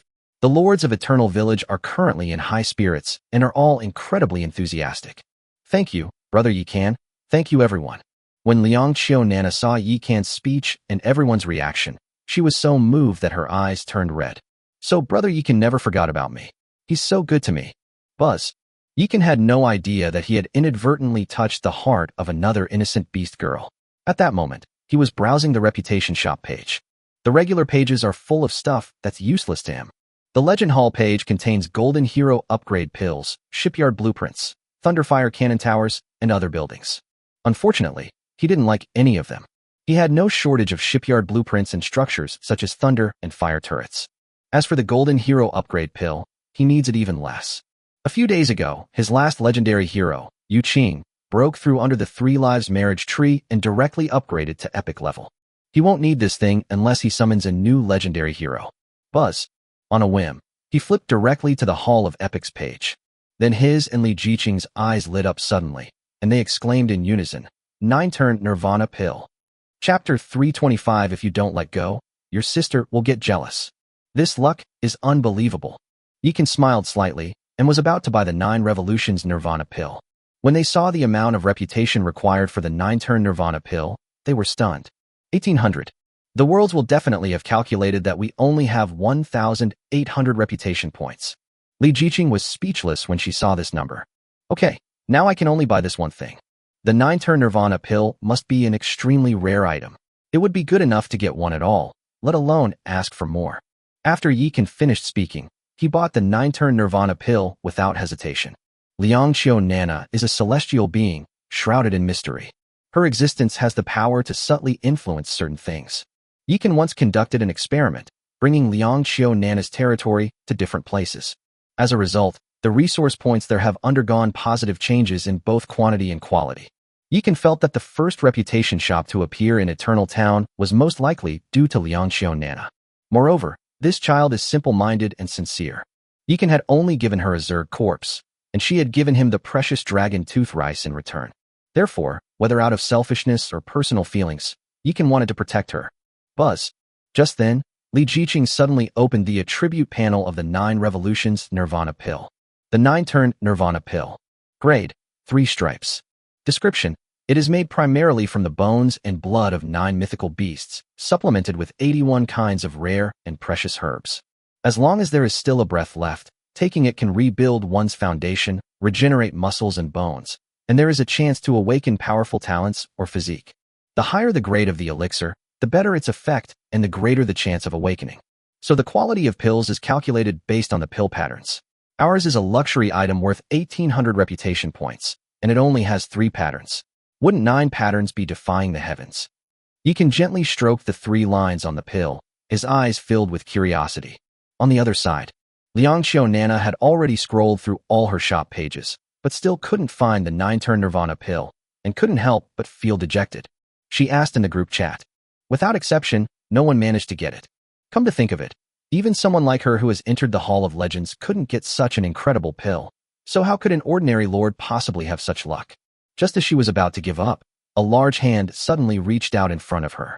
As Liang Qiu Nana looked up, she was greeted by a handsome, sunny face. At that moment, the man was smiling at her, offering a sliver of comfort to her wounded heart. Brother Yikan. Liang Qiu Nana reached out and wiped her eyes, revealing a smile that looked even uglier than crying. Silly girl, look what this is. Yikan opened his palm. Huh? What's this? Liang Qiu Nana was a little confused when she saw the pills. This pill looks so familiar, like I've seen it somewhere before. But she quickly realized what was happening, and her pretty face instantly brightened, blooming like a flower, breathtakingly beautiful. After snatching the pill and examining it, she immediately shouted excitedly. 9-turn Nirvana pill, and a 3-pattern one at that. That's wonderful. Mother is saved. With tears welling up in her eyes, Liang Qiu Nana suddenly lunged into Yi Kan's arms and hugged him tightly. Brother Yi Kan, thank you so much. Liang Qiu Nana burst into tears. Well, seeing this, Li Jiqing couldn't help but sigh. That's it. This girl's heart probably won't be able to hold anyone else for the rest of her life. We're all from the same village. No need to be so polite. Yikan gently rubbed her head, trying to pull her out of his arms. Unexpectedly, Liang Qiu Nana clung to her tightly, as if she wanted to stay in his arms and not leave. Nana, if you don't let go, your older sister Li will get jealous. Yikan patted her frail shoulder, feeling a sudden pang of heartache for her. A teenage girl embarks on a solitary journey in this cruel new world to save her mother. It's heartbreaking to think about. Don't use me as an excuse. Nana and Xiamili are both my sisters. I won't be jealous of them. As she spoke, Li Jiqing picked up Xiamili, who was standing next to her. Meanwhile, Xiamili wrapped her arms around Li Jiqing's neck and looked at Yi Kan with a proud expression, as if to say, Brother, did you see that? Sister said she won't be jealous. You still have to get down. Look, you've gotten me all wet. Yikan pointed to his collar. Oh, Brother Yikan, I'm so sorry. I didn't mean to. Liang Qiu Nana then realized that she had been so excited that her tears had soaked Yi Kan's clothes. Li Jiqing looked at Yi Kan with a strange expression, her eyes glancing downwards. What are you thinking? This is proper wetness. Yikan was speechless. What a terrible road. You can even drive on it. After the human and orc lords finished buying their items, Yi Kan and Ying Yuni did not hog the reputation shop. Instead, they told everyone to go back to their own homes and find their own mothers. Since I've already bought everything, and this store will disappear on its own in a couple of days, staying here is just doing something that harms others and doesn't benefit me. No need. Fairy Forest. Yikan lay on a floating bed in Moon Goddess Lake, enjoying the attentive service of the 3 Su sisters. Meanwhile, Li Jiqing and Xiamili were playing in the water not far away, creating a very harmonious and beautiful scene. Just then, Nuba suddenly swam over. Whoosh! Like a mermaid, she suddenly burst out of the water, stretched out her long legs, and straddled Yikan. Hey, this is a place for bathing and relaxing. What are you doing? Yikan felt the soft warmth against his body and couldn't help but tremble. He was completely stunned. This woman really can't stand not causing a scene every day? It's fine if you don't cause any trouble. Let me take some people to farm the Crystal Realm later. Nuwa stood with her hands on her hips, looking down at Yikan. Seeing that Yikan wouldn't agree, she deliberately wiggled her round, peach-shaped buttocks, making Yikan's anger surge. If the woman hadn't been sitting there, blocking the view, the scene would have been awkward. Okay, I promise you. Yikan was speechless. There are people all around. Can't this guy even consider the impact? The Crystal Secret Realm was only discovered today. His leading everyone to conquer the Secret Realm only counts as activating the Secret Realm and does not count as a daily limit. Husband, I'll go with them. I want to see what's different about this dungeon compared to the previous ones, and what I can get from it. Li Jiqing's curiosity was also piqued, and she swam over with Xiamili. All right, let's go after we finish eating. I'll talk to the other village chiefs first. After all, dungeons are something that can really improve our strength, and we can't monopolize them. Li Jiqing nodded. Whoosh. Just then, Nuba suddenly bent down, then shook violently, overturning the floating bed and falling into the water with Yikan. Xiao Yang was quite considerate, not letting anyone see Yikan's embarrassed state. The 3 Su sisters covered their mouths and chuckled. They were there the whole time, so how could they not know what happened? After bathing, Yikan led everyone to the cooking tree to enjoy the delicious food prepared by Yu Fei and the others. After several rounds of drinks and several dishes, everyone gathered under the Three Lives marriage tree to chat. Yikan then opened the Human Village Chief Group chat. Only then did he realize that the number of group members had reached 26. Yikan opened the list and glanced at it, discovering that the Orc Village Chief had also been included. Gentlemen, I've discovered a secret realm. Once activated, it becomes a repeatable dungeon where you can farm set items, building models, and ancient god fragments. However, it's quite difficult. Are you all interested? Yikan tagged everyone and then posted screenshots of the Crystal Secret Realm information in the group. Chapter 326 The 12 Ancestral Witches Appear. Yikan reorganizes the little capital. Hey little brother, hurry up and send your location to your sister. After seeing the description of the secret realm, Yuni couldn't sit still any longer.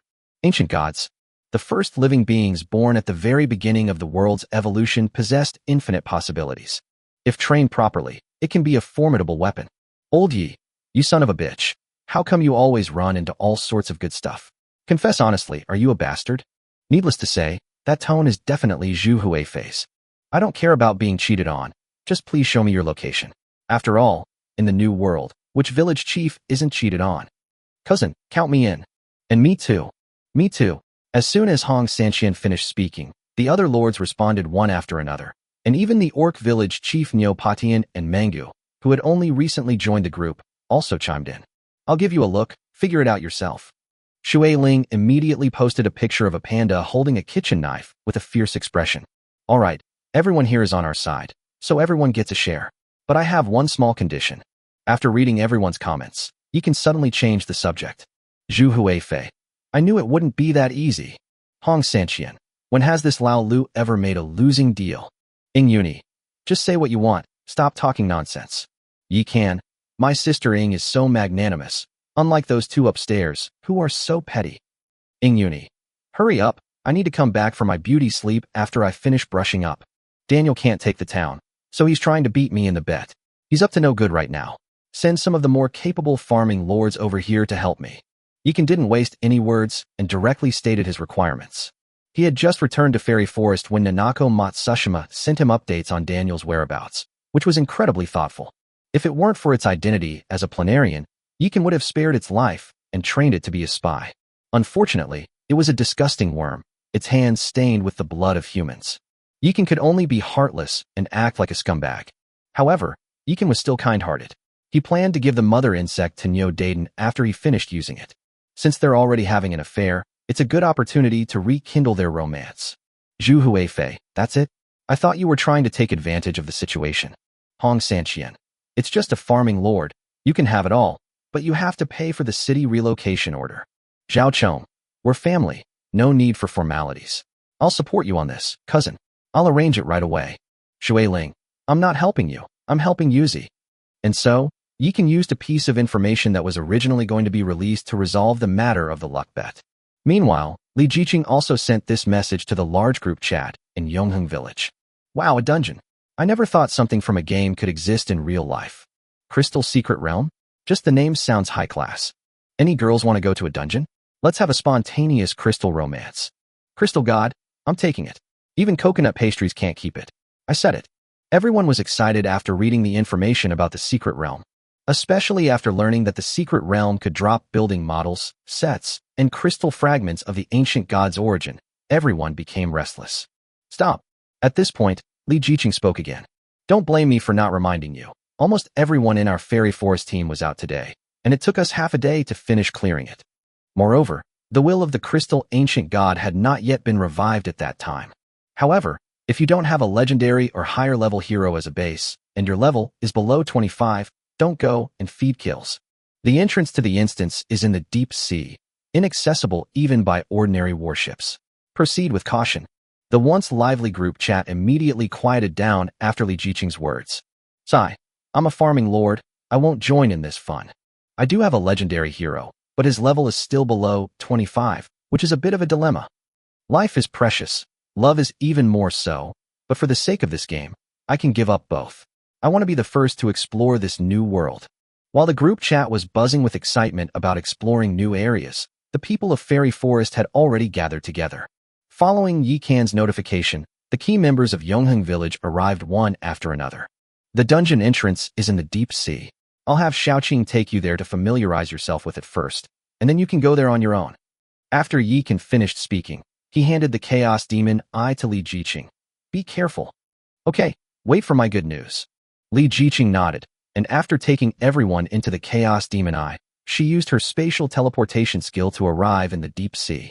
When Yi Can left last time, he left a mark at the entrance of the secret realm. Brother, what are we going to do? Xiaomili tugged at Yi Can's trouser leg, looking at him with a curious expression.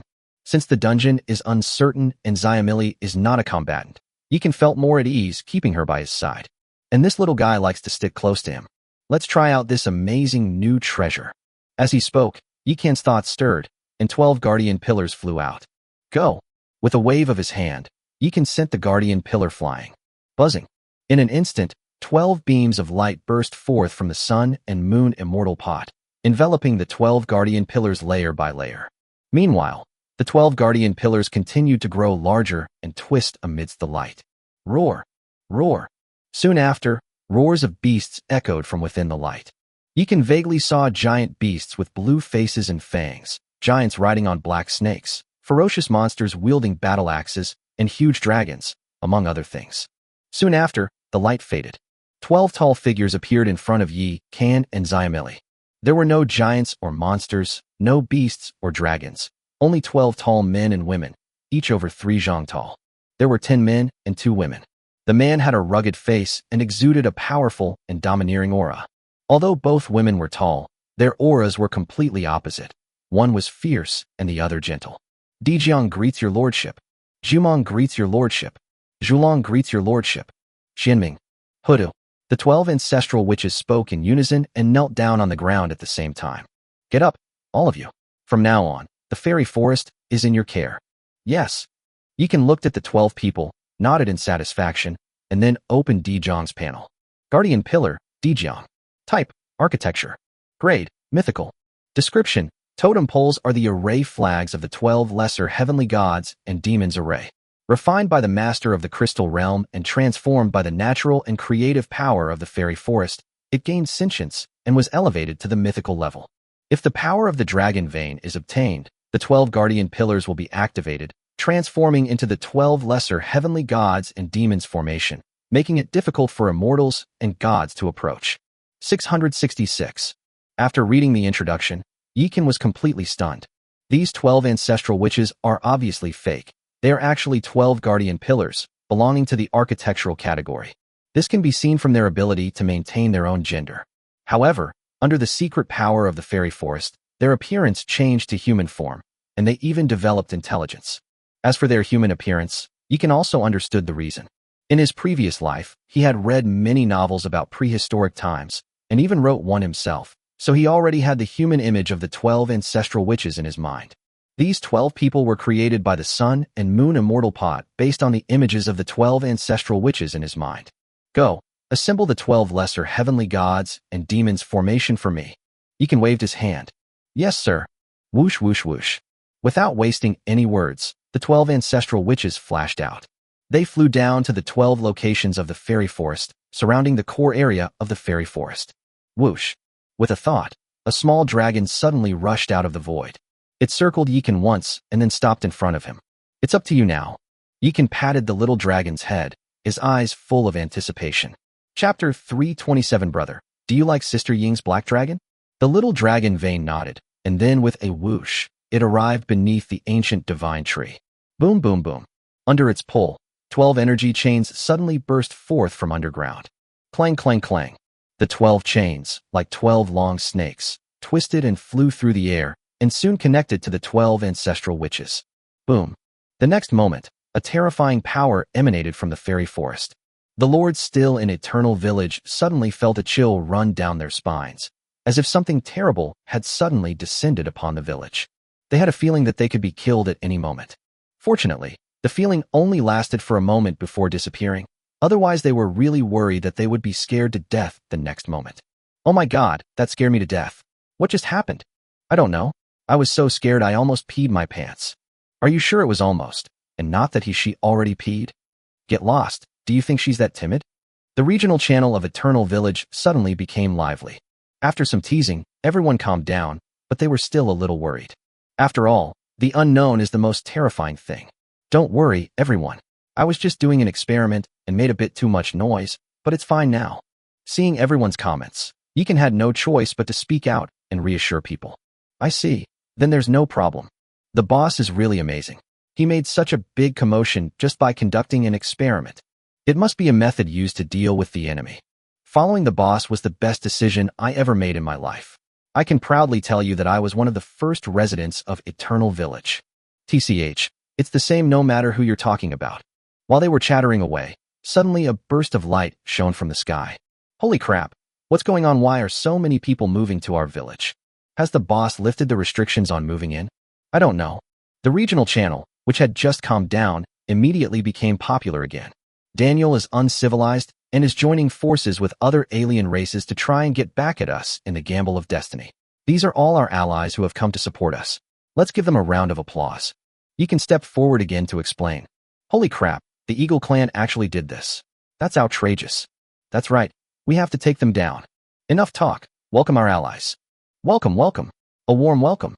Once you come to Eternal Village, you become an eternal person.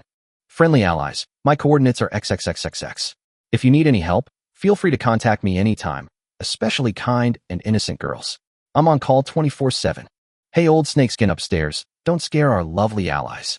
The regional channels were bustling with activity. However, what they didn't know was that their allies hadn't even looked at the regional channel. As soon as they arrived, they were stunned by the storm of spiritual energy that surged into the territory. My God, is this the village with 50 years of luck? What village? This is paradise on earth. My goodness, compared to this place, our village is nothing but a desolate wasteland. It's true what they say, there's no harm in comparison. These farming lords closed their eyes, feeling the spiritual energy surrounding them. Their pores opened up, and they felt so comfortable that they almost cried out. However, what surprised them even more was the plants in their spiritual fields, which were originally withered and worthless, have been revitalized under the natural influence of spiritual energy and are recovering and growing at a speed visible to the naked eye. The spirit beasts they had kept in captivity also came out of their enclosures and ran around happily. To all our newly arrived allies, as a gesture of goodwill, I will first assign each of you 2 medium-sized resource points.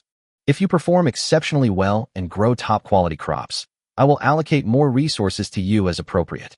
For special spiritual plants that have specific environmental and resource requirements, you can apply to me. I will try my best to accommodate your requests to the best of my ability. Yikan pulled all the newly arrived allies into a large group chat and then tagged everyone. 2, and medium-sized ones at that? Am I dreaming? The allied lords, realizing what had happened, were filled with existential doubt and even thought it was all a dream. My God, in our village, a farming lord would be grateful to even get a small originium mine. This. You also have a small originium mine, but I still don't know what an originium mine looks like. Who says otherwise? I also have a group of miners who specialize in mining, but they've never had a chance to use their skills. I never expected they would come in handy when I went out to help others. The allied soldiers wept bitterly, deeply grateful to Yikan. Damn, guys, you guys are really in a sorry state.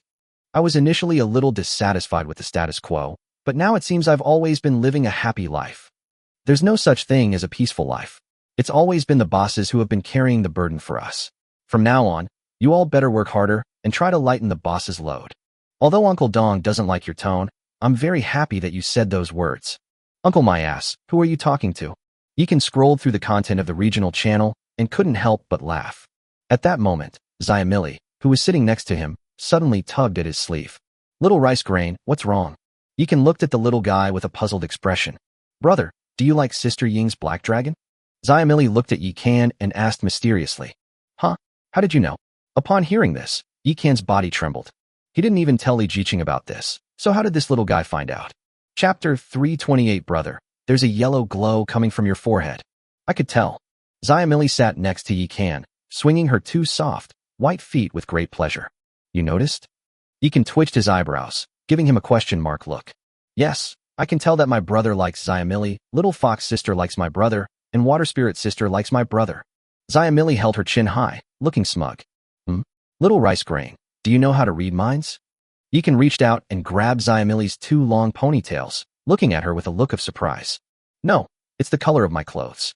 I like pink, I hate gray, and I despise red. Xiamili tilted her head and thought for a while, then named a bunch of colors. Color? So, while you can't read minds, you can see other people's hidden true emotions. That seems to be the case. Xiaomi nodded, seemingly understanding. Amazing. This ability isn't as incredible as mind reading, but it's still pretty incredible. He can gently rub Xiamili's head, his face full of surprise. With the powerful weapon of millet grains, those smiling tigers and spies will have no chance to hide from him in the future. Little rice grain, you can't tell anyone about this ability except for me and your sisterly, understand? Yes, I won't tell anyone except my brother and sister. Although Xiamili didn't understand why Yikan made this request, she still obediently nodded. By the way, why did you suddenly ask about Yuni's black dragon? Yikan knew that the little guy wouldn't have brought up that black dragon for no reason. If brother likes it, we can snatch little black away. Xiamili stuffed the last potato chip in her hand into her mouth and said with a grin. You make it sound so easy. That black dragon is clearly Yuni's precious darling, and its loyalty is definitely very high. There's no point in stealing it. Yikan shook his head. When he saw that Xiamili had even come up with a name for the black dragon, he thought she really had some ideas. I never expected it to be outright robbery. Brother, do you want some? Just say the word, and I'll have Xiaohei come to me. Upon hearing this, Yikan couldn't help but look at the adorable little guy again. He discovered that the little guy was also looking at him with a grin, a hint of slyness and pride in his eyes. Little rice grain, tell me honestly, do you have any other secrets? Yikan lifted Xiamili onto his lap, then extended 2 fingers and gently tickled her ribs. Giggle. Brother, I was wrong. Stop tickling me. Xiamili kept slapping Yikan's fingers, trying to stop him from doing anything wrong while begging for mercy. Speak quickly. Yikan carried her back to her seat and looked at her expectantly. Because Xiaohei listens to me. Whatever I tell it to do, it does it.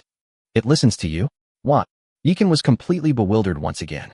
I don't know either, it just listens to me. Xiamili thought for a long time, but couldn't come up with a solution. But from her confident words and expression, Yikan knew she wasn't lying. Yikan once used the Chaos Demon Eye to spy on that black dragon, which was level 30 and had a loyalty of 99 to Yuni. Logically speaking, once you reach this level of loyalty, it's impossible for you to betray them. But Xiamili said that the black dragon listens to her, so what's going on? At this moment, Yikan couldn't help but think of Xiamili's mysterious identity. He recruited this little guy from the Dreamy Rouge Pavilion. The introduction did not reveal her identity, only stating that she was a mysterious little girl. Without any care from anyone, a person lived in the forest of 10,000 beasts for decades and remained unharmed, with no change in appearance or temperament. Could this child have some connection with the dragon race? Or perhaps be a being of a higher level than the dragon race? Wow, if that's really the case, then that's incredibly awesome. Yikan's eyes lit up when he thought of this possibility. Brother, what's wrong with you? Why is there a yellow glow coming from your forehead? Xiamili suddenly pointed at Yikan's head. Yellow light. Yikan scratched his head, looking embarrassed. Just now, when he was thinking about how awesome it was, images of Nuba and Kadin inexplicably appeared in his mind. Because these 2 girls had told him such dirty jokes when they were exercising together. Unexpectedly, his little scheme was noticed by the clever little girl, Xiamili. What a terrible thing. I can't let my mind wander in front of this little guy anymore. Upon realizing this, Yikan immediately cleared his mind of all distractions. Little rice grain, your ability to control the dragon race is also a big secret. Don't tell anyone, understand? Xiamili nodded vigorously like a chick pecking at rice, then asked, So, are we still going to try and steal Little Black? Forget it. Yuni is an ally now. Little Black wasn't summoned by us. It doesn't have any buildings here as a foundation. Even if we take it back, it won't be able to integrate into Fairy Forest, so its growth potential is not high. Yikan shook his head, rejecting the idea. My lord, only 200 people are allowed to enter the instance. I'll have Far take the rest of the people back. You're not allowed to slack off while you're alone in the territory. Use this free time to find a few more tree spirits who haven't been defiled yet, and do your homework. I'll check back tonight. Just as Yikan was about to take Xiamili out for a drive and check on the newly arrived allies, Li Jiqing's voice suddenly echoed in his mind. What a busybody. I was just about to take Xiamili out for a drive. Go ahead, but you still need to do your homework when you get back. It's all for our bright future, so you can't be lazy. Okay, you be careful too. Don't be reckless, or you'll get a beating tonight. After Yikan finished speaking, he summoned the Chinkoan boat, picked up Xiamili, and jumped onto it. Brother, where are we going? Little Rice Grain asked curiously. Let's go see the farming. As he spoke, Yikan had already opened the anywhere door and urged the Chinquan boat to rush inside. The farming lords had mixed feelings about Yikan's arrival. Some wanted to demonstrate their abilities to Yikan and prove that they weren't just there to freeload off Eternal Village. Some were insecure, worried that their things were not presentable and that Yikan would laugh at them, and then they would be sent back to their original village. After all, Eternal Village is the only village with 50 years of fortune. When the village chief announced the news tonight, all the farming lords were extremely excited. What is the most important thing in farming? Of course, it's fertile land, a good environment, skills, and a passionate farmer's heart. It's fair to say that Eternal Village is a sacred place that all farming lords in the town yearn for. However, Eternal Village restricts migration, and many of them cannot afford the relocation order, so they can only look on with envy. When they moved to Yongheng Village, both the village chief and the town mayor thought it was a talent loan, but they didn't see it that way. I got in here on my own merit, so why should I leave? Moreover, the people of Eternal Village all say that once you come here, you become an eternal person. From now on, we are also part of Eternal Village. I'm not going anywhere unless the mayor kicks me. Very good. Keep up the good work. If you're good at farming, you'll have a bright future. Yikan looked around and encouraged everyone, but he didn't look down on or blame anyone.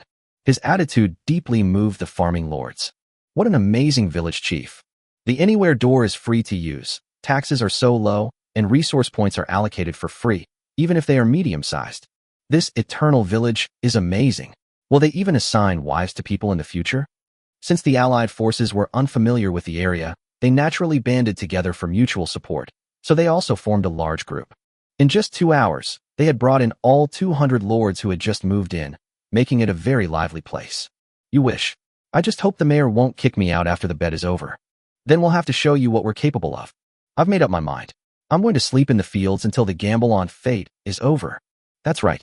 Although our individual strength is limited, many hands make light work. Let's all work together. All right. Let the mayor see that we're not to be trifled with. So the allies rolled it up. Yikan had no idea that his few words of encouragement, which cost him nothing, had caused these allies to become so insane. At this moment, he and Xiamili were sitting on the Chinquan boat, enjoying the night view of Yongheng Village. On the small table next to her were all kinds of delicacies, all of which Xiamili had robbed from Jiang daily. Brother, Fatty Jiang's cooking skills have improved. It's so delicious.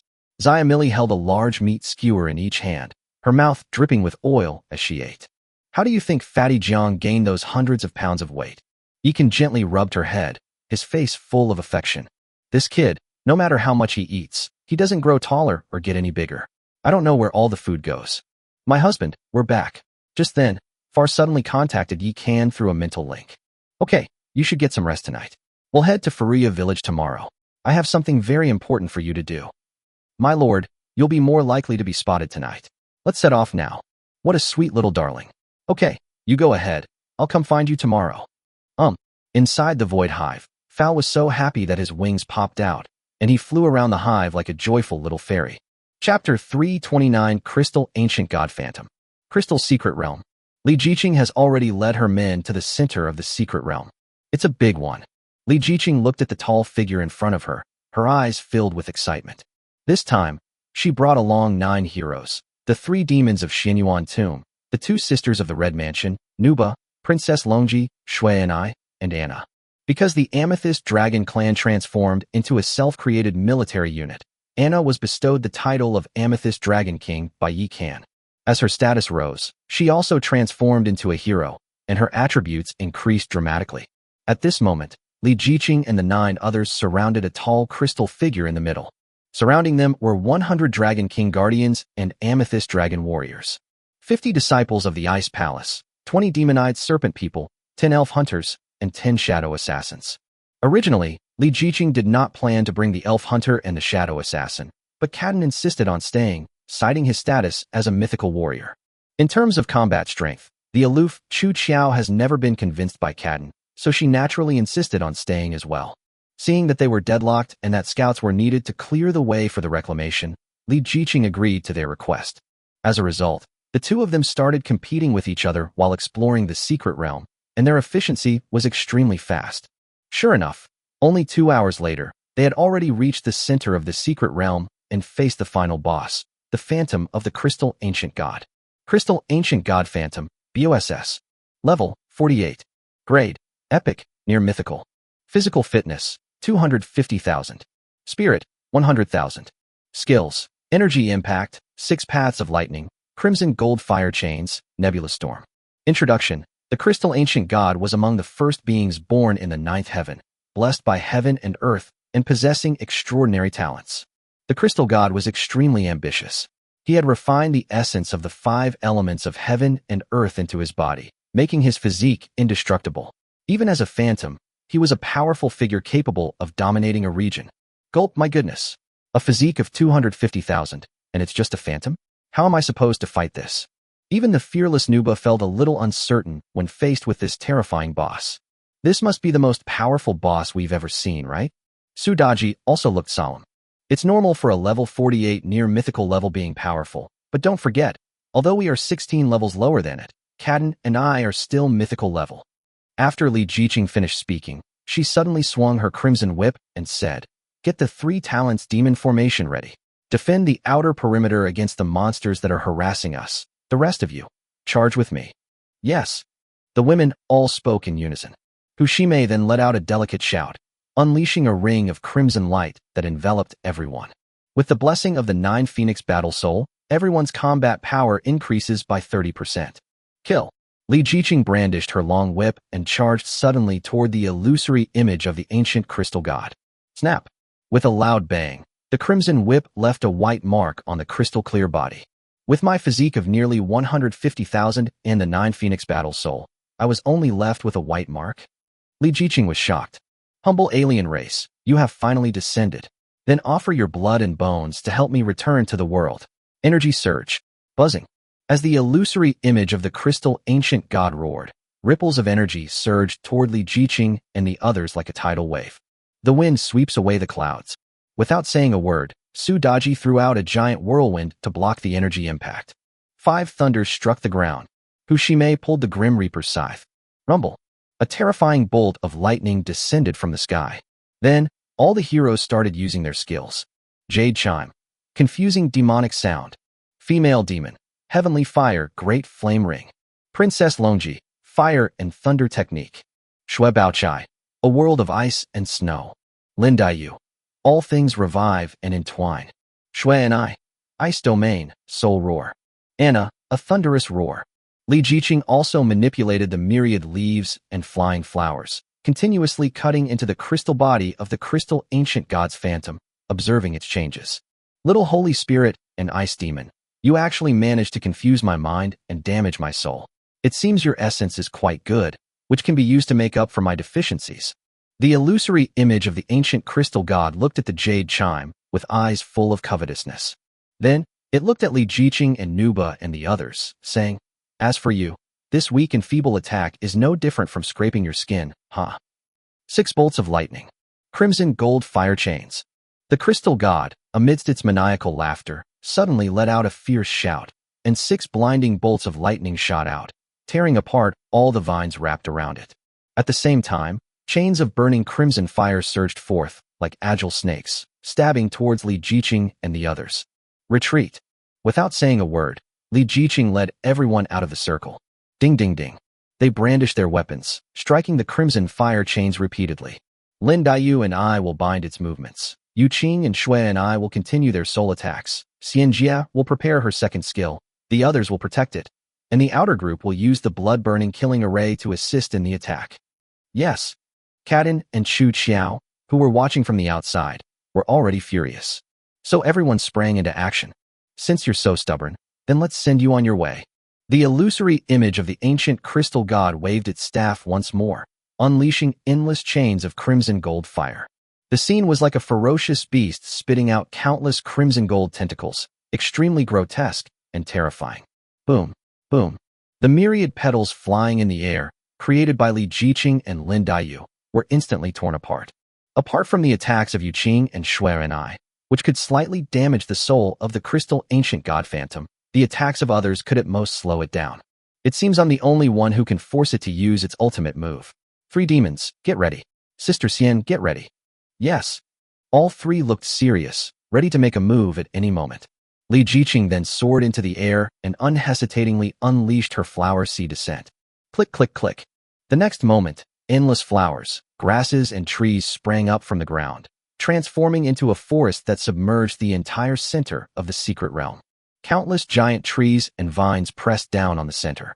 Chapter 330: The Soul Sacrifice Technique of the Female Demon. You tiny ants, I never knew you had such tricks up your sleeve.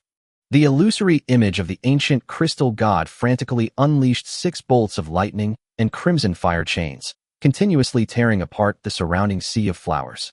Unfortunately, the arrival of the Sea of Flowers was Li Jiqing's ultimate move. As long as Li Jiqing doesn't stop stimulating it, this world still has life essence and energy, and she can continuously nurture flowers, plants, and trees. You force me to do this, Nebulous Storm. Suddenly, a furious roar came from the phantom of the ancient crystal god amidst the Sea of Flowers. The next moment, a storm of shockwaves formed by fine crystal particles erupted. Under this terrible storm, the flowers, trees, and shrubs that had been covering the phantom of the crystal god were instantly blasted into dust. Even with Li Jiqing frantically stimulating the Sea of Flowers, the growth rate of the flowers, plants, and trees could not keep up with the rate of destruction. Activate the formation. Upon seeing this, Li Jiqing immediately let out a delicate shout. Boom, boom, boom. In an instant, 3 beams of light shot into the sky, instantly forming a 3 powers formation that sealed off the space where the illusory image of the ancient crystal god was located. Sister Xian, make your move. As she spoke, Li Jiqing suddenly summoned the spirit mirror. Whoosh, whoosh, whoosh. As the light flashed, countless sea monster souls fell from the spirit mirror, including sirens, little behemoth, mutated mermaids, and blue-winged sea monsters. They were all collected by Li Jiqing while she was fighting monsters underwater. Good. Manhwa also used her soul control technique to pull in a batch of crystal monster souls that she had reserved in advance from the outside. At this moment, the nebulous storm of the crystal ancient god phantom just ended, but the 3 talents demon formation still had a few seconds left. Sherry, attack. Li Jiqing immediately gave the order. Without further ado, Shui and I unleashed a sudden soul roar. The crystal ancient god phantom, having just unleashed its ultimate attack, was in a state of temporary weakness and couldn't withstand it, immediately feeling a splitting headache. The female demon seized this opportunity and used the new skill she had learned at level 30. Soul Sacrifice Technique. Fairy Forest. Yikan was lying on the large bed in the elf royal palace, surrounded by several charming and lovely elf tree spirits. They were already fast asleep, but Yikan was restless and couldn't fall asleep at all. I hope Xiaoqing isn't in any danger. Yikan put on his clothes, walked out of the palace, and came to the leisure area next to the ancient divine tree. Buzz. Just then, a flash of light appeared, and the chaos demon eye suddenly broke through space and emerged. Whoosh. Yikan flashed to the side. At this moment, Li Jiqing led everyone out. Before she could even stand up straight, Yikan pulled her into his arms. Missing me. Li Jiqing reached out her delicate hand and gently stroked Yikan's face. Are you alright? Yikan turned over Li Jiqing's clothes and examined her body. They breathed a sigh of relief after finding out that she was really not injured. Don't worry, I'll have no problem checking your homework. I'm going to take a shower first, and I'll talk to you later. As they were talking, Li Jiqing led the group of beauties into the inner territory to take a bath. Brother, I'm going to open the treasure chest too. Just then, a small head of millet grain suddenly peeked out from the side. With a wave of her small hand, she picked up the chaos demon eye and ran off. Xiaoyu and Xiaofei, who were chatting above the tree hole, had already seen the commotion. As soon as Xiamili made a move, they led a group of elves to follow. If Xiamili is involved, there must be something good about it. They have to sort it out. Yikan shook his head and walked into the inner territory. Not long after, Yikan carried the freshly washed Li Jiqing back to the treehouse.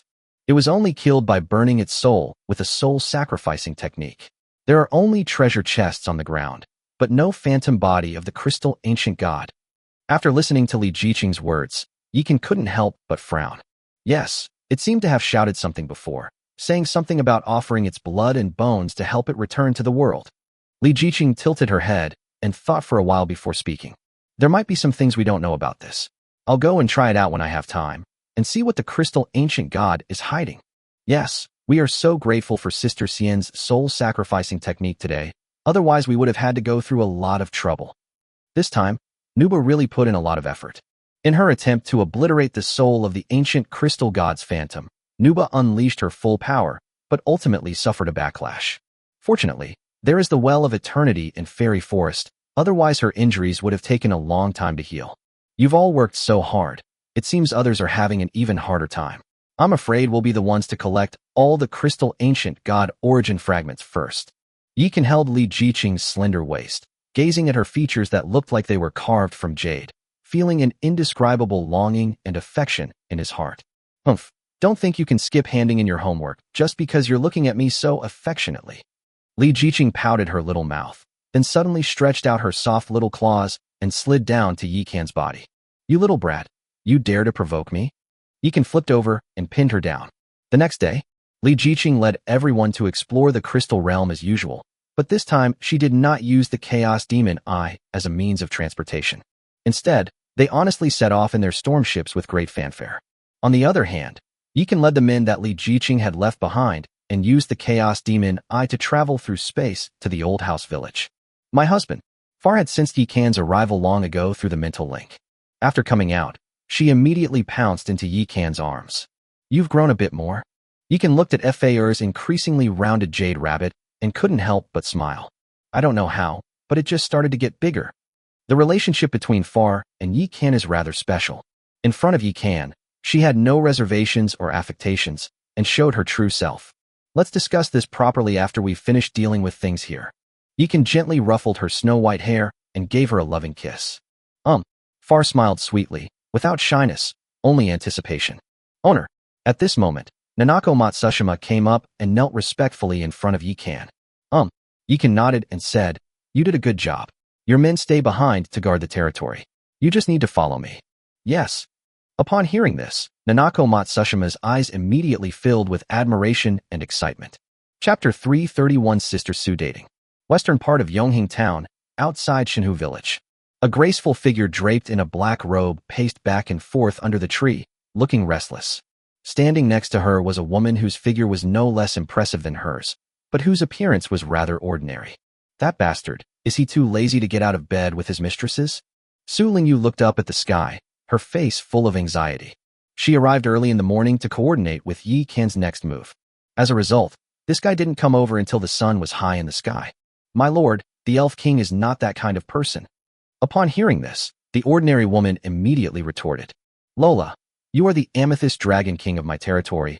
How can you side with that bastard? Su Lingyu glared at Laura, her face full of dissatisfaction. I don't care. You just can't say anything bad about the Elf King. Laura scratched her head and said in a very firm tone. She is the Amethyst Dragon King of the Amethyst Dragon Castle branch, loyal to Su Lingyu, but also loyal to Yi Kan. If Su Lingyu and Yi can clash in the future, she will not betray her master, but she will also not help Su Lingyu fight against Yi Kan. This is her bottom line. I really don't know what's so great about that guy, that even you guys in the branch are so infatuated with him. Su Lingyu pursed her lips, her eyes filled with intense curiosity. As soon as she finished speaking, a portal opened up not far behind her. Whoosh! A dark golden sphere flew out from it. Su Ding, are you talking badly about me? Yi Kan's voice came from within the Chaos Demon Eye. Before Su Lingyu could react, Yi Kan pulled her into the little world. You bastard, who are you calling Su Ding? That's awful. Su Lingyu blushed slightly and unleashed a flurry of punches at Yi Kan. Unfortunately, it had no lethality. It was merely a tickle for Yi Kan, the kind that felt very comfortable. Sister Su Dating, you like guagua, right?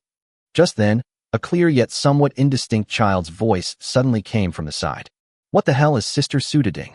Su Lingyu stumbled and nearly died on the spot. She turned around and saw that Xiamili was staring blankly at her. Her clear, bright eyes reflected her graceful and alluring figure. Wow. Smack smack. The little guy was holding a piece of cake, and his mouth was covered in cream from eating it. Little rice grain, you can't say things like that. If your sisterly hears you, she'll be angry. Su Lingyu squatted down and gently rubbed Xiamili's cute little face. No one can hide their affection for this soft and adorable little guy. I'm not that petty. Little Fox sister likes brother too, so I'm not angry. The little one pouted and went back to eating her cake. Su Ding, stop with the nonsense and get down to business. Yi Kan didn't pay much attention to the millet grains. This is a world where strength reigns supreme, and most people, regardless of gender, admire the strong. Although Yi Kan is very handsome, he is not arrogant enough to think that he is handsome enough to make women fall in love at first sight. Especially beautiful women like Su Lingyu, who come from prominent families and are adept at assessing situations. Moreover, when it comes to beautiful women, there are plenty in Fairy Forest, so he has neither the time nor the inclination to flirt with other women. Go to hell with your damn ass. Su Lingyu kicked Yikan again in anger. Although Yikan's lack of romantic understanding left her a little disappointed, she still cheered herself up and shared the information she had gathered. Shinhu Village has 673 lords, of whom 300 are farming lords. After Nanako Matsushima inadvertently revealed the news of the Crystal Realm, 200 of the war lords secretly set off.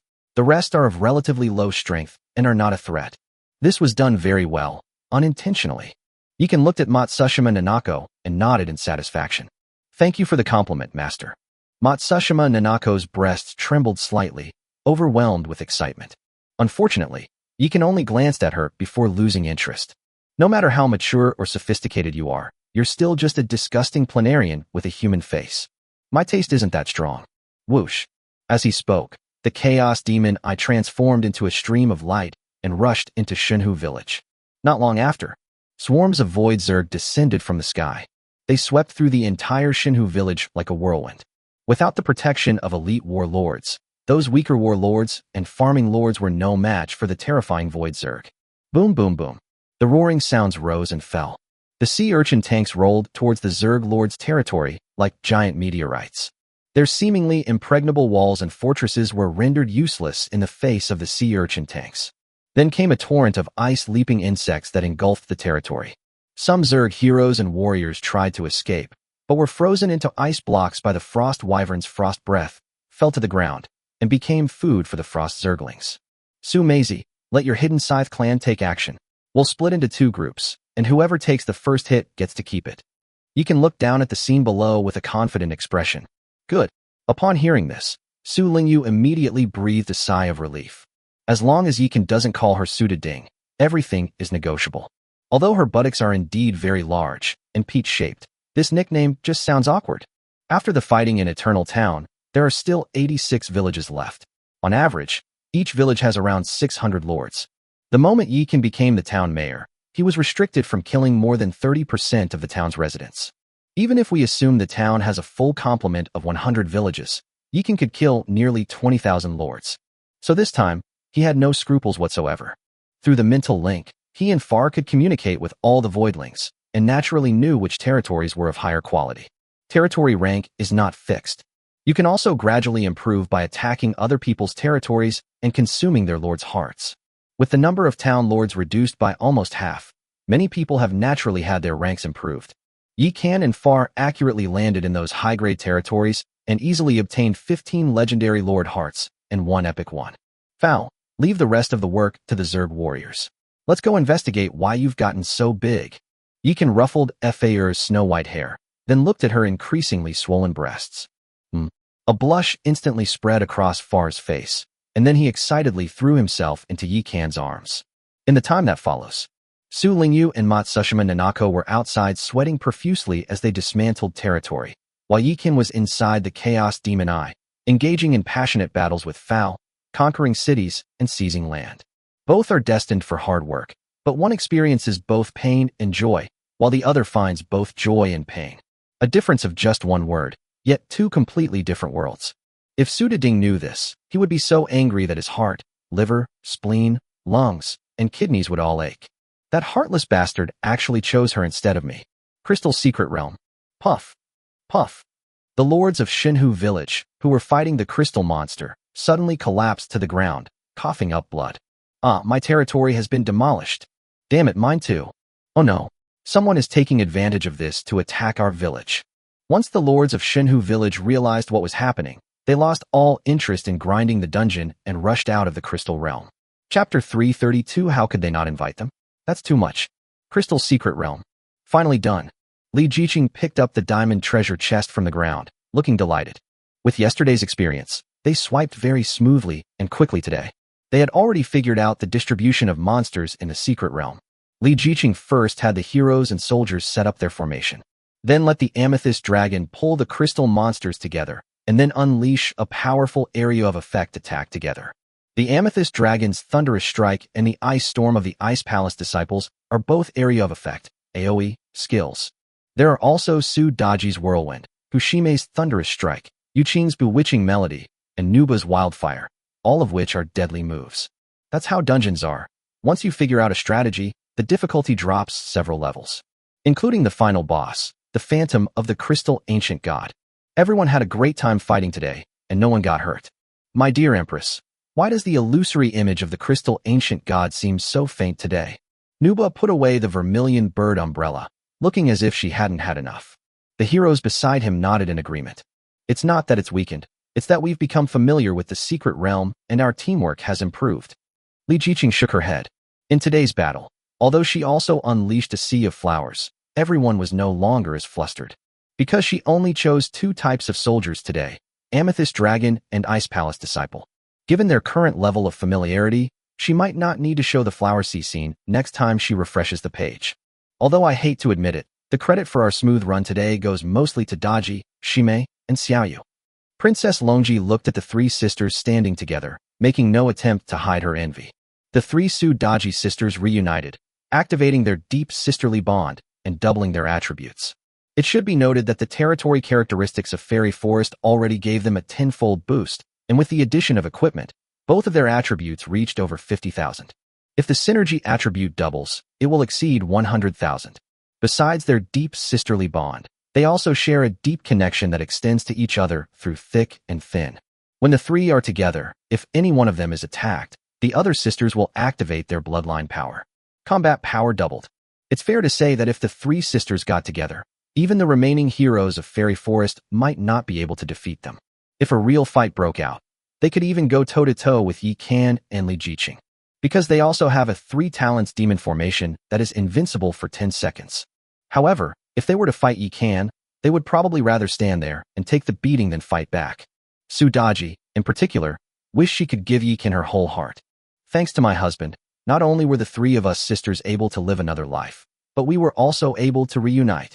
Su Daji put her arms around her two younger sisters' shoulders, her eyes filled with satisfaction and happiness. All right, you don't need to envy them.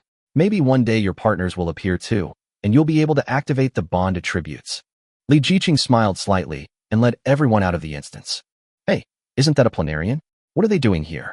Just as the group from Fairy Forest activated their storm ship to break out of the vortex of light, they saw the Zerg warships fleeing in panic in the distance. It seems someone inside is vomiting blood. They're the lords of Xinhu village. Feng Yi, chase after them and wipe them out. Li Jiqing raised an eyebrow and instantly realized what was going on. They deliberately leaked information about the Crystal Realm to lure away the elites of Xinhu village, and then took the opportunity to wipe out Xinhu village. This was a plan that she and Yi Kan had discussed long ago. She came here in a big way to farm the dungeon, all to attract the attention of the alien races in the town. Yes. Wind Spirit 1 responded, and the storm battleship transformed into an arrow, rushing towards the Zerg warship in the distance. Its speed was so fast that even Nuba and the others were startled.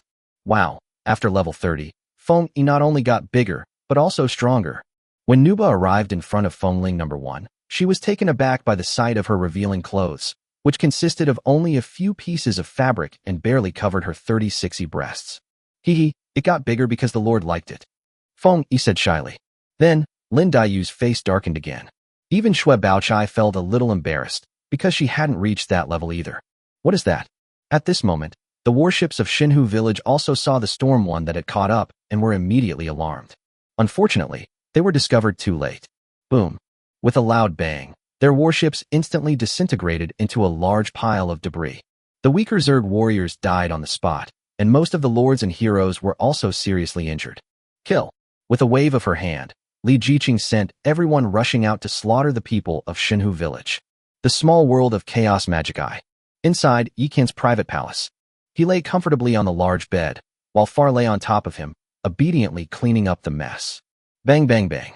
Just then, there was a knock on the door. With a thought, Yi Kan saw the scene outside, Cadden standing outside the door. Cadden, what is it? Within this small world, Yi Kan could see everywhere his thoughts led him to. You can also see the outside world through your little world. My lord, the territories without lords have been forcibly demolished, and more than half of the war lords have been killed. The rest have been subdued by Matsushima Nanako. Cardan listened intently to the sounds coming from inside the palace. Unfortunately, I couldn't hear anything, which made me quite annoyed. Little did she know that Yi Kan would shield the palace from sound when he was doing his business, preventing the noise from getting out. No. After Yikan finished speaking, he directly transmitted his voice to Xiamili, who was activating the Chaos Demon Eye. Little Rice Grain, let everyone know we can wrap things up now. And while we're at it, let Matsushima Nanako take over the village.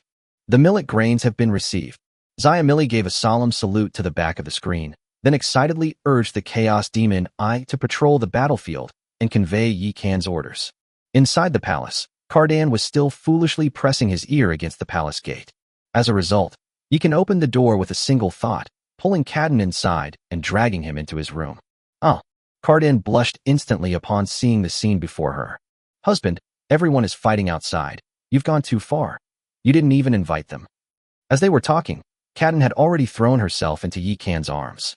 I knew you couldn't be serious for more than 3 seconds. Haha. Yikan affectionately ruffled her hair. Yikan hadn't favored this fiercest warrior for a long time. Husband, I'll go out and finish up now. Far stood up, and immediately his silver soft armor appeared on his body. Go. Yikan nodded. Fal's skin tone and body proportions are truly enviable. She's simply a work of art among works of art. Cardan watched Far's departing figure, his eyes filled with envy. No wonder she was envious. Far's skin was not only flawless, but also had an alluring, faint glow, giving him a mysterious and noble air. Chapter 333 The Simple Void Queen, Online Husband Trap. Fal is the Void Queen, with pure bloodline, and her level and growth potential are both very high. You can't compare to her for now. Yikan felt the terrifying weight on Cardan's chest and couldn't help but sigh. Even though they are all elves, they eat the same food. How did this child grow up like this? My husband, I'm just an ordinary warrior. When everyone becomes stronger, will you look down on me? As they were talking, Cardan had already stripped himself into the shape of a little white lamb and stuck himself to Yikan's body. You're ordinary? Take a good look at your conscience and your own character. See where you're ordinary. Yikan rolled his eyes at her terrifying 38F bust. The barrier is too big. I can't touch it.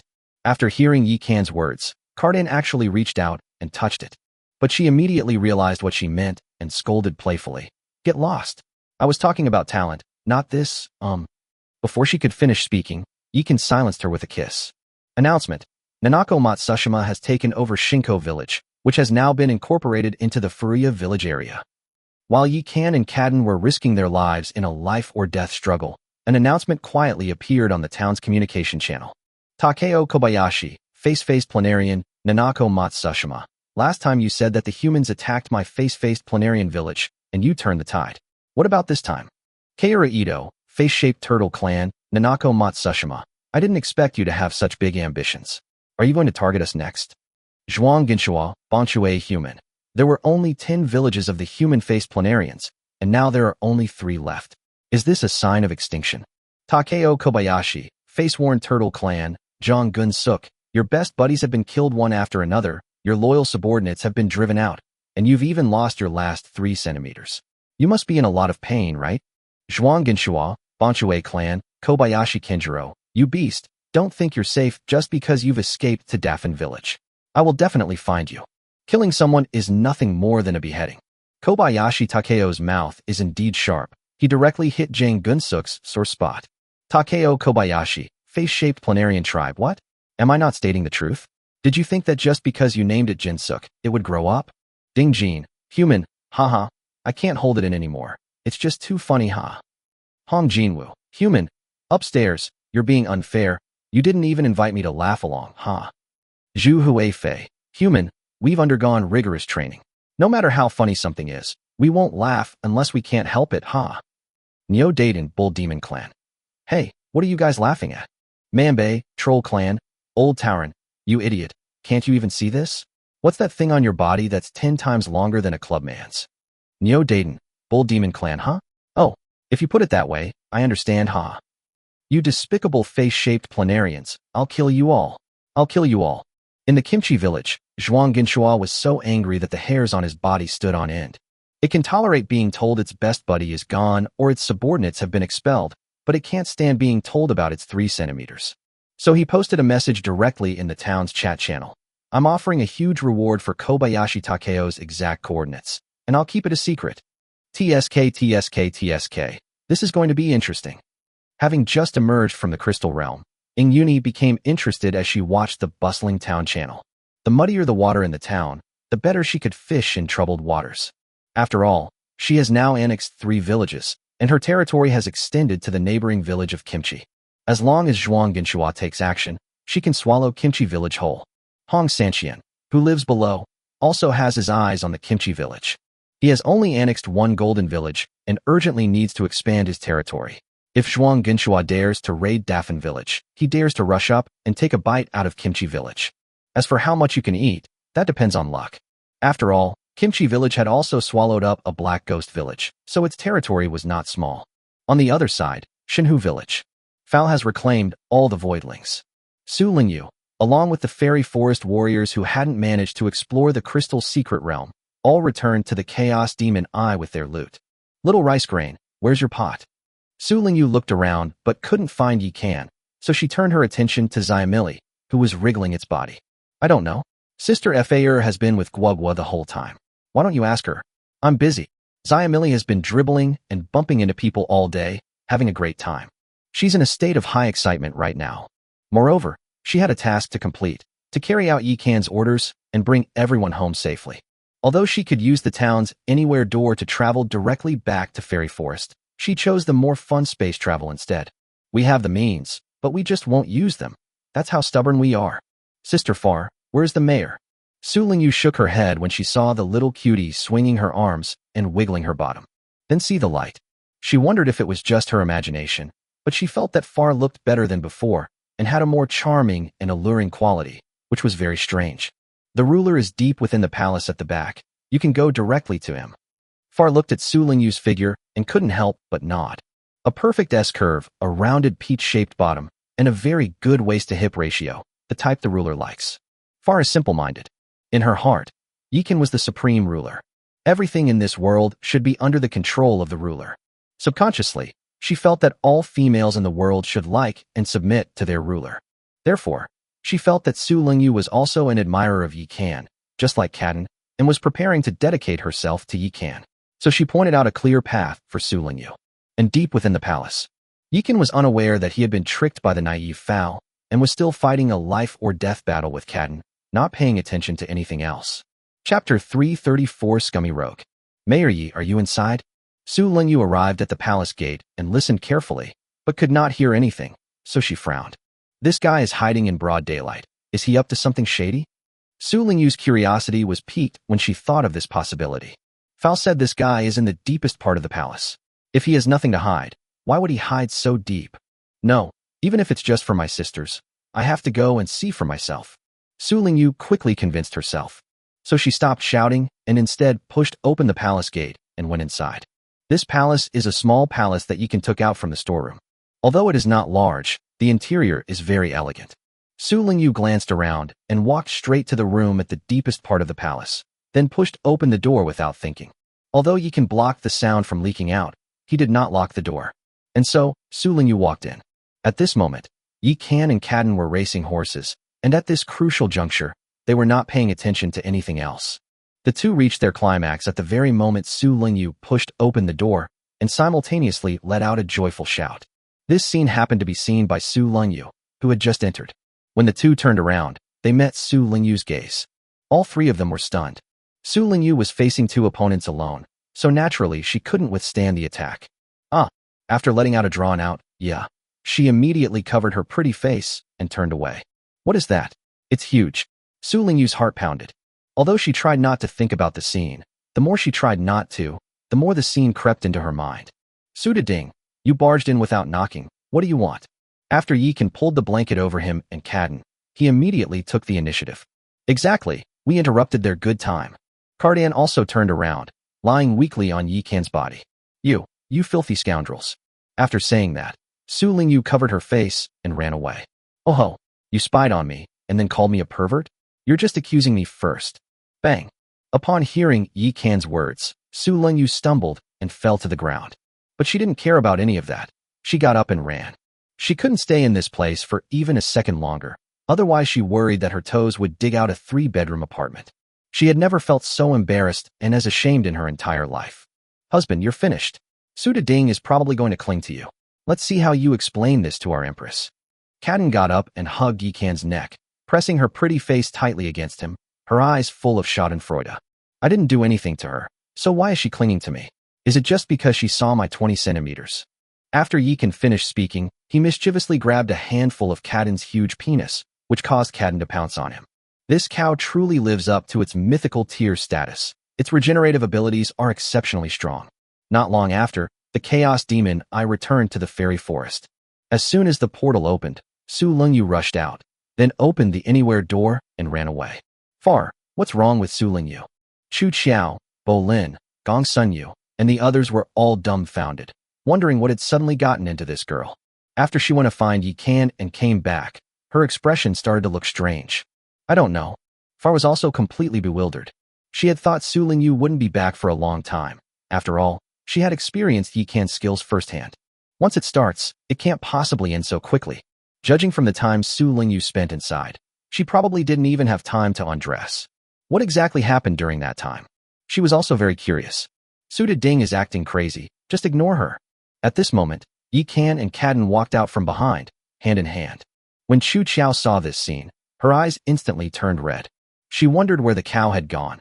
Apparently, it had secretly gone to seduce her husband for a private meal. Absolutely outrageous. Hee. Chu Qiao looks so cute when she's angry. Kadin gave Chu Qiao a provocative look, his face full of smugness. Stop acting strangely. Yikan reached out and slapped Kadin's plump, round buttocks, then put his arm around Chu Qiao's slender waist and said, "Don't be angry. Let's go home." Chu Qiao felt the warmth of Yikan's hand, and her eyes instantly softened. Just as Yikan was walking towards the treehouse, Li Jiqing returned with her dungeon team. It went smoothly, I guess. Yikan put his arm around Li Jiqing's slender waist. Yeah, much faster, and we even wiped out a bunch of lords from Shinhu village. Sharp. Yikan put his arm around her and walked towards the treehouse. Buzz. With a wave of his hand, Yikan sent out a series of Lord Hearts, which rushed into the Sun and Moon Immortal Pot. The experience gained from the Lord's Heart also changed, reaching 19194/1000000. It's about 1/5 done. The progress is not bad. Yikan nodded in satisfaction. Husband, you haven't been watching the local channel, have you? At this moment, Li Jiqing suddenly asked a question. No, why? After Yikan finished speaking, he pulled up the town channel, and then his face darkened. That bastard Zhuang Ginshua is really good at causing trouble. If he acts recklessly, he might disrupt our plans. That's right.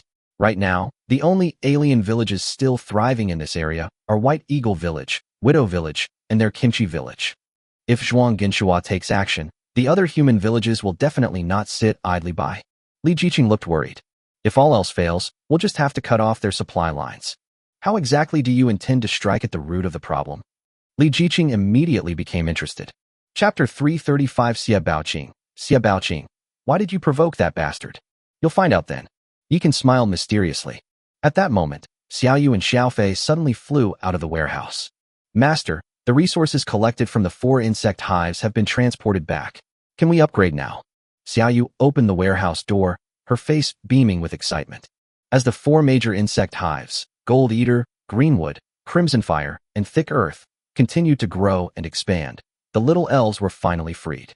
Now they can once again stay in their territory and live a carefree life. Even if they don't all get shipped back, it'll be enough. Yikan slightly flicked his wrist, drawing out a torrent of boundary stones from the Chaos Demon Eye, amounting to a full 3 billion, and directly pushed it into the Sun and Moon Immortal Pot. The Sun and Moon Immortal Pot trembled, and then a misty atmosphere filled the treehouse. Splash! The ancient divine tree also began to sway, and soon rose to level 33. As for the more than 40 billion source crystals he earned this time, Yikan didn't keep any of them. He used them all to upgrade buildings. As the number of buildings in his territory increased, Yikan's money was simply not enough. Some time ago, in order to deal with the power struggle for town mayor, he spent all his money on heroes and military units, which has left him with very little money. He would invest any money he had into building construction. Currently, apart from Moon Lake, Chaos Eye, and important troop buildings, other buildings are at most level 30. Especially the Guardian Tree. As his territory expanded, Yikan increased the number of Guardian Trees to 150, which was simply not enough to upgrade them all. However, with the 12 lesser heavenly gods and demons formation now in the territory, the Guardian Tree no longer needs to be confined to the center of the territory. Yikan dispatched them all to the edge of the territory to be used as sentries. Especially at Storm Dock, Yi can directly sent 50 guardian trees, giving Feng Ling and the others a strong sense of security. Beep beep. As Yi can silently took stock of his assets, Ing Yuni's private message pulled him back to reality. Brother Yi Can, you're the one behind Shinhu Village again, aren't you? Sister Ing is so smart, you figured that out. TCH, everyone knows you're having an affair with that Naoko. Ing Yuni sent a crooked mouth emoji, looking like a shrewd fortune teller. Ugh, don't disgust me. I have no interest in slugs. Then I'll be frank. I won't fight you for the remaining planarian villages, but I absolutely must take Kimchi Village. You're not going to try and take it from me, are you? Don't worry, aside from Planaria Village, I'll take care of White Eagle Village. You can handle the rest yourself. Yikan responded very magnanimously. Great. It's settled then. I'll take care of you from now on. Behind the light screen, Ing Yuni immediately breathed a sigh of relief. Although becoming mayor is hopeless, the larger the territory she controls, the more capital she will have in the future, making things much easier for her. Saying you're protecting me on my own turf? That's pretty arrogant. Yikan grinned. He naturally had no idea what Ing Yuni was thinking. Ing Yuni was unaware that he already had other plans in mind. Soon after, an announcement was posted on the town's public screen. Announcement: Heilong Village has initiated a luck bet against Kimchi Village with a bet amount of luck of 7. Since Heilong Village is the initiator, the bet items will be decided by Kimchi Village. As a result, the town channel became lively again. Takeo Kobayashi, face-shaped vorticoid tribe. I'm dying of laughter, Zhuang Wugen. Didn't you say you were going to cause me trouble? Come on, huh? Kair Ito, face-shaped vorticoid clan. The wicked will be punished by the wicked, and those who do many evil deeds will surely perish. Before Kimchi Village could even respond, the Face Dweller clan was already impatient. Zhuang Genshua, Bonchue Human, Princess Uni. Our Kimchi Village is no match for Black Dragon Village. But if you can capture that bastard Xiaolin and hand him over to me, I will immediately admit defeat and save you time. Takeo Kobayashi, face-shaped vortices, humph. To settle a personal score, he actually abandoned the interests of the entire village. What a despicable idiot. Clearly, Takeo Kobayashi was scared. In terms of village strength, the village that everyone fears is Eternal Village. However, in terms of individual strength, the one that the major clans fear most is not Yi Kan, but Ing Yuni, the Princess of Qin. It's obvious to anyone with a brain that that terrifying family must have sent experts to protect her. Sure enough, Ing Yuni contacted Yi Kan directly. Brother Yi Kan, seal off the town immediately. Don't let that worm escape. I'll ease the pressure on you. Don't worry, I'll block it as soon as I see Zhuang Genshua's words. TSK. You're so in sync with your sister. Your sister is growing to like you more and more. Don't tease me. I'll take it seriously. After replying to Ing Yuni, Yi Kan couldn't help but sigh and say, Xie Baoqing, why did you go and provoke that bastard Li Yunlong? No. Those ugly, clumsy fools are not worthy of our mighty and domineering brother Yunlong. Ba. Husband, who are Xie Baoqing and Li Yunlong? Seeing Yi Kan's appearance, Li Jiqing couldn't help but look at him strangely. Well, how should I put it? They're two amazing people from another world. Yi Kan scratched his head, looking embarrassed. Chapter 336: Feel Wu Genshua's Revenge. In the days that followed, Fairy Forest returned to calm. Li Jiqing continued to lead the team to farm Crystal Dungeon every day. Those who were left over after she picked them off, especially the max level ones, instinctively went to the deep sea to grind monsters. Those who were not yet at the required level instinctively went to Moon Goddess Lake and the Three Lives Marriage Tree to meditate and receive blessings before going out to fight monsters. This was a strict requirement from Yi Kan and Li Jiqing.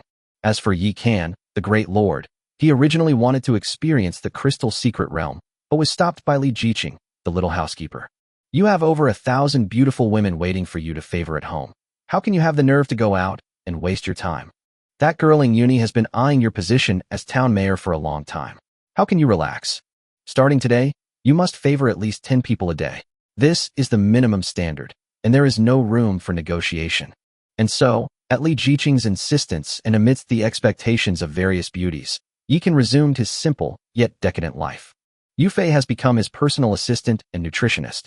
We prepare various nourishing meals for him every day and provide him with all the supplies he needs for entertainment. Yufei is considerate and gentle, and her charming and mature image has a fatal attraction for Yi Kan, so she is often taken advantage of by this big bad wolf.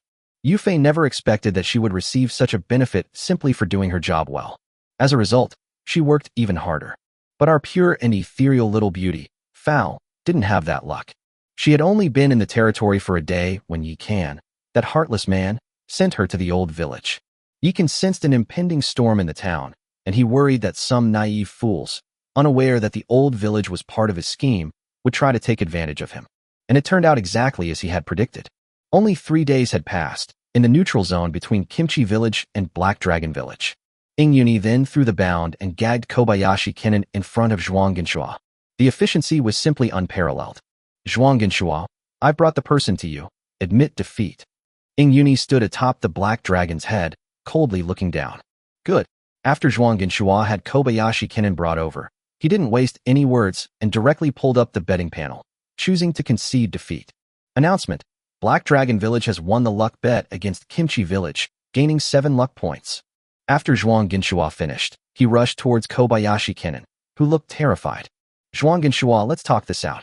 In the end, we don't have much of a grudge between us. We were just joking around, so don't take it seriously. When Kobayashi Kinjiro saw Zhuang Genshua's reddened eyes, he was immediately terrified and felt a chill run down his spine. Don't take it seriously? I'd love to eat your flesh and drink your blood. Zhuang Genshua, acting like a madman, pounced on Kobayashi Kinjiro and started tearing at his clothes. The scene was extremely offensive. Your Highness, the following scene is not suitable for you to watch. To avoid causing you discomfort, please leave for now. At this moment, a female general stepped forward. All right. Although Yuni was a noble princess, she was not a sheltered flower who knew nothing about the world, and she immediately nodded. Ah, you beast, Zhuang Genshua, you rootless beast. You'll die a horrible death. Shortly after Yuni and the others left, a series of shrill screams came from behind. Zhuang Genshua has no roots left. Its companion is only 3 centimeters long, unable to humiliate Kobayashi Kinjiro. But they have clubs. So, a dozen incredibly ugly men carrying clubs went straight for Kobayashi Takeo's vulnerable spot. That scene was extremely inappropriate for children. Zhuang Genshua tortured Kobayashi Kinjiro for a full hour before slowly slicing him to death with a knife. Cull. Covered in blood, Zhuang Genshua collapsed to the ground and exhaled a deep breath. Afterwards, he lit a cigarette and felt relaxed and refreshed, his mind clearing up considerably. Although I lost 7 points of luck, it was all worth it. Because they had no chance of resisting the powerful Black Dragon Village. Since we're going to lose anyway, why not maximize our gains and get what we want? Now that you've taken your revenge, it's time for you to go. Suddenly, a voice rang out from the sky. Zhuang Genshua looked up and saw a huge black dragon circling above his head. In the distant dense forest, countless Iron Eagle warriors charged out, their icy gazes inspiring awe. In addition, countless cavalrymen emerged from both sides. Although there were quite a few people, the sound was very soft. There wasn't even the sound of horses' hooves. How is this possible? When did you lay an ambush with so many people? Zhuang Genshua stared in disbelief at the black dragon in the sky, his eyes filled with fear. It clearly set up countless sentry posts within a radius of hundreds of miles, so why didn't it receive any news? You little bastards, you should have moved away from Eternal Town when Yikan gave you a chance last time. This is not a place for lowly alien races like you. After Yuni finished speaking, she suddenly waved her jade hand. Kill. Rumble. In an instant, the army at the front and on both flanks transformed into a black torrent, rushing madly towards the camp of the club-wielding men. Chapter 337. My cousin is a real man, a true hero. Damn it, the anywhere door. Zhuang Genshua roared, trying to open the town's anywhere door and travel back to Kimchi Village. To its dismay, the anywhere door could no longer be opened. It's no use. I've already used an anti-flight scroll. Teleportation methods, including the anywhere door, cannot be used within 100 miles. Yuni's words shattered Zhuang Genshua's last glimmer of hope. Like the silent scroll, the no-air scroll is also divided into levels. Level 1 can prevent air travel within a territory. When used in the wild, it can prevent air travel within a radius of 100 miles. Level 2 can prevent air travel in a village. When used in the wild, it can prevent air travel within a radius of thousands of miles. And so on. The higher the level of the scroll, the more powerful it is. Since Yuni chose to target Kimchi Village, she had naturally made all the necessary preparations long ago. No. Finally, amidst Zhuang Genshua's desperate cries, it was pierced by 1,000 arrows from the Iron Eagle warriors, turning into a porcupine and ending its sinful and ugly life. Half a day later, an announcement appeared on the town's public screen. Announcement: Kimchi Village has been defeated by Black Dragon Village and has been incorporated into Black Dragon Village's territory. Meanwhile, Hong Sanxian had already noticed something unusual about Kimchi Village when Zhuang Genshua died. So he led the army of 3,000 villages on a long march of thousands of miles to raid the Kimchi Village. But just as he had destroyed several territories and seen a glimmer of hope, darkness obscured that glimmer of hope. Because from the distant woods, countless menacing Iron Eagle warriors suddenly charged out.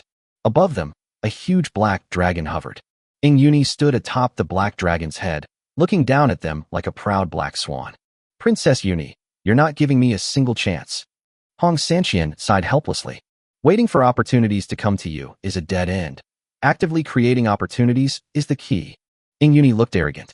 Her attitude towards Hong Sanxian and the others was not as polite as her attitude towards Yikan. Been taught a lesson.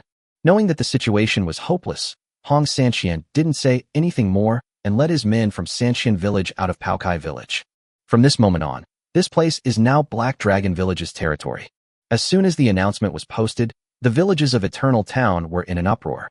The human village chiefs group also became lively. Zhu Huifei, Sister Ing is awesome, double tap 666. Zhao Chong, we're doomed. Originally, my cousin was on top and Sister Ing was on the bottom, but now Sister Ing owns the territory of 6 villages and has completely turned the tables, putting my cousin down again. Hong Sanxian, Zhao Chong, I'm not well educated, don't try to fool me. Are the above and below you're talking about legitimate? Ing Yuni, you surnamed Zhao, don't think that just because we're a few villages apart, I can't do anything to you. Zhao Chong, Sister Ing, you've been wronged. That brat from the Hong family is slandering me. He's slandering me. Shui Ling. So that's why Yikan, a normal person, has such a bad boy vibe. Turns out, it all comes down to your Zhao family. Zhao Chong, Sister Shui Ling, you are mistaken. My cousin is a member of the Zhao family. Don't try to find excuses for him and exclude him from the Zhao family just because you have a crush on him. I'm making this clear today. Now and in the future, Yi Kansheng is a member of the Zhao family, and he will die a member of the Zhao family. Li Jiqing, Zhao Chong, if you dare to talk nonsense again, I guarantee my man will never set foot in your Zhao family again. Zhao Chong, cousin, please calm down. I was wrong. I'll shut up right away. Where's my cousin with such a big incident? Why hasn't he shown up? This isn't like him at all. However, no sooner had Zhao Chong finished speaking than another announcement appeared on the town's public chat screen. Announcement: Faria Village has been defeated by Eternal Village and has been incorporated into Eternal Village's territory. As a result, the village chiefs group chat erupted in excitement once again. Zhu Huifei, Yikan, you beast, you've been secretly plotting against us. Ing Yuni, Yikan is so cute, he even wants to fight over this. Hong Sanxian, I sat up in shock while on my deathbed and realized that I was the clown myself. Sigh. Wang Xiaodao, as expected of a master, we nobodies can only look up to him. Luo Yang, absolutely. Zhao Chong, my cousin is a real man, a true hero. He can ride a horse on his arm and break a boulder on his chest. A real man should be on top. Ing Yuni, shut up. Li Jiqing, shut up. Shui Ling, shut up. As soon as Zhao Chong finished speaking, 3 women simultaneously flooded the screen with their messages, and what they said was exactly the same. This bizarre scene terrified everyone. As a result, the village chief group fell into a terrifying silence, and even Zhao Chong, who had a sharp tongue, didn't dare to utter a sound. Chapter 338 Yikan, I'm going to kill you. Ancient House Village. Yikan had known about the village chief's plans for a long time. He was just too busy to open it. When he finally opened it, he was dumbfounded. What are you guys doing? Yikan scrolled through the chat history, and then his face darkened. Damn it, you can talk nonsense all you want, but why drag me into this, and why bring those 3 women into it? What have I done to offend you? Ahem. Cousin, you're something else. You took over Faria Village without a sound, which is a large village formed by merging 2 villages. Upon seeing Yikan appear, Zhao Chong immediately seized the opportunity to change the subject. He offended 3 women at the same time, one of whom had a powerful background, and another was the mayor's wife. If this isn't handled properly, his future will be very difficult. Watch your mouth, or I can't save you. Yikan left a message and then closed the village chiefs group chat. He has things to deal with right now and doesn't have time to chat nonsense with these guys. Buzz. Suddenly, a flash of light appeared around Yikan, and Li Jiqing appeared. Why did you come here? Clearly, Li Jiqing had used the Eternal Ring's inseparable power. Of course I came here to watch over you. Otherwise, what if you get kidnapped by a vixen? Li Jiqing took Yi Can's arm and shamelessly rubbed her ample breasts against him. You meaning Yuni and that violent woman, Shui Ling? Otherwise what? Don't worry about things that haven't happened yet. We have nearly 2,000 beauties in our household, and none of them are worse than them. I haven't even finished dealing with these people yet. How can I have time to bother with them? Yi Can reached out and ruffled Li Jiqing's hair, saying, don't worry. But those people in the territory can't have children. They can't, but you can. But you're unwilling. This is a great opportunity to boost your attributes, yet you keep making excuses. Sometimes I really suspect you have other intentions. You're so young. Why are you always thinking about becoming a mother? Wouldn't it be better to enjoy a few more years of life? Yi Can pulled Li Jiqing into his arms and began to roughly caress her, making her tremble and beg for mercy. Perhaps it is because the civilization in this world is more advanced that humans are already quite mature by the age of 16. Whoosh. Just then, Far descended from the sky, accompanied by Matsushima Nanako, who had already completed her mission. My lord, all the Zerg have been wiped out. Falfei came to Yi Can's side, and, just like Li Jiqing had done before, snuggled up to Yi Can affectionately. Master, the mission is complete. Is there anything else you would like to entrust to me? Matsushima Nanako knelt before Yi Can, her eyes devoid of any resentment. To demonstrate its loyalty, it did not choose to transfer the village, but instead dismantled its own territory and offered up its lord's heart.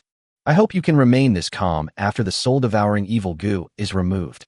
Yi Can was about to make a move after he finished speaking, but Matsushima Nanako cried out, Master, please don't. I am willing to serve you for the rest of my life without any regrets. I only beg you not to abandon me. After being controlled by the soul-eating evil goo, Matsushima Nanako's personality seems to have reversed, and she has become a different person. She seems to hate her former self now. She knew very well that the disappearance of the soul-devouring evil goo also meant her disappearance. Unfortunately, my soul-devouring evil goo can only control one person at the moment, so I can't waste the spot on you.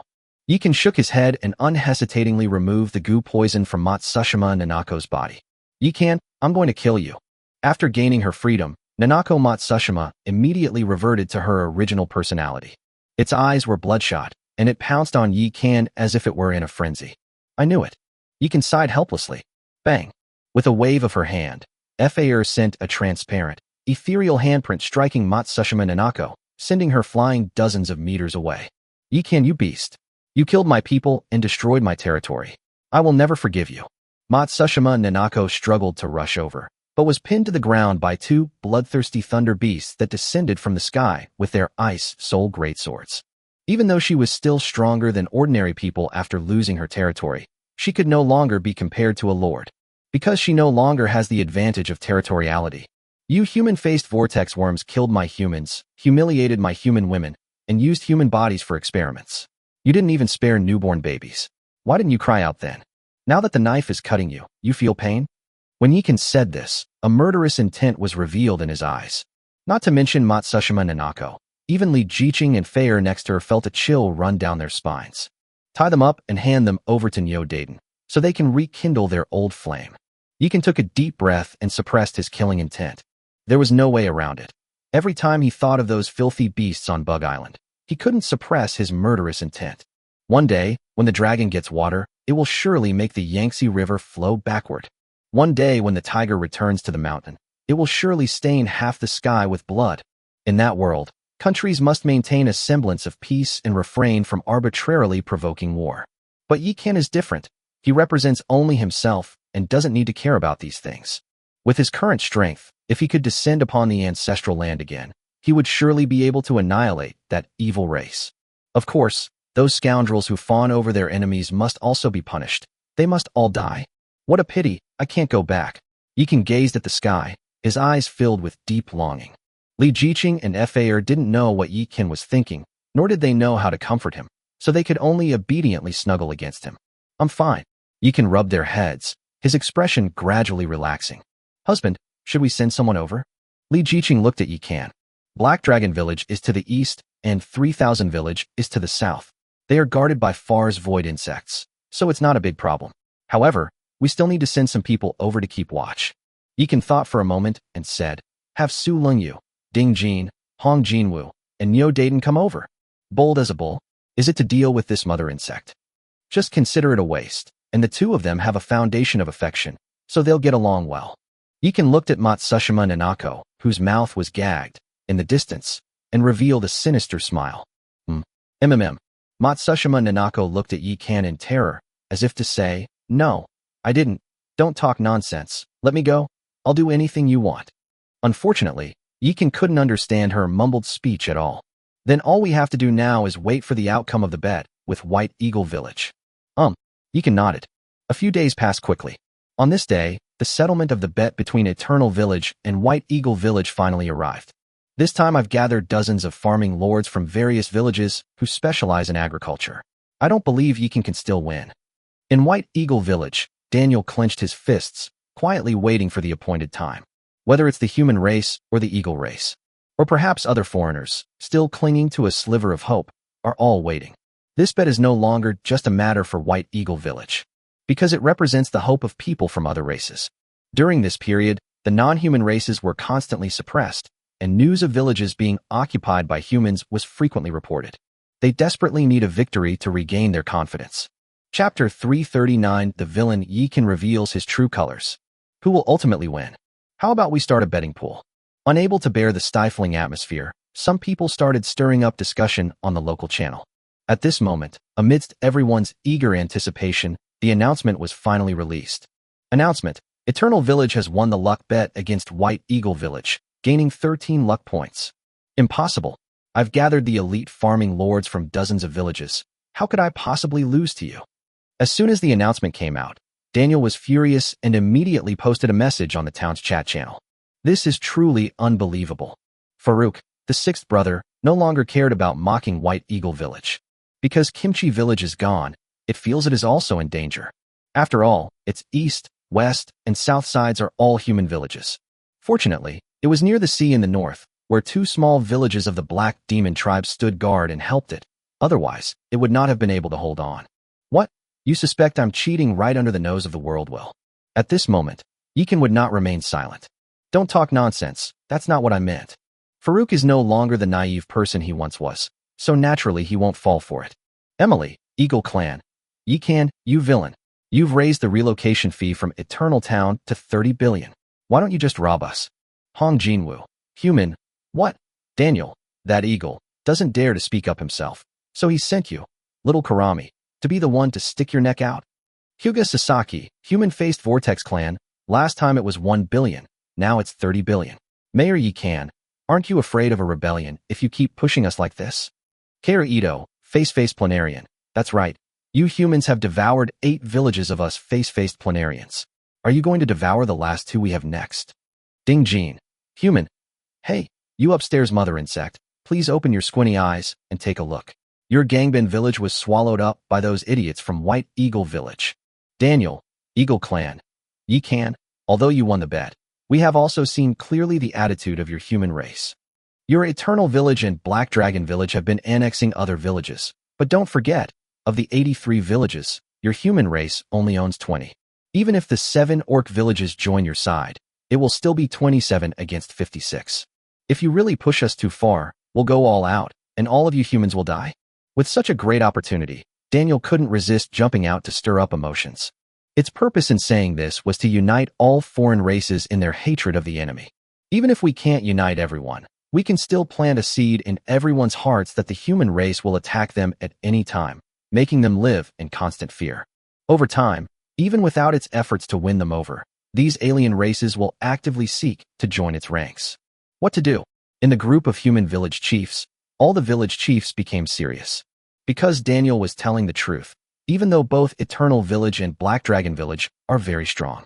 But the enemy's forces and territory are twice as large as theirs, and everyone has some trump cards up their sleeve. If it really leads to a situation where it's a fight to the death, even if they win in the end, many of them will definitely suffer serious injuries. Calm down, watch me.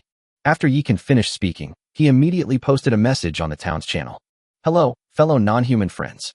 I, the town mayor, have heard and seen all your difficulties and your demands. But you should also know that, whether it's our eternal town or other towns, in the end, a dominant group will definitely emerge. Once a group gains control of a town, it typically engages in large-scale massacres, using the resources of other groups to strengthen itself. Look at my Eternal Village again. Of all the villages I've destroyed so far, Only the village of Hagi that once insulted me is gone. The remaining 4 villages are all mortal enemies of my human race, namely that vile race of human-faced planarians. Have I ever harmed any of you? After Yikan made those remarks, he didn't continue, but instead gave other ethnic groups time to think. Thinking about it carefully, it really is true. That gay guy Li Haoji once participated in the 8 Clans Alliance and attacked the fleet of Fairy Forest together. Later, he made some outrageous remarks, which is why Mayor Yikan destroyed him. That's right, the remaining villages of Sakura Village, Otani Village, Furia Village, and Kamiko Village are all villages inhabited by planarians. Speaking of which, after Yikan became the town mayor, apart from raising taxes and the cost of using the Anywhere door, he really didn't make things difficult for us. He's just trying to force us to leave Eternal Town. I've heard that once a mayor is elected in other towns, large-scale massacres occur, and in some towns, only one clan is left alive. After reading Yikan's words, the lords of the various alien races began to discuss them. Moreover, the direction of the discussion was exactly what Yikan wanted to see. The person who publicized the massacre was a pawn controlled by Yikan using the soul-devouring evil goo. Ing-Uni. Yikan, I didn't realize you'd started planning this so early. No wonder you specifically targeted the Zerg. Yikan. Sister Ing, you flatter me. It was a lucky accident, a lucky accident. He would never admit that he actually only hated this race that shared the same days. After the various tribes finished their discussions, Yikan stepped forward again to continue his manipulation of them. Yikan, human, my non-human friends, have you all figured it out now? Well then, I'll give you a suggestion. Whether you're willing or not is entirely up to you. Leonid, the hairy people mayor, please speak. Vivian, Redbird clan, I'm all ears. Surprisingly, some neutral groups that never speak out actually stepped forward. Once the town mayor is elected, other towns will carry out large-scale purges. My eternal village is strong enough that it does not need to step on your corpses to rise to power. I'm giving you a chance now.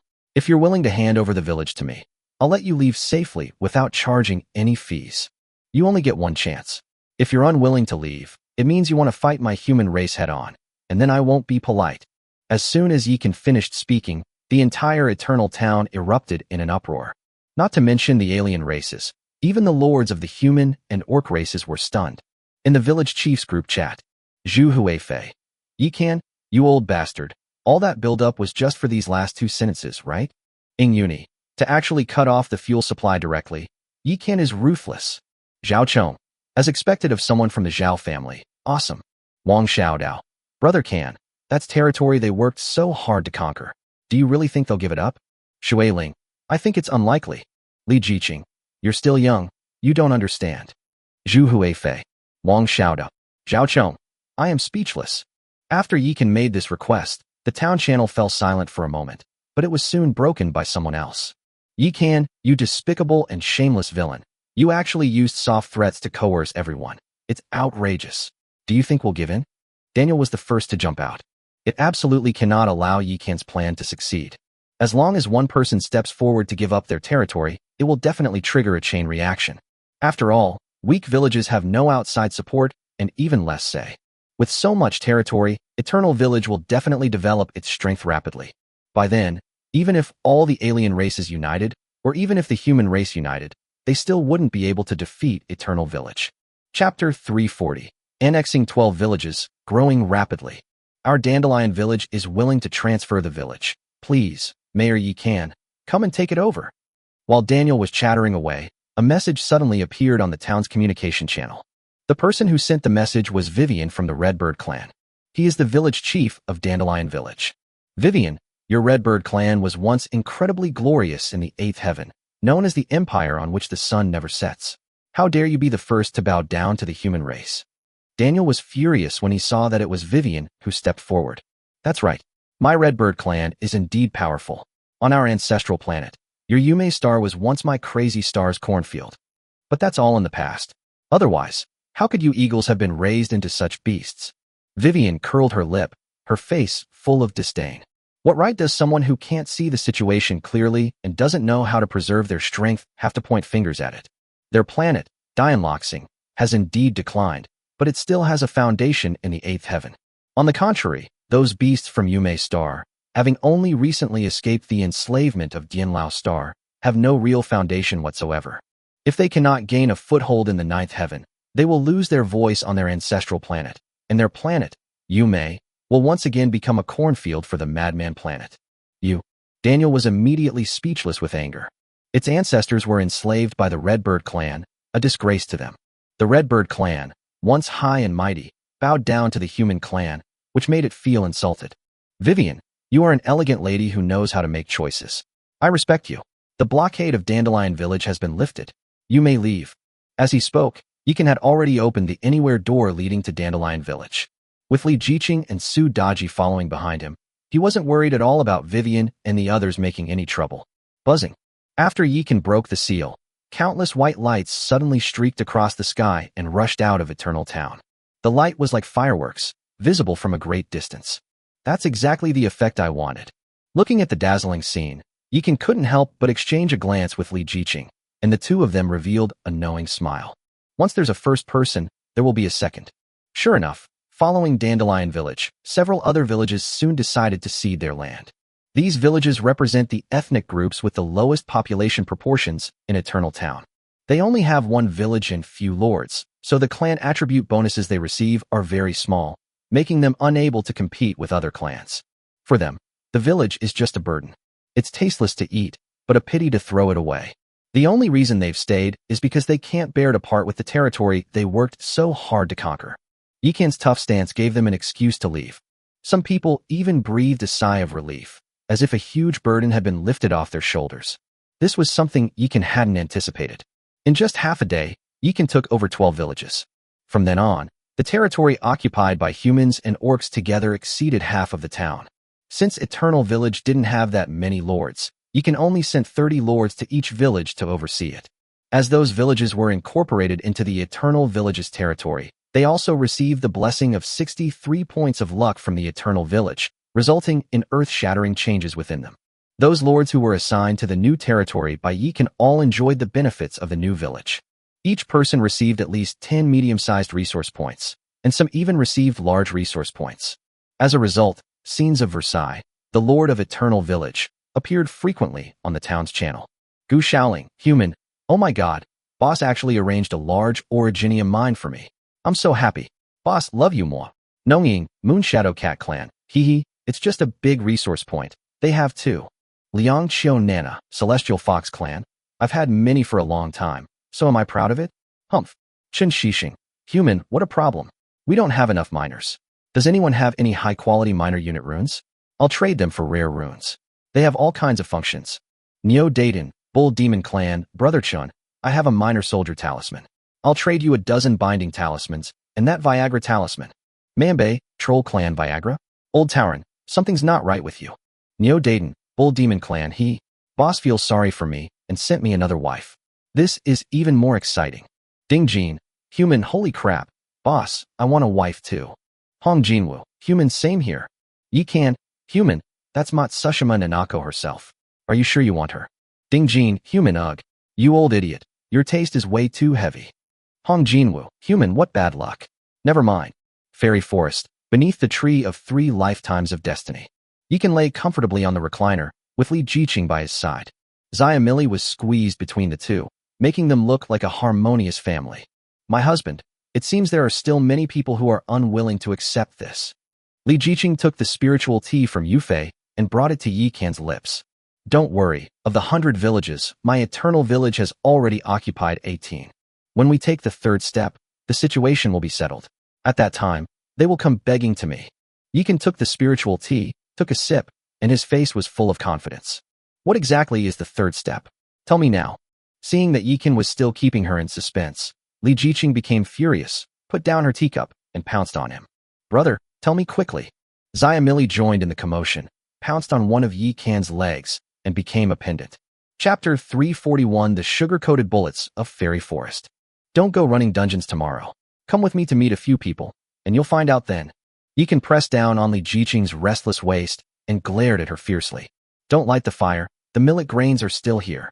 Yikan reminded him through telepathy. Oh. Li Jiqing glanced at the pendant behind her, who was happily swinging on the swing, and a rare hint of shyness appeared on her face. However, she did not give up. That very night, she went all out, trying to extract as much information as possible from Yikan. Unfortunately, her Azure Emperor with sovereign technique was not up to par, and she was ultimately no match for Yi Can's yin and yang power. Not only did they fail to extract any valuable information, they also messed themselves up and became a complete mess. The next day, Shui Ling, Wang Xiaodao, and Luo Yang all received private messages from Yi Can at the same time. Yi Can did not reveal much information in the private message. He simply said he invited them to Fairy Forest for a chat, as he had something very important to discuss with them. That scoundrel, always so eager to please. Who knows what kind of trick he's up to now? After receiving the private message, Shui Ling started cursing and swearing. However, Cheng Xiaoqing and Ji Ruoyan, who were standing next to her, could both see that there was a hint of secret joy in Shui Ling's eyes. She just didn't realize it herself. It's hopeless. Ji Ruoyan shook her head and exhaled a large smoke ring. There's really no hope for them. Cheng Xiaoqing nodded in deep agreement. What are you two whispering about over there? Shui Ling was already feeling a little guilty, and seeing the two of them acting so suspiciously, she couldn't help herself. Ahem, it's nothing. Is something bothering you, Sister Shui Ling? Cheng Xiaoqing asked the question knowing the answer already. That scoundrel surnamed Yi invited me to Fairy Forest, saying he had something important to discuss. What important thing could he possibly have to discuss with me? Shui Ling looked at the two of them. Well, does Sister Shui Ling want to go or not? Is this a question of whether I want to go or not? You all know what the situation is like in Eternal Town right now. If he invites me at this time, it can't be anything good. Shui Ling pouted. Sister Shui Ling, didn't you say in the private message that you invited 3 people? Why don't you ask the other 2? Ji Ruoyan remained calm and immediately offered a useful suggestion. Oh right, how could I forget that? Shui Ling suddenly realized what was going on, but she immediately understood and angrily retorted. Well, you two actually dared to spy on me. As she spoke, she lunged at Ji Ruoyan and Cheng Xiaoqing with bared teeth and claws. We're innocent, Sister Shui Ling. We were watching openly and honestly. We weren't peeping. Exactly. I don't know who it was, but after seeing that it was the mayor's private message, they were completely stunned and didn't even realize we were standing behind them. The two of them argued while fending off Shui Ling's clutches. You dare talk back? I'll crush you 2 little hussies. So the 3 beauties started wrestling together. During the scuffle, they even used long-lost and ruthless kung fu techniques such as the rabbit claw and the groin strike, making the scene extremely disturbing. On the other side, Wang Xiaodao and Luo Yang were also a little uneasy. However, considering Yi Can's character, they felt much more at ease. After all, there has been no word of Yi Can harming any of his own kind so far. Soon after, the portal opened, and the 3 stepped into the heart of the fairy forest. Gulp. My goodness, this spiritual energy. Is this the mayor's territory? It's practically paradise on earth. Wang Xiaodao and Luo Yang couldn't help but swallow hard, feeling the rich spiritual energy around them and the fairyland-like environment of their territory. This beast, while others are struggling in the new world, he's enjoying himself every day. Although Shui Ling was also shocked, she couldn't help but criticize Yi Can. Hello, are you the village chiefs of Daughter Village, Dawang Village, and Lojia Village? At that moment, 2 little fairies dressed in exquisite cicada wing suits, fluttering their tiny wings, descended from the sky. That's right, you are the fairies of Fairy Forest? The 3 of them had already heard about Fairy Forest, especially about these adorable little sprites. Seeing real elves now, even a rough guy's heart is melted by their cuteness. That's right, I'm Xiaoyu, the little steward of Fairy Forest. My name is Xiao Fei, and I'm the second housekeeper. Xiao Fei wasn't going to give up either, so she stretched out 2 soft little fingers. Our master has been waiting for you for a long time. Come with us. Xiaoyu smiled slightly, took Xiao Fei's hand, and flew towards the cooking tree. Let's go? The 3 exchanged a glance and quickly followed. Soon after, the 3 somewhat reserved individuals sat down opposite Yi Can. Meanwhile, Yu Fei and the other Oni maids, who had been waiting for a long time, began to get busy, serving up a variety of delicious and visually appealing dishes. Wang Xiaodao and Luo Yang looked at the beautiful and graceful female ghost maids in front of them with envy and longing in their eyes. Shui Ling, on the other hand, had a complicated expression. She even called Yi Can a lecher back then. As it turned out, any maid they randomly picked out to serve tea and water was just as beautiful as her. Her demeanor and gaze were miles ahead of hers. So the joker was actually myself. Looking at the beautiful and elegant Li Jiqing across from her, who seemed like a fairy descended from heaven, Shui Ling couldn't help but feel a little ashamed of herself. Since you've come all this way, let's first enjoy the delicacies of Fairy Forest, and then we can talk business. Yi Can started eating first, inviting everyone to join in. Wang Xiaodao and Luo Yang were a little reserved at first, but after a couple of drinks, they relaxed. Especially after drinking a bowl of 8 Immortals kanji, they were immediately amazed. My god, it can even increase attributes. As soon as they said those words, Shuai-Ling couldn't sit still any longer and started eating slowly and deliberately, gradually increasing her pace. Yi Kan and Li Jiqing couldn't help but smile at each other upon seeing this. No matter how much pride a person has, they can't resist the delicious food at Fairy Forest. After several rounds of drinks and several dishes, Yi Kan and Li Jiqing led the 3 of them away from the tree of cooking.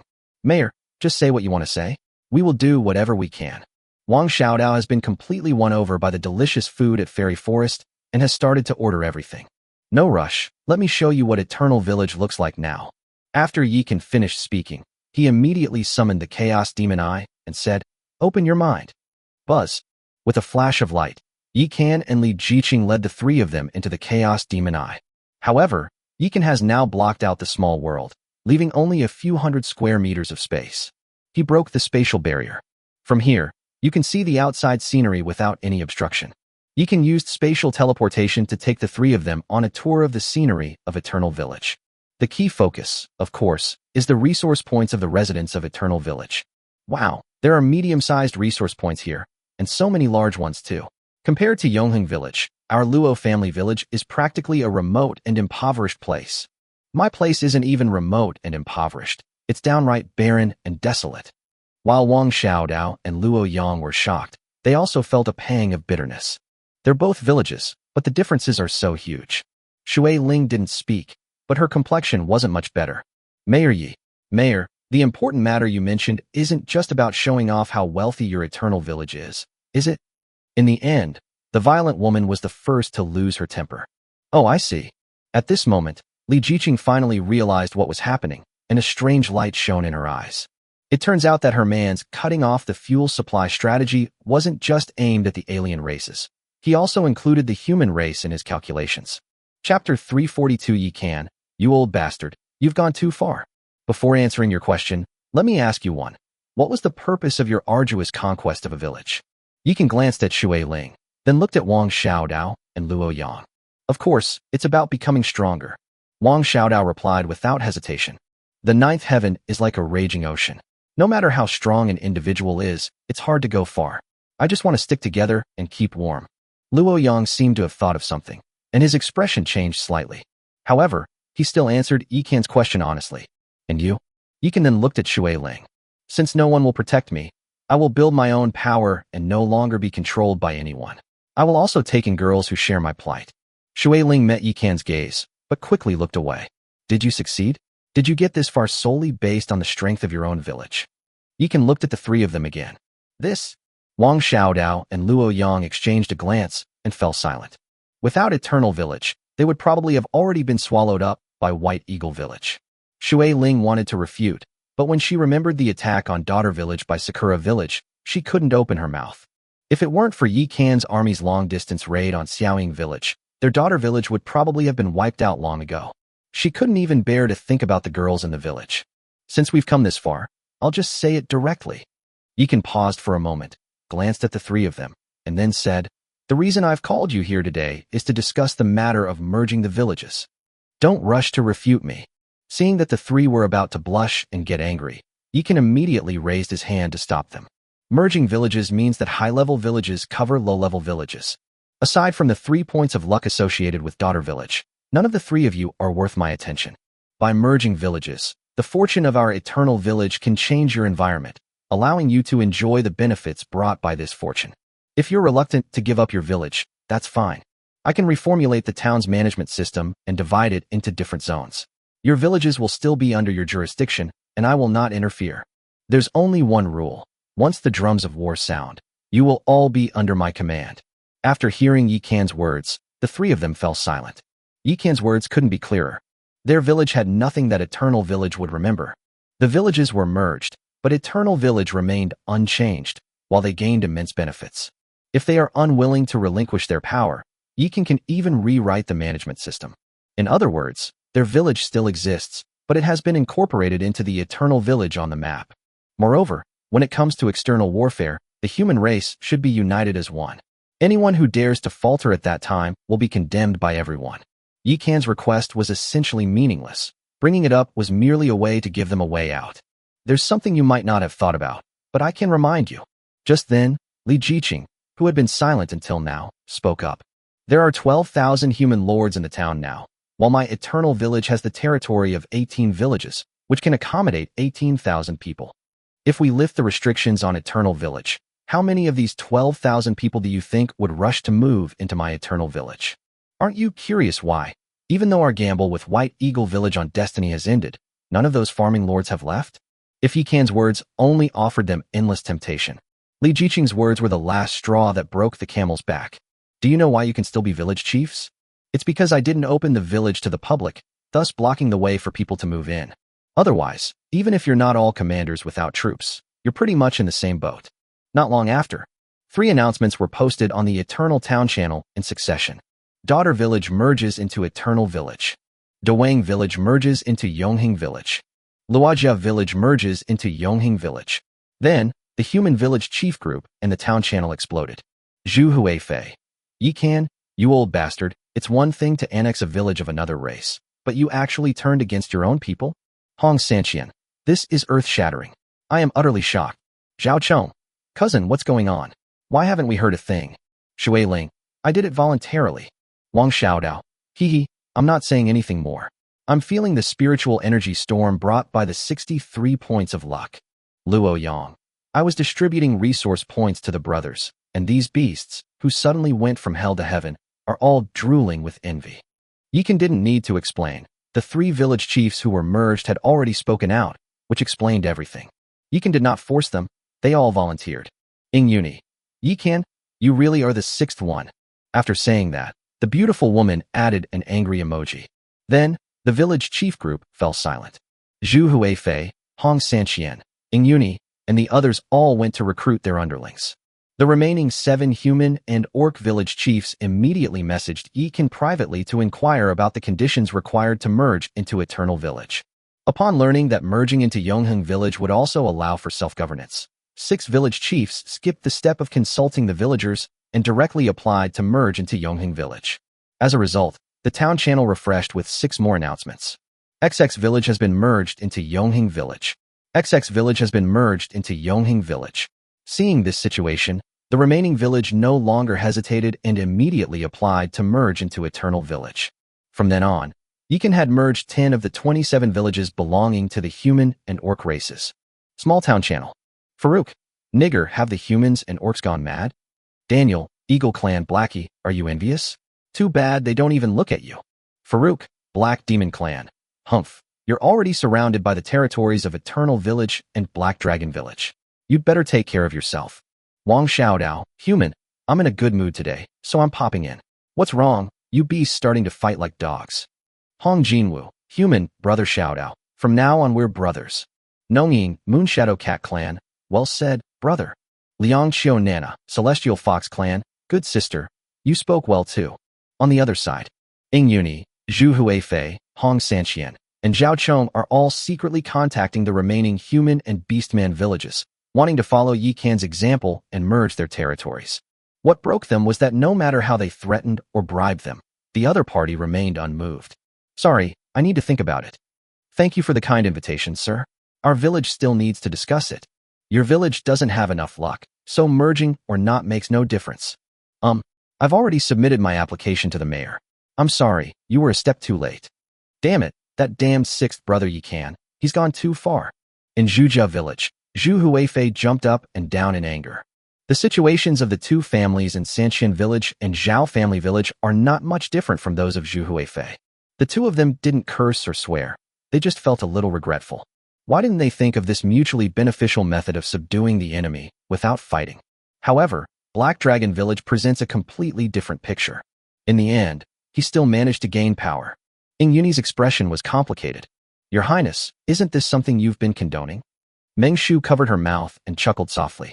Bai Yu, on the other hand, looked displeased and muttered to himself. What's so great about him? Fortunately, he was concealed by the golden mask, so no one could see his expression. Otherwise, Ing Yuni would definitely have kicked him away.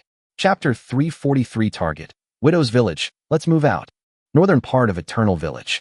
In the former territory of Luojia Village, countless elites gathered. In addition to some of the people from Eternal Village, there are also elites from newly merged villages such as Daughter Village, King Village, and Luo Family Village. Village chiefs including Shui Ling, Wang Xiaodao, and Luo Yang were all present. At this moment, everyone looked up at the sky, gazing at Yi Kan and Li Jiqing standing on the clouds as if they were gods. My husband, now I finally understand why you chose the cloud riding technique. This magic is truly high class. Li Jiqing nudged Yi Kan with her delicate arm. That's right. Yi Kan looked pleased, then looked down and said, I'm sorry, everyone just merged here and hasn't had a chance to experience the charm of luck before I've gathered you all together. But there's no way around it. Now that we've started, some things need to be done as soon as possible, or it will be too late. Today we're going to have a special team-building activity. We'll work together to wipe out Farouk's widow village and steal their fortune. Since we're all unfamiliar with each other, let's get to know each other through this battle. The resources of Widow's village belong to whoever seizes them, and whoever attacks the territory first gets to keep them. Of course, stealing is not allowed. After Yi Kan finished speaking, he took out the Chi Luck plundering order that he had treasured for a long time. Then he pointed eastward and shouted, Target, Widow Village, move out. Kill, kill. In an instant, the sounds of battle shook the heavens. Just when the army thought Yi Kan was going to lead the way, the sixth brother activated the Chaos Demon Eye and collected everyone. These people had completely trusted Yi Kan and were completely unguarded, which meant they had let their guard down, making it very easy for Yi Kan to put them away. Boss, weren't we supposed to set off? How do we end up here? Wang Xiaodao looked around at the unfamiliar surroundings and was completely bewildered. The small world they saw now was completely different from the one they had last met, so he didn't recognize it at all. The others looked at each other, bewildered, wondering what had happened. Shouting slogans is one thing. Taking action is another. After Yi Kan finished speaking, he opened the Anywhere door and then activated the Chaos Demon Eye to rush inside. When they came out again, they had arrived outside the widow's village. Buzz. He reached out and touched it, and the cover of the small world instantly disappeared, revealing the scenery outside. Before they could even see clearly, Yi Kan had already used spatial teleportation. Buzz. The next moment, everything outside the Chaos Demon Eye became blurry, as if one had entered a time tunnel. By the time everyone came to their senses, the Chaos Eye had already moved to another place. Wow. Without using the Anywhere door, he traveled thousands of miles in the blink of an eye. What kind of technique is that? Luo Yang looked at the stone mountain in front of him, his expression as if he had just swallowed an egg. Because Luojia Village and Widow Village are neighbors, he always guarded against Widow Village and frequently sent people to infiltrate it, so he recognized the place. This place is more than 1,000 kilometers away from the outskirts of Widow's Village. Teleportation? If our boss has that kind of ability, and he wants to wipe us out, we probably won't even know how we died. Neopatian looked at Yi Kan, feeling a wave of fear wash over him. Their Bull Demon Village was one of the 7 villages that voluntarily requested to merge into Eternal Village. In addition, there is Manga's Troll Village and Humeyer's Qingqiu Village. The remaining 4 are human villages. You also have many demi-humans, who have close ties with my human race. I will not attack you unless you make the first move. Yi Kan shook his head. Don't worry, boss. We've all gotten so many great resources thanks to you. And that idiot Neo Daden is all thanks to your care. From now on, wherever you point, our Neo Mo clan will fight. We trolls are the same. Manga was not to be outdone and brandished his large axe.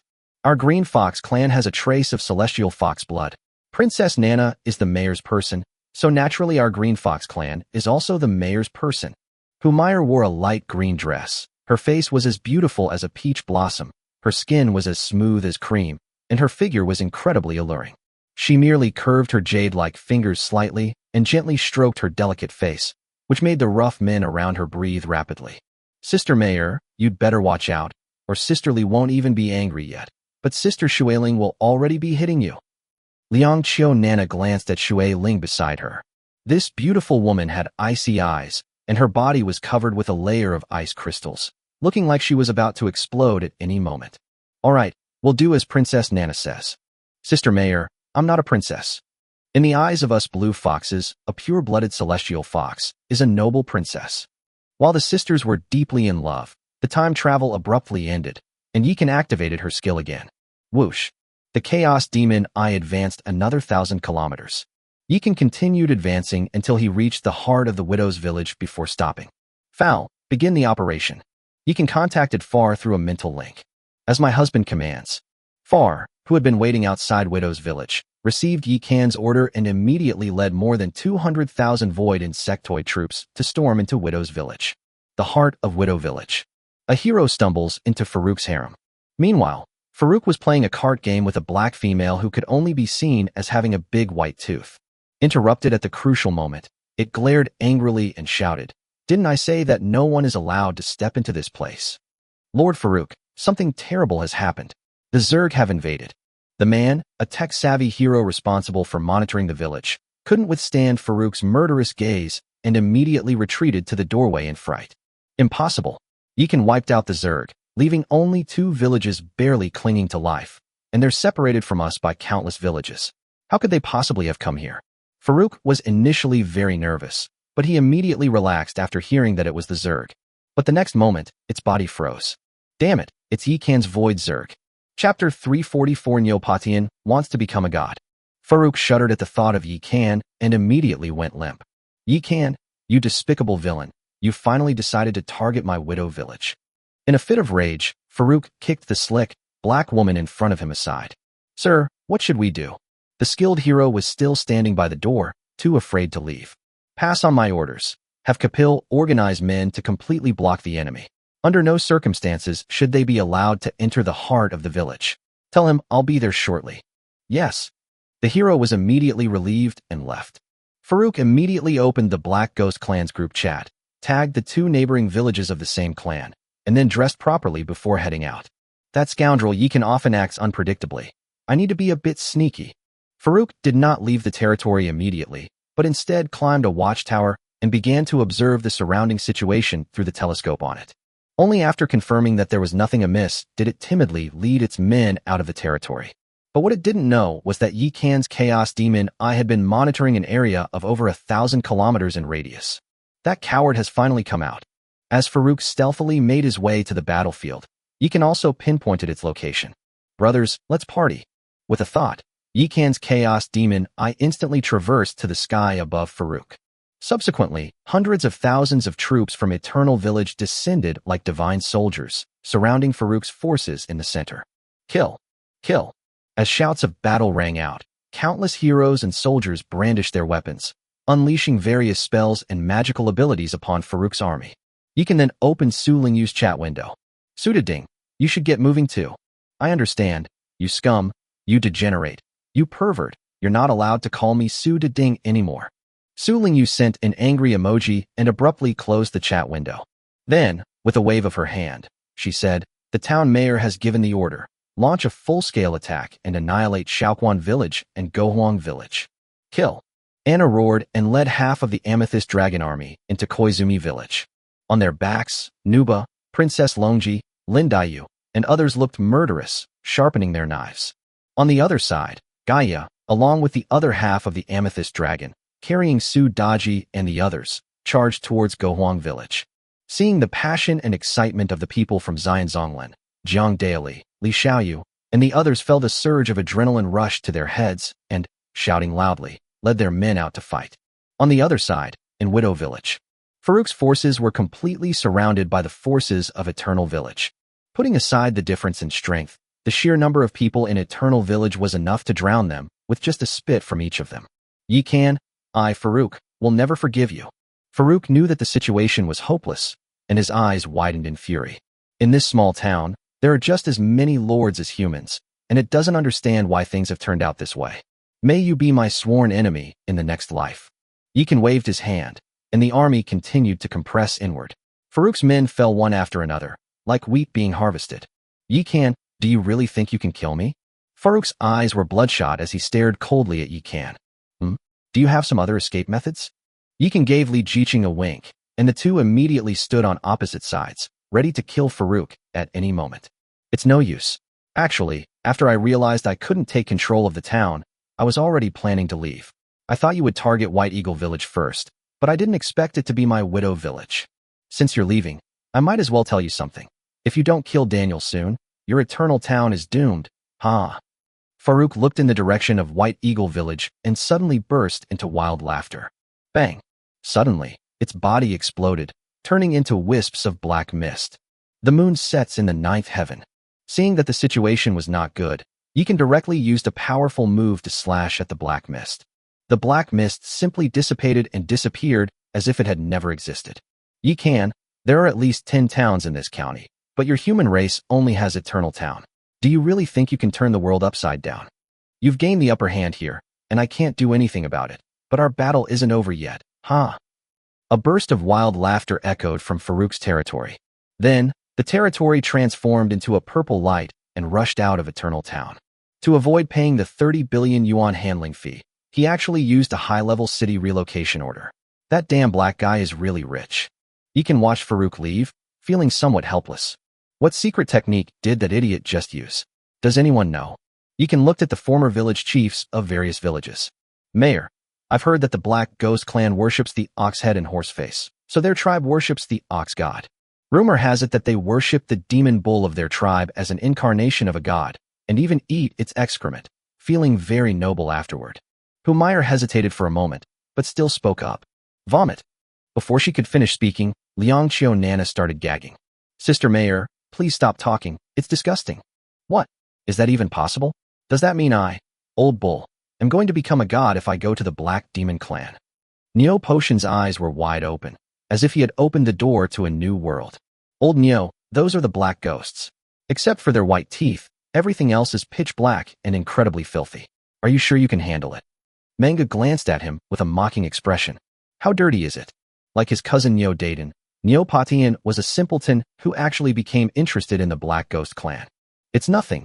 They eat with their hands, and they use the same hand they use to wipe their bottoms. Ugh, stop talking, I'm not going. Our Bull Demon clan's little cows are much cuter. Before Neopatian could finish speaking, his big head started shaking like a rattle drum. How about the boss gives you a few beautiful female Vortex clan beauties? I heard that Neo Dayton has a thing for them. That's a good idea. After Neopatian finished speaking, he looked at Yi Kan with anticipation.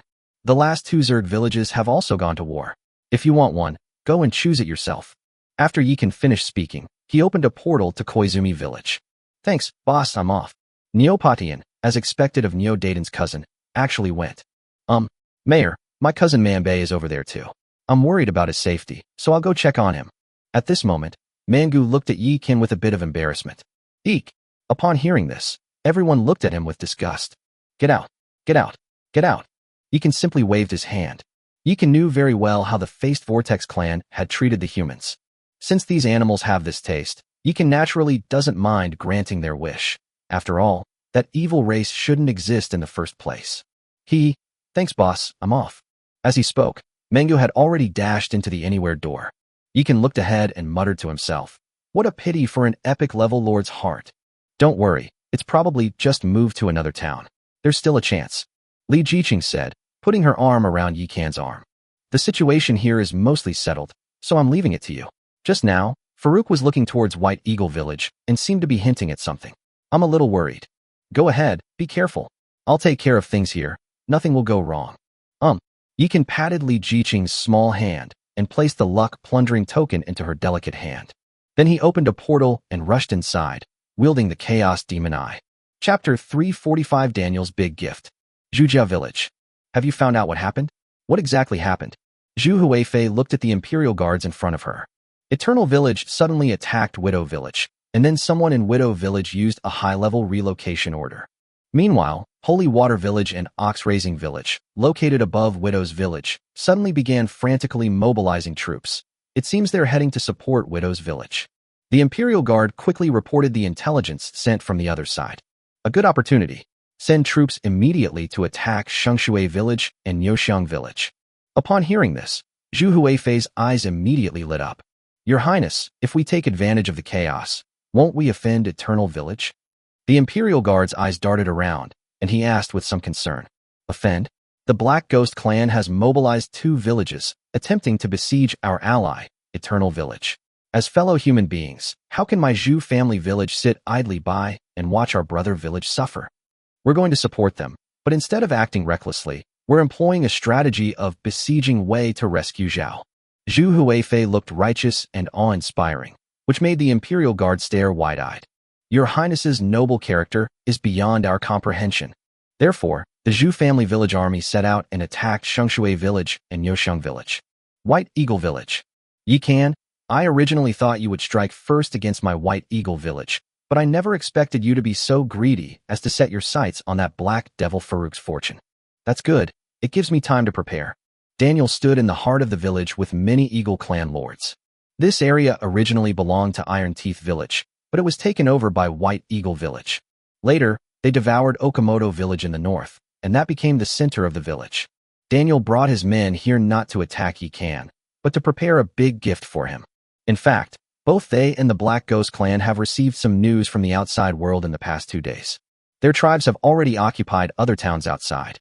Due to their bloody slaughter, they suffer heavy losses within their own tribe, so they need to replenish their ranks with fresh blood. From their perspective, since Eternal Town was now dominated by humans, there was no point in Daniel and his companions staying there. It would be better to move to a town dominated by one's own ethnic group and concentrate one's resources there. This way, there's still a chance to capture other towns. Daniel, the 8-stone pillar, is also complete. While Daniel was lost in thought, a blonde female eagle-headed woman approached. Well done, Emily. Daniel gently stroked Emily's hair, his eyes full of admiration. Daniel, what a wonderful village. Are you really going to give it up? Sam is right. If it's not a village dominated by our tribe, staying would only mean being oppressed. You have to give up something to gain something. There's nothing to regret. After Daniel finished speaking, several more eagle folk flew down from a distance. After they nodded, Daniel's expression immediately turned serious. Then it took out a small crystal door and threw it into the area surrounded by 8 stone pillars in the distance. Click! A sound as if it could tear a heart apart was heard, and a pitch-black crack suddenly appeared within the array of stone pillars. Seal up. Before the dark crack could fully open, Daniel activated the Great Formation to seal that area and then pressed it underground. Now, it's time to admit defeat. Daniel smiled slightly and then led everyone away. At this point, Ye Can, after traveling more than 10 times, finally found this place. Although he is the town mayor, he does not have the authority to open a portal directly into someone else's village. Of course, this excludes villages that have been merged. What on earth is that old bastard Daniel up to? Ye Can activated the demon god's vision of the Chaos Demon Eye, trying to see through the details of this area, but could only sense a violent energy. Try Shime's template. As he spoke, Ye Can immediately switched to Shime's hero template. Then, she activated her 9 Heavens Divine Eye in conjunction with the Chaos Demon Eye to probe, and finally, he discovered a clue.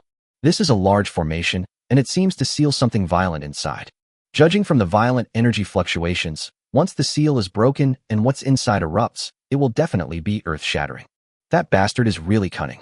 Even after leaving, he didn't forget to trick me. Since that's the case, then let's hurt each other. Ye Can thought for a moment and immediately came up with an idea. Just then, 2 announcements appeared on the town's public screen.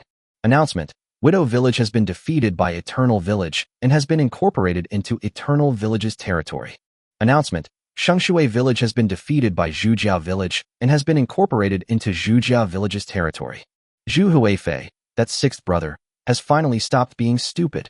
Ye Can nodded, used the coordinates to return to Eternal Village, and then opened the portal to arrive at the original location of Widow Village.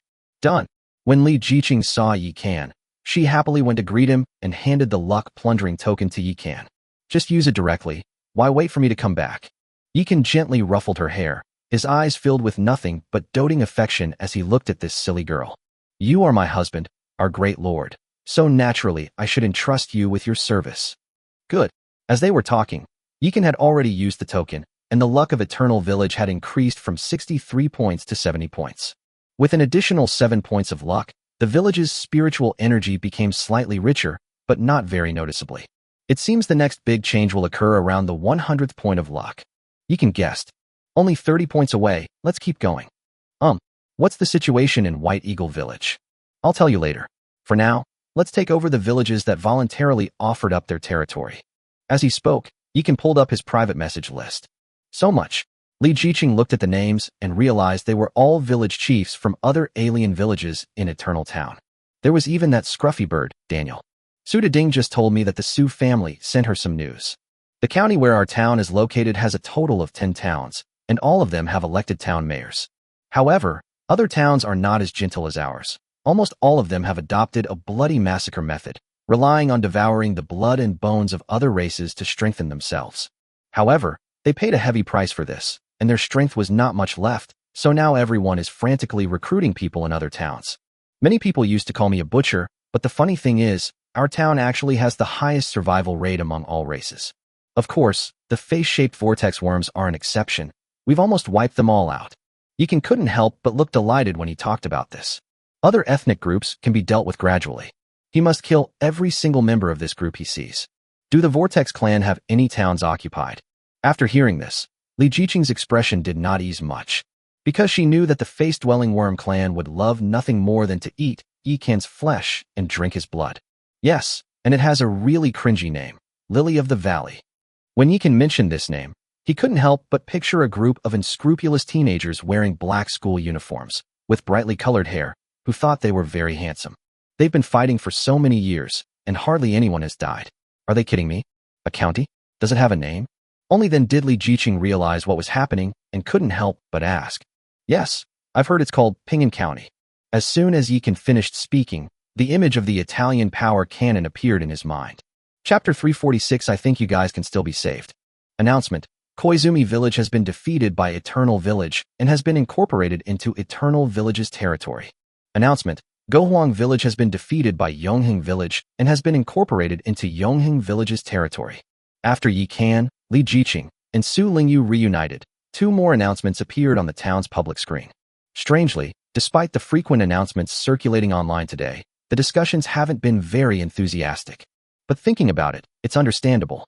The people of Eternal Village are busy dealing with the Black Ghost clan and the Faced Vortex clan, as well as developing resource points.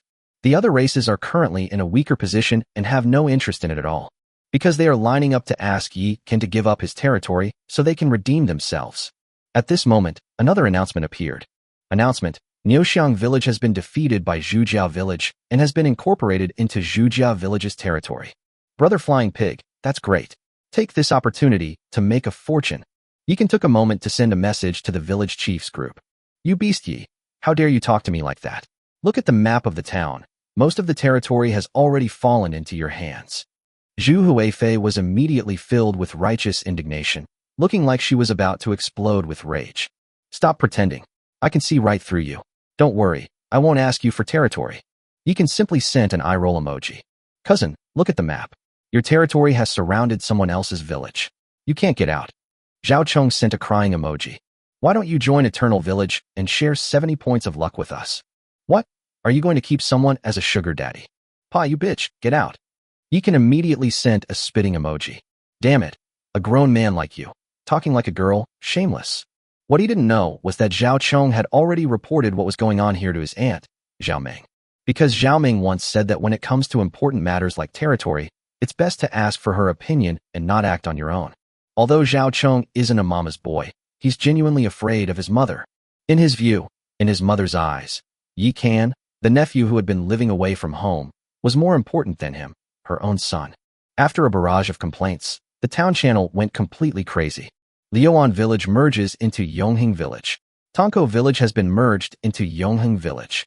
Napo Village has been merged into Yongheng Village. As the villages merged, countless beams of white light shot into the sky, illuminating the entire Eternal Town. On the other side, Ing Yuni, Zhu Huifei, Hong Sanqian, and Zhao Chong were all looking at the map of the town, watching the colors on it change constantly. The three people had different expressions on their faces.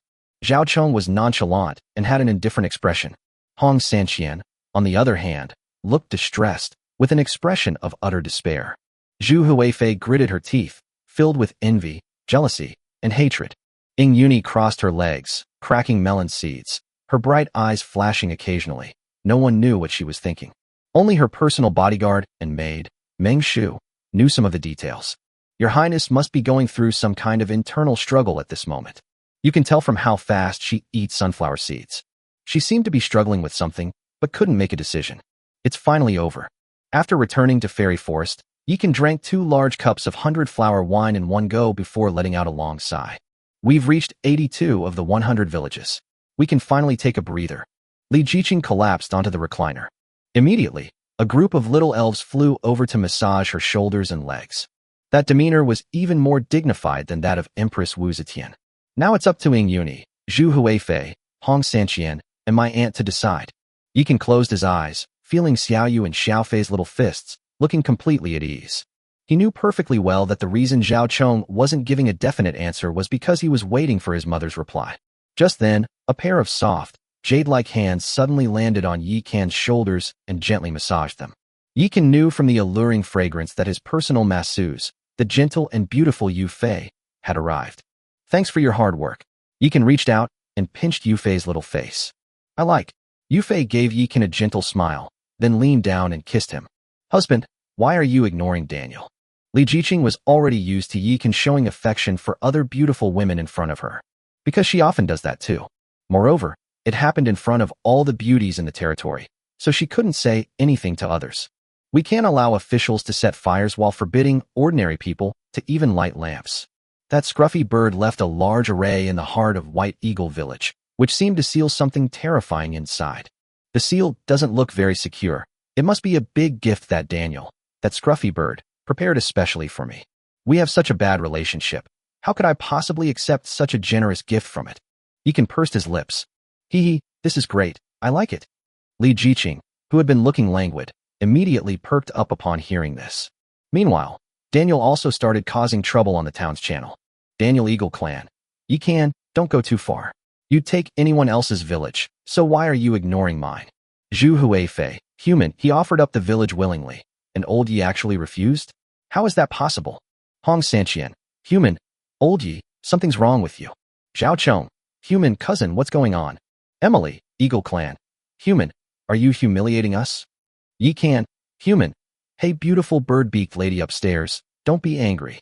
Your White Eagle Village is at least one of the top 5 villages. It would be such a waste to give up like this. I think you can still be saved. Chapter 347 Rakshasa Kingdom, the Humble Camp. What on earth is this despicable human doing? Daniel became anxious when he saw Yi Kan's calm demeanor. Having already resorted to its most powerful methods, it must lead its people away as soon as possible, or it will be the ones to suffer. What's absurd is that, faced with irresistible bait, the other party didn't even bite. Daniel, do you think Yi Kan might have already noticed what we've been doing? Emily looked at Daniel, her big eyes filled with worry. Impossible. When I set up the formation, I sealed off the village and laid down multiple layers of electric fences. There were also countless destroyers and explorers lying in wait in the shadows. So far, there has been no news of outsiders breaking into the village, meaning that no one has infiltrated the village at all. Daniel was very certain. With its numerous checkpoints, no one can sneak into White Eagle Village without a sound. Even if someone were to break through the electric grid, it would certainly alert them. Not to mention the numerous overt and covert sentries. What it didn't know was that Yi Kan, the 6th brother, hadn't even tried to pass the card. Instead, they used spatial teleportation to jump in. Yi Kan, aren't you afraid I'll hand over the village to someone else? Daniel was still unwilling to give up and tried to provoke Yi Kan with words to make him change his mind. Go ahead and offer it, if they're willing to accept it. Friendly reminder, I am the mayor of Eternal Town. Only I can lift the town's lockdown. Giving it to them is pointless. Yi Kan said sarcastically. Ying Yuni and Zhu Huifei were all quite agitated after seeing Yi Kan's reply. Old Yi, what the hell are you doing? You don't want the village that's being given away for free, and you won't let us take it? Hong Sanqian was the first to ask a question. Old Yi, sea cucumber fried noodles. Where's the sea cucumber? Did you lose it? Give me a perfect explanation. Zhu Huifei immediately put on her dramatic act. My name is Sea Cucumber, and I cooked these noodles. Perfect, right? Before Yi Kan could even speak, Zhao Chong had already jumped out. Now, unless it involves issues of family interests, he stands firmly on Yi Kan's side. Ying Yuni. Yi Kan, is there something fishy going on here? Fortunately, Ying Yuni was quite clear-headed and knew that there's no such thing as a free lunch. If you trust me, don't be the first to stick your neck out, unless you're willing to be the biggest culprits and take the fall for me. As a fellow human, Yi Kan was ultimately soft-hearted and couldn't bring himself to harm his own kind. Of course, there are exceptions for certain special groups. For example, he would cut down any scum like Wu Maxiong and Go Jingwei who colluded with foreign tribes to harm the human race. Understood, I won't get involved. After hearing Yi Kan's words, Ying Yuni expressed her opinion without hesitation. I believe my cousin. Then I'll watch the show too. Since you've all said that, what else can I do? Although Zhu Huifei was a little unwilling, she still suppressed her urge to pluck the pig's hand. Daniel, Eagle Clan. Yi Kan, leave some room for maneuver, so you can meet again in the future. Don't go too far. Ding Jin. Human. That's true, but the Eagle Clan, who are like monkeys in human clothes, strictly speaking, They are not human. Neo Dayton, Bull Demon Clan. I'm not well educated. Can someone explain to me what a monkey wearing a crown means? Manbei, Troll Clan. I once learned about human culture from my clan uncle. Literally, it means washing a monkey clean and wearing it as a hat on your head. Nongyue, Moonshadow Cat Clan. Nongying, Moonshadow Cat Clan. Manbei, you're really smart. You must have been very diligent when you were learning from your clan uncle, right? Emily, Eagle Clan. Humans, you will regret humiliating my Eagle Clan like this. Hong Jinwoo. Human, your father already regrets not spraying you on the wall back then. Liang Qiu Nana, Celestial Fox Clan. Hong Jinwoo. What does it mean to spray paint on the wall? However, before Hong Jinwoo could answer, Yikan angrily rebuked. You beasts, you are not allowed to teach Nana strange knowledge. After Yikan finished speaking, he tagged Liang Qiu Nana and said, Nana, don't ask all sorts of questions. Come to Fairy Forest and have some 8 Immortals porridge. Okay, I'll be right there. Liang Qiu Nana's eyes lit up when she saw Yikan's reply, and she rushed in through the anywhere door. Hong Jinwoo and the others were immediately envious when they saw how much Yikan favored Liang Qiu Nana. Boss, you forbid us from teaching Nana bad habits, but you're giving her special treatment and making her drink porridge. Is this porridge even authentic? Brother Jinwoo, if you keep driving recklessly, the boss might dump you in the Rakshasa kingdom across the ocean. At this moment, Di Xiao, a diehard fan of Liang Qiu Nana, also appeared. Di Xiao, what is the Rakshasa kingdom? How do you know about what's happening across the sea? Yikan was about to turn off the light screen when he suddenly stopped. It's news from our allies, the Wolf Clan. Then, Di Xiao began to recount the recent events that had occurred within the Dowling clan. A lord named Ma Ji went to sea, but encountered a shipwreck and drifted to the opposite shore. He was seriously injured and his warship was destroyed, so he couldn't return for the time being. He decided to explore the area and see if there were any opportunities. As a result, the land there was barren and covered in yellow sand. He used a plank as a raft and entered a river called Ichio, drifting for a full 26,000 li before finding any signs of human habitation. That was an indigenous kingdom called Rakshasa. The small town near Ichio River was called Gogo Camp, and it was guarded by 4 major families. Incredibly, it was a country that considered ugliness beautiful. Ma Ji wasn't particularly handsome, but he was still treated like a monster when he arrived there and eventually fell into the hands of the 4 major families. If he hadn't used a secret technique to escape that place, he would probably be a monkey in the Gogo Camp Zoo by now. Holy crap, does such a place really exist in the world? Isn't that an upside-down world? At that moment, everyone was captivated by Di Xiao's words and completely ignored the presence of the Eagle Clan. Manbei, Laonyo, your chance has come. With your looks, you'd definitely be high-ranking officials in the Rakshasa Kingdom, maybe even prime ministers. Get lost. I, Old Bull, am the most handsome man in the Bull Demon Clan. That's right. I'm a well-known handsome young man in the Troll tribe, and when I first came of age, people came to propose to me so many times that they wore out my doorstep. How could Neo Dayton and Manbei possibly admit that they are ugly?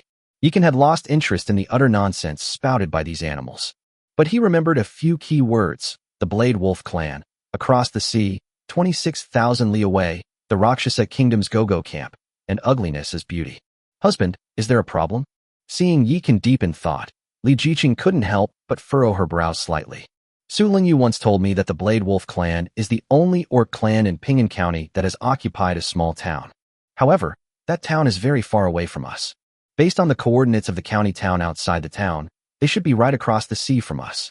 However, according to Ma Ji, the Gogo Camp in the Rakshasa Kingdom that he went to was not our place. I'm wondering if the sea in front of us is actually the Mediterranean Sea, and if there are other landmasses in between. Since the Blade Wolf Clan is located on the other side of this sea, could Pingan County be a large county town surrounding this Mediterranean Sea? In the heart of the Mediterranean Sea lies the indigenous kingdom of Rakshasa, which is also the center of Pingan County. So, if we fight for Pingan County in the future, will we have to destroy this indigenous kingdom? Yikan stroked his chin and said, "Wow, that's actually possible."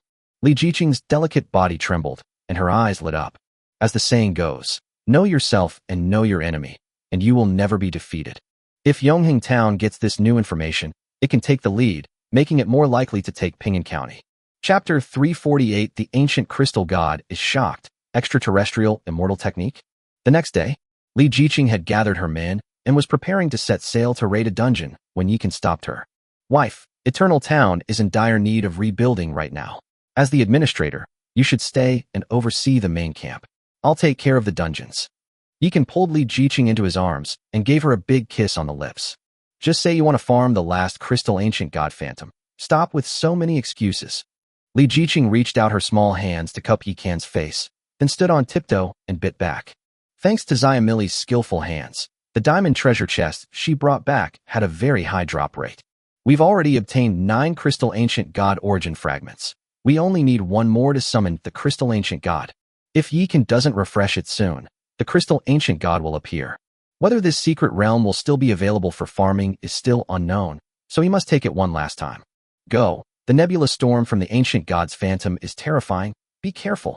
After some intimate moments, Yikan finally won over the Empress and set off with 200 beauties. After watching Yikan and the others leave, Li Jiqing tagged 3 people in the core group chat of Eternal Village. Shui Ling, Wang Xiaodao, Luo Yang, your villages are next to Beiying Village. Send people to keep an eye on them. If anyone dares to leave their village, kill them without mercy. If we can't beat them in a fight, we'll call for reinforcements in the group chat. We're well equipped and strong now. We can overwhelm them with sheer numbers. Receive. Receive. Receive. Although Shui Ling was a little unhappy with Li Jiqing, Daughter Village had now become part of Eternal Village. Li Jiqing is not only the mayor's wife, but also the most powerful administrative official in Yonghing Town besides Yikan. Even if she's unhappy, she can only put up with it. But upon closer reflection, she found it quite funny. She had no conflict with Li Jiqing at all, so this displeasure came out of nowhere. Could it really be because of that man? That despicable guy promised to fight someone one-on-one, but he hasn't kept his word. Even if you try a different approach, that's fine. Meanwhile, Yikan had already led Nuba and Su Daji into the Crystal Secret Realm. This time, Yikan didn't hide behind the scenes like a landlord. Instead, he took the lead himself. As levels increase, everyone's base original attributes also increase. The advantage of females in the territory having 10 times the attributes is becoming increasingly significant. 10 times is 1000%. I'd have to sleep with 900 beauties to break even. That's a long and arduous road ahead. Let's find another way. 10 times means doubling the original amount. Yikan's attributes increase by 1% for each new Taoist partner he acquires. Is this an extra addition, or is there a slight difference? Old buddy, you've really made me proud. Yikan gently stroked the blade of the devouring heaven blade, and then charged out with a whoosh. Su Daji and the others knew about his attributes, so they weren't worried. So, everyone stuck to their previous strategy, lure the monsters together and then kill them in a group. However, in order to take care of Yikan, they mostly just reduced the monsters to low health, and then let Yikan finish them off one by one. The soul-devouring power of the devouring blade is somewhat heaven-defying. It cannot be wasted.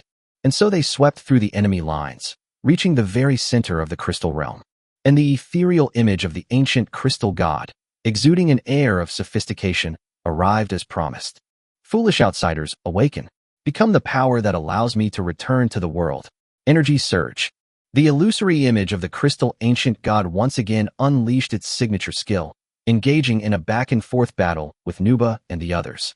Although the high level is a factor, a physique of 250,000 for a quasi-mythical level, with such terrifying genes, no wonder Fowl is drooling over it. Yikan looked at the crystal-clear body of the ancient crystal god's phantom and couldn't help but stroke his chin. He had originally thought the crystal god was an old man with a long beard, but it turned out to be a stunningly beautiful woman who was 3 zhang tall. This glittering body must be very comfortable to hug and sleep with in the summer. However, there is a risk that its 3 zhang tall crystal body will be crushed into a meat patty. After having this thought, Yikan immediately shook his head. 6 bolts of lightning. Just then, the illusory figure of the crystal ancient god used a skill to knock away Nuba and the others, and then pointed his staff sharply at Yikan. Crimson gold fire chains. Whoosh whoosh whoosh. With a series of whooshing sounds, a crystal chain burning with flames wrapped around Yikan. To everyone's surprise, Yikan stood still and didn't dodge at all. My husband. Upon seeing this, Su Daji and her 2 sisters were immediately alarmed and were about to rush out. Don't worry, my husband is all right. Suddenly, Nuba stopped them. At the same time, Yikan suddenly reached out and grabbed the blazing crimson gold fire chain. Cold moon and frosty frost. Yikan shouted, and endless frost power surged forth, instantly covering the fire chains and extinguishing the flames. You're just a mortal. How do you possess the immortal techniques of a celestial being from beyond the realm? The illusory image of the ancient crystal god sensed Yikan's frost power and was so frightened that its hand trembled. It immediately went all out, trying to activate the crimson gold fire chains to pierce through Yikan. The techniques of extraterrestrial deities? Is this what you mean? Yikan suddenly shouted. Moon soul ice soul. Buzz. Suddenly, a huge Dharma image appeared behind him, and behind the Dharma image hung a huge bright moon. It's her, the moon goddess, how could you? The illusory image of the ancient crystal god instantly lost its composure. If they are the gods of the native beings of the ninth heaven, then the extraterrestrial gods are the gods of these ancient native gods. Because the evolution of the ninth heaven is closely related to those extraterrestrial gods. They frequently descend upon the ninth heaven to unleash their magical powers, perform miracles, and perfect this world. It can be said that without the help of extraterrestrial gods, this world would never have been able to evolve. Seal up. Just as the illusory image of the ancient crystal god lost its composure, Yikan suddenly activated his Dharma form to seal her completely. It's time for this great ant to make her move. The demon, having somehow learned this self-designation, strode out with an air of self-importance, pulling out a long string of souls as she began to unleash her soul-devouring technique. Mortal from beyond the realm, you are remarkable, but I have not lost yet, and we will meet again. The moment the illusory form of the crystal ancient god disappeared, some of the mist surrounding her dissipated. Yikan finally glimpsed her true appearance using the Chaos Demon Eye and Hushime's template. Good heavens, the crystal body wasn't the real thing. It contained a beautiful woman who wasn't wearing any clothes. You're right, we will indeed meet again, and then we'll have a real fight. Yikan nodded seriously at the illusory image of the ancient crystal god. Husband, is this, let's get this done, you're talking about serious? It was Nuba, panting heavily, she said. Although she was already very skilled at the soul-devouring technique, each time she used it, it was a form of torture for her. Don't you know whether it's proper or not? Yikan pinched her small mouth and poured a bottle of eternal well water directly into her mouth. Gulp. After swallowing the last drop of water from the well of eternity, Nuba collapsed into Yikan's arms, crying, Husband, you're hurting me. Grandma, it's not even dark yet. Be careful. With his arm around Nuba's slender waist, Yikan, with a thought, led everyone into the Chaos Demon Eye and left the secret realm. Chapter 349, Don't Hold Me Back. I'm going to fight this lecherous monster today. Eternal Town. Li Jiqing was holding Xiamili's hand as they stood on the Chinquan boat. Behind the two were Su Lingyu and Liang Qiu-Nana. In addition, there are branch leaders from the Ice Palace and the Amethyst Dragon Castle. Sister, didn't you say some people were resentful? Everyone seems pretty happy to me. Li Jiqing turned to look at Su Lingyu. At the beginning, some people had some ideas, especially the village chiefs. However, after seeing the evolved resource points, everyone changed. But while the old problems disappeared, new ones arose. Su Lingyu thought for a moment, and then said, Ever since she accidentally saw Yikan's 20 centimeters in the chaotic demon Eye Small World last time, she has been avoiding Yikan. If Yikan had been the one patrolling today, she definitely wouldn't have come out. What's the problem? Li Jiqing raised an eyebrow. No matter who you are, once you enter Eternal Village, you must abide by its rules. If anyone dares to cause trouble, she wouldn't hesitate to kick them out of the village. Human nature is mostly selfish. People are more concerned about inequality than scarcity. You know what I mean. Su Lingyu revealed a meaningful smile. Isn't that simple? Our Eternal Village doesn't lack resource points at all. It only lacks gathering troops. If they have the capacity, then let them gather. Liang Qiu-Nana said indifferently. In that case, their original villages would be scattered, and those former village chiefs wouldn't be able to become the current neighborhood chiefs. Su Lingyu shrugged. What's so great about being a lowly district head? Does having resources even matter? Liang Qiu-Nana didn't understand. Since they are residents of Eternal Village, they should naturally be free. We will not force them to disband their original organization, but we also cannot force residents to stay. After Li Jiqing finished speaking, she immediately tagged everyone in the Eternal Village's large group chat. I've recently heard some rumors that resources are not being allocated evenly in some communities, and many people are resentful. What my Eternal Village has no shortage of right now is resources. What it lacks are gathering troops, and the upper limit of your similar troops. Many people have recently broken through to the Domain Lord level and should know some of the new abilities of the Domain Lord level, such as the ability to merge territories and acquire subordinate territories. Most importantly, once you reach the Domain Lord level, you can use your domain power to mark a person and have that person enter the ninth heaven with you as a visitor. With just over a month until our next return to our ancestral planet, what could be more important than resources at such a crucial juncture? So from now on, anyone who wants to move away from their original neighborhood to a better resource location only needs to submit an application to me, and I will process it. As for the former village chief, who is now the neighborhood chief, are you all stupid? With fewer people, you'll have more resources. And if you hold your own brothers back on something so important, do you think they'll still respect you? After Li Jiqing posted this message, a bunch of people popped up in the group chat. Support. The mayor's wife is truly magnificent. I've disliked that kid for a long time. He enjoys himself while making his brothers suffer. He's utterly inhuman. I'm applying right now, and I'm not going to stay anonymous. Then, Li Jiqing received a lot of private messages. So she opened the map and got busy, starting to allocate resource points to everyone. As for those neighborhood leaders, they didn't dare utter a single word, because they were wrong in this matter. Moreover, Yikan had made a prior agreement when he merged their village. He will allow their original villages to govern themselves, but they cannot allow it to become a source of resentment, otherwise he will intervene. In this way, Yikan effortlessly broke up the new residents of Eternal Village, who were originally small groups. They also won over a group of people, making it a surefire way to profit. My wife is awesome. Yikan Gang had just led everyone back to Eternal Village when he saw the situation in the group chat. He immediately praised Li Jiqing as if they were telepathically connected. You're so sweet talking. I'm already swamped with work. While checking private messages, Li Jiqing allocated resource points to everyone. Honey, you've worked so hard. You're busy. I'll take over your patrol duties. After Yikan finished speaking, he sent Nuba and the others to meditate under the 3 Lives marriage tree. Then, he immediately used his inseparable technique to get to Li Jiqing's side. Oh, what brings you here? Su Lingyu's pretty face flushed red the moment she saw Yikan. What made her even more ashamed was that her gaze couldn't help but sweep over Yikan's crotch. You female hooligan, what are you looking at? Yikan flicked her forehead. I didn't see it, don't talk nonsense. Su Lingyu turned her face to the side, her expression stubborn. Sister Su, why is your face so red, like a monkey's bottom? That's so strange. Liang Qiu Nana looked at Su Lingyu, then at Yikan, feeling somewhat confused. Nana, ignore her, she's being horny. Yikan gently rubbed Liang Qiu Nana's soft, cuddly fox ears, suppressing a laugh. Fever? Sister Su is already a domain lord. How could she get a fever when she's so healthy? After Liang Qiu Nana finished speaking, she started taking out her storage bag, as if she was looking for medicine for Su Lingyu. Nana, you vixen, how could you ask a girl if she has a fever? That's so weird. After Yikan finished speaking, he directly pressed down on Liang Qiu Nana's small hand and said, Your sister Su's fever doesn't need medicine. Just an injection will do the trick. Bang. Before Yikan could finish speaking, Su Lingyu kicked him. Don't hit your brother. Don't hit brother Yikan.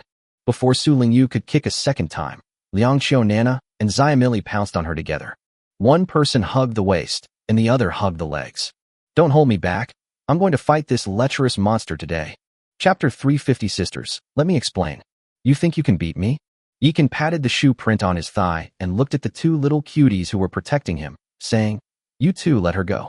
I want to see how she's going to fight me today. Oh. Liang Qiu Nana and Xiamili exchanged a glance, both looking completely bewildered. However, they obediently let go of each other's hands. Freed from restraint, Su Lingyu transformed into a tigress, baring her teeth and claws as she pounced on Yikan. Yi the lecherous devil, prepare to die. As she spoke, Su Lingyu launched a flying kick at Yikan's chest. Hey! Yikan sidestepped Su Lingyu's deadly kick. Then, with a backhand motion, he lifted her long legs up. Who knew that Su Lingyu's body was extremely flexible, and she instantly transformed into a spirit snake and coiled around him. She first grabbed Yikan's arm, then twisted her body to wrap around him, trying to climb onto his back and use her waist-locking and throat-locking techniques on him. But Yikan wasn't a blockhead. Just as Su Lingyu was about to lock his body in place, he suddenly turned around and used a powerful, overwhelming move to try and push Su Lingyu away. Then, Su Lingyu successfully locked Yikan's waist, and her arms did indeed hook around his neck. However, it seems the direction is reversed. She should have been on Yikan's back, locking his throat and forcing him to submit. Now she's face to face with Yikan, and her long legs are wrapped around his waist. What's even more embarrassing is that Yikan's hands, which he used to push her away, landed right on her 2 large breasts. Can't grasp it? Su Ding is hiding his true strength. Yikan suddenly had a thought. At this moment, his face was almost touching Su Lingyu's. He could even feel Su Lungyu's heart pounding like a drum and smell the delicate fragrance of her virginity. In such an extremely ambiguous position, it's impossible not to have wild thoughts.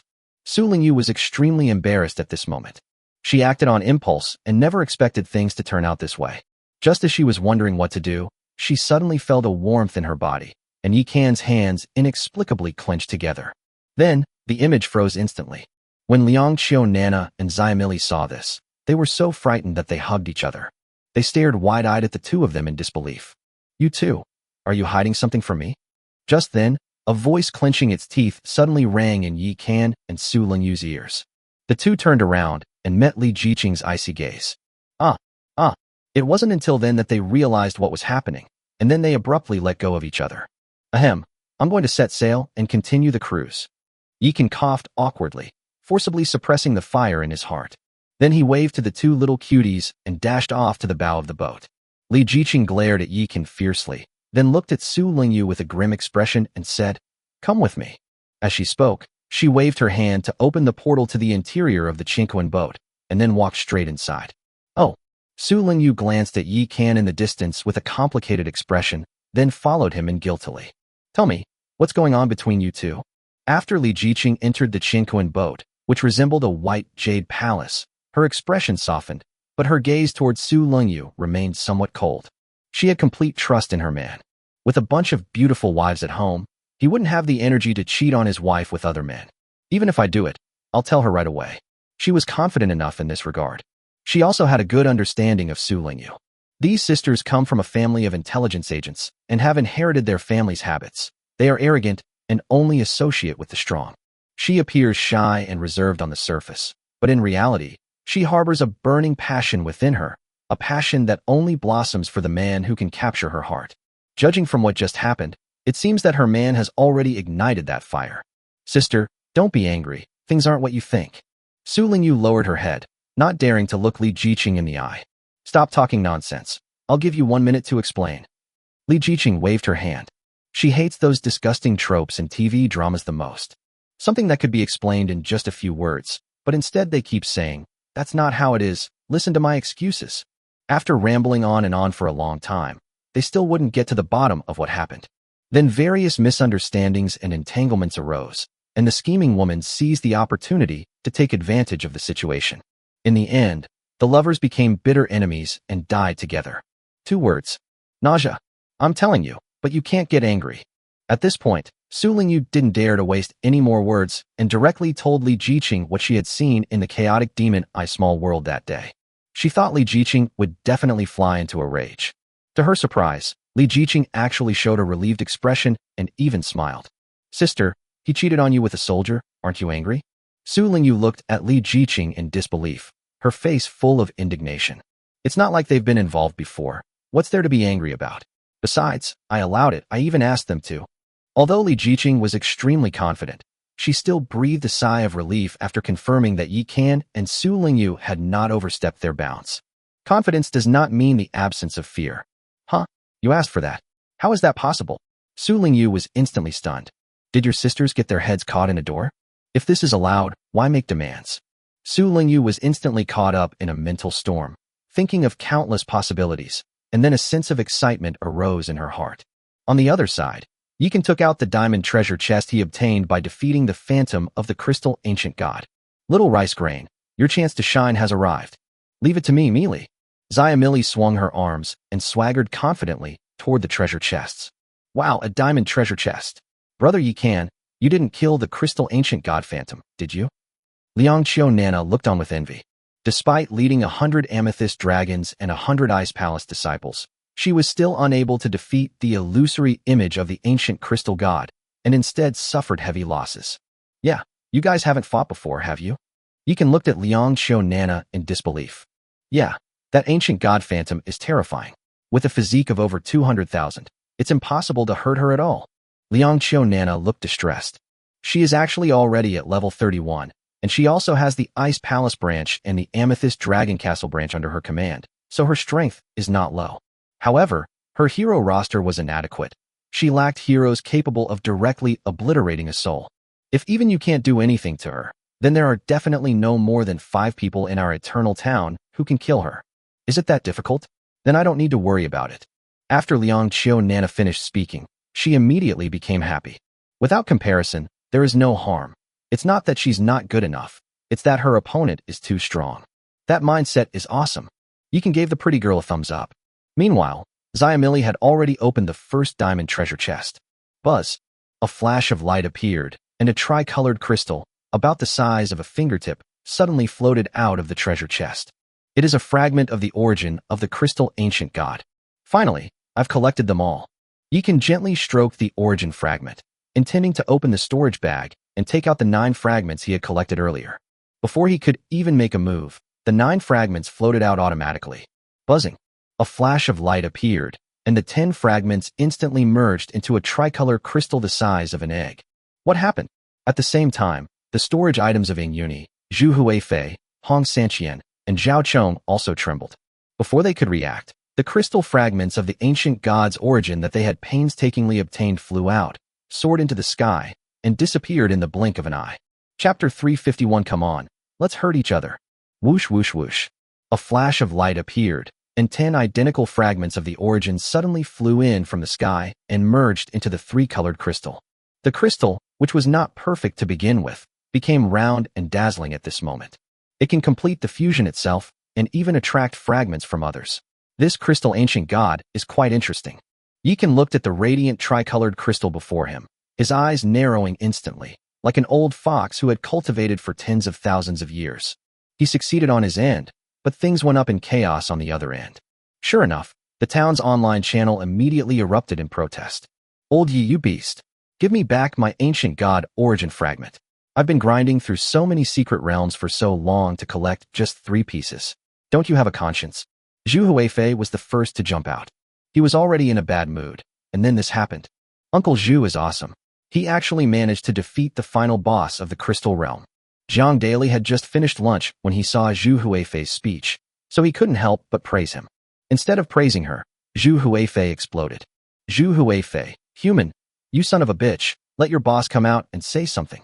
Jiang Daily, human, what does this have to do with me? Go find him yourself. Besides, how could my brother can possibly get your fragment? Hong Sanqian, human, based on Lao Ye's various past offenses, all strange events that cannot be explained now will be treated as crimes committed by Lao Yi. Ying Yuni, human, so I wasn't the only one who suffered. I'm relieved. Zhu Huifei, human, Princess Yuni, don't you want an explanation? That's a fragment of the origin that can summon ancient gods. According to the Survival Handbook of the Heavenly Evolution World, ancient god heroes are unique. That beast old Yi is already so monstrous, yet he still tries to steal them from us. It's outrageous. Zhao Chong, human, although my fragment is gone too, why do you say my cousin stole it? It clearly flew away on its own, okay? Emily, Eagle Clan, humans, what are these fragments of the ancient gods you speak of? Jiang Daily, human, holy crap, I almost forgot, there are alien races in our eternal town. Ding Jin, human indeed, if they didn't show themselves, I would have thought they were all dead. Emily's appearance instantly brought everyone to their senses. The eagles have been silent these past few days, and everyone has almost forgotten about them. At this moment, Yi can finally appear to share his experience. Everyone, I have already obtained 10 fragments of the ancient god's origin crystal. Do you think I need to steal yours? However, 10 fragments did appear out of thin air and merged into my ancient god origin just now. It seems that they must be the ones that flew away. This isn't my fault. Whoever collects 10 pieces first will be the first to fuse the complete ancient god's origin. It all comes down to individual ability. If you're not good enough, who can you blame? Everyone could accept what Yikan said at the beginning, but the last few sentences were a bit offensive. Damn it. Old Yi, let's have a virtual battlefield battle for 300 rounds. Zhu Huifei was furious and immediately challenged Yikan to a duel. Come on, let's hurt each other. Yikan wasn't intimidated and accepted the challenge directly. So the two sat down cross-legged, then separated their divine senses and connected to the virtual world, entering the mad demon arena. With the opening of the 9th heaven, many people naturally descended upon the mad demon arena. Moreover, as a major force that has expanded beyond its ancestral star, the mad demon arena naturally has branches in other realms as well. They had long predicted the time when the 9th heaven would open.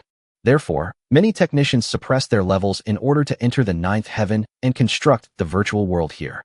The virtual world of the ninth heaven is now connected to the ancestral planets of various races. Except for the inability to transmit matter, its other functions have been perfected. Yi Kan and Zhu Huifei entered the 17th district of the 9th level of the Mad Demon Martial Arts Arena. The Mad Arena is moving really fast. They've already established a branch and even released a leaderboard. Yi Kan looked at the 100 huge names on the list and found that Ing Yuni, Zhu Huifei, and Hong Sanqian were all on the list, but their rankings did not seem to be very high. You're not even on the leaderboard yet, so you're not qualified to challenge me. Go down there and try to climb the leaderboard. Zhu Huifei appeared beside Yi Kan, looking resentful. Hearing the news, the lords of Eternal Town also became distracted and entered the virtual world. Yi the big rascal, this just fulfills our previous agreement. I'm currently ranked 888th, you can challenge me. At this moment, a graceful figure appeared in front of Yi Kan. Her ice blue robes revealed her smooth, long legs, and her large, bold headlights were dazzling. Who else could it be but the violent Hinata, the lovely young lady? As you wish. Yi Kan directly named Shui Ling. Buzz. The next moment, the two appeared on the battlefield. Holy crap, this is a battle of the century. I heard that back on the ancestral planet, the town mayor and the stunningly beautiful Shui Ling were locked in a love-hate relationship, and I never imagined it would continue into the new world. I watched their entire battle back then, a clash between Dragon and Phoenix. It was absolutely thrilling. The tragic love story between the boss and the beautiful Shui Ling probably started there. Unfortunately, the beautiful Shui Ling appeared too late. The boss was already taken. In the end, it's a case of unrequited love. The two of them will probably have to confront each other today. You guys are really dramatic. Aren't you afraid of the mayor's wife settling scores with you for talking such nonsense? Huh? The eldest brother's wife is my eternal goddess.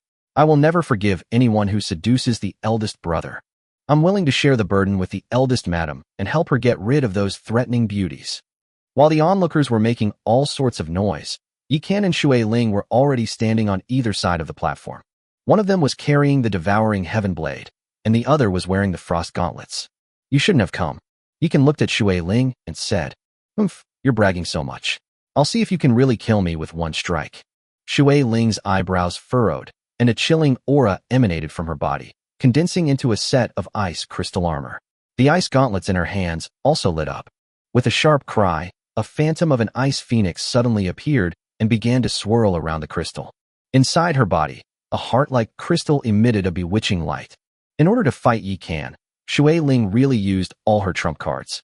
Since you've given it your all, out of respect, I will also do my best. After Yi Kan finished speaking, he switched to the Lin Dayu template and then gently stroked the devouring heaven blade. Zheng. The black blade seemed to sense Yi Kan's fighting spirit and responded with a resounding clang. Kill. The two roared and charged forward, colliding like two bolts of lightning. Click. A flash of lightning illuminated the scene as the two passed each other. Killing me only takes one strike. You are indeed qualified to merge with my daughter village. I hope you will keep your word and treat the sisters of my daughter village well. After Shui Ling finished speaking, her body suddenly split open and then turned into smoke and dissipated. Old Yi, you old bastard, what are you talking about? Going all out. In the audience, Zhu Huifei cursed angrily and then disappeared. After being teleported out of the Four Directions platform, Yi Kan immediately called out Zhu Huifei's name. He had long wanted to experience the power of the Zhu family of the Ming dynasty, and today was the perfect opportunity to witness it. Chapter 352. So this is what a bold and audacious person you are.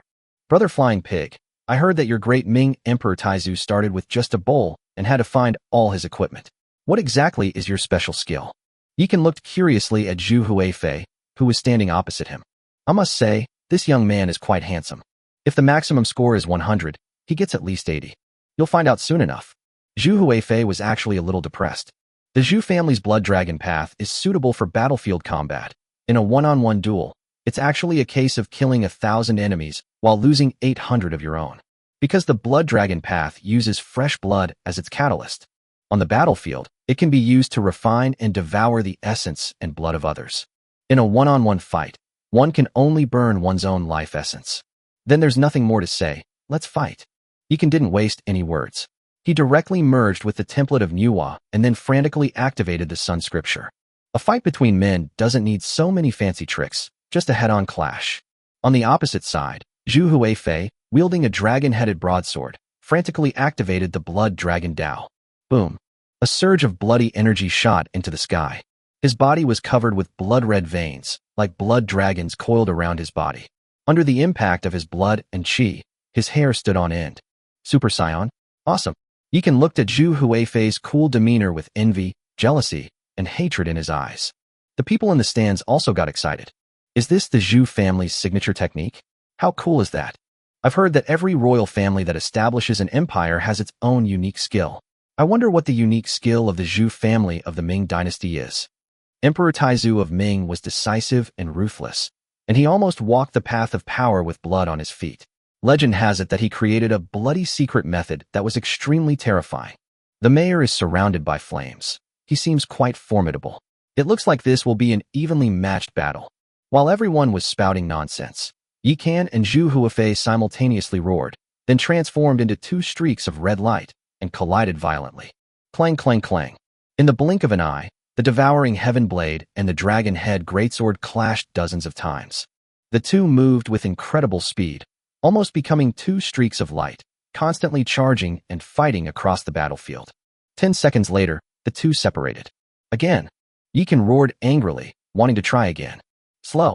As a result, Zhu Huifei raised her hand to stop him. What's wrong? Yikan was puzzled. You beast, I'm not hitting you anymore. After Zhu Huifei finished speaking, he immediately withdrew the Blood Dragon Dao and left the battlefield without looking back. No way, a 10-second real man? Yikan seemed to have thought of something and muttered to himself. Upon hearing his words, Zhu Huifei, whose figure was ethereal and about to disappear completely, almost stumbled and fell to the ground. She then turned around and glared angrily at Yikan. What kind of rare and precious herbs did that bastard Yikan eat to have such a powerful physique?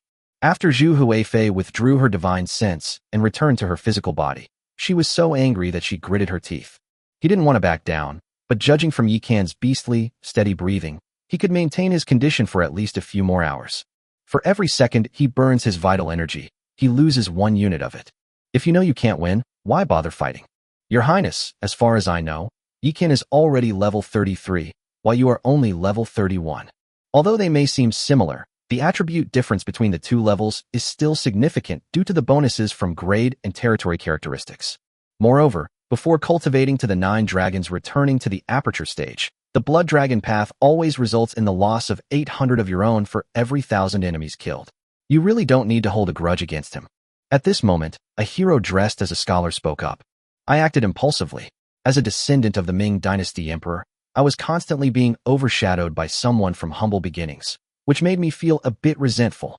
Your Highness, don't forget that the founding emperor was also of humble origins, and Yikan is not just a commoner. I see.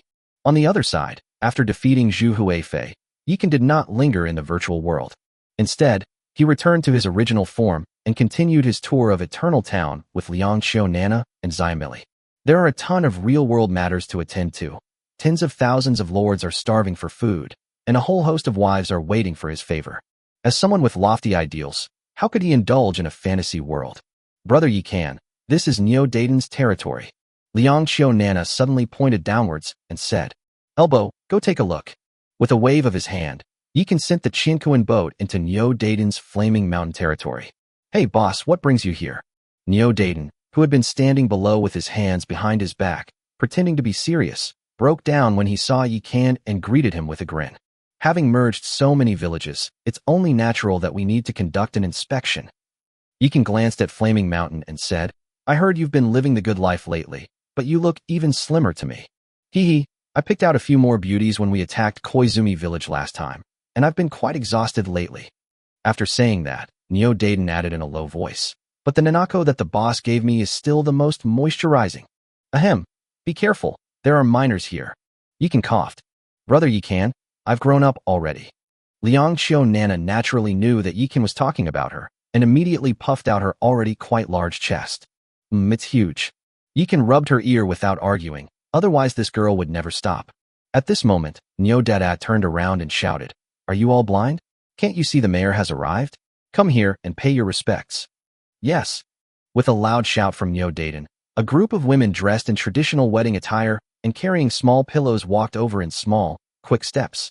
The person leading the group was none other than Matsushima Nanako, whom Yikan hadn't seen for a long time. At this point, Nanako Matsushima was no longer the arrogant person she once was. Clearly, it has been tamed by the old ox. Holy crap, Laonyo, I never expected you, who looks so honest, to like this kind of thing. Yikan looked at Nyo Daiden in disbelief, as if he had discovered a new continent. Chapter 353, You Big Pervert. Who are you calling a dog? Hehe, I mainly like their technology. The face planarians are professionally trained and very smooth. Nyo Daiden scratched his big head, looking simple-minded and silly. However, Yikan knew that this big, simple-minded guy only appeared honest on the surface. In reality, he was quite cunning. In this new world where the strong prey on the weak, only people like this can live a comfortable life. Brave Bull, what kind of technology do these insects have? Liangxiu Nana is a very curious person, and her curiosity was immediately piqued. Nana, this isn't a question a child should ask. Yikan grabbed Liangxiu Nana's 2 fox ears and rubbed them hard a few times, then pushed her back behind him. Brother Yikan, I've really grown up. Don't always treat me like a child. Liangxiu Nana pouted and angrily punched Yikan twice. As a result, he was worried about hurting Yikan, but he couldn't bear to hit her hard, so he was very conflicted. Sister Nana, don't be angry, have some candy. When Xiaomili saw that Liangxiu Nana was angry, she immediately took out 2 colorful candies from her cloth bag. This was made especially for her by Yufei. It looks beautiful and tastes delicious. Hehe, Xiaomili is still the best to me. Liangxiu Nana immediately became happy after receiving the candy. He really is just a child.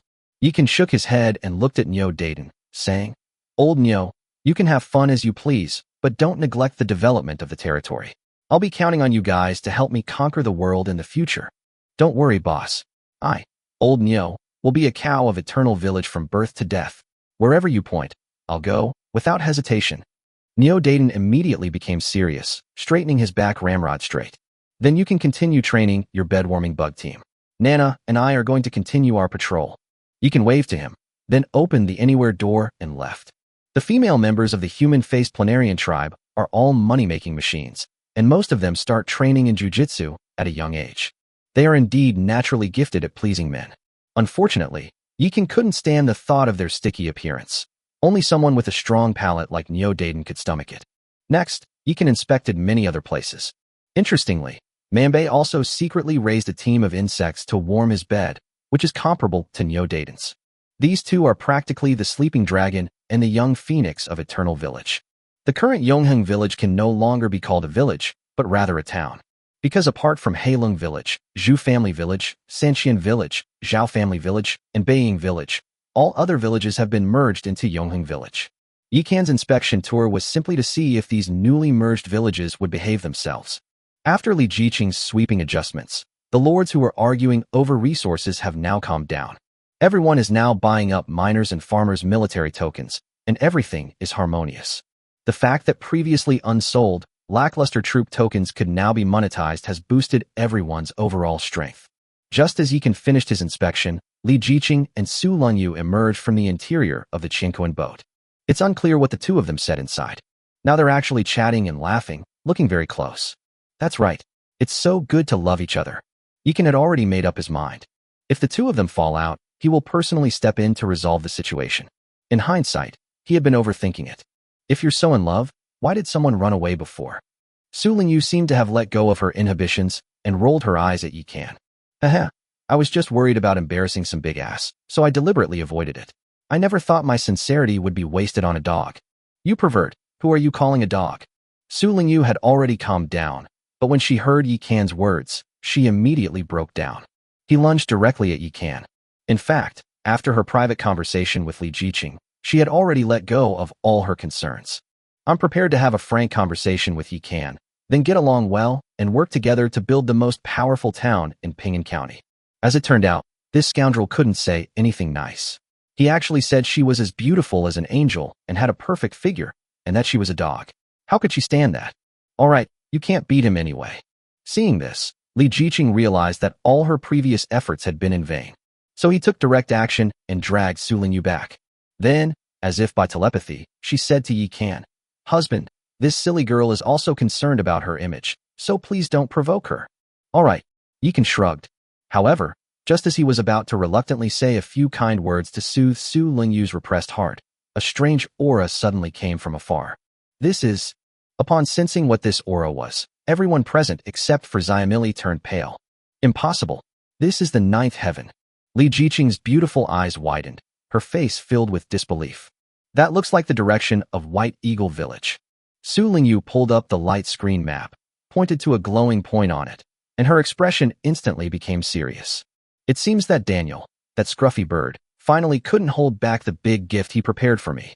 While Yikin was gloating, a hint of worry also flashed through his mind. Given Daniel's cowardly nature, he'll definitely run away the moment things go wrong, and there's no stopping him. Just like Farouk before him. Husband, what exactly is that? Why does it have the aura of emptiness? As Yikin's bedmate, Li Jiqing naturally noticed his worries. You all go back to the territory first, I'll go check.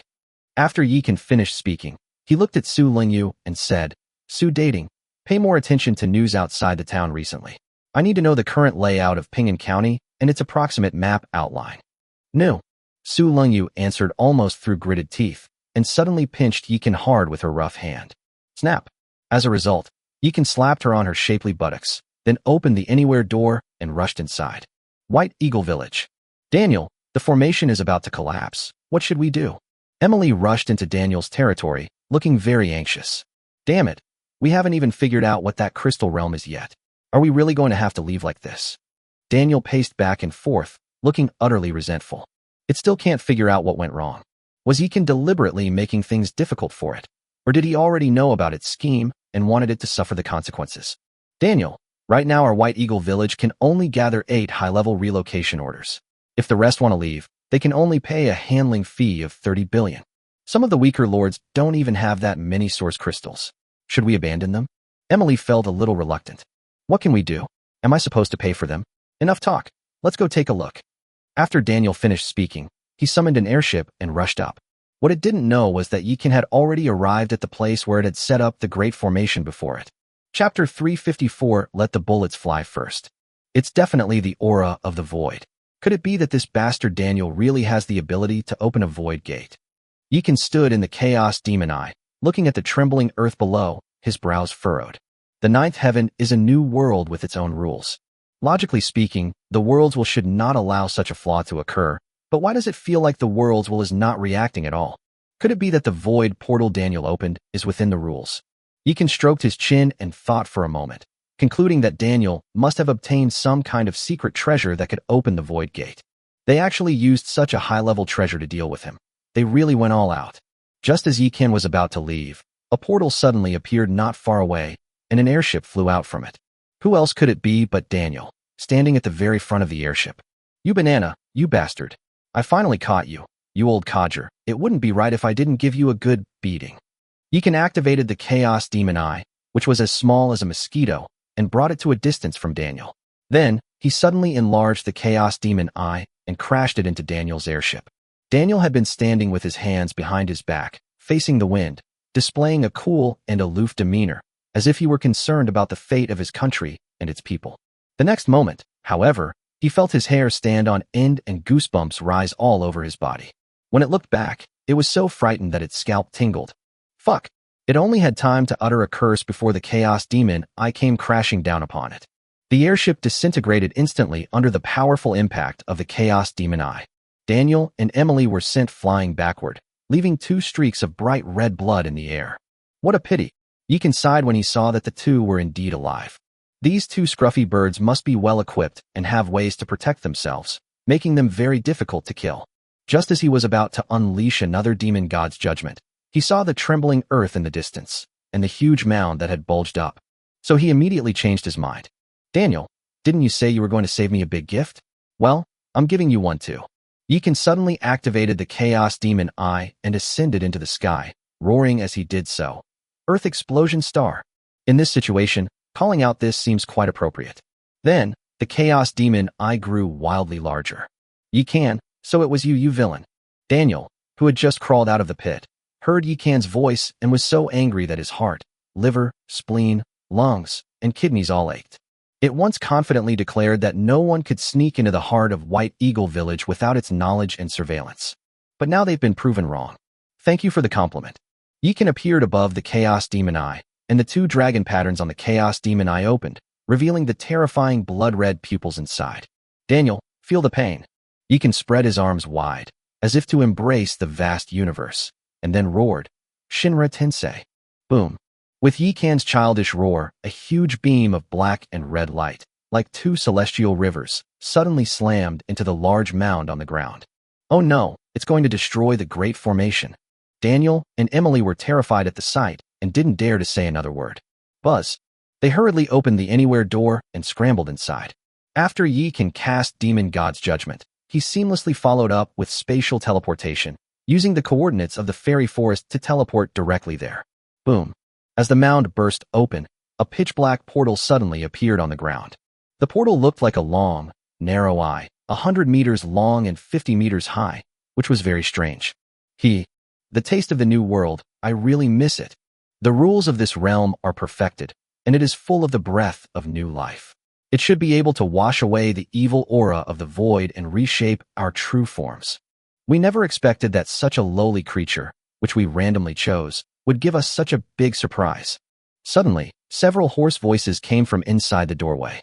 Then, some humanoid monsters with fangs and fleshy wings emerged from it. They are robust, with sharp claws and teeth, and the tallest can be 20 or 30 meters long, while the smallest are 2 or 3 meters long. If Yikan were here, he would definitely be dumbfounded, because these things looked exactly like the demons in a game he had played before. The taste of blood. Men, kill them. With a roar from the tallest demon, countless demons flapped their wings and charged out. Damn it! Damn it! Daniel stared at the dark cloud that had suddenly appeared on the horizon, his face filled with anger and resentment. The territory it painstakingly conquered ultimately benefited others. That's bad enough, but it used its most secret methods to try and outsmart that villain, and now it's ended up harming its own people instead. Hint. Emily has moved out of Eternal Town. While Daniel was struggling with his decision, Emily was much more decisive and immediately used the advanced relocation order to leave. Then, several more prompts appeared. Hint. Carnegie has moved out of Eternal Town. Hint. Black has moved out of Eternal Town. As the residents of Baying Village moved out one after another, Yikan, the town mayor, along with officials Li Jiqing, Su Lingyu, and Liang Qiu-Nana, naturally witnessed this. Then, an announcement shocked everyone. Announcement. White Eagle Village Chief Daniel has moved out of Eternal Town, and White Eagle Village is now unclaimed. Holy crap, that sixth brother Daniel actually escaped.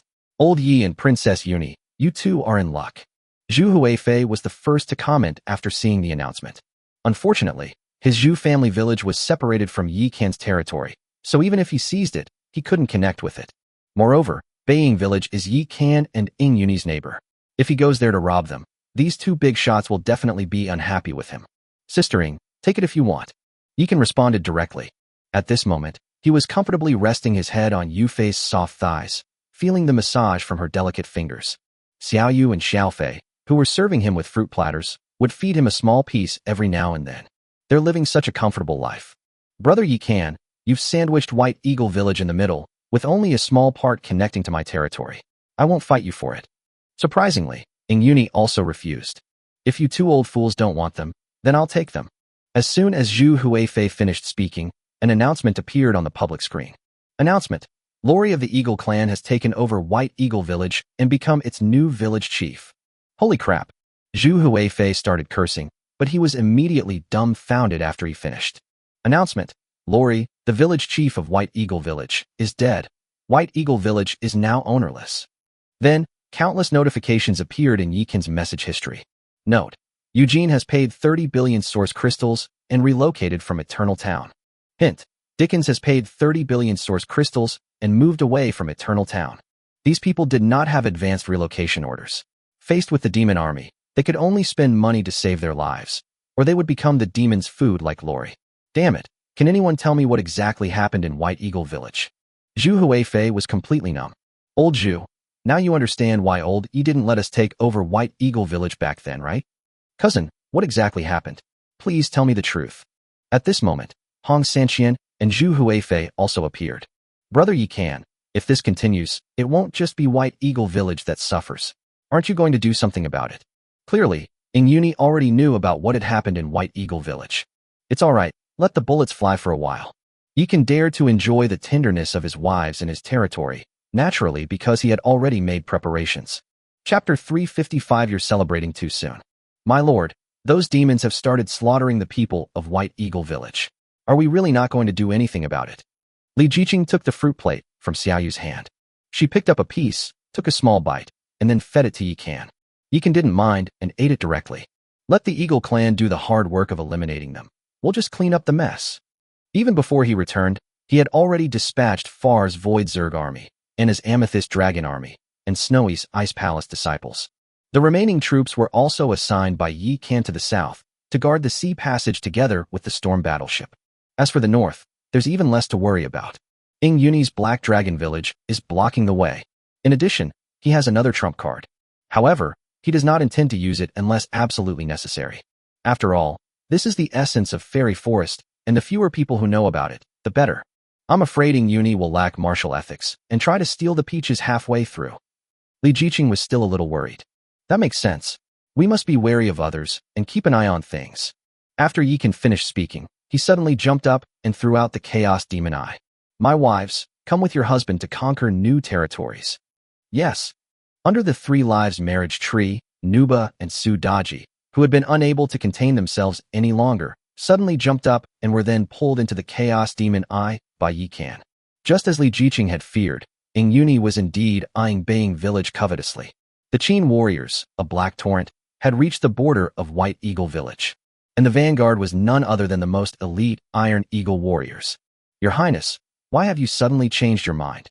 Beside Ing Yuni, Meng Shu pursed her lips, as if she was trying to hold back something. Now that we've decided to settle down here, we can't just do nothing.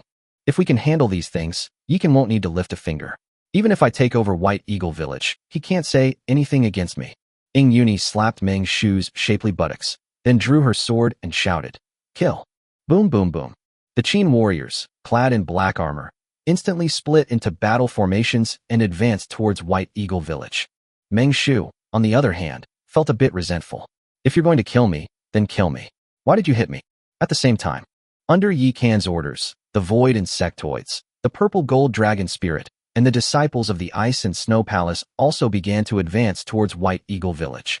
Meanwhile, the Elf Hunters, Elf Tree Spirits, Demon-Eyed Serpent People, Shadow Assassins, Azura Army, and Yeksha Army, who were blocking the south, were also approaching White Eagle Village under the transport of the Storm Battleship. When the Storm Ship reaches level 30, it unlocks flight mode. As long as they have enough energy, land, sea, and air are their battlefields. Meanwhile, Yi Kan led Li Jiqing and the heroes without attached units into White Eagle Village. Wife, you take charge of the Chaos Demon Eye, and I'll take over the Chinquan boat. Let's split up and harvest territories and the hearts of lords. Okay, but you have to bring Daji and the other 2 with you. Li Jiqing knew that Yi Kan gave her the safer Chaos Demon Eye because he was worried about her safety. If she doesn't want it, Yi Kan definitely won't be able to fight with peace of mind. Good. Yi Kan did not refuse, and together with Su Daji, Hushime, and Yu Qing, they rushed out of the Chaos Demon Eye. Now, those who could leave White Eagle Village have already left, and those who couldn't have mostly become food for these hungry void demons. As for the territories of those lords, the void demons paid them no heed. They desperately need to replenish their energy right now, so they don't have time to demolish buildings. As a result, this benefited Yi Kan and Li Jiqing. With a single click, the Eagle Clan territories collapsed one by one, turning into resources in his hands. Of course, during this time you will inevitably encounter some Voidwalkers who are out hunting for food. Unfortunately, even lowly soldiers are no match for Yi Kan. Even if they encounter some powerful elite demons, the 3 Su sisters can hold them off. By the time Yi Kan returns after dismantling the territory, the demons will be executed. However, if you walk by the river often enough, you're bound to get your shoes wet. Sure enough, when Yi Kan was dismantling his 100th territory, he hit the jackpot and actually encountered a boss. Demon General Bala. Level, 45. Grade, Epic. Physical Fitness, 136,000. Spirit, 96,527. Skills, Blood Soul Devour, Annihilation Thunder Spear, Blood Demon Disintegration. Introduction. After the abyss was swallowed by the void, the demons were corrupted by the evil energy, lost their minds, and became bloodthirsty and murderous walking corpses. After countless years of fighting, some demons resisted the erosion of the evil energy, regained their senses, and became powerful void demon generals who dominated their respective regions. They are not only physically powerful, but also possess magical abilities, making them extremely difficult to deal with. Xiaoyu, be careful of the holy light purification. Yikan reminded Yu Qing, then drew his devouring heaven blade and charged towards the demon General Bala. Humans? I've actually encountered humans here? I'm so happy, huh? Bala's eyes lit up when he saw Yikan and the others. Although the eagles are a good source of food, in the eyes of humans, they are nothing more than stinking dead rats. You're celebrating too soon. Yikan switched to the Lin Dayu template, used the phantom movement technique to circle behind Bala, and suddenly slashed at its neck. Clang. To Yikan's surprise, the demon general seemed to have eyes in the back of his head, and suddenly slapped his hands behind his back, sending him and his sword flying. How can such a tiny human be so powerful? Bala was surprised to see that Yikan had only been sent flying after taking his palm strike. Given its physical strength, even a human of the same level would definitely not be able to withstand it. Yet this kid was completely unharmed. Yikan was also taken aback. For a mere demon general to possess such strength, it seems the demon race is indeed not to be underestimated. Daji, Shime, Xiaoyu, let's not wait any longer, let's get them. Yes. The three sisters were overjoyed upon hearing this. They didn't want Yikan to be in danger, but since Yikan asked them to cover for him, they had no choice. After all, the world is vast, but one's husband is the most important. Forcing her way out wouldn't be a problem, but it might be difficult for her to travel with her husband again in the future. Chapter 356, Crouching Dragon and Young Phoenix. Swoosh, swoosh, swoosh. The three Su sisters flashed and surrounded Bala in the center using the three talents formation. Having already been imbued with the 9 Phoenix battle soul by Hushime, their attributes and combat power doubled under the blessing of the 3 demon bonds. Charm technique. Confusing demonic sounds.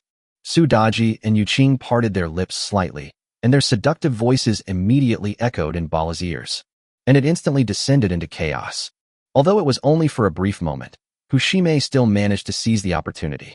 Thunderstruck. Rumble. A terrifying bolt of lightning struck down, tearing Bala's skin and flesh apart, even blasting 2 charred, bloody holes into the fleshy wings on his back. You're asking for it. Bala regained consciousness immediately after being struck by lightning. Blood's soul devour. Suddenly, Bala pointed at Su Daji, and the thick aura of blood instantly engulfed her. It had long since realized that among the 3, this woman, with her innate allure, was the leader. If she dies, the other side will definitely panic. As expected, after Su Daji was struck by the blood soul devouring technique, she immediately clutched her head with both hands and let out a painful scream. Blood soul devour is a skill that directly attacks the soul, pulling a person's consciousness into an endless purgatory from which they cannot escape. One wrong move and you could die? Holy light purification. Having already received a warning from Yikan, Yu Qing acted promptly, bestowing a halo upon her eldest sister. Buzz. Enveloped in holy light, Su Daji's senses were instantly restored. The injured soul was also healed.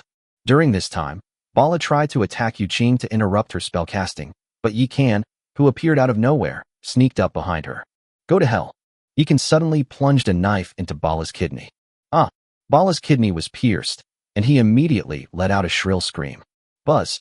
The next moment, its body suddenly emitted a terrifying red light. Husband switch. Upon seeing this, Su Daji and her 2 sisters were terrified and immediately unleashed the 3 talents demon formation without a second thought. Yikan, who already possessed demonic energy along with Su Daji and the others, flashed out of the formation. Bang! With a loud bang, Bala exploded, turning into a cloud of blood mist. The terrifying impact shook the very space around it. Fortunately, the invincible 3 talents demon array locked the space. Otherwise, even someone as strong as Yikan would definitely have been injured. Within the 3 talents demon formation, the blood mist condensed again, transforming into the shape of Bala. Having just unleashed the blood demon disintegration technique, its aura seemed somewhat weakened. How is this possible? What kind of formation is this? When Bala saw that not only was Yikan unharmed, but the 3 women surrounding him were also completely unscathed, he became frightened. This is a powerful move that burns one's very essence. Even a demon general wouldn't be able to withstand it unscathed. Just what kind of monsters are these people? Unfortunately, neither Yikan nor the 3 Su sisters would give it a chance. Strike while the iron is hot, and kill it. Yikan charged into the formation once more, unleashing a devastating attack with his moon soul ice soul.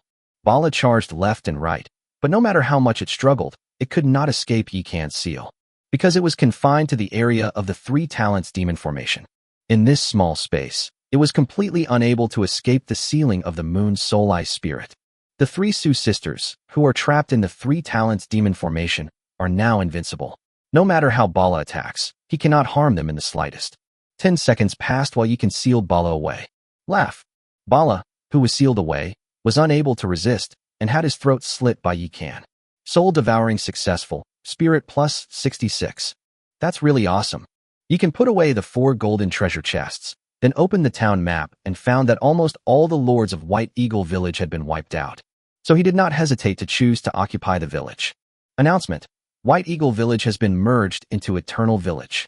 Yi, you little rascal, occupying White Eagle Village and stirring up a spiritual energy storm at this time. Isn't that aiding the enemy? Yuni, who was fighting against the void demons, felt the storm formed by the boundless spiritual energy and was immediately enraged. At the same time, there was also a little sadness. Her Black Dragon Village only has 23 points of luck. Its spiritual energy and various mineral resources are nowhere near those of Eternal Village. Now, however, they have to watch helplessly as the earth beneath their feet undergoes a transformation, with various mineral resources emerging and various spiritual herbs vying to evolve. But none of this concerned her. Don't worry, I know what I'm doing. After Yi finished speaking, he shouted directly in the town channel. Lords who know their own strength, come to White Eagle Village to grind monsters. Treasure chests drop like crazy. It's super delicious. Hang in there, brother Yi. Nana's coming right away. Brother I'm coming right away. Boss, it's me, old Neo here. I'm here too, Lao Bei. At Yi command, the first batch of villagers from Yonghing Village set out. In addition, Shui Ling, Wang Xiaodao, and Luo Yang also led their respective forces to rush to the aid from 3 directions. With the addition of Yuni's Qin armored soldiers, the swarming void demons were immediately contained. Although the void gate opened by Daniel was within the rules, this is, after all, the 9th heaven, and the worlds would not allow overly terrifying monsters to escape. It will at least not exceed the maximum combat strength that Eternal Town can withstand. Otherwise, this new world wouldn't be a breeding ground for goo poison, but a realm of Azura. 1 finger imprisons heaven and earth. 1 palm strike shatters mountains and rivers. Suddenly, 2 muscular figures appeared on the battlefield ahead. Both of them were very strong. One had a pair of bull horns on his head, and the other had a small flag stuck on his back. It was Neo Daiden and Manbei, these 2 young talents who loved raising mother planarians and even made each other wear a lover's robe. Holy crap, those lines are so familiar. Where did these crouching dragon and phoenix chick learn such terrifying skills? When Yi saw that these 2 big guys had crippled 2 elite demons with a single finger and a single palm strike, he was immediately astonished. Boss, is my imprisoning heaven finger technique working? And there's my flash crane palm. Neo Daiden and Manbei rushed up to Yi, looking smug. Imprisoner of heaven finger, mountain, and river palm. Yi was taken aback when he heard their slightly accented words. Yeah, how about that? Pretty impressive, right? Impressive. Today I officially recognize you as the crouching dragons and phoenixes of Eternal Town. Keep up the good work. Yi patted the 2 of them on the shoulders and nodded with a sense of relief. Boss, what does sleeping dragon and young phoenix mean? Manbei scratched the back of his head, his big eyes filled with anticipation. This means special talents. You can also think of them as left and right protectors. Yi pondered for a moment, then immediately became serious. So, does that mean we're officials now? Upon hearing this, Neo Daiden's body trembled, and he exuded an aura of dominance. Manbei also looked on with anticipation. A few days ago, it and Neo Daiden had a strange encounter, and each of them obtained a secret manual. So far, they have only figured out the first move. Of course it counts. From now on, you will obey. Yi scanned the battlefield, and then locked onto a graceful figure approaching from the front. From now on, whenever she goes on a mission, you will stay by her side and protect her safety. What? Su Lingyu flew down to Yi side and instinctively wanted to kick him. Snap. As a result, Yi struck back, slapping her on the buttocks, causing her flying kick to deviate and land directly on Neo Daiden. After Neo Daiden got up, he and Manbei exchanged a glance, both showing expressions of sudden realization. Don't worry, boss, we will protect the young lady with our lives. Huh? What the heck? As soon as the words Sleeping Dragon and Young Phoenix were spoken, Yi and Su Lingyu were both dumbfounded. Chapter 357 Yuni's Decision. You 2 are talking nonsense. You're the little wife of this lecherous devil. After Su Lingyu realized what was happening, her pretty face immediately turned bright red. You? Yikan glanced at Su Lingyu's figure and immediately looked disgusted. Besides having a bigger butt, longer legs, a thinner waist, bigger breasts, and looking a bit like a fairy, what else do you have? What are you anyway? As Yikan spoke, he reached out and poked Su Lingyu's forehead. Laugh. Su Lingyu was instantly enraged and bit his finger. Damn it, Su Ding, are you a dog or something? Yikan felt the pain and immediately reached out with his other hand to grab Su Lingyu's fair neck, trying to force her to let go. But Su Lingyu was stubborn, like a donkey, and even when her eyes rolled back from being pinched, she still wouldn't let go. Stop fooling around. It's time to get down to business. At this moment, Li Jiqing arrived just in time and forcibly separated the two sworn enemies. You little rascal, I'll deal with you when I have time. Yikan blew on his fingers, looking furious. It's still uncertain who will take care of whom. Su Lingyu shouted. But by then, Yikan had already been dragged away by Li Jiqing and couldn't hear what she was saying at all. Hey madam, are you stupid? The boss is praising you so much. Why are you still angry? Only then did Nyo Daiden and Manbei dare to step forward. Praise me. Su Lingyu was dumbfounded. Big butt, long legs, slim waist, big breasts. Aren't these all the advantages of women? Men just love that. Right. The boss said you look like a fairy. That's a compliment on your beauty. So why are you getting angry at him? Nyo Daiden and Manbei talked back and forth, leaving Su Lingyu stunned. She was completely unaware that she had already tacitly accepted the status of the concubine. Wow, you two are really smart. You even thought of that.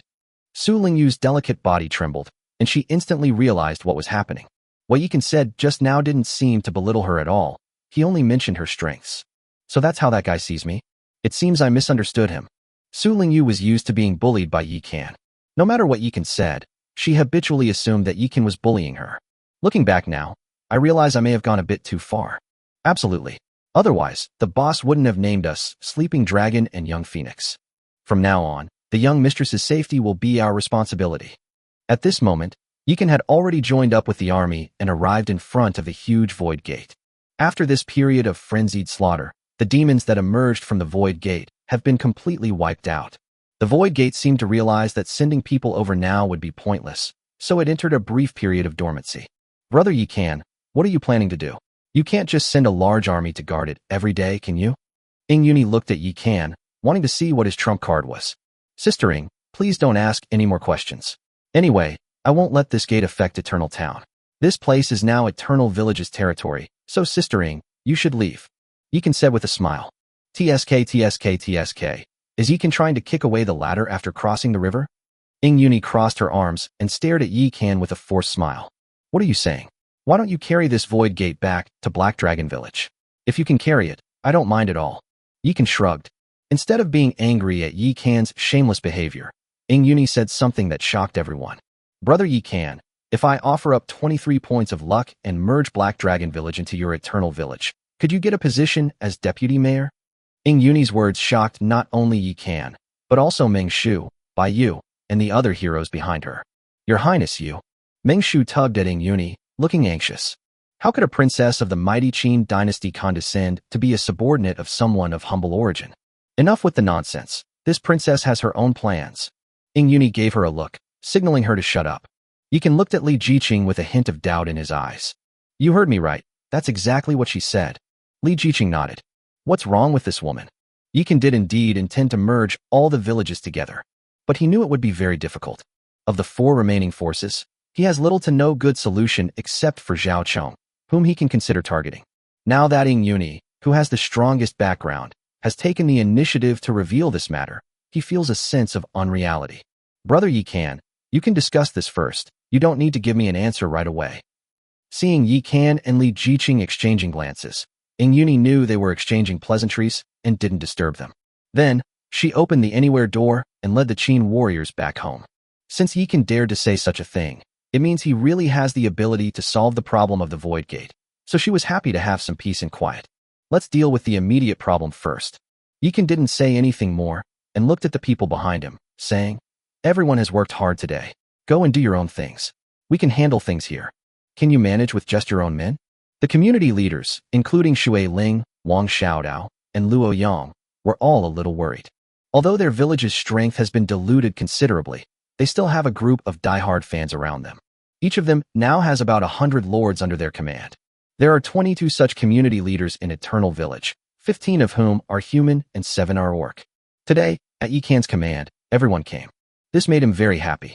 Don't worry. Yikan nodded. Without further ado, everyone led their respective men away. In the end, only the core members of the original Yongheng Village team remained on site, including Su Lingyu and Wulong Fengchu, who had just arrived. Everyone, get out of the way. Seeing that the time was ripe, Li Jiqing immediately waved her hand. The group immediately retreated several hundred meters away. Buzz. With a thought, Yikan moved the immortal forest to the side of the void gate, and then shouted, "Where are the 12 ancestral witches?" Whoosh whoosh whoosh. To the astonishment of everyone in Eternal Village, 12 tall figures suddenly emerged from the mist of fairy forest. Dijiang greets your lordship. Zhurong greets your lordship. Gonggong pays his respects to the lord. 12 figures, like 12 small mountains, knelt before Yikan. What's this? What a terrifying aura. Su Lingyu, Liang Qiu Nana, and the others were shocked when they sensed the aura of the 12 ancestral witches. This aura reminded them of the ancient god's phantom in the crystal realm, giving them a sense of invincibility. You are temporarily transferred from Fairy Forest to guard this void gate. You must not allow a single demon to escape your blockade. Yes. The 12 people spoke in unison, then flew down to the vicinity of the void gate and disappeared underground. Buzzing. The next moment, 12 beams of light shot into the sky, forming a huge cage of light that sealed the entire void gate inside. Roar. Roar. The monster behind the void gate seemed to sense something and immediately let out an angry roar. Then, an overwhelming horde of monsters swarmed out once again. Bang bang bang. They frantically crashed into the 12 lesser heavenly gods and demons formation set up by the 12 ancestral witches. Unfortunately, no matter how much they rammed and tore at the formation, they couldn't damage it in the slightest. Brother Yikan, can this formation kill monsters? Liang Qiu Nana came to Yikan's side and looked at him curiously. Of course we can, but it will consume a lot of energy. Let's save it for everyone to farm treasure chests. Yikan rubbed Liang Qiu Nana's soft ears and said. The little beast girl's ears felt incredibly comfortable to touch, and Yikan couldn't resist his wicked hands every time he saw them. Liang Qiu Nana seems to have gotten used to Yikan's caresses. Although she couldn't help blushing every time, she also enjoyed the feeling. Of course, only Yikan has this benefit. Chapter 358 Zhao Meng and Yikan's Decision. Virtual World. Zhao Chong arrived at an inn in a hurry. Mom, why did you come all the way here? When Zhao Chong saw the woman sitting in the room, he was immediately visibly shaken, and his previous nonchalant attitude vanished. This is a very important matter. I need to confirm some things personally. Tell me about Eternal Town and Yikan in detail. Zhao Meng pointed to the stool in front of her. Good. So Zhao Chong sat down and recounted all the major events that had occurred in Eternal Town during this period, as well as Yikan's actions. As expected of someone from the Zhao family, they truly have the demeanor of their ancestors. After hearing this, Zhao Meng immediately showed a look of relief. Mom, I'm also a member of the Zhao family. Zhao Chong said somewhat unconvinced. People are different. With your abilities, you might be able to become the mayor of a weaker town, but you're still not good enough to be the county magistrate. Zhao Meng shook her head. How could she not understand her own son? With his carefree and irresponsible personality, he's not suited to be a regional leader. Otherwise, he wouldn't be able to control the wicked and unruly subordinates. Moreover, he was just a collateral descendant of the Zhao family, so there were some resources that he didn't have a share in. The reason she went to such lengths to find Yikan was not only because she genuinely wanted to take care of her brother's children, but also because she wanted to see if Yikan was worth nurturing. If he is truly a promising talent and rises to prominence in the future, he might be able to protect his foolish son. But her foolish son was unaware of her good intentions. She didn't bother to explain. After all, she had been that age herself and knew that young people have a strong sense of self-esteem. There are some things that can be done, but shouldn't be said too early, otherwise they will only backfire. After we get back, I'll have someone send you a luck betting token. You should give the token and the village to your cousin. Oh. Although Zhao Chong had been mentally prepared, he was still a little surprised and unwilling to accept what his mother said. Listen to your mother. Go back and do it immediately. We can't letting Yuni and the others get there before you. When Zhao Meng mentioned this, her expression suddenly became serious. Yuni's identity has been confirmed. She is indeed the bloodline that stayed on the ancestral star back then. Given her status, how could she possibly give up the village? Zhao Chong curled his lip, not believing it at all. Do you think Yuni has a chance to take Yi Can's position as town mayor? Zhao Ming didn't explain, but instead asked Zhao Chong a question. Although Yuni has a powerful background and is very strong herself, her chances are still slim. My cousin is like a bottomless pit. You never know how deep he is. If that's the case, why hasn't Yuni left yet? With her strength, wouldn't it be better for her to withdraw as soon as possible and seize another town?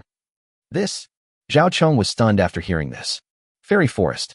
After resolving the issues with White Eagle Village and the Void Gate, Yi Can felt as if a weight had been lifted from his heart, and he felt completely refreshed. He was lying on a deck chair in Lake Luna, enjoying the coolness of the lake water. Su Daji, Hushime, and Yu Qing, like three works of art sculpted from white jade, surrounded him, massaging his legs and shoulders. Beside Yi Can, Li Jiqing was also being served by several ghost human maids. Honey, will you be unhappy if I agree to Yuni's request?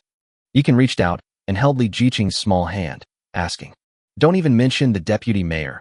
I'd wholeheartedly support giving her my administrative position too. Li Jiqing playfully tickled Yi Can's palm and said, Why? Yi Can looked at his official wife with a puzzled expression. Although this girl allowed him to have affairs with all the beauties in the territory, she was still very wary of women outside the area. She has a strong desire to control her position, especially her own. For example, last time, he and Su dating went a little too far in their playful banter, and the girl was dragged away for a talk. Why have you become so generous now? Don't you know your own limitations? Look at your enormous harem. If no one manages it, they'll all run wild. Li Jiqing pointed to the scene in the distance where Nuba and Princess Longji were making a ruckus, as well as Kaden, Chu Qiao, and Aya, who were playing water polo. That makes sense. Yi Can nodded in deep agreement, then said with a hint of regret, If we could summon one person, you wouldn't have to worry about managing our harem, and she would arrange everything perfectly. Who is it? Upon hearing this, Li Jiqing, Su Daji, and the others immediately became curious. I've told you about this person before. Lin Daiyu and Bao Chai are very familiar with him. Yi Can looked into the distance. There, two charming and lovely beauties were whispering to each other. They sensed the gazes of the crowd and immediately quieted down, then swam to Yi Can's side. Husband, why are you staring at me like that? Lin Mimi swam directly to Yi Can's recliner. Since the seats next to her were all occupied by Su Daji, Hushime, and Yu Qing, she simply sat on Yi Can's lap. This confident and poised demeanor is a far cry from the shy and timid girl she once was. We're talking about someone you know, someone who's exceptionally skilled at managing large family affairs and is very adept at navigating social situations. Upon hearing this, Lin Daiyu and Shweb Bao Chai exchanged a glance, then exclaimed in unison, Second, Mistress Lien? Chapter 359 Enviable Livestock. If she really pulls it out, she won't be second Madame Lien anymore, but one of your sisters. Yi Can sighed and said, It's a pity. The Heavenly Demon Nirvana Pool and the Red Pavilion have been like they're asleep lately. No matter how many times I try, I can't get any heroes. Since there are 12 rooms in the Red Mansion, Sister Feng and the others will definitely come. Husband, just wait patiently. Lin Daiyu sat on Yi Can's lap, swinging her long, straight, jade-like legs. Then, taking advantage of Su Daji and the others' inattention, she collapsed directly onto Yi Can. Because she was in the water, her light body had almost no weight. Yi Can smiled slightly and pulled her into his arms. Beep beep. Just then, Yi Can suddenly received a private message with an attachment. What kind of trouble is this guy up to now? Yi Can saw that it was Zhao Chong and immediately opened the message. Then, he was shocked. What's wrong? The women were all curious about Yi Can's reaction. Is today a special day? Yi Can glanced at the beautiful woman beside him, a hint of disbelief in his eyes. Seeing this, Li Jiqing immediately swam over and, together with Lin Daiyu, sandwiched Yi Can between them. With no other seats available, Su Daji and the other two could only gather behind Yi Can and look together at the light screen in front of him. Holy crap, has Zhao Chong gone mad? The women were all stunned after reading the contents of the private message. Although Zhao Chong is Yi Can's cousin, their relationship doesn't seem to be that good yet. He actually offered the village to Yi Can on his own initiative. Not only did they not ask for any reward, they also gave Yi Can a luck betting token to harvest the village's fortune. What kind of amazing move is this? This guy must have gone to see my aunt. Yi Can's expression was complicated. He originally thought he had no relatives left in this world. As a result, not only did Li Jiqing, who had been missing for many years, return, but he also inexplicably gained an aunt and a cousin. Is there any explanation for this? Li Jiqing rubbed her large breasts against Yi Can. My aunt is investing in us. She probably hopes that once we become successful, she can help Xiao Chong out. After Yi Can finished speaking, he took out the luck betting token and then directly chose to use it. Announcement: Yongheng Village has initiated a luck-based bet against Zhao Family Village. The amount of luck bet is 4. Since Yongheng Village is the initiator, the betting items will be decided by Zhao Family Village. The announcement caused an uproar in Eternal Town. No one could understand why Yikan would take action against Zhao Family Village, and some angry young people had even begun to condemn Yikan. Mayor, we are both human. What are you doing? Exactly. Does that mean now that there are no enemies in the town, you're going to turn on your own people? We are all born of the same root. Why are you so eager to harm each other? Everyone, haven't you noticed something's not right? Zhao Chong is the town mayor's cousin. How could they possibly be killing each other? Wow, it really is. Unfortunately, before they could finish their rant, another announcement came out. Announcement: Zhao Family Village voluntarily concedes defeat. Eternal Village wins the luck bet and receives luck 4. Announcement: Zhao Family Village is being merged into Yongheng Village. Whoosh. That shut the trolls up immediately. You've been proven wrong, haven't you? This is clearly a merger of territories by our own people. Our boss only started this bet because he didn't want to waste his luck. That's right, you bunch of people who jump to conclusions at the slightest sound. What are you doing stirring up trouble? Without Yikan saying a word, Wulong Nyo Daden and Fengchu Manbei jumped out. Since Yikan appointed them as his left and right protectors, these two have become much more active, almost catching up with Ding Jin and Hong Jinwu. The two of them are now with Su Lengyu, and they are not in Eternal Town. You lecherous devil, do you have any high-level city relocation orders? Throw one over here. Su Lengyu, who was standing in front of the two, suddenly sent Yikan a private message. Yikan didn't waste any words and directly took out a token from his storage bracelet and mailed it to her. Xiaomi has been very helpful lately, and he's even managed to get several high-level relocation orders. This thing might be a treasure to others, but to the people of Eternal Village, it's just trash. Because once people enter Eternal Village, none of them want to leave. Oh ho, so generous. Aren't you afraid I'll run away? Su Lingyu was somewhat surprised to see that Yikan had handed over this precious item to her without hesitation. If you employ someone, you trust them. If you don't trust someone, you don't employ them. We're all old acquaintances who know each other inside and out. So why wouldn't we trust you? Su dating. Yikan sent an indifferent emoji. Ha, you big pervert. When Su Lingyu saw the words, knows everything about him, she seemed to realize something, and her pretty face instantly turned red. She immediately retorted with a curse. Did I say something wrong? Yikan looked at the beauties around him, completely bewildered. You know her inside and out, but do you know her inside and out? Li Jiqing grabbed Yikan's neck and pressed his head into her chest. Ugh, I'm suffocating. Yikan finally managed to pull his head out, and immediately slapped Li Jiqing's shapely buttocks. Honey, don't you know you've grown taller lately? Are you trying to murder your husband? Is there? Li Jiqing reached out and touched it, looking completely bewildered. Meanwhile, Su Lingyu returned to her territory under the escort of Wulong and Fengchu. Then she directly clicked on the advanced relocation order, and a light screen map appeared in front of her with an input bar where she could enter the destination to relocate to. Su Lingyu typed in Linglan Town, and the outline of a map appeared above. Within that outline, there is also the option of a village. However, Su Lingyu did not choose to make a choice, but instead recorded these messages. Then, the names of towns such as Sirius Town and Eastern Nerve Town were entered, and their maps were copied one by one. This is a method she recently came up with that allows her to draw a map of the entire county. In the fairy forest, Yikan didn't get any peace either. He is having a video call with Zhao Chong. Holy crap, you beast, cousin. You're really enjoying the best of both worlds. When Zhao Chong saw that Yikan had Li Jiqing on her left, Lin Daiyu on her right, and the three Su sisters standing behind her, his eyes turned red. Shut up. These are your cousins. Don't behave yourselves. Yikan gave him a disdainful look and continued. Your original territory is still yours to manage. I'll also give you the Widow's Village territory. That should be enough for you. Enough. Enough. Besides being the head of the Zhao family district, what other official positions do you want? Forget it. With you around, what's the point of me being an official? Let's just leave it at that. The brothers are still waiting for me to divide up the territory. The more I look at you, the more annoyed I get. After Zhao Chong finished speaking, he immediately turned off the video. TCH, you're just jealous. Yikan pursed his lips. Husband, you should stop provoking him. In this eternal village, which beast doesn't envy you? Li Jiqing rolled her eyes. Just as Yikan was about to punish her, his private message arrived again. All right, the big one's here. After glancing at it, Yikan directly clicked on the chat invitation sent by Ying Yuni. He only realized it after he clicked it. Damn it. Yuni also sent a video chat. Chapter 360 Black Dragon Village Compromises. They're in a panic. Brother Yikan, what are your thoughts?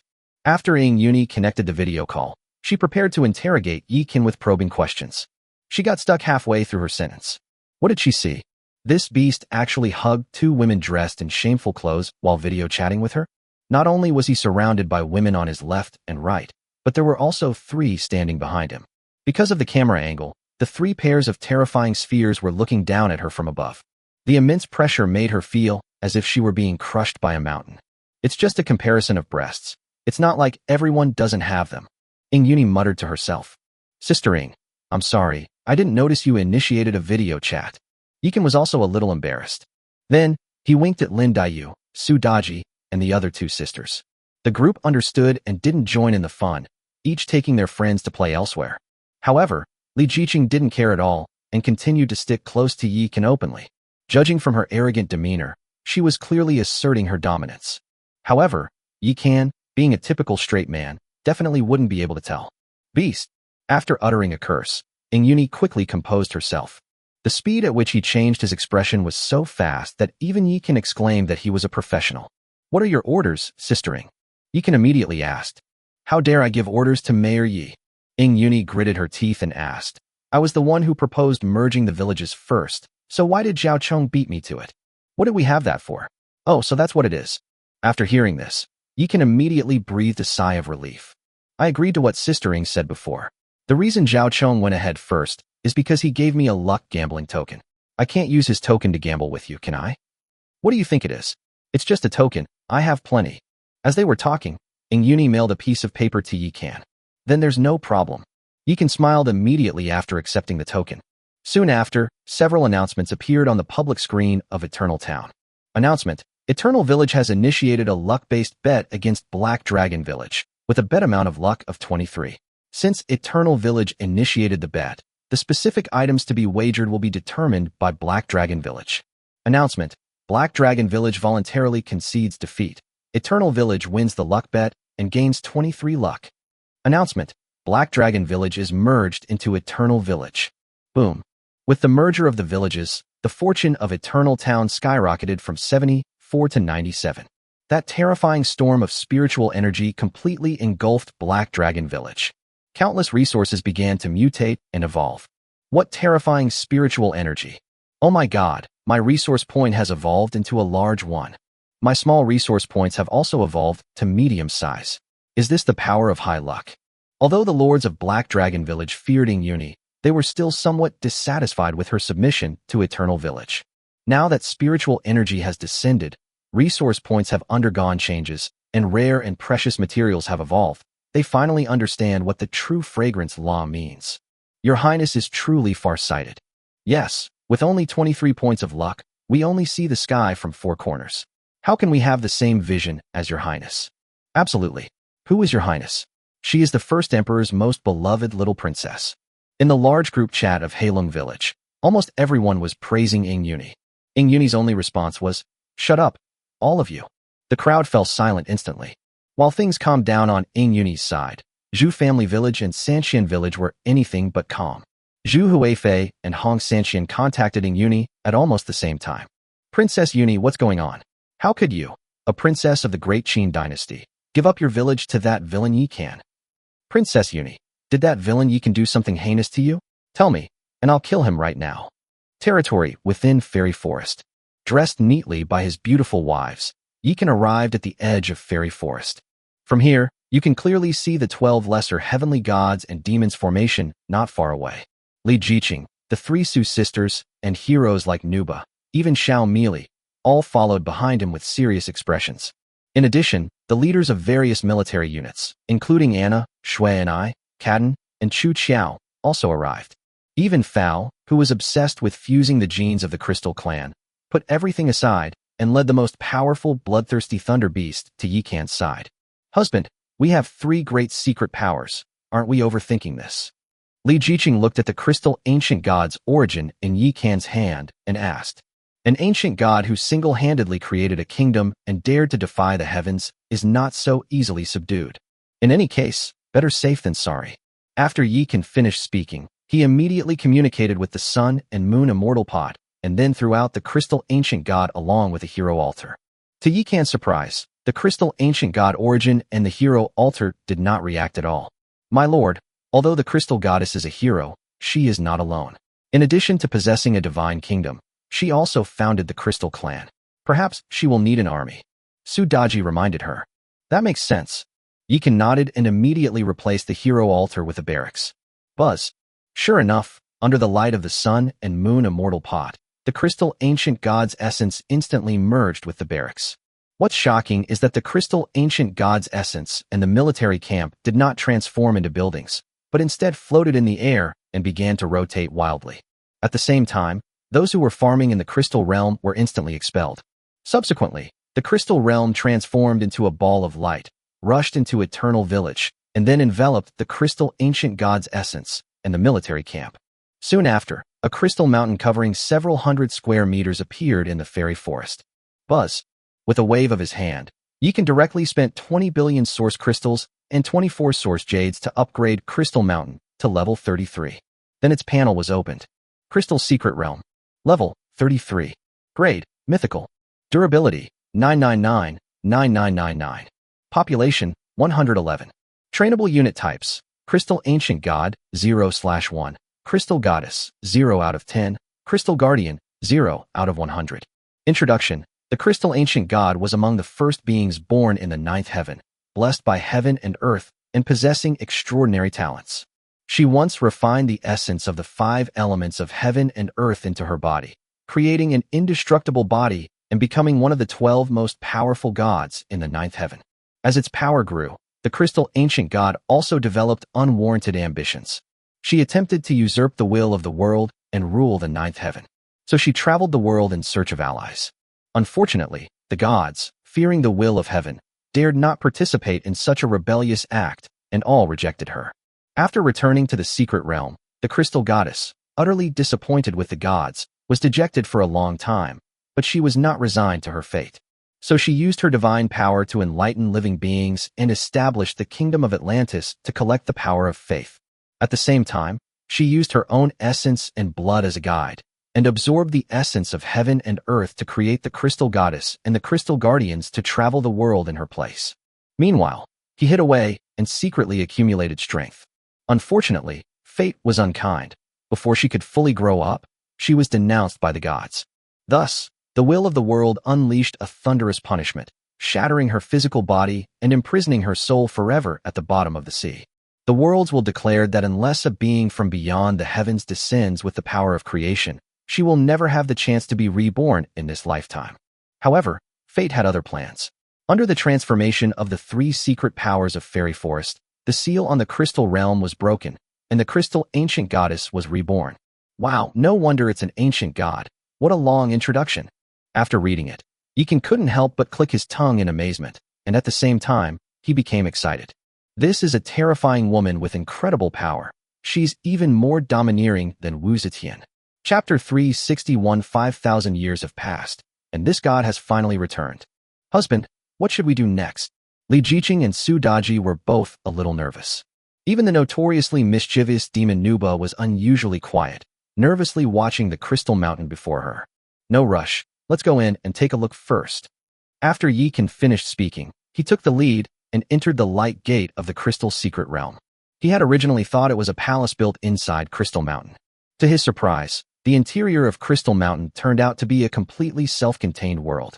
This is indeed a secret realm. The space inside is more than 100 times larger than the outside. The walls of the secret realm are covered with crystals that emit a soft glow, and many palaces are built in the middle in a Bagua formation. The central area of the Bagua formation is very open, with only a tall crystal palace at its center. That was clearly the place where the Crystal Ancient God resided. Although Yi Kan and Li Jiqing were far from the palace, they could still see the situation inside clearly. There was a huge crystal altar there, shining with spiritual light, clearly extraordinary. This isn't a military camp. It's practically a powerful force. Yi Kan said excitedly. Summon.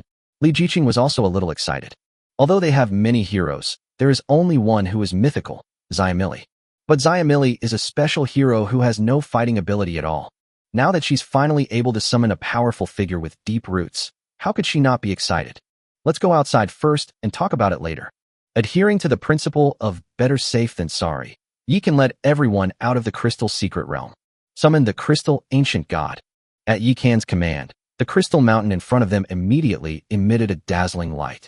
At the same time, a huge beam of light shot straight into the clouds, creating a massive vortex of smoke and clouds above Eternal Town. This terrifying vortex can be clearly seen even from hundreds of thousands of kilometers away. What the hell? Making such a big fuss. The source of that pillar of light seems to be in Eternal Village, Yi Can's territory. Zhu Huifei and Hong Sanqian, who had personally visited Ying Yuni, walked out of the reception hall, both of them with slightly pale lips. Father is right. It's not humans who choose the gods, but the gods who choose humans. Even if we manage to get 10 origin fragments, we still won't gain the favor of the ancient gods.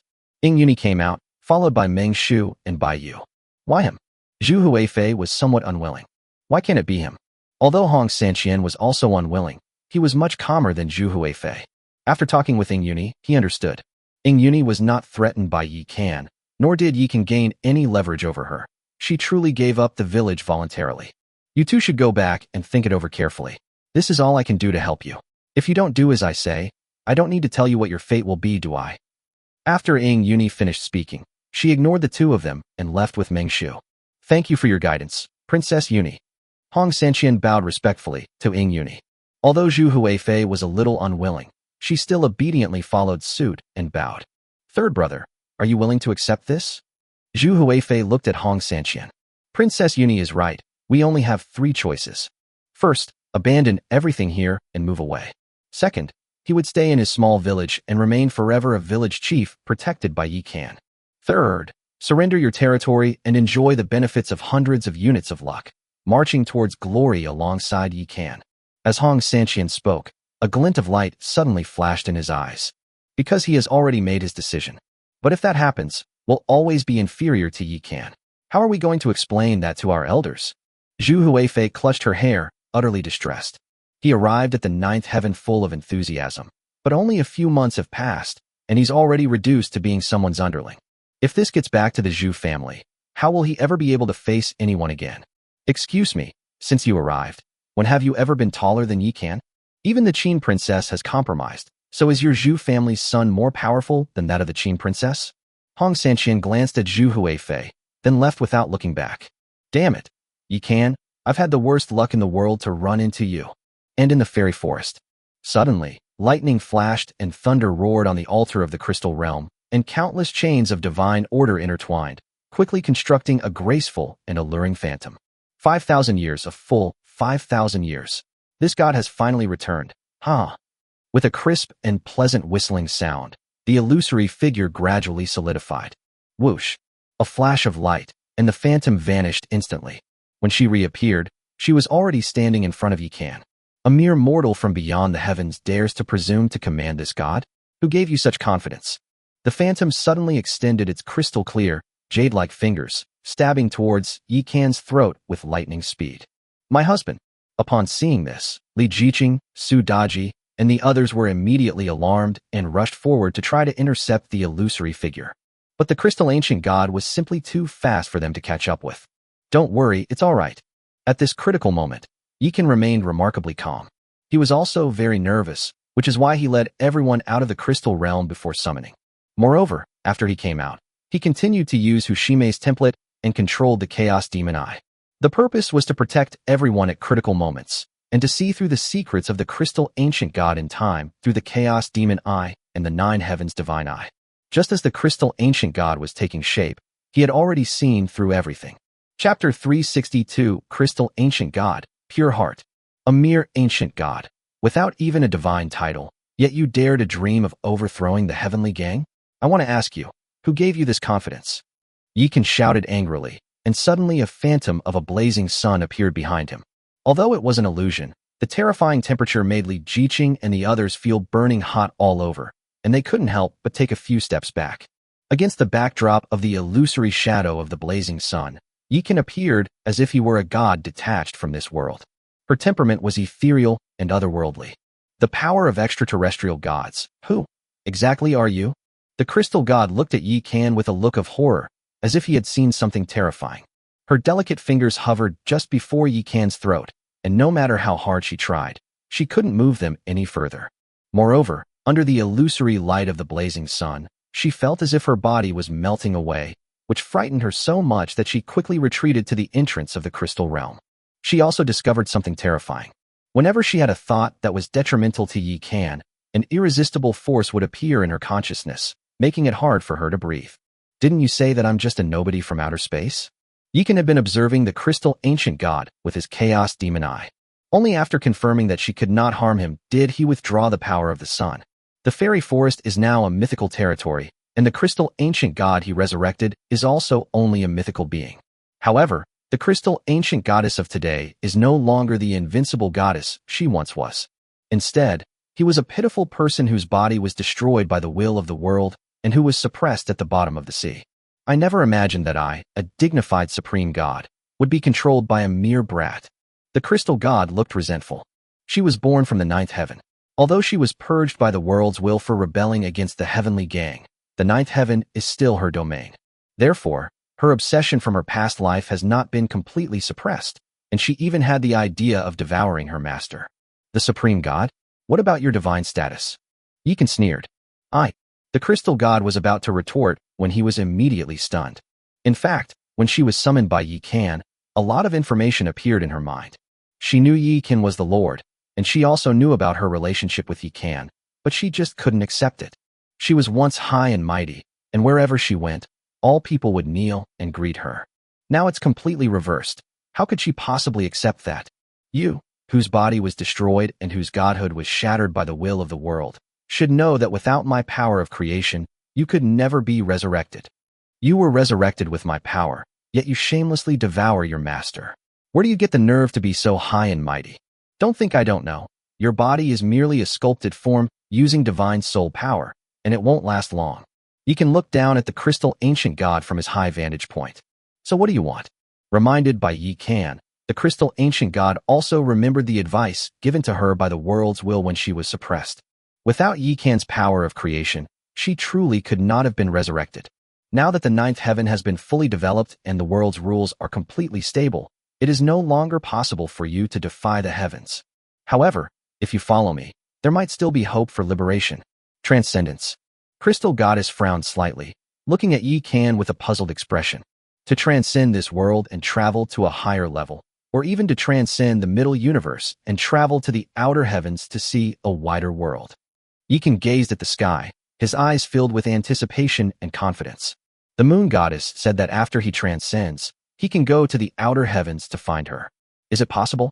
The crystal god was initially a little absent-minded, but his eyes lit up when he heard the words beyond the heavens. Yes, even if she really replaces the will of the world, so what? Isn't she still trapped in this world? Only by transcending and breaking free from the constraints of rules can one achieve true freedom. Didn't you see the extraterrestrial divine power within me? If I didn't have this potential, why would I possess two divine powers simultaneously? Yi Kan countered with a question. At this moment, the crystal god suddenly remembered that Yi Kan had indeed used the power of the moon god when he was in the secret realm. Okay, then I'll go with you. The crystal ancient god was also a straightforward person. After thinking it through, he surprisingly agreed immediately. The moment she agreed, she suddenly felt a sense of relief throughout her body, and the oppressive force within her body disappeared. Moreover, she vaguely sensed that something binding her soul and mind had been torn apart. That's more like it. Yi Kan nodded. Li Jiqing, Su Daji, and others also gathered around. Now that we're sisters, we'll fight side by side from now on. Seeing that the crystal god had been persuaded, Li Jiqing breathed a sigh of relief. The aura that crazy woman just unleashed really frightened them. The ancient gods are indeed terrifying. I'm facing some problems right now, and I might not be able to help you much for the time being. The crystal god suddenly felt a little embarrassed under Li Jiqing's intense gaze. What happened? Upon hearing this, everyone frowned. You'll see for yourselves. After Yi Kan finished speaking, he directly opened the Crystal Ancient Gods panel. Crystal Ancient God, Pure Heart. Race, Crystal. Rank, Mythical. Level 1. Constitution, 0, no physical strength remaining. Spirit, 1000, Divine Essence Shattered, Divine Power Sealed, Territory Characteristics Boosted tenfold. Bloodline, Innate Tao Embryo. Talent, Ever-changing. Introduction. The innate beings of the ninth heaven are blessed by heaven and earth and possess extraordinary talents. He once refined the essence of the 5 elements of heaven and earth into his body, creating an indestructible body, and became one of the 12 most powerful gods in the ninth heaven. Because he rebelled against the heavenly gang, he was purged by the will of the world. In the end, his divine status was shattered, his body and soul were destroyed, and his divine soul was suppressed in the deep sea secret realm. Although its life force was restored by the 3 secret powers of the fairy forest, it was unable to form a physical body due to the shattering of its divine core and the sealing of its divine power. To reunite the divine essence and break the seal on divine power, the Crystal Clan must be developed and their fortune accumulated. All our hard work in resurrecting her has been for nothing, and now we have to go to great lengths to help her develop her race and regain her divinity. As expected of the villainous representative of the fairy forest, Nuba speaks so directly. Her words angered the crystal god, but also left him extremely embarrassed, because what Nuba said was the absolute truth. Although she was previously imprisoned in the deep sea, she knew how much everyone had done to revive her. Once I recover, I can take on all of you by myself.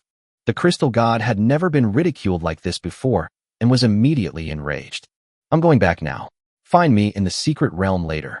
She tossed Yikan those words and then disappeared into the secret realm. Beep beep.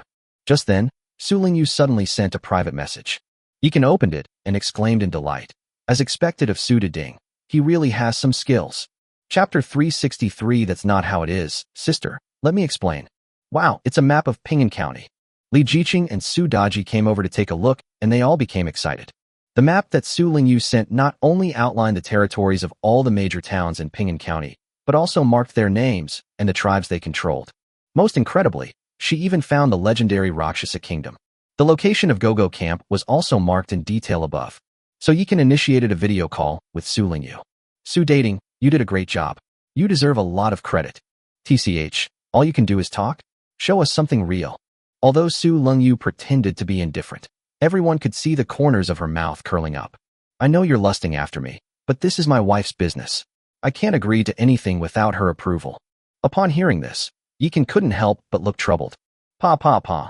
I'd never even dream of having sex with you. My sisters are here. Can't you be serious for once? Upon hearing this, Su Lingyu looked nervously at Li Jiqing, who was standing next to Yikan. You think you can act inappropriately just because I'm not around? Li Jiqing secretly pinched Yikan before looking at Su Lingyu across from her with a mocking expression. That's not how it is, sister. Let me explain. Fine, I'm listening. Go ahead and try to argue your way out of this. This. Su Lingyu then realized that she might have said something wrong. Stop talking nonsense. This map is very detailed. How did you manage to do that? Yikan's words broke the deadlock. That's easy. Once the map unlocks to the county level, just use the advanced relocation order to find the map of the target location. What is the distribution of the major ethnic groups? Of course, it's a message from my family. It's true what they say. It's good to have someone powerful backing you. Yikan sighed. TCH, if you're willing to use the Zhao family as a powerful backer, it's much more effective than my Su family. Su Lingyu rolled her eyes. All right, get back to what you're doing. Next time you come to Fairy Forest, you can pick out 3 things you like from the storeroom. After Yikan finished speaking, he immediately closed the video. What does this beast take me for? On the other end of the video, Su Lingyu gritted her teeth in anger and started scratching wildly at the space in front of her. Husband, are you planning to take over the Rakshasa Kingdom?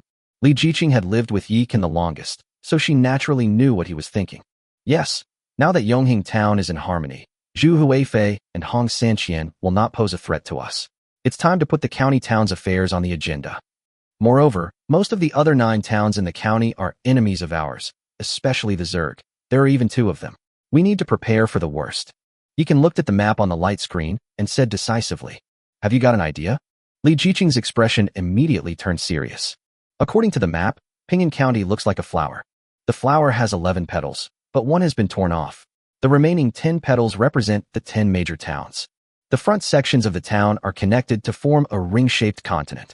The Rakshasa Kingdom is the pistil of this flower, while the middle and the torn petals are the ocean. The gap formed by the torn petal connects to the vast ocean beyond. In other words, the sea in front of them was not the Mediterranean Sea, but an inland sea. We'll talk about the details when we get back. Let's go see the person inside first. Yikan pointed to the crystal mountain in front of him. Same sexes repel each other. That one is a special case. He seems to still have lingering attachments from his past life. It's not really appropriate for me to go. You should go alone.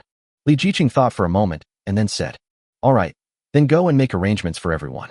The 12 lesser heavenly gods and demons formation is probably already full of void demons. It must be cleared out every day. Okay, I'm going then.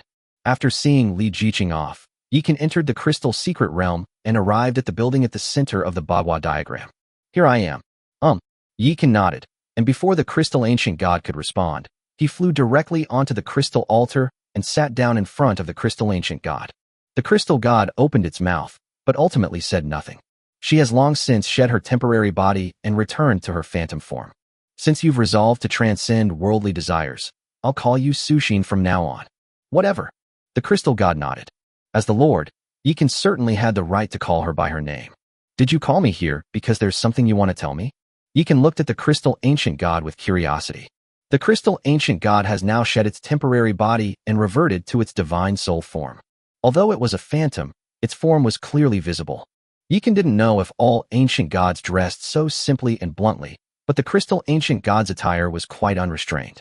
Aside from the celestial eye crystal between her eyebrows, she only wore a three-piece crystal outfit, along with a white ribbon and a sheer skirt with a slit up to her waist. It has a bit of the feel of the flying apsaras of Dunhuang. The elusive and mysterious realm easily evokes people's most primal desire for exploration. Perhaps because of the ancient god, Su Xian's body proportions are such that if she were a little too plump, she would look fat. If she were a little too thin, she would look slender. It's simply a perfect work of art. The crystal goddess felt a little uncomfortable seeing Yikan staring at her body so openly, because no man has ever dared to look at her like that. However, remembering Yikan's identity, she could only hold back. While I cannot help you now, I can teach you some secret techniques. Come forward. As she spoke, the crystal ancient god extended her jade finger and gently touched Yikan's brow. Buzz. The next moment, a large amount of complex information flooded into Yikan's mind. Wow, secret techniques can be taught like this? After digesting the information in his mind, Yikan looked at the crystal ancient god in disbelief. Others can't do it, but I am an ancient god. Even though my godhood is shattered and my divine power is sealed, my origin is still there. This is my innate secret technique, ever-changing, and can only be passed down through my personal instruction. It can help you change your appearance, and upon mastering it, you can even blend into your environment, making you extremely difficult to detect. Amazing. I was just wondering how to infiltrate the Rakshasa kingdom, but with this secret technique, there won't be any problems. Yikan couldn't help but sigh inwardly after hearing what the crystal god said. This was a great deal. Just by obtaining this secret method, all their previous efforts were worthwhile.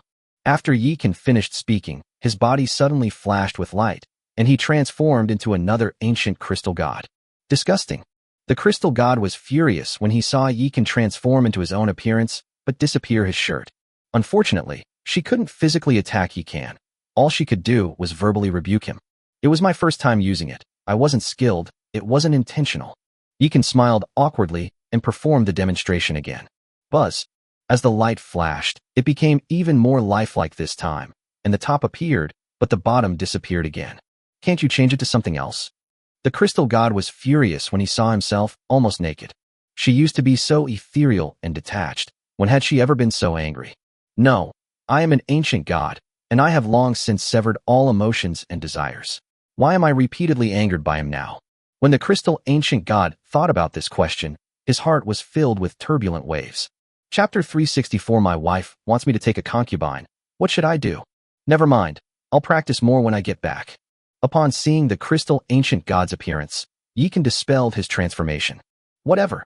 The crystal god breathed a sigh of relief when he saw Yikan return to his original form.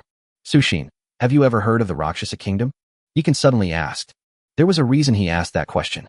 The kingdom of Atlantis was a divine realm established by the ancient crystal god, but it has now sunk to the bottom of the sea. The fact that the Rakshasa kingdom, an isolated island in the sea, was located at sea gave Yikan many thoughts. What Rakshasa kingdom? They're nothing but a bunch of filthy and ugly things that I drove to the desolate mountains and rivers. I never expected that they would actually benefit from this misfortune and survive. When the crystal god spoke of the Rakshasa kingdom, his face was filled with disdain. Holy crap, you actually orchestrated an indigenous kingdom. Upon hearing this statement, Yikan was immediately shaken. What's so strange about that? But the creatures over there now are probably the descendants of those ugly monsters from back then. Why are you going to that filthy place? The crystal god looked at Yi Kan with a puzzled expression. You may not know our situation. Let me explain it to you in detail. So Yi can explain the competition between lords, the structure of towns and counties, and the matter of the Rakshasa kingdom, which might be related to the future position of county magistrate. Alas, even the animal pen I built has become your testing ground. It seems the world has indeed changed. The crystal god looked utterly dejected. I wonder if the grand formation I set up back then still exists. If it does, you'll need to do this to take that place. Yi Kan and the crystal god talked for an hour inside. The crystal god told Yi Kan many things about the ninth heaven. Yi Kan also told the crystal god many things about the outside world, including some stories from novels he had read in his previous life. For example, there's the ruthless and brilliant emperor, the elegant and unparalleled ancient sacrificial spirit willow god, and the unparalleled desolate emperor, etc. The crystal god's eyes lit up at the news, unable to stop listening. Let's stop here for today. There are still many things waiting for me to do outside, and I also need to investigate the situation in the Rakshasa kingdom as soon as possible. Yi Kan patted his legs and stood up. Then come over when you have time. The crystal god looked at Yi Kan with regret and reluctance. At this moment, she was no longer the fierce ancient god who had once shouted at Yi Kan to kill her. If Yi Kan were willing, she would even like to have Yi Kan stay overnight.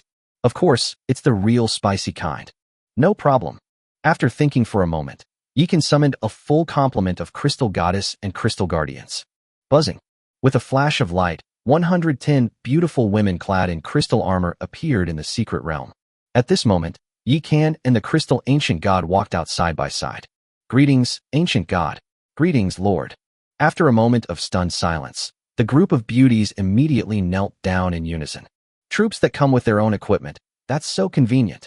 Yi Kan looked at the white, fleshy breasts facing him and nodded in satisfaction. Get up, all of you. From now on, no matter when or where, you must put the Lord first, and I will obey his orders. Do you all understand? The crystal god has now accepted reality, and Yi Kan. Without Yi Kan reminding her, she voluntarily relinquished her power. Yes. After the goddesses and guards finished speaking, they wisely did not get up. They didn't get up until Yi Kan waved his hand. I'm going on a secret mission tomorrow, and all 10 of you will come with me. Yi Kan pointed to the 10 crystal goddesses standing at the very front. Yes. The 10 crystal maidens stepped forward without any hesitation. Yi Kan then looked at the crystal ancient god and said, Su Exine, if you have time, go and explore the inner territory. The Well of Eternity and the Lake of the Moon Goddess might be helpful for your recovery. Thank you, my lord. I will go and take a look. The crystal god nodded. Just then, auspicious clouds and countless rays of light appeared in the sky. An announcement also appeared and was simultaneously displayed in the world chat. World announcement. Lord Yi Kan has created the Crystal Guardian troop type.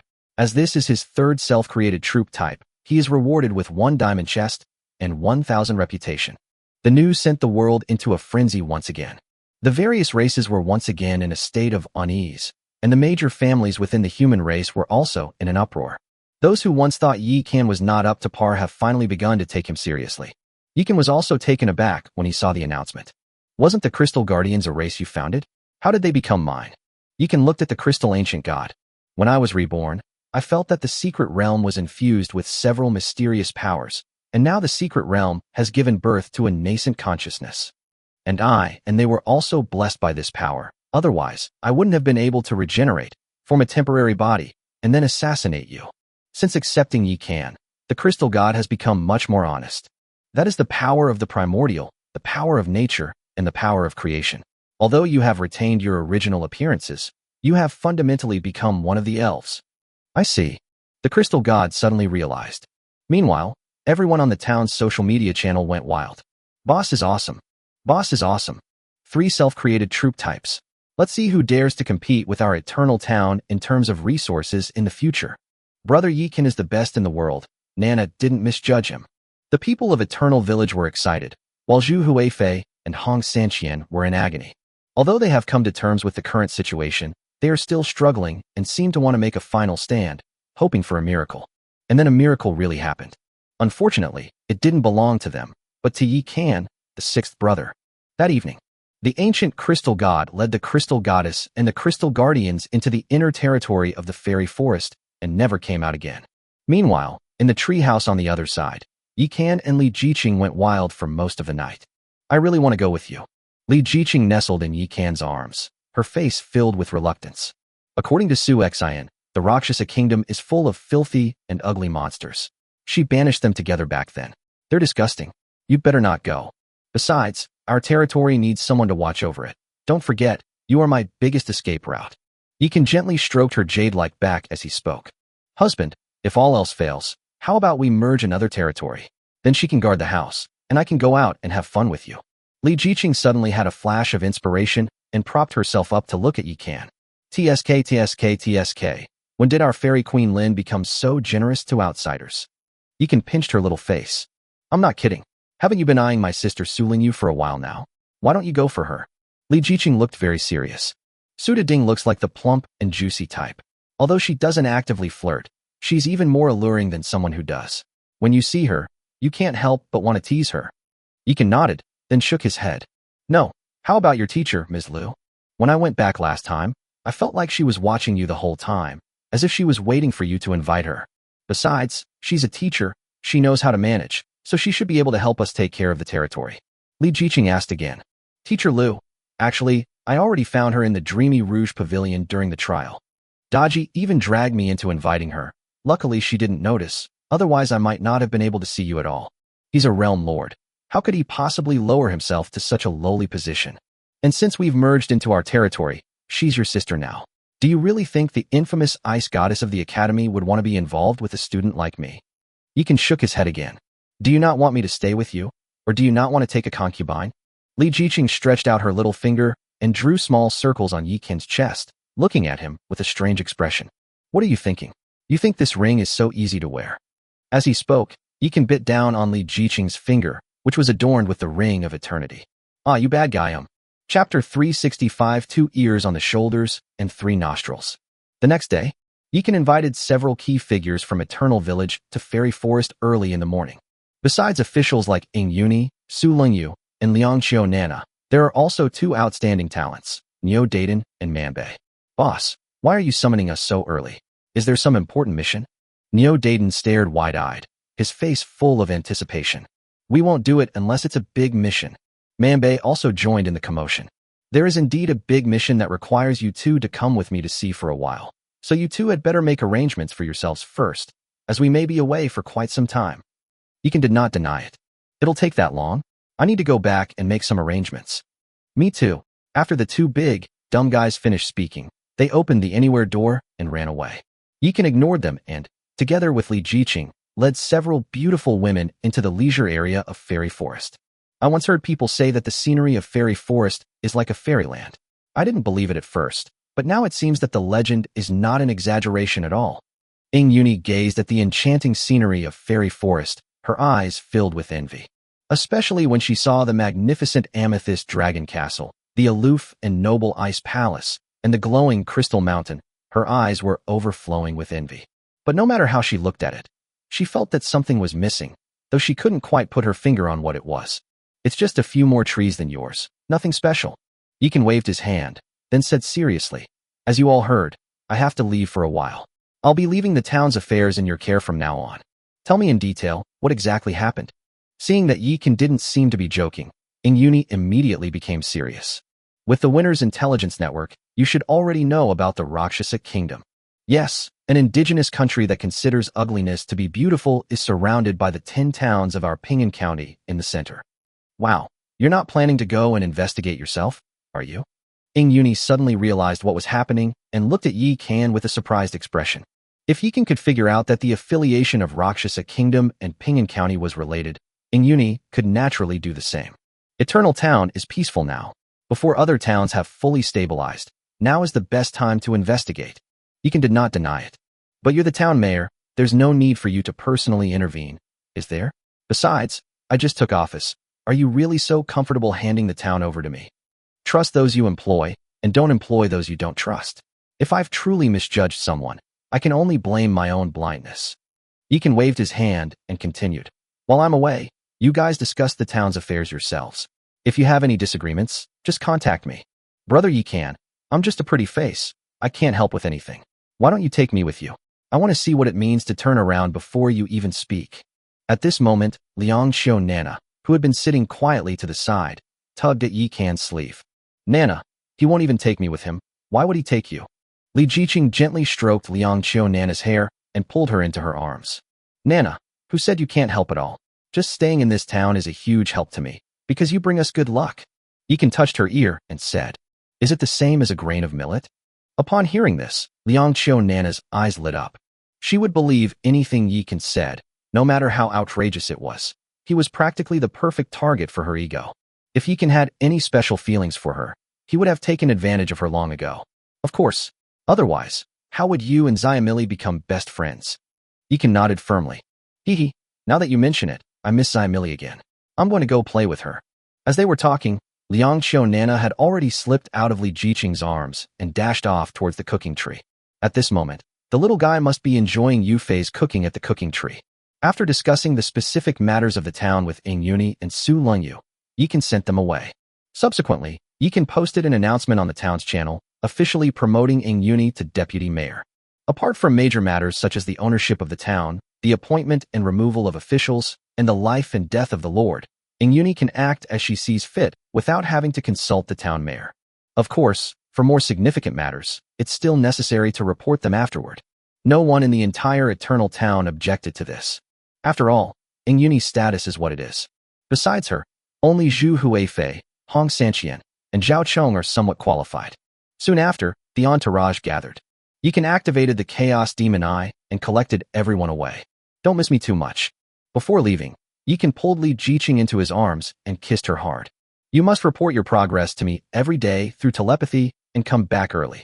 Li Jiqing held on to Yi Can's waist, reluctant to let go. Don't make it look like a life or death situation. If you do that in a TV drama, the male lead is almost guaranteed to get into trouble. Come on, give your man a smile. Yi Can pinched Li Jiqing's chin. Pa, don't say such unlucky things. Li Jiqing pinched Yi Can hard before laughing and letting him go. That's more like it. Yi Can waved to her and then activated the Chaos Demon Eye, rushing into the Anywhere door. When he came out, he had already passed through Eternal Town and arrived in the Inner Sea on the other side. Then, following the instructions on the map, he flew wildly while using the Chaos Eye's space travel skill to jump around. After arriving in the Rakshasa Kingdom, Neo Daden and Man Bei will travel outside with me, while the others will stay in the small world to await orders. Yi Can glanced at the beauty in front of him and said, he brought quite a few people with him this time. The heroes naturally include a trio of survivors, Su Daji, Kushime, and Yu Qing. In addition, there are 3 captains with special abilities, Kaden, Chu Qiao, and Aya. The rest are 10 crystal goddesses. My husband, you're so handsome. Won't you be treated like a monster and captured if we go to the Rakshasa Kingdom? Carden looked doubtful. That's easy, just transform. After Yi Can finished speaking, he transformed into a monster with 2 ears on his shoulders and 3 nostrils. So ugly, who is this? Su Daji and Kaden were startled when they saw Yi Can suddenly become so ugly. The leader of the Rakshasa Kingdom's Go-Go camp, I've heard, has 2 ears on its shoulders and 3 nostrils. That's just my imagination. I'll only know for sure once I see it. As he spoke, Yi Can reverted to his original appearance. Husband, when did you learn the art of transformation? Su Daji looked on in surprise. In their previous lives, they were also able to change their form, but after being reborn into this world, they were suppressed. To reach the level of one's previous life, one must start cultivating from scratch. It was Su Xian who taught me. Although she can't do anything now, her status as an ancient god still makes her very powerful. Yi Can couldn't help but laugh as he recalled the scene when he was constantly changing his communication style. My lord, we can also slightly alter our appearance. Just then, one of the crystal goddesses suddenly stepped forward. That's right. How come I didn't think of that? Since you were the goddesses who followed Su Xian back then, you must have seen those ugly monsters from the Rakshasa Kingdom. Can you transform and show them to me? Yi Can's eyes lit up at the thought. Chapter 366, when there's nothing to do, one can listen to music in a brothel. Of course, no problem. As they spoke, white mist suddenly surged from the bodies of the 10 crystal goddesses. In the blink of an eye, they transformed into 10 hideous and terrifying monsters. Those heads were all made of donkeys, horses, pigs, dogs, octopuses, and the like, their faces covered in pockmarks and lumps of flesh, and their organs were either fewer or more than those of normal living beings. The scariest thing is that there's a toad monster among them. It has a large mouth and bulging eyes, a rough and bulging body, and a white belly covered with blue spots. Yikin was somewhat afraid of this creature, both in his past and present lives. Holy crap! Even the three Su sisters, who were well-versed in their past lives, found it hard to resist, let alone a naturally beautiful orthodox elf like Katten. Okay, change back now. Yikin felt a chill run down his spine. He thought his transformation into a horse was outrageous enough, but he was still too young. My lord, it wouldn't matter if these creatures were just ugly in appearance, but the main problem is that they behave badly, are immoral, and have distorted values. The ancient god banished them to one place out of disappointment and frustration. It was only because of the god's mercy that they were banished. If it had been another ancient god, they would have been annihilated long ago. The crystal goddess named Shueyao seemed to be the leader of these goddesses and could speak on their behalf. I never would have guessed that Su Xian was so compassionate back then. Yikin touched his chin. According to Shueyao, the Rakshasa kingdom is a malignant tumor. The purpose of this county-level power struggle might be to have them remove this malignant tumor. While Yikin was lost in thought, land appeared ahead. Blocking their way was a towering mountain that reached into the clouds. According to the information sent back by the Blade Wolf clan, Go-Go Camp is located south of the Rakshasa kingdom. The Blade Wolf clan's landing point is in the southwest, and Yikan's side is in the southeast. Whoosh! Without saying a word, Yikan immediately began spatial teleportation. In the blink of an eye, we crossed the mountains and arrived on the other side. What appeared before them was a river that looked like a bright ribbon. This must be the legendary Ichio River. Yikan nodded and began speeding and traversing along a hillside. About half an hour later, they arrived at the edge of a bottomless black abyss. At the end of Ichio River lies this black abyss. On the opposite side of the black abyss, there was also a river, but its surface was blocked by a huge fence gate. Yikan could see the large characters above the fence gate from afar. Go-Go Camp. We've finally arrived. Without saying a word, Yikan shrunk the Chaos Demon Eye and rushed through the gate. As he prepared to tour the Go-Go Camp, he suddenly felt the Chaos Demon Eye become heavy and extremely difficult to activate. What happened? Yikan was terrified. He immediately used all his strength to steer the Chaos Demon Eye to the riverbank, where it fell to the ground. Ah, I remember now. It seems that the ancient god left 9 spirit sealing pillars here, sealing off all the spiritual energy here. At this moment, Shueyao suddenly slapped her head. Why didn't you say so earlier? Luckily, we were able to open the portal to the small world. Yikan tried it and actually opened the Chaos Demon Eye and immediately breathed a sigh of relief. It's been too long, and we rarely pay attention to this place, so we don't remember it very well. Shueyao lowered her head a little embarrassed. It's all right, you guys stay here for now. I'm going out for a walk with Zhuge Liang and Feng Chu. After Yikan finished speaking, he called out to the 2 big, clumsy guys playing Go in the distance. Neo Daiden, Manbei, it's time to get to work. Here I am. Neo Daiden and Manbei were bored, so they immediately ran over and followed Yikan. Yikan looked at the 2 of them and instructed them. The situation here is unclear, so you 2 should speak less. Also, try not to use your magic power, or you'll give yourself away. Don't worry, boss, we may look strong, but we're not stupid. Neo Daiden pounded his chest loudly. That's right, with the 2 of us here, no one can hurt the boss even a hair on his head. Manbei also looked very proud. I hope so. Yikan nodded, put away the Chaos Demon Eye, and led the 2 forward. They walked for about a few miles, and then a large lake appeared in front of them. There is a city built next to the lake, and the fence gate used to be a floodgate. This place is like Yikan's previous life, an environment in the Dharma Ending Age. Not only is the power of spells greatly reduced when cast here, but they also cannot be replenished. To figure out the situation here, Yikan decided to first adapt to local customs. Buzz. As he approached the city gate, he immediately used his transformation technique to become an extremely ugly monster. This monster made some improvements to the original design, which featured 2 ears on its shoulders and 3 nostrils. It also darkened and roughened its skin and added many moles and hair. Most importantly, Yikan added 3 extra strands of nose hair that hung down. Sir, you don't need to queue. This way, please. Just as Yikan was about to lead Neo Daiden and Manbei to queue up to enter the city, 2 soldiers with dog-like, snake-like faces suddenly ran over from the side. They ignored Neo Daiden and Manbei beside them, but instead bowed and scraped to Yikan, acting like they were groveling.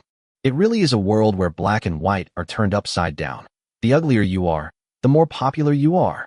Upon seeing this, Yikan immediately put his hands behind his back, coughed lightly, and said, They are my attendants.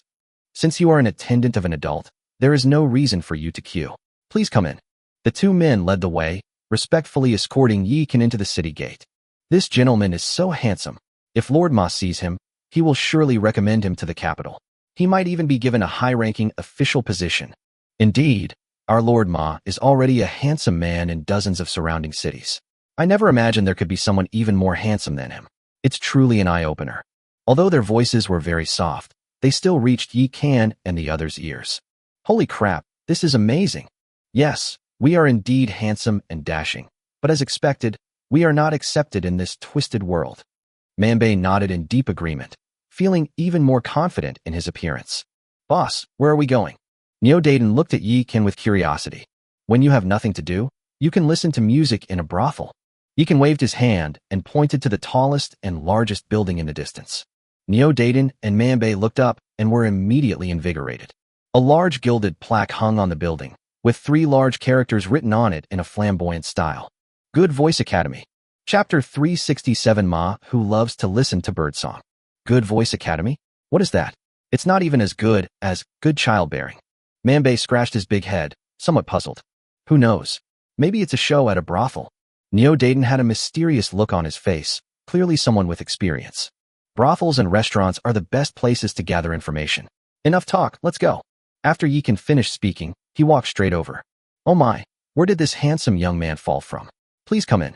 As Yi Kan approached the Good Voice Academy, several dinosaurs with barrel waists and elephant legs trotted over. These people's faces were covered in colorful paint, and the paint was distributed quite haphazardly, so much so that their facial features were hard to discern unless you looked closely. Lead the way. Yi Kan didn't mind, but he skillfully avoided the monster's groping hands. You've really put your husband through a lot. Within the Chaos Demon Eye, Su Daji and the others looked heartbroken. Because Yi Kan did not block the small world, they could not only see the outside scene, but also hear Yi Kan and the others' conversation. It's all for survival. When my husband comes back, I must comfort him properly. Chu Qiao clenched her fists, her eyes filled with worry. On the other side, as soon as Yi Kan entered the Good Voice Inn, the madam came out with a large group of girls to greet him and invited him into the best private room. Sir, do you know any young ladies? The madam's appearance was somewhat human-like, at least she had hands and feet, but her pockmarked face and sparse hair were a shocking sight. No, but let's not make any more arrangements for now. We're here today for something else. Yi Kan waved his hand. Other matters, could it be that you, sir, are also after that girl from that family? The madam is a clever little devil. Before Yi Kan even began to gather information, she started to confess on her own initiative. I didn't realize you had such a keen eye. Look at what the adults are saying. Miss Bird is a celebrity in the capital. She's beautiful, sings well, and has admirers all over the country. Who wouldn't like her? After the madam finished speaking, her small eyes suddenly darted around in a 360-degree arc. Others may not have a chance, but with your looks, you might actually win the favor of Miss Bird. I wouldn't dare. I've heard that your Lord Ma has been licking the boots of some pretty girl for years. Although he hasn't succeeded, he still managed to get into the circle and become a key figure in this shady business. Who am I to you? Yi Kan shook his head with a fake expression. That smooth acting style clearly shows he's a veteran actor. Hey, you can't say that. In our Rakshasa kingdom, looks are power. Your Excellency is exceptionally handsome. If you go to the capital, you'll definitely soar to great heights. The madam looked completely confident, her withered hands occasionally cupping her chest and scratching her crotch. This scene was so intense that even Neo Daiden and Manbei, who both had rather strong tastes, found it hard to handle, let alone Yi Kan. Thank you for your kind words. I'll go and meet that bird-like girl then. If things go well, you'll definitely get your share. Yi Kan waved his hand impatiently. Then please rest well, sir. Miss Bird's 2 younger sisters and 3 younger brothers have arrived, and I need to go and greet them. Sister and brother? What are their names? Yi Kan suddenly became interested. You don't know, sir? That family has 6 siblings, 3 daughters named Na Yu Niao, Na Jian Niao, and Na Shi Niao, and 3 sons named Na Quan Jia, Na Quan Ju, and Na Quan Liang. The madam looked at Yi Kan with a hint of surprise, seemingly quite astonished. There's nothing strange about it. I'm not a local. I only came in because I heard about Miss Bird's reputation. Yi Kan's lips twitched. The head of that family is truly a naming genius. That's incredibly impressive. So you've come because you've heard so much about me, sir. You're a very thoughtful person. All right, go ahead. Yi Kan waved his hand impatiently. Hey. Soon after, the lobby below suddenly filled with people. A donkey-faced man stepped out from the crowd. He had 2 ears on his shoulders and 3 nostrils. His voice was cracked and he looked like he was about to die at any moment, which made people feel very uncomfortable. Strangely, the oddly shaped creatures around them seemed completely unconcerned. They've obviously gotten used to it. Needless to say, this person is the forkpole behind Go-Go Camp, the legendary horsekeeper. Just then, a loud commotion of gongs and drums erupted outside. 2 rows of dwarf children carrying flower baskets walked in with bowed legs, scattering flowers as they went. The imperial envoy, Lord Na Yonyao, has arrived. The dwarf boy walking in front shouted in a hoarse voice. Just then, Mahu's large buttocks suddenly began to shake wildly. After years of waiting, I can finally hear Sister Bird's beautiful voice again. I'm so excited. Mahu, with his hoarse voice, swayed his large buttocks as he went out to greet them. Soon, a strange woman with a middle parting, an upturned nose, and eyes on her forehead swung one arm as she walked in. It wasn't that she didn't want to swing her arms. It was because she was holding a bright yellow scroll in her left hand. What are you filming? When it saw someone tapping it with a communicator, it became enraged and slapped the communicator away. Although the Rakshasa kingdom lacks spiritual energy, it circulates source crystals. Although the technology here is not as advanced as on Earth, and there are no network-based stations like those of Lords, it has still developed to the era of local area networks, which can cover the entire country. Just buy a communicator and add a source crystal, and it will last for a long time. Sister Bird, calm down. Please come inside. I'll handle this. When Mahu saw that the bird was angry, he immediately wiggled his big buttocks and ran up with a fawning expression. After calming the bird down, it turned back to the person whose communicator had been knocked away by the bird and said, "Throw him out and chop him up." Yes. Soon, several thugs who looked somewhat like Komodo dragons rushed up and dragged the man away. At that moment, Now Niao arrived at the high platform in the hall and opened the bright yellow scroll. Horse Commander, receive the imperial decree. May the sun and moon endure forever, and may our emperor live on forever. Mahu trembled violently, twisted his buttocks, and knelt down. The prominently raised buttocks involuntarily reminded Yi-Kin of Song Jiang from the water margin. I really want to kick him. On the windowsill, Yi-Kin forced himself to speak while suppressing his nausea. This lackey is a born lackey. No wonder he's thriving in the treacherous camp. Neo Dayton also looked disgusted. Below, the bird had already begun reading the imperial edict. By imperial decree, recently, evil spirits from beyond the borders have invaded, intending to plot against our Rakshasa kingdom. Go-Go Camp is an important gateway to the Rakshasa Grand Formation and must not be lost. Now I hereby appoint Mahu as the Guardian General, responsible for guarding the entrance to the Go-Go Camp and pacifying the evil spirits from beyond the borders.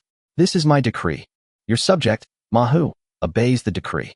May the sun and moon endure forever, and may your majesty live on forever. Mahu respectfully kowtowed 3 times before accepting the imperial edict. Young man, you've got potential. Follow Sister Na from now on, and I guarantee you'll be a star. Then the bird handed the imperial edict to the horseman, patted him on the shoulder, and said with a look of satisfaction, Thank you, Sister Yunyao. I wonder if I, Xiao Ma, will be fortunate enough to hear your heavenly voice again today. Mahu trembled with excitement, his eyes filled with anticipation as he looked at the bird. Chapter 368, The 4 Great Families, Turning Around to Select Talents. Shui Yao, do you know what this Rakshasa formation is? In the private room, Yi-Kin spoke with Shui Yao through the Chaos Demon Eye. I've never heard of that. After the ancient god banished them to this place, he set up a spirit sealing array and then left them alone. Shui Yao shook her head, thought for a moment, and continued, with the brains of these filthy bastards, they probably can't come up with anything powerful. Perhaps some other force has intervened. Other forces? Yi-Kin frowned and muttered, could it be the will of the world? Or some other ancient god? We'll have to go back and ask the ancient goddess. Perhaps she knows. Well, we're here to scout out the location. Let's take a look first. Yi-Kin waved his hand. Being able to find out about the Rakshasa formation this time was not a wasted trip. Below, Mahu and Yutori were having a lively conversation. I heard that your Good Voice Academy is holding a beauty pageant for female contestants recently. Then, as if remembering something, the bird suddenly patted Mahu's big buttocks. Sister Yunyao is truly observant and perceptive, knowing even such a small matter. I wonder if Sister Yunyao would be interested in being a judge. As Mahu spoke, he first held up 1 finger, and then it became 5 fingers. All right, before that, I'll sing a song to set an example for your courtesan pageant. Seeing how cooperative this little brother was, Na Yunyao nodded happily. That's wonderful. Mahu was overjoyed. There are 4 major families in Gogo Camp: the Ma family, the Na family, the Huchio family, and the Taofei family. Based on status and power, that family is the strongest. However, since that bird had attached itself to the royal family, it no longer bothered to manage the Gogo Camp. Instead, they transferred the power to the horse handlers, while their family moved behind the scenes. After all, Manhwa has been licking its boots for so many years, so it has to give him some benefits. Besides, even if their family retreats to the background, they still call the shots in this Gogo Camp. As for the Huchio family and the Taofei family, they each have their own interest chains, and there is not only no conflict between them, but the two sides often cooperate. The horse from the Blade Wolf clan that we caught last time was the result of the combined efforts of the 4 major families. It can be said that with these 4 major families in charge, Gogo Camp was as solid as a rock. If others want to get involved, they have to build relationships with them, not grovel before them, and then suffer huge losses, which is basically impossible. As for those emerging forces with the potential to rise to prominence, as long as they dare to stand out, they will be suppressed and cannot cause any trouble at all. Gentlemen, young and old, it's rare for you to come back, so I'll sing you a song. Household chat.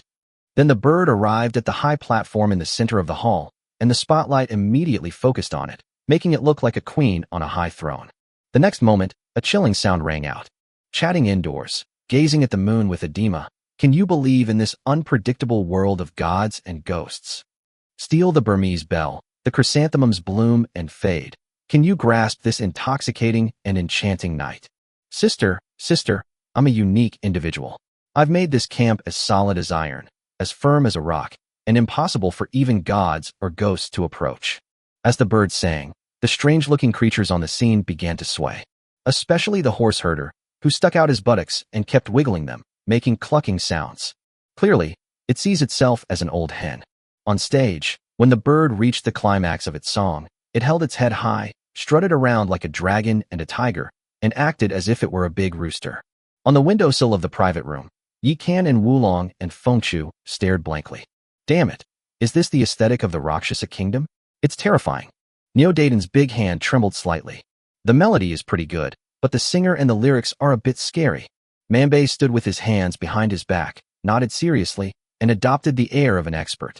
As soon as Na Yu Niao finished singing, the audience erupted in cheers, and the atmosphere reached its peak. Thus began the talent show for the most beautiful courtesan at the Good Voice Academy. There were 4 judges. Besides Meiho and Nayutori, there were 2 other representatives from the Kawaka and Momohi families. River Hill Peak and Peach Fat Pine. They first sat on a huge swivel chair, with their backs to the high platform. Since the women participating in the talent show have all been selected, they are naturally all top-notch beauties. So this time, the competition isn't about looks, but about singing voice. Whoever's voice can move the judges will turn their chairs for them. Yikan could clearly see through the chaos demon eye that this so-called Good Voice Academy talent show was completely unfair. Their farts are better than their singing voices. As long as you bribe them, people will turn their butts to sing. The price is 500,000 yuan crystals per person. The 4 major families can make a fortune from this talent show. What a twisted and disgusting worldview. Yikan looked disgusted. Then, taking the crouching dragon and the phoenix chick, they evaded all of Mahu's eyes and ears and easily left the Good Voice courtyard. We must plan ahead and figure out exactly what that Rakshasa formation is and where its entrance is. After Yikan came out, he put on Hushime's template and observed her through the Chaos Demon Eye. In the Rakshasa Kingdom, it is extremely difficult to activate the Chaos Demon Eye for flight or use spatial teleportation skills. However, using a skill like Demon's Vision, which consumes relatively little power, is still quite simple. In order to find the entrance to the Rakshasa formation as soon as possible, Yikan also authorized Hushime to use the Chaos Demon Eye to help her observe. After all, the 9 Heavens Divine Eye is her skill, so she can definitely use it more smoothly and conveniently than Yi can. Moreover, the small world within the Chaos Demon Eye is unaffected by the Spirit Sealing Array, so the effect inside would definitely be much better. My lord, there is an energy source deep within that great lake. Hushime suddenly said with delight. Shime, it has to be you. After Yikan finished speaking, he immediately found a secluded place. Then, he led Neo Dayton and Manbei into the Chaos Demon Eye, and had the Demon Eye Snakeman Captain Aya carry the Chaos Demon Eye and escape into the lake when no one was paying attention. Chapter 369 Eternal Unity. One village is one town. Eternal Town. Shortly after Yikan left, Li Jiqing posted an announcement on the town's public screen. The town mayor gained the favor of the ancient god and had some enlightenment, so he decided to go into seclusion to cultivate for a period of time. During the mayor's seclusion, all affairs of the town were handled by the deputy mayor and the three main officials. In the coming period, Eternal Town will lift restrictions on human migration and will accept humans from other towns. Please be prepared. What? Old Yi has gone into seclusion. What the hell? Why did they have to choose this time? Zhu Huifei and Hong Sanqian were stunned when they saw the announcement. They had finally made up their minds and were preparing to find Yi Can. So this guy actually went into seclusion? What's the rush? I'm here for you. The mayor has already authorized me, so feel free to speak your mind. Ying Yuni had anticipated that the two of them would get restless and immediately stepped in to take over. Sister Ying, shall we find a place to talk this over in detail? Zhu Huifei thought for a moment and replied, come to Fairy Forest, everyone. The law enforcement officer and diplomat are here, so we can have a frank discussion. At this moment, Li Jiqing suddenly spoke up. Let's do as the mayor's wife says. Ying Yuni made the final decision.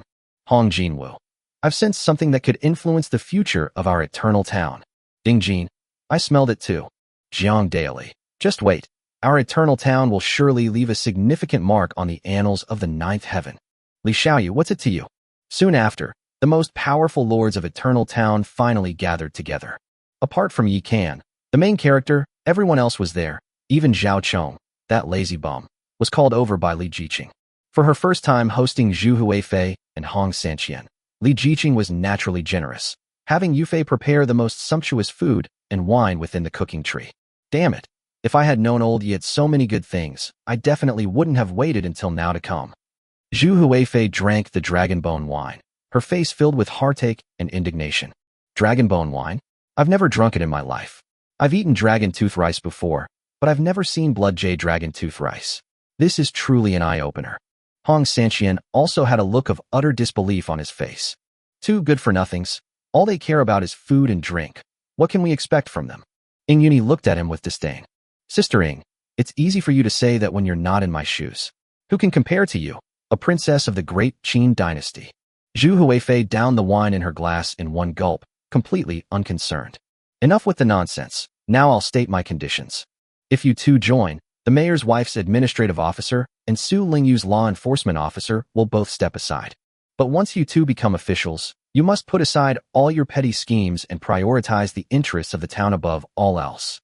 Ying Yuni slammed her hand on the table and said, that domineering tone didn't sound like he was discussing things with them at all. It sounded like he was giving orders. Who is the administrator and who is the enforcer? Zhu Huifei and Hong Sanqian exchanged a glance and asked in unison. Isn't that obvious? Are you suggesting we let the embroidered uniform guard handle political affairs? Ying Yuni rolled her eyes and looked at Hong Sanqian, saying, I know you've already unlocked the Beggar's Hall, Farmer's Hall, and Scholar's Hall, so you'd be perfect as an administrator. I'll do whatever Sister Ying says. Upon hearing this, the two were overjoyed. Their biggest worry was that their majors wouldn't match their job requirements, but now everything is going exactly as they expected. That's great. Now I can finally relax and focus on managing my territory. Li Jiqing breathed a sigh of relief when she saw that the three of them had reached an agreement. It's those two who are officials, not me. Why did you call me here? Zhao Chong looked at everyone with a puzzled expression. Brother Zhao Chong, how about I give up my diplomat position too? I don't really know anything about it. I'm just taking up the position. Just then, Liang Qiu Nana's soft, sweet voice came from the side. I think it's a good idea.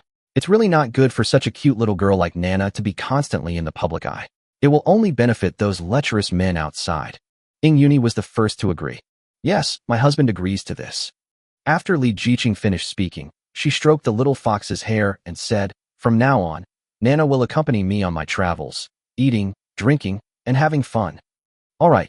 Liang Qiu Nana showed no sign of disappointment. On the contrary, she appeared relaxed.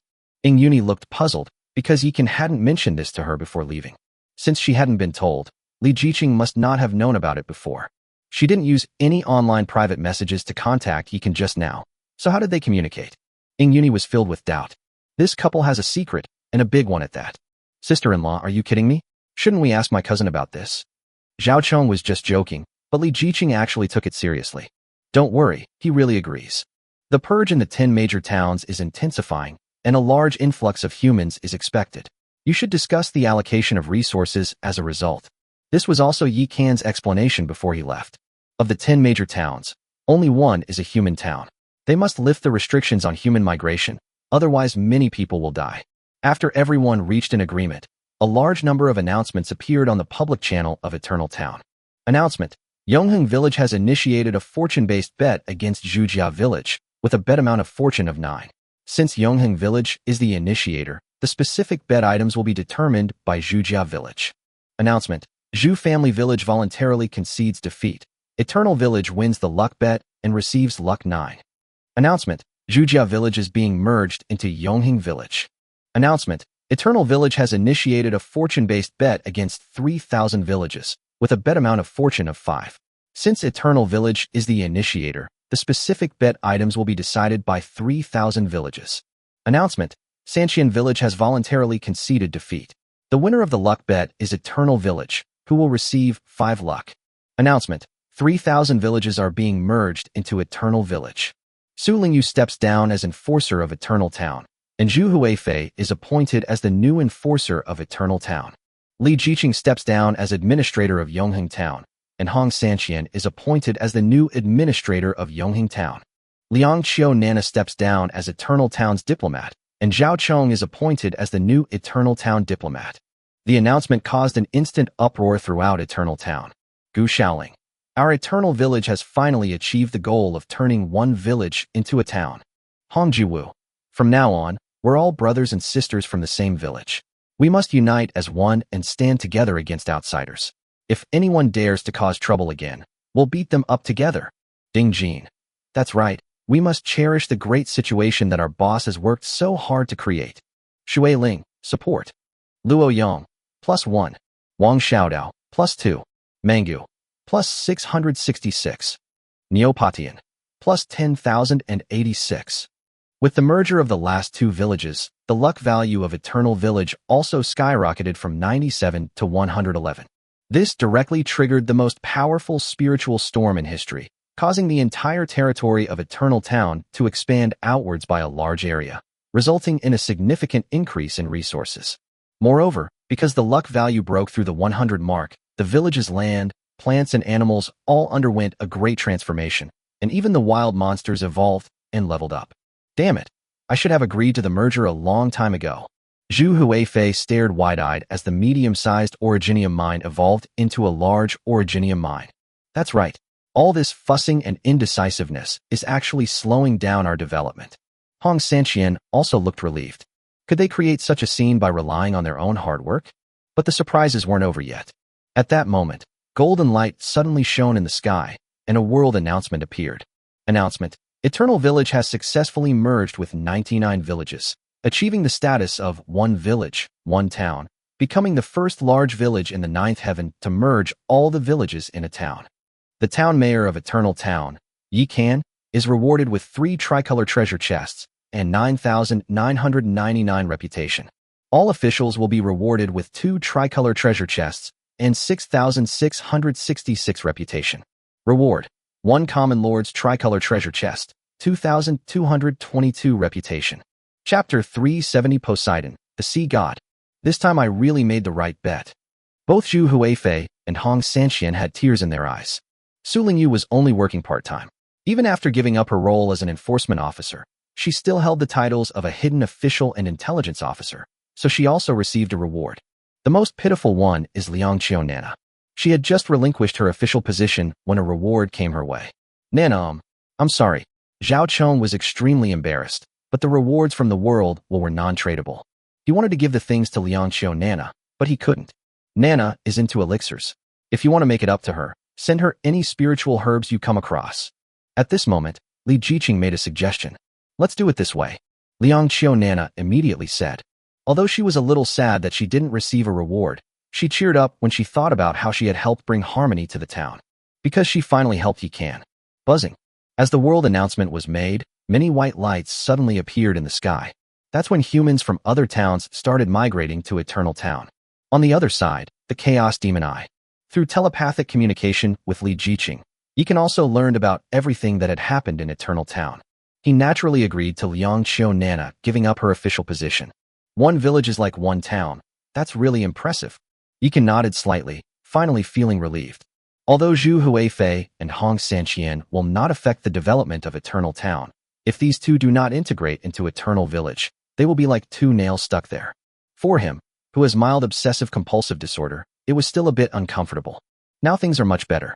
Not only has the town been unified, but the village's fortunes have also undergone a major transformation. Through the senses of the Lord's heart, he also discovered some things. Both the Amethyst Dragon Spirit and the Ice and Snow Spirit have undergone transformations, meaning that the luck level of these two self-created units has been raised again. He can now add more branches to the Amethyst Dragon Castle and the Ice Palace. My lord, a large group of water monsters have appeared ahead. At that moment, Aya's voice pulled him back to reality. Spot them, ignore them, and rush over there at top speed. Yes. After Aya finished speaking, she suddenly flicked her snake tail, like a white bolt of lightning, instantly passing through the strangely shaped water monsters below. Those water monsters are physically powerful, but they seem to lack intelligence. He was stunned after seeing a flash of white light and didn't react until more than 10 seconds later. Unfortunately, by this time, Aya had already rushed to the bottom of the lake with the Chaos Eye and arrived at 100 meters away from an ancient altar. There was a portal of light on the altar, but Aya seemed unable to get close. My lord, a powerful energy field is preventing me from getting closer. My physical body can't withstand it. Aya was suppressed by that field and actually suffered internal injuries. Shueiyao, you go. Yes. As they spoke, Yikan had already taken Aya into the Chaos Demon Eye and replaced the Crystal Goddess Shueiyao. Although the Crystal Goddess is not a hero, she falls somewhere between a hero and a unit. Like the Shadow Assassins, they belong to the extreme class, except that their extreme attribute is physique. Now that Yikan has leveled them up to level 33, and with the full set of crystal armor, plus the boost from the territory's special properties, they have a combined constitution of 136,200. Moreover, they seem to be able to exert great power in the water, only they are not as fast as the Snake Man. Shueiyao, enter the portal. Yes. Without any hesitation, Shueiyao slung the crystal shield over her shoulder, held the Chaos Demon Eye in one hand and the crystal spear in the other, and walked step by step toward the Gate of Light. The powerful field pressed down on her, only slightly slowing her progress, but it couldn't tear through her crystal armor. Shueiyao, don't you Crystal Clan follow the path of physical cultivation? How come you seem to be so at ease in the water? Yikan was a little confused. Sudaji and the others were also surprised, and even Aya was a little puzzled. My lord, you may not know this, but the ancient goddess's current name and title were actually changed by herself, and are not the official titles bestowed by the world's will. Huh? What titles and names did the world bestow upon Su Xian? Shueiyao's words surprised Yikan greatly. This crystal ancient god is truly rebellious. He didn't even use the title and name given to him by the world's will. No wonder he was purged. The world's will bestows upon the ancient god the title of Sea Emperor, god of earthquakes, and god of tsunamis, naming him Poseidon. Wow, this world even has a Poseidon, and she's even become a stunning beauty. Yikan was immediately shocked. My husband, do you know Poseidon? Yuqing blinked her big eyes, which were full of curiosity. Yes, I've heard of this god in another world. Except that Poseidon there is a decrepit old man, but like Su Xian, he's also full of rebellious spirit. Yikan didn't explain much, because at this moment, Shueiyao had already arrived in front of the light gate on the altar. Shueiyao, don't be afraid. If you die, I will use the Nirvana Temple to bring you back to life. I am willing to die for my lord. Without any hesitation, Shueiyao tightly clutched the Chaos Demon Eye to her chest and rushed into the portal of light. Buzz, buzz. As the portal trembled, the two stone mountains beside the altar began to shake in response. Then 4 large lamps, each the size of a millstone, lit up. But upon closer inspection, you'll find that those aren't headlights at all. They're actually 2 pairs of huge eyes emitting a ghastly green light. It turns out that these 2 stone mountains were actually 2 sleeping sea monsters. Roar! Roar! They sensed the tremor of the light gate and immediately let out a deafening roar. What happened?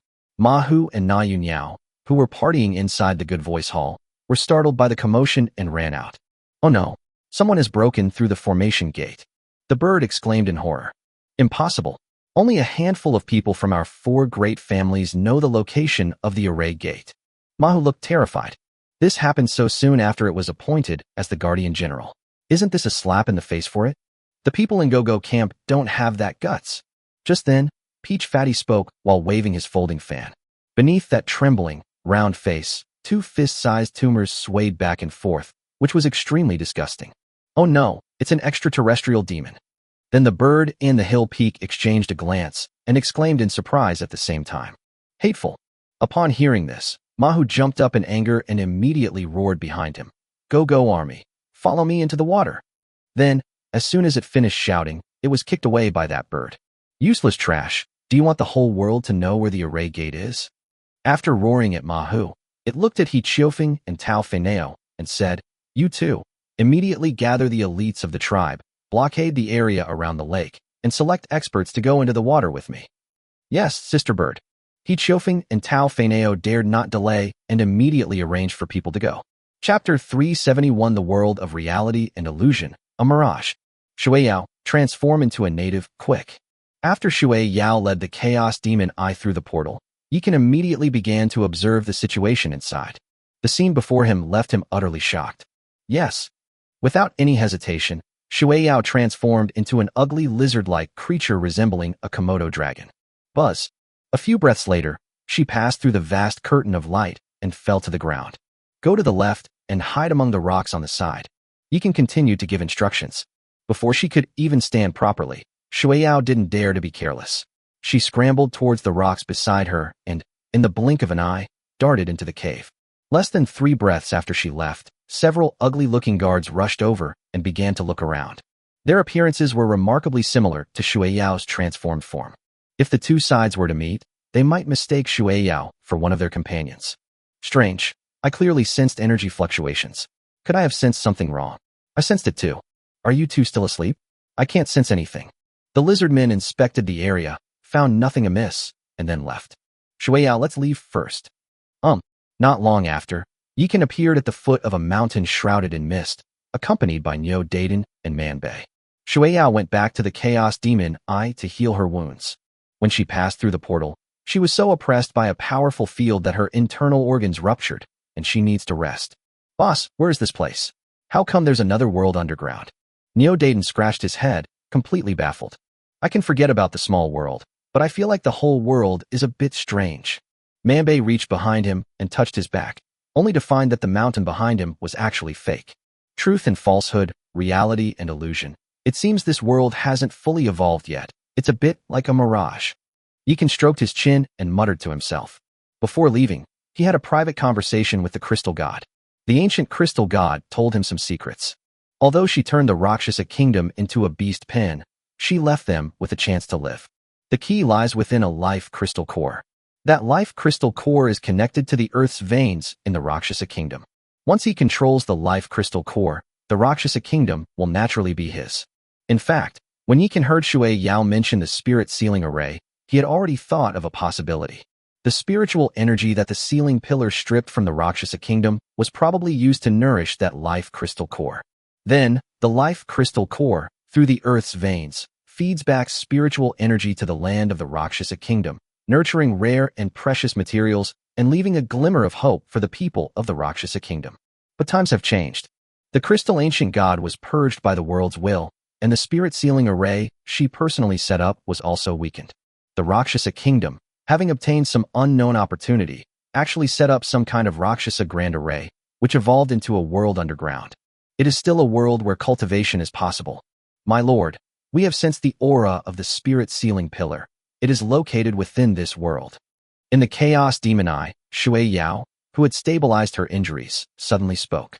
So that's how it is. It seems that Su Xion's spirit sealing formation not only did not bring disaster to these ugly monsters of the Rakshasa kingdom, but actually benefited them. Yikan suddenly realized. My lord, do you mean that the Rakshasa kingdom was able to open up this world because of the spirit sealing array? Shui Yao and the others were immediately startled. Why don't you go and see for yourself? After Yikan finished speaking, he rushed out with the crouching dragon and the phoenix chick. Now that they are far from the portal, even if the people in this place see them, they will not suspect anything.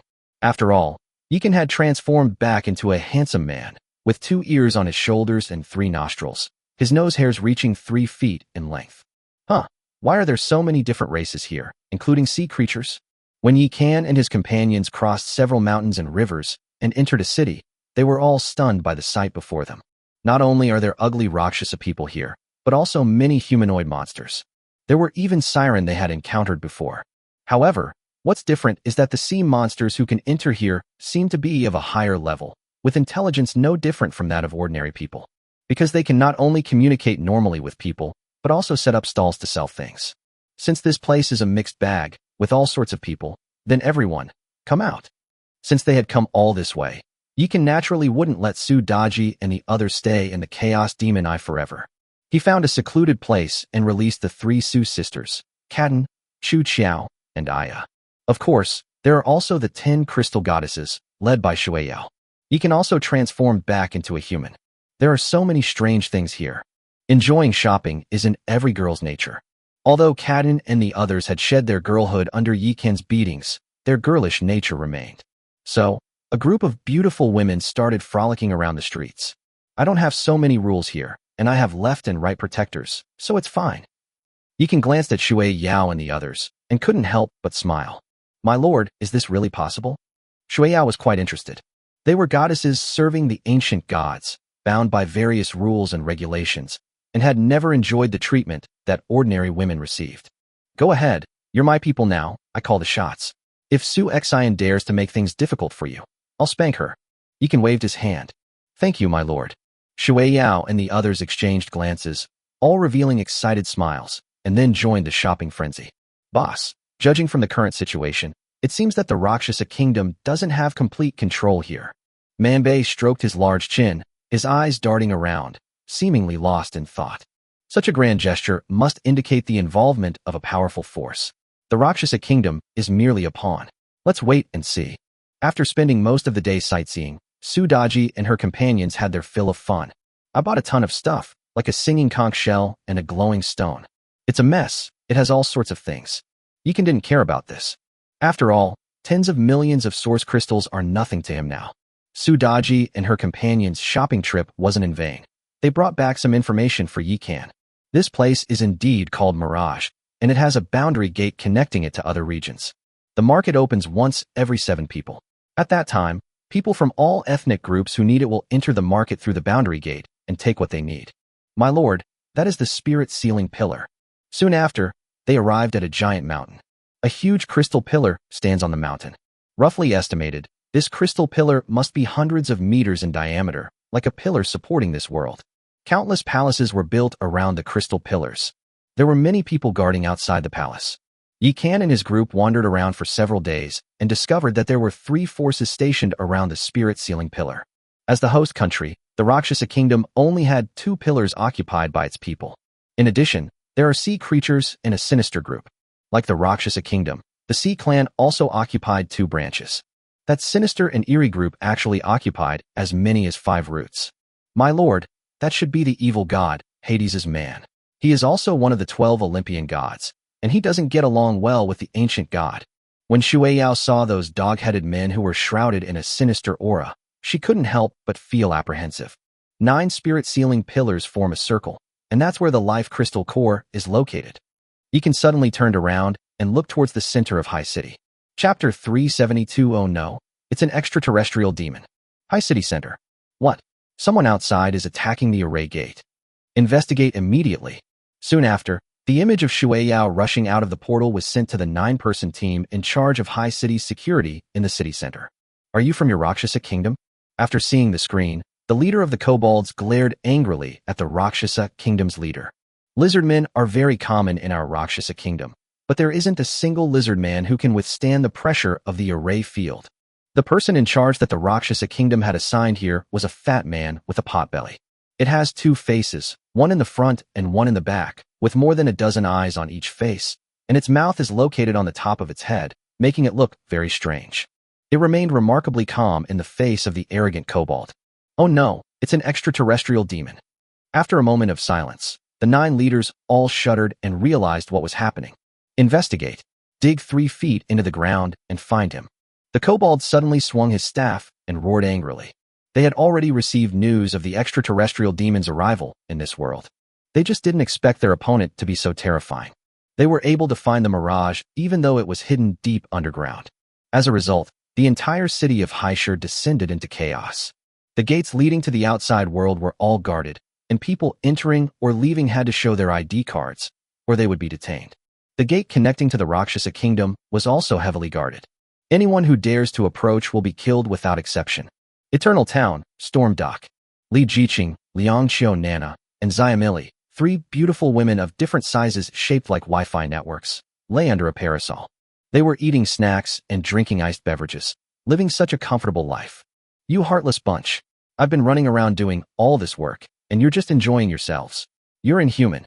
Suddenly, a voice gritting its teeth came from behind them. Xiamili turned around and saw a beautiful woman with a perfect S-shaped curve walking towards them, swaying her big buttocks. Oh my, it's Sister Lungyu. What brings you here? Want a drink? With a big smile, Xiamili raised a glass of chilled fruit juice. That sweet, childlike voice was incredibly soothing, instantly extinguishing the anger in Su Lingyu's heart. Our millet grains are truly conscientious. Su Lingyu took the fairy fruit dew and gave Xiamili a big kiss on her pink cheeks. Stop talking nonsense. Ying Yuni and Zhu Huifei are in charge of things in the town. It's not your place to worry about them. Li Jiqing stretched. Dressed only in summer clothes, her stunning figure was instantly on full display. I really envy you, the pervert. He gets to hold you while sleeping every day. Su Lingyu slurped her drink while gazing longingly at Li Jiqing's flawless, jade-like skin. Stop giving me that lewd look. I'm not a lesbian. Li Jiqing folded her arms and pointed to the beach chair next to her. Su Lingyu didn't stand on ceremony. She hid in the dock and quickly took off her clothes, changing into the same cool summer clothes as Li Jiqing. And so, there was another Wi-Fi hotspot. What news do you have? Tell me quickly. The situation is not optimistic. It's not just us who guessed that the affiliation of the Rakshasa Kingdom and Pingan County is related. It seems that other towns have guessed it as well. When Su Lingyu mentioned this, her expression suddenly became serious. Those beasts are not stable internally. How could they possibly have any free time? Li Jiqing pursed her lips, looking completely indifferent. They are much faster than we imagined. Those who couldn't compete for the town mayoralty knew their chances were slim, and all chose to relocate to the city, greatly relieving their pressure. Moreover, even if things aren't stable internally, they can still fight on two fronts. After all, it's just scouting. We don't need many people. Fortunately, we did a good job of keeping it a secret. Liang Xiao Nana suddenly interjected. To everyone's surprise, Li Jiqing shook her head. Not necessarily. My husband's decision to go into seclusion at this time will definitely not escape the notice of those who are interested. I hope there are no traitors in our town. When faced with enormous profits, people's bottom line can sometimes be incredibly fragile. Su Lingyu shook her head. Don't worry, I'll contact him and tell him to be more careful. I couldn't get in touch with him, so I sent him a bunch of messages, but they all showed as unread.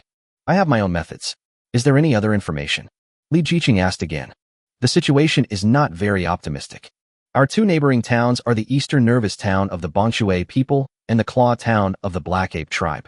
Needless to say, the stick-wielding person. Because of the deaths of Li Ho-ki, Zhang Gunsuk, and others, our eternal town is now on their blacklist.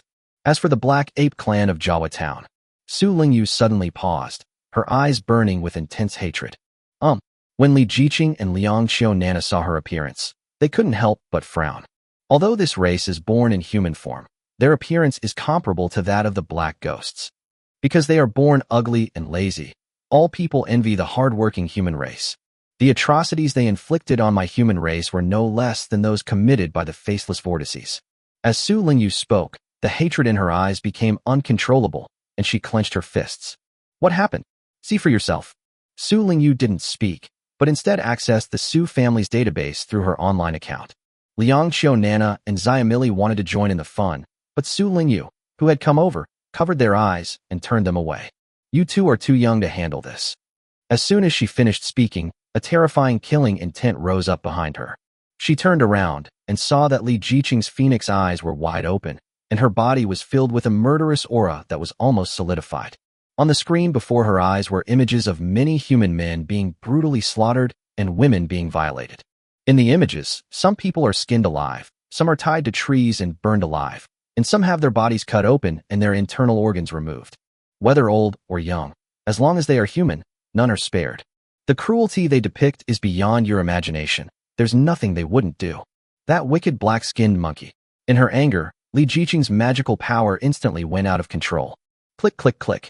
The next moment, the beach chair she was sitting on miraculously came back to life, and sprouted new buds. On the beach around her, countless flowers, plants, and trees sprouted from the ground. In just a few breaths, it grew into a small grove, which frightened Su Lingyu and the others so much that they retreated more than 100 meters away. No wonder she's Yi the great pervert's wife. They have the exact same temper. Su Lingyu patted her heart. Unfortunately, it was blocked by a huge obstruction, only causing a ripple to spread out, which made Liangqiu Nana next to her very envious. Zhuahua town will be destroyed, I said it. Li Jiqing emerged from the grove with a livid face. At this moment, she had no interest in the waves and the beach. She simply opened the anywhere door and walked in. Well, it seems my intelligence mission is going to get even heavier. Su Lingyu shook her head, then pulled the two little girls inside. Chapter 373 Mirage Incident. Ye can take advantage of the chaos. Rakshasa Kingdom, a mirage. TSK, we've been discovered, huh? In a private room of a restaurant. Yi Kan and Su Daji stood by the window, watching the busy mirage patrolmen with mocking expressions on their faces. In fact, Yi Kan had already anticipated this situation. Otherwise, he wouldn't have let Xueyao transform before she broke through the light barrier. It seems they've really discovered it. They were just setting up checkpoints before, but now they're even checking passers-by's ID cards. Su Daji nestled against Yi Kan, looking completely indifferent. No matter what happens, she is fearless as long as she is by Yi Kan's side. Found him.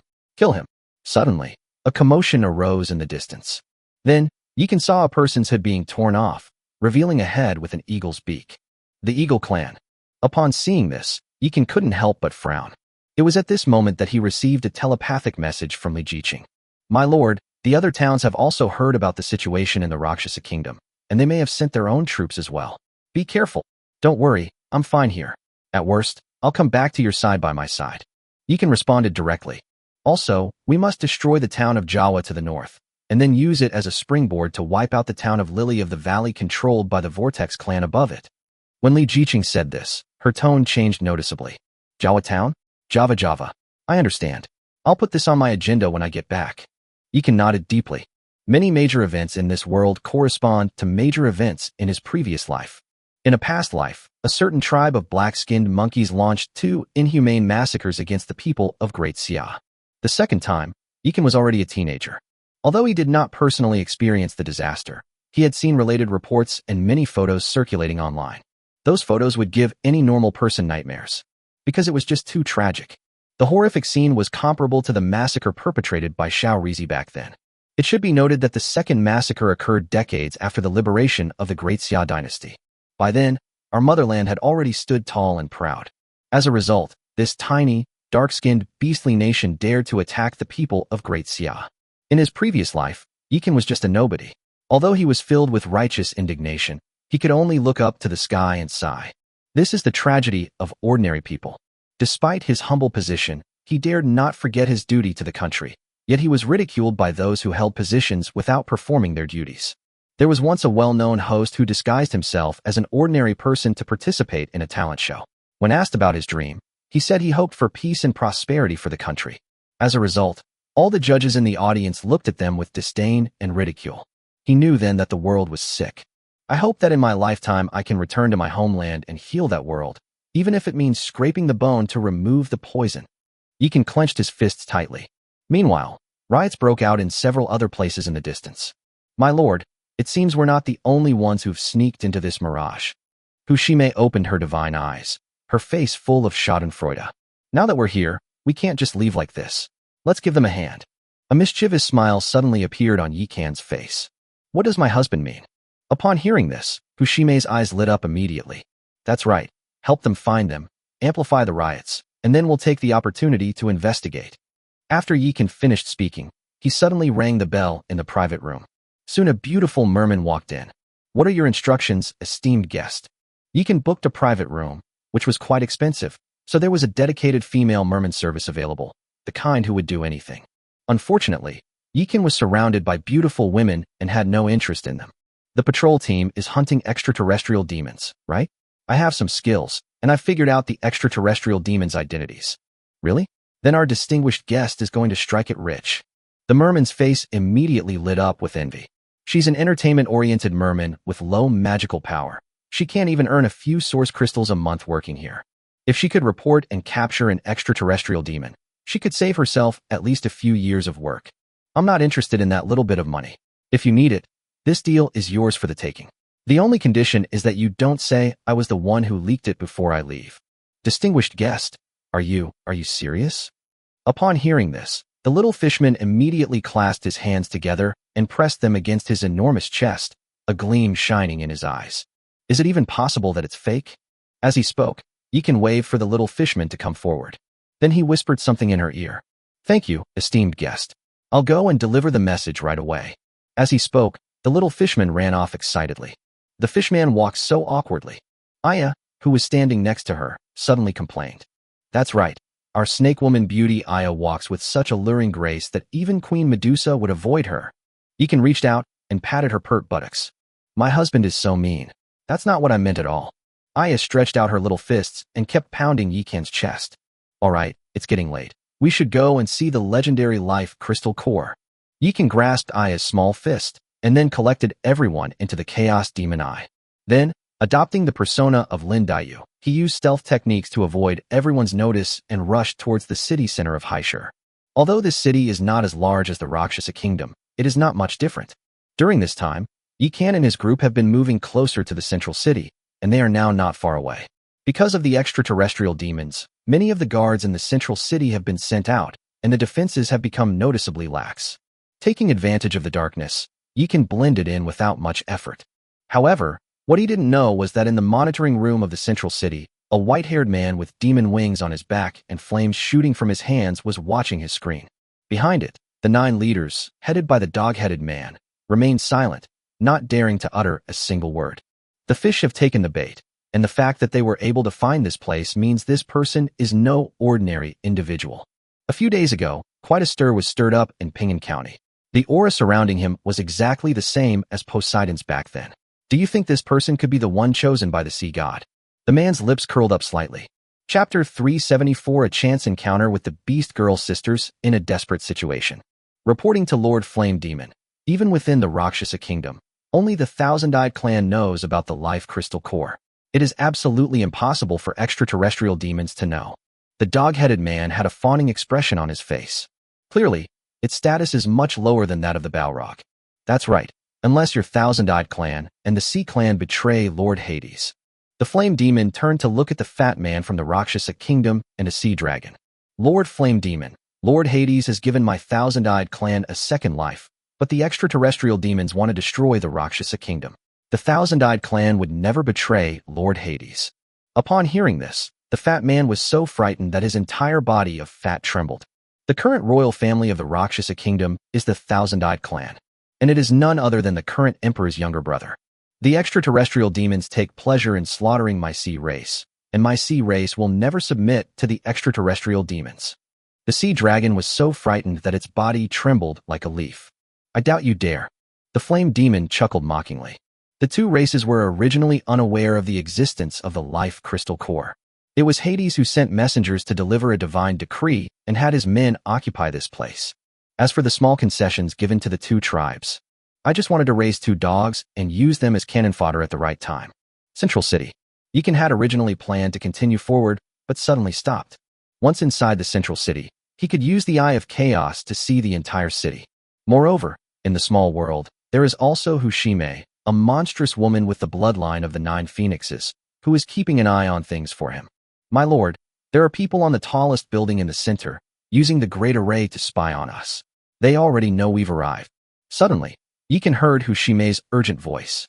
So that's how it is. They're trying to lure you into a trap, then unleash the dogs. Yekin then understood. From the moment he entered the central city, he felt that everything was going too smoothly. It turned out that the other side had deliberately opened their pockets, inviting him to crawl inside.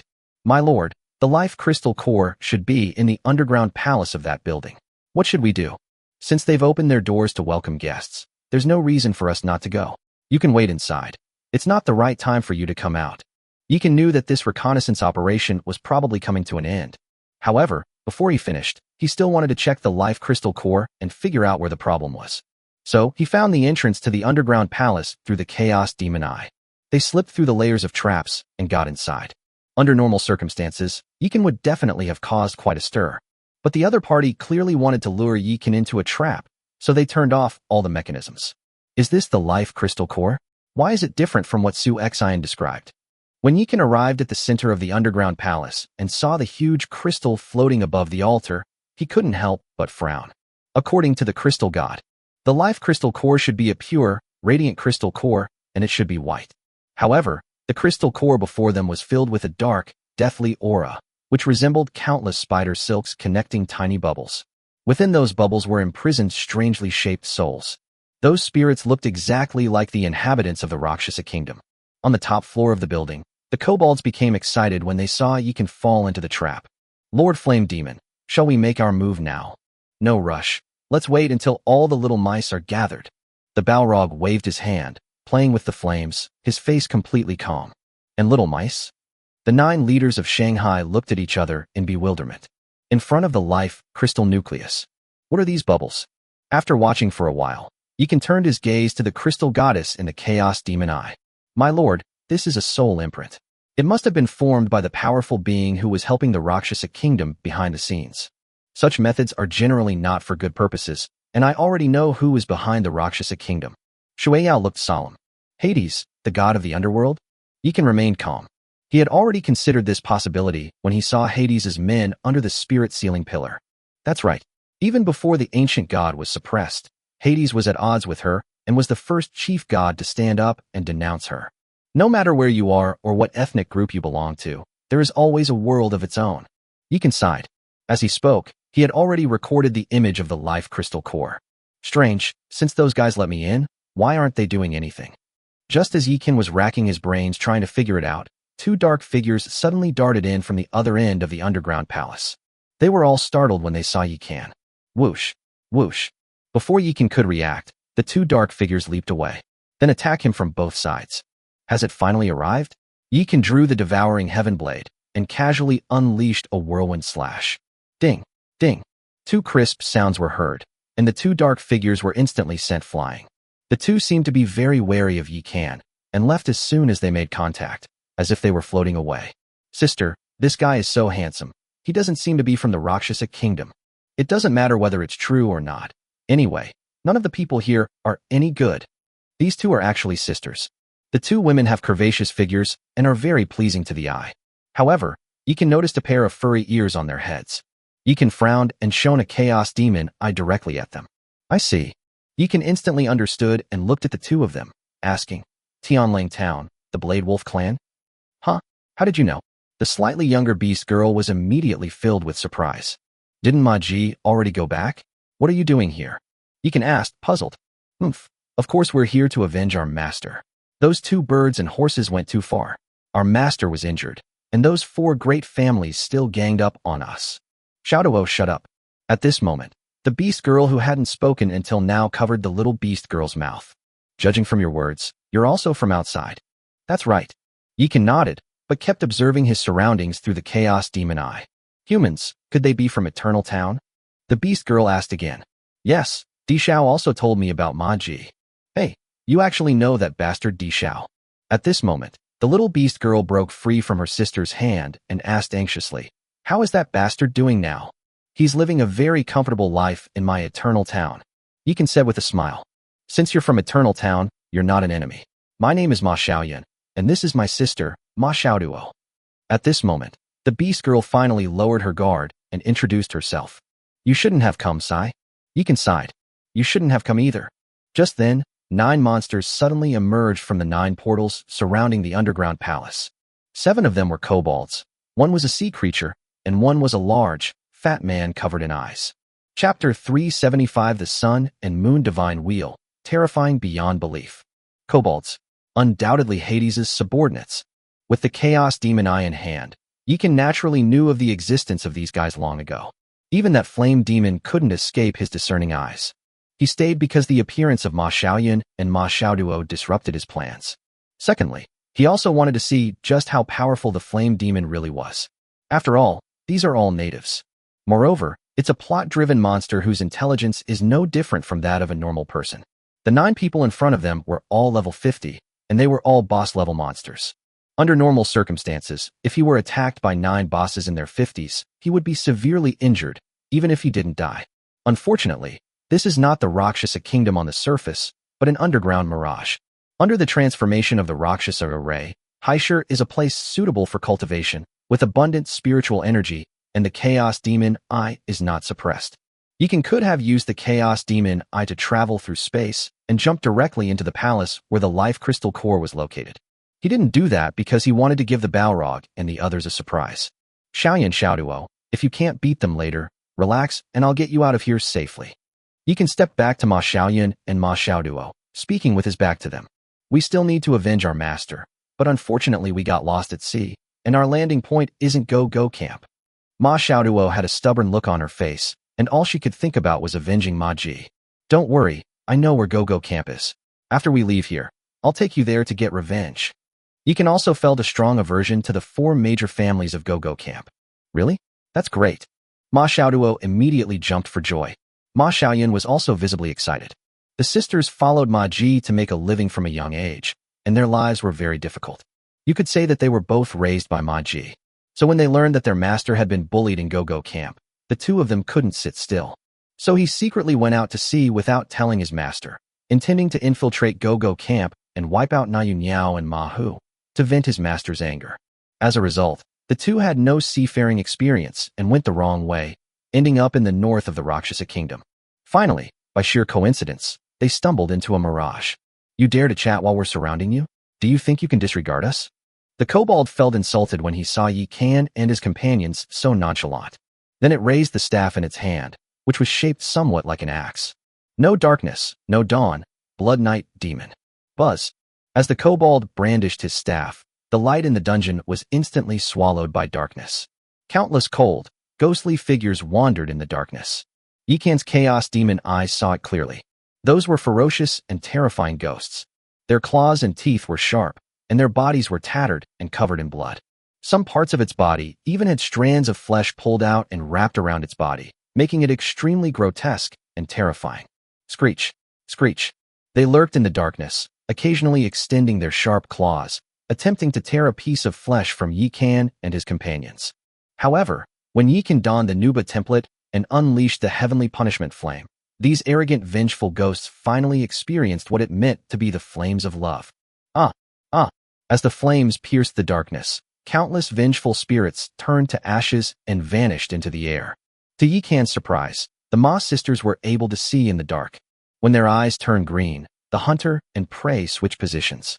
Moreover, their moves are extremely bizarre. Their bodies seem to transform into sharp blades, capable of tearing through anything. Is this the Blade Wolf clan? Yikan gained a deeper understanding of this ethnic group. Compared to the Blade Wolf clan, the Azure Wolf clan in Eternal Town is indeed somewhat weaker. When the kobolds realized their first attempt was ineffective, they immediately began chanting again. Life and death are an endless cycle. We live, you die. With a flick of its paw, a terrifying aura of death enveloped Yi Kan and his companions. Rumble. At the same time, the other kobolds also began to attack, unleashing a barrage of wind, rain, thunder, and lightning. The fat man from the Rakshasa kingdom also pulled open his clothes, and hundreds of eyes on his body opened at the same time, emitting a blinding light. The sea creature waved its staff, creating gusts of biting wind, trying to scrape the flesh off Yi Kan and the others layer by layer. 2 wolf sisters, get ready. Buzz, buzz. As soon as Yi Kan finished speaking, a burst of light suddenly appeared behind him. Suddenly, a bright moon and a blazing sun appeared behind him. The dazzling light made him appear as noble, holy, and inviolable as a deity. Wow, this is amazing. Looking at Yi Kan's impressive appearance, Ma Xiaoduo's eyes lit up. Is this really a human? Ma Xiaoyan was also full of amazement. Are humans really that terrifying? Oh no, this is the power of an extraterrestrial god. Get out of the way. The flame demon, who had been standing atop the high building with a cat-and-mouse mentality, suddenly changed his expression and roared at the underground palace. I just deduced this move, and I haven't tried it yet. Today, I'll use you guys as guinea pigs. With a thought, Yi Kan caused the sun and moon to rotate behind him, and the power of the yin and yang energies to be bestowed upon him. The sun and moon divine wheel. Yi Kan suddenly roared and pointed sharply at the dog-headed man who had attacked first. Buzz. The next moment, a scene of the sun and moon rotating appeared behind the kobold. As the rotation of the sun and moon accelerated, it transformed into a yin-yang vortex, pulling the kobold into it. Then, the level 50 kobold boss was torn to pieces. Wow, that's amazing. The two Cloud sisters exclaimed in surprise and even clapped their hands. What are you standing there for? Let's go. Yikan reached out and scooped up the diamond treasure chest from the ground. Then he activated the Chaos Demon Eye, took the Cloud sisters inside, and immediately initiated spatial teleportation. Whoosh. In the blink of an eye, they appeared more than 1,000 kilometers away. Brother human, where are we? Within the Chaos Demon Eye, Ma Xiaoduo stretched out her little hands and explored everywhere, her big eyes filled with wonder.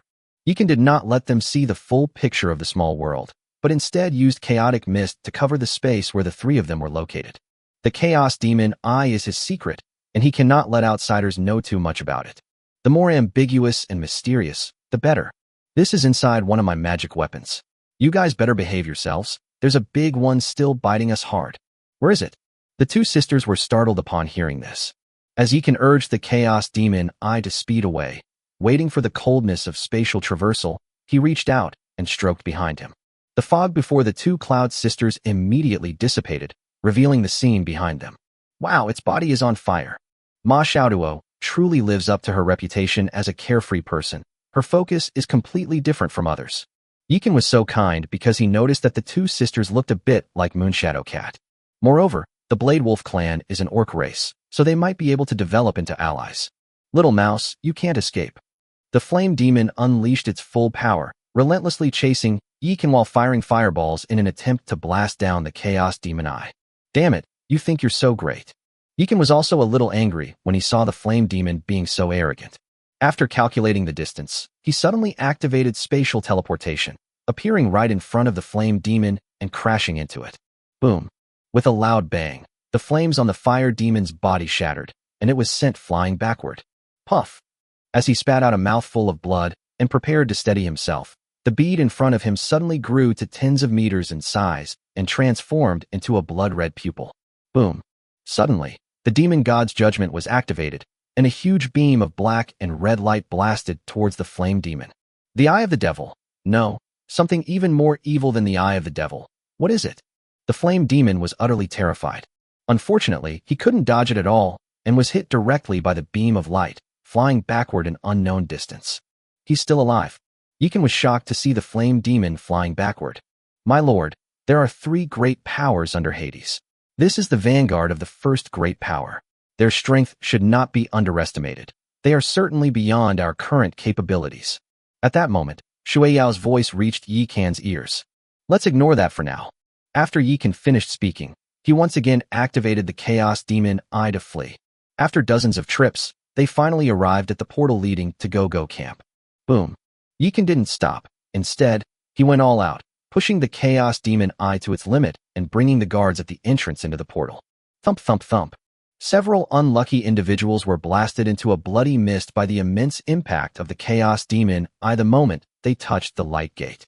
Although the remaining few people did not die, they were torn to pieces by the terrifying field power after entering the light gate. Despite the immense impact, the Chaos Demon Eye continued its momentum, crashing through the portal and landing at the bottom of the large lake next to Go-Go Camp. Chapter 376. Pigs and dogs climb the painted hall, and shoehorns are used as scepters. Go-Go Camp, how shung you on? Mahu, the extraterrestrial demons have entered Hai Shur. Are you sure everything is alright? Sitting in the swivel chair, He Chiofeng looked worried. Recently, it married a courtesan. The young woman's face looked like a skull, her body like a stick insect, and she had a lovely name, Yu Jiaojiao. If Yu Jiaojiao's appearance were placed in the human world, she would definitely be considered ugly. But in the Rakshasa kingdom, she would be considered a top-tier beauty. He Chiofeng had finally married such a beauty and hadn't even had a chance to enjoy it properly, so naturally, he didn't want to be implicated in this matter. Don't worry, even the strongest warrior of my Rakshasa kingdom will have his body shredded by the power of the field if he enters the gate of light. These mere external demons cannot withstand it. Mahu waved his hand, not caring at all. Don't worry, I'll be back in Beijing in a few days. I'll look into it for you then. Na Yonyao crossed his legs and watched his 2 younger brothers paint on the platform, his eyes full of smiles. The Academy of Fine Arts offers more than just good singing voices. It also provides skills in music, chess, calligraphy, and painting. Its younger brothers, Na Quanjia, Na Quanju, and Na Quanliang, were all fond of calligraphy and painting, and were also skilled at painting by holding a brush in their mouths. Sister Bird's brother is a genius. This Rui painting looks just like the real thing. Tao Fei now smiled as he waved his folding fan. The two tumors perched on the triple chin trembled, making people feel nauseous, but the people of the Rakshasa kingdom found them unique and beautiful. Absolutely. Don't even consider whose brothers they are. Ma Hu and He Qiufeng also joined in the praise. Ugh, I've seen shameless people before, but I've never seen anyone this shameless. Drawing a shoehorn and calling it a Rui, a symbol of good fortune. What kind of nonsense is that? Upstairs in a private room, Ma Xiaoduo could no longer contain herself and was about to burst into a murder. Pigs and dogs are placed in painted halls, and shoehorns are used as scepters. Isn't this a perfect depiction of the Rakshasa kingdom? Huh. Yi can burst into laughter. Little sister, you better behave yourself. As soon as Ma Xiaoduo poked her head out, her older sister Ma Xiaoyan pressed her down. Sister, I really can't stand it anymore. Those dogs and those dogs are one thing, but they're just a pair of pigs and dogs. Isn't that Inuyasha a wolf? Such an insult to my wolf clan is unacceptable. Ma Xiaoduo was so angry that her little face puffed up like two eggs. Her adorable appearance made Su Daji and the others in the Chaos Demon's eyes giggle. Are you two alright? If not, I can help you out. Yi Can suppressed a laugh and asked. Brother Yi Can, just help us block Good Voice Academy and don't let them escape. Today, I'm going to make this place a river of blood. Ma Xiaoyan drew a curved knife from her waist, her face filled with ferocity. These ugly freaks, they're so ugly yet they dare to say their master is ugly and even lock him up. This is absolutely outrageous. No problem, I'll send you 2 more orc helpers. Hey, Brother Yi Can, didn't you come alone? Upon hearing this, Ma Xiaoduo immediately looked curious. When they first arrived at the Good Voice Academy, they were planning to take action immediately, but Yi Can stopped them.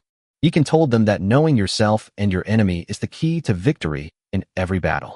Let them first observe the terrain, understand the number of enemies, and assess their approximate combat strength before launching a swift and decisive attack. When they strike, they leave their opponent with no chance to retaliate. The two sisters were stunned, thinking that Yi Can resembled their master. Ma Xiaoduo also said something like, plan carefully before digging a tunnel, which made Yi Can laugh so hard. Who said I came alone? With a wave of his hand, Yi Can summoned the crouching dragon and the young phoenix behind him. Ladies, with my brother's help, we'll definitely make sure you get what you want. As soon as Neo Daiden came out, he patted his chest and made all the promises. That's right, those cowards down there. We can take on 10,000 of them one by one. The northern barbarians were not to be outdone. Hey, Bull Demon Clan, Troll Clan, why are you following Brother Yi Can? Ma Xiaoyan was stunned when she saw Neo Daiden and Manbei. They didn't see these two people when they were inside that magical artifact. Girl, a quarter of the lords in our eternal village are orcs, so what's wrong with us following our leader? Neo Daiden looked very proud. No problem. Ma Xiaoyan gave an awkward smile. Alright, old Neo, Manbei, I'm leaving the Knife Wolf sisters in your care. Don't let anything go wrong. Don't worry, boss. If either of the two ladies gets hurt, you can twist off old Neo's head and use it as a ball. Me too. Alright, I believe you. After Yi Can finished speaking, he immediately used his phantom movement technique to leave the Good Voice Academy. At the same time, 10 crystal goddesses, including Shui Yao, were released and transformed into the appearance of Rakshasa citizens, guarding the various exits of the Good Voice Academy. This has nothing to do with us. After Yi Can finished speaking, he led the 3 Su sisters, Katan, Chu Qiao, and Aya to sit at the highest point of the Good Voice Academy, overlooking the entire scene. Chapter 377 The Wolf Clan Sisters Battle the 4 Villains. Go Camp, How Sheng Yuan. One finger imprisons heaven and earth. One palm strike shatters mountains and rivers. As expected, Neo Daiden and Manbei kept their word, defeating the ugly little devils from the Rakshasa kingdom one move at a time, making them cry for their parents. The spiritual energy of the Rakshasa kingdom has been locked up by the spirit sealing array. These 2 idiots are using their skills so recklessly. They're going to be in big trouble soon. Cardan crossed his arms, supporting 2 towering peaks, and watched the battle below with schadenfreude. Don't worry, these 2 idiots are physically strong. They won't die even without using their skills. Yi Can rested his head on Su Daji's lap, showing no sign of worry. Because the spiritual energy in the Rakshasa kingdom is locked away, ordinary people are unable to cultivate magic. However, there were also capable people in the Rakshasa kingdom who pioneered a new path. This is because after the spirit sealing array gathers spiritual energy into the life crystal core, the life crystal core then feeds the spiritual energy back to the Rakshasa land.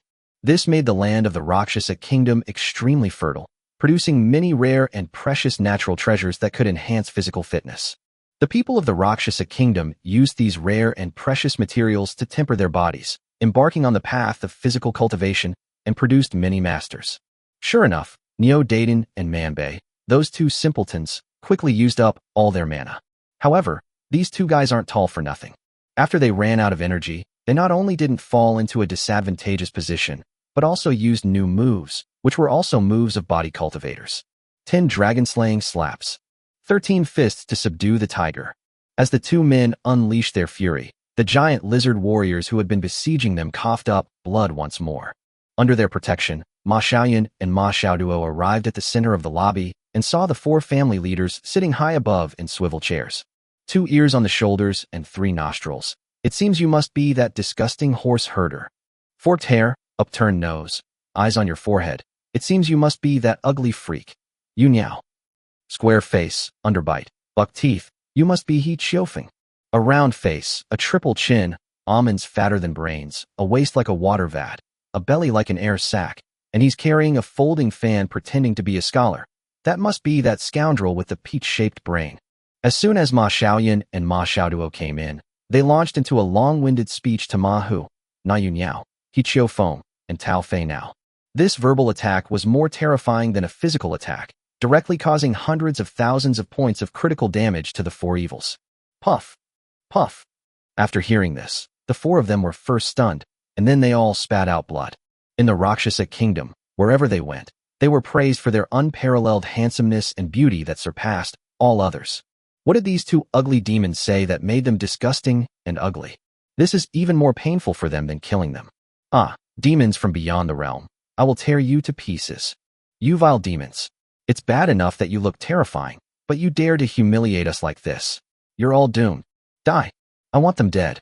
I'll peel their flesh off piece by piece and devour them alive. After the 4 villains finished spitting out blood, they finally caught their breath, but the words of the Ma sisters were like poison needles, piercing deep into their hearts. They will never be able to find peace of mind in this lifetime unless they are torn to pieces and their bones are crushed to ashes. 5 lock positions. Mahu twisted his buttocks and slammed his thick leg, which resembled a black donkey's hoof, down hard. Boom, boom, boom. Suddenly, 5 enormous pillars appeared on the ground, surrounding the Vest sisters in the center. Good Voice Academy is its territory. It has been operating here for many years, so how could it not have some tricks up its sleeve? This 5 locks is one of them, capable of emitting bursts of hoarse sound waves that trap people within and harm their souls. At best, it causes a splitting headache. At worst, it can scare someone to death, destroying flowers in the mist. Suddenly, the bird opened its blood-red maw and spewed a cloud of gray mist towards the 5 locks formation. Then he pushed his hands forward with all his might and shouted, "The mountain won't turn, but the ghost will." Buzz. The 5 lock position, which was moving, stopped instantly. But the gray fog formed a huge vortex, spinning wildly around Ma Xiaoyan and Ma Xiao. Several vengeful ghosts with gray hair and ethereal lower bodies hid in the gray mist. Swish, swish, swish. Suddenly, the vengeful ghosts moved. They wielded blood-red blades, like a blood-red strangler, and scraped towards the 2 sisters, attempting to tear them apart. "Husband, shouldn't we go help them?" Yu Qing felt indignant when she saw her 2 little sisters being bullied. "Let's take a look first." Yikan waved his hand. "To try and use a knife in front of my wolf clan is simply courting death. Sis, let these bumpkins learn the punishment for their impulsiveness." Ma Xiaoyan and Ma Xiaoduo suddenly drew their curved swords from their waists and stood back to back. Buzz. The next moment, their eyes turned red, and a scarlet blood aura emanated from their bodies. Bloodblades lament, "Mad Wolf." The 2 sisters spoke in unison, instantly transforming into 2 streaks of crimson light. Hiss, hiss, hiss. Under their blood energy, the originally ethereal ghost was torn apart, and even the gray mist vortex was shaken apart. A life of rage. Just then, He Chiofeng also stepped down from the field. Its entire body bulged, emanating a strange aura of blood. Call. Suddenly, it sprayed a terrifying burst of energy towards the 5 locks, which instantly merged into the great formation. Wander aimlessly, waver. After He Chiofeng finished speaking, he began to convulse and shake wildly, as if he had epilepsy. The Ma sisters also seemed to be affected. Their vision began to blur, their bodies stiffened, and they involuntarily began to twitch. Seeing that his three companions had all made their moves, Tao Fei now naturally refused to be outdone. Echoes from the desolate grave. Tao Fei now held out his large, fat hands in a loose embrace. Buzz. The 5 locking positions were immediately compressed by its powerful force. At the same time, it began to roar and shout at the interior of the 5 lock positions, emitting bursts of sonic attacks. These 2 girls can't hold on much longer. You 3 go down and help them. Let them take the lives of the 4 villains. You can wave to Kaden, Chu Qiao, and Aya. My greatsword has been itching for a long time. Chu Qiao gently stroked the long sword in her hand. Yours is a sword, mine is a knife. After saying this, Cardan drew his long sword and charged in. Aya puffed out her pink lips and exhaled a thick mist downwards, completely obscuring the interior of the Good Voice Academy. Of course, this concealment is only for the enemy. Hiss hiss hiss. Soon after, chaos erupted within the Good Voice Academy, and all of Xiao Karami's characters were killed off. The 4 villains had their tendons severed by Chu Qiao and were thrown in front of Ma Xiaoyun and Ma Xiaoduo. At the same time, tens of thousands of troops suddenly appeared 100 miles away from Go-Go Camp. Leading the army were lizard men covered in scales, followed by toad men carrying a huge jar, and finally 2-headed men standing 5 meters tall with 2 heads. TSK. The Rakshasa Kingdom's royal family is unusually slow. They only sent someone now. Yikan smiled slightly and jumped up. Chapter 378. The 4 villains are executed and escape from Go-Go Camp. Boom, boom, boom. As soon as Yikan finished speaking, 8 beams of light descended from the sky and landed around Go-Go Camp. Those were 8 pillars emanating an eerie black aura. Each pillar was topped by an elderly, winged monster.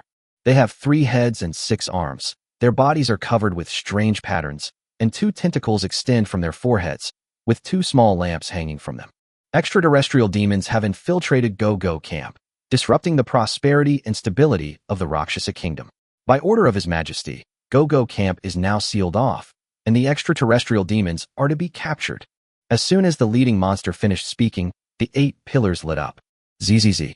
They shot out streaks of black lightning, which linked together to form a ring of lightning that enveloped the entire Go-Go Camp. It seems my husband has been proven wrong. Fushime covered her mouth, laughing so hard she was shaking. Snap. As soon as she finished speaking, her shapely buttocks felt a blow from Yikan AI. You talk too much. After Yikan finished filming Fushime, he said, let's unleash our power and test the strength of this sealing formation. Come and join me before you run out of mana. Yes. The 3 Su sisters exchanged a glance and instantly transformed into 3 long rainbows, rushing out. Yikan then used his cloud riding technique to arrive in front of one of the pillars in the blink of an eye. ZZZ.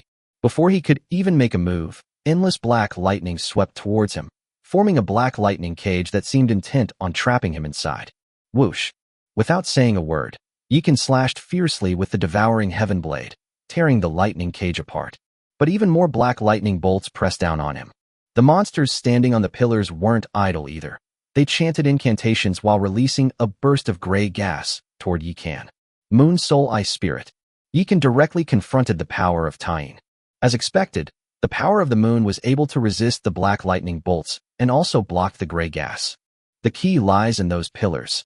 After Yikan finished speaking, he immediately activated the Tying True Scripture and unleashed a powerful strike. Moon falls from the 9 heavens. Whoosh. In an instant, a giant crescent moon pierced the sky and descended. Click. The enormous pillar was cleaved in 2 as the moon set in the heavens. This strength can only withstand 2 strikes at most, but unfortunately, there's not enough time. Through the Chaos Demon Eye, Yikan had already seen the Rakshasa Kingdom army that had arrived outside Go-Go Camp. So he flashed back to the rooftop. Meanwhile, Sudaji and her 2 sisters had already returned. Husband, that black lightning cage is terrifying. The power of the lightning is endless and very troublesome. We were almost trapped. Sudaji said with lingering fear. If it weren't for their bond, they wouldn't have been able to break free at all. Of course, they did not use the 3 talents demon formation. That was their trump card, and they would stay behind to protect Yikan unless absolutely necessary. The situation in Pingan County is still unclear. We don't know the exact process of the battle for the county seat. Let's go back first.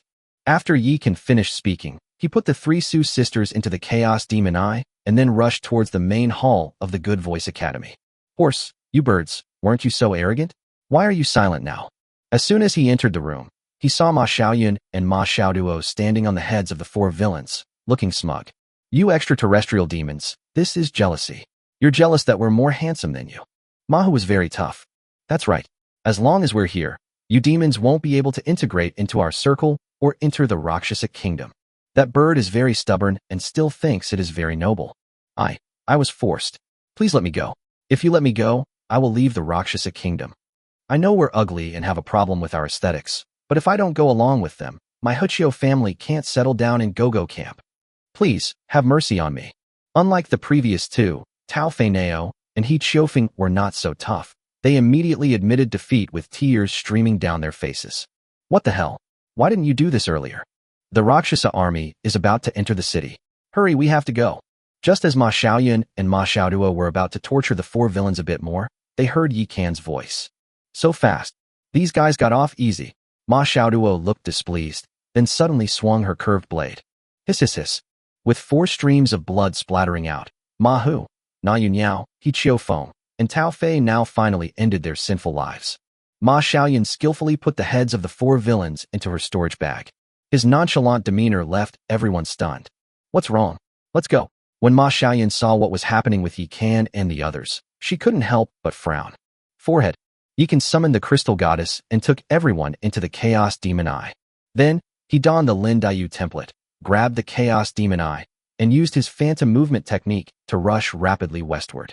Husband, isn't our home in the east? Cardin asked, puzzled. This time, Yi Can did not separate Ma Xiaoyun and Ma Xiaoduo, but the internal space of the Chaos Demon Eye was not fully opened. It just brought everyone together. Let's give those 2 sisters a ride first. It won't take long anyway. Yi Can said indifferently. Brother Yi Can, thank you so much this time. Otherwise, let alone avenging our master, we probably wouldn't even be able to leave Haishur. Ma Xiaoyun said with a grateful expression. Unlike her carefree sister, she knew how much Yi Can had done for them this time. The orcs and humans are currently at peace, and there are quite a few orcs in my town. Besides, you know Di Xiao, so you should lend a hand if you can. Yi Can waved his hand dismissively. Brother Yi Can, the situation in Pingan County is clear. Both the orcs and humans only have one town. I will persuade my master to form an alliance with your eternal town. This little sister is quite something. She even knows how to befriend distant states while attacking nearby ones. Hee, it's all thanks to master's excellent teaching. Besides, as you said, the orcs and humans are currently at peace, so what's wrong with forming an alliance? Ma Xiaoyun looked very serious. It's a pity that the county magistrate of Pingan County has not been elected yet, so the county-level door can't be opened. We are separated by a vast ocean, so forming an alliance wouldn't make much sense. If only there were a portal that could connect the 2 towns. Yi Can said helplessly. He did hope to form an alliance with the Blade Wolf clan, but forming an alliance now would not be very meaningful. Because the 2 sides are separated by a vast ocean, if something really happens and support is needed, by the time the others arrive, it will be too late.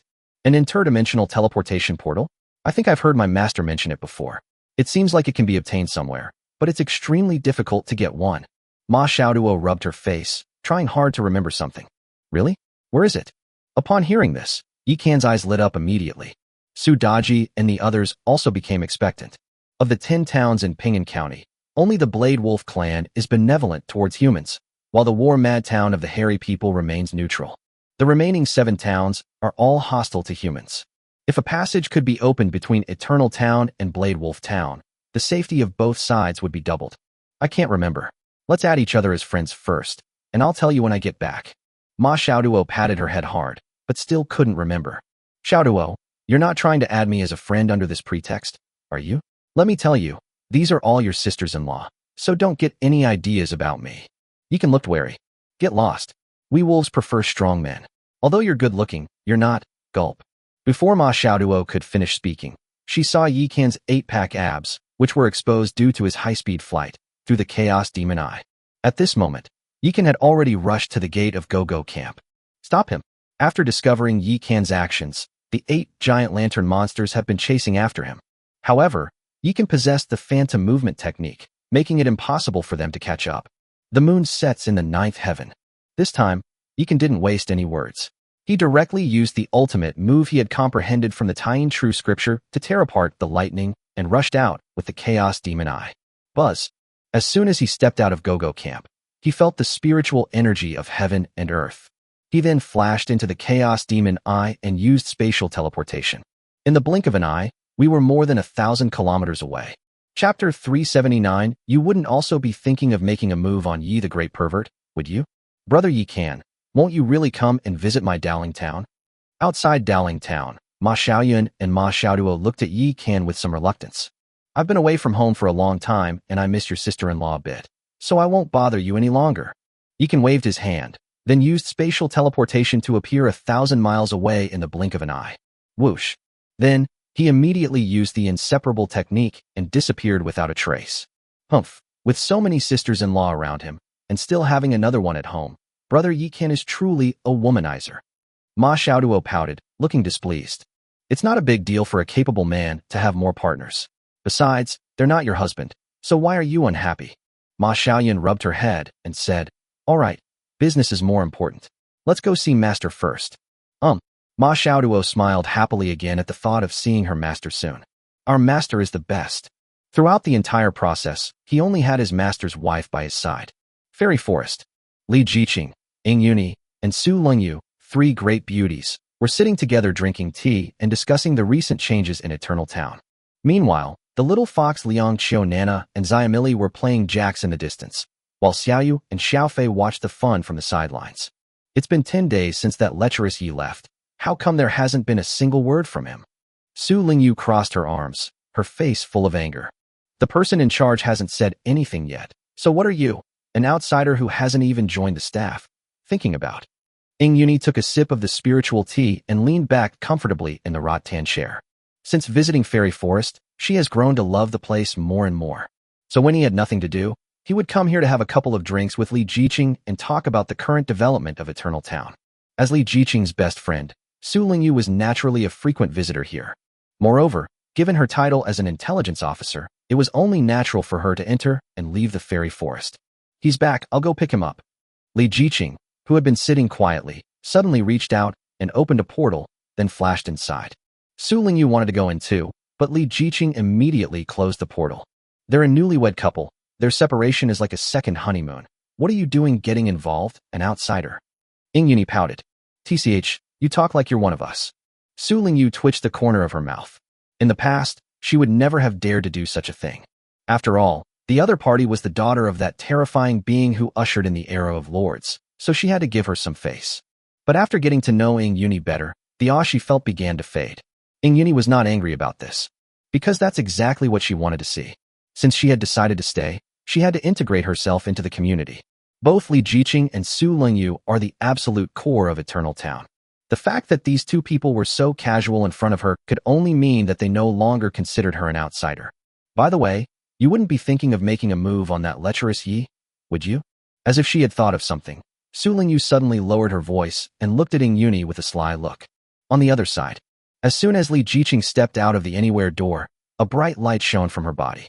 Then, a living person appeared right next to her. My husband. Although she knew Yi Can was not in danger, she still couldn't help but worry and be concerned. Seeing Yi Can appear beside her now, she finally felt relieved. Don't worry about me. You should know I'm fine based on the senses from the Ring of Eternity. Why are you acting like this?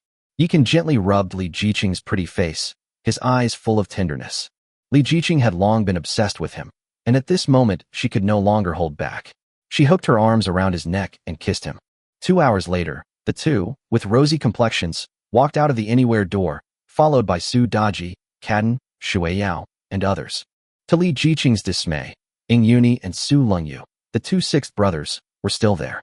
Are you planning to stay for dinner in my fairy forest? Ahem, Yi the great pervert went to great lengths, traveling hundreds of thousands of miles to probe the depths of the Rakshasa kingdom. As the core of Eternal Town, we naturally want to know what he found out. After Su Lingyu finished speaking, she suddenly looked at Yi Can with an ambiguous expression and said, You big pervert, have you touched a few beauties yet? You know what, there really are, and they're even twin sisters. Yi Can said in a very serious tone. What the heck? Are you serious? There are so many people in the family, and you still. Su Lingyu's beautiful eyes immediately turned red, and her jade-like fingers trembled as she pointed at Yi Can. Based on her more than 10 years of experience in judging people, she could tell that Yi Can had not lied. You're crazy. I'm surrounded by a whole bunch of beautiful women. What are you touching me for? Yikan slapped Su Lingyu's hand away and pulled Li Jiqing to sit down. Tell me, what happened to Eternal Town and the other towns after I left? Yikan glanced at Ing Yuni and Su Lingyu. Liang Qiu Nana and Xiamili, who were playing in the distance, also ran over. Elder brother. Xiamili jumped straight into Yikan's arms. Chapter 380 Hades' Ambition. The Crystal God is enraged. It's been so long. Have you missed me? Yikan rubbed the little guy's head. Of course I want a brother. When can we go play together? Xiamili looked at Yikan with anticipation. Although Li Jiqing has been with her these days, for some reason, she still prefers to be with Yikan the most. We can only talk about it tomorrow. My sisters and I have some things to discuss today. Why don't you go play with Nana first? Good. Although Xiamili has the mindset of a child, she is not a clueless brat. Brother Yikan, we're leaving now. Liang Qiu Nana originally wanted to spend some time with Yikan, but she was sensible and wouldn't make a fuss. Go. Yikan habitually rubbed the little fox's fluffy ears, making her squint her eyes and her cheeks flush. Then the cute girl picked up Xiamili and ran away shyly. Since we're here to discuss something, let's call everyone over. Ing Yuni looked at Yikan and said, Okay, you guys chat first. I'm going to meet someone. I'll be right back. As they spoke, Yikan headed toward Crystal Mountain. Upon seeing this, Ing Yuni's expression hardened. She knew the disappearance of the Crystal Realm must be related to Yikan summoning the ancient Crystal God. But she's been in Fairy Forest for so long, and she hasn't seen a single Crystal Goddess, let alone the Crystal Ancient God. I only saw some epic level units, like the Crystal Guardians. However, Yikan is indeed a beast. All the heroes and soldiers in his territory are women, and they are all great beauties. Can her waist handle it? My lord, she's in the inner territory. She's been treating it like her own home all this time. Yikan hadn't taken more than a few steps when Li Jiqing's voice echoed in his mind. Understood. You go and entertain everyone first. Yikan smiled slightly at Li Jiqing, turned around and walked towards the treehouse, entering the vast mist. Because the area around the treehouse was shrouded in mist, to outsiders, it appeared as if Yikan had simply entered the treehouse, unaware that he had entered some mysterious space. However, Ing Yuni was the only outsider present. Although Yikan said that he would trust those he employed and not employ those he distrusted, the inner territory was the biggest secret of Fairy Forest and would not be revealed to anyone but those he absolutely trusted. Ing Yuni has a powerful background, with the Qin dynasty standing behind her, so Yikan naturally wouldn't be foolish enough to reveal his trump card to her. The mayor is back. Everyone come and see. After watching Yikan leave with a complicated expression, Ing Yuni tagged Zhu Huifei, Hong Sanqian, Zhao Chong, and others in the Eternal Town Management Group. This is a small group she created recently, and she hasn't added Yikan to it yet, because we simply cannot get in touch with them. Wait, didn't my cousin say he was going into seclusion? What's he up to now? Old Yi was indeed up to something behind our backs. Stop talking nonsense. Go see what he's done this time. That's utterly outrageous. Less than a minute after Ing Yuni sent out her message, Zhu Huifei, Hong Sanqian, and Zhao Chong sent a request to open the Anywhere door to the Fairy Forest. Anywhere door can be opened outside someone else's territory, but to open it directly into someone else's territory, the Lord's permission is required. Moreover, the location where the opening is made is also determined by the Lord. After Li Jiqing agreed, the 3 doors opened simultaneously, and 3 grown men walked out from them. Where has that kid Old Yi been all this time? As soon as Hong Sanqian appeared, he began to interrogate and accuse them. My cousin went out to have fun without taking me along. That's so disloyal. Zhao Chong, on the other hand, looked indignant. Only Zhu Huifei remained silent, looking around. Stop looking for him. He needs to verify some things now. Everyone should sort out what they've been doing lately. He's probably going to say something that will overturn your understanding. Li Jiqing glanced at the 3 guys, her expression inscrutable. Disrupting our understanding? Upon hearing Li Jiqing's words, Zhu Huifei and the other 2 immediately became serious. Even Ing Yuni, who knew some of the inside story, became solemn at this moment. Inner territory. Yikan went straight to the Crystal Ancient God and sat down without any hesitation. After 10 days of cultivation, the Crystal Ancient God's body seemed to have become more solid. Clearly, the spiritual energy of the inner territory and the well of eternity greatly benefited her. I'm back. The Crystal Goddess opened her beautiful eyes, her gaze towards Yikan filled with a mixture of curiosity and confusion. Yikan nodded, then directly opened the video he had recorded in the underground palace of the sea, which also showed the flame demon chasing them. The power of the Hound of the Underworld, that bastard Hades really interfered. After reading it, the Crystal Goddess was furious, her beautiful eyes filled with murderous intent. Hades actually used the spirit sealing array she set up to erode the life crystal core, and also condensed the soul imprints of all living beings in the Rakshasa kingdom. What exactly was his purpose in doing this? Yikan looked at the crystal ancient god with a puzzled expression. Do you think I'm the only one who wants to replace the will of the world? Could it be Hades too? Yikan was immediately startled. Otherwise what? The crystal god was both angry and somewhat annoyed. Actually, quite a few ancient gods had this idea, but they all did it very discreetly, unlike me, who was foolish enough to openly confront the will of the world. Who would have thought that even an ancient god could have a youthful and impetuous past? Yikan couldn't help but burst into laughter. What are you laughing at? Do you still want to take over the Rakshasa kingdom? The crystal god was annoyed when he heard Yikan's laughter. She didn't know what was wrong with her. After being resurrected by Yikan, she lost the cold indifference that an ancient god should have and gained some human warmth that she shouldn't have. This strange feeling made her both love and hate it. Okay, I won't laugh. You can continue. Yikan knew the matter was of great importance, so he stopped teasing her. Hades did this in order to emulate the Lord of Reincarnation and enable the ninth heaven to achieve freedom of reincarnation. He eroded the primordial essence of that land, the life crystal core, by condensing the soul imprints of the natives. If he succeeds, the Rakshasa kingdom will become his territory, and its people will become his subjects. Even if he fails and the Rakshasa kingdom is destroyed, those dead beasts will enter the underworld and become his lackeys. If he successfully constructs the cycle of reincarnation, it will be equivalent to controlling half of the ninth heaven. His next step will undoubtedly be to gradually erode the world's will. When the crystal god spoke of this, his silver teeth were almost ground to powder. The Rakshasa kingdom was originally just a barren and desolate place. It was only after her spirit-sealing array spent 5,000 years accumulating spiritual energy that the life crystal core was formed. Unexpectedly, she is now working for someone else's benefit, and that person is her enemy. Not only that, he also developed the location of the life crystal core into an underground world called the Sea City, uniting the Rakshasa kingdom and the Sea clan to attract people of all races to come and trade. Now it has evolved into a small world where cultivation is possible, and the gate to that world seems to lead to many places. Strangely, that small world seemed to be both real and unreal, as if it hadn't fully evolved yet. Yikan stroked his chin, completely baffled. Currently, he is merely a domain lord and has not yet come into contact with the power of the world's origin, nor with the laws. Chapter 381 The Dilemma of the Ancient Crystal God. Although the Rakshasa kingdom is a poor and desolate place, it was once my territory. He wants to take it for himself? Not so easy. As Crystal Goddess spoke, a hint of confidence immediately returned to her pretty face. It's your territory, you're in charge. Tell me, how do we take this back? Overwhelmed with excitement, Yikan couldn't help but grab the crystal god's jade hand. The crystal ancient god trembled as it felt the warmth of Yikan's large hand. Feeling a little uncomfortable, she immediately dispersed her not yet fully formed palm and then reformed it in front of her. Sorry, I got excited. After Yikan realized what had happened, he felt a little embarrassed. It's not difficult, but it's also quite simple.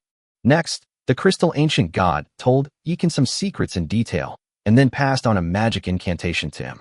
With this incantation, I feel more confident. Now I just need to wait for the world will to announce the rules for the battle for Pingan County. Yikan clenched his fist, his face full of confidence. Don't be blindly confident. I can't make a move now. If that bastard Hades sends out his 3 leaders, you probably won't be able to withstand them. Suddenly, the crystal god poured a bucket of cold water on it.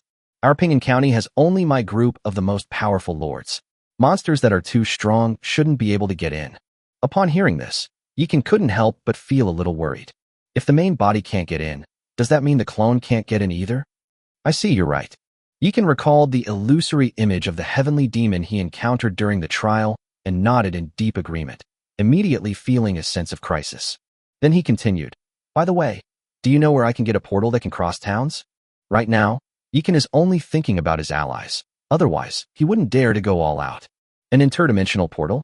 My divine kingdom does have one in its temples, but Atlantis has been sunk to the bottom of the sea by the world's will, so it's probably gone.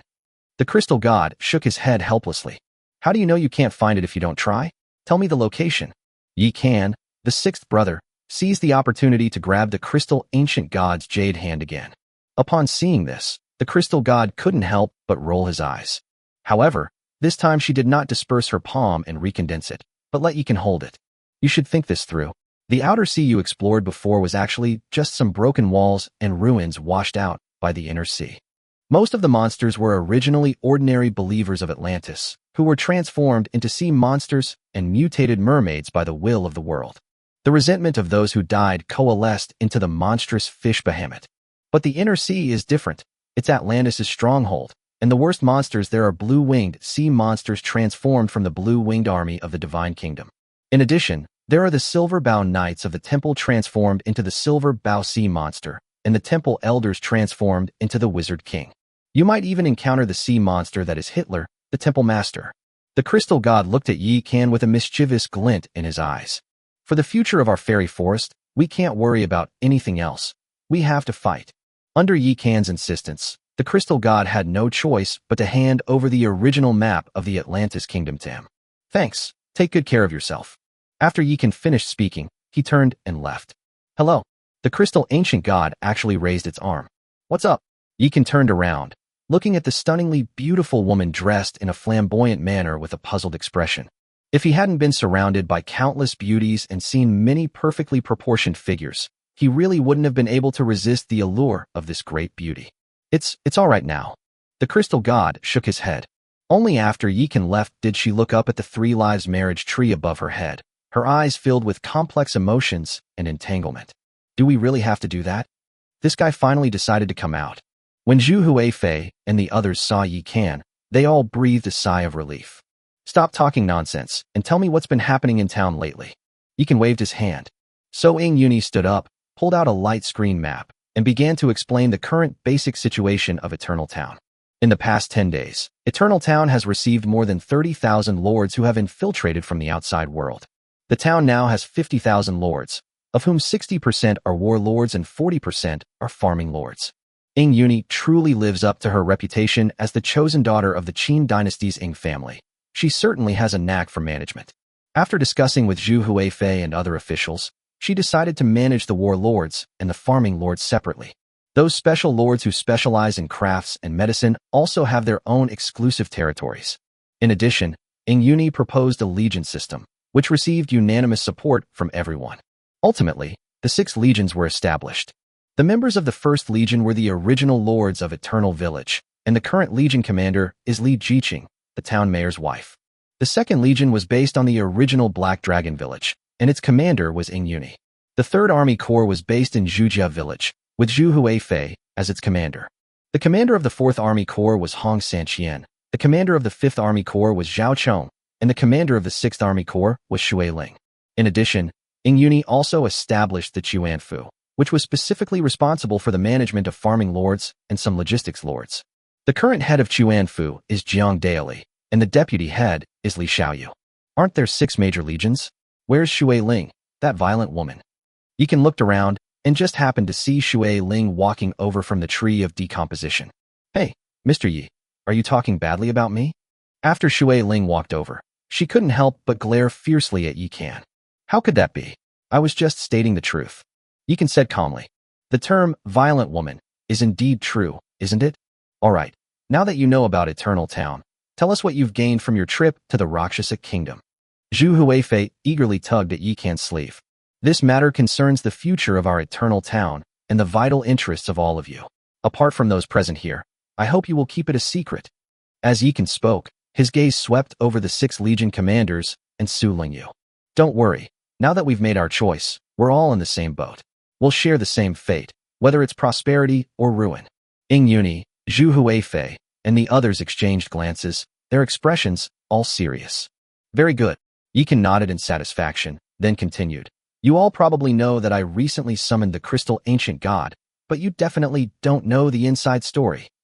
Next, Yi Kan will explain the cause and effect of the crystal ancient god's fall. He also revealed all the inside stories and matters related to the Rakshasa Kingdom. Of course, Yi Kan also skipped over some details, such as the meaning represented by the life crystal core. Holy crap, isn't this a war between us mortal lords? How did it get dragged into the ancient gods? And the terrifying evil god Hades at that. This made Zhu Huifei lose her composure. Chapter 382 Old Yi. Shall we exchange that troop-type token? Knife Wolf Town. You 2 troublemakers, how dare you come back? Ma Ji's face was full of anger.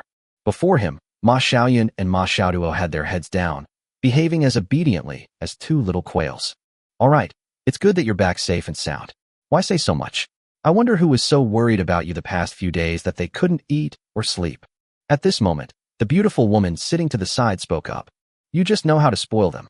After his wife exposed his true colors, Ma Ji could no longer maintain his image as a strict teacher and could only sigh.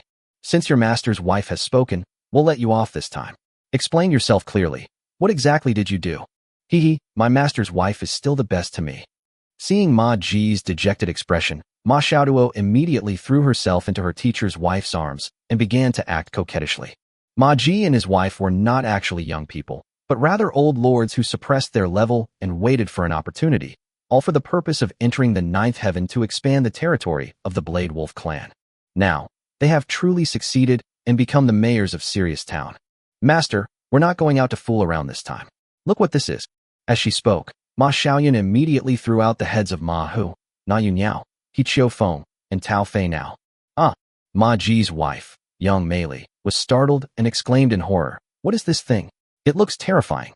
Horse herder, that bird, my disciples, what are you doing?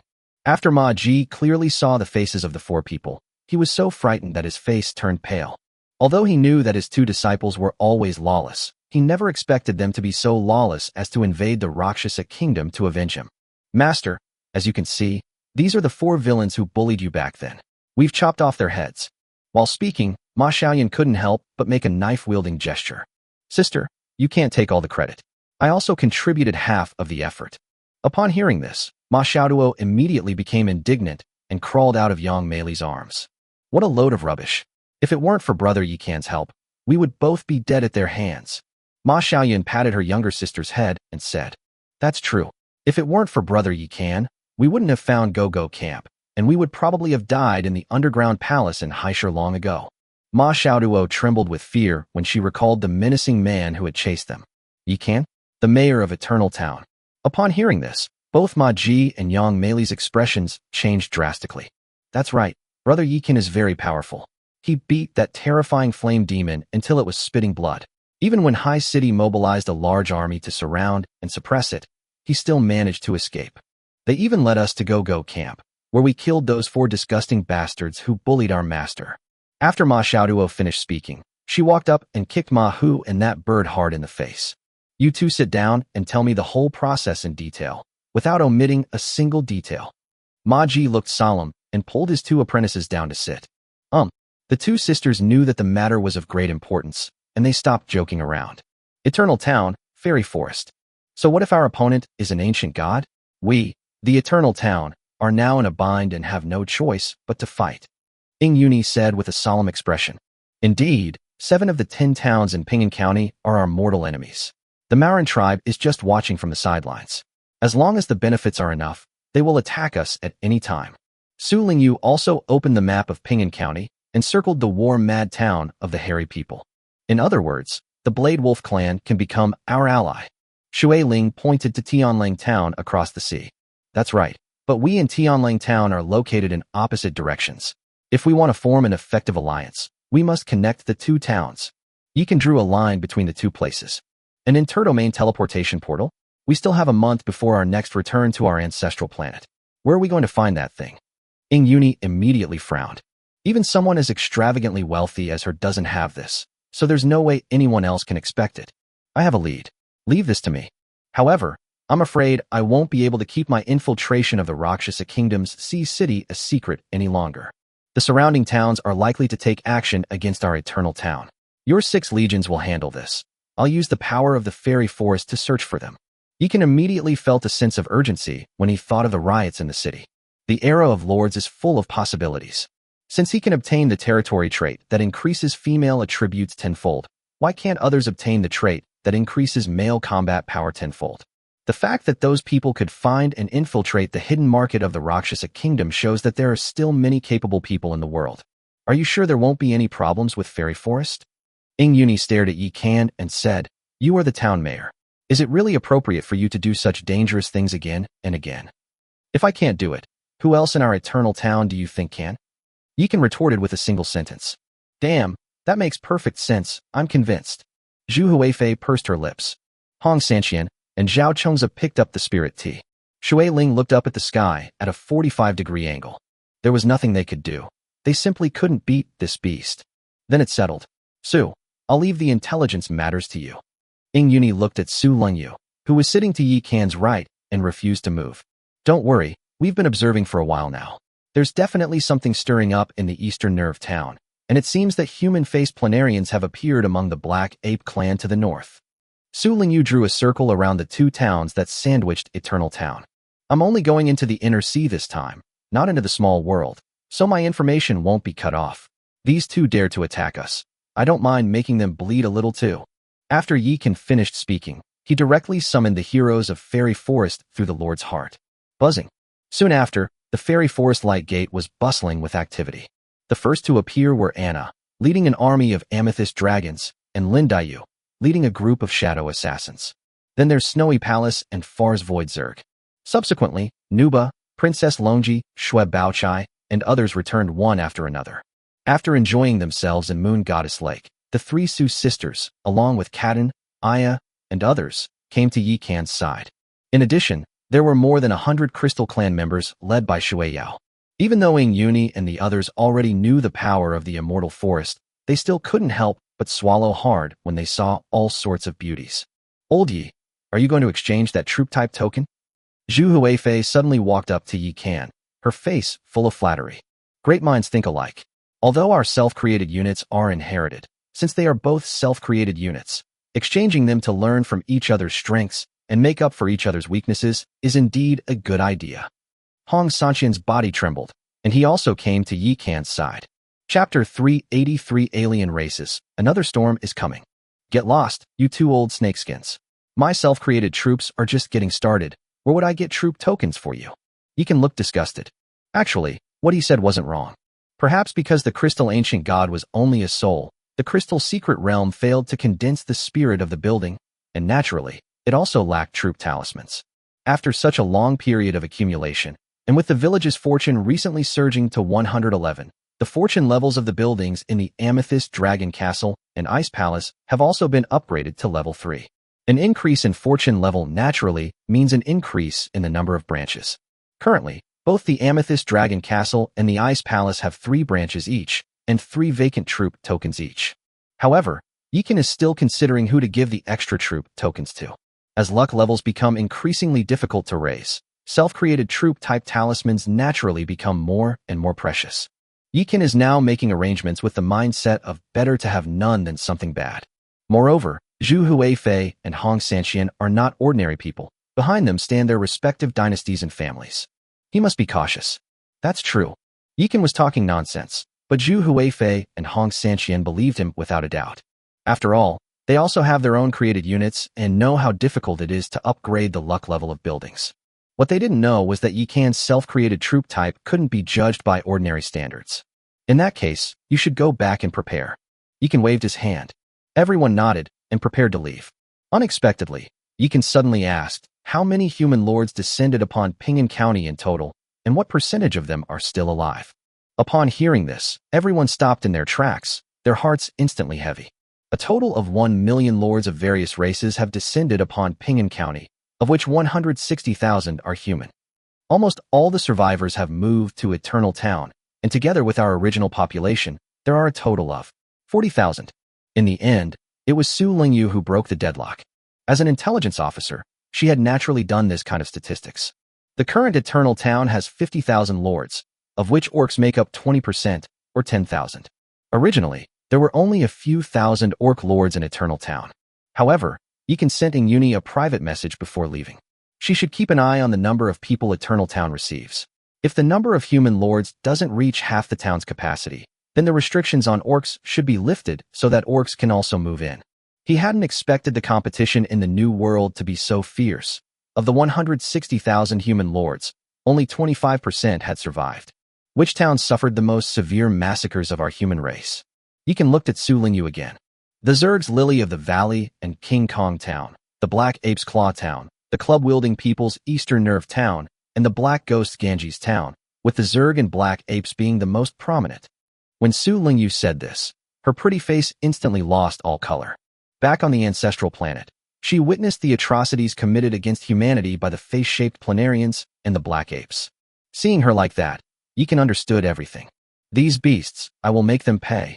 Zhu Huifei gritted her teeth. On the planet Phantom Spirit, the Ming dynasty is the largest human power. However, due to the obstruction of the spineless Qing officials, they were unable to fully confront the foreign tribes, which led to many tragedies. I can't control what happens elsewhere, but since this has happened on our turf, we can't let this go unpunished. After Yikan finished speaking, he simply waved his hand. Ing Yuni, Zhu Huifei, and the others didn't waste any more words and directly opened the anywhere door and left. Husband, places with teleportation portals must be very dangerous, right? After everyone had left, Li Jiqing looked at Yikan. The true ruins of Atlantis must be quite dangerous, so this operation only requires elites, with priority given to those with ice and water attributes. As soon as Yikan finished speaking, Princess Longji and Xue Baochai stepped forward. In terms of troop types, the demon-eyed serpent men, Ice Palace disciples, and Crystal Guards are undoubtedly the top choices. Of course, there are also two quiet and aloof beauties, Xue and I, and Fa. We don't need that many people. Yikan shook his head and affectionately ruffled Fowl's snowy hair. The void insects have incorporated the genes of the Crystal Clan. Large-scale battlefields are your true home. Join the First Legion and help me protect Shaoqing. Although Far was a little disappointed, he obediently accepted the arrangement. In the eyes of the Zerg, the Overmind is like the heavens, and they must obey its orders unconditionally. Longji and Sister Bao, come with me. Yes, my lord. Princess Longji and Xue Baochai were overjoyed and rushed to Yikan's side, looking as if they were afraid he would change his mind. Xue and I will lead the 24 Snow Maidens. Anna will lead the 24 Dragon King Protectors. Aya will lead the demon-eyed snake people, and Shui Yao will lead the crystal goddesses to follow me. Yes. Upon hearing this, the women immediately smiled. Those who weren't chosen looked miserable. Husband, don't you want us to go? The three Su sisters all frowned. They weren't jealous, but worried about Yikan's safety. I'll feel more at ease knowing you're all staying by Shaoqing's side this time. Yikan naturally knew that it would be safer to bring the three sisters, but he felt uneasy whenever he thought of the restless towns of Lily of the Valley, Jia, and Eastern Psychiatry. With Su Daji and the other two protecting Li Jiqing, he would feel more at ease even if they weren't around. My lord, Daji and the others went to the Rakshasa kingdom with you. It's fine if they don't go this time, but why didn't they choose me either time? The demon looked at Yikan with a pitiful expression. She wasn't included in either of the two outings, which was a bit much for her, as she was always looking for trouble with Yikan. Husband, you should take Sister Xian with you. Otherwise she won't be attentive to me if she stays by my side. Li Jiqing said with a smile. Okay, then count you in. That's wonderful. My husband still cares for me. The demon pounced on Yikan, clinging to him tightly and refusing to let go, completely ignoring the murderous glares from her sisters. Time is of the essence. I must depart now. Keep me informed of any developments here. Yikan held Li Jiqing's delicate hand, his face serious. Don't worry, there are sentries around Eternal Town now, and Su Ding's hidden Scythe clan has already infiltrated Clawhua Town and Eastern Nerve Town. Nothing will happen. As for you, with all that running around, be careful, lest you accidentally capsize in the gutter. As long as you're okay, I'll never capsize. Yikan gently squeezed the jade finger on which Li Jiqing wore the ring of eternity. Okay, Li Jiqing nodded. Yikan then collected everyone into the Chaos Demon Eye and rushed into the Anywhere door. Oriental Nervous Town. Two ugly, underbite-faced men sat facing each other. They have a pair of big bumps on their foreheads, a belly like a pregnant woman in her 10th month, and hands like Popeyes, covered with disgusting fleshy lumps. Little how, are those dark-skinned monkeys in Zhuahua Town reliable? One of the men, whose nose hairs were mixed with his beard, suddenly asked. Don't worry, this race's hatred for humans is no less than ours, and may even be deeper. Zheng Xiaohao picked up a slice of watermelon, ate it whole, rind and all, with a satisfied look on his face. What do you mean by that? Shin Shanmin immediately became interested. We, the Banchue people, covet the glorious history and heritage of the human race, while the black apes are simply jealous and can't stand seeing the human race doing better than them. So that's how it is. No wonder they kill humans just like the human-faced planarians. So there shouldn't be any shady dealings in this collaboration, but let's not be the first to stick our necks out. Let them lead the charge, and if things don't look right, we'll back off. Zheng Xiaohao narrowed his eyes, his face full of wisdom. Absolutely. Escape. We Bang men are professionals at it. Shen Shanmin nodded in deep agreement. Of course, we can't be like that idiot Zhuang Ginshua. So what if 2 of his buddies died? He can just find more. Why risk his own life? That's right. On the other side, the border between Jawa and Lily of the Valley. The 2 groups of people were sitting on opposite sides of the border. One group was dressed entirely in black school uniforms, with very exaggerated hairstyles, somewhat resembling the once popular non-mainstream style. On the other side was a group of dark-skinned, thick-haired apes that reeked of a foul stench. The 2 sides have been arguing about the cooperation for quite some time now. Can you go first? As long as you pay, nothing is a problem. All right, it's settled then. As long as we conquer the human village, the money goes to your Jawa town, the women to our Lily of the Valley town, and the territory is split in half. It's settled then. Chapter 384 Husband. I suspect your mouth has been blessed. So this is what Pingan County is like. Within the Chaos Demon Eye, Princess Longji and the others looked down at Pingan County, which resembled a withered flower, their eyes filled with astonishment. It turns out that after Yikan left Fairy Forest, he did not rush to the inner sea immediately. Instead, they used spatial teleportation skills to soar into the sky and overlook the entire Peace Town. The shape of this inland sea seems a bit strange. Yikan was completely exasperated. What's strange about it? The demon worm clung to Yikan, looking at him with confusion. This guy has been sticking to Yikan ever since he entered the Chaos Demon Eye, like a piece of chewing gum that he can't shake off. Yikan couldn't resist, so she could only choose to enjoy it. Don't you think the shape of this inland sea looks a lot like a woman's sanitary napkin? Holy crap, it really is. Upon closer inspection, Nuba immediately realized what was going on. We're at the easternmost point of this sanitary napkin area. Looking at it this way, Lily of the Valley and Ganji's town aren't far from us. This time we're heading into the inner sea, not far from them. If they dare to cause trouble, hee. Yikan suddenly sneered. Beep beep. Just then, he suddenly received a private message from Ma Xiaoyan. Brother Yikan, I found out about the teleportation portal. My master saw it on a parchment scroll. After Yikan finished reading, he noticed that a photo was attached below. It was a tattered parchment scroll that recorded the coordinates of the temple, as well as legends about the portal and the epic staff. I'm already on my way to the inland sea. Please thank your master for me. Yikan replied immediately. Don't mention it. You saved us sisters and helped us kill the 4 evils. Master is already grateful to you. By the way, Master has already agreed to the alliance. He means the same thing as you. We need to find the portal first, otherwise there's no point in forming an alliance. My master also told me to tell you that the temple is extremely dangerous. There is a great wind and thunder formation there, which exudes an evil aura. He was swept to the Rakshasa kingdom because of that great formation. You must be careful. Ma Xiaoduo is quite lively and outgoing. Once she gets to know you, she'll tell you everything. Don't worry. I have the crystal goddess with me. Yikan smiled slightly and closed the chat window. What's wrong with this guy following the crystal goddess? Is he that powerful? Ma Xiaoduo looked at her master and mistress with confusion. Little sister, I've always told you to read more books, but you never listen. Now you're dumbfounded, aren't you? Look for yourself.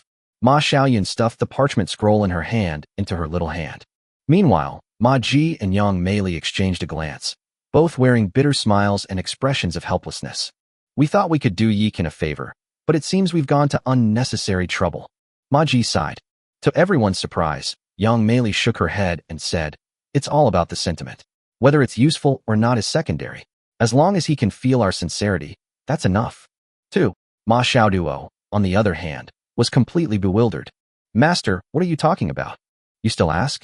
Can't you see it yourself? Ma Xiaoyun, exasperated, flicked her younger sister on the forehead, then pointed to a passage of text on the parchment and said, take a good look. What is this? Oh. So Ma Xiaoduo read it out word by word. Legend has it that the god worshipped in Atlantis was called the Ancient Crystal God, and under the Ancient God were 10 crystal goddesses and 100 crystal guardians. When the ancient gods conveyed their decrees, they would send down a crystal goddess and 10 crystal guardians as divine messengers to solve various difficulties for the people of Atlantis. Wow, could the crystal goddess that Brother Yikan mentioned be the divine messenger on this? Isn't the divine messenger a deity? How come he's following him? Ma Xiaoduo looked at her sister in shock. You're asking me? Who am I supposed to ask? Ma Xiaoyan shrugged. Hee, you don't know, but someone does. As she spoke, Ma Xiaoduo immediately opened a chat window. That was a guy she had bullied since childhood, named Di Xiao. On the other side, following the exact coordinates he obtained from Ma Xiaoduo, Yikan activated the Chaos Demon Eye and rushed into the inner sea. This inner sea is too abnormal. The outer perimeter was still filled with level 46 blue-winged sea monsters, but after only advancing a few dozen miles, it jumped directly to the level 66 great behemoth. Looking at the strange fish outside, their bodies shrouded in black mist and resembling giant ships, Nuba felt a chill run down her spine. The blue-winged sea monsters are merely the guardians of the kingdom of Atlantis. The truly formidable ones are the silver bow sea monsters in front of them. Their predecessors, the silver bow knights of the temple, had received the blessing of the ancient gods, who imbued their weapons with ice magic. At our current level, taking even one arrow would probably kill us half to death. Shueiyao pointed ahead, her face full of apprehension. There was a large group of monsters wearing silver armor and with fish fin-shaped wings on their backs. They wield longbows that exude a chilling aura, and although their entire faces are covered in silver armor, you can feel them staring at you when you look at them.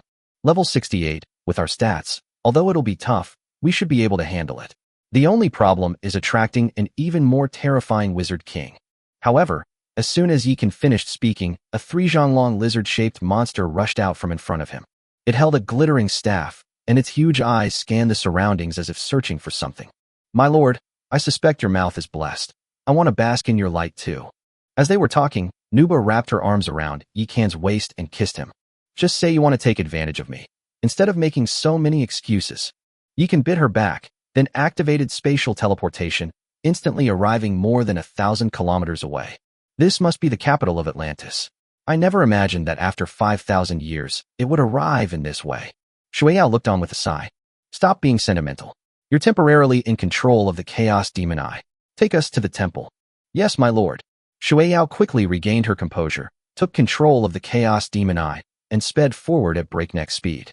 Soon after, they arrived in front of a magnificent crystal palace. This terrifying power of lightning is something a lord at this stage definitely cannot withstand. Looking at the temple enveloped in the power of wind and thunder, Yikan felt a tremor in his heart. "My lord, this is no ordinary power of thunder. It is the dark power of Hades, the god of the underworld." Looking at the wind and thunder array in front of her, Shueiyao seemed to have thought of something, and her expression suddenly changed drastically. The crystal goddesses around her also changed color at the same time, their faces filled with lingering fear. "What's wrong?" Yikan and Nuba frowned when they saw the changes in the crystal goddesses. When the ancient gods established the kingdom of Atlantis, Hades coveted this place. Although he did not take action himself, he often sent his subordinates to harass it. So the ancient god bestowed upon the temple 3 powerful staffs, the staff of resurrection, the staff of destruction, and the staff of hurricane, to protect the kingdom. The staff represents an ancient god. Hades may not be after the staff itself, but rather the boundless power of faith concentrated within it. When Shueiyao said this, fear appeared in her eyes. Clearly, this power of faith is extraordinary. Chapter 385 Terrifying Temple Reliefs. What's wrong with the power of faith? Yikan had a vague sense of foreboding. The power of faith is a double-edged sword. It can help ancient gods recover. If the ancient gods are still the same as they were back then there is naturally no problem. But now the ancient god's divine essence is shattered, leaving only a remnant soul. What if Hades tampers with this power of faith? Shueiyao dared not think any further. "I understand the curse." Yikan suddenly remembered some books he had read in his previous life. Once the power of faith is cursed by a powerful being, it can be ignited through certain mediums. If a believer absorbs this power of faith, both their physical body and soul will be ignited, resulting in the annihilation of both body and spirit, and the complete loss of their life and soul. That Hades is truly wicked. After Yikan figured it out, he couldn't help but gasp. "Husband, shall we try this grand formation?" At this moment, Princess Longji and Shui Baochai came up. "We'd better not touch it ourselves." Yikan shook his head. "That's easy. Let's just go and capture the silver bow sea monster." "Okay, Shui and I can come along too. It will make it easier for you and Sister Bao to use your domain power." Shui and I and Shui Baochai exchanged a smile and then rushed out with Princess Longji. Nuwa wanted to join in the fun, but Yikan pulled her back. "My husband, are you reluctant to part with her?" As expected of the great demon of the territory, Nuba immediately seized the opportunity and wrapped her arms around Yikan's waist. "Those 3 are walking on water like it's nothing. What are you doing here? Someone who plays with fire, trying to join in the fun." Yikan slapped her on the roundness of her body. But Nuba became even more excited. "Take it easy. Let's get down to business first." Soon after, Princess Longji and her 2 companions returned. The three of them worked together to slam the bound silver bow sea monster into the wind and thunder formation. Yi can instantly retrieve them into the Chaos Demon Eye and then retreated dozens of kilometers away. Rumble. As soon as they left, the wind and thunder formation started operating wildly. The silver bow sea monster was instantly blasted into dust, and the terrifying whirlwind lightning pillars formed a vortex, indiscriminately bombarding a 10-kilometer radius around it. That Ma Ji must possess a terrifying treasure. Otherwise, he couldn't have survived such a terrible attack and drifted all the way to the Rakshasa kingdom. Yikan said with apprehension. Fortunately, he didn't go in. If he had caused the three great staffs to appear, they might have returned to the ancient goddess by following her connection to her. Shui Yao and the other 9 crystal goddesses were all filled with lingering fear. Let's wait and see. Things might not be as bad as we think. After Yikan finished speaking, he mentally measured the distance to the crystal temple and then activated the spatial teleportation. Whoosh! A flash of dark golden light appeared, and the Chaos Demon Eye vanished instantly. When it reappeared, it had already entered the crystal temple and had not triggered the wind and thunder array. Thank goodness for the Chaos Demon Eye. Yikan did not go out immediately, but handed over control of the Chaos Demon Eye to Shui Yao, asking her to lead everyone to find the teleportation portal and the 3 staffs. It should be over at the altar in the main hall. Shui Yao was even more anxious than Yikan. In just a few breaths, she activated the Chaos Demon Eye and arrived at a magnificent hall. On that high altar stood a huge crystal statue. It was the crystal ancient god's pure heart. At this moment, she held a scepter, full of vigor and confidence, as if she were looking down upon the heavens and the earth. When Shui Yao and the other goddesses saw the ancient god statues, they were immediately moved to tears. Now is not the time to be sentimental. Yikan took control of the Chaos Demon Eye and floated onto the altar, where he indeed found a box. He floated to the side of the treasure chest and, with lightning speed, put it into the Chaos Demon Eye. Has anything changed around here? Yikan looked at everyone nervously. Nothing has changed, but this temple looks different than before. Shui Yao stared at the surrounding walls, her delicate brows furrowed. How are they different? Yikan's heart skipped a beat. There are 10 strange reliefs now. Could they have been added to the temple later? But these things have nothing to do with the ancient gods. However, Shui Yao realized what she had said as soon as she finished speaking, and her expression changed drastically. At the same time, the eye of the relief sculpture suddenly lit up. I smelled something strange just now. Could some little mice have gotten into the temple? We've been guarding this for 5,000 years. Do you think that's possible? No. I also had a strange feeling just now, and it seems that the Great Formation was triggered by something. As they spoke, one monster after another emerged from the reliefs, including dog-headed men, pig-headed men, wolf-headed men, and so on. Damn it, it's alive. We're doomed. Yikan swallowed. After they entered, they shrunk the Chaos Demon Eye to the size of a mosquito and tried their best to conceal the energy fluctuations so that the other party could not detect them for the time being. But he has already taken the treasure chest, and if the other party finds out, they will be in danger. Husband, we've got the stuff, let's go. Even the fearless Nuwa felt a little apprehensive after sensing the terrifying aura of the 10 monsters. No, those 3 staffs are of great importance. If we don't deal with them, even if Su Xian recovers, she might not be able to withstand the backlash. We must take them away. As he spoke, Yikan looked at Shui Yao. Chapter 386 The Beauty Army versus the 10 Monsters. My lord, perhaps the 10 of us sisters forming the Ren Water Mystic Ice Formation can hold them off for a while. Shui Yao gritted her teeth, seemingly having made up her mind. It's a pity my level is too low to unleash the power of the Chaos Demon Eye, otherwise you wouldn't have needed to take action at all. Yikan slammed his fist down hard. The Chaos Demon Eye is a mythical treasure.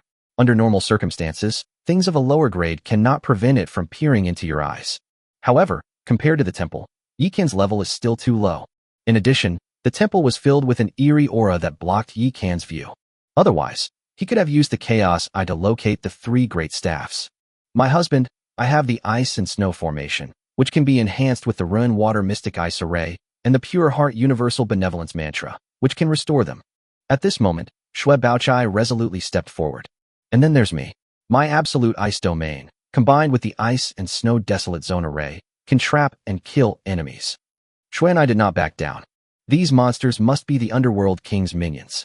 Beings of the Underworld, they should be afraid of fire. As she spoke, heavenly fire suddenly burst into flames on Nuba's body. My wind and thunder power is also the nemesis of Een and Netherworld creatures. Together with my sisters, we will form the Wind and Thunder Annihilation Formation. With the three formations stacked, I refuse to believe we can't kill them. Anna, being a newly crowned hero, was naturally not going to be outdone. I also wanted to say something.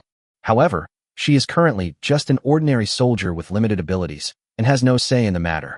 The Crystal Goddess leads the charge, followed closely by Xue Ni and Xue Ji, with the Divine Dragon Formation delivering the final blow, and Bao Jie and Long Ji providing support and healing. Yikan thought for a moment and immediately made arrangements. Yes, sir. Upon hearing this, the women were immediately invigorated. Then, Yikan turned to Aya and said, Aya, you lead people to search for the three great staffs. Once you find them, call out to me in your mind. I can sense it. Yes.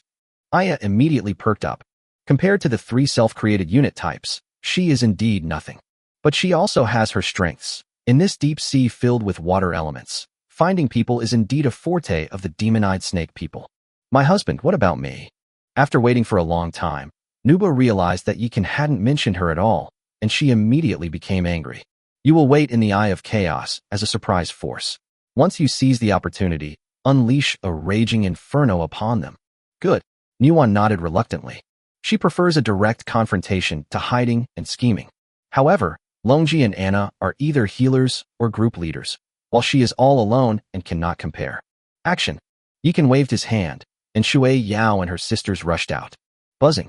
As soon as they appeared, they flew down to the vicinity of the 10 monsters, and then their auras connected, activating the Rinshui Xianbing array. Click, click, click. In an instant, the 10 monsters discovered that countless mirrors had appeared around them. The mirrors reflect each other, like deep worlds filled with their images. TSK, TSK, TSK. I knew there were rats sneaking in, and I was right. The tall Minotaur sneered. No, this is the aura of Poseidon. They are the crystal goddesses.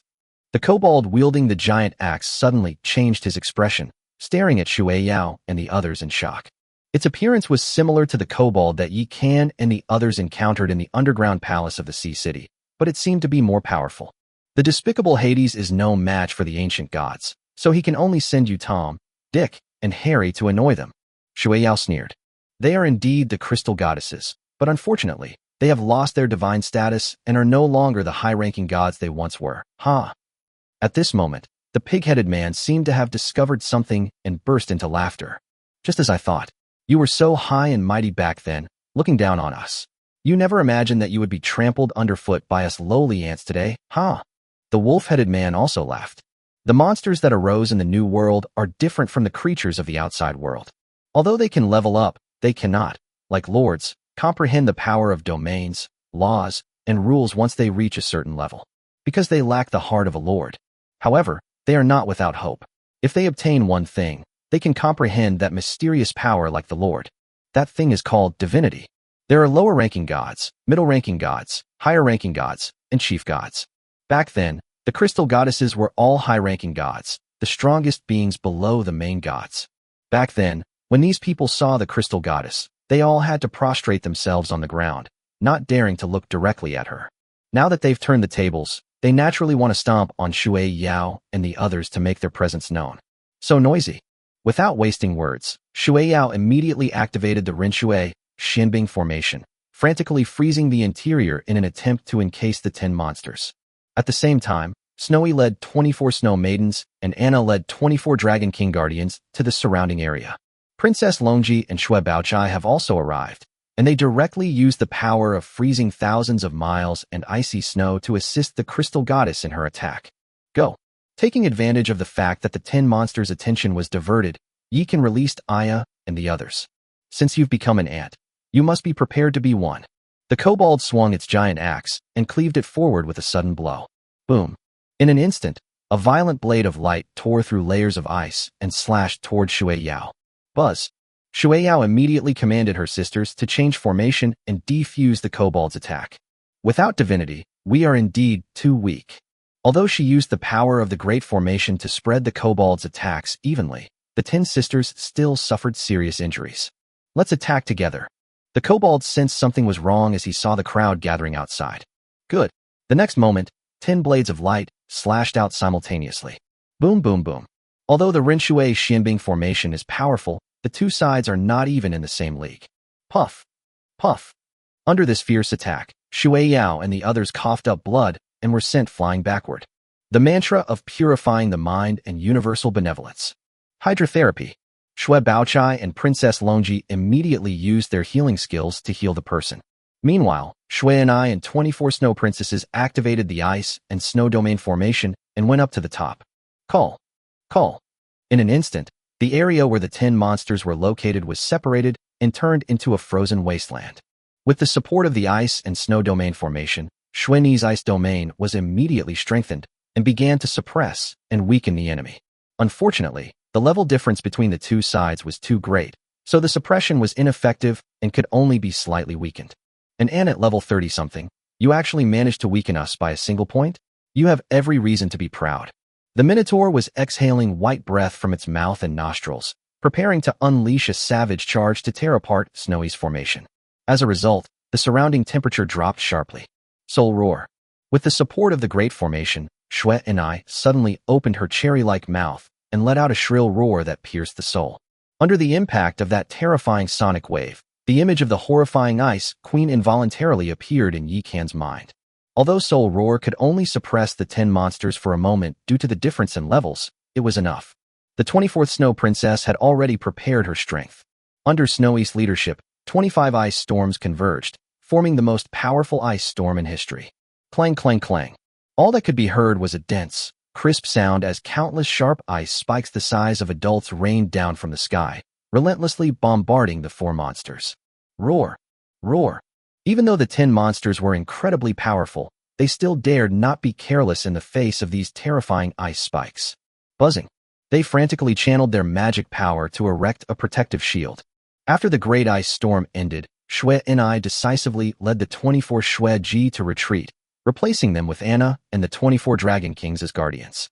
A thunderous roar, howling wind.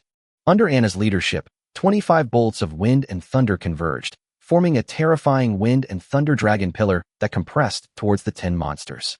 You wretched ants, are you never going to stop? The fact that the 10 monsters were being suppressed one after another by the formation of a bunch of ants really angered them. So they joined forces and fought back with formations as well. Roar! Roar! Amidst the roars of beasts, 10 enormous phantoms suddenly appeared above the formation, representing monsters such as dog-headed men, pig-headed men, and minotaurs. Under the relentless attacks of Shui Yao and the others, these guys actually used their bloodline power to summon the phantom of their ancestral god. Roar! Before the 10 monsters could go berserk, an even more terrifying roar suddenly came from the depths of the temple. Then, crimson beams of light pierced through the layers of the palace and shot directly towards us. At the same time, in Yi Kan's perception, several demon-eyed snake people disappeared into thin air. Damn it, that guy's awake. When the kobold saw the terrifying beam of light, fear immediately filled his eyes. Chapter 387 The Sea Demon Hydra Attacks Java Town. Sister Xian, come with me to take a look. After Yi Kan finished speaking, his chaos demon eye flashed, and he rushed through the passage created by the crimson pillar of light towards the scene of the incident. Meanwhile, Aya had already gathered with many of the demon eye snake people. I'm preparing to give it my all. Buzz. With a thought, Yi Kan directly absorbed them into the chaos demon eye. My lord, it's the sea monster Hydra. My sisters were instantly killed the moment they saw it. They didn't even have time to react. Aya looked furious. Su Xian once said that before Hitler was transformed into a sea monster, he already possessed the power of a high god. Although it has been stripped of its divine status, it has been corrupted by ferocious energy and transformed into a sea demon, making it far stronger than monsters of the same level, and something you cannot contend with in your current state. You all rest first, leave the rest to me. Yi Kan embraced Aya and comforted her for a while before activating the Chaos Demon Eye and rushing into the depths of the temple. What a terrifying monster. Nuba looked at the enormous, ferocious-looking creature before her and couldn't help but show a look of horror. The sea monster Hitler's main body resembles a giant anglerfish. The enormous mouth that occupied the entire front of its body was filled with sharp teeth, and 4 half-bodied giant pythons grew on its head. Roar! With a roar, the 4-headed, half-bodied python unleashed 4 crimson beams of light, tearing apart anything that stood in its way. Behind the 4 giant pythons, 3 staffs were coiled around their tails, which resembled sharp thorns. So the staff was here. Yi Kan didn't waste any more words and went out together with Nuba. Without saying a word, he directly adopted the template of Nuba and simultaneously activated the power of Taiying and Taiyang. Buzz. In an instant, a scene of the sun and moon rotating appeared behind him, with two phantom figures that looked exactly like him standing in the bright moon and the blazing sun. One was aloof and detached, while the other was fiery and passionate. So what if it's underwater? Mine is heavenly fire. With a thought, Nuba summoned the wildfire demon. Then he unleashed a powerful attack, wildfire, which transformed into a sea of fire that surrounded the sea monster Hydra. Those who blaspheme shall be executed. The sea monster Hydra was clearly not in a good state. It was like a walking corpse, with only killing in its eyes. Hiss hiss hiss. It swung its three large staffs at the end of its tail, and the four-headed, half-bodied giant python once again spewed out crimson beams of light, instantly tearing through the sea of fire and rushing towards Nuba. Seeing this, Yi Kan, who was gathering his strength, immediately used his mind to control the Chaos Demon Eye and take away Nuba. Control the Chaos Demon Eye's attack, and buy me some time. Good. Faced with an opponent who could easily crush her, Nuba would naturally not act unreasonably. She took control of the Chaos Eye, suddenly activated spatial teleportation, and arrived behind the sea monster Hitler, unleashing a demon god's judgment. No matter how powerful you are, your chrysanthemum is still your most vulnerable spot. Just as Nuba had predicted, Hitler's chrysanthemum was indeed his most vulnerable spot. This level of demonic judgment could not harm any part of its body except for its chrysanthemum. Roar! Hydra let out a shrill scream, turned around abruptly, and frantically sprayed crimson beams of light towards the Chaos Eye. I am so surprised.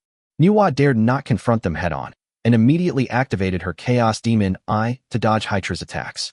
Meanwhile, Yikan had also finished preparing. The power of the moon and the sun was activated, and two enormous divine wheels suddenly appeared above and below Hitler, completely enveloping him. Roar! Under the suppression of these two terrifying extraterrestrial divine powers, even someone as powerful as Hitler felt a trace of fear. It roared angrily, and the four-headed, half-bodied giant python attacked the Yin-Yang divine wheel with frenzy. One is a human and the other is a monster. One has a high rank and high magic power, while the other has a high level and high mana. Thus, Yi Kan and Hitler reached a stalemate. Steal the staff. Yikan roared at Nuba. Only then did Nuba realize what was happening, and immediately activated the Chaos Demon Eye to rush behind Hitler. Sizzle, sizzle, sizzle. Three chains of heavenly fire burst forth from the Chaos Demon Eye and coiled around the three great staffs. But Hitler's physical body was so powerful that the current Nuba could not possibly contend with it. She tried her best, but couldn't snatch the staff away.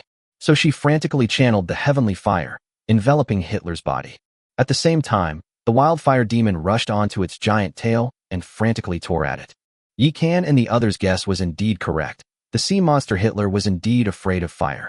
Under the combined power of Yi Kan's blazing sun and Nuba's heavenly fire, wisps of black energy began to rise from its body. As the black aura surged out, its ferocious power seemed to gradually weaken, and its turbid eyes began to reveal a glimmer of light. In the end, it could not withstand the combined burning from Yi Kan and Nuba. With a swift movement of its tail, the three great staffs fell into the hands of the female demon. My lord, I've got the goods. Nuba activated the Chaos Demon Eye and arrived behind Yi Kan. Walk. Without wasting words, Yi Kan returned directly to the Chaos Demon Eye with a thought. Then, taking control, he flew towards the main hall. At this point, the three girl groups were all exhausted and unable to hold on any longer. If it weren't for Princess Longji and Shweb Baochai's continuous treatment, they wouldn't have survived until now. The sea demon Hydra, now free from the suppression of the Yin-Yang divine wheel, was once again corrupted by the blackness, its eyes instantly turning blood red, and it frantically chased after it. Eternal Town, Fairy Forest. Commanders, the Black Ape Clan has made its move. Roughly estimated, they have tens of thousands of lords, and nearly 10 million heroes and troops combined. Just as the 6 Legion commanders were biting their fingers, news of Su Lingyu suddenly arrived. No wonder he's a brain-dead black monkey. He's willing to be used as a pawn. Upon hearing this news, Ing Yuni and the others breathed a sigh of relief. The enemy chose to send that brainless, dark-skinned monkey as their vanguard. They're definitely up to something. In that case, let our 6th Legion fight this first battle. Shui Ling was the first to stand up. Li Jiqing and Ing Yuni exchanged a glance, then looked at Zhao Chong at the same time. Understood, my 5th Legion will go with you. Zhao Chong didn't waste any words and immediately expressed his opinion. The enemy has over 10,000 lords, and it's indeed a bit difficult for Shui Ling to bear the burden of the 6th Legion, which only has 5,000 men. That black monkey is awful. Maybe I should go instead. Zhu Huifei was filled with rage. It's not your turn to make an appearance yet. Li Jiqing shook her head, then looked at Far behind her and said, Far, use the sea urchin tanks to clear the way and minimize the Legion's casualties. Yes. Without wasting words, Far didn't hesitate and rushed into the void insect nest. Shui Ling and Zhao Chong were immediately relieved to see Li Jiqing's arrangements. There are 6 legions, each with only 5,000 lords. Although they were confident enough to take down the Black Ape clan, who knew if the other side had any other tricks up their sleeve. Although Far's voidlings numbered only a mere 200,000, they were well aware of their terrifying combat power and fearless attack methods. Chapter 388. The portal is in hand, and Yikan gets the strongest set. Haha, so what if she's the crystal goddess? She's going to die by our hands today. Inside the main hall, Shui Yao and the others lay on the ground, unable to move. Shui and I and Anna were in no better shape. They were covered in blood, their bodies on the verge of tearing apart, and they had lost the ability to fight again. Princess Longji and Shui Baochai were simply unable to treat her, and at this moment, they were also unable to treat her, because they have fallen into the hands of the kobolds. What a pure and clean body. It must taste delicious. The kobold raised his giant axe and used his magic to bind Princess Longji and Shui Baochai in the air. However, at that moment, a black blade flashed. Laugh. Enraged, Yikan suddenly appeared behind the kobold and plunged the devouring blade into its back. You bastard, didn't anyone tell you that villains die from talking too much? Yikan's voice was chilling and filled with murderous intent. Boom, boom. As he spoke, 2 terrifying forces surged from his body. Although these 2 forces appear to be the forces of yin and yang, they are somewhat different. The power of the sun appeared increasingly intense and pure, with a sacred quality, while the power of the moon was infused with a trace of violence and cruelty, as if possessed by a demon. At the same time, the eternal ring on Yikan's hand seemed to be stimulated, and a faint light appeared. However, Yikan, enraged, didn't notice at all.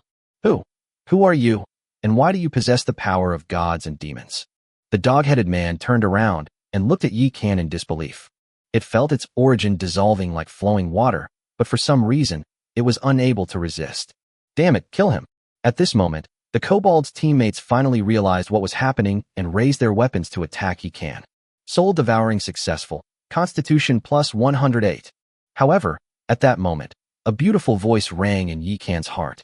The kobold then turned into a dried-up corpse and fell to the ground. Get out of here when the wind gets strong. With a thought, Yikan vanished, along with Shui and I, Anna, and the others who were lying on the ground. Then, the chaos demon eye flashed with dark golden light and disappeared from the spot. Roar. At the same time, a terrifying roar resounded in the main hall. The sea monster Hitler has finally caught up with them. At this time, Yikan, who had used spatial teleportation, had already arrived at a distance of nearly 2,000 kilometers. Husband, that kobold was a red-level boss monster. We couldn't even see its attributes or level. How could you kill it? The women gathered around, looking at Yikan with surprise. I don't know why. Logically speaking, it should be impossible, but I did it, and even gained 108 points of physique. Yikan was also a little confused. In short, our operation was a success, but Aya suffered heavy losses. Nuba and the others looked at Aya with expressions of sympathy. Don't worry, I've already had the queen resurrect them. As he spoke, Yikan looked at the treasure chest in front of him and opened it directly. This is a large treasure chest that originally belonged to the temple. It's not dropped by monsters, so it won't be affected by luck. Buzz. A dazzling light burst forth from the treasure chest. The first thing that catches the eye is 2 miniature white jade doors. Clearly, this is a portal capable of crossing domains. Finally got it. Yikan breathed a sigh of relief when he saw the portal. Husband, what is this? At this moment, Nuba suddenly picked up a piece of armor from the box. The armor was dark silver, exuding a strong sense of darkness, giving people a feeling of the dawn of an empire. My lord, the kingdom of Atlantis once used the full strength of the nation to forge a suit of armor, and tempered it for a full century with the faith of all its believers as its fire. Before the great calamity came, they prayed in the temple, saying that they would dedicate this armor to the Lord God. However, as the most powerful of the 12 in the 9th heaven, the chief god would never deign to look down on something made by mere mortals, so he left the armor in the temple. I never imagined that after 5,000 years, this armor would still be here. Shueao looked at the dazzling dark silver of the Atlantis set and couldn't help but reach out and gently stroke it. This armor isn't actually called the Atlantis set, is it? Yi Kan made things up. To everyone's surprise, Shueao looked at Yi Kan with a surprised expression and said, "How did you know, Lord?" They did indeed give this armor the name of the kingdom. Well, Yi Kan was immediately speechless. He can't exactly say, "I liked wearing this armor when I was playing games in my past life," can he? Well, this suit is clearly made for men. They presented this armor to Su Exine. No wonder she wouldn't like it. Yi Kan was speechless. This armor can actually change shape according to the wearer's body structure, regardless of gender. Shueao immediately explained. I see. Then let me see what's so special about this armor named after the divine kingdom of Su Exine. After Yi Kan finished speaking, he directly opened the panel attributes of the Atlantis set. Armor of Atlantis. Part. Armor. Grade. Epic. Attributes. Constitution plus 1,500, Spirit plus 500. Introduction. The master blacksmith of the kingdom of Atlantis discovered a treasure in the deep sea, the nether sea silver essence. Because the item was too precious, he did not keep it for himself, but instead presented it to the king of Atlantis. To express his gratitude to Poseidon, the sea god, the king mobilized the entire nation to forge a set of armor from the finest silver of the underworld, and then tempered it with faith for 100 years. On the day the armor was completed, a phantom of a giant dragon appeared in the sky above the kingdom and eventually rushed into the armor. The kingdom of Atlantis was overjoyed by this auspicious omen. So the king named the armor after the kingdom and personally delivered it to the temple as an offering to their greatest god. My goodness, these attributes are amazing. The more Yi Kan looked at the outfit, the more she liked it. The set includes 7 pieces: helmet, armor, belt, leg guards, boots, bracers, and gloves. Each piece has essentially the same attributes. In addition to the attributes of each individual component, there are also additional set bonuses. Power of the Sea God. Increases Constitution by 600 and Spirit by 2,000. Siren's Power. Immune to ice and water attributes. Speed doubled in water. Dragon Power. Can awaken the slumbering dragon within the armor, making it fight for you. After reading it, Yi Kan put on the armor without saying a word, and said with a smug look, "From now on, this Atlantis set is mine. My husband looks even more handsome in this armor." When Nuba, Princess Longji, and the others saw Yi Kan's armored appearance, their eyes immediately lit up with little hearts. The Atlantis set changes shape according to the wearer's body type, making it both slimming and comfortable. It is truly a treasure. As Yi Kan continued to gloat, Li Jiqing's voice suddenly echoed in his mind. My lord, the towns of Jawa, Suzerain, and Eastern Nerves have begun their operations. Chapter 389 Alliance, Above the Supreme God. A coalition of the 3 towns? Yi Kan frowned. No, it's the town of Jawa that's launching the direct attack on us. The 5th and 6th legions have already engaged them. With Fal's Void Zerg forces in place, there shouldn't be any major problems. The club-wielding people of Eastern Nerve Town are entrenched in the southwest of Eternal Town. They haven't launched an attack, but they've tied down our 2nd and 4th legions.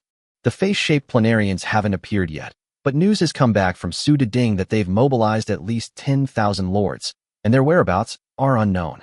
My 1st Legion and Zhu Huifei's 3rd Legion are now positioned to guard the northeast and southeast of the town respectively, to prevent them from flanking us. Li Jiqing briefly explained the current situation to Yi Kan. I understand. Just do as you say, and leave the rest to me. After Yi Kan finished speaking, he waved his hand and said, Let's go home. Yes. When the women saw Yi Kan's appearance, they knew he was about to do something big, and they immediately perked up. On the other side, an underwater temple.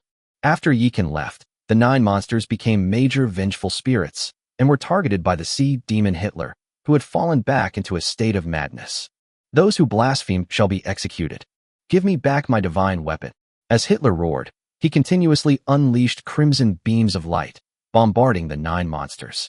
That wretched human stole the staff? What does it have to do with us? Yeah, if you're so great, go find him. Boom, boom, boom. Instead, they were met with terrifying beams of light and horrifying sound waves. Damn it. What did we do to deserve this? Stop talking nonsense. That bastard is too strong. Anyway, the 3 great staffs have been taken. Our mission is complete. Let's go back and report. Damn it. Next time I come, I'll definitely smash its dog head in. Come on, your head's been blown off. Yi Kan used the coordinates to travel directly back to the fairy forest and then contacted Ma Xiaoduo. Xiao Duo, we've got the teleportation portal. Tell your master we can form an alliance now. Huh? So fast. Ma Xiaoduo looked at the message on the screen and could hardly believe her eyes. Didn't master say that place was filled with great terror and was impossible to reach? Even if someone has incredible luck and manages to reach that place despite overcoming numerous dangers, is it possible that they still won't be able to get what's inside? How did Brother Yi can succeed so quickly? So she opened the anywhere door and rushed into Ma Ji's territory. Master, Brother Yi can said that now that we've got the teleportation portal, we can form an alliance. As Ma Xiaoduo spoke, she glanced sideways at her master with a suspicious expression. Stop giving me that nasty look, or I'll whip you. Under Ma Xiaoduo's intense gaze, even Ma Ji couldn't quite resist. That mischievous little brat never stops. Master, didn't you say that place was filled with great terror? How come Brother Yi got the teleportation portal so quickly? In Ma Xiaoduo's heart, her master was the most powerful, but now she is beginning to waver. You believe him just because he says he got it? Ma Ji remained silent. Master, Brother Yi doesn't seem like the type to lie about things like this. At this moment, Ma Xiaoyun and Yang Meili walked out from the side. My lord, it must have been the crystal goddess who played the role. Don't forget, the lost kingdom of Atlantis was the divine kingdom of the ancient crystal god. In other words, the crystal goddess is also a deity of the kingdom of Atlantis. With them around, isn't it only natural that Yi can obtain the divine treasure inside? At this moment, Yang Meili spoke up. Now that you mention it, it might actually be true. Upon hearing this, Ma Xiaoduo immediately burst into laughter. It turns out it wasn't that master was incompetent, it was that bastard Yi had a cheat code. Stop talking nonsense. Your brother Yi has sent an alliance request. After Ma Ji finished speaking, a screen of light appeared in front of him. Mayor Yi of Eternal Town has initiated an alliance request with you. Do you agree? Ma Ji agreed without hesitation and then added Yi as a friend. Meanwhile, an announcement appeared on the public screen of Eternal Town. Eternal Town and Sirius Town form an alliance, unlocking the alliance channel. Holy crap, an alliance? They even have this kind of move. Ding Jin, the sixth oldest member, couldn't hold back any longer and spoke up in the alliance channel. Neo Dayton, Xiaoyun and Xiaoduo. From now on we're allies who'll be sharing the same trench. Gu Xiaoling. Old Neo, you're disgusting. How can you talk to a girl like that? Ma Xiaoduo. This is the alliance channel. Is that little rascal Di Xiao there? Di Xiao, Sister Xiaoduo. I'm not a little rascal. While the two groups were chatting happily, Yikan had already contacted Ma Ji. Mayor Yi, I've heard so much about you. It's just empty fame, like floating clouds in the sky. What are your plans? I'll mail you the portal right now and build the wormhole immediately. Maybe today I can let you come over and harvest some yucai, a metaphor for easily exploited people. These chives aren't that easy to cut, are they? Ma Ji clearly still had some reservations. No matter how much I say, it's useless. You can try it today. If you're not satisfied with the harvest of the chives, there won't be a next time, right? That makes sense. I'll await your summons. Good. Without further ado, Yikan directly mailed one of the teleportation portals to Ma Ji. Then, after thinking for a moment, he tossed the remaining teleportation portal next to the 12 lesser heavenly gods and demons formation. One should not have the intention to harm others, but one must be wary of others. He then returned to the inner territory. At this moment, the 10 crystal goddesses, including Shui Yao, were sitting cross-legged in front of the ancient crystal god, as if they were telling something. You know everything? Yikan sat down next to the crystal ancient god without any hesitation. The crystal goddess was already used to this, and Shui Yao and the others seemed to know something about it, and didn't find it strange. I never imagined that disgusting Hades would go to such lengths to deal with me. The crystal god sighed and said, he must have his eye on my shattered divine core. Isn't the supreme god already the strongest? What would he need your divine status for? Yikan asked, puzzled. Who told you that the supreme god is the strongest? The crystal god rolled his eyes. This scene left Shui Yao and the others feeling quite bewildered. For countless ages, the ancient god has always maintained a cool and noble personality, untouched by worldly affairs. It is unexpected that he now possesses such a rich array of expressions. Is this still their ancient god, high and mighty? Could it be because of the Lord? Could there be even more powerful gods above the main god? Yikan immediately became interested. Since you resurrected me and are now tainted by this karma, there's no harm in telling you. The crystal god gave Yikan a deep look, thinking to himself, I never imagined that one day I would have to rely on a mortal to turn the tables, and even have to submit to him. You say? Yikan immediately sat up straight. Chapter 390, the supreme god you mentioned. Could it be called Zeus? Do you know why I committed such rebellious acts back then? The crystal god did not explain immediately, but instead asked Yikan a question. Why? Yikan immediately asked. Shui Yao and the others also showed expressions of curiosity. What I'm actually rebelling against isn't the will of heaven for this world, but the puppet that was given the mandate of heaven, the supreme god who is above the 12 main gods. The supreme god? Yikan, Shui Yao, and the others were all shocked, because it was the first time they had ever heard this name. That's right. The energy required to evolve a great world above the lower universe and below the outer heavens is enormous. Even the will of the great Tao beyond the heavens could not suppress the void sea, causing a void storm to invade the lower universe and resulting in the death of countless living beings. The heavenly Tao of the ninth heaven is still in its nascent stage. How could it possibly maintain the world's operation while ensuring its survival? Thus, our 12 main gods came into being. However, the main gods were not on good terms and often had conflicts, even major wars. Strangely, the will of heaven, instead of mediating the conflict, seemed to deliberately exacerbate it. Later, I accidentally learned the truth. The one who actually manages us 12 main gods is not the will of heaven, but a chosen puppet, namely the supreme god. He seemed afraid of the 12 Olympian gods uniting, and also afraid of them becoming stronger. When the crystal goddess said this, her beautiful eyes were filled with murderous intent.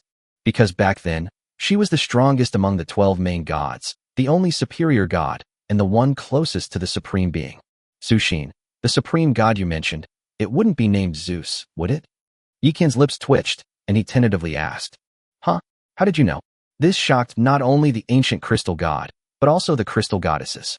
It's unbelievable that Yikan, a lord who descended from beyond the realm, knew secrets that even these native gods didn't know.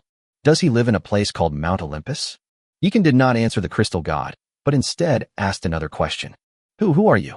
This completely baffled the crystal ancient god. When she broke through to become a high-ranking god, her soul wandered beyond the heavens and unintentionally arrived at a divine mountain. It was during that trip that she learned of these secrets and also learned of the existence of Mount Olympus. No one in the world, except her and the supreme god, would know about this.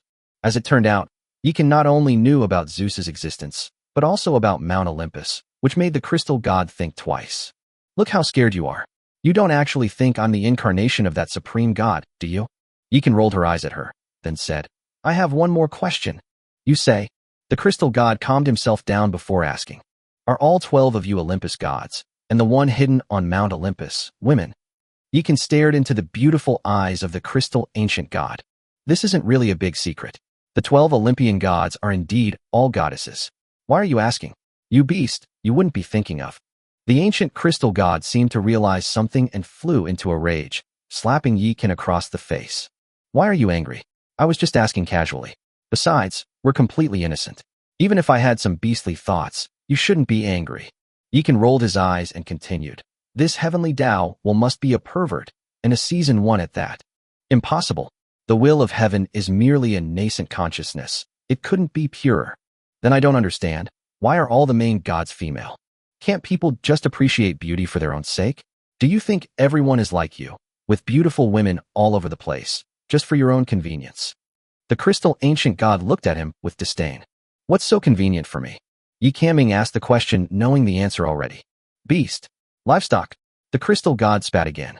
That's just how the territory is. What can I do about it? Yikan shrugged, not saying much about the issue, but instead asked solemnly, what do you plan to do with those 3 staffs?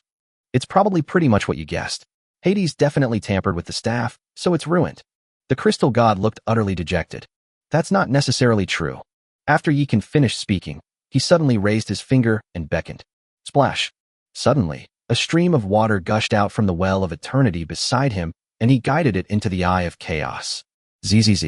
As the waters of the well of eternity washed over them, the 3 staffs of resurrection, destruction, and hurricane began to hiss and emit wisps of black smoke. Yikan did not hide this scene. Instead, it made the chaos eye transparent, allowing the crystal ancient god to see it. What exactly is this well of eternity that can counteract Hades' curse? Now, the crystal ancient god's gaze toward Yikan became even more complicated. Although she had already overestimated the value of the well of eternity, this thing still far exceeded her expectations. Hades is a supreme god, and according to the hierarchy of human lords, She is 2 levels higher than the cosmic level, and has long since achieved immortality. It is illogical that a curse from such an existence could be washed away by mere well water. The Well of Eternity and the Tree of 3 Lifetimes are the foundation of our fairy forest, possessing unfathomable power. What is the matter of washing away a mere curse? After Yi Kan finished speaking, he directly immersed the Chaos Demon Eye into the Well of Eternity, and then released the 3 staffs. Since the Well of Eternity can purify itself, there's no need to worry about contamination. Moreover, there is the 3 Lives marriage tree suppressing it, so any hidden problems can be solved at the same time. Sure enough, as soon as the 3 staffs entered the well water, they were enveloped by the terrifying power of the Well of Eternity and the light emanating from the Tree of 3 Lifetimes. In the blink of an eye, the curse power within the staff was completely eradicated. Buzz, buzz, buzz. With a thought, Yi Kan pulled out the 3 magic staffs. Take it. With a wave of his hand, Yi Kan's staff fell into the arms of the crystal ancient god. My lord, we. Seeing this, Shui Yao seemed to have thought of something, and suddenly looked at Yi Kan with burning eyes. But halfway through her sentence, her face turned red, and she couldn't say it at all. What's wrong? Looking at her rosy cheeks, Yi Kan was immediately taken aback and asked, Do you also want to receive the blessing of the 3 Lives marriage tree? Shui Yao and the goddesses nodded. You'll have to wait in line. There are still some Ice Palace disciples and purple crystal dragons who haven't had their turn yet. Yi Kan nodded, not surprised by this, as it had become part of his daily routine. Then what about me? At this moment, the crystal god also recovered from his shock. Before this, she hadn't seen much hope, but with the power of faith within these 3 staffs, restoring her physical body was no longer a problem. It's not impossible that the main god's divine essence could even be reconstituted. If she can even lower herself to be disrespectful to her own subordinates, what does a deposed god who has already lost everything have to worry about? Chapter 391 Hades, the King of the Underworld. You are a hero and an ancient god, so you naturally have priority, but let's talk about everything after you regain your physical body. Yi Kan looked at the crystal ancient god's perfect body and couldn't help but feel a surge of excitement. However, considering the current situation, he suppressed his anger. Just then, the crystal goddess suddenly frowned, as if she had sensed something. What's wrong? Yi Kan's expression turned serious upon seeing her like that. I sense a dark, sinister force approaching our territory. Such a thing actually happened? Upon hearing this, Yi Kan was immediately alarmed, then pulled up the light screen map of Eternal Town and said, Look, where is it? A mysterious place somewhere in the 9th heaven. At the highest point of the magnificent hall, a slender figure lay on the throne, her long, beautiful legs dangling from the armrests, looking languid and alluring. Has that human's identity been confirmed?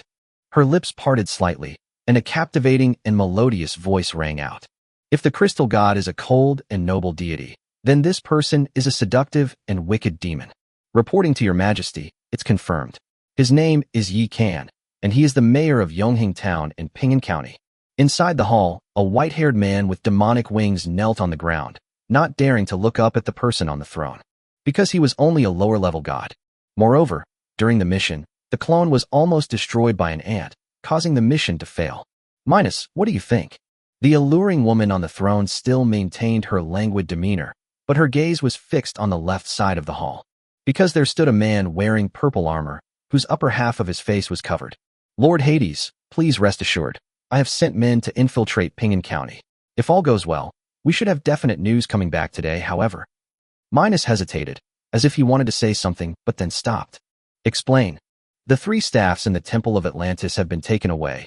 One of the 10 beasts has perished, and the person who took the staffs is none other than Yi Kan, who is accompanied by 10 crystal goddesses. After Minos finished speaking, the hall fell silent.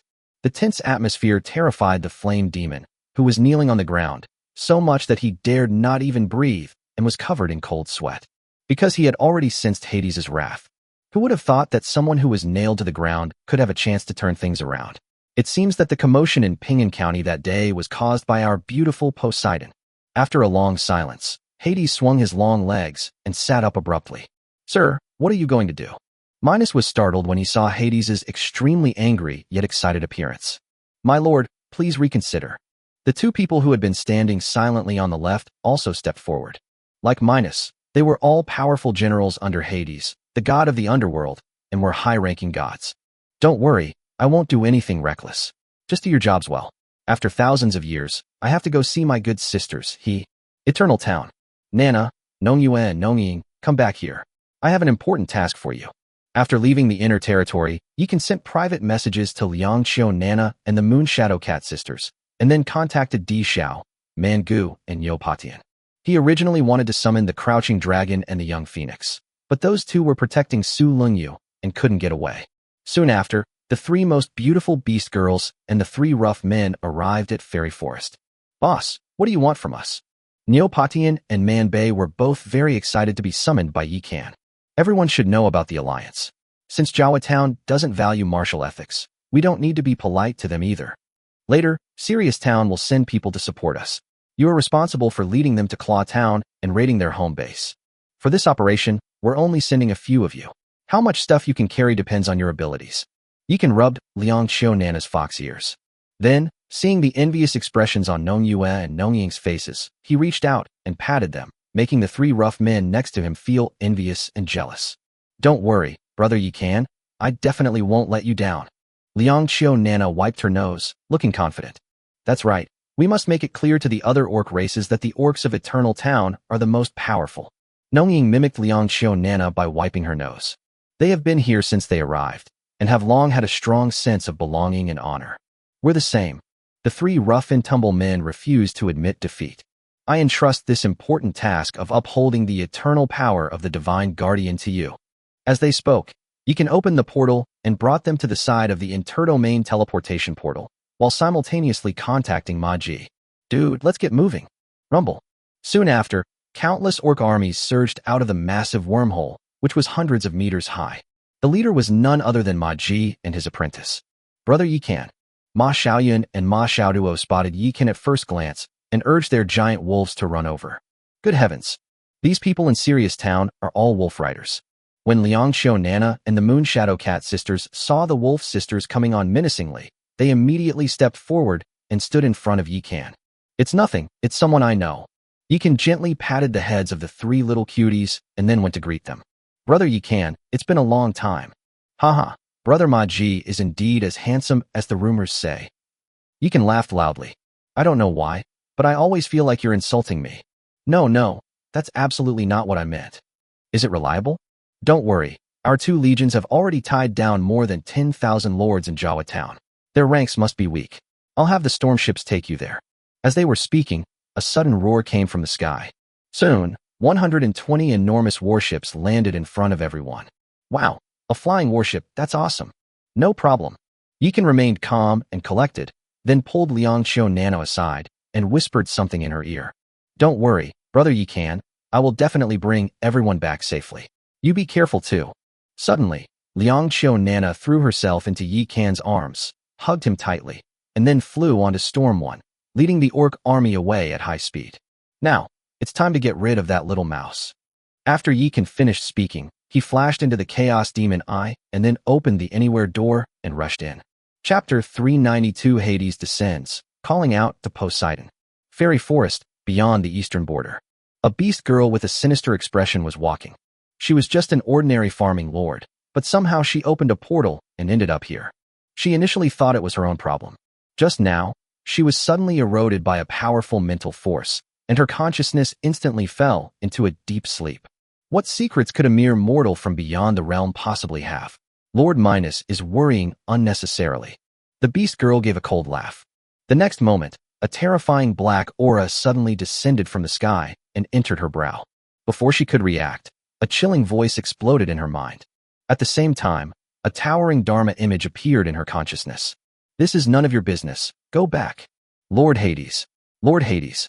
The man was so frightened that he lay prostrate on the ground and, without the slightest hesitation, immediately left the beast girl's body. At the same time, the Anywhere door suddenly opened, and a dark golden bead flew out from it. Whoosh, whoosh, whoosh. The 10 crystal goddesses appeared instantly, surrounding the beast girl in the center. Yi Can led Nuba, Shui and I, Princess Longji, Shui Baochai, and others out slowly, looking at the beast girls who were surrounded. This idiot, you actually found out. The beast girl only frowned slightly before her expression relaxed. She suddenly stroked her chin with her jade-like hand and looked at Yi Can with seductive eyes. TSK, So you're the human who broke into the Rakshasa kingdom, broke through my great formation, and took 3 magic staffs from the temple? You are indeed exceptionally handsome. No wonder even our proud goddess Poseidon has fallen for you. They're really decisive. After being discovered, they didn't even bother to cover it up. Yikan was startled when he saw the beast girl who had suddenly changed her face and temperament. That confident and in-control expression didn't seem fake. She knew the original title of the crystal god, which clearly indicated that her identity was not simple. What's there to hide? It's just a divine thought clone anyway. Even if it's gone, it won't affect my main body much. The beast girl stepped forward and reached out her delicate hand to stroke Yikan's handsome face. Suddenly, a blazing whip appeared and lashed out at her face. In addition, there was a patch of ice spikes, a thunderclap, and an ice spirit clone. Needless to say, it was Yikan's beautiful wife who lost her temper. What kind of demon dares to lay a hand on my husband? Like an enraged tigress, Nuba was engulfed in heavenly fire, and the vermilion bird umbrella suddenly pierced towards the beast girl's throat. To everyone's surprise, the beast girl simply raised a finger and gently pointed forward. Buzz! A flash of black light appeared, and a black vortex instantly swallowed the attacks of the women, even knocking Nuba back. Your subordinates are all epic-level heroes and units. You're truly a chosen one. The beast girl covered her mouth and chuckled. Yikan's expression changed drastically, and he immediately drew the devouring heaven blade. Then, donning the Nuba template, she channeled the power of yin and yang, preparing for a desperate fight. The person who so easily neutralized the combined attack of Manhwa and the others is clearly stronger than the crystal ancient god phantom from the original dungeon. Don't be angry, buddy. I didn't come here to fight you to the death, but to see my best friend. As soon as the beast girl finished speaking, a sudden gust of wind arose around them. Her body was enveloped by endless dark energy, and she was lifted into the air. Poseidon, my dear sister, 5,000 years have passed, and you still don't recognize me? With a gentle wave of her jade-like hand, the beast girl exuded an unparalleled domineering aura, resembling an invincible empress. Hades, the god of the underworld. Yikan finally realized what was happening. Buzz. The next moment, a beautiful woman, carried by the waves, floated out of the fairy forest. She gently landed beside Yikan, gave him a calm smile, and then looked at the beast girl in front of her. The beast girl was stunned when she saw who it was, because the one who came was none other than the ancient crystal goddess Succubi, who was also the sea god Poseidon. However, the current crystal ancient god is not a soul, but has condensed into a physical body. You've recovered? Yikan stared at the crystal ancient god, which resembled a work of art, and could hardly believe his eyes. Because the crystal ancient god at this moment is completely different from the vicious and beautiful woman who assassinated him by temporarily forming a physical body that day. The ancient crystal god before them not only lacked any malevolent aura, but also exuded a holy and noble aura, like a living deity. With just a glance, she calmed Yikan's turbulent heart. Thanks to the 3 staffs you brought back. After the crystal god finished speaking, he looked at the beast girl and said, Hades, you didn't expect me to come back to life, did you? I really didn't expect that you would break my Hades curse. Hades no longer bothered to conceal himself and directly used his divine power to conjure his true form, coldly looking at the crystal god. Yikan was dumbfounded. Is the stunningly beautiful woman before me, wearing a crown and a high-slit dress, Hades? They're practically twins of gods and demons, aren't they? Hey bro, am I pretty? While Hades was talking to the crystal god, he didn't forget to turn around and give Yikan a flirtatious wink. It's beautiful, but unfortunately you're my enemy. Yikan suppressed his shock and gently stroked the devouring heaven blade in his hand. At this moment, the crystal god looked at Yikan and said, let me talk to her alone, without anyone watching. Okay. After Yikan finished speaking, he looked at Hades and said, beautiful lady, if you want to talk properly, open your mind, otherwise we'll fight to the death. I don't believe you can exert much power under these conditions and circumstances. Now I have my wish. Hades came here to investigate. With her exceptional skills and daring, she naturally didn't take Yikan, a mere mortal from another realm, seriously. But the next moment she was shocked. She only slightly relaxed her mind and was swept into a mysterious space. There was no one else in front of her except for Poseidon, the young human lord, and no matter what methods she used, she could not see through this place. To be noticed by Poseidon, you are indeed no ordinary person. It was only at this point that Hades began to take Yikan seriously. Unfortunately, Yikan didn't even flinch at her praise. You are indeed a great beauty, but unfortunately, this lord lacks everything except great beauties. Trying to unsettle me? You're still too green. Hades, you've set your sights on the life crystal cores I nurtured, and on my vanished divine kingdom, all in an effort to reunite my divine essence and become the true king of the underworld. Unfortunately, even if you obtain my divine status, you will never succeed. The crystal god looked down at Hades with an icy expression. Having been reformed by the pure power of faith, the extreme hatred in her eyes was no longer there. She knew perfectly well that Hades was just a fool blinded by jealousy and ambition. Chapter 393 Little Brother has some assets. Northern part of Eternal Village. Boom, boom, boom. The earth trembled, and countless enormous ice crystal sea urchins rolled down the mountain, crashing into the army of the black apes. Thump, thump, thump. Those black ape warriors who were at the forefront were instantly turned into a bloody mist by the impact.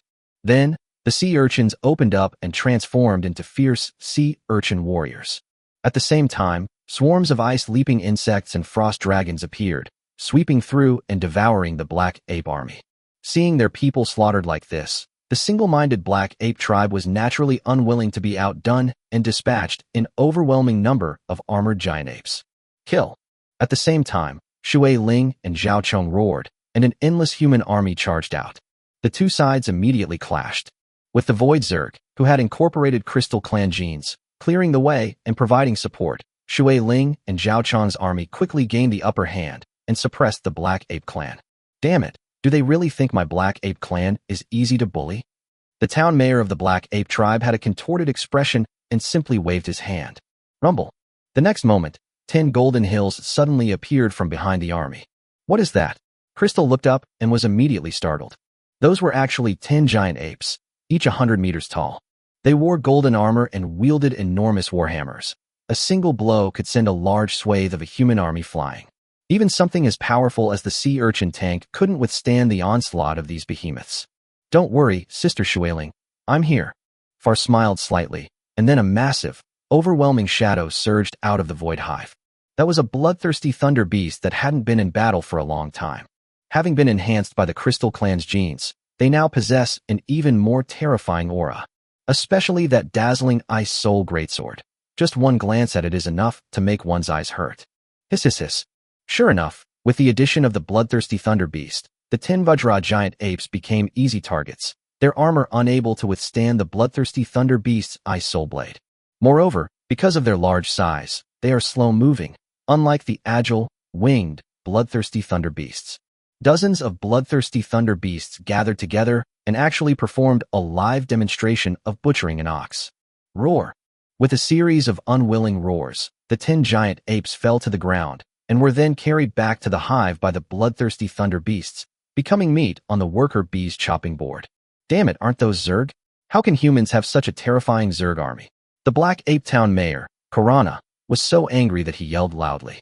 In its eyes, although humans can create and accumulate wealth, they are a weak race and cannot be compared with them, who have strong physiques. Otherwise, when they slaughtered hundreds of thousands of humans on the Phantom Star with extremely cruel methods, the human race would not have stood idly by. In the end, the matter was left unresolved. Kill them all. Slaughter all these self-righteous black monkeys. Seeing how powerful the bloodthirsty thunder beast was, Shui Ling was so excited that she hugged Fowl tightly. Fowl, your Void Zerg are truly amazing. That bastard Yeekin must have saved the universe in his past life. Otherwise, how could he have won your favor? Sister Crystal, it was because Fowl saved the universe in his past life that he met the ruler. Far broke free from Shui Ling's embrace and looked at her with a wary expression. Why are you staring at me like that? Shui Ling looked surprised. The Overlord said that Sister Shui Ling might like women, but Fowl only likes the Overlord and won't get close to women. Far said with a serious expression. Haha. At this moment, Zhao Chong, who was standing next to him, finally couldn't help but burst into laughter. What are you laughing at? That bastard, Yeekin actually slandered me like that in front of Far. Next time I see him, I'll make him pay. Recently, Shui Ling's attitude towards Yeekin has actually changed, and she has stopped pestering him. As a result, this guy actually slandered her in front of others, which she couldn't tolerate. Sister Shui Ling, you can't wrong the master. This isn't what he said. It was something Fowl saw unintentionally in his consciousness. Although Far has learned how to be a person, he still doesn't understand social etiquette. Sure enough, her words only made Shui Ling angrier. Since it's not just what you say, but what you think, then it must be your true thoughts. That scoundrel is despicable. When did I ever say I liked women? Shui Ling looked aggrieved. On the other side, Yikan suddenly sneezed and couldn't help but frown. What's wrong? The crystal god turned to look at Yikan. It's nothing. Maybe some cutie is thinking of me. Yikan touched his nose. By this time, the crystal god and Hades had almost finished their discussion. Poseidon, are you telling the truth? Hades originally intended to playfully sacrifice this wisp of divine thought to uncover Poseidon's true nature. Instead of uncovering the details, they discovered a huge secret. You can judge for yourself whether it's true or false. That's all I have to say. Of course, you can choose to report me again, but I wonder if Zeus will be able to punish me this time. The crystal god sneered. I never imagined that our high and mighty Poseidon would actually take a fancy to a human who is just an empty shell. Hades looked at Yikan beside him. Although she still had those same alluring eyes, the disdain in them was undeniable. Although you are just a wisp of divine thought, this is my territory. If you keep uttering nonsense, I wouldn't mind imprisoning you in this body and letting you experience the agony of wishing for death. Compared to these powerful figures with deep roots, Yikan was indeed of a much lower level, but that didn't mean he was easy to bully. You're very confident. Hades stared directly at Yikan. You can give it a try? Behind Yikan, phantom images of the sun and moon appeared, and the ring of eternity in his hand glowed slightly as he stared directly at Hades. At this moment, Hades and Yikan's consciousness suddenly appeared in an unfamiliar world. At this moment, under the illumination of the sun and moon, Yikan was like an ancient and eternal deity, shining brightly throughout the ages.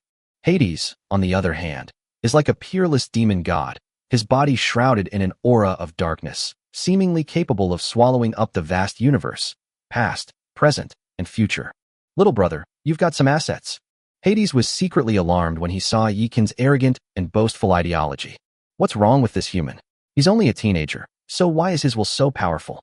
My skills far exceed your imagination. I can leave you speechless with my sharp retorts. Suddenly, Yikan had a flash of inspiration, and a large cauldron with 3 legs and 2 handles appeared beneath his feet. The chaotic energy constantly rising and falling within the cauldron was terrifying. At the same time, an ancient-looking pottery jar appeared above his head. The earthenware jar was opened, and its mouth instantly transformed into a deep and terrifying black hole, emanating a power that could devour the heavens and erode the earth. Faced with this terrifying power, Hades, who was merely a wisp of divine thought, immediately felt as if he had become an ant, while Yikan had become a god as high as the heavens. What's this? Hades was finally afraid, because she had never seen such a terrible thought. As expected, the chaos demon eye is my home turf. You think you can mess with me? Seeing Hades' terrified expression, Yikan nodded in satisfaction. When Hades pulled him into the consciousness space, he thought of many things. Having read countless cultivation novels and watched numerous movies in his previous life, he knew very well that in the consciousness space, whoever had the strongest mental power and willpower was the most powerful. How could he let a vixen bully him on his own turf? So he directly visualized Emperor Yi Tian's myriad things, Mother Chi cauldron, and the ruthless great emperor's devouring demon jar. Chapter 394, Yikan's evil ideas. Hades is afraid. What did you do to me? While Hades was shocked by Yikan's Dharma form. In the real world, Yikan suddenly took out a talisman and slapped it hard onto Hades. Then Hades was horrified to discover that her divine sense could not leave the beast girl's body, and her divine power was also sealed. Yikan ignored her and instead looked at the crystal ancient god. Su-Xian, is there any way to separate this wisp of her divine consciousness and place it into a specific body? But it won't harm the owner of that body. It allows them to have physical sensations while keeping both the divine thought and the body conscious. Huh? Why would you have such a strange request? Crystal Goddess frowned, looking at Yikan with a puzzled expression. It's nothing. This woman hurt you so much back then, and she even plotted against you and me in the Rakshasa kingdom and the temple. I think it's necessary to teach her a lesson. Even if we can't hurt her, we'll at least annoy her and teach her a lesson for offending us. Yikan stroked his chin, and a wicked plan suddenly came to mind. There is a method, and it was developed by Hades himself, a secret technique called the shadow puppet technique. The crystal god thought for a moment and then said, TSK, TSK, TSK. There really is one. That makes things much easier. After Yikan finished speaking, he suddenly glanced at Hades's graceful body, and a wicked glint appeared in his eyes. What do you want to do? At this moment, Hades was not in the form of the beast girl, but rather in her own transformed form. Hades, since we're already enemies, I don't mind offending you thoroughly. But I have other things to take care of right now. I'll deal with you slowly when I get back. After Yikan finished speaking, he stood up.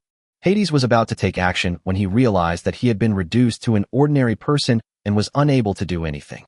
Human, even in war, one shouldn't kill the messenger. What are you doing? You are not an envoy, but the leader of the enemy army. You blatantly trespassed into our territory. Besides showing off your power, you're also trying to probe Succubi's capabilities, aren't you? After Yikan finished speaking, he looked at the crystal god and said, Succubi, it's rare for you sisters to meet again, so catch up properly, but don't let her go. Good. The crystal god smiled and nodded. She was also worried that Yikan might be tempted by Hades's alluring appearance and soften his heart. In retrospect, she had worried too much. Without wasting any words, Yikan left the space where the two were and then used the anywhere door to arrive at the eastern coast of Eternal Town. He adopted Hushime's template. With the blessing of the Chaos Demon Eye, the power of the Nine Heavens Divine Eye was pushed to its limit, and the user began to scan the coastline while traversing space.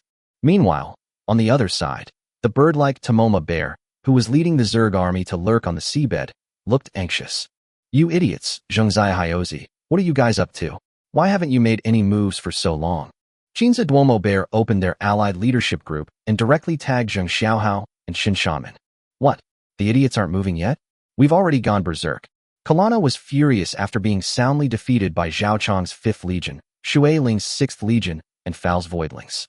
Hearing that the despicable idiot hadn't made a move yet, he felt a surge of resentment. Zheng Xiaohao, what do you know? This is called strategy. If the enemy doesn't move, I don't move. Shen Shanmen. That's right. And haven't we already restrained the most powerful Black Dragon village in Eternal Town?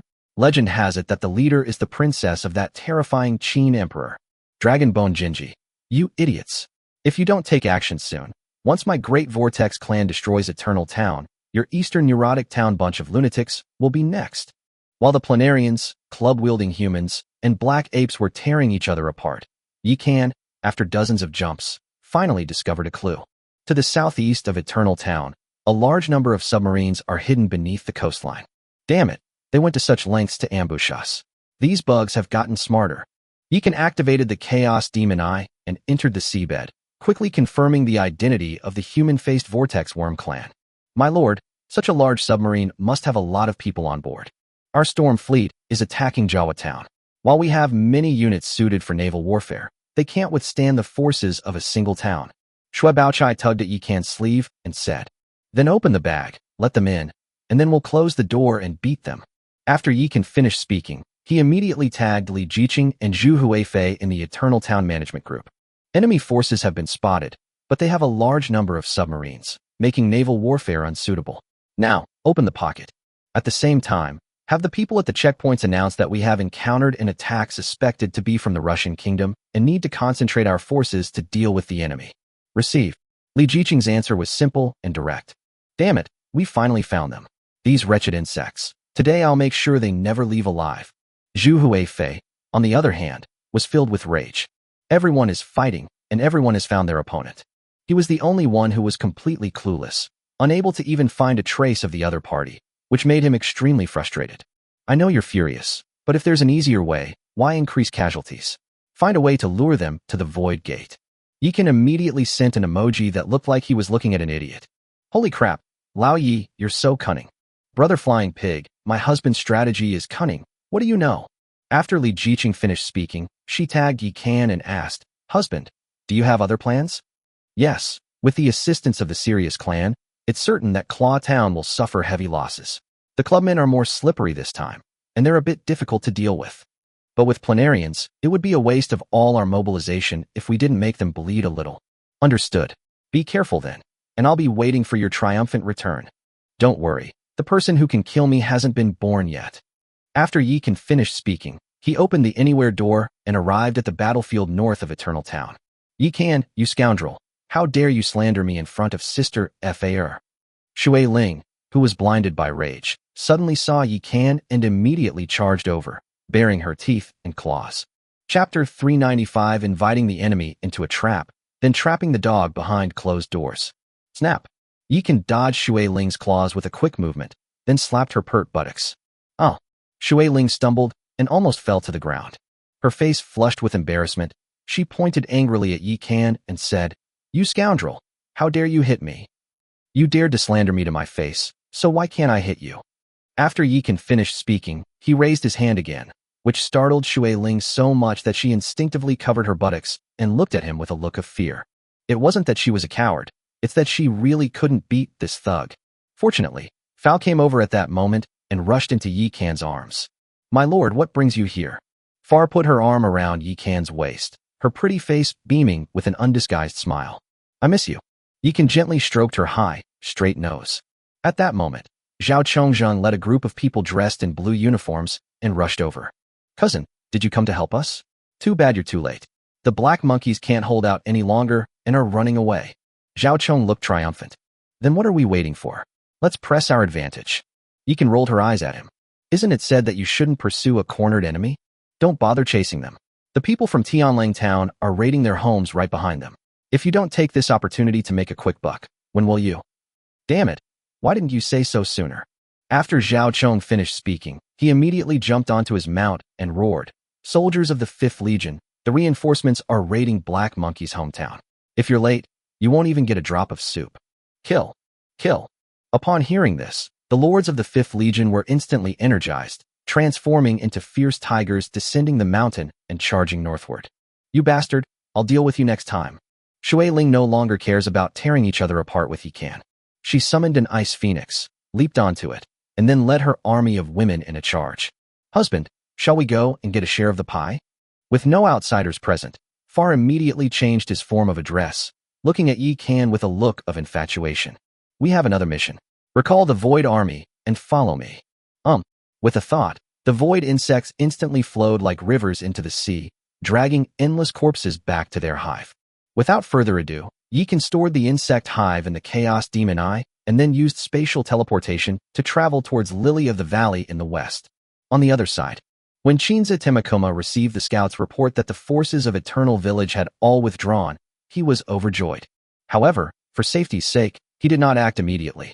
Instead, they sent out reconnaissance troops to investigate and confirm the information before ordering the submarine force of the Face Vortex clan to land. "Chinze, we've received information that after Yi Can became the town mayor, he cleared out the town center and monopolized the best land for himself. There's an old saying, to catch a thief, first catch his king. Why don't we first destroy Yi Can's territory and throw Eternal Town into chaos? That way, it'll be easier for us to take over the entire town." At this moment, a man with a round face stepped forward. His name is Yuji Tu, and he is the strategist of the Yazawa army. The reason why this operation was led by Tanizawa Tamaki was because it strongly suggested it. During the mayoral election, Tamaki Tamanawa lost to Genji Rukatsu, and he has been dissatisfied ever since. The plan is to use this operation to allow Sarazawa Temakoma to take over Eternal Town and then leave Suzuran Town to start anew. You're right. Legend has it that Yi Can is incredibly wicked. If he doesn't die, he'll be a real handful. Tamaki nodded. Then, an overwhelming force of face-shaped planarians landed, riding on the backs of the flying insects, and sped towards the interior of Eternal Town. The bug has taken the bait. On the other side, Li Jiqing, who was adjusting the location of the Lord's territory, suddenly smiled. The location of Eternal Town was deliberately leaked by her. Soon after, the Chinza Legion arrived in the central area of Eternal Town. "Huh? What's that?" Chinza Duomo Bear looked ahead in confusion. It did not see Eternal Town, but instead saw a hazy gate of light. Legend has it that Yi Can's territory is called Fairy Forest, which is full of spiritual energy and is like a fairyland. He also used treasures to hide his territory, leaving only one entrance. It seems that this is the place. Yuji Tu said with a serious expression. "Then what are we waiting for? Scouts, charge." With a wave of his hand, a squad of scouts rushed in. Within a few breaths, someone rushed out. "Boss, the spiritual energy inside is indeed abundant, and there are towering trees everywhere. It seems to be the fairy forest without a doubt." "Excellent. All troops, launch an attack." Once they confirmed that this was the fairy forest, Chinza Duomo Shion no longer hesitated and led his army into the forest. But as soon as their vanguard entered the portal, the anomaly occurred. Suddenly, a flash of light appeared around them, and 12 tall figures suddenly appeared. They looked down at the Chinza Legion from above, like angry Vajras. At the same time, the portal suddenly transformed into a gaping maw of abyss, generating immense suction that swallowed the remaining army of human-faced vortex worms in the blink of an eye. Then, the giant trees that covered the ground suddenly disappeared. What appeared before the Chinza Legion was an overwhelming horde of void demons. This is a free meal delivered right to my doorstep. Why not take it? Children of the demon race, kill them all. Following the demon general's command, the endless void demons charged towards the Chinza Legion. How is this possible? How could there be void monsters here? This left Tamaki Tatsumi dumbfounded. Chinze, look, isn't that a gate to the void? Yuji too suddenly pointed ahead, his face filled with horror. Because from that dark portal, void demons were still pouring out in an endless stream. Yuji, you've got me killed this time. When Chinza Tamakoma saw the void gate, he was filled with despair. Outside the 12 lesser heavenly gods and demons formation, Li Jiqing and Zhu Huifei were leading everyone to watch the spectacle. What? That's it. Zhu Huifei was dumbfounded as he watched the face-shaped vortex worms locked in fierce combat with the void demons. Making the best use of resources is great. Li Jiqing looked at Zhu Huifei and said, leave this to me. If you have a lot of energy to release, you can go to the deputy mayor and work with her. Understood. Zhu Huifei suddenly realized what was happening and immediately tagged Yuni in the leadership group. Sister Ing, we've got the situation under control here, and we're just bored out of our minds. How about we team up and take down those bastards? All right. You enter the water from the southwest coast and launch a surprise attack across the sea, while we attack from both sides. Good. Zhu Huifei was immediately excited. Sister, you take the first legion and set off with Zhu Huifei. I'll handle things here. Li Jiqing looked at Su Lengyu, who had just returned. Huh? You're alone? That's too dangerous. Now, not only Su Lengyu, but even Zhu Huifei felt that Li Jiqing was taking too much of a risk. Don't worry, my husband is right. The one who can kill us hasn't been born yet. Li Jiqing waved her hand. Su Lengyu and Zhu Huifei both hesitated. We will stay behind to protect the mayor's wife, so you can go without worry. At this moment, Su Daji and her two sisters, along with Lin Dayu, stepped forward. I feel relieved to have you all here. Su Lengyu glanced at Su Daji and the other two, and immediately breathed a sigh of relief. Will it work? Zhu Huifei looked at Su Lengyu. With them here, we can really manage. Besides, this great formation can even lock the void gate, so there shouldn't be any problems. As they were talking, Su Lengyu had already opened the portal and led the first legion inside. Now we're just waiting for my husband's signal. Li Jiqing's jade-like hands trembled slightly. She was extremely excited. Because everything that is happening now is moving in the direction Yikan had predicted. Chapter 396, a sneak attack? Then we should return the favor. Lily of the Valley Town. By the time Yikan arrived using spatial teleportation, it was already dark. After all, there's a town called Jawa between here and Eternal Town. Even though he had the ability to travel through space, it still took him quite a while. Wife, I've reached the northeast of Lily of the Valley. We can make our move now. After Yikan fled to Linglan Town, he immediately contacted Li Jiqing through telepathy. To the northeast of Suzerain Town lies the territory of Tamaki Tamari. This was intelligence that Su Lengyu obtained at the cost of the lives of a team of the Hidden Scythe clan. Understood. I'll eliminate their lord immediately. After Li Jiqing finished speaking, she immediately used her mind to communicate with the pillar spirits of the 12 lesser heavenly gods and demons formation. Dijiang, it's time to make a move. On my instructions, prioritize eliminating the enemy lord. Yes. The pillar spirits of the 12 lesser heavenly gods and demons formation had long received instructions from Yikan. Besides him, only Li Jiqing can command them. Rumble. Thus, the 12 pillar spirits simultaneously revealed their divine forms and began to unleash their supernatural powers to annihilate the human-faced vortex lord below. Drink. Dijiang swung his axe, and a beam of axe light larger than a door panel descended from the sky, cleaving the leader of a human-faced vortex that was hiding behind the Zerg army in two. At the same time, Zhu Rong, Gong Gong, Zhu Jiuyin, Xian Ming, and others also made their moves. In an instant, the screams of the Zerg lords rose and fell. What kind of grand formation is this? It has actually nurtured formation spirits, and there are 12 of them at that. At this point, Tamanashi Tamaki could no longer sit still. Although it had a way to save its life, it wasn't sure if it could break through this great formation. On the other side, hidden within the Chaos Demon Eye, Yikan is observing the territory of the human-faced planarian through it. Got it. He soon discovered an unclaimed territory. Clearly, that was the lord who was killed by the 12 lesser heavenly gods and demons formation. Without hesitation, Yikan rushed in, leaving Nuba and Princess Longji to hold off the remaining Zerg heroes and soldiers. He, on the other hand, opted for one-click removal. A sneak attack? You should return the favor. After reaping a wave of resources, Yikan did not linger in the battle. He put away Nuba and the others and headed to the next location. Only the Zerg heroes and soldiers who had lost their masters were left shivering in the wind. Although Yikan was already very fast, the continuous deaths of the lords also attracted the attention of Rikatsu Genji, the mayor of Suzerain Town. While death is inevitable in war, the speed of this death is far too fast. Rikatsu Genji initially hesitated to attack the territory of Tokiwa Tamaki, seeing that it was still alive. But what it saw was that the territory of the Chinza Legion was constantly disappearing. Which bastard is it? This enraged Rikatsu Genji. He opened the anywhere door and rushed inside. Unfortunately, by the time it arrived, Yikan had already moved on to the next territory. And so, Longu Yuanji chased Yikan across 7 or 8 territories before finally catching up with him. Humans, they're actually humans. Rikatsu Genji looked at Yikan and immediately became furious. Hey, isn't this Genji-kun? This young man has potential. He actually defeated Tamanazawa Tamakuma and truly dominated Suzerain. Yikan gave a thumbs up to the tall, thin planarian with its hair tied up with a small tail, then suddenly slammed it down. You bastard. You are that evil human lord Yikan. At this moment, Genji finally realized what was happening. Isn't this the human who topped the kill list of the human-faced vortex worm race?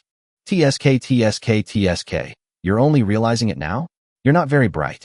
As they were talking, Yikan had already dismantled the territory. Whoosh. He instantly switched to the Lindayu template and rushed towards Rikatsu Genji with lightning speed. Roar. Rikatsu Genji truly lives up to his reputation as the insect man who successfully conquered Suzerain. He is indeed valiant. Although this lily of the valley is a name it gave itself. It roared, and a crimson aura emanated from its body, making it resemble a small tank as it suddenly rammed into Yikan. Let's see who's tougher. Who's afraid of who? Just as the two were about to collide, Yikan unleashed the first skill he had learned after becoming a lord. A brutal collision. Boom. The next moment, the two collided violently, like two small mountains. What was shocking was that the sound of the two colliding was not a bang, but a terrifying roar like an energy explosion. This little bug must be quite something to become the town mayor. After the roar, Yikan took a step back, while Longu Yuanji was sent flying backward. At the same time, Nuba, Princess Longji, Xueni, and Anna rushed towards the flying dragon bone Yuanji from 4 directions, attempting to break it into pieces. Just then, 4 pitch-black insects suddenly burst out of the ground and rushed towards Nuba and her companions. These 4 worms looked like 4 earthworms magnified countless times. They were slimy and disgusting. The beauties like Nuba, who couldn't stand not washing themselves in Moon Goddess Lake every day, couldn't stand filth the most, and were immediately frightened and retreated. However, they did do something though. Heavenly Punishment Flame, Great Flame Ring. Boom. The enraged Nuba immediately used a powerful flame ring to trap the insect, and also threw the resentful-looking desolate fire demon out. Gold mines, wood mines, water mines. Princess Longji was so frightened that a huge barrage of lightning bolts rained down upon her. Mystic Ice Curse. Ice Storm. Soul Roar. Sherry was so frightened that she retreated while unleashing her berserk skills. Anna was slightly better off than them. After all, her true form was the Amethyst Dragon, and she had seen all sorts of things. So she unleashed a devastating attack with a thunderous roar, followed by a continuous barrage of dragon breath. In the blink of an eye, the 4 enormous insects, as big as dragons, were reduced to ashes. Meanwhile, Rikatsu Genji, who managed to escape, collapsed to the ground and wet his pants. These women are terrifying. It looked at its torn legs and was so frightened that it immediately went to the anywhere door. But just as it rushed in, Yikan descended from the sky. Laugh. A flash of blood appeared, and the devouring blade plunged directly into Longu Yuanji's kidney. Before Yikan could even cut it in half, it had already been swallowed up by the anywhere door. What a pity, we almost managed to take down the mayor of Lily of the Valley. Husband, what should we do next? Nuba and the others knew very well that if they had alarmed the town mayor, they would definitely not be able to demolish the house happily anymore. Because the other side will definitely send a large force to destroy all the unclaimed territories. This is someone else's territory. They can open any door, so they definitely can't compare. But since we can travel through space, let's play a chase game with them and dismantle as many as we can. Good. On the other hand, Rikatsu Genji did indeed mobilize a large army and surrounded Tokiwa Tamakuma's territory. Furthermore, he selected those unclaimed territories and had his generals send men to dismantle them one by one. You won't let me get rich, huh? Then I'll turn your lily of the valley upside down. Yikan couldn't compete with them, so he simply gave up. He began using his spatial teleportation skills to roam around Suzuran town, specifically targeting the territories under the command of Rikatsu Genji. My territory has been attacked. Sensing danger through the Lord's heart, the Zerg Lord immediately opened the portal and rushed back. Yikan and Nuba blocked the entrance to the portal, attacking the insectoid lords who rushed out.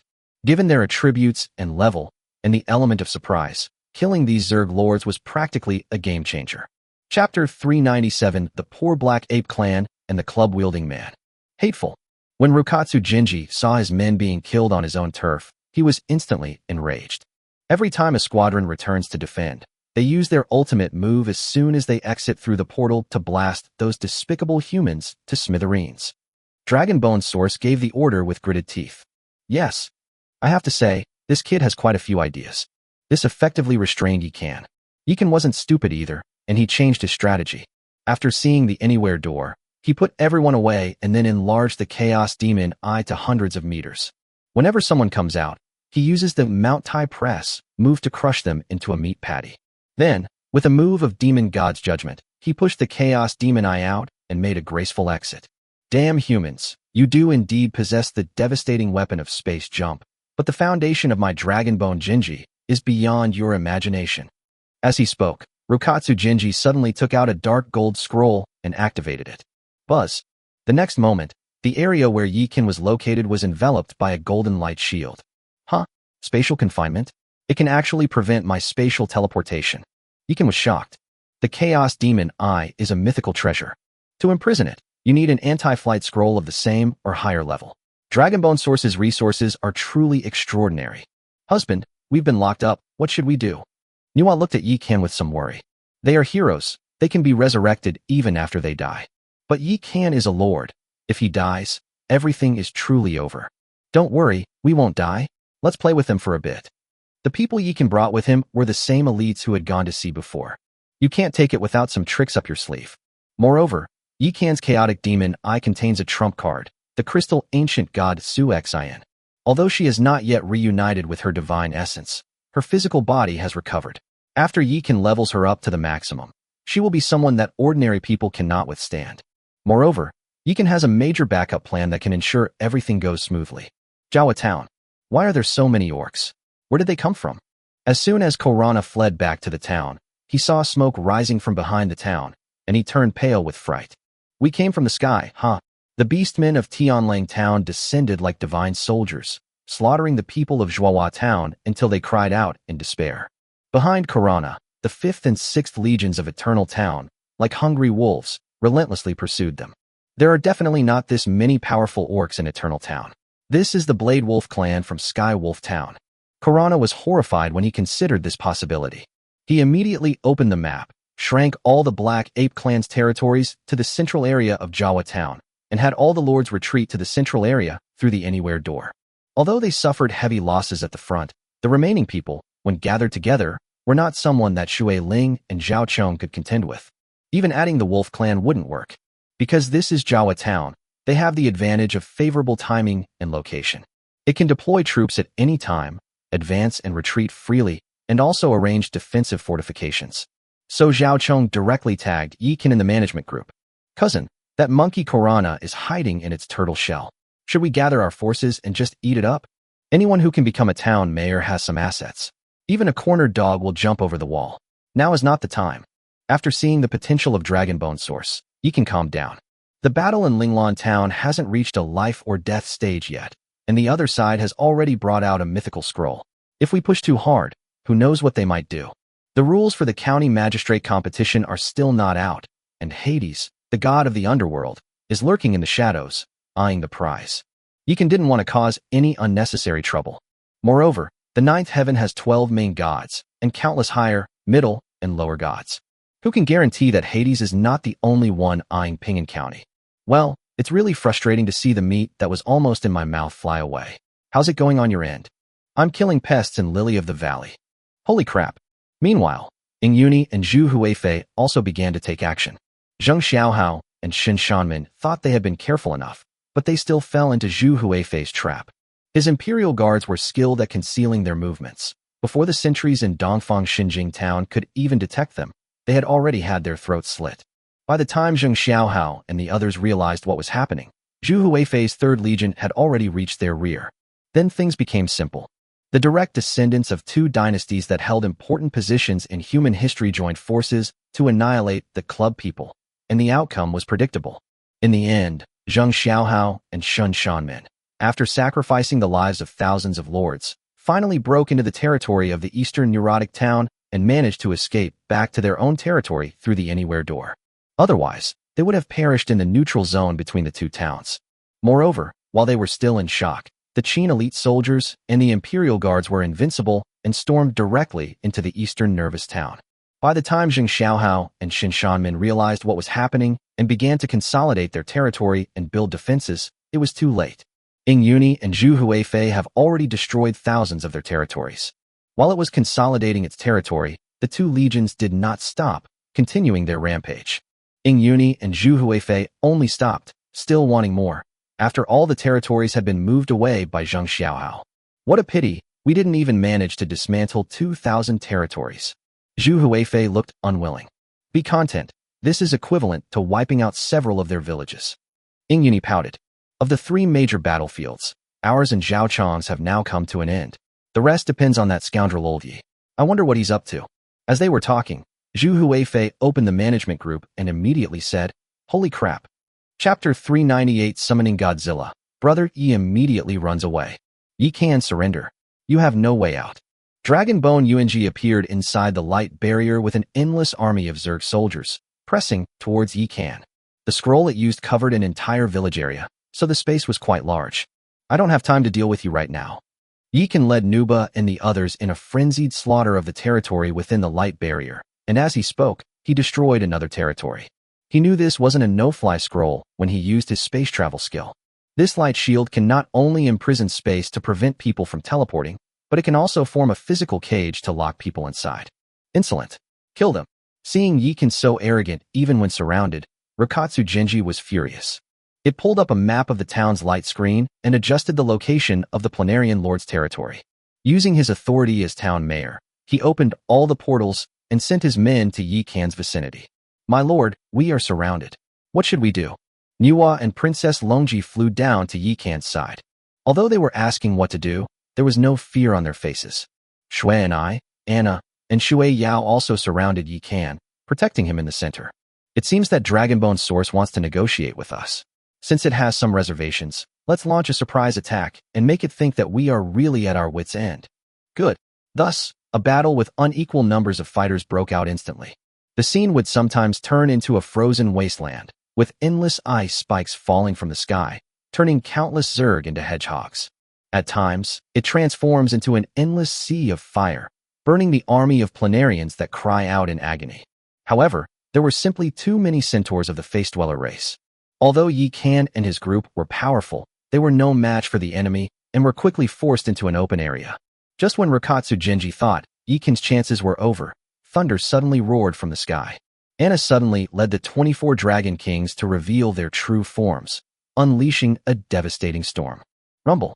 Under the terrifying wind and thunder, the face-shaped vortex worms charging at the front were instantly blasted into ashes. Only a few heroes with powerful attributes managed to save their lives. Useless. You can't even take down these few people. With a wave of his hand, Longu Yuanji immediately mobilized his 4 most powerful legions, advancing towards Yi Can and his group in a large formation.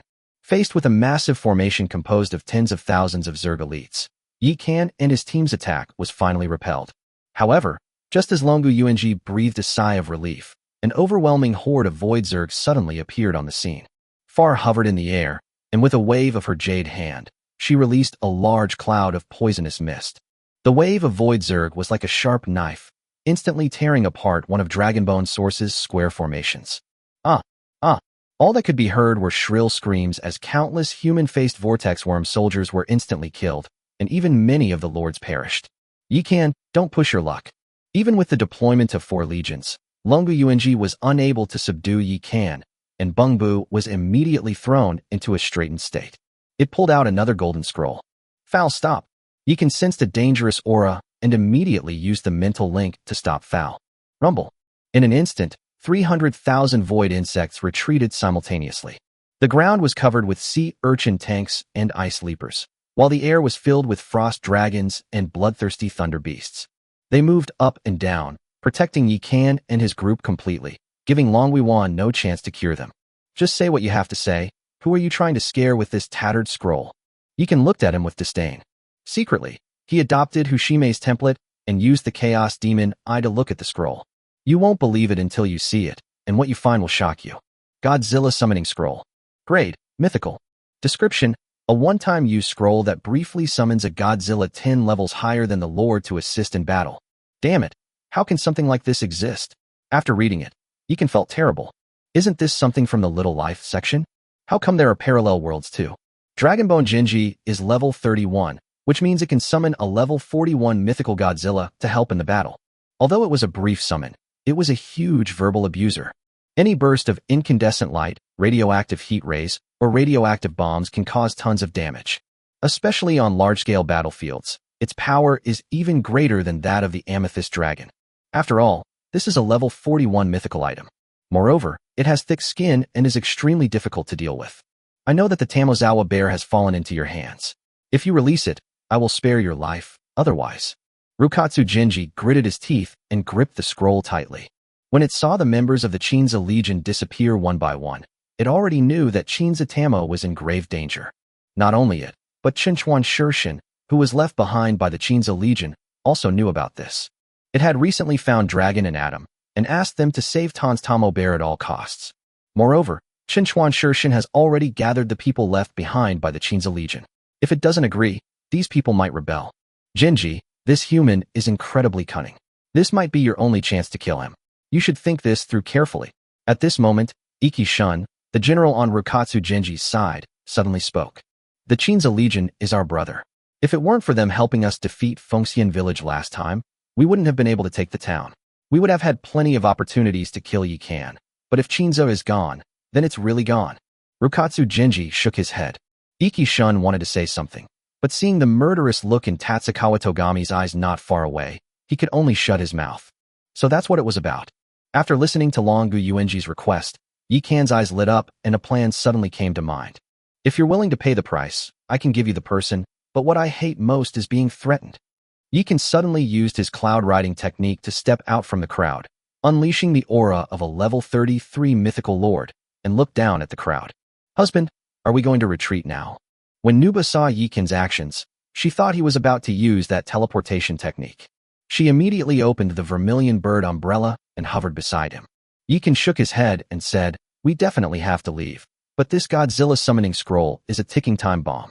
We have to force Dragonbone Source to use it.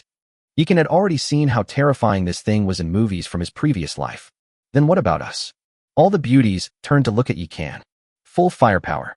Kill. Yikan donned the Nuba template, then unleashed the Sun Scripture, performing a Sun Fire Rain technique that he had only recently mastered and was still somewhat unfamiliar with. Boom, boom, boom. Countless fireballs rained down from the sky, crashing into the army of the human-faced vortex worms. In just a few breaths, countless casualties were caused. Niwa and the others no longer held back and began to recklessly squander their magical power, unleashing all sorts of powerful attacks. Wildfire spreads. The land is frozen solid. A massive ice storm. A thunderous roar. Since you are so eager to die, then I will grant your wish. Seeing that Yikan and the others were still attacking without any restraint, Longu Yuanji knew that they were determined to die, so he no longer hesitated and used the scroll in his hand. Roar. A deafening roar was heard, and a terrifying behemoth, hundreds of meters tall, appeared out of thin air.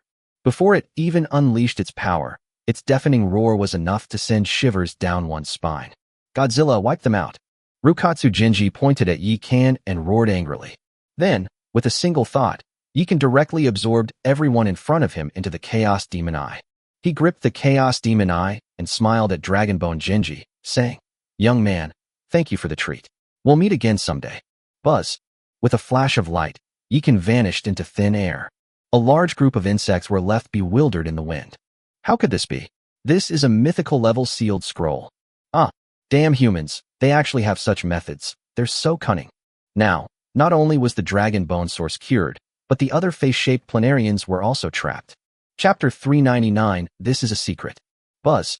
With a flash of light, Yikan appeared directly beside Li Jiqing. The eternal ring, inseparable from you, can transcend time and space to return to your Taoist companion.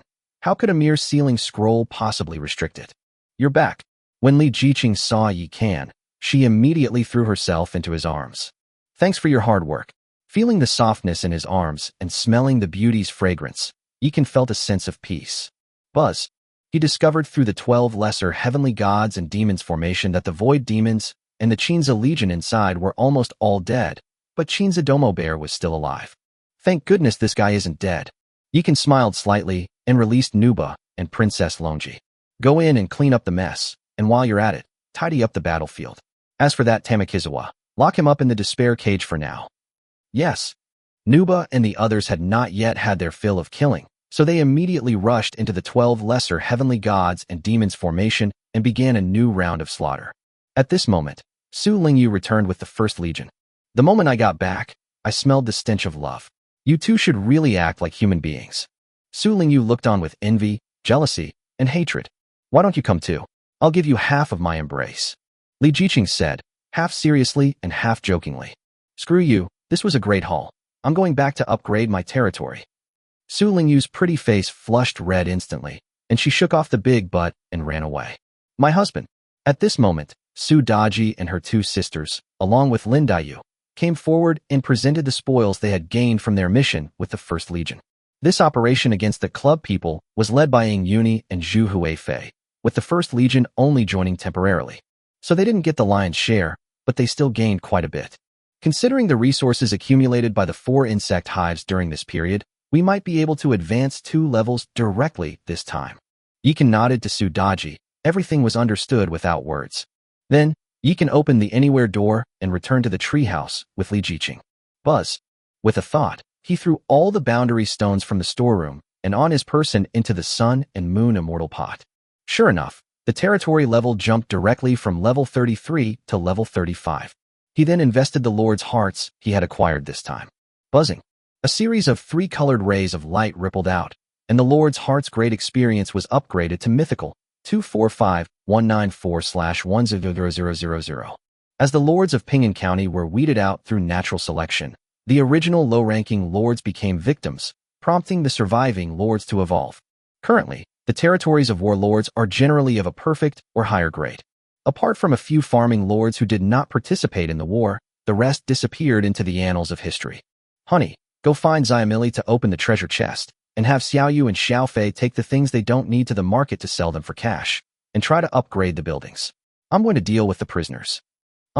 After Li Jiqing left, Yikan released the Crystal Ancient God. Logically speaking, at your current level, you shouldn't be able to escape such a restriction.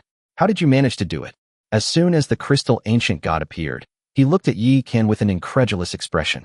It's a secret, I can't tell you right now. Yikan shook his head, then asked hopefully, what about the Een puppet technique?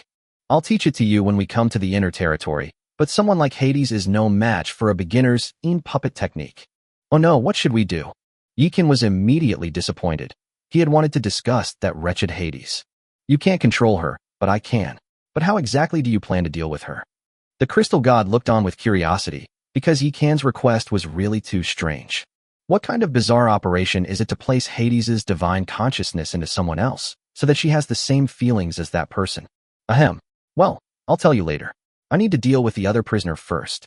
After saying that, Yikan ran towards the cage of despair. They're being so secretive, they must be plotting something wicked. After the crystal god finished speaking, he shook his head and walked towards the inner territory. Although she had regained her physical body, she was still at a loss as to how to reunite her divine essence. However, the Well of Eternity was indeed of great use to her recovery. The well held great secrets, and even she could not see through the Tao traces on it. If she can understand this, perhaps she will have a chance to regain her divine status. Yikan had no idea about the crystal god's wild thoughts, because he had already entered the cage of despair. Before him, Tamana wa Temakuma, like a mad beast, was bound by tree roots and suspended in midair from his cage. Human, although we are enemies, I have to admire you. You do indeed have the ability to be an enemy of my great Vortex clan. Shinza Duomo Xiong felt his scalp tingle at the thought of the void gate that seemed capable of swallowing the sky and eroding the earth, and the overwhelming void demons. This is a gateway to the void. This human was actually able to be subdued, and even placed his territory next to the void gate.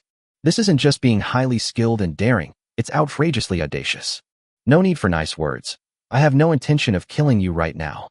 After Yikan finished speaking, a point of light suddenly condensed in his hand, like a firefly. Buzz. He flicked his finger, and the firefly rushed into the forehead of Shinza Temamaku. Then, he saw that Shinza Tamaki had put it down. Tama Bear from the bird swamp greets its master. As expected, even the Shinza Duomo Bear, known as the king of all beasts by the human-faced planarian, could not resist the erosion of the soul-devouring evil goo. Tell me about the situation in Linglong Town, and what you know about Pingan Town. Yes. Half an hour later, Yikan finally learned the general situation of Linglong Town.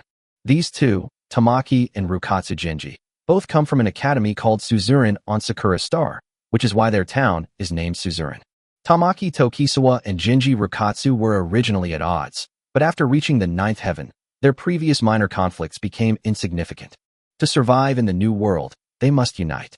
During the struggle for mayor, Tamagatsu was betrayed by several of his underlings, which caused him to lose to Genji Rukatsu. It itself didn't feel anything special, but its subordinates were dissatisfied, feeling that Rokoku Genji was not qualified to be the town mayor. Because in terms of both prestige and strength, Tamakoma Tokisawa is stronger than Genji Rukatsu. There's something called the protagonist's halo, you can't deny it. But this is fine too. Due to public pressure, Dragonbone Genji has no choice but to redeem you. Yikan smiled slightly and directly opened the Pingan County channel.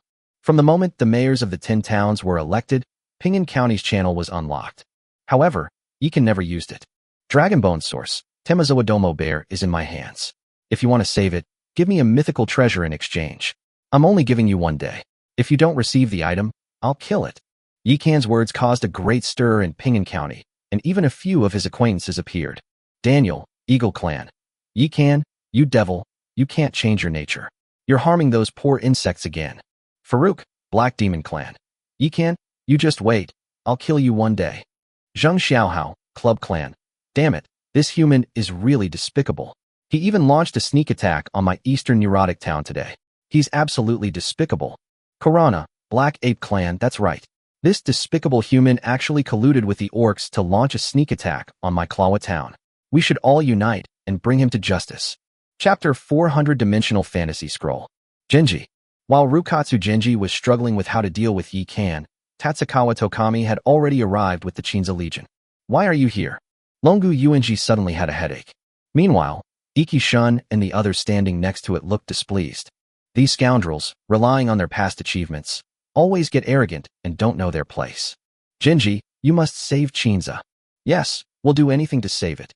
It has to be said that Shinza is truly exceptional when it comes to making insects, and he has always had a group of loyal brothers around him. Those despicable humans need mythical items. Do you have any? Shun Iki, who was standing nearby, finally couldn't stand it anymore. We don't have any, but a mythical item must be valuable, right?